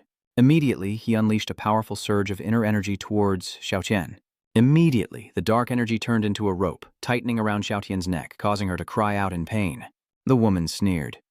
Now do you know who we are? If you know what's good for you, call your boss here, or I'll make you wish you were dead. With that, a cruel look spread across her face. But instead of begging and crying, Xiao Tian suddenly spat in her face. She was taken aback as Xiao Tian shouted with all her might, Come and get me if you dare. I'm not afraid of you. She didn't expect such a reaction, and a feeling of annoyance welled up. You little brat. Immediately, Leon shouted, ordering the man behind her, Kill her for me.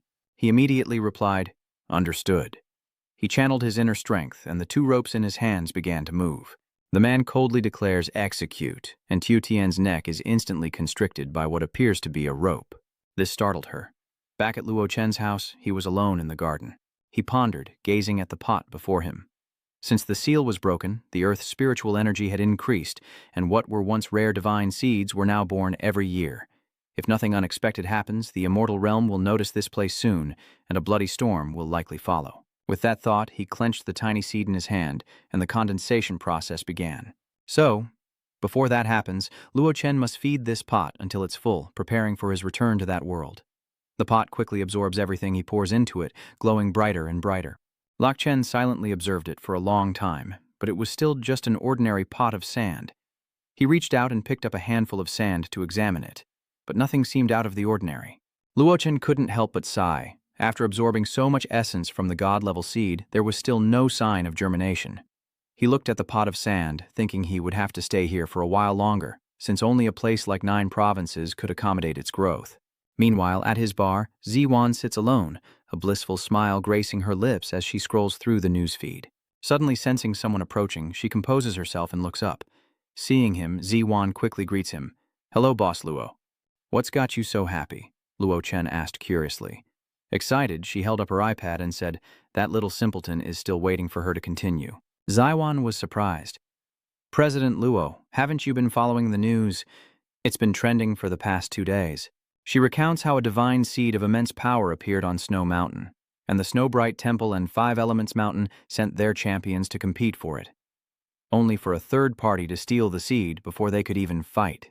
Moreover, the little Vajra of the Thunder Monastery not only had his life's work undone with a single blade of grass, but the 6-foot golden warrior also shook little Vajra and his senior brother, who had agreed to compete for the divine seed at Snow Mountain only to have a third party interfere, and rumor has it he even lost an arm. Zaiwan happily rambled on about how he used to boast online about destroying Luo Wuji, claiming his disciples could rival him. Now look at him, getting slapped in the face. So satisfying. He couldn't help but smile, so that's what this was about. Long thought to himself, even the dignified leader of Namling was happy at the misfortune of others. Ziwan continued, "How could I not be excited by such delightful news? These people all benefited from Luo Wuji, yet they constantly belittled and insulted him." Luo Chen watched her with amusement. I knew they'd get what was coming to them. Suddenly, he noticed something and stopped, but a trail of blood was left on the bar floor. Lao Chen crouched down to observe carefully, then asked her, "Ziwan, did you see Xiao Chen in the dormitory this morning?" Zaiwan replied, "This morning? No." Then Ziwan remembers, "Oh right, Miss Chen texted me last night saying she was going home and asked me to cover her shift tonight." Hearing this, Luo Chen couldn't help but be a little surprised. Back home? Cut to a rustic countryside home, its decor steeped in antiquity as a booming voice echoes within. Xiao Tian's father is giving her a dressing down. "Do you have any idea the trouble you've caused? The men you killed last night were from Great Luo Mountain, one of the top 3 cultivation sects. How dare you?" Xiao Qian dejectedly says, "How was I supposed to know? Besides, I didn't want to kill them at first." She honestly recounts that her first reaction was to play dead and deceive them. "Who knew they'd break my neck and still try to finish me off? I had no choice but to fight back. I was forced to." Speechless, he quickly exposes her lie. "Couldn't you have just run away? With your 5th level enlightenment, they couldn't possibly catch you." Xiao Tian pouted, "But normally Manager Luo treats me well. I couldn't abandon him." He shouts, "Xiao Tian, the 3 of us have been hiding our identities in seclusion for so long. Why? It's to evade prying eyes and develop in secret, to help you master the Imperial Dragon Aura, kill our pursuers, and restore the glory of the Ji clan. And here you are, sticking your neck out for an outsider, exposing our clan's cultivation techniques, and bringing disaster upon us. Do you really think we're still the royal descendants of yesteryear?" Xiao Tian retorted. "Even though our family has fallen, the blood of the Ji clan still flows through your veins. And you've never been able to stand those cultivators who commit evil deeds and treat human lives like dirt." With that, he quickly grabbed his daughter's hand, startling her. Little Qian's father continued, "All right, I won't waste words with you. Your mother and I have taken care of the body and the scene. Daluoshan won't find out right away. Hurry, pack your things and come with us." She's stunned. "Oh, he's extremely anxious. Why are you just standing there? If we wait for Daluo Mountain to react, it will be too late." At that moment, a loud voice echoed from outside. It was too late. The father and daughter were startled. Outside their home, a group of people quickly surrounded them. The leader threatened, "Come out here and die. I might make it quick." Xiao Tian's father was shocked. How did the people from Daluoshan find us so fast?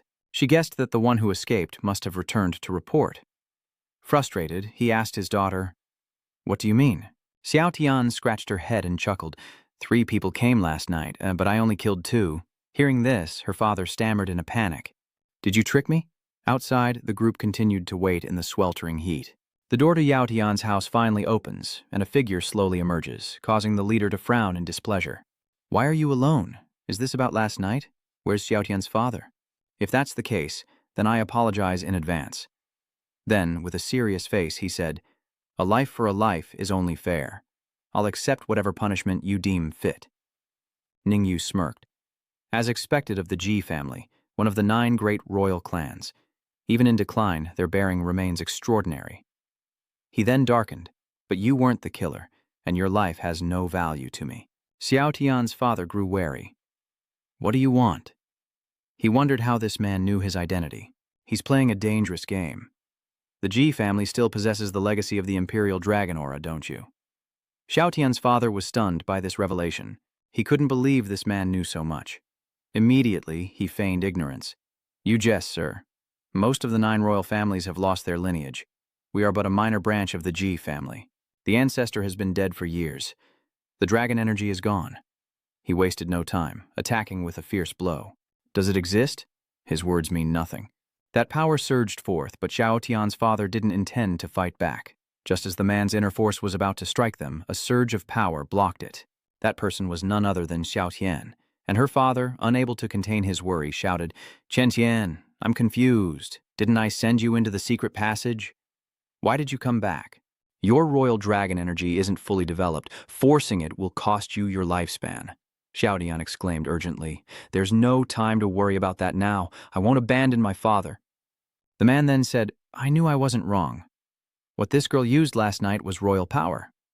Ning Yu spoke up, who would have thought that even the once glorious Yu family had lost their inheritance. With a dark face and sinister grin, he continued, "A branch of the Ji family has fallen, yet it continues." Xiu Tian quickly leapt into action, taking the offensive with a fierce cry. "If you want to touch the Ji family's legacy, you'll have to get through me first."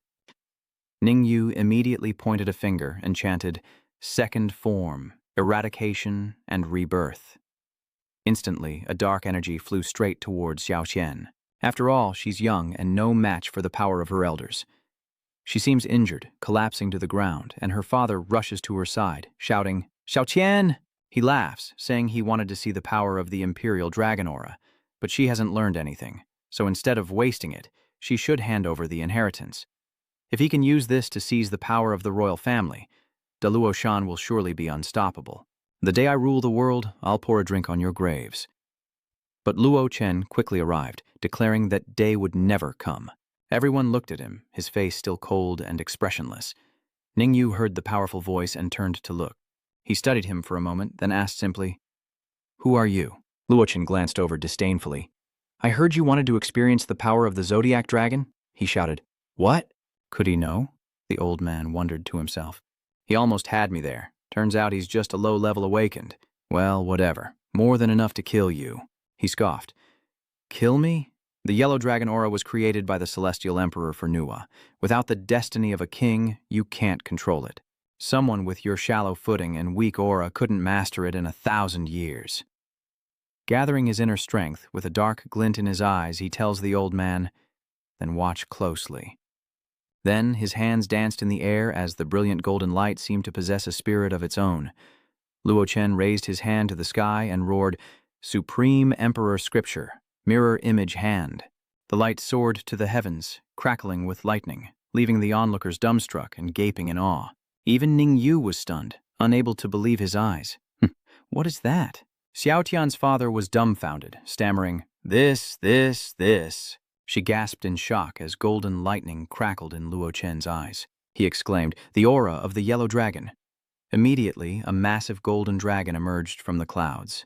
Meanwhile, Su Lingju prayed for peace in the quiet space around him, lost in thought. Since the seal was broken, the spiritual energy everywhere had been growing stronger. The world order teetered, war erupted across nations, and the flames of conflict engulfed the land, plunging the once spiritually rich Huabang into chaos. Although spiritual energy has returned to its original state, the strength of the famous mountains is still weak, and Luo Wuji is gone. Facing the infiltration of enemies from all directions, the cultivators of Huabang are simply unable to resist. In this critical moment, Yingsu, heir to the first emperor, emerged, suppressing all invaders and striking fear into their hearts. But this did not last. 3 years prior, Yingsu was killed in a coordinated attack, and though he broke through the encirclement, he succumbed to his wounds on the way home.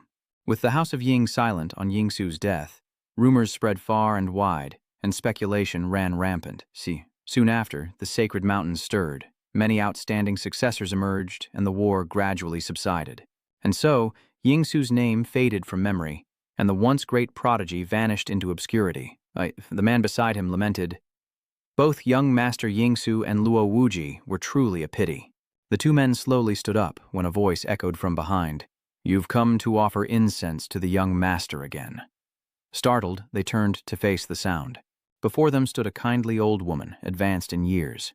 Lingju and his companion quickly greeted her. "Greetings, Elder Yang." Looking at the altar, she bluntly asks, "The incense is almost gone, and you're still here. Waiting for me, perhaps?"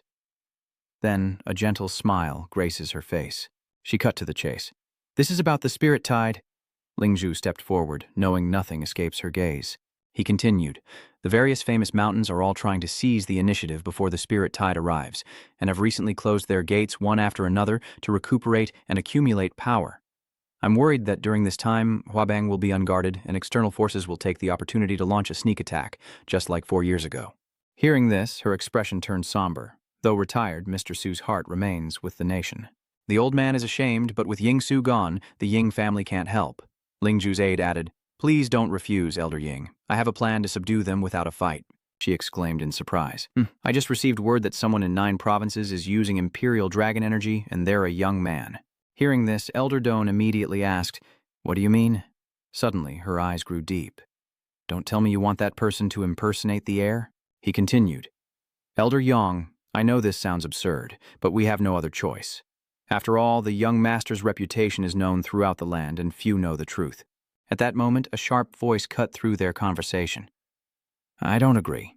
Ying Yue cried out, "How can my brother's reputation be replaced by another so easily?" Seeing her granddaughter's impudence, the elder Ying spoke. "You heir, you continue to speak loudly. Grandmother, this concerns the Ying family's reputation and your brother's honor. I beg you, Tom too." The elder Ying was silent for a long while. Then she stepped forward. She gazed at the memorial tablet on the altar, crestfallen. "The heir bled on the battlefield to protect Hua, and even in death, his name can still suppress our enemies. I don't think he'd mind." Hearing this, Ying Yue knew her grandmother had agreed, and she tried to stop her, but the elder Ying cut her off. "Very well," she said, turning to continue. "Let it be decided. Find that young man quickly. I will meet him in person." Ling Ju and the other man were overjoyed and spoke in unison. "Elder Ying is truly righteous. Cut to the neighborhood where his bar is. It's now noon." Xiaoqian looked at him hesitantly, thinking sadly, "Boss Luo, even though I saw it with my own eyes, I still can't believe it. To think Boss Lu just waters plants all day, yet he's a high-level cultivator who can use the yellow dragon aura. And I, a royal, fainted at the crucial moment. How embarrassing." She recalled how panicked her father was, constantly calling her name, Xiao Qing. Interrupting her thoughts, Luo Chen tells her to speak her mind. Xiao Tian, now like a robot, mechanically stood up, took a deep breath, and bowed deeply, saying loudly, "Thank you for saving my life yesterday, Boss Luo." Luo Chen smiled slightly. "You know how to be grateful. I didn't see that coming. But it's just a small matter, no need to make it a big deal." Xiao Tian is surprised. "You say these things are small? Aren't you afraid of Daluo Mountain seeking revenge?" She recounted how you killed Ning Yu, a direct disciple of Daluo Mountain's patriarch, who held great influence within the sect. "Although my father said you eliminated all witnesses last night, we'll eventually be discovered as long as we remain in 9 provinces. Lu Chen calmly replies that if he wasn't stuck in 9 provinces, the Great Low Mountain wouldn't have survived last night. Though he says this, Xiao Tian is still worried, but then Luo Chen gently strokes her head. He assures her, "Rest assured, with me here, not even the heavens collapsing will harm you in the slightest." Suddenly, a loud knock at the door startled Xiaoqian, and Luo Chen immediately looked over. Xiao Tian's face was flushed with embarrassment as Ziwan quickly entered the room. "Boss Luo, someone is here to see you." And right after that, Elder Ying came looking for him. Luo Chen was surprised. "You want me to disguise myself as young Master Shengsu?" She answered frankly, "That's right." Duan Lao continued, "Old Hu knows it's presumptuous to make this request upon our first meeting, and I originally planned to get to know you better before bringing it up. But unforeseen circumstances have suddenly made this more urgent." As she spoke, she thought to herself, "I've been subtly releasing my aura since I walked in, but he's unaffected. His strength must truly be extraordinary." Elder Ying continued, "With the upcoming Spirit Lake, the famous mountains will seize the opportunity and seclude themselves, ignoring worldly affairs, causing Hua Bang's internal defenses to be empty. Many external forces have begun to stir. There are rumors, especially in the Far East, that their God Emperor's incarnation, silent for thousands of years, has awakened. This person is very ambitious and has always coveted our territory. If there isn't a threatening reserve representative to wield the sword, these villains will exploit the situation and bring disaster to Hua Bang. You're the same age as the young master, possess outstanding abilities, and wield the dragon's aura, making you the chosen one for this deterrent plan." Seeing that he remained silent, Elder Doan observed Luo Chen's reaction, then presented a box containing 3 world-shocking divine seeds, the accumulation of the Doan family's efforts over many years.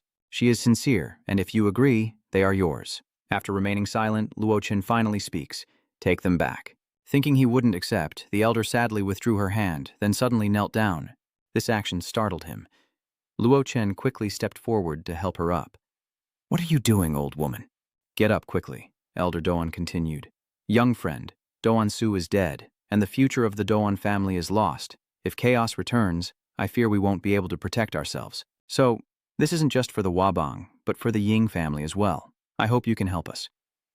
Luo Chen replied, "It's not that I don't want to help. It's just that I can't leave Juzhou right now." Thinking differently, he calculated that before that thing sprouts, he must personally water it every day.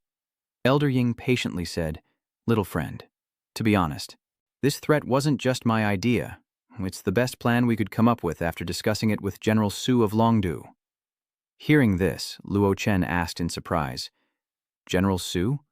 Su Lingchu?" Master Doan replied, "That's right." She thought it strange. After the battle to seal the spiritual energy, Su Lingchu publicly disobeyed military orders to avenge Luo Wuji. Then, the higher-ups of the armed forces used mental issues as a reason to remove him from his position as general and send him into retirement. 3 years have passed since then, so the first reaction upon hearing about General Su of Longdu would likely be Su Lingchu, possibly due to old feelings for him. She silently wondered, could this be his real surname, not just a pseudonym? He then spoke up. "I agree to what you just said." Silently, he resolved, "Old Su, if this is your doing, then I have to help." Doan was pleasantly surprised. "Young friend, is this true?" Luo Chen turned back and said, "Yes, but I only guarantee that I won't deny my identity as a Doan To, and that's all." She couldn't help but rejoice. "Very well, it's enough that Mr. Luo is willing to go this far. I am deeply grateful. Leave the rest to us." Back at Luo Chen's bar, a luxury car pulls up. Suddenly, a group of men in suits barged in aggressively, saying nothing as they forced their way inside. Su Wan knew they were trouble and demanded, "What do you think you're doing?" One of them pointed at her and said, "We're the enforcement team from Ping'an here to solve a case. Get your manager over here." Meanwhile, the man poured wine obsequiously, asking cautiously, "Brother Ui, is this operation reliable?" He whispered that Ah Hua was killed, Ah Quian was missing, and even Master Ning Yu, who awakened to the 7th level, was gone. Could these novice-awakened enforcers really solve the case? Rongzhou replied, "You don't understand. An old fox might not kill an elephant, but sometimes a small mouse can." With that, the man revealed a sly grin, realizing that if he wanted to hide in the mortal world, he would have to use its power to fight back. A commotion breaks out and Luo Chen quickly appears. The man sees him and steps forward, asking, "Are you the owner of this bar?" He calmly asks, "What's going on?" The man shouts, "The Ping'an district team received a report from the public stating people have gone missing near Ping'an Road before. Our cameras show their last known location was your bar. We're ordering you to gather everyone in the bar and come with us." Zai Wan stood in front of Luo Chen, questioning, "Wait a minute. The enforcement team must have evidence, or an enforcement order to arrest someone. Please provide the relevant documents to prove it." The man held up his phone and continued, "Didn't you hear me? Surveillance video shows the person went missing after entering your bar." Zai Wan wouldn't back down. The law stipulates that since the return of spirit energy, cameras can only be secondary evidence.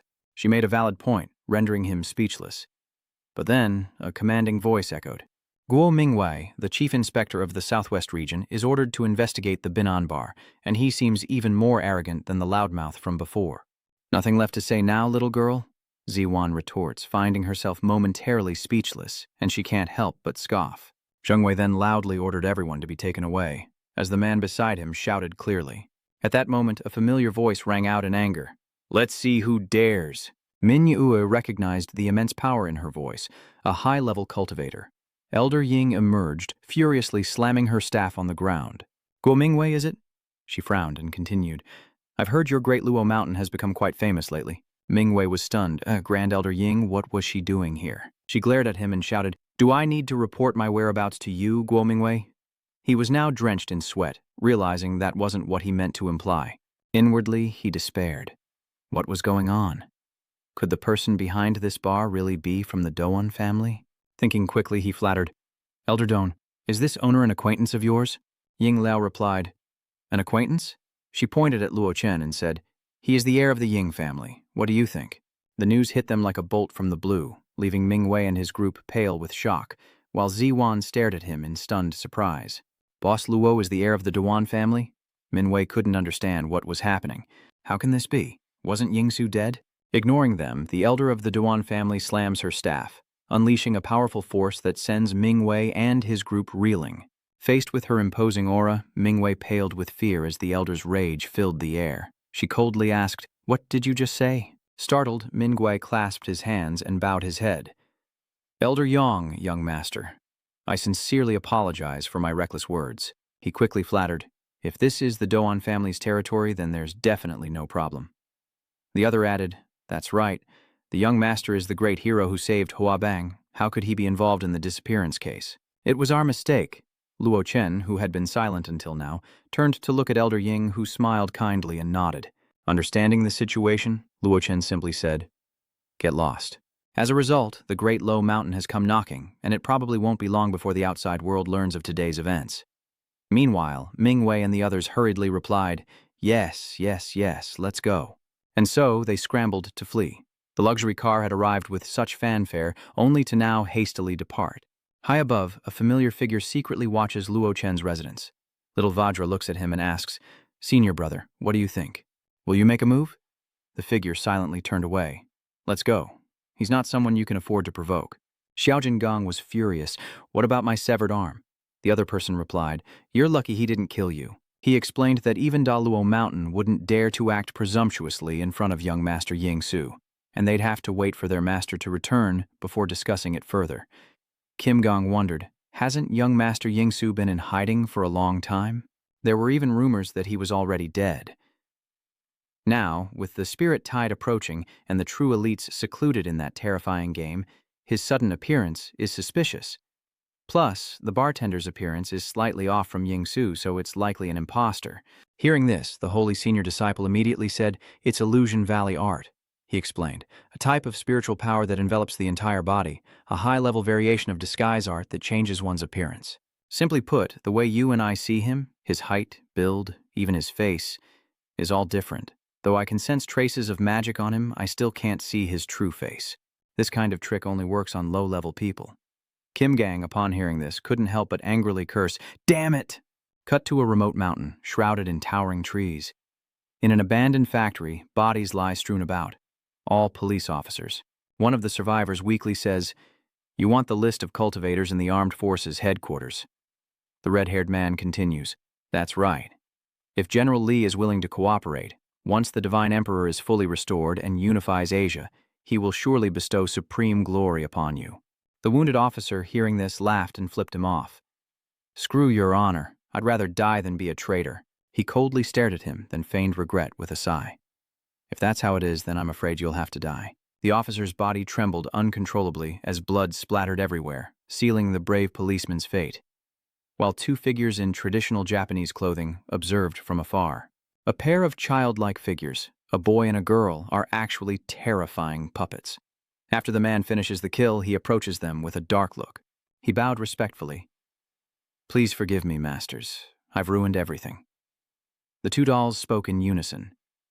"Return for now. The situation has changed. Yongsu has appeared." Hearing this, the man was shocked. "Shangsu, is he still alive?" The figures replied, "It's just news spread by the Sheng family themselves. We don't know if it's true." Immediately after, he asked, "Should I investigate the truth of the matter?" The two replied, "No need, someone will confirm it." After a moment of silence, they looked up at the sky and continued. "The great mountains of Huabang are more eager to know if Shangsu is alive or dead than we are." The scene shifts to the next morning at Luo Chen's home, where he's sunbathing on the roof when he receives a phone call. The great mountains wish to pay a visit. "Yes, they call it a visit, but it's more like an investigation," Ying Lao replied. Luo Chen was surprised, and his grandmother continued. "Back then, the first emperor killed countless people from the great mountains to unify the world, even forcing the founders of several ancient sects to hide in the horror game. Although a millennium has passed, these old grudges have never faded. Now that the great mountains hold power, defeat would be devastating. That's why we kept the young master's death a secret, and why I agreed to this intimidation plan." Luo Chen played with a leaf, asking calmly, "Are you worried I can't suppress them?" Old man Ying stammered at this. "No, that's not it. I just fear bringing unnecessary trouble to you, Mr. Lack. You're still not worried." "It's fine. They're not even qualified to be a problem for me." Young Yue thought he was bluffing and couldn't help but sneer. Old man Doan continued, If that's the case, I'll confirm that we'll meet the representatives of the Great Mountains at the peak of Tian Shan in Juzhou tomorrow at noon. Recalling the phone call, Doan Yue couldn't help but shout in annoyance. So arrogant, I've never seen anyone so cocky. During dinner, she recounted sharply, "He's just a gilded imitation. Yet he really thinks he's my son's winning ticket, even saying on the phone that the Great Mountains aren't qualified to be his trouble." Her father calmly picked up some food. "All right, Zhao Yue, this is the patriarch's decision. Besides, he knows the dragon's aura. You're still not convinced, but a tiger is always a tiger, and a cat, no matter how much it looks like one, doesn't have the power to intimidate the seven beasts. Why not just refuse the famous mountain's visit directly? That would be the safest thing to do." He interrupted, saying, "That would be a mistake. The Great Mountains are already suspicious. Refusing their visit would only confirm their fears." But she felt that was better than being exposed in front of everyone, because then the Sheng family would not only lose all its prestige, but its safety wouldn't even be guaranteed. Before his daughter's anger, he calmly picked up a piece of food. Ying Yue pouted, and he reassured her, "Things have come to this. Let's eat first." The next day, at the Doan family residence, everyone had gathered, eager to catch a glimpse of the rumored-to-be-dead heir of the Thang family. A girl in red spoke up, "That's quite the formation. Could we really meet Shengsu today?" The person next to her scoffed, "To appear now after hiding for 3 years. I suspect there's a trick." The girl couldn't help but be startled. "No way. This news comes directly from the Thong family. If they dare deceive so many, they're bolder than I thought." He replied, "My senior apprentice was there during the campaign 3 years ago. At that time, my brother personally witnessed Shengsu's chest being pierced by magic, and he was also struck by the yin-yang secret curse of the Far Eastern mages. According to him, not even the gods could have saved him from such wounds." Hong Yi continued, "So the Sheng family is trying to pass off an imposter as Shengsu?" He scoffed, "I'll find out soon enough." From above, Doan Yue thought to herself, "The deputy leaders of Yimei and Chaotian Palace are only from Wudong, but even they have arrived." She couldn't help but worry. These two are both mid-stage level 8 awakeners, powerful and knowledgeable, making this situation even more hopeless. Looking on, she silently prayed that the imposter wouldn't be exposed. After a moment, the crowd below began to stir. The appearance of this former top fighter of Hoa Bang is too much. Everyone admires young Master Thang too. At that moment, Luo Chen let his hair down, and his aura was noticeably different. The crowd murmured, sensing an immense pressure. "So, it seems Master Shengsu is alive, but he's different from the video. You're so naive. Of course he'd change his face after hiding for so long. The Vice Principal's aura is strong, but still far from level 9 perception. Has his old wound not healed?" Chao Tian scoffs. "No, this man possesses a king's aura, as if he's using some kind of disguise technique." The Vice Leader muses, "He chooses to appear, but hides his true face. How strange. Exceedingly strange." Chao Tian concludes, "In short, this man is definitely not Sheng Tu." He immediately formed a hand seal and shouted, "Today, I'll expose this fraudulent charade." His divine sense surged, his forehead glowed, and a whirlwind erupted around him as he declared. From the tower, Ying Yue felt a wave of discomfort from this aura. Is this divine sense? A top-tier reconnaissance technique that can bypass levels to examine an opponent's inner workings. These people came prepared. She anxiously looked at Luo Chen, inwardly lamenting her situation. His identity is about to be exposed. He doesn't react, but his expression is complex, and a cold smile appears on Luo Chen's face. Tiangong was suddenly startled, his body trembling with alarm as he stammered, That's... Luo Chen's face darkened, and he asked Tiangong with a devilish gaze, "What did you see?" Tiangong's face turned ashen. "I'm not mistaken. Absolutely not. This man's power has reached level 9 enlightenment. But why does his strength feel comparable to the eternal ancestor?" As he said this, Heavenly Palace imagined being crushed by that power. Luo Chen coldly stared at him and softly said, "Kneel." His body emanated a powerful energy, and Tiangong suddenly found himself kneeling involuntarily. Not only that, but he's bowing. This shocks the vice principal. Even from above, Ying Yue was taken aback. What was going on? Why are they suddenly kneeling? Lao Chen finally looked at the group, who were all standing motionless. "Did you want to try your luck as well?" he said, casting a cold gaze. The vice leader, sensing his power, couldn't help but flinch. She glanced at the trembling Tiangong still kneeling on the ground and hesitated. Alas, she had no choice but to yield. She respectfully clasped her hands and said loudly, "We greet the Crown Prince." It was the vice sect leader of the Ime sect who spoke. With Heavenly Palace kneeling before him, the others had no choice but to follow suit, bowing their heads and welcoming the young lord's return. Like a born king, Luo Chen exudes power, while unnoticed above, a paper figure spies on him. Having gathered its intel, the paper figure slowly vanishes, leaving only a wisp of purple smoke. The purple smoke quickly flew back to a mountain, seemingly to inform its master, and the female figure spoke upon receiving the news. It was him indeed. He couldn't help but feel flustered. So what do we do now? What about our plan? The male puppet plan will have to wait. Shengsu's appearance is clearly meant to intimidate us. To successfully obtain the Northwest Dragon Vein of Huabang, we can only rely on the power of Lord Shen Huang, Redbeard continued, but Lord Shen Huang's avatar hasn't broken out of its cocoon yet, and if we wait until the spirit tide ends, we'll hardly have such an opportunity again. At that moment, an orange paper crane flew toward them, and Redbeard immediately recognized the immortal crane of transmission. The female android quickly picked up the paper crane, examining it intently as Redbeard anxiously approached. "Is there important news from the Far East?" the female figure said, examining the paper crane. It was a gloomy day as the Emperor shifted the scene to his office. Old Yang quickly entered with a file, startling old Su Ling Zhou. "Old Yang, what is it? What's the situation?" He hands over the documents, saying he knew I'd ask about this. According to the investigation of the armed team's spiritual energy, the unknown cultivator who attacked the Northwest Armed Base the other night has left the country. Though their intentions remain unclear, at least your deterrent plan worked. Otherwise, those wolves wouldn't have just destroyed a border base and retreated. Elder Yang couldn't help but feel a headache.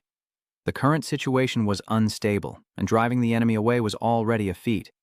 Now, headquarters has sent additional defense personnel to the northwest border, so the enemy probably won't dare to act rashly for the time being. As for hunting down the culprits, we'll have to wait for the patriarchs of the Great Mountains to return. Cut to a mountain, thick with mist. He looked up to the sky and sighed. After all, the spirit tide was only half a month away, and in this sensitive time, he couldn't afford any trouble. A truck passed by in the misty haze. The young driver glanced over and said, "Master, isn't it dangerous for us to be transporting goods these days? I heard that a few days ago, Armed Base 906 in the northwest was attacked by foreign cultivators, and it seems like many people died." The man scoffed at his useless apprentice, too scared to even transport goods. Besides, hasn't this young master Shengsu already appeared? Who's got a death wish to mess with Huabang? He had a point. He then asked, "Master, who do you think is stronger, young Master Shengsu or Luo Wuji?" The master was surprised. Wasn't Luo Wuji dead for many years? What's there to compare? He continued, saying that even if Luo Wuji were revived, his level 7 or 8 awakening wouldn't amount to anything today. Any elite disciple from a famous mountain is stronger than him. There's no comparison. Luo Wuji was a pioneer, and even today's students remember him, but you can't deny his prowess. He tossed his cigarette out the window, scoffing. He pioneered nothing. Current mainstream views have long changed. Experts believe that Luo Wuji initially borrowed divine power from the northern Io Celestial Palace to break the spiritual energy seal. Do you understand? To put it bluntly, he's just a monkey in human clothing. Suddenly, the car screeches to a halt, sparks flying from the tires, jolting everyone inside. The master's organs seemed to leap into his throat, and the car screeched to a halt, smoke billowing into the street. The master curses loudly. "Hey, what the hell are you doing?" "Do you even know how to drive?" he stammered, looking straight ahead in a panic. "Master, what is that?" The master stared ahead, startled as his face paled, his bloodshot eyes fixated on the dark, murderous aura coalescing into a human form. It was none other than Extreme East Castle Lord. Meanwhile, back in the city, an emergency broadcast from the armed forces urges citizens to pay attention. Unusual levels of spiritual energy have been detected on the western border, causing widespread panic. What's going on? Do we have to leave? What's going on? Could this be the attacker? Here, the Divine Emperor appears with his subordinates. 2 purple auras shot towards him, and the God Emperor silently observed. It was none other than the 2 puppets and the red-haired man. They appear to be close subordinates of the God Emperor, rushing to greet him upon his arrival. Immediately, they respectfully cried out in unison, "Greetings, God Emperor." From within the massive shadow, a beam of blue light emerged. This appears to be the God Emperor's true form. He looks at them and says, "Rise." The 2 figures continued, "The mission is incomplete, yet we ended it prematurely, forcing you to sacrifice a century of cultivation to awaken a fraction of your power. We deserve death." He calmly replied, "No need to worry. It's unexpected that Yingsu is still alive, but as long as you help me seize the dragon vein in the northwest, This small price is worth it." The three bowed their heads in unison. "Yes, we are willing to serve the Divine Emperor." Meanwhile, back at the Ying family, Elder Ying was shocked by the information. "What? Enemies in the northwest?" she asks, alarmed. "Didn't the intimidation plan succeed?" "Why would enemies invade now?" Ling Ju respectfully replied. "It's the Far East God Emperor. We thought his main body was trapped in the terrifying game, and even if he awakened, he wouldn't cause too much trouble. But unexpectedly, he left behind an avatar in reality with the power of a true ancestor." She asked, "Is there any movement from the famous mountains?" He replied, "Old Yang has sent word, and the headquarters has dispatched their latest secretly trained forces to intercept." Master Ying asked, "The newest force?" Master Yang replied, "Yes. After bloodshed was disbanded, the armed forces rebuilt a new squad based on the Celestial Soldier Project. Their strength has all awakened to the 8th level. Meanwhile, the Dragon Warriors, the group Yang Lao mentioned, charged forward, each of them wounded. Their leader coughed, thinking, 'Damn it, we've already lost more than half our men in this chance encounter. Enemies of this caliber are simply beyond our ability to fight. We can't even hold them back.' And everyone is exhausted." The red-haired man sneered, "Trash is trash. You can't even withstand one of my moves. Surrender and submit to the Supreme Divine Emperor. It's your only way out." He wiped the blood from his mouth, then laughed darkly, gripping his sword with grim determination. "If I surrender, how can I face my fallen brothers?" With that, he brought his sword down. As he charged, he declared, "Even if I can't avenge them today, I absolutely won't let their deaths be in vain." The female puppet scoffed, "How ironic. She actually has some spirit." His sword swings, but the two figures vanish instantly, and in a flash his arms are seized. The captain was stunned. They were too fast, and with their inner power he couldn't move at all. The male puppet tilted his head, a sinister smile like something out of a horror film. A piercing scream echoes as blood splatters everywhere, shocking everyone who witnesses it.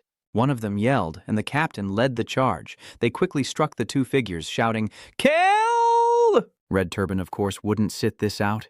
He gathered his inner strength, took a deep breath, and unleashed a powerful exhale, a force that shot towards the others like arrows from above, piercing them with a single blow before they could react. Screams fill the air, cutting back to the War Dragon clan headquarters, where the dark sky seems to weep for them as an angry voice booms, throwing Meng Li to the ground. The War Dragon clan has been completely wiped out, and they couldn't even last one round after just meeting? The other person replied, "That's right. The Deluo Mountain Armed Forces want us to send reinforcements." He scoffed, "Reinforcements? Hell, that's a death wish." "The hell I will," the boy stammered. "But they're headed northwest toward the Dragon Vein. If we ignore this, who knows how many people will die?" He indifferently replied, "Why bother so much? Those ordinary people can die for all we care. After all, we have the unparalleled Great Luo Mountain Formation to protect us, and it's just a tiny dragon vein, not enough to shake the foundation of the cultivation world." The appearance of the Great Eastern Divine Emperor throws the city into chaos as citizens flee in terror while police officers desperately try to maintain order. "Move faster up front." Another officer wondered, wasn't that thing supposed to be at the border? How could he have gotten here so fast? He wondered where all the famous mountain cultivators were. In the sky, 4 heavy aircraft were dispatched to fight the Far East God Emperor as the crew worked diligently. Target at D2, altitude 1072, bearing 36, indicator code 2121, execute attack. No sooner said than done. Nuclear bombs were released from the planes, striking the target and detonating on impact. The earth trembles with the force of his roar, yet he remains unscathed, growing even more ferocious. He unleashes the chains, now imbued with a deadly aura. The chains shot towards the 4 planes like giant snakes, instantly obliterating them in a fiery explosion. Meanwhile, chaos erupts in the city as explosions ignite everywhere. People flee in terror, their screams echoing through the streets. "Run!" A father and daughter frantically flee hand in hand down a street. Suddenly, the little girl tripped on a pothole and fell. Crying in pain, she desperately called out, "Dad!" He glanced at his daughter, Xiao Li, startled. At that moment, a large sign was knocked from above, falling directly towards them. In a desperate moment, the father dove to protect his daughter. The sign fell quickly, but suddenly stopped, a slash appearing as it split in two. The father and daughter embraced in fear as Ying Yue, their rescuer, glared, gripping her sword tightly. Luckily, she arrived just in time, startling Xiaoli and her father, the girl's face still etched with shock. Immediately, Ying Yue landed gracefully before them. She gently sheathed her sword, asking with concern, Are you both all right? Little Lee timidly stood up, politely saying, We're fine, thank you. Doan Yue's face froze. What? She couldn't believe that the little girl had reduced her flower-like beauty to nothing. Doan Nunguit immediately pinched the girl's cheek. If you don't know how to talk, little girl, then don't. Little Lai couldn't help but shout. Meanwhile, the Far East God Emperor continued his rampage, when suddenly a force shot towards him, drawing the attention and awe of the city's people. Look, it's the people from the Northwest Chang and Chen families. Thank goodness cultivators have finally come to save us. The white-robed figures rushed towards him, one sternly shouting to stop them, forbidding their entry into the district. Meanwhile, the two puppets rushed forward to quickly end things. Don't disturb the great God King. Redbeard added, another group of nobodies has arrived. It seems the Hoa Bang is truly out of people. Meanwhile, the cultivators quickly formed seals, releasing their inner power with demon-slaying and ice heart techniques. These powerful forces hurtled towards the group, but the three remained calm.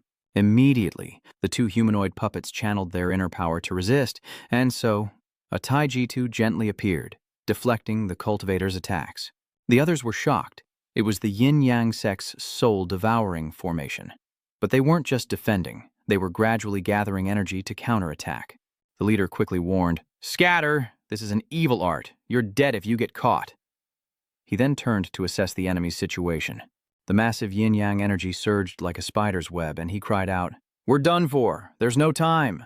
At that moment, Ying Yue rushed forward, drawing her long sword and shouting, Han Yue Shan! Her sword energy slashed wildly at the yin-yang pole, her inner power like a storm of cuts. It must be said that Ying Yue's power stunned the group, and the two puppets cried out in alarm. What? They didn't expect someone this strong? One look at her sword aura, and they knew she was from the Ying family, and they were overjoyed to see her. Young Miss Ying Yue of the Heavenly Palace thought in bewilderment, has this girl awakened the 9th level of cultivation? Ying Yue transmits her thoughts. Esteemed seniors, the armed escort leading the civilians needs at least half an hour to complete their retreat. We must hold them back. Please lend me your strength. The leading cultivator was surprised by the Ying family's telepathic message. Immediately, he ordered his brothers to protect Doan Nguyet and stop the enemy, to which they all agreed. Meanwhile, the female figure spoke up, saying that she couldn't detect Shengsu's aura within 300 miles, causing Redbeard to scoff. Unless the Ying family sent a woman here to die, she scoffed, ready to face the vile group. You don't even need my brother to take action. Redbeard gathers his inner strength and ferociously charges forward with a sharp tongue. I'll tear you to shreds! The two figures channeled their inner strength and attacked, one yelling to chop, the other to strike. And so, two streams of black and white power immediately flew towards Ying Yue, who refused to be outdone, leaping into the air and shouting, Han Yue Ying! But that red ghoul escaped and appeared behind Doan Nguyet, who gritted her teeth, wary. He glared at Ying Yue, radiating murderous intent, and roared, Die!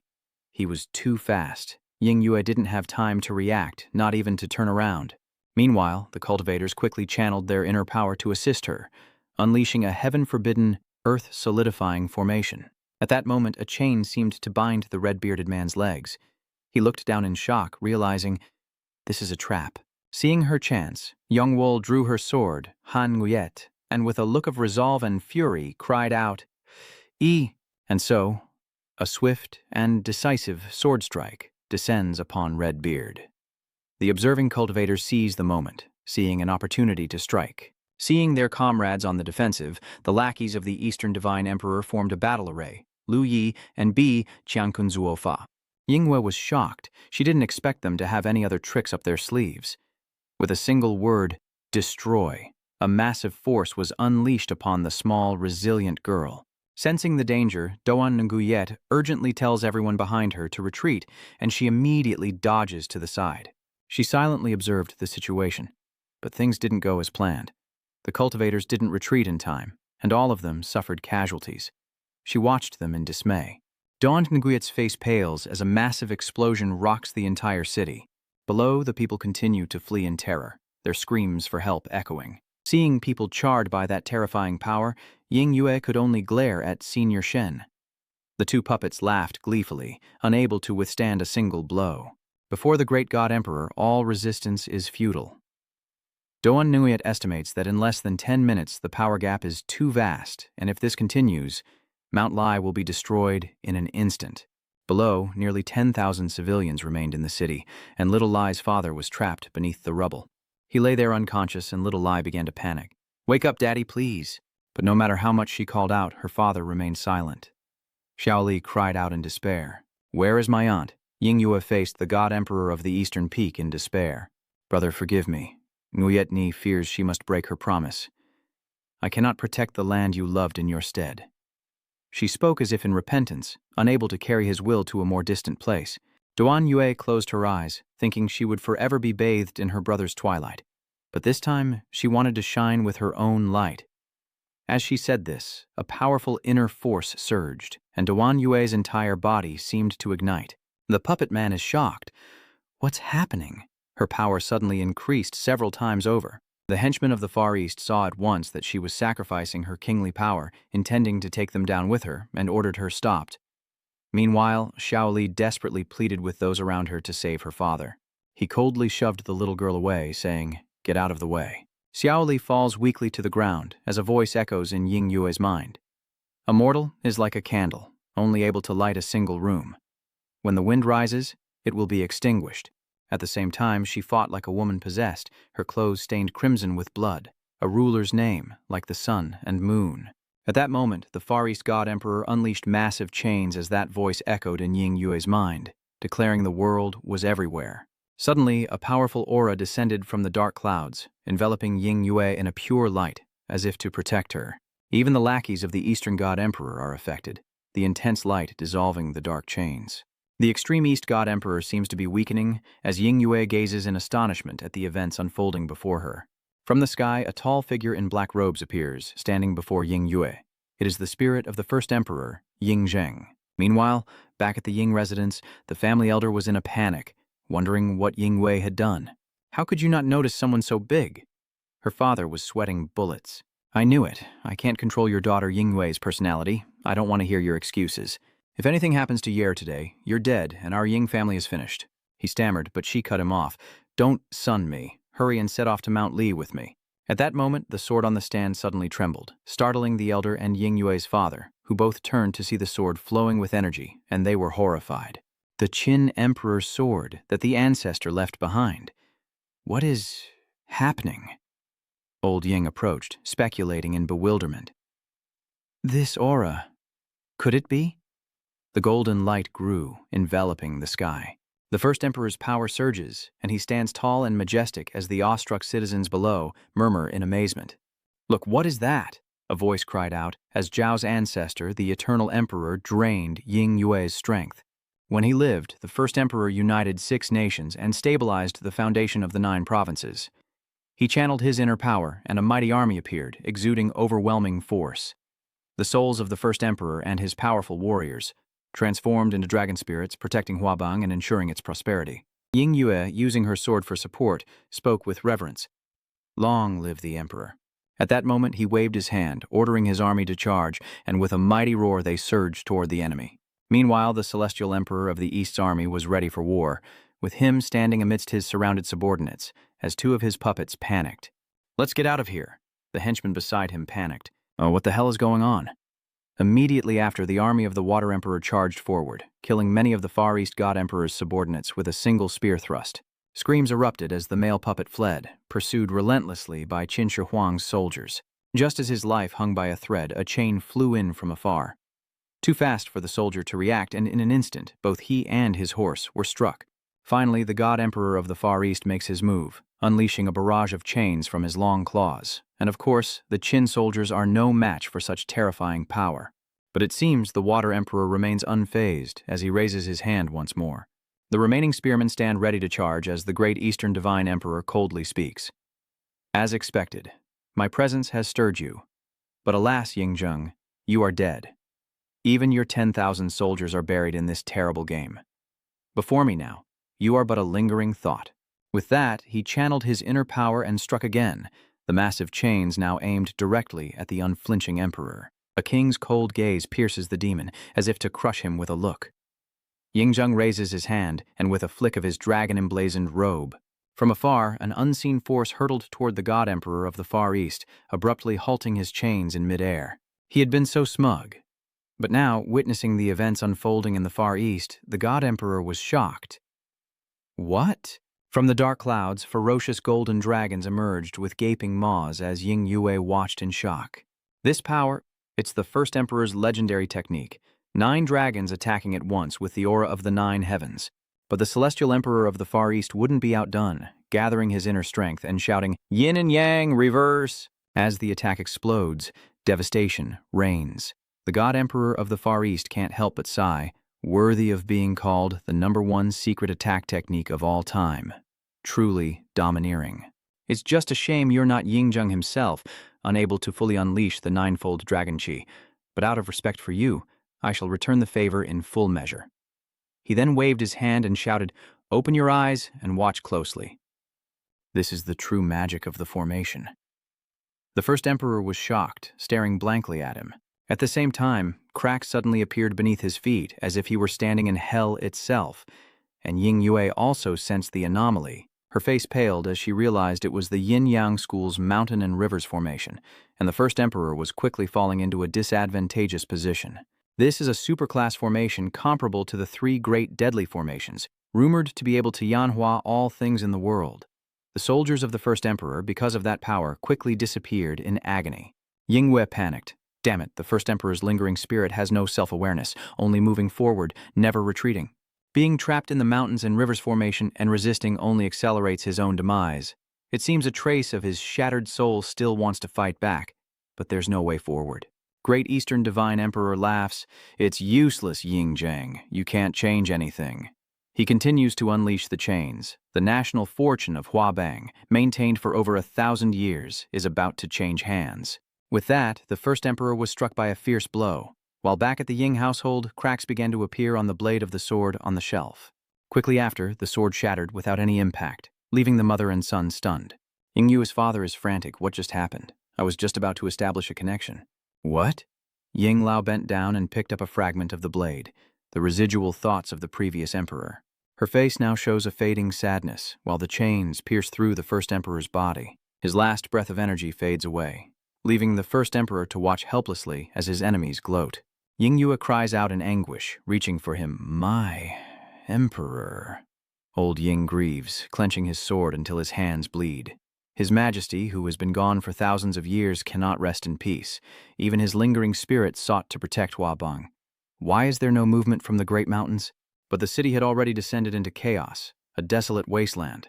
Police rushed to evacuate citizens, struggling to maintain order, prioritizing the children.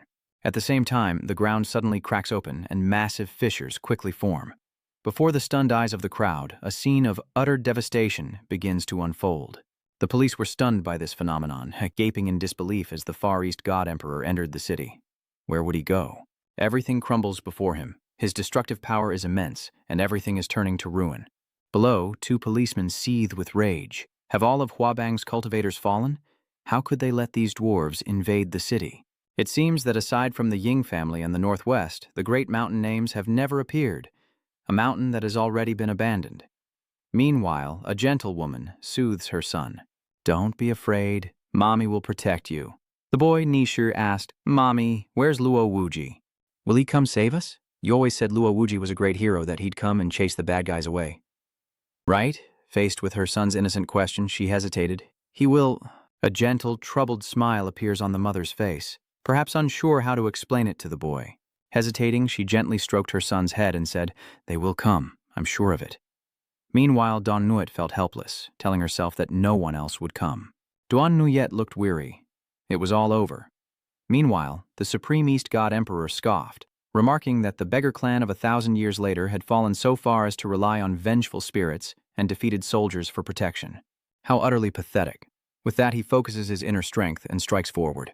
The sky was nearing dawn, the sun slowly emerging from the clouds as Luo Chen stood atop a high-rise building, bow and arrow aimed forward. Each sharp arrow carries a week's worth of sacred inner power, as if he's aiming for the Eastern God Emperor. Gradually, the power gathers into a mighty aura of thunder, enveloping Luo Chen. His eyes hardened with determination, mirroring the gaze of the late Water Emperor. And with his aim true, Luo Chen released the arrow, each one carrying immense power as it tore through the wind. From where he stood, an endless torrent of energy surged, propelling the arrows forward. Despite the distance, their speed was relentless. The arrows gathered even more power as they flew, startling the Eastern Divine Emperor, who turned to face the incoming projectiles. Each arrow, a radiant beam, hurtled towards him. The God Emperor couldn't evade in time, and each one pierced his chest. The Eastern Divine Emperor gasped in horror as each arrow exploded like brilliant fireworks. After striking the Eastern Divine Emperor, a massive explosion erupts, tearing him apart and scattering his limbs. The scene resembles an erupting volcano, as the remaining half of his body crashes into the city, sending tremors throughout the region. Ying Wei is startled, wondering what just flew past. The male puppet panicked, shouting orders to his remaining minions. "Retreat! Retreat!" All they could see were streaks of purple light flashing across the sky. People whispered, "How did that giant monster suddenly disappear? Was it a god descending from the heavens?" A shout rings out. "Look, the Far East cultivator seems to be running away." The people cheer with joy. "We're saved. Did we win?" The police are on high alert, and units are returning to the city to rescue the injured. Peace has been temporarily restored. Thanks to the armed forces' tireless rescue efforts, many trapped citizens have been saved, including Xiaoli's father, who has now regained consciousness. But the battle to protect Lai Sun resulted in heavy losses for Huabang. That night, all the patriarchs of the major global powers returned from the terrifying game, bringing with them an important message.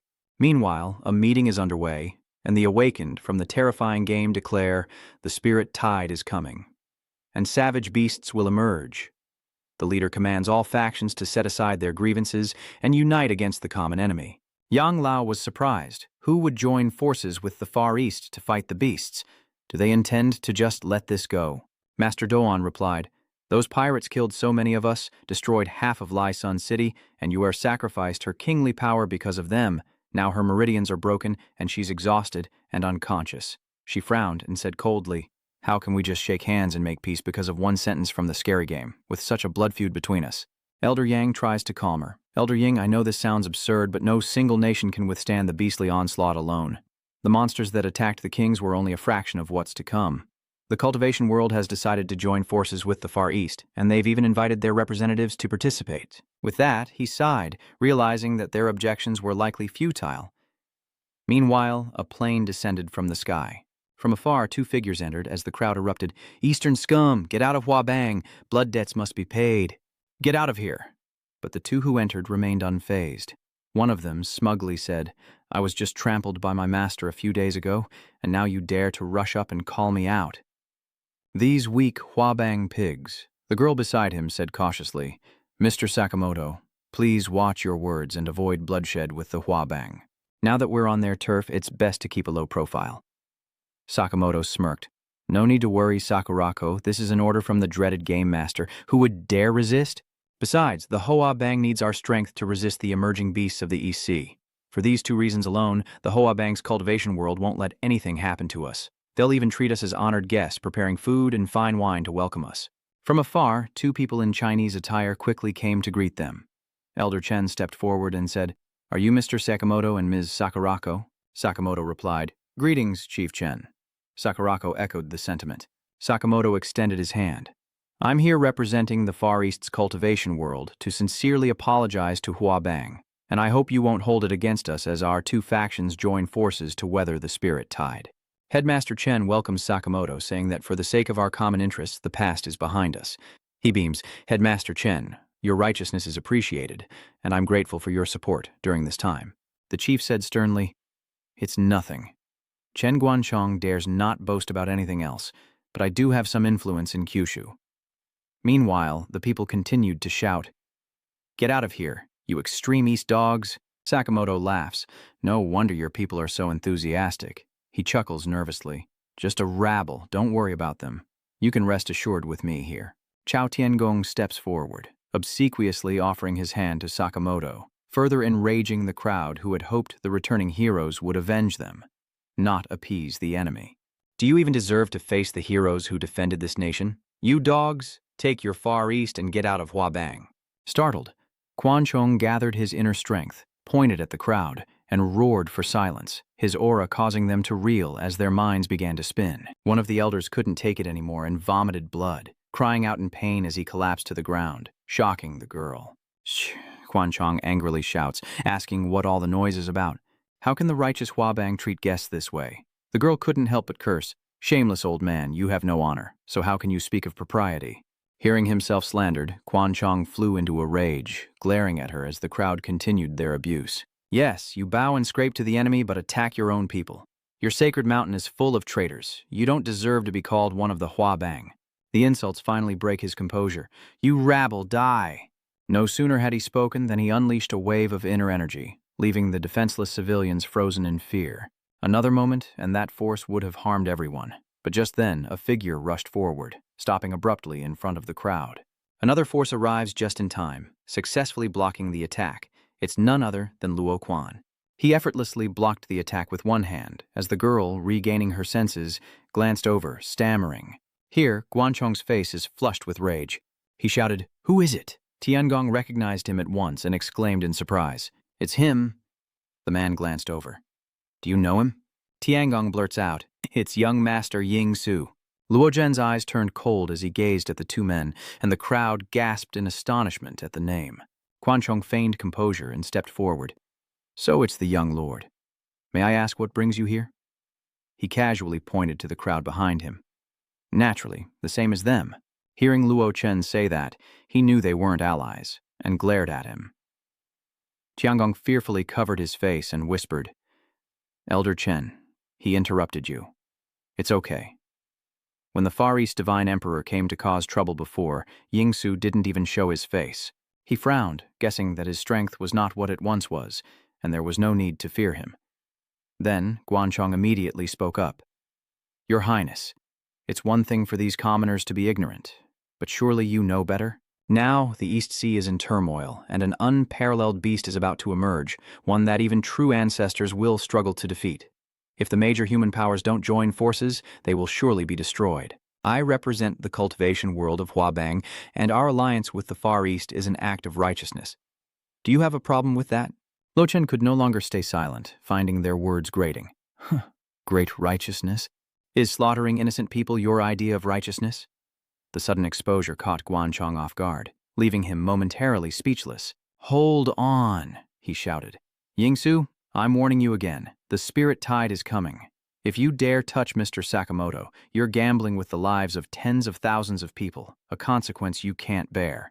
Sakamoto added, Chief Chen, no need to waste words on him. A good dog doesn't block the road. If you know what's good for you, get out of the way.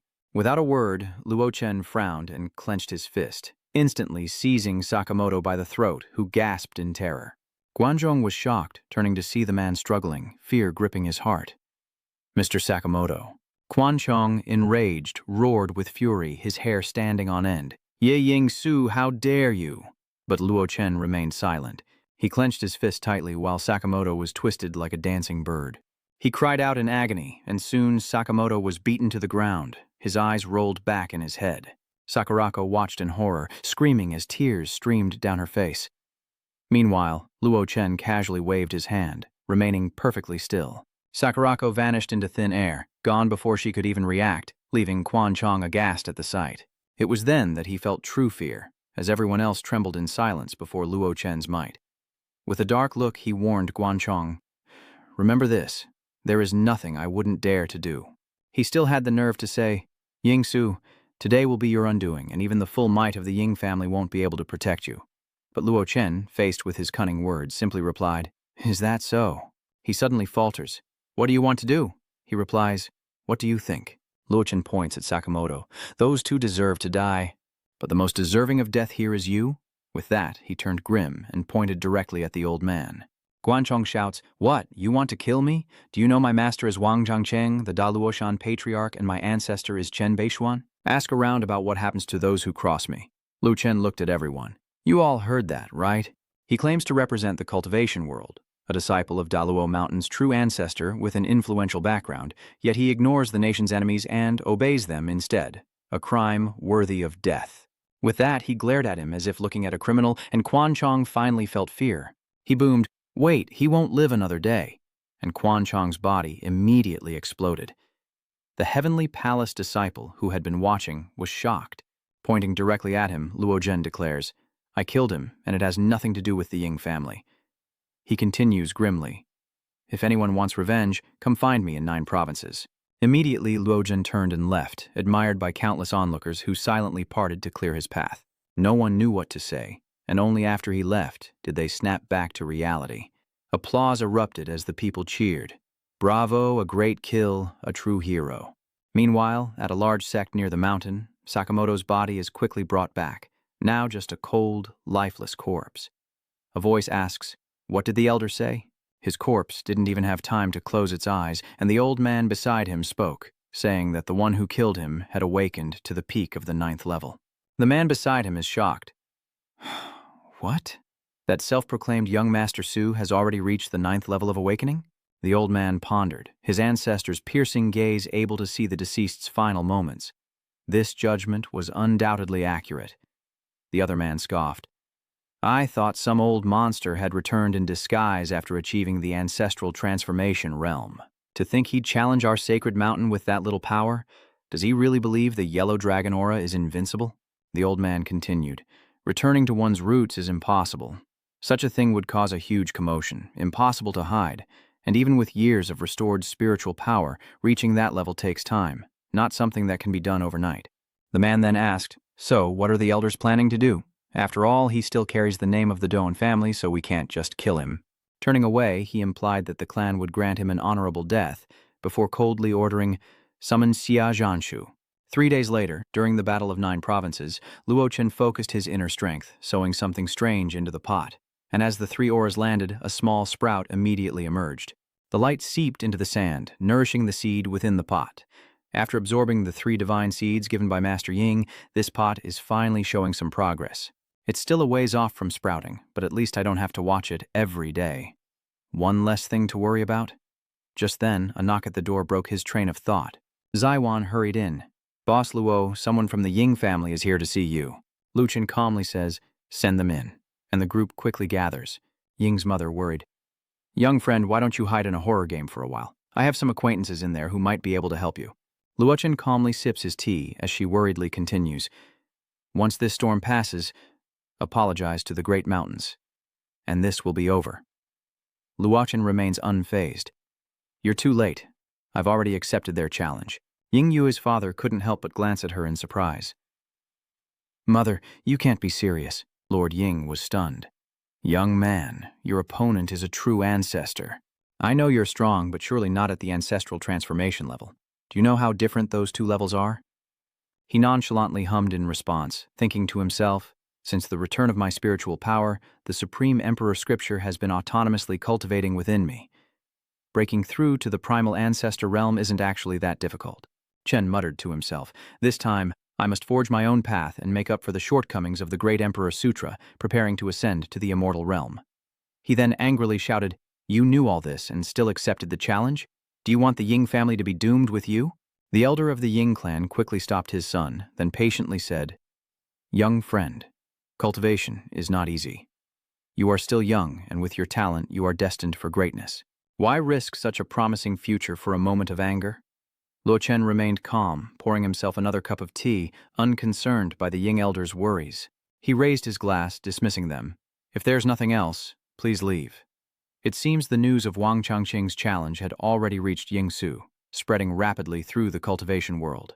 In 3 days, countless high-level cultivators made their way to 9 provinces, all wanting to witness the power of a true ancestor. Hanu exclaimed in surprise, that guy is really making a big splash this time. The other person replied, of course, this is the first time a true ancestor has personally engaged in combat. Hanu continued, I heard you met someone who called himself Doantu last time. What was he like? Is it him? The girl pondered, unaware that although the great Luo Mountain's true ancestor had confirmed that he indeed possessed the power of a peak 9th level awakened, she had never believed it. Yingsu had always been mysterious and low-key, so why would he suddenly choose to arrogantly seek death? Hanu was surprised. Surely it wasn't that bad. Is it really that exaggerated? After all, he's still a peak level 9 awakened. Do you know why we brought you out here this time? She asked. It's to broaden your horizons. Let me give you an example. If we compare a 9th level awakened's combat power to a bow, then the ancestral awakening realm is the main cannon of a tank. These 2 things exist on completely different levels, she explained, leaving Haru stunned. If true ancestors are so strong, why haven't our famous mountains united to rule China? The girl replied, "You really are too young. Besides the famous mountains, the four great cultivator families also have true ancestors." Hanu was dumbfounded. "Ah," the girl explained, "the so-called true ancestor is just a general term for the great true ancestor realm." So she had no idea which true ancestor was at the refinement stage, and which was at the peak. Hanu was still so naive. "Huh? Even true ancestors can know, right?" She patiently continued, "No, the biggest difference between the awakened and ancestral realms is that each true ancestor possesses their own divine halo domain. With the aid of the divine halo domain, as long as one hasn't cultivated a designated technique, and the true ancestors aren't of the same level, no one can easily discover the other's secrets. This is why true ancestors at that level don't easily take action." Is Hanru wondering if it's due to mutual suspicion? So why did the great Luo mountain ancestor choose this?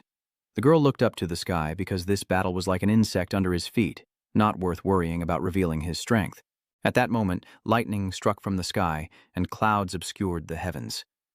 The girl stared in stunned silence, her face etched with fear. And not just her. Everyone who came to watch the battle was buzzing with excitement, staring at the sky, stunned by the spectacle. From the clouds, a beam of blue light crashes violently to the earth as the crowd below respectfully proclaims, "We greet Senior King." Hanu thought to herself, "He hasn't even appeared, and his aura alone is enough to paralyze me. This ancestor is terrifying." From afar, a surge of inner energy hurtles toward the newly arrived Grandmaster. Hanhu wonders, "What is that?" The girl beside her replied, "It looks like a person." That person wore a long black robe, and their aura was not overwhelmed by the pressure. He addressed the cloud formation directly, as those below cried out in alarm, "Who is so ignorant of the rules, daring to fly so high before the true ancestor? Get down here now, you're disrespecting the true ancestor." He faced the clouds and boomed, "Zhang Danian of the Northwest Zhang family boldly requests the true ancestor of Mount Daluo to spare the former protectors of Huabei and call off this battle." The crowd murmurs, "Cancel the battle? Who is this guy?" To make a request of the ancestor. What is going on? You don't know Zhang Danian. After the return of spiritual energy, the top figure of the Northwest Thunderous Dune cultivator family only needed 3 years to awaken to the 3rd level and reach the 9th level peak. He's a cultivation genius, known by everyone in my region. No wonder he sounds familiar. I've also heard that Zhang Danian's younger brother died in the Lishan battle, killed by the avatar of the Far East God Emperor. Ever since Yingsu killed the envoy from the Far East sect, Zhang Danian has been desperately trying to protect him. That's just the kind of upright people we are in the Northwest. Hearing this, the crowd stirred, realizing the truth. But the girl beside Hanru looked far from sad. She looked at him, thinking how dare a mere 9th-level awakened one shout at a true ancestor. It was the act of a mad dog, and he was likely doomed. After his plea, Zhang Danian silently observed, awaiting the outcome. After a moment, the clouds above finally stirred. Dalian was stunned, staring blankly ahead, then suddenly roared, pointing angrily at the clouds. "Wang Changqing, you..." Before he could finish, Dalian's body exploded, splattering blood everywhere. The crowd below was dumbfounded, as a rain of blood seemed to fall upon the earth. Hanru, terrified, asked, "Teacher, what's going on?" "Zhang Danian is..." "What?" The girl next to her was startled. "Don't ask me. This question is too hard." Hanru was pale. There was almost no warning, not even a ripple of spiritual energy. Zhang Danian, who could awaken to the peak of the 9th level, was killed so quickly. Could this be the combat power of the true ancestor level? Below, a woman of elegant beauty cries out in anguish. "Danian." She crawls forward, staring at the ceaseless rain of blood, and can't help but scream in madness. "Danian." Those around her quickly realized she was Zhang Danian's wife, as she stared blankly at the sky, the blood still raining down. Hot, red drops of blood fell onto the poor woman's face, and she was now in floods of tears. Seeing her so distraught, the young man beside her stepped forward, quietly offering comfort. "Sister-in-law, please calm down." Chang Nian's wife cried out in anger. "Wang Changjing, you beast!" Hearing the woman's tirade, the onlookers were shocked. She continued to shout, "You hid like a turtle when the Far East bandits attacked, but now you're a villain to your own people. You're definitely going to die." The guy next to her, on the verge of tears, quickly ran away. "Damn it, don't drag me down with you." At that moment, a cold figure swiftly rushed towards the wife of Danian, deflecting Changqing's attack with a powerful wave of internal energy. The girl beside Han Nu gasped, "It's Ying Su." Hannu recognized the name, the same Yingsu who planned to challenge the true ancestor. In the sky, the light has faded, but the thunder still rumbles as everyone gazes upward. A voice echoed from the dark clouds. To think someone who just awakened the 9th level could block my light? A burst of light erupted, and a hazy figure appeared. Chongqing stared at him coldly, saying, "For that alone, you've earned a dignified death." The girl was stunned. The great Luo King Mountain's ancestor, Chongqing, had finally revealed himself. Hanru spoke, noting that this aura was on a completely different level from Yongsu. Yet Luo Chen remained calm in the face of this power, saying, "I'm not the one who's going to die today." Before the words were even out of his mouth, he launched himself forward, his face grim, staring at the old man as he continued, "It's you who will die." Wang Changxing was shocked and yelled, "You dare come up here! You have a death wish!" At the same time, he gathered his inner strength. Meanwhile, Luo Chen soared like a rocket, surprising the old man. He widened his eyes and exclaimed, "This kid can withstand my pressure." A normal 9th level of awakening would have exploded and died already. He was starting to underestimate this guy. As soon as he spoke, Chongqing summoned a flame with his inner strength, then immediately attacked, shouting loudly. But Luo Chen showed no fear, instead charging forward with unwavering resolve and piercing eyes. And then, a massive explosion shook the heavens. The cultivators below, observing the battle, were forced to shield their eyes, gritting their teeth against the force. Another massive explosion echoes as smoke and fire obscure the scene. Hannu dazedly asks, "It's over? Just a casual strike with that much power?" Chongqing now looked at him with different eyes, secretly wary. Seeing the heroic young man before him, he couldn't help but exclaim, "Young man, you're quite interesting." But Luo Chen was far from humble, challenging him.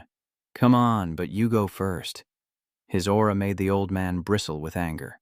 Chongqing was taken aback by his words, and in a fit of rage, he roared, "How dare you speak so presumptuously before me? Prepare to die."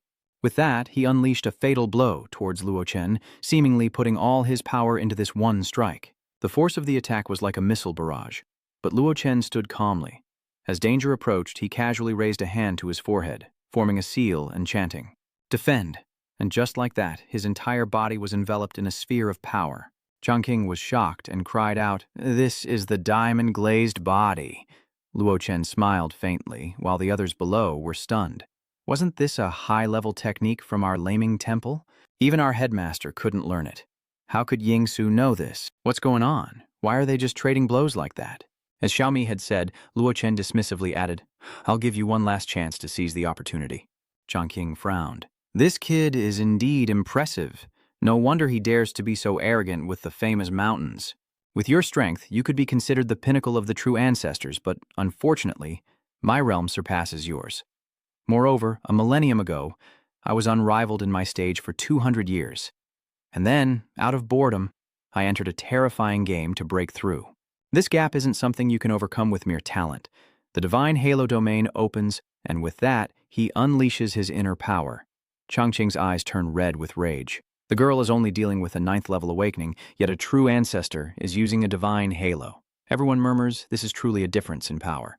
Hanru asked blankly, "Master, what does this divine halo do? Why don't I sense any change in the true ancestor?" She explains, "Of course you can't sense it. The divine halo isn't an attack or enhancement technique, but rather those above the ancestral realm possess a colossal manifestation of spiritual energy within them. Furthermore, it only shines when 80% of one's power is released, which is why almost every god and Buddha throughout history has a halo." Hanruo giggled. "Oh, so it's not a coincidence." The girl looked up, realizing Wang Chongqing was serious, and the charade was ending. He boomed, "I was going to grant you an honorable death out of respect for the Ying family, but you've proven unworthy. Since you've wasted my goodwill, I'll just have to tear you limb from limb." It seems he wants to finish him off in one blow. Zhangqing unleashed all of his inner strength, charging forward. Luo Chen then leapt into action, throwing a punch, and as their fists collided, a terrifying force erupted. In the sky, they engaged in close combat, holding the breath of the onlookers below. Luo Chen retreated slightly, seemingly struggling with the force of the attack. Behind the old man, flames erupted as he focused his energy with pinpoint precision, concealing its power. This level of control indicated a third-stage ancestor, meaning this would take some time. A perfect opportunity to test the fruits of his years of cultivating the Tai Huang Sutra.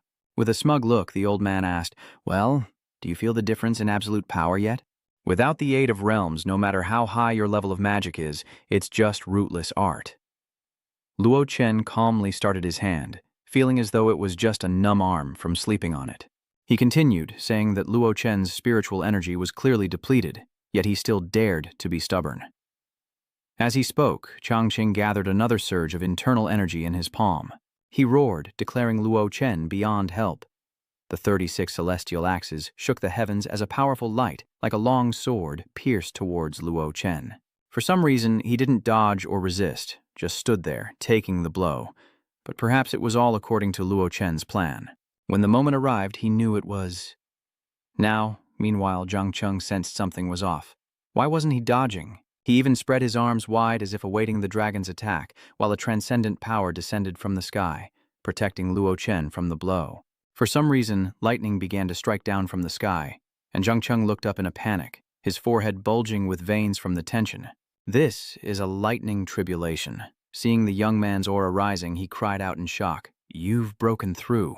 Changqing's eyes turned bloodshot. "No, you're only at the peak of the 9th level of awakening." Before he could understand, Luo Chen charged forward with incredible speed, using the branch to strike from afar. Changqing, confused, could only stand there, dumbfounded. Instantly, the old man frantically channeled his inner power to defend with the 36 forms of the heavenly Kanban Thach Chico, and a formation resembling a compass appeared before him. They engage in close combat once more, but this time it's a battle of wits. His hand, brimming with inner strength, relentlessly pushes towards that white leaf. It began to crack, and soon Changqing's power was no match for Luo Chen's momentum, shattering the shield. He was stunned, seemingly unable to believe what had just happened, as a red glint flashed in Luo Chen's eyes. He charged forward, delivering a devastating blow to Changqing's face, causing it to swell instantly. Though seemingly light, the old man spewed a mouthful of blood and was sent flying. The crowd below watched in stunned silence, mouths agape at the display of power, as Changqing quickly regained his balance, his swollen and throbbing cheek a testament to the force he'd just faced. "It can't be," he muttered. "This is impossible. What a joke. I must be dreaming. The Forbidden Realm is legendary. No one in this world can achieve it, and neither can you." Hearing this, Hanru became curious. What exactly was this Forbidden Realm? The girl exclaimed, "The legendary heavenly defiance, where one can transcend realms. Subjugation from below?" At that moment, Luo Chen's entire body was enveloped in heavenly fire, as the old man continued to scream, "No, I don't believe it. Throughout history, those who could hope to reach my forbidden realm were emperors who ruled an era. Ever since Yingzheng's death, your Ying family's imperial luck has been steadily declining, unable to withstand the existence of such a forbidden realm," he said, gathering his inner strength. "So it's all just an illusion. It must be." Changqing felt like he was going insane, screaming, "I'll kill you!" No sooner said than done. Powerful streams of internal energy shot toward him once more. Yet Luo Chen remained unfazed, seemingly untouched by the oppressive force. He gracefully leapt into the air, evading the attack. Then, with immense power, he lunged toward Changqing, his face inches away. Luo Chen coldly said, "I'm tired of hearing that. Can't you come up with something new?" With that, his fist slams mercilessly into Changqing's chest, the elder now barely able to fight back, letting out only a weak cry. Changqing was now as weak as a bird, defenseless against the onslaught. Luo Chen hurled him away, and he coughed up a mouthful of blood. The crowd below was stunned. What was happening? Was the awakened 9th layer suppressing the true ancestor? Did he just turn the tables? Damn, is this what they call a beatdown? The girl couldn't help but be startled. Wang Changqing's body was supposed to be indestructible, forged by the Samadhi true fire of Taoism, yet it was beaten to a pulp. The forbidden domain is truly heaven-defying. Clutching his stomach and coughing violently, Zhang Qing was near collapse, and he knew it. "Spare me, I beg you." With a dark expression, Luo Chen retorted, "Forgive you?" Before saying that, did you ever consider giving others a chance to beg for forgiveness? As he spoke, he coldly stared at the old man before him. Hearing this, Changqing was stunned, and Luo Chen turned away, saying, "You will die just as Master Zhang did." The old man screamed in terror, but no matter how much he wailed, there would be no forgiveness for such a cruel elder. Immediately after, his body exploded, just like Chang Nian's before him. Everyone present was stunned by the scene before them, a foot crushing to death, a suppression beyond levels, a forbidden domain. Any one of the events that transpired today would be enough to shake the world. Cut to the city, where peace has returned, and a young man speaks loudly. Hey, boss, give me 20 grams of pork and make sure you cut it right. If it's even a gram short, I'm not taking it. The thugs chimed in. I'll take 35 grams, and I want 41 grams. Suddenly, the meat cleaver slammed down, creating a crack in the counter. Bloodfang glares at them, enraged. He refuses to sell, but they continue to cause trouble. What do you mean, you won't sell? Are you looking down on us? It's not like we're not paying, so why won't you sell to us? One of them shouted. Did you all hear that? They're not selling pork here, so don't bother coming. The woman next to her was curious. Auntie Wang, what's going on? Are those people trying to cause trouble? The old woman sighed. A child without a mother, it's a long story. She recounted, don't let the pig butcher's appearance fool you. He used to be an officer in the armed forces, and I heard he was even a subordinate of Luo Wuji. It was a glorious start, but after some incidents and being suppressed by rivals, he was forced to return home and sell pork. Their days were peaceful until one trip to the store when the owner bravely saved a girl, leading him to meet his current fiancé, who comes from a prominent family in the area.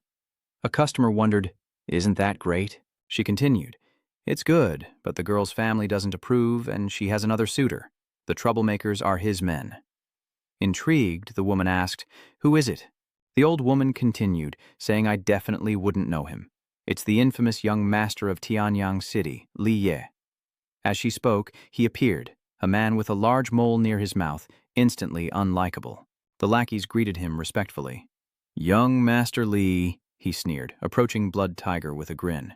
Zhang Hu, business is booming today, I see. Why the long face?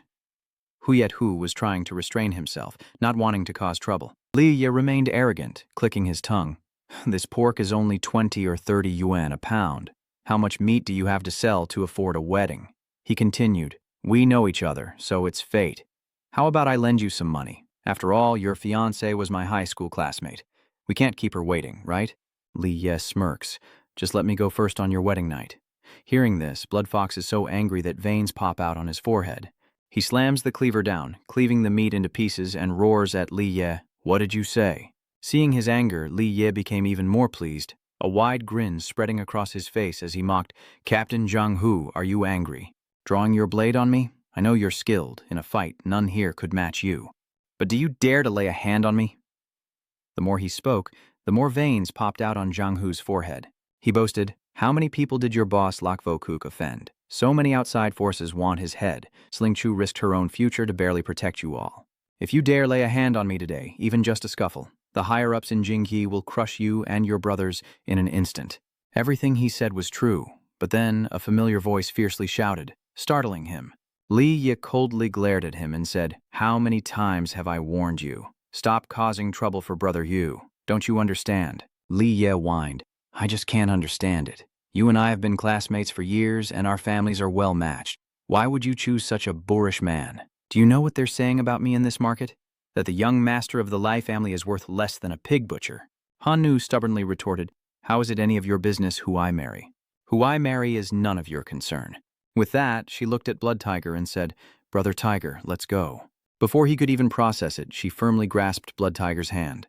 Han Nu immediately dropped her gentle demeanor. My father wants to speak with you.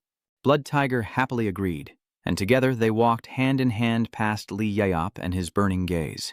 Li Yaye's face twisted in frustration. He wouldn't accept this. Very well, we'll just wait and see. Cut to a high-rise hotel, presumably the sanctuary of Han Ro and her father. As they arrived, she cheerfully greeted the man before her. Her father coldly glanced at Blood Tiger, then spoke. Have a seat. He got straight to the point. Zhang Hu, I've called you here for one thing. Since you and my daughter have reached this point as her father, I can't bear to separate you two. That being said, I hope your wedding will be a grand affair. Han Rao nervously interjects that Tiger already gave a substantial dowry, but her father cuts her off, saying that's not the point. Our Han family may not be noble, but your father is a well-known figure in this city. How could I, Han Rong, let my daughter's wedding be hosted by the bridegroom's family? Wouldn't we become a laughingstock? He continued, Zhang Hu, I don't mean to target you with these words. I know you used to be a great man, and back then, as the captain of Bloodkill, Luo Wuji's personal guard, the Han family wouldn't have been able to reach you. But the death of Luo Wuji is in the past now, and you've suffered because of him. Now anyone closely associated with Luo Wuji is suppressed, unable to rise, and can't even find decent work. You say you want to marry Tiunu? Isn't it because you'll treat my daughter well? So, this wedding is your chance to shine. Han Nu, seeing his distress, tries to reassure him. Tiger, don't fall for their trap. Blood Tiger immediately responds sternly. I know. I'll make arrangements. Hanru's father looked pleased. Yes, that's more like it. Cut to a high-rise hotel where an eerie silence hangs in the air as a man in white sits motionless. He looked smugly at the person in front of him as the secretary next to Master Zhang handed over a document. Sir, we signed a 10-year agreement and it's only been 4 years. If you force a stop, it's a serious breach of contract. Your company will have to compensate my corporation tens of billions of US dollars, so please think carefully. The man remained unfazed, pausing with a smirk before his face darkened. I apologize, Master Zhang, but your little friend here is quite amusing. I couldn't resist. Hearing this, the Grand Master's face darkened as he listened in silence. The man continued, saying that, frankly, with their current abilities, they weren't even qualified to negotiate with him. Even if we saved your boss, Lok Vo Kook, right here, he'd only be fit to be our guard dog. If you know what's good for you, quickly sign this non-cooperation agreement and get out of here immediately. The Grand Master, unable to tolerate his arrogance, asked, What if I say no? He replied, That's fine. Without the backing of force, any agreement is just a piece of paper. I'm just wondering if you care about appearances. My patience has limits. I'll give you half a minute to think it over. The Grand Master's secretary shouted, What do you think you're doing? As the two henchmen began to attack. Just then, the Master's phone suddenly rang, and he gestured for his men to stand down as he answered it. Hello, a familiar voice echoes, shocking the Grand Master into stillness. Old Zhang, Luo Chen is standing right here, he said slowly. Do something for me. Hearing the voice on the phone, the Grand Master couldn't help but tremble. Master, the assistant thought, overhearing the call. Could it be his master? He answered the phone, still stunned, and replied, Yes, I understand. Meanwhile, the thug on the other end was already rolling up his sleeves. The time has come, sir. You won't be leaving here without signing today. They seem intent on making things difficult for him. But the Grand Master had no time for this. After receiving Luo Chen's orders, he quickly hung up. Hearing the man's incessant chatter, the Grand Master coldly said, Get lost. Before he could react, the large man was violently thrown, leaving a gaping hole in the wall where he landed. The man in white was startled, jumping to his feet and shouting, You've got some nerve laying a hand on us? With a cold look, he thought that Mr. Zhang needed to be reminded of the rules. Meanwhile, a group of men in black suits burst into Chenghu's place. The Grand Master's assistant was startled to see the crowd surrounding them, but he remained calm. The Grand Master gathers his inner strength, deciding it's time to set some rules for them. Meanwhile, in the city, at a high-end wedding center, a consultant feigns helplessness. Mr. Ho, please don't make things difficult for us. He forced a smile. My offer is already the lowest price. You won't find a better deal in the whole city. Black Tiger looked dejected. But that's all I have. The consultant suggested, Why don't you borrow some money? But Blood Tiger lamented that he was restricted.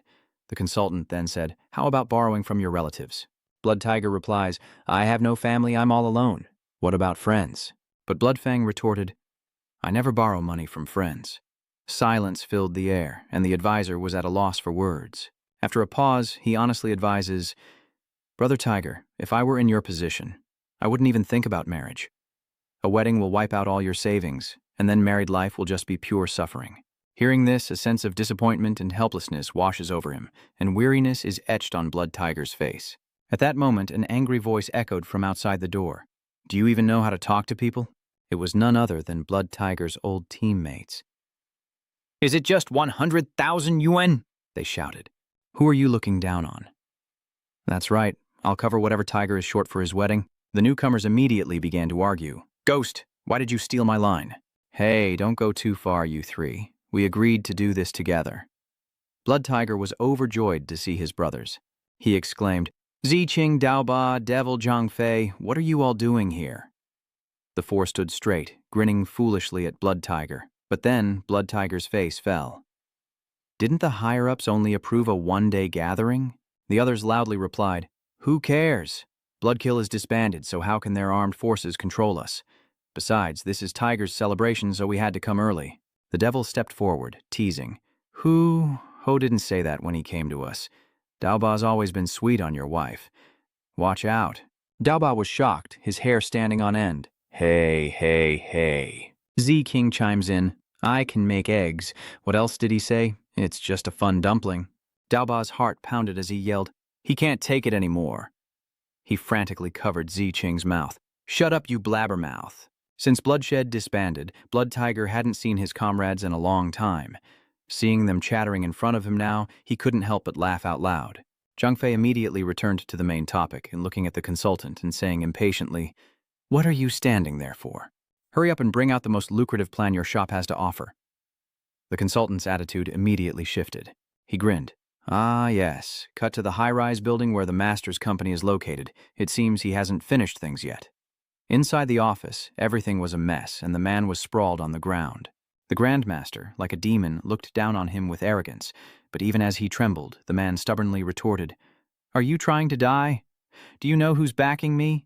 You won't escape, the Grandmaster replied calmly, his face darkening. I don't know, and I don't care.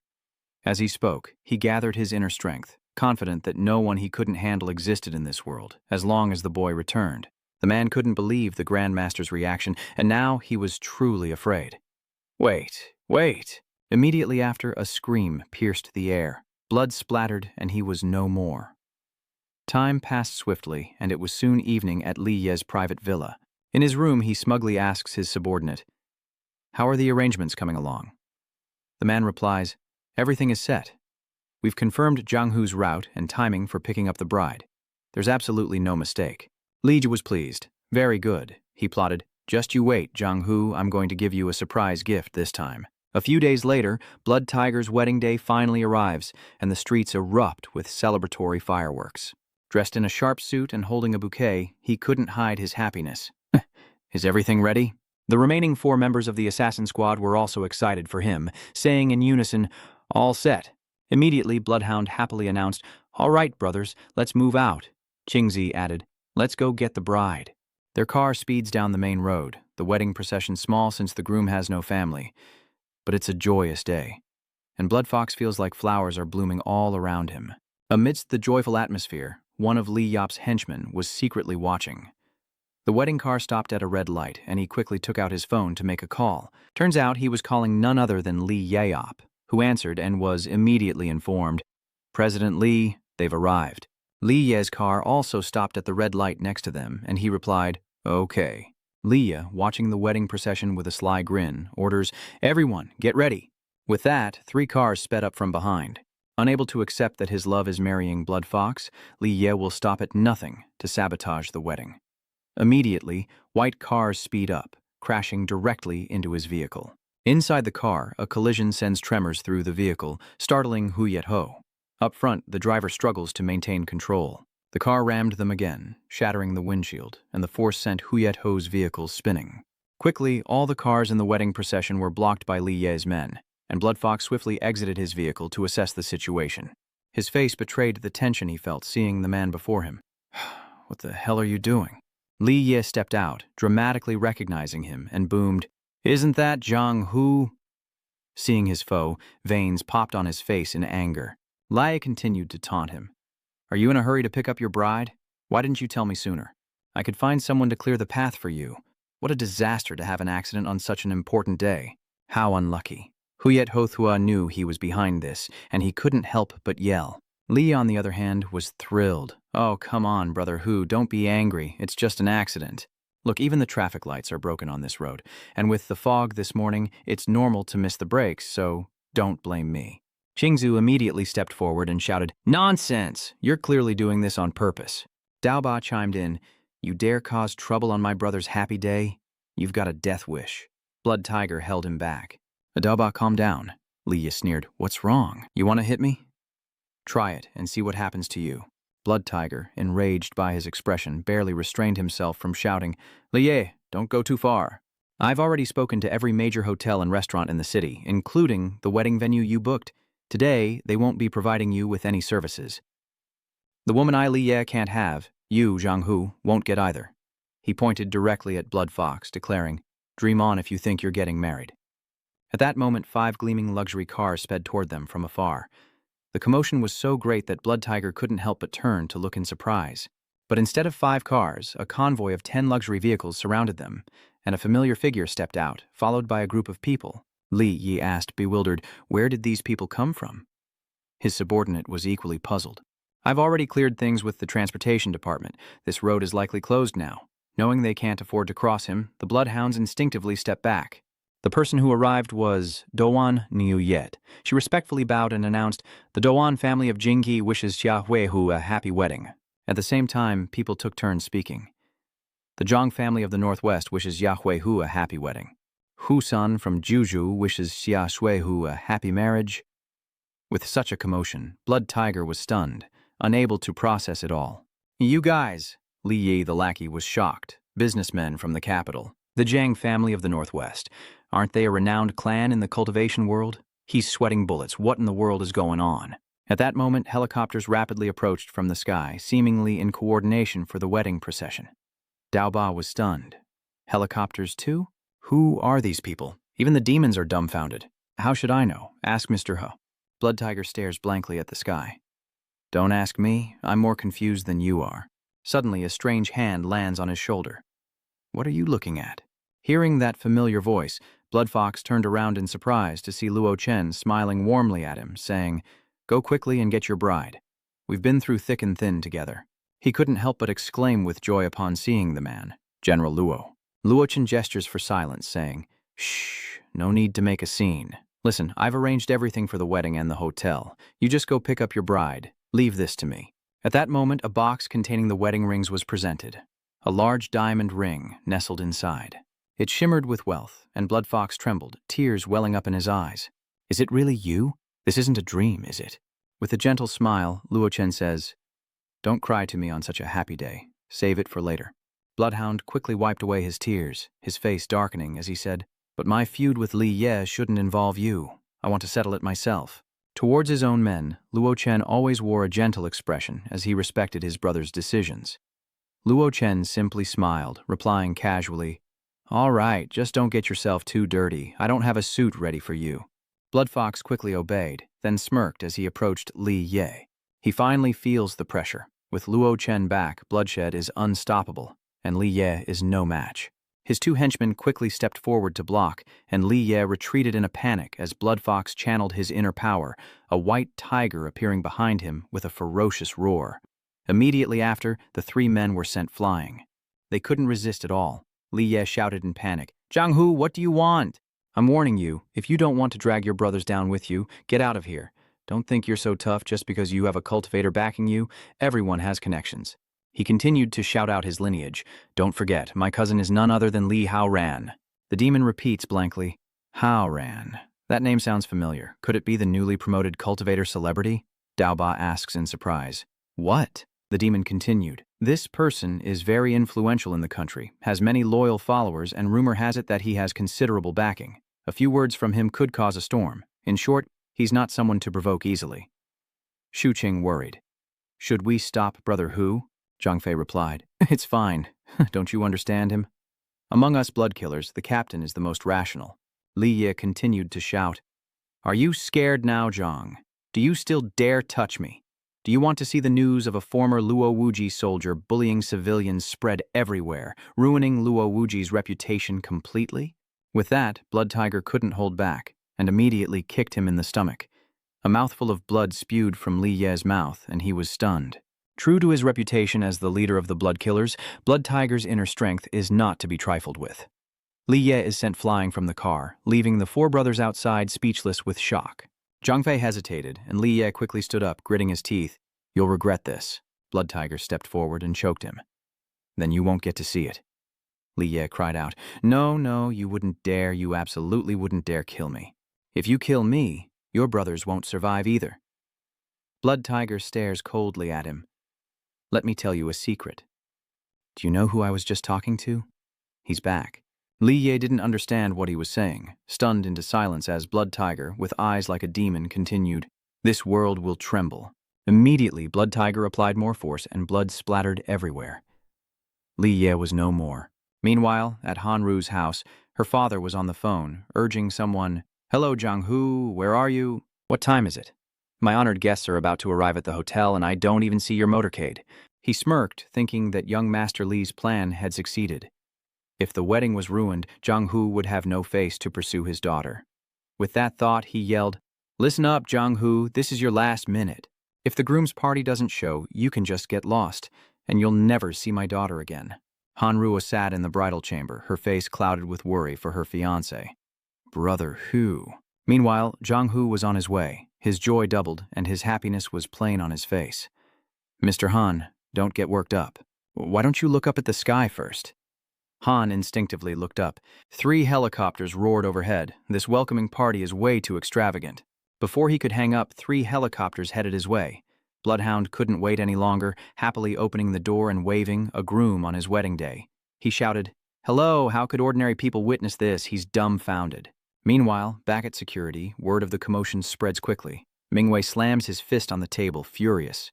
Looking at the security camera footage, he yelled, "They dare to kill in the streets. This is a rebellion." He immediately dispatched men to arrest them all, and his subordinates quickly acknowledged the order.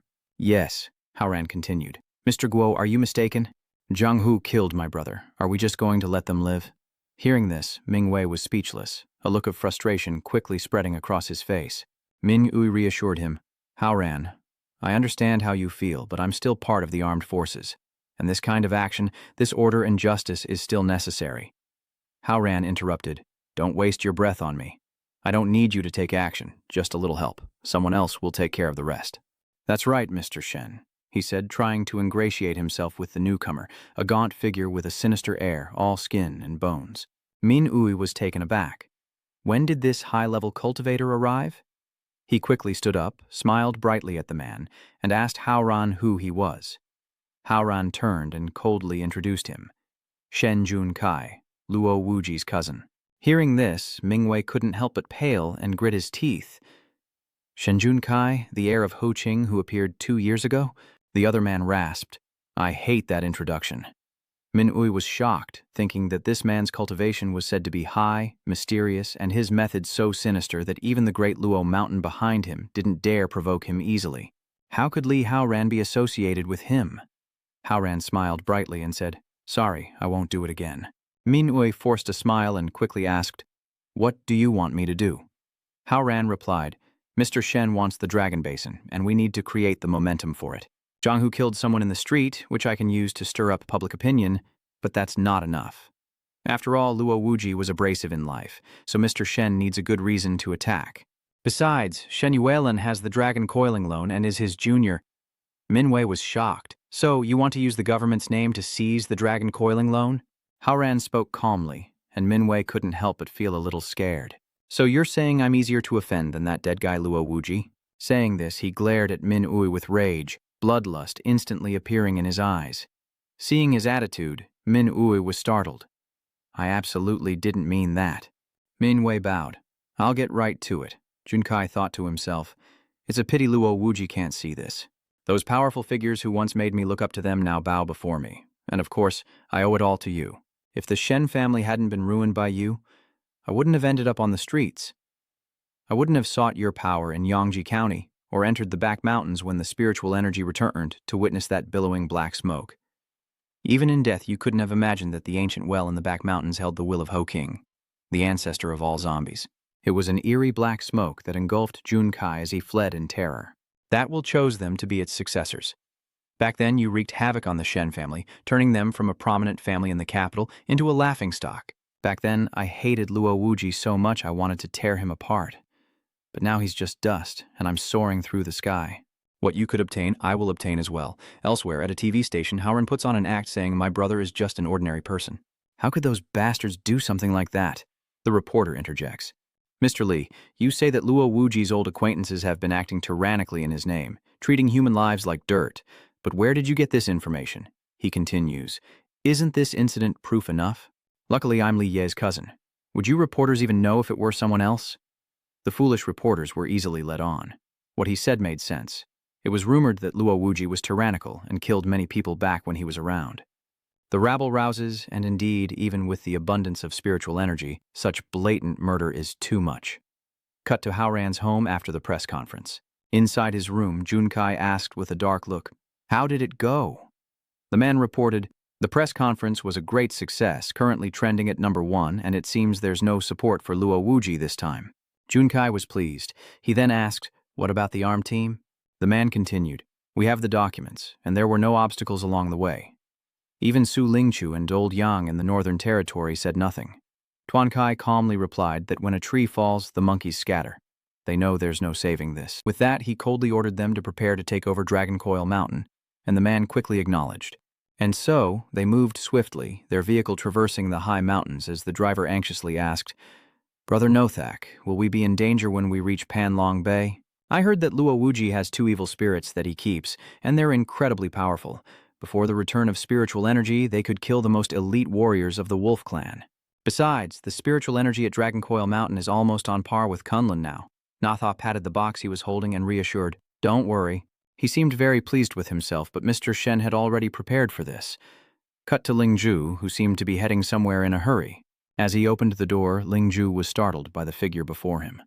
Accompanied by 2 officers, Ming Wei smirked. "Mr. Su, where are you planning to go?" With that, he happily presented the gifts. "I brought some new tea for you to try." Ling Ju shouts, "Go Mingwei, do you know you're playing with fire?" He nonchalantly plays with his lighter. "Not at all. Luo Wuji is dead. There won't be any consequences." Ling Ju continued, "Go Mingwei, even though he's dead, he was still at the top of Huabang, and his people are still alive, just lying in wait. If you dare touch Long Lone Table, it will definitely cause disaster." "Do you really think I don't have any backing?" He laughed triumphantly at Ling Ju. "Let me tell you the truth.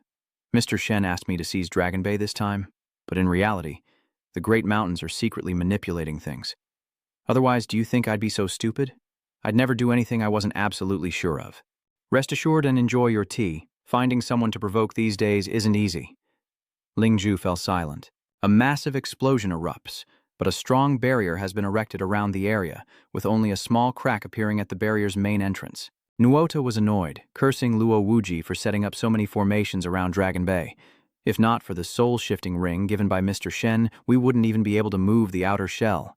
Den follows up with a loud announcement. This area is now under the full control of the capital's 3rd Enforcement Division. Bayer is shocked. What?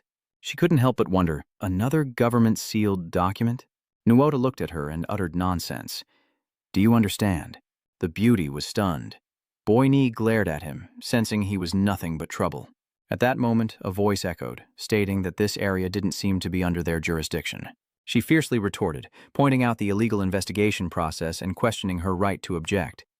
Faced with her logic, the man stammered, I... He then looked at Nothak for help. "Dan will never give in. If you have the guts, talk properly and stop slandering our enforcers here." Nothak immediately retorted, "Enough. Listen clearly. I want this place." Bioi scoffs, shouting, "What do you want? How dare you act up on my turf?" At the same time, the Blood Corps rushed out. Nutuo frowned, realizing this little girl was the Blood Corps king, and that such a small cult could cultivate a peak, 9th-level awakened power. This Dragon Bay is indeed a blessed place. Boini instructs the girl to be careful and control them first. As soon as he finished speaking, the Blood Corps rushed over with immense power. Nothak frowned, then raised the box in his hand, seeking his own demise. What he unleashed was the soul-devouring banner, and its sinister power was immediately unleashed. It seems that cruel power directly affected Blood Corps, causing her to feel a dizzying pain. And in fear, she cried out and fled. Boini cries out in worry for little Blood Corps, staring blankly at the sinister presence before her. What is this thing? How can it suppress even the Blood-Fiend King? Meanwhile, the encroaching darkness spreads and Notak smirks wickedly. The spirit devourer that Mr. Shen gave me was obtained from the ancient Pan, which suppresses the demon god Hu Qing. It's inherently resistant to demons. He glances over with a smug grin, unconcerned with concealing his presence. As he speaks, he looks at Snow Woman, who can't help but tremble. Like a blood zombie, Snow Woman's body is stiff and powerless. Payer looks at her with great concern and shouts, "Little Snow!" Nota laughs. "Without these 2 protectors, let's see how you'll defend Panlong Bay." He then orders his 2 henchmen to capture them. They responded, "Yes." Bayer glared, unleashing a torrent of inner power. "Let's see who dares." Just then, from behind her, the branches began to move, startling the onlookers. Damn it, what is this?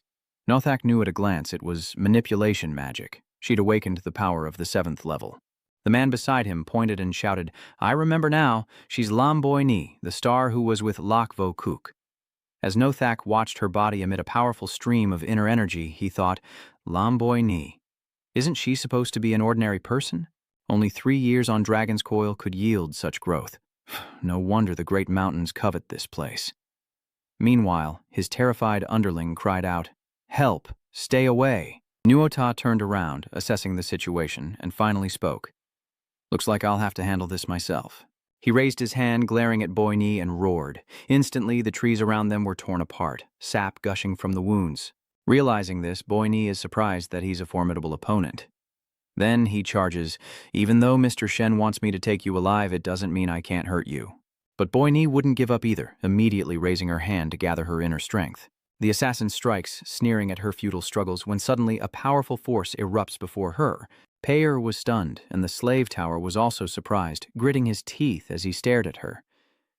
Payer was now protected by that power, leaving the slave tower in a somewhat awkward position. Honghu cries out in shock, "The Luo family!" and Ye Lao exclaims, "Master Luo!" Hearing them speak, Boigny looked up, seeing the power. She missed him and cried out, "Lak Tran! Lak Tran!" But something still felt off.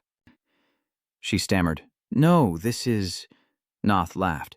"This is the lingering spirit of Lak Vo Kuk." He triumphantly shouted, "Have you all seen it?" The afterimage has just appeared. Lak Vo Kuk is definitely dead. Dan's face fell upon hearing this, and the crimson tiger beside her drooped with sadness. "Boy." And he looked at the girl. This couldn't be. Little Blood Corpse's contract was still in place. She wept with grief. How could Luo Chen be gone? Nuoto unleashed a wave of power, declaring that a sacred place like Panlong Bay could not be occupied by a dead man. The green light gradually formed into a human figure, its sharp eyes fixed on him. At the same time, Nothak's power strikes, causing the blue aura to reverberate, and Boigny watches as the figure slowly dissipates, her heart aching. Lone Woda laughed. "The Flower Clan's peak is nothing but a joke. It can't withstand a single blow." The man behind him added, "One strike, and Luo Wuji's lingering spirit is gone." "Nuota, you truly are powerful." Nuota sneered. "Humph. Before, it was only because there were no tigers in the mountains that the monkey Luo Wuji could call himself king." Hong Ho shouts, "Don't push your luck. If the Lo family hadn't broken the seal, would you even be here today?" Dan adds, "That's right, and now you treat his family like this? Aren't you afraid of being ridiculed by the world?" Hearing this, he smirked slyly. "The people of the world are just livestock to me, and the great mountains. Unless Luo Wuji is dead, what can he do to us, even if he isn't?" A familiar, arrogant voice echoed. "Do what? Then how about I kill your whole family?" Nuota was startled, turning around at the sound of the voice. There, in the flesh, was Luo Chen, staring calmly at him. The moment Boigny saw him, she couldn't hold back her tears any longer, while Min U's phone rang, confirming it was indeed Lak Vo Kuk's lingering spirit. Hearing this, he couldn't help but smile smugly. "Good, I understand." He then turned to Lingzhu and said, "Old Su, do you understand? Luo Wuji is really dead, and Dragon Coil Mountain will soon be divided among the great mountains." With that, he stood up triumphantly. "As for you, stop dreaming and face reality. Get the plane ready. I'm going to Panlong Bay to see the site." The subordinate immediately replied, "Yes, sir." As the man left, Lingzhu couldn't help but tremble. "Mr. Luo, I've failed you." Cut to Luo Chen's bar, late at night, long since closed. Ziwan asks worriedly, "Chen, anything?" "Have you been able to contact the boss?" Xiaotian quickly replied, "Not yet. Don't worry, it'll be all right. Maybe Boss Lack is already on his way to Thongchao." Tu Uyen sadly says to herself, "Only Boss Lack can save Ban Longlone. Please, help Lak Vo Kuk's family." Meanwhile, back at Dragon Bay, the dark power had been contained, surrounded by a strange red energy. Hearing the voice, Nothak spun around, shouting, "Who's there?" Slowly approaching him, Luochen replied, "You come to my house and then ask me who I am." The sight of him sent shivers down his spine. Without hesitation, Luochen retorts, "Is there something wrong with your head?" Nothak is terrified, only able to widen his eyes and say, "Wait." But of course. Luochen didn't give him a chance to explain, slapping him so hard his face contorted, and he spat out a mouthful of blood flying backward. Seeing Nuotuo knocked out with a single slap, his two henchmen were terrified. The barrier around the jade orchid table quickly dissipated, and the atmosphere returned to normal as the sinister power gradually vanished into thin air. Having dealt with the intruder, Luochen casually brushed off his clothes, then suddenly remembering something, he turned urgently to face everyone. Everyone stared at him in silence, as if seeing a ghost, because in truth they all thought he had died in that explosion. Looking at his trusted companions, Luo Chen's eyes softened. I'm back. Hong Ho stared silently at Dan Dan, who was also speechless. Immediately, the three rushed forward, embracing him and cheering with joy. I knew Mr. Luo wouldn't be defeated. Luo Chen, is that really you? He grins, replying, Hey, hey, hey, Hong Hu, you crybaby, and the Luo family, I missed you all so much. Boini couldn't hold back her tears, speechless with joy as the atmosphere grew still and all eyes turned to her. She gazed at him, the figure she had longed for, finally here before her. Boini paused, wiping away her tears, trying to compose herself. Seeing her so heartbroken, Luo Chen was also moved, knowing how much everyone had suffered in his absence. Immediately, Luo Chen reached out and stroked her hair, creating an atmosphere of tender awkwardness, like a loving couple. Luo Chen, never one for grand displays of emotion, simply smiled and said she'd worked hard, as Pei Er, comforted by her love, couldn't hold back her tears. Finally, she smiled brightly and told him it was all worth it. Meanwhile, Nuotuo finally awoke, his face covered in scratches. Filled with rage, his two subordinates rushed to help him up. Brother Nuda, quickly inform Master Shen. He suddenly tensed. Tell him that Luo Wuji is still alive and to come save us. The man immediately responded, Yes. At that moment, a voice rang out, startling him. There's no need. The sound carried to Luo Chen, who turned to see Junkai and his two henchmen approaching. Cousin Luo Chen, long time no see, he said, a cruel excitement gleaming in his eyes. His appearance changed so much, Luo Chen vaguely wondered, is he from the Shen family? He glared at him. Looks like you've even forgotten my name. This really stings, cousin. With that, he glared at Luo Chen, then channeled his inner energy to intimidate him. This startled Boer. A peak 9th level awakening? Dan Dan was stunned as well. Luo Chen quickly realized that the well behind the mountain had chosen them. He laughs maniacally, as if Luo Chen should be surprised. Junkai seems to be losing his composure. He exclaimed, Ever since I obtained this power, my greatest regret is that you died, unable to witness my terrifying strength, unable to personally repay everything you gave me. This hatred has left me restless. As he said this, veins popped on his forehead, and with inner force surging, Junkai furiously continued, But thankfully, heaven has granted me the chance for revenge. You will die by my hand.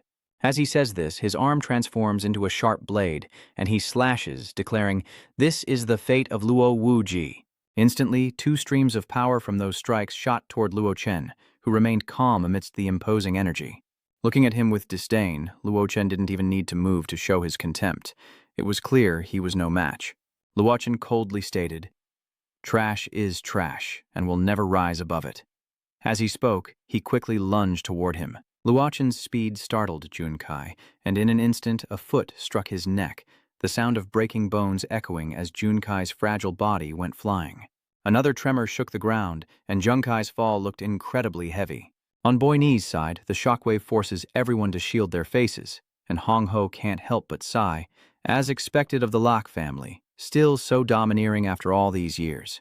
Where Junkai fell, a massive crater formed, and he lay crushed on the ground, his eyes burning with rage. He trembled and cried out, but before he could finish, another tremor shook the area. His entire body trembled and collapsed. Junkai was shocked, and fresh blood uncontrollably gushed from his nose and mouth. It seems the last attack left him severely wounded. But it doesn't end there. His body is sent flying once more, startling Junkai.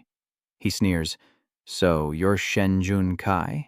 I've remembered your name. Come, he threatened coldly. But I hope you remember too. 4 years ago I could trample you, and I can do it again now.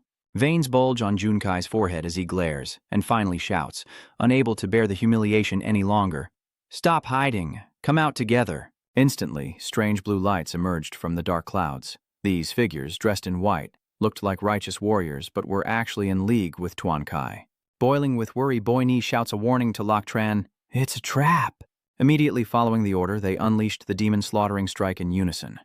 He braced himself, countering with a swift gale, sending those rays of light hurtling toward him. Meanwhile, surrounded by a barrage of attacks, Luo Chen's situation looks grim, and Bo Ni, terrified of losing him again, cries out a warning. Luo Chen, be careful! Boy's scream seemed to distract him, and Luo Chen glanced over at her. Seeing this, Junkai smirked, thinking to himself, perfect opportunity. Then, his scythe-like hands plunged violently into the ground, unleashing the Ko-Hai seal like strands of rope. Hatran remained suspended in the air as something shot up from the ground, binding his legs, while above, beams of power relentlessly converged. And just then, a massive explosion erupted where Luo Chen was standing. The cultivators couldn't help but gloat. A perfect hit. Let the celebration begin. This legendary Luo Wuji doesn't seem so impressive after all. But before they could celebrate, a strange blue light shot out from the flames. The leader of the cultivators was shocked, his mouth agape as he shouted, "That's not right." Immediately, the power struck their abdomens, causing many to vomit blood, their lives hanging by a thread. He forced himself to stand, muttering, "How could this be?" The battle to seal the spiritual energy. Luo Wuji should have been badly injured. His strength diminished. Otherwise, how could you have hidden for 3 years? This doesn't make sense. Lucian calmly gazed at him, knowing that limited knowledge can't comprehend greater understanding. But the man cried out in defiance, "No, I carry the legacy of Hao Qing, and I'm a peak 9th level awakened. No one below the ancestral stage can defeat me. How could I be so easily beaten by you?" "I refuse to accept this," he roared, channeling his inner power. A stream of eerie purple energy then erupted, engulfing the area around him in its strange aura. Luo Chen quickly shielded the others, channeling his inner power to create a protective barrier around them. Nuota was stunned by the sight before him, the soul-devouring mist.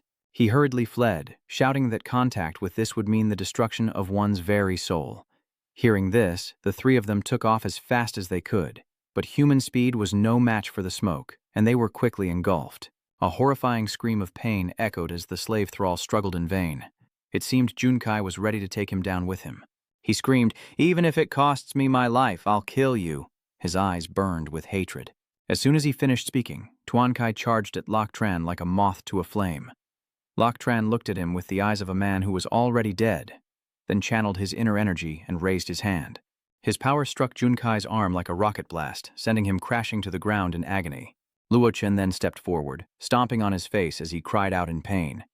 Junkai looked up at that cold face as Luo Chen calmly questioned him.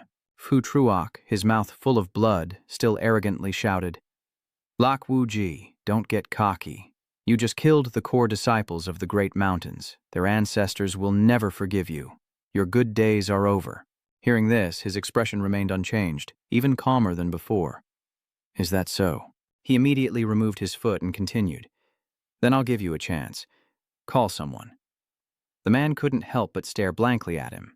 "What did you say?" He couldn't believe his cousin was being so overbearing. Cut back to Luo Chen's bar, now at night. Upon hearing the news, Zi Yuan excitedly grabbed Xiao Qian's hand, asking if Luo Wuji was truly still alive.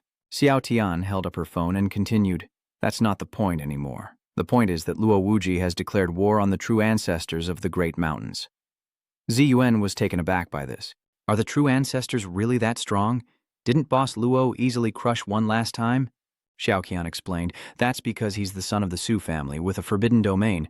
Zi Yuan excitedly added, "Maybe Luo Wuji has one too, right?" "You think he's as common as cabbage?" Xiao Tian said helplessly. "For 2 forbidden domains to appear at the same time is less likely than the Earth exploding tomorrow. I'm not doubting Luo Wuji's abilities, but there are many things in this world we can't foresee. You must know that any true ancestor must undergo thousands of years of cultivation to achieve success. This is the justice of Heaven's Tao, and no one can break it." Even so, Zi Wen remained stubborn, but I still believe in Luo Wuji. For over 3 years, the Great Mountains have committed countless sins, yet no one dares to stand up for justice. Now that he's back, I believe everything can be changed from the ground up. Cut to a distant mountain, covered in snow. A man with a silver beard and hair is kneeling on the ground. "Master, Wu Jutian is requesting an audience outside the mountain gate." Upon hearing this, the man immediately spoke up. "He's here to volunteer to fight?"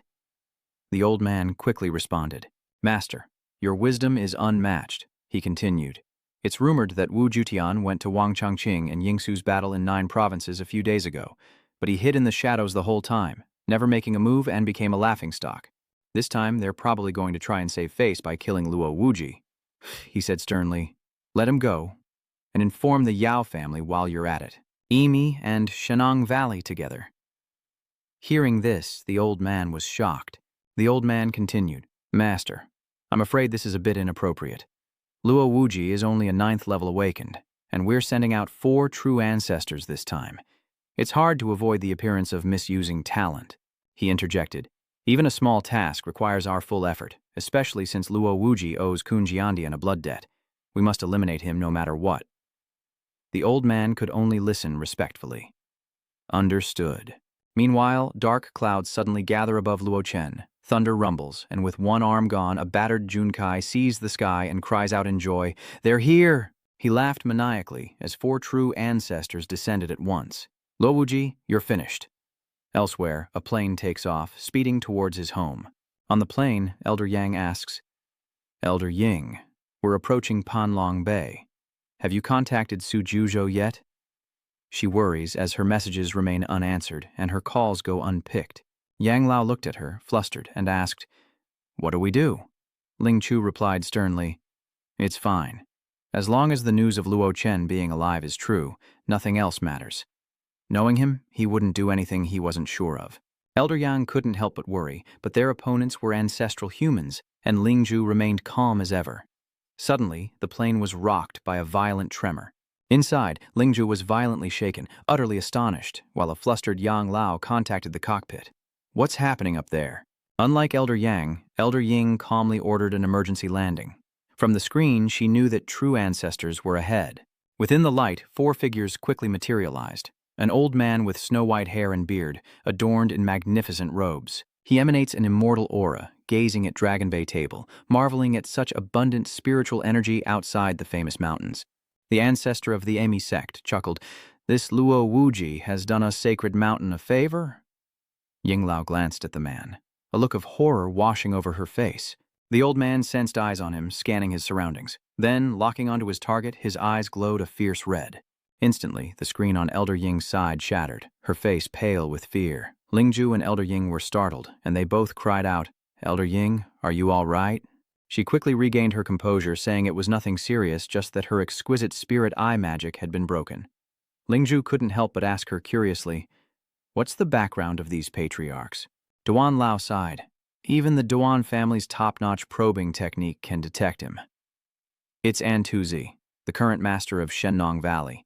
Not only is his magical skill extremely high, but he's also proficient in the art of elixirs, a cauldron suppressing rivers and mountains, condensing all things." Meanwhile, Tamlang wondered, "Brother An, what's wrong?" Zizi calmly replied, "Nothing. Just swatting away some flies." Speaking of which, the 2 beside him are the Tamlang and Yaosh patriarchs, equals in power and extraordinary in magic. Junkai said triumphantly, "What do you think, cousin? Didn't you want me to call someone? Regretting it now?" Luo Chen coldly replied, unhurried, "There's still one more person here." First breath, "You're not here yet. Keep waiting." He shouts, "You're about to die, yet you're still talking big." "Do you really think these 3 patriarchs are no match for me?" He coldly replied. "Shen Junkai, you don't need to provoke me. I'm telling you the truth. Don't even mention these 3. Even if there was one more." He paused. "It's all the same to me." His voice echoed clearly to Zizi, who couldn't help but sneer. Tom Lang roared, "Luo Wuji, how dare you act so brazenly with only the 9th level of awakening before a true ancestor?" She glared. "If it weren't for sword-mad Immortal's orders from Kunloon Sword Palace for Luo Wuji to prostrate himself before the great mountains and confess his sins, I would have killed you long ago." At that moment, another voice chimed in. "Great Tam Lang, don't be angry. This arrogant disciple isn't worth your time. Leave him to me." He immediately rushed forward. "My soul-searching and refining magic is now perfect. I'll make you beg for mercy. This is my specialty." Seeing him so hasty, true ancestor Yao spoke up. "Wu Jutian, stop interrupting and let him go." He glanced over, saying that old Wu's methods were extremely cruel, making him the most suitable for this kind of thing. In an instant, Jutian flew in front of Luo Chen, his aura incredibly oppressive. He spoke coldly, acting like a senior as he looked at him. "You must be Luo Wuji?" "Greetings, true ancestor." He looked at Luo Chen below, and, with the voice of a senior, asked, "You dare show disrespect to the true ancestor?" With a dark face, Luo Chen smiled sinisterly. "Is that so?" Immediately, Luo Chen channels his inner power, his eyes blazing, his face like a Yama risen from hell. Jutian is shocked, crying out, "This aura?" Luo Chen coldly retorted, "What did you say about having no shame?" Feeling his power, the man stammered, "You're the one who defeated Wang Changcheng." Hearing the name, the 3 men jumped, trying to hide their fear as Yinsu began forming hand seals. "Stay calm. I am a true ancestor. I cannot lose face in front of my comrades." Luo Chen gazed at him indifferently and commanded coldly, "Kneel." Immediately, a surge of internal force slammed into Jutian's head, shocking him as his face slammed into the ground. The lofty true ancestor now looked incredibly pathetic, leaving Lang Tum stunned. What's going on? Even Jun Kai is stunned. Why did he just kneel? Seriously, is this really a true ancestor? Nine Heavens couldn't help but be secretly terrified. Just a restriction from above could suppress me to the point where I can't move? Could it be that his fight with Wang Shaoqing wasn't his full strength at all? With a dark face, Luo Chen coldly approached him, asking if he wanted to fight or leave. With tears streaming down his face, he clasped his hands together. I'm leaving right now. With that, Jutian vanished with all his might, leaving the three true ancestors speechless. He looks up at the three of them and asks, who was it that said they could kill me with a finger? When they don't answer, he speaks for them. Luo Chen looked up provocatively and said simply, make your move. You little brat, Yaosha shouts. Young man, I advise you not to be too arrogant. Don't think that all so-called true ancestors are as weak and incompetent as Wu Jutian, and don't think you're invincible just because you have a forbidden domain. The path I've walked, Luo Chen quickly strikes, annoyed. You talk too much. Yaosha is caught off guard by his decisiveness, stunned for a moment. That attack carried a deep inner force and an imposing aura as it shot through the air. Yao Shu's face darkened, and he channeled his inner energy, conjuring a short sword from the light. He cried out, Celestial Sound, Divine Sword. Just then, a long sword appeared, blocking Luo Chen's attack. Seeing their power blocked, they smugly stood at ease. Yao Shu smirked. To attack the three of us at once. You truly have a death wish. But before he could celebrate, the small sword in his hand shattered. Yao cried out in shock, My magic weapon? While Tan Lang stood dumbfounded. She gritted her teeth. How could such a light attack destroy a true ancestor's magic artifact? The Forbidden Realm is indeed domineering. Immediately, Tam Lang, enraged, gritted her teeth and formed a hand seal. Let me deal with him. Two different streams of inner power instantly appeared in Tam Lang's hands. She glared and shouted, Dual Wind Thunder Technique. Then she carefully combined the two sources of inner power. Once ready, Tam Lang couldn't wait, excitedly unleashing that power, a massive disk of lightning hurtling towards him at terrifying speed. Luo Chen quickly leaped away, successfully dodging the attack. He was as swift as a bird, escaping its target in the blink of an eye. Tam Lang roared in anger. Trying to escape? You can't escape. Immediately after, she formed another hand seal. Meanwhile, Luo Chen quickly landed, dodging the thunderous blow, then glared back behind him.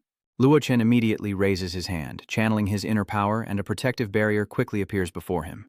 The two forces collide, creating a massive explosion that rocks the area. Seeing this, Tam Lang laughed triumphantly. This fool, if he had kept running, he might have had a chance. Choosing to resist my wind and thunder judgment is a death wish. But as she spoke, he appeared behind her. Yao, seeing Xian, cried out in alarm to warn her teammate from behind. Hearing this, she turned her head in shock, but it seemed too late. Luo Chen had already gathered his inner strength, successfully preparing to strike a blow, leaving Tam Lang to lament his misfortune. Oh no, ZC silently observes. In this desperate situation, he quickly channeled his inner energy into the glazed treasure pagoda, teleporting Tam Lang away just as Luo Chen struck.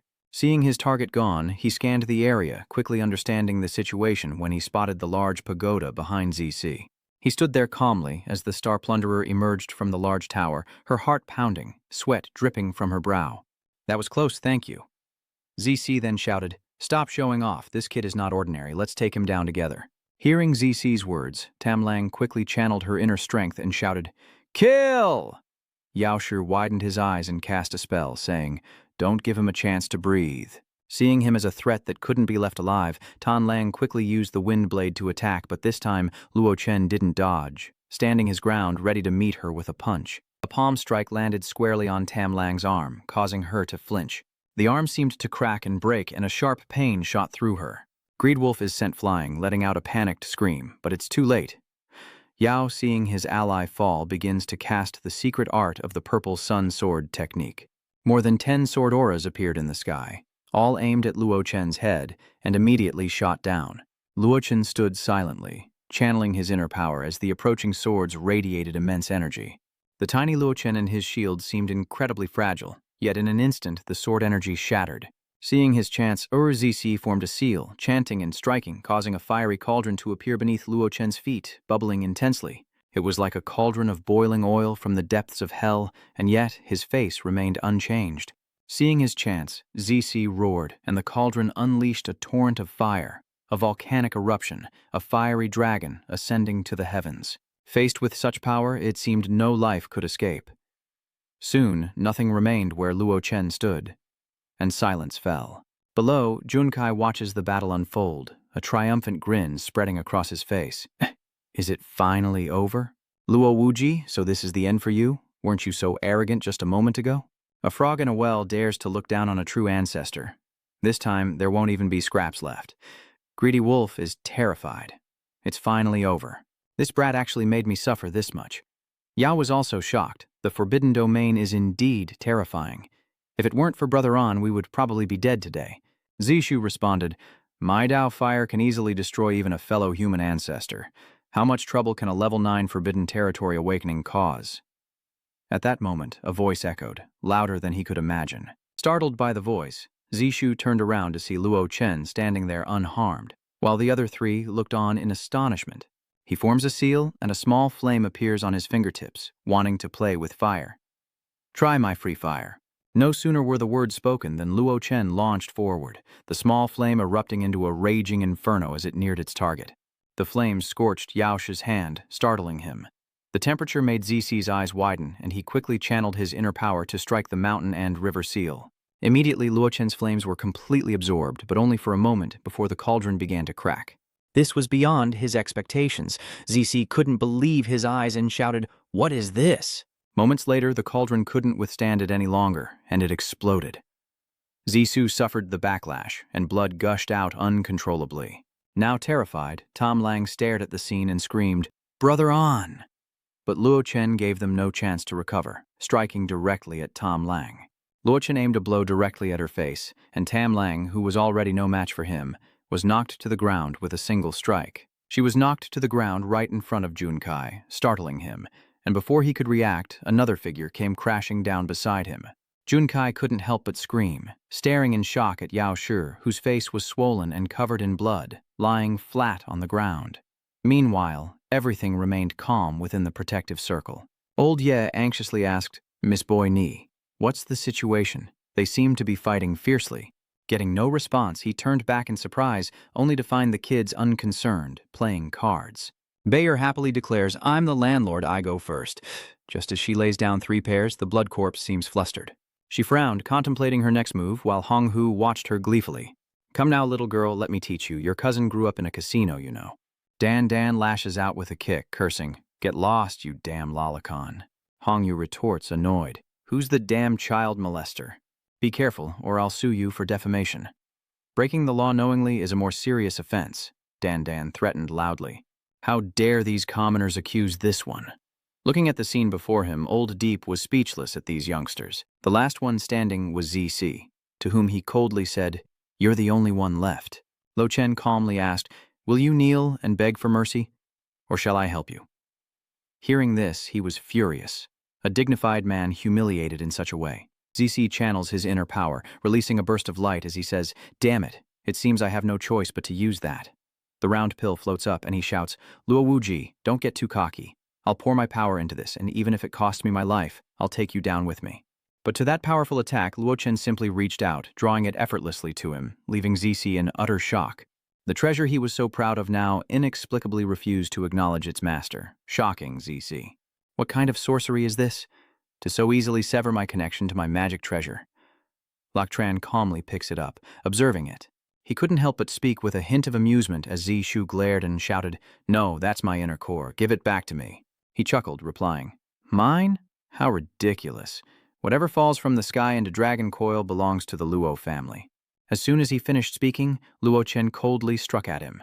Zizi's arm was severed, blood vessels bulged in his eyes, and he couldn't help but scream.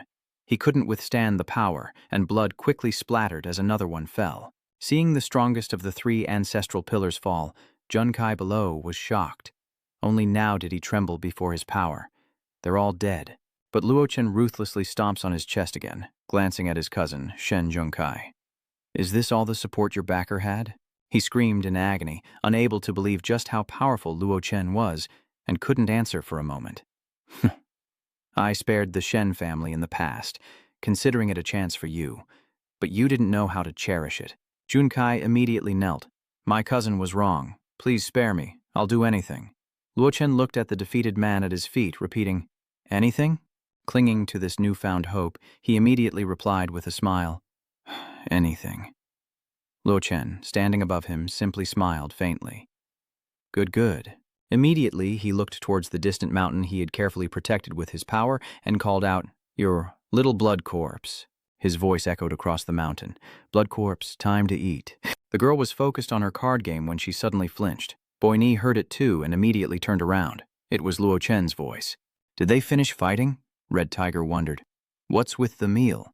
Hearing this, Blood Corpse was overjoyed, throwing her cards down and running off with a shout. Her incredible speed left everyone else in the dust, coughing and shielding their faces. Meanwhile, Junkai continues to flatter, willing to do anything to please his cousin, even be a beast of burden or a dog. Luo Chen looks at him and coldly replies, That won't be necessary.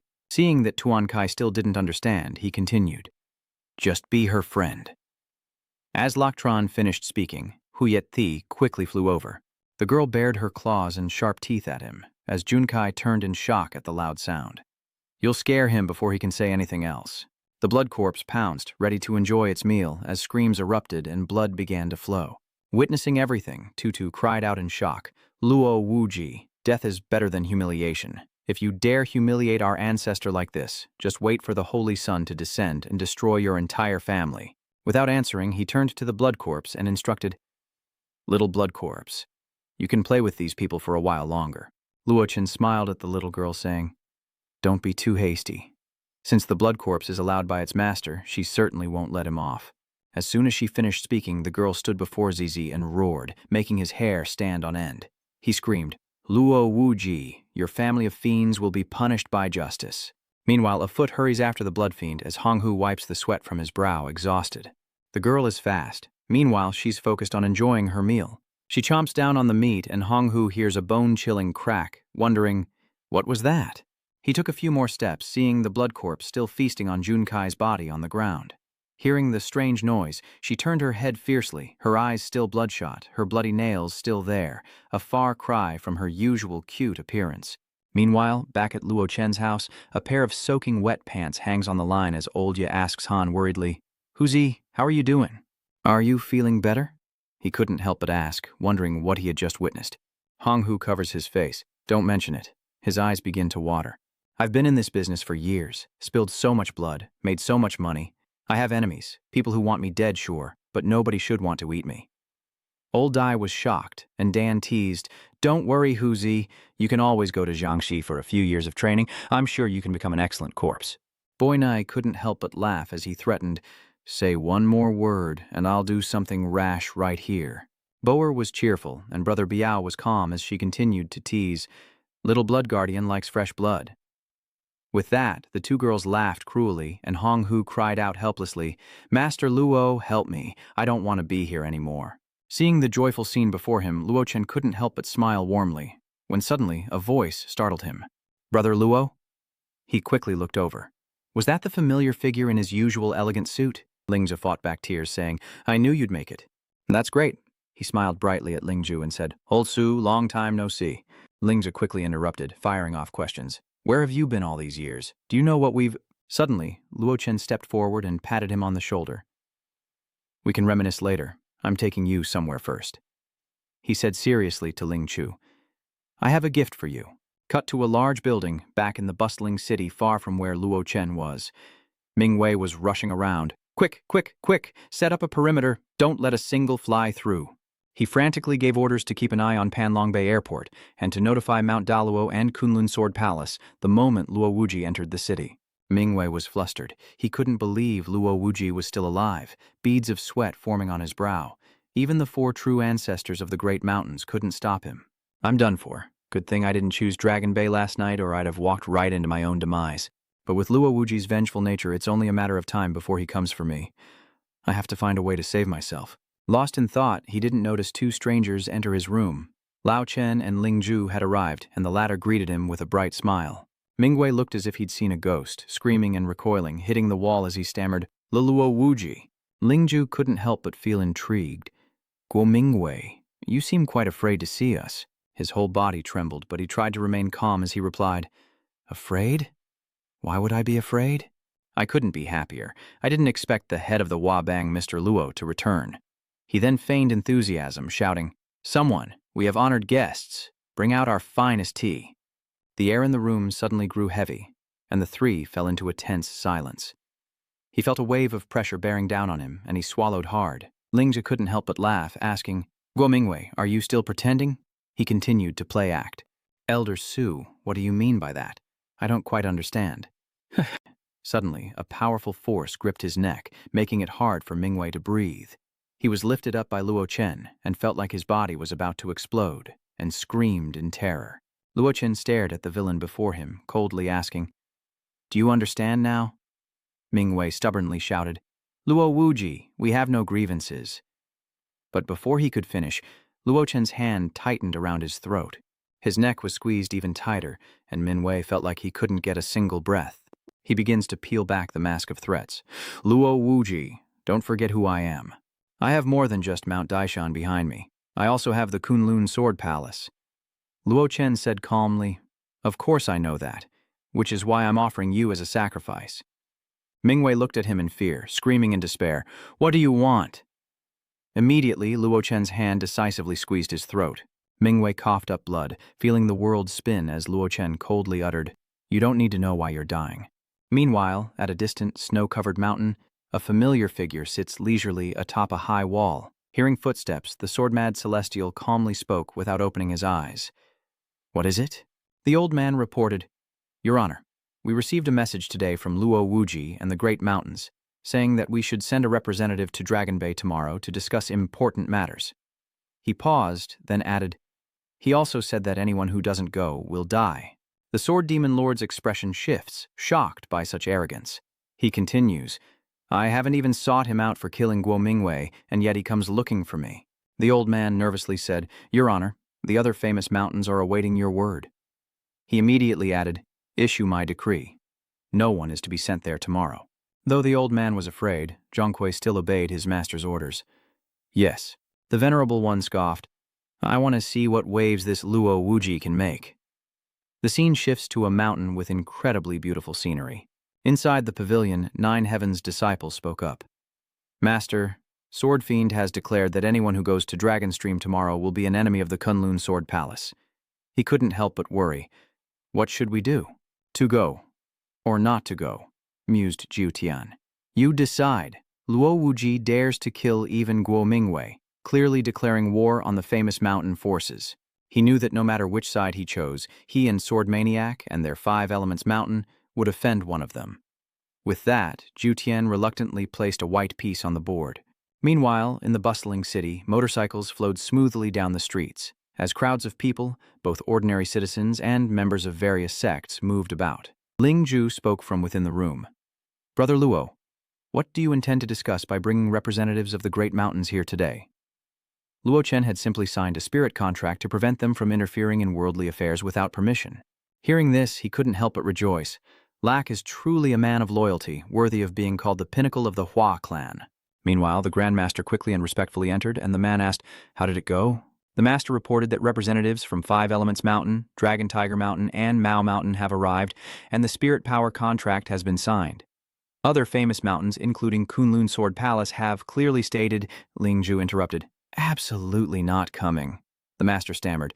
This, Luo Chen calmly continued, It's fine. If they don't come, I'll go find them myself. Meanwhile, on another mountain shrouded in a powerful aura, a group gathers and one of them speaks up. Elder, isn't it unwise to openly provoke Luo Wuji online? After all, even the true ancestor of Tam Lang died at his hands, and no one in Mount Ime can stand against him now. Tam Lang calmly replies, What's there to worry about? The sword-mad true ancestor has spoken. Why should we fear him? Don't forget, our sacred mountain is protected by holy weapons. The girl was afraid, but those weapons can only defend passively, not attack. We can't just hide in the sect forever, can we? What did she reply? Isn't the spirit tide about to arrive?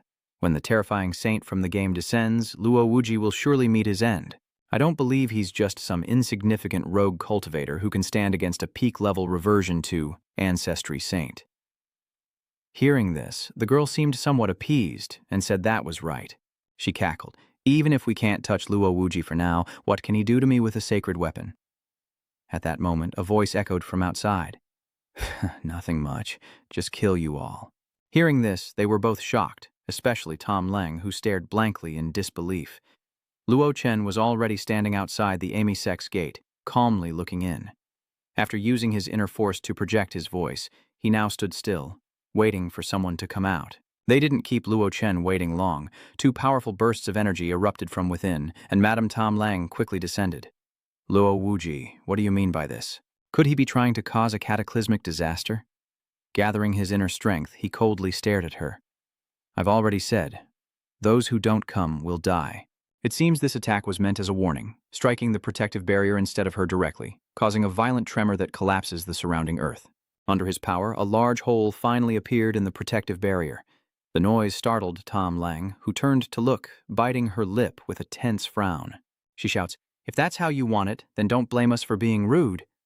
Activate the sacred weapon. As she spoke, a violent thunderbolt suddenly struck from the sky, followed by a beam of golden light piercing through the dark clouds. The golden light slowly shone down, forming a long, horizon-like band, a smooth silk enveloping the protective circle, quickly mending the cracks. The elder warns, Luo Wuji, don't say I didn't warn you. Holy weapons in battle are usually controlled by saints to avoid harming innocents. A moment's distraction could shatter mountains and rivers and bring misery to all. She glares at the binding dragon scroll, asking, do you think you can bear such consequences? Meanwhile, Luo Chen casually formed a seal. You should be more concerned about your own life. She immediately rushed forward. Fine. If you insist on fighting me, I will fight you to the end. If blood flows like rivers and bodies litter the ground, it will be because of you, Luo Wuji. With that, the elder quickly unleashes a burst of power, and Luo Chen, amused, asks, still bound by the one who wants to kill you. He glanced at her with boredom, asking if there was anything more tedious than this, before unleashing a powerful strike against her power. The two sources of power clashed, creating a massive explosion in the sky. Far away, atop a distant mountain, sat a small pavilion. This was the great Luo Mountain. Zhou Tian urged, Old Zhu, take my advice, you should leave. Ruo Feng frowned. You want me, a famous mountain, to submit to a 2-star rogue cultivator? You forget how Wang Zhangqing of your Daluo Mountain died? Luo Wuji has a forbidden domain that defies common sense. He pointed at his fellow disciple, shouting, You're a disgrace, Wu Jiutian. You've tarnished the reputation of Five Elements Mountain and the entire cultivation world. Jutian shouts angrily, Zhu Rufeng, watch your tone. At least show some respect, I'm your senior, Rufeng retorted. Predecessor, my foot. You're just a dog begging for scraps. My Daluo Mountain Zidu Palace hasn't lost its spirit, unlike your Five Elements Mountain. Hearing this, Jutian knew he couldn't dissuade him any further and fell silent, then left, saying, When Luo Wuji breaks through, Amy, let's see if you can still be so arrogant. Weak Wind frowned in disdain, not bothering to see him off. Meanwhile, chaos erupted on the Ime sect's side as the mountains trembled and crumbled. At that moment, Luo Chen was radiating power, his entire body enveloped in a strong internal force. Tam Lang quickly realized, so that's why you dared to stand against the sacred weapon? You were relying on your diamond-glazed body?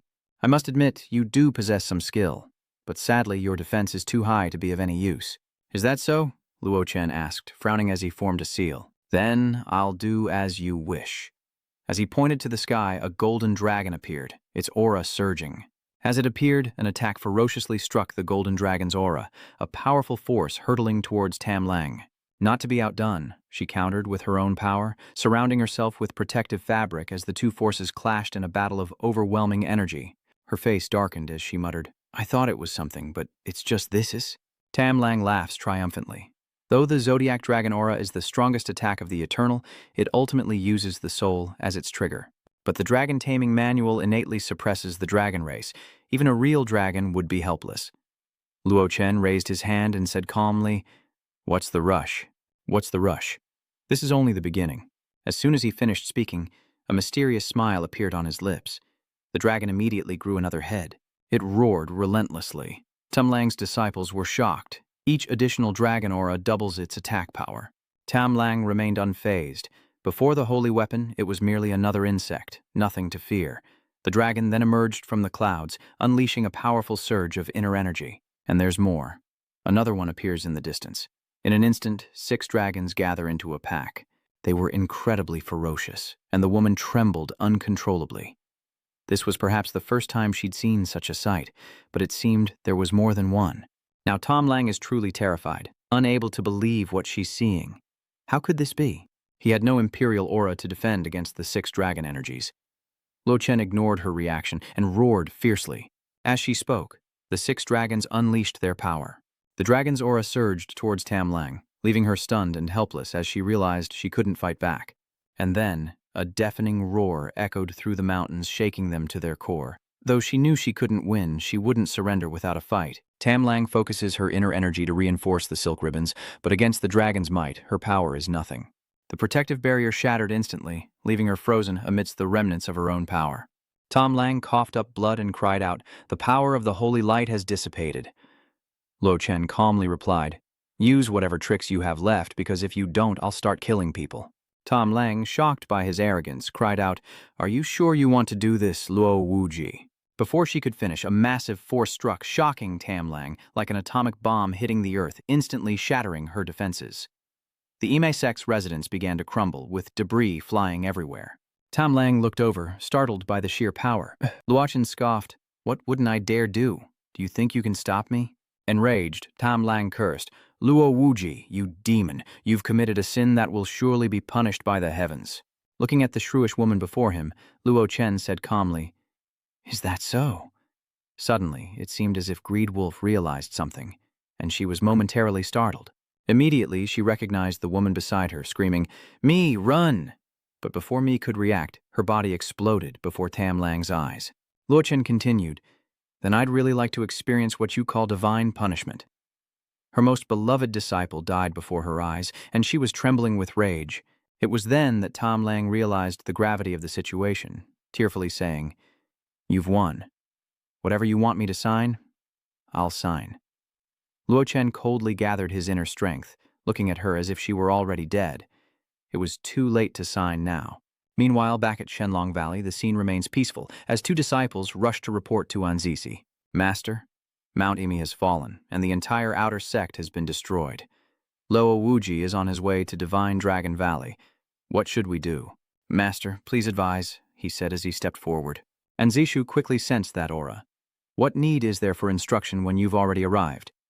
Just as he said, Luo Chen quickly appeared outside. He calmly waited, enveloped in a deep inner power as Anzizi quickly appeared before him. Startled by his imposing aura, Anzisu looked at him, smiling. "Welcome, esteemed guest. Forgive Anne for not greeting you sooner." He channeled his inner strength, asking what brings this fellow Taoist here. Luo Chen scoffed. "The fruits are prepared for me, yet you ask? This charade is pathetic." He was shocked. Could this kid detect his spellcasting? Finally, Anziksu dropped the pretense. "Since I've been discovered, I see no need to keep up the charade. But don't think that taking Mount Amei makes you powerful. They only have one true ancestor now, and can't even control a fraction of their sacred weapon. But my Divine Dragon Valley can use elixirs to enhance and link everyone's spiritual power, allowing us to unleash nearly 50% of the sacred weapon's power, enough to destroy an entire province with a single blow. It's not too late to stop, but secretly, he knows that if the sacred weapon truly strikes, half of the Divine Farmer Valley will be reduced to dust in an instant." Luochen quickly gathers his inner power. "You think I came here to negotiate?" A statement that sends a jolt through Anzizi. Damn, this guy's a maniac. Looks like it's do or die today. With that thought, he unleashed a powerful surge of inner energy. Luochen remained still, as bursts of light emanated from him, blocking the attack. Antusi was shocked by this result and was momentarily speechless. From afar, Sword Demon Venerable quickly approaches, and the elder cries out, "It's Sword Demon Venerable!" The old man hurries forward. Anzichu greets Sword Demon Venerable and welcomes fellow cultivators. Seeing his opponent, Luochen knew immediately that he was a 5th-level ancestral return, and he was pleased. Finally, a worthy opponent had arrived. He immediately ordered, "You all fall back. I alone will deal with him." Immediately, his 2 disciples and Anzichu hastily responded, "Yes." He sized up Luo Chen, noting the Imperial Dragon Aura and Forbidden Domain. He never expected to find such an opponent in this world. Luochen channeled his inner power, replying calmly, "I'm afraid you're not qualified to be my opponent." Hearing those arrogant words, the man frowned in annoyance. The Sword-Mad Lord's disciples exclaimed, "This Luo Wuji is even crazier than I thought." From Chu spoke up, "Does he think forbidden domains make him invincible? Truly foolish." Sword Saint then said, "You better have the strength to back up your words or I'll show you what it means to have nowhere to run and hide." As he spoke, he channeled his inner power and thousands of sharp swords instantly understood. The two disciples behind him were shocked. Could this power be a technique of the Kunloon Sword Palace? Having successfully summoned his power, the Sword-Mad Master bellowed, "Tenfold sword!" As soon as he finished speaking, thousands of sharp swords immediately pierced towards Luo Chen, but he still stood there calmly. Instantly, he channels his inner power and strikes forward, creating a powerful barrier that successfully blocks the sword attacks. Despite the Sword Fiend Master's powerful attack, it couldn't break through Luo Chen's defenses. The other man declared the fight was over. Luo Wuji was sure to lose. The other couldn't help but ask, "What do you mean? It's only just begun." He explains that the 10 absolute swords is the ultimate move of cause and effect, and cannot be understood by ordinary means of attack. If the sword points at the enemy, that's the cause. Killing the enemy is the effect. That's the terror of the 10 absolute swords. Meanwhile, Luo Chen continued to battle calmly, as the narrator explained. As long as there is a cause, there will be the effect the user desires. Simply put, if the sword fiend uses the 10 absolute sword, Luo Wuji will die. The stunned onlooker exclaimed, "That's terrifying." He replied, "Yes, so in the Battle of Fangthan, those who knew how to use this move were high-threat targets of the enemy. Of course, this move also has a fatal flaw. It takes a lot of time to use the 10 absolute swords. And it only unleashes its true power when the questioner's level surpasses the opponent's. Fortunately, the Forbidden Domain has its limits, barely able to transcend a single major realm." And he's condescending towards her. Luo Wuji's true strength is probably in the same realm as us, no more than the 3rd level of returning to the origin. Sword-Mad Venerable has been at the 5th level of returning to the origin for a long time, so his cultivation is naturally far superior. Just as you said, Luo Chen's protective barrier is quickly cracking. He thought to himself, attacking with his strongest move right away, showing no mercy, just like the fighting style of the Immortal world. And whether it's internal strength or technique, this person is different from those before. But facing such a powerful opponent, he simply smirks, savoring a feeling he hasn't had in a long time. The sword. Mad Venerable laughs. "You're about to die, yet you can still laugh? Are you laughing at your own stupidity?" He continued his attack, and with the difference in realms, the Forbidden Domain was nothing. Luo Chen feigned surprise. "Oh, so what? At most, I'll just advance another level." Hearing this, Sword-Mad Venerable couldn't help but be taken aback. He was stunned, as if he had misheard. His face frozen in disbelief, he asked, "You intend to break through right here?" He paused, then burst into tears of laughter, pointing at him. "Are you insane? The laws of heaven and earth are the same. They are the great laws of nature. There's no need to discuss strength to compete with the ancestral realm. Just talking about winning or losing means you've already lost. This is the inherent principle of all things. I thought you were a genius, Luo Wuji, that you'd understand this principle. But it seems you were just lucky. But luck runs out, and you'll pay for your ignorance. Fire is one." And with that, his eyes lit up. He raised both hands to form a seal, empowering the swords, which began to glow in unison. Sword Fiend put everything into that attack, shouting, "10-kill sword, final strike."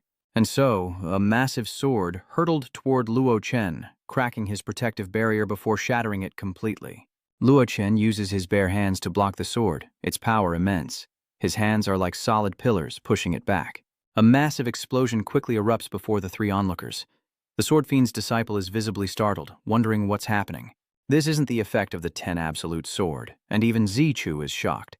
He gapes as a divine emperor descends from the heavens, appearing from the dark clouds, a dazzling light quickly appearing. At this moment, Luo Chen's eyes gleam, his expression sharpened as the true ancestral emperor descends, surrounding him in a radiant aura. The disciple was stunned. From awakening to ancestral return in mere moments, how could this be? The others were dumbfounded, saying, "Breaking through is breaking through, but why does he make it seem like a joke?" Zichu couldn't believe it either. There was nothing but a divine halo, so it must be fake. Sword Fiend was shocked. This aura was indeed the 1st level of reversion to ancestry. "You actually broke through?" Looking at him calmly, Luo Chen asks, "Is breaking through that difficult?"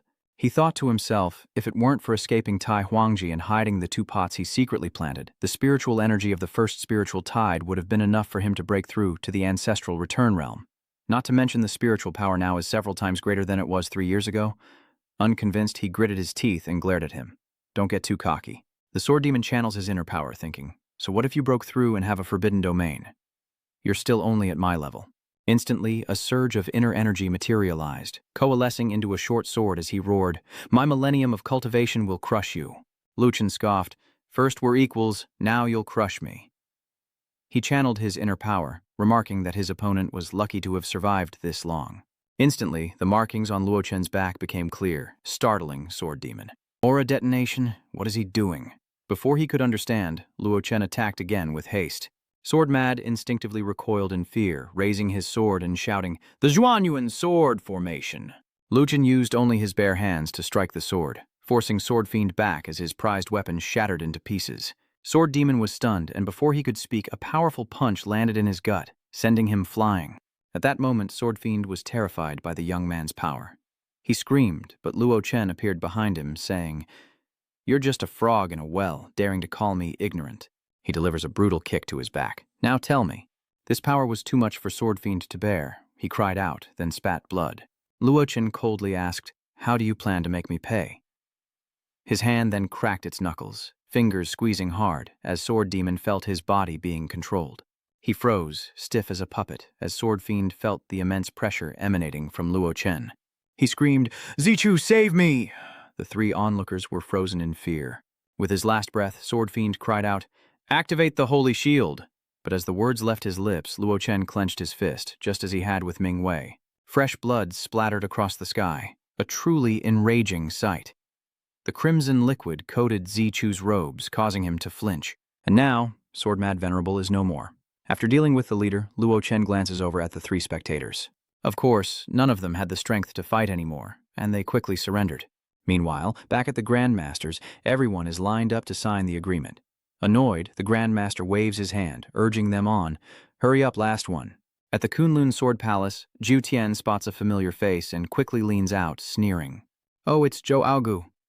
Ruo Feng stammered respectfully. "Senior Yu Wu." Q Tian scoffed. "Senior? I'm no senior of yours. According to you, I'm just a stray dog who's disgraced the cultivation world." Hearing this, he felt a pang of shame, his heart unable to form words. Then Lok Tran suddenly appeared behind the Grandmaster, casually asking, "Have the spirit contracts been signed?" The Grandmaster happily handed over the paper, saying, "All signed. Please, take a look." He nodded in satisfaction, then immediately said to the others, "Now that it's signed, do you all know what to do?" One of them spoke up. "Mr. Luo is righteous. We didn't do well before, but we will certainly abide by the contract from now on, unlike our subordinates." Luo Chen smiled faintly. "You really know how to find a way out, but this won't be let go so easily." The man asked, "Mr. Luo, how should we atone?" He replied calmly, "Redeem yourselves by attacking the Eastern Yin-Yang sect and avenging the fallen soldiers of Hoa." The Purple Mountain Gang was dumbfounded. Atonement through service, attacking the Far East Yin-Yang path.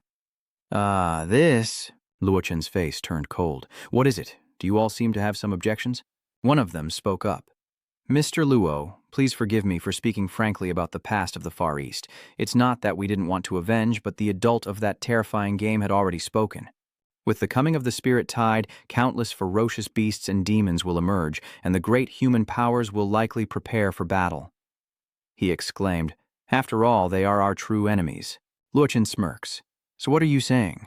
What he says goes, but what I say doesn't." Hearing this, he nervously replied, "Absolutely not.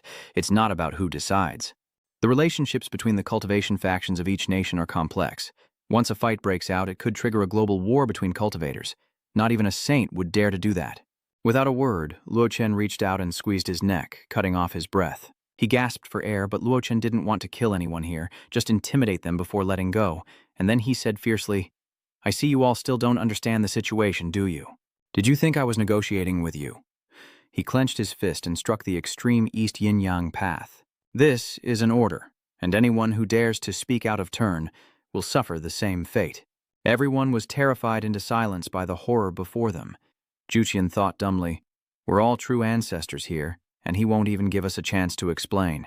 Shu Chu was secretly terrified, thinking Luo Wuji was truly ruthless. Luckily, he had yielded quickly and hadn't said much. Immediately after, Luo Wuji shouted, "Does anyone else have any objections?" Jotian steps forward, saying they will follow Mr. Luo's orders, doing as he says. The crowd echoed, "We'll do as Mr. Luo says." He continued, "Good, Then we'll set off tomorrow. I'll personally fight alongside you, so you better not think about slacking off. Of course, you could leave here and warn the Far East to prepare, but remember, after tomorrow, only one of you and the Yin-Yang sect will survive. Hearing this, everyone paled with fear, as night quickly fell over Five Elements Mountain. A disciple of Nine Heavens was shocked. Master, are you really representing Five Elements Mountain to fight the Far East Yin-Yang path? Nine Heavens pondered. Do you think we want to? What other choice do we have? The spirit tide hasn't arrived, and no saint or sage can descend. Who can possibly stand against Luo Wuji? That man continued. But the Far East Yin-Yang path is the domain of the ancient god Amaterasu, filled with terrifying barriers that condense ancient fortune. Going there rashly? Nine Heavens couldn't help but worry. I know all that you've said, but compared to becoming Luo Wuji's enemy, I'd rather risk my life against the Far East. A long night quickly passes, and dawn breaks on the day they declare war on the Far East. Everyone has gathered, but is Mr. Luo ready? A representative reports that they are ready and await Luo Chen's command, who then contentedly channels his inner power. All right, let's set out. Everyone was taken aback. Were they really going to announce their arrival like that? Zhou Tian said respectfully, Mr. Luo, this might not be wise. Your aura is so powerful it might alert the Yin-Yang sect along the way, and if they prepare their defenses early, we'll be in big trouble. He calmly channeled his inner power, saying, nothing is unsuitable. However they come, that's how we'll go. This is what you call an eye for an eye, as that powerful aura surges within him. Meanwhile, at a sea where the water is pitch black, lightning strikes relentlessly from the sky, and oppressive energy surges down with immense power. With utter calm, Luo Chen led his forces to strike at the Far East, and the battle officially began. Despite the fear of others, he remains calm. Luo Chen always repays his debts. The group quickly approached their target, arriving at a snow-covered, bleak landscape. A gateway to hell. A group had been waiting, seemingly aware of Luo Chen's grand arrival, while inside a bald man calmly played, Go. He remained silent, ignoring their impatience until one of them spoke up. It's been over 10 minutes since the news of the Huabang cultivator's breakthrough, hasn't it? Why hasn't Mr. Chu said anything? The male puppet shook his head, refusing to speak. The old Mr. Chu then picked up a black chess piece, and in his hand one could see the 4 seasons in a year: birth, aging, sickness, and death in a century, and the rise and fall of dynasties in a millennium. Around him it was as if a galaxy existed after 10,000 years of shifting seas and changing stars. Then, a chess piece was placed. An ordinary man's view of the world is but a frog in a well. Outside, Luo Chen and the others have arrived swiftly. He stood silently, observing for a moment. Zichu spoke. It's almost here. The Yin-Yang Dao's main camp is at the foot of that volcano. Something's off. Our presence should have been detected miles away, so why haven't we encountered any resistance? He warned Luo Chen, Mr. Luo, be careful of a trap. He calmly looked up at the sky. Ha, not bad. A blue expanse suddenly appeared in the sky, like a galaxy. That beautiful starry night sky began to rapidly expand, shocking everyone. What was happening? The man looked up and recognized the technique, his face paling as he shouted. That sky was incredibly beautiful before everyone's eyes. The man grew anxious, channeling his spiritual energy into layers of truth incantations. Could this be the legendary god-slaying formation? The image of that old man appeared incredibly eerie, like a demon rising from the depths of the Star Sea Formation. Zishu wonders if the Star Sea Formation is the one that traps the divine beast, the 3-legged golden crow. Jutian is shocked, saying it can't be. If that's true, what's the point of fighting? At that moment, a deep voice echoed across the sky. What brings you all to my Yin-Yang sect? The man exclaimed in shock. The venerable master of Yin-Yang Dao, Zhou Yan, he thought with a start. He actually returned from that terrifying game. Oh no, it looks like something big is about to happen today. One person seemed nervous. Mr. Luo, this man's magic power is extraordinary. His cultivation even surpasses the sword maniac. You must be careful. He wondered, then continued. Be careful. Careful of what? The old man sitting inside transmitted his voice. Very well, I'll give you all a chance. As the chess piece falls, he continues, return to whence you came. A path appears in the sky and everyone rushes toward it. Give you a chance? Luo Chen scoffed dismissively. Immediately, he looked toward the voice and said, Old man, listen up. I'll give you a chance too. Kill yourselves. Hearing this, Zhou Yan frowned in anger, as no one had ever dared to be so arrogant. Just then, a golden figure of light rapidly descended from the sky. As soon as Zhou Yan appeared, he looked at Luo Chen and asked calmly, "Mr. Luo, why do you do this? Do you know that if you cause trouble now that the spiritual tide is coming, whoever makes the first move will likely be punished by the saints? Besides, the 1,000-year feud between the Yin-Yang Dao and the Shui Emperor is more complicated than it seems. In the beginning, all of us involved were merely pawns in someone else's game, so why bother getting caught up in this misfortune?" He replied, "Don't get me wrong, I have no interest in any of that. Do you remember entering Huabang territory a few days ago? I'm here to settle this debt." With that, he pointed forward, unleashing a powerful surge of inner energy. Julian quickly gathered his inner strength, saying, "Very well, I'll give you all an explanation today." Immediately, he reached out and opened a door, revealing two figures lurking within. He continued, "I'll kill these two in your place. Is that enough? You can announce to the world that you've taken your revenge and still gain a good reputation." Lochin scoffed. "Hand them over? Do you think I'm that easily fooled?" He coldly continued, "Suicide. I mean all of you, and that includes you, of course." At this provocation, Zhu Yan finally roared, "Luo Wuji, I only deigned to speak with you out of respect for Huabang's cultivation world. Don't think I'm afraid of you." Luo Chen calmly replied that if there was nothing left to say, then let's fight. On this side, everyone quickly obeyed his orders and began to channel their inner power, striking at the old man together. Faced with multiple attacks, Zhu Yan remained unfazed, unleashing a layer of internal energy to block the onslaught, as his three key subordinates finally made their move. Everyone was amazed, and Zhu Tian was stunned. It was the three Feng Shui Thunderlords of the Yin-Yang sect. Someone nearby said that it seemed they had been preparing for this for a while. Both Luo Chen and the old man simultaneously ordered their men to kill them all. They surged forward, knowing their superior numbers allowed them to overwhelm their enemies 3-1. And so they split up. 3 against 1 of the Yin-Yang sect. He gathers his inner strength, and a firebird bursts forth. Meanwhile, another warrior unleashes the phantom wolf fang, striking with the lightless profound radiance. The Yin-Yang sect member calmly countered the Feng Lai kick with his internal energy, the firebird and powerful energy clashing against the oncoming attack. Behind Luo Qin, a cultivator swiftly attacks, viciously raising his sword against Yang Jianzhu. Caught off guard, he couldn't react to the sudden attack, but Zhu Yan intervened, channeling his inner energy to protect his subordinate. He frowned, his eyes as sharp and cold as a demon's, the power of the Tao. And the other's sword struck. The Yin-Yang sect member could only stand there, stunned, but thanks to Zhu Yan's intervention, the sword blow to his head caused no damage at all, leaving the attacker shocked and yelling in surprise. "What?" the Yin-Yang sect member sneered triumphantly. He smirked, then his face darkened as he gathered another surge of inner energy, unleashing it in a swift attack. The people of Luo Chen gasped, and with a final cry, he was thrown violently toward Zhu Tian, who couldn't dodge in time, and the two collided with a deafening crash. Then he gathered his power, preparing to finish off Luo Chen's man with a fatal blow as another cultivator stepped forward, only for the Yin-Yang sect member to unleash a sharp wave of sword energy. He gave a fierce command, and the cultivator glared intently, channeling his inner power with a great shout. The two forces collide with immense power, their victory yet undecided. But in an instant, the Yin-Yang sect member's aura pierced through the Luo Chen disciple's attack, sending him flying back, unable to withstand the force. The man in Jia Xiaomi cried out in shock, while Zhu Tian frowned at the 1 versus 2 situation. How is this possible? Even with the help of formations, this is too exaggerated, right? Faced with this situation, Luo Chen calmly explained, "It's the power of the Tao laws. The so-called Tao laws are the ideas and principles that all things in the universe follow, the laws and rules by which the universe operates. East rises and west sets, big fish eat little fish, cause and effect are clear. Clearly, the purpose of this star-sea formation isn't just to strengthen oneself or weaken the enemy, but to influence and cover the laws within the space, turning stone into gold and allowing the weak to overcome the strong." They were both shocked. "What? This is too incredible. I've never heard of such magic." Laotian muses that most cultivation systems, after reaching a certain level, gradually come into contact with the laws, and the higher the cultivation, the deeper the understanding of the laws, even allowing one to use them. But this level is definitely something only a primordial realm can achieve.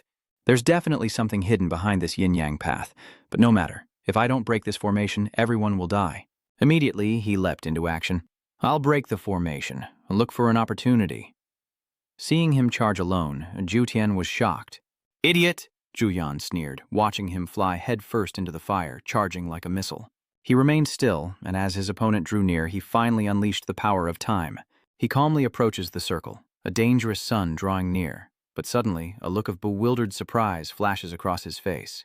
From within the circle, Luo Chen's body suddenly began to tear apart as he was rapidly pulled into the vortex. Seeing this, Jiu Tian anxiously shouts, "Mr. Luo, that thing looks like a UFO from afar. It keeps sucking targets in, then goes silent." Inside, Luo Chen arrives like a bright star shining in the night.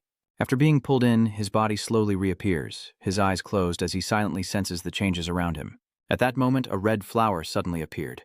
It belonged to Zhu Yan. He glared at him, chanting, "How er wan yi." As the 100-year shield oath arrived, the vibrant red flower suddenly withered and lost its petals. At that moment, Luo Chen suddenly aged rapidly, his hair turning white and his skin wrinkling as Mu Thui Tuangqi continued to chant the spell of eternal no return. With wide eyes, Luo Chen found himself surrounded by cultivators seemingly free from the secret realm, and their stunned expressions said it all. Unable to watch any longer, Jiu Tian speaks up. He's aware of the changes in his body. He trembles slightly, covering his mouth to cough a few times. Zhou Yan asks, "Lo Wuji, what's wrong? Regretting not borrowing the lower realm flag just now, aren't you?" The man was shocked, thinking, "We're done for. Luo Wuji is the strongest among us. If even he can't block this principle, we'll all die in this grand formation today." The old man sneered, seeing them as useless fools rushing to their deaths, cicadas chirping from dawn till dusk, ignorant of the seasons, never even touching the borders of the great heavenly Tao, yet daring to settle scores with him. How laughable. And with that, he unleashed a surge of inner power.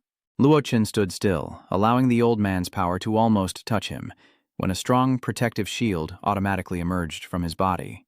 Juin thought Luo Chen was powerless after aging, but now he's shocked. "What? It seems Luo Chen has realized something." He declared, "Where there is yin, there is yang. Where there is life, there is death. Yin and yang, life and death, are merely two sides of the same coin. How can you not grasp such a simple truth, yet dare to speak of the great Tao to me?" Seeing the withered flower in his hand bloom again, the old man was shocked. How could this be? Soon, the flower regained its vitality, and he continued, "The four seasons, birth, aging, sickness, and death, are merely different stages in the universe's cycle. Today, the withered flower can become the seed of tomorrow. The falling leaves tell us autumn is here. Why must we waste time proving it?" With that, Luo Chen rapidly regained his youth, leaving Zhou Yan in disbelief. "This is impossible. How can you influence the laws within my formation?" Luo Chen calmly stated.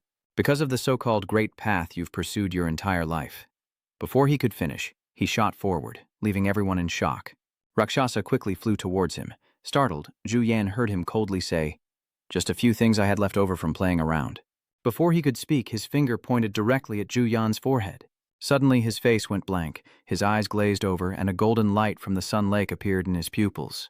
That light quickly engulfed all of his magic, and the pit he used to suck Luo Chen into was now covered in a dark inner force, ultimately sealed off by the strange power Luo Chen created. Juin seemed to be suffering from a cultivation deviation, and he spat out a mouthful of blood, shocking everyone present. What is happening? Juin felt all his strength leaving him, clutching his chest in pain. "Tell me now," Lao Chen asked coldly. "Who is the cicada unaware of the coming doom?" From that starry black hole, everything began to shake, and a powerful light burst forth, quickly fading away to reveal the clear blue sky once more. Jushin and everyone else were stunned. The star-ocean formation is broken. Young Master Lu actually had such heaven-defying means. Zhou Yan's two subordinates were dumbfounded. This was impossible. The Star Sea formation's eye was hidden in Lord Zhou's brow, linked to his life as his natal formation. If the formation was broken, he would die. Hearing this, the remaining man spoke up thoughtfully, but as the other turned to him, his eyes widened and he broke out in a cold sweat. Before his comrade could finish, a powerful light pierced him.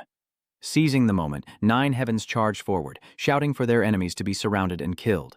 Instantly, Luo Chen's army surged forward, overwhelming the yin-yang sect. He quickly formed a hand seal and cried out, "Wind, come!" Instantly, a surge of power blocked the sword, but with Zhu Yan's death, they seemed like snakes without a head. And so, the sword pierced him mercilessly, while Zichu, not to be outdone, summoned the glazed light cauldron of annihilation. This thing is no match for Luo Chen, but against any other foe, it's still incredibly powerful. He shouts, "Oh, destroy!" Instantly, the man was atomized, his very essence obliterated. Seeing this, the two subordinates were frozen in terror. They quickly scattered, desperate to save their lives. But Nine Heavens saw through their plan, shouting, "You think you can escape?" Immediately, he led his two companions, quickly descending before the two men, catching them off guard. Realizing they couldn't escape, they exchanged a look. Then they shouted in unison, "Long live the Divine Emperor!" The cultivator, seeing this, anxiously exclaimed, "This is bad. He's going to self-destruct." Immediately, Ju Tian threw a beautiful ceramic jar toward them, which acted like a vacuum, quickly sucking them in. The male figure stared blankly, wondering, is that a soul-refining vase? No sooner had he spoken than the vase began to work its magic, and with a final scream, both figures were sucked inside, never to be seen again. Hu Tianhai sneers, "You killed hundreds of my Huabang brothers. How could I let you die so easily? Savor the pain of 10,000 years of soul refinement." Meanwhile, as Zhu Yan surveyed the aftermath, he coughed, covering his mouth, his body trembling. "Before the battle, I divined my own fate. According to the divination, I wouldn't be harmed in this battle and would emerge victorious. But why is the situation completely different from the yin-yang divination? Only by knowing the present can you predict the future," Luo Chen said. "That is the foundation and condition of all divination arts. Whether it's yin-yang divination or the I Ching, it's all about borrowing the power of heaven and earth to obtain more information than one possesses, thereby deducing a certain trend. But some people's information is hard to come by, even for this world. Then using it as the subject's divination result will naturally differ from reality. This is also why the strong can defy fate, because the weak can't even see it." Hearing this, he couldn't help but be shocked as Zhu Yan's body slowly vanished into nothingness. He was satisfied with his answer. So that's how it is. Chu Yan lamented that his millennia of slumber were undone by a mere 20-year-old. An eternal legacy now has a successor. With the death of Chu Yan, the leader of the yin-yang path, the entire yin-yang path of the Far East was utterly destroyed by the ancestral founders of the great mountain ranges. The sky finally clears and the yin-yang sea quickly returns to its vibrant self as Luo Chen and his group ascend towards the city. The crowd below cheers them on as Master Ying and Ying Yue await their arrival. She spotted them from afar and was overjoyed. "They're here, they're here." They quickly landed, full of vigor, with Luo Chen leading his army and the cultivators following respectfully behind. After the battle, Luo Chen's eyes held a sharper edge as the crowd roared, "Welcome home, hero of Huabang, Lao Wuji. Vengeance will be ours. Thank you, hero." Zhou Tian was dumbfounded. "What's going on?" the man beside him blurted out. "Wow, I've never seen so many people on Labor Day." Suddenly, at that very moment, Luo Chen's phone rang, and he quickly answered it. "Hello." The voice on the other end immediately said, "Master, I've found Song Song and Zi Qing, but it seems they're in a bit of trouble." Beneath the clock tower, a busy street bustles with people going about their lives, unaware of the group of cloaked figures lurking among them. Meanwhile, Zi Qing and Shuang Shuang strolled through the neighborhood, dressed casually as if on vacation. From a corner, a man watched them and remarked, "Look, it's those two from the Hua clan." Who are these two Easterners? What's their story?" he asked, pointing at them. "Are there experts everywhere in this city? It seems they're terrified of them." He continued, "Don't you know? Tomorrow's city duel will be between those two." He exclaimed in surprise, "So brave!" He immediately pushed up his glasses and quietly reminded him to keep his voice down. "They're watching us." The girl beside Zicheng turned and asked, "Zicheng, are you confident about fighting the little Battle King tomorrow?"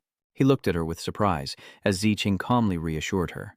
"Don't worry, he's no match for me. Didn't our master say, like those so-called emperors and kings, don't just throw those titles around. If your strength isn't enough, your destiny won't hold it down."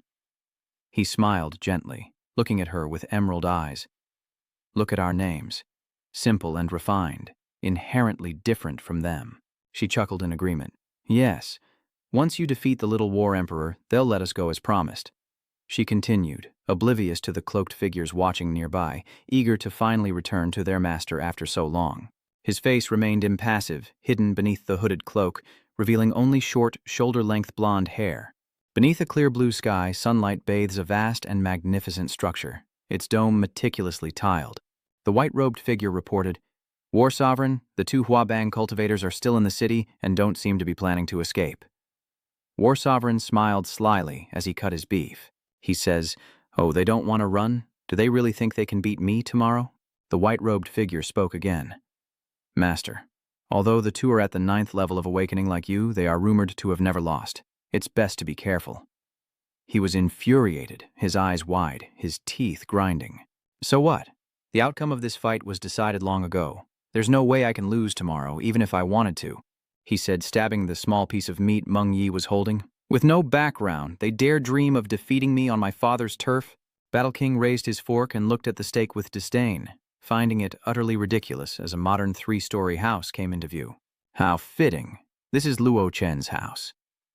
He sat on the left sofa in the living room, inadvertently telling the Grandmaster the reason for the fight. He sat in the middle seat, his eyes serious as he looked at him, explaining that they had offended some holy son of the European Federation. Their opponents trapped them in mana and bet on a fight. Win to leave, lose to become servants of the Holy Sun. He turned to face Luo Chen, who sat comfortably with his arms crossed, and continued. Fortunately, both sides have awakened to the 9th level. With Ziqing and Shuangshuang's strength, victory is all but assured, Luo Chen said, arching his brow and smirking. I understand. The clear blue sky, fluffy clouds drifting above, and the blazing sun shining down on the arena. The crowd gathered behind the barrier as birds soared through the sky on white wings and waves crashed against the sandy shore. Only 2 figures stood facing each other in the center, preparing to enter the arena, as the crowd behind the barrier cheered wildly, their eyes fixed on the impending battle. With wide eyes, the Battle King spoke to Ziqing, a burning spear in one hand, a clenched fist in the other, and began. Seeing this, he immediately turned to him, saying that the little War Emperor's aura was truly powerful. He quickly responded and praised, worthy of being the heir of the controller who bathed in the blood of the golden colossal dragon, isn't he? Rumor has it he defeated 3 9th-level awakened experts in the Al Mountains, Ziqing said calmly, hands in his pockets, seemingly unhurried. Come on, he said, but his opponent was no pushover. 2 prodigies have arrived. Even the Holy Sun wants them under his wing. He mused, then I suppose I'll have to see how this plays out. No sooner said than done. Ziqing swiftly lunged toward the War Emperor, a pink glow emanating from his fist as he struck. He spoke, raising his spear to block the attack. How fast! Ziqing's attack is incredibly powerful. It emitted a blinding golden light as he continued to swing his fist, creating a powerful aftershock that shattered the War Emperor's spear. He recoils to avoid the fragments of his shattered spear, and the War Emperor cries out in pain. But Ziqing still lunges forward with lightning speed. The War Sovereign could only look up as he continued to rain blows upon him. The War Sovereign could only raise his arms to block Tu Than's punches, struggling to keep his balance, and he spoke in shock. What's going on? Wasn't this supposed to be an even match? How can one side already be falling? He watches intently, brow furrowed. This is complete and utter domination in speed, power, and skill. Meanwhile, Song was lying on a wooden chair near the sea, resting her head on her hands, eyes closed in comfort. She said, Ziqing, this 100 battles longevity physique is really something.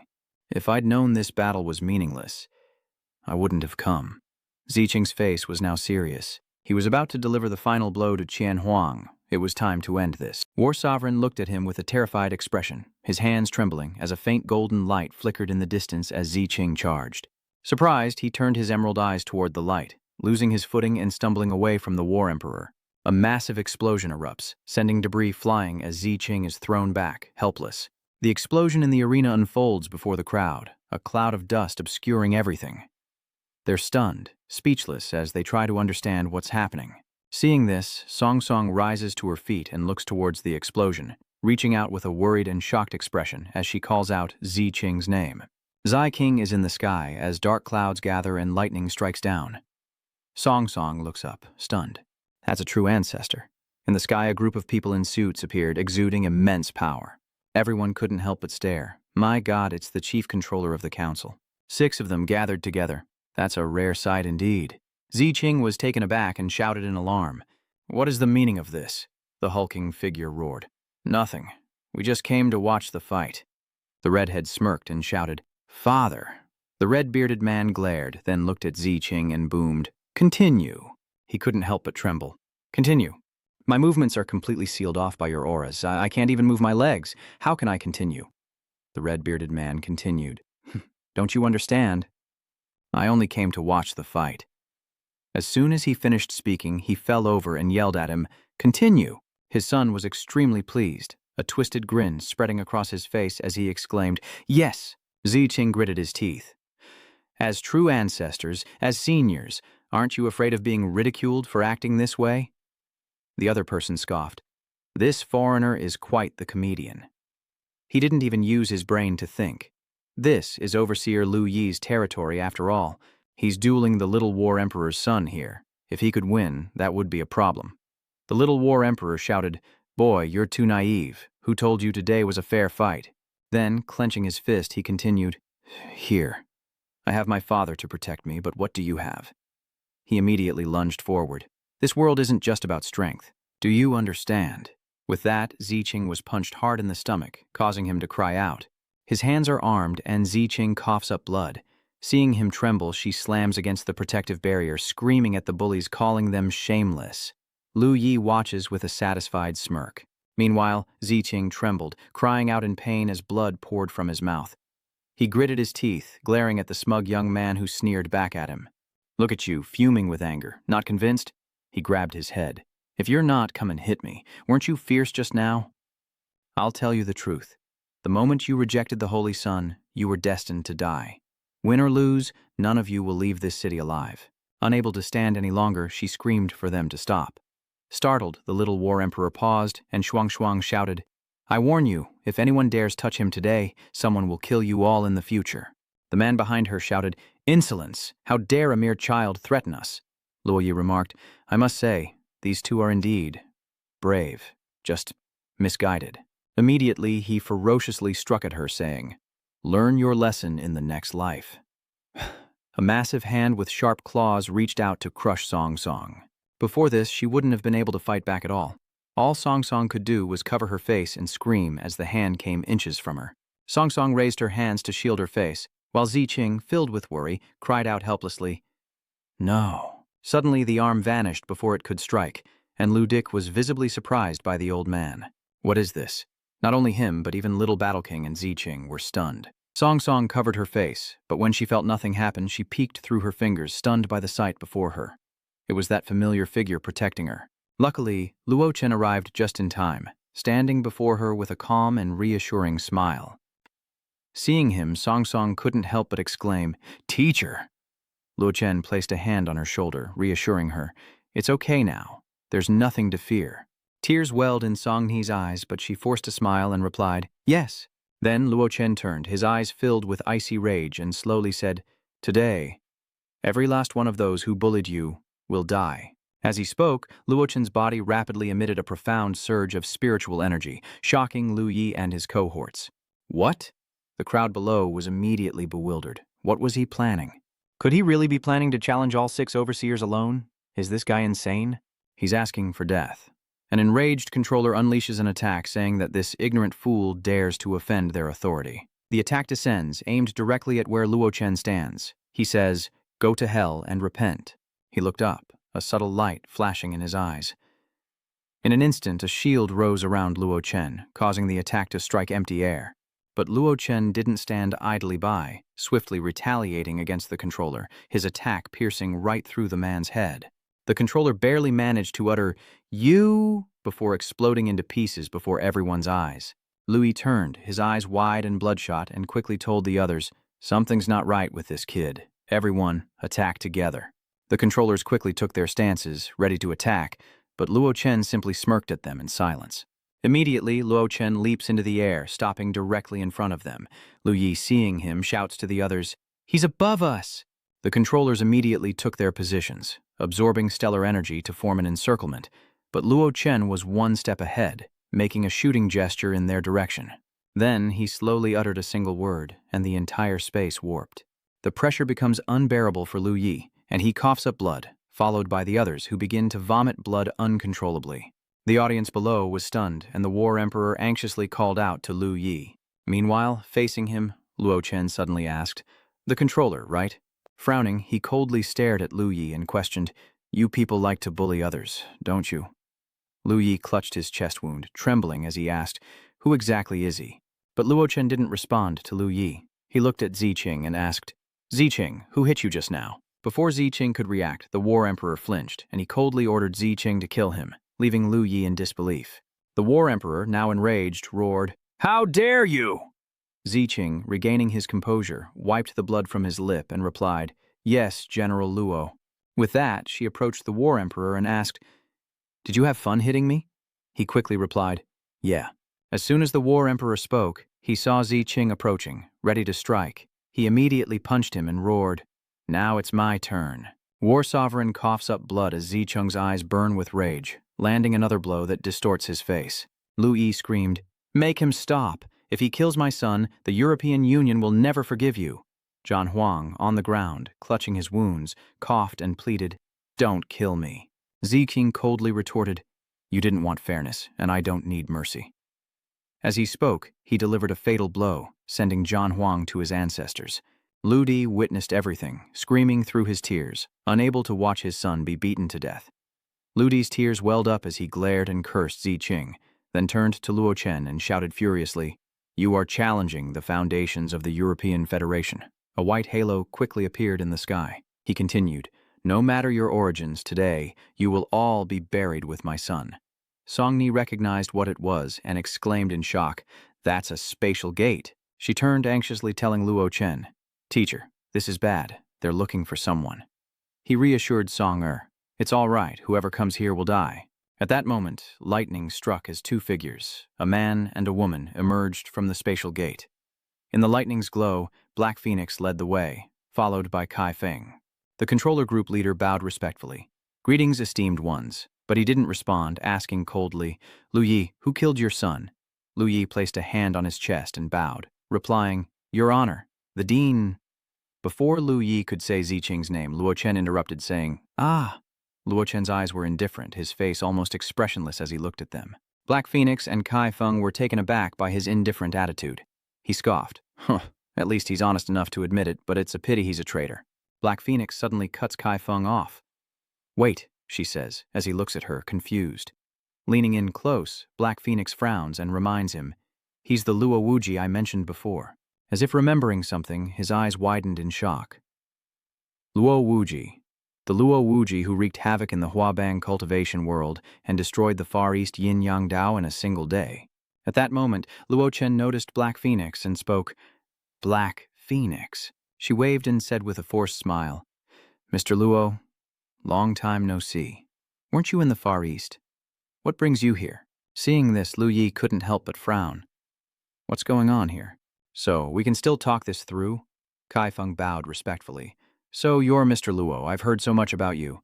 With a dumbfounded look, he thought to himself, "What in the world? First, a rampaging angel, and now someone has angered Luo Wuji. What's going on lately?" Before everyone's eyes, Luo Chen indifferently replied to Kai Feng, "Weren't you just about to say that?" He pursed his lips in silence, sweat trickling down his cheeks. Seeing this, Luo Chen frowned and said, "What's wrong? Don't want to say it anymore?" Under the pressure, Kai Feng blurted out, "Mr. Luo, please explain. I think there must be some misunderstanding." Luo Chen raised an eyebrow, asking calmly, "A misunderstanding?" He gestured towards Ziqing. "This was originally a feud between juniors, one I shouldn't have interfered with. If Wei Ziqing loses, it's because his skills weren't up to par and he was arrogant." But then, Luo Chen directly confronted the controllers. "If the young can't win, the old will step in. Bullying a junior while standing behind your ancestors and even brazenly claiming you want to kill my disciple, Luo Wuji." Luo Chen turned to Kai Feng and calmly asked if he thought this was a good thing. Kai Feng was drenched in cold sweat and could only step forward to defuse the situation, but Luo Chen stopped him. "I don't need excuses. If you can't fix it, I will. Listen closely. For every person I kill today, you will compensate me with a divine seed, or this matter will not be over." Black Phoenix and Kai Feng were stunned. He pointed at himself in disbelief, asking, "What do you mean? You kill my men, and you want me to compensate with divine seeds?" Ignoring Kai Feng, Luo Chen raised a finger and said, "The first." Luo Yi turned around, and before the person behind him could react, they were blown into a pool of blood. Then, with his second finger, he said, "The second." The man to Louis's right was also blown to pieces. Then came the third and fourth, leaving Kai Feng and the other frozen in place, unable to stop him. Now only Luo Yi and Luo Chen remain, surrounded by pools of their comrades' blood. Louis stared at him in horror, ignoring his screams. He coldly stated, "Number 5, and then, boom. Lu Yi quickly received his ticket off the planet, watching the man who had stood at the peak of glory explode into a pile of minced meat. Song couldn't help but secretly light a candle for him, while Ziqing beside her was speechless. Dusting his hands off, Luo Chen said, "There are 5 here, plus 1 before you arrived makes 6, and with the buy 6, get 1 free deal, that's 7 total." considering my disciples' kill. Seeing their lack of reaction, he coldly repeated himself. Did you understand?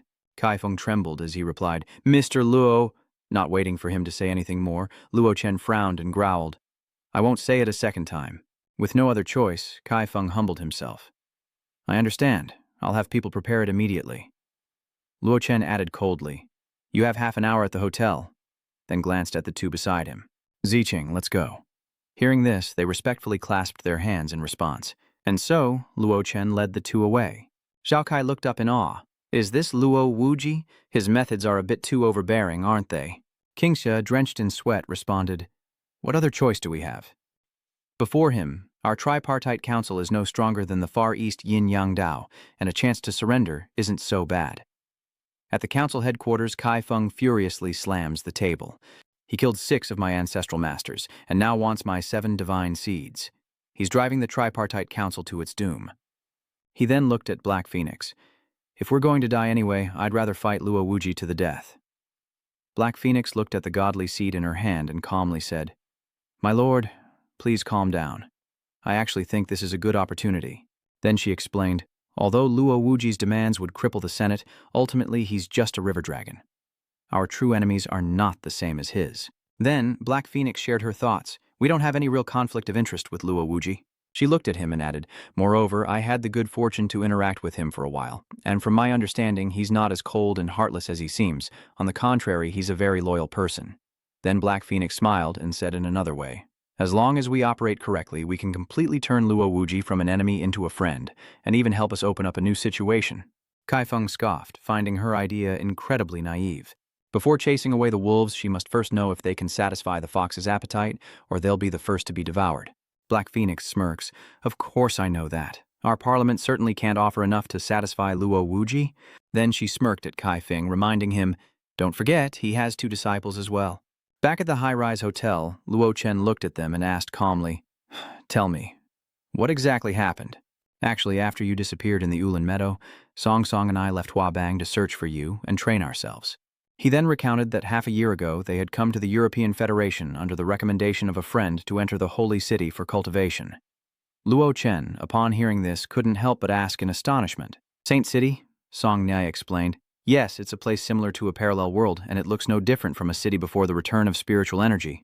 She then revealed that it held the opportunity for a saint to become a true sage, adding, However, those who enter are granted a random new identity, and their initial abilities are limited. The higher the level, the more restrictions there are. The key is, if you die in Holy City, you die in reality. Hearing this, Luo Chen raised his eyebrows and said, Yeah, this sounds a lot like a horror game. Ziqing continued, explaining that a holy son in the Holy City had taken a liking to them and wanted to force her to become his servant. They couldn't fight him, so they had no choice but to flee. But little did they know, they were intercepted here by that holy son's obsessive follower. Just then, a knock on the door interrupted their conversation. This couldn't help but make Luo Chen frown uncomfortably before he said, Come in. Black Phoenix and Kaifeng entered, and he immediately said with a smile, I'm so sorry to bother you, Mr. Luo. With that, Kaifeng placed a hand over his chest, his tone utterly sincere. I represent the European Federation's Inquiry Council regarding the previous matter. I apologize to you and your disciples, Kaifeng said warmly. As an apology, I offer all the divine seeds from our parliament. How can there be so many? Shouldn't there only be 7? Startled, Songni rises and exclaims, 15! I've never seen so many in my life. But Luo Chen, unimpressed, asks, Is there anything else? Black Phoenix doesn't beat around the bush, saying, To be honest, actually we want Mr. Luo to help us. Hearing this, he raised his hand, cutting Black Phoenix off. This little bit isn't enough to hire me. Go back quickly. She immediately said, Please don't be so quick to refuse. These few divine seeds are just an appetizer. Then, Kaifeng smiled and held out his hand, revealing a burning, oval-shaped object in his palm. This is the fee the Senate is offering for your services. Ziqing gasped. What is that? Schwanger frowned and said, A high-ranking identity token from the Holy City. Luo Chen, a bit confused, questioned the two of them. An identity token, Ziqing explained. Lord Luo, this has 2 uses. 1, it allows you to skip the preliminary trials and go straight to Holy City. And 2, it guarantees you a high-ranking identity without having to gamble on luck. He then chuckled, saying, "Both of these points are extremely useful, like how children in wealthy families are more likely to thrive than those from poor families. Status in the Holy City is similar to that of the mortal world, and it has a powerful impact on personal development." After hearing this, Luo Chen pondered for a moment, then nodded in agreement. He then stood up and casually said to the two, "Leave the stuff there. I'll help you again when I come out of the Holy City." Seeing that he had accepted their goodwill, their eyes lit up as they replied, "Yes, we await Mr. Luo's triumph." The scene shifts to ruined remains, where Luo Chen's group stands before a door emitting a blue light. From behind, Ziqing speaks up. "General Luo, this is the entrance to the Holy City." He said that once inside, our powers and identities would be replaced by this persona, and all violent means would be restricted to the highest degree.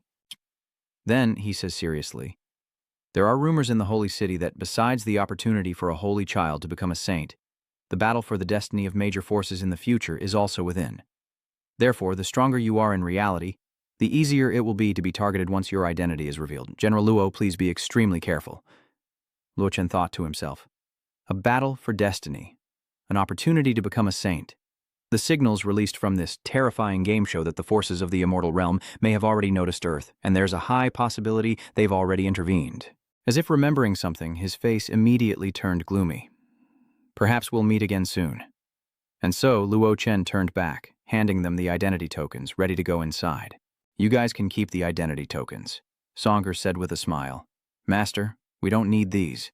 Once someone enters Holy City, their identity can't be changed again unless they do so from within." Hearing this, he nonchalantly pockets the identity token. "Oh well, I'll just use it myself then." Zijing instructed, "General Luo, once inside we must quickly investigate news of the Master and regroup with him." By the time they arrived at Holy City, dusk had fallen. Luo Chen sat in his chair, eyes closed as if resting, surrounded by a group of people in black. "Ye Ning, I'm giving you one last chance," Meng Xing said aggressively. He approached Ye Ning, his tone arrogant. "Hand over the intel on the other holy sons now." Then Min Nu threatened, "Or I'll show you what it means to live a fate worse than death." Data strings began compiling information. Ye Ning, son of the prestigious Ye family, appears to be a useless heir on the surface, but secretly he's a powerful information broker with a knack for uncovering the truth, holding compromising information on many of the Saint City's elites. But just hours ago, Ye Ning was betrayed, his secret identity exposed, and now he's cornered in a hotel by the Saint City's henchmen. With that, Min Nu sneered, "Brother Nin, you should confess while you still can. Brother Ming has 1,000 ways to kill you while evading the laws of Holy City." But Luo Chen silently looked at them and asked, "Why betray me?" She raised an eyebrow and said, "Is there even a reason why?" "Of course, you hold valuable information." With that, Min Nu draped her arm over Man Hung's shoulder. "Although you treated me well enough, Mungo made an offer I couldn't refuse." He scoffed at him. Hearing this, Luo Chen smirked and said, "Very good." Min Nu's pupils contracted as she stared at him, shocked and confused. "What are you planning? You wouldn't dare lay a hand on me, would you?" Man Nu shouted, panicked. Seeing that Luo Chen remained unfazed, she broke out in a cold sweat. Had he suddenly become someone else? Meanwhile, Meng Xing reassured her, saying that no matter how powerful Ye Ning's host was, outside the bone realm, he was still a saint, and now he could only rely on his transformed strength. He confidently judged, "You're just a weak young master. Who could you possibly beat?" Hearing this, Luo Chen casually replies, "Is that so?" Then he reaches out and makes a chopping motion. Min Nu, oblivious to the danger, wears a puzzled expression, as countless wounds suddenly appear all over her body, oozing blood. Ming Nu could only scream, "You!" before her body was torn to shreds. Completely bewildered, Man Hung exclaimed, "What was that?" The guards froze, unable to react, and the man screamed out orders. "He violated the holy god's rules by killing, subdue him." The guards rushed toward Luo Chen, but he calmly said, "Die." Immediately, the guards exploded into pools of blood, which rained down with each step Luo Chen took.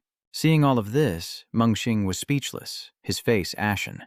How could this be? How dare you defy the rules of Holy City? Putting his hand in his pocket, Luo Chen frowned and slowly said, "Have you ever heard the saying that rules are only meant to bind the weak?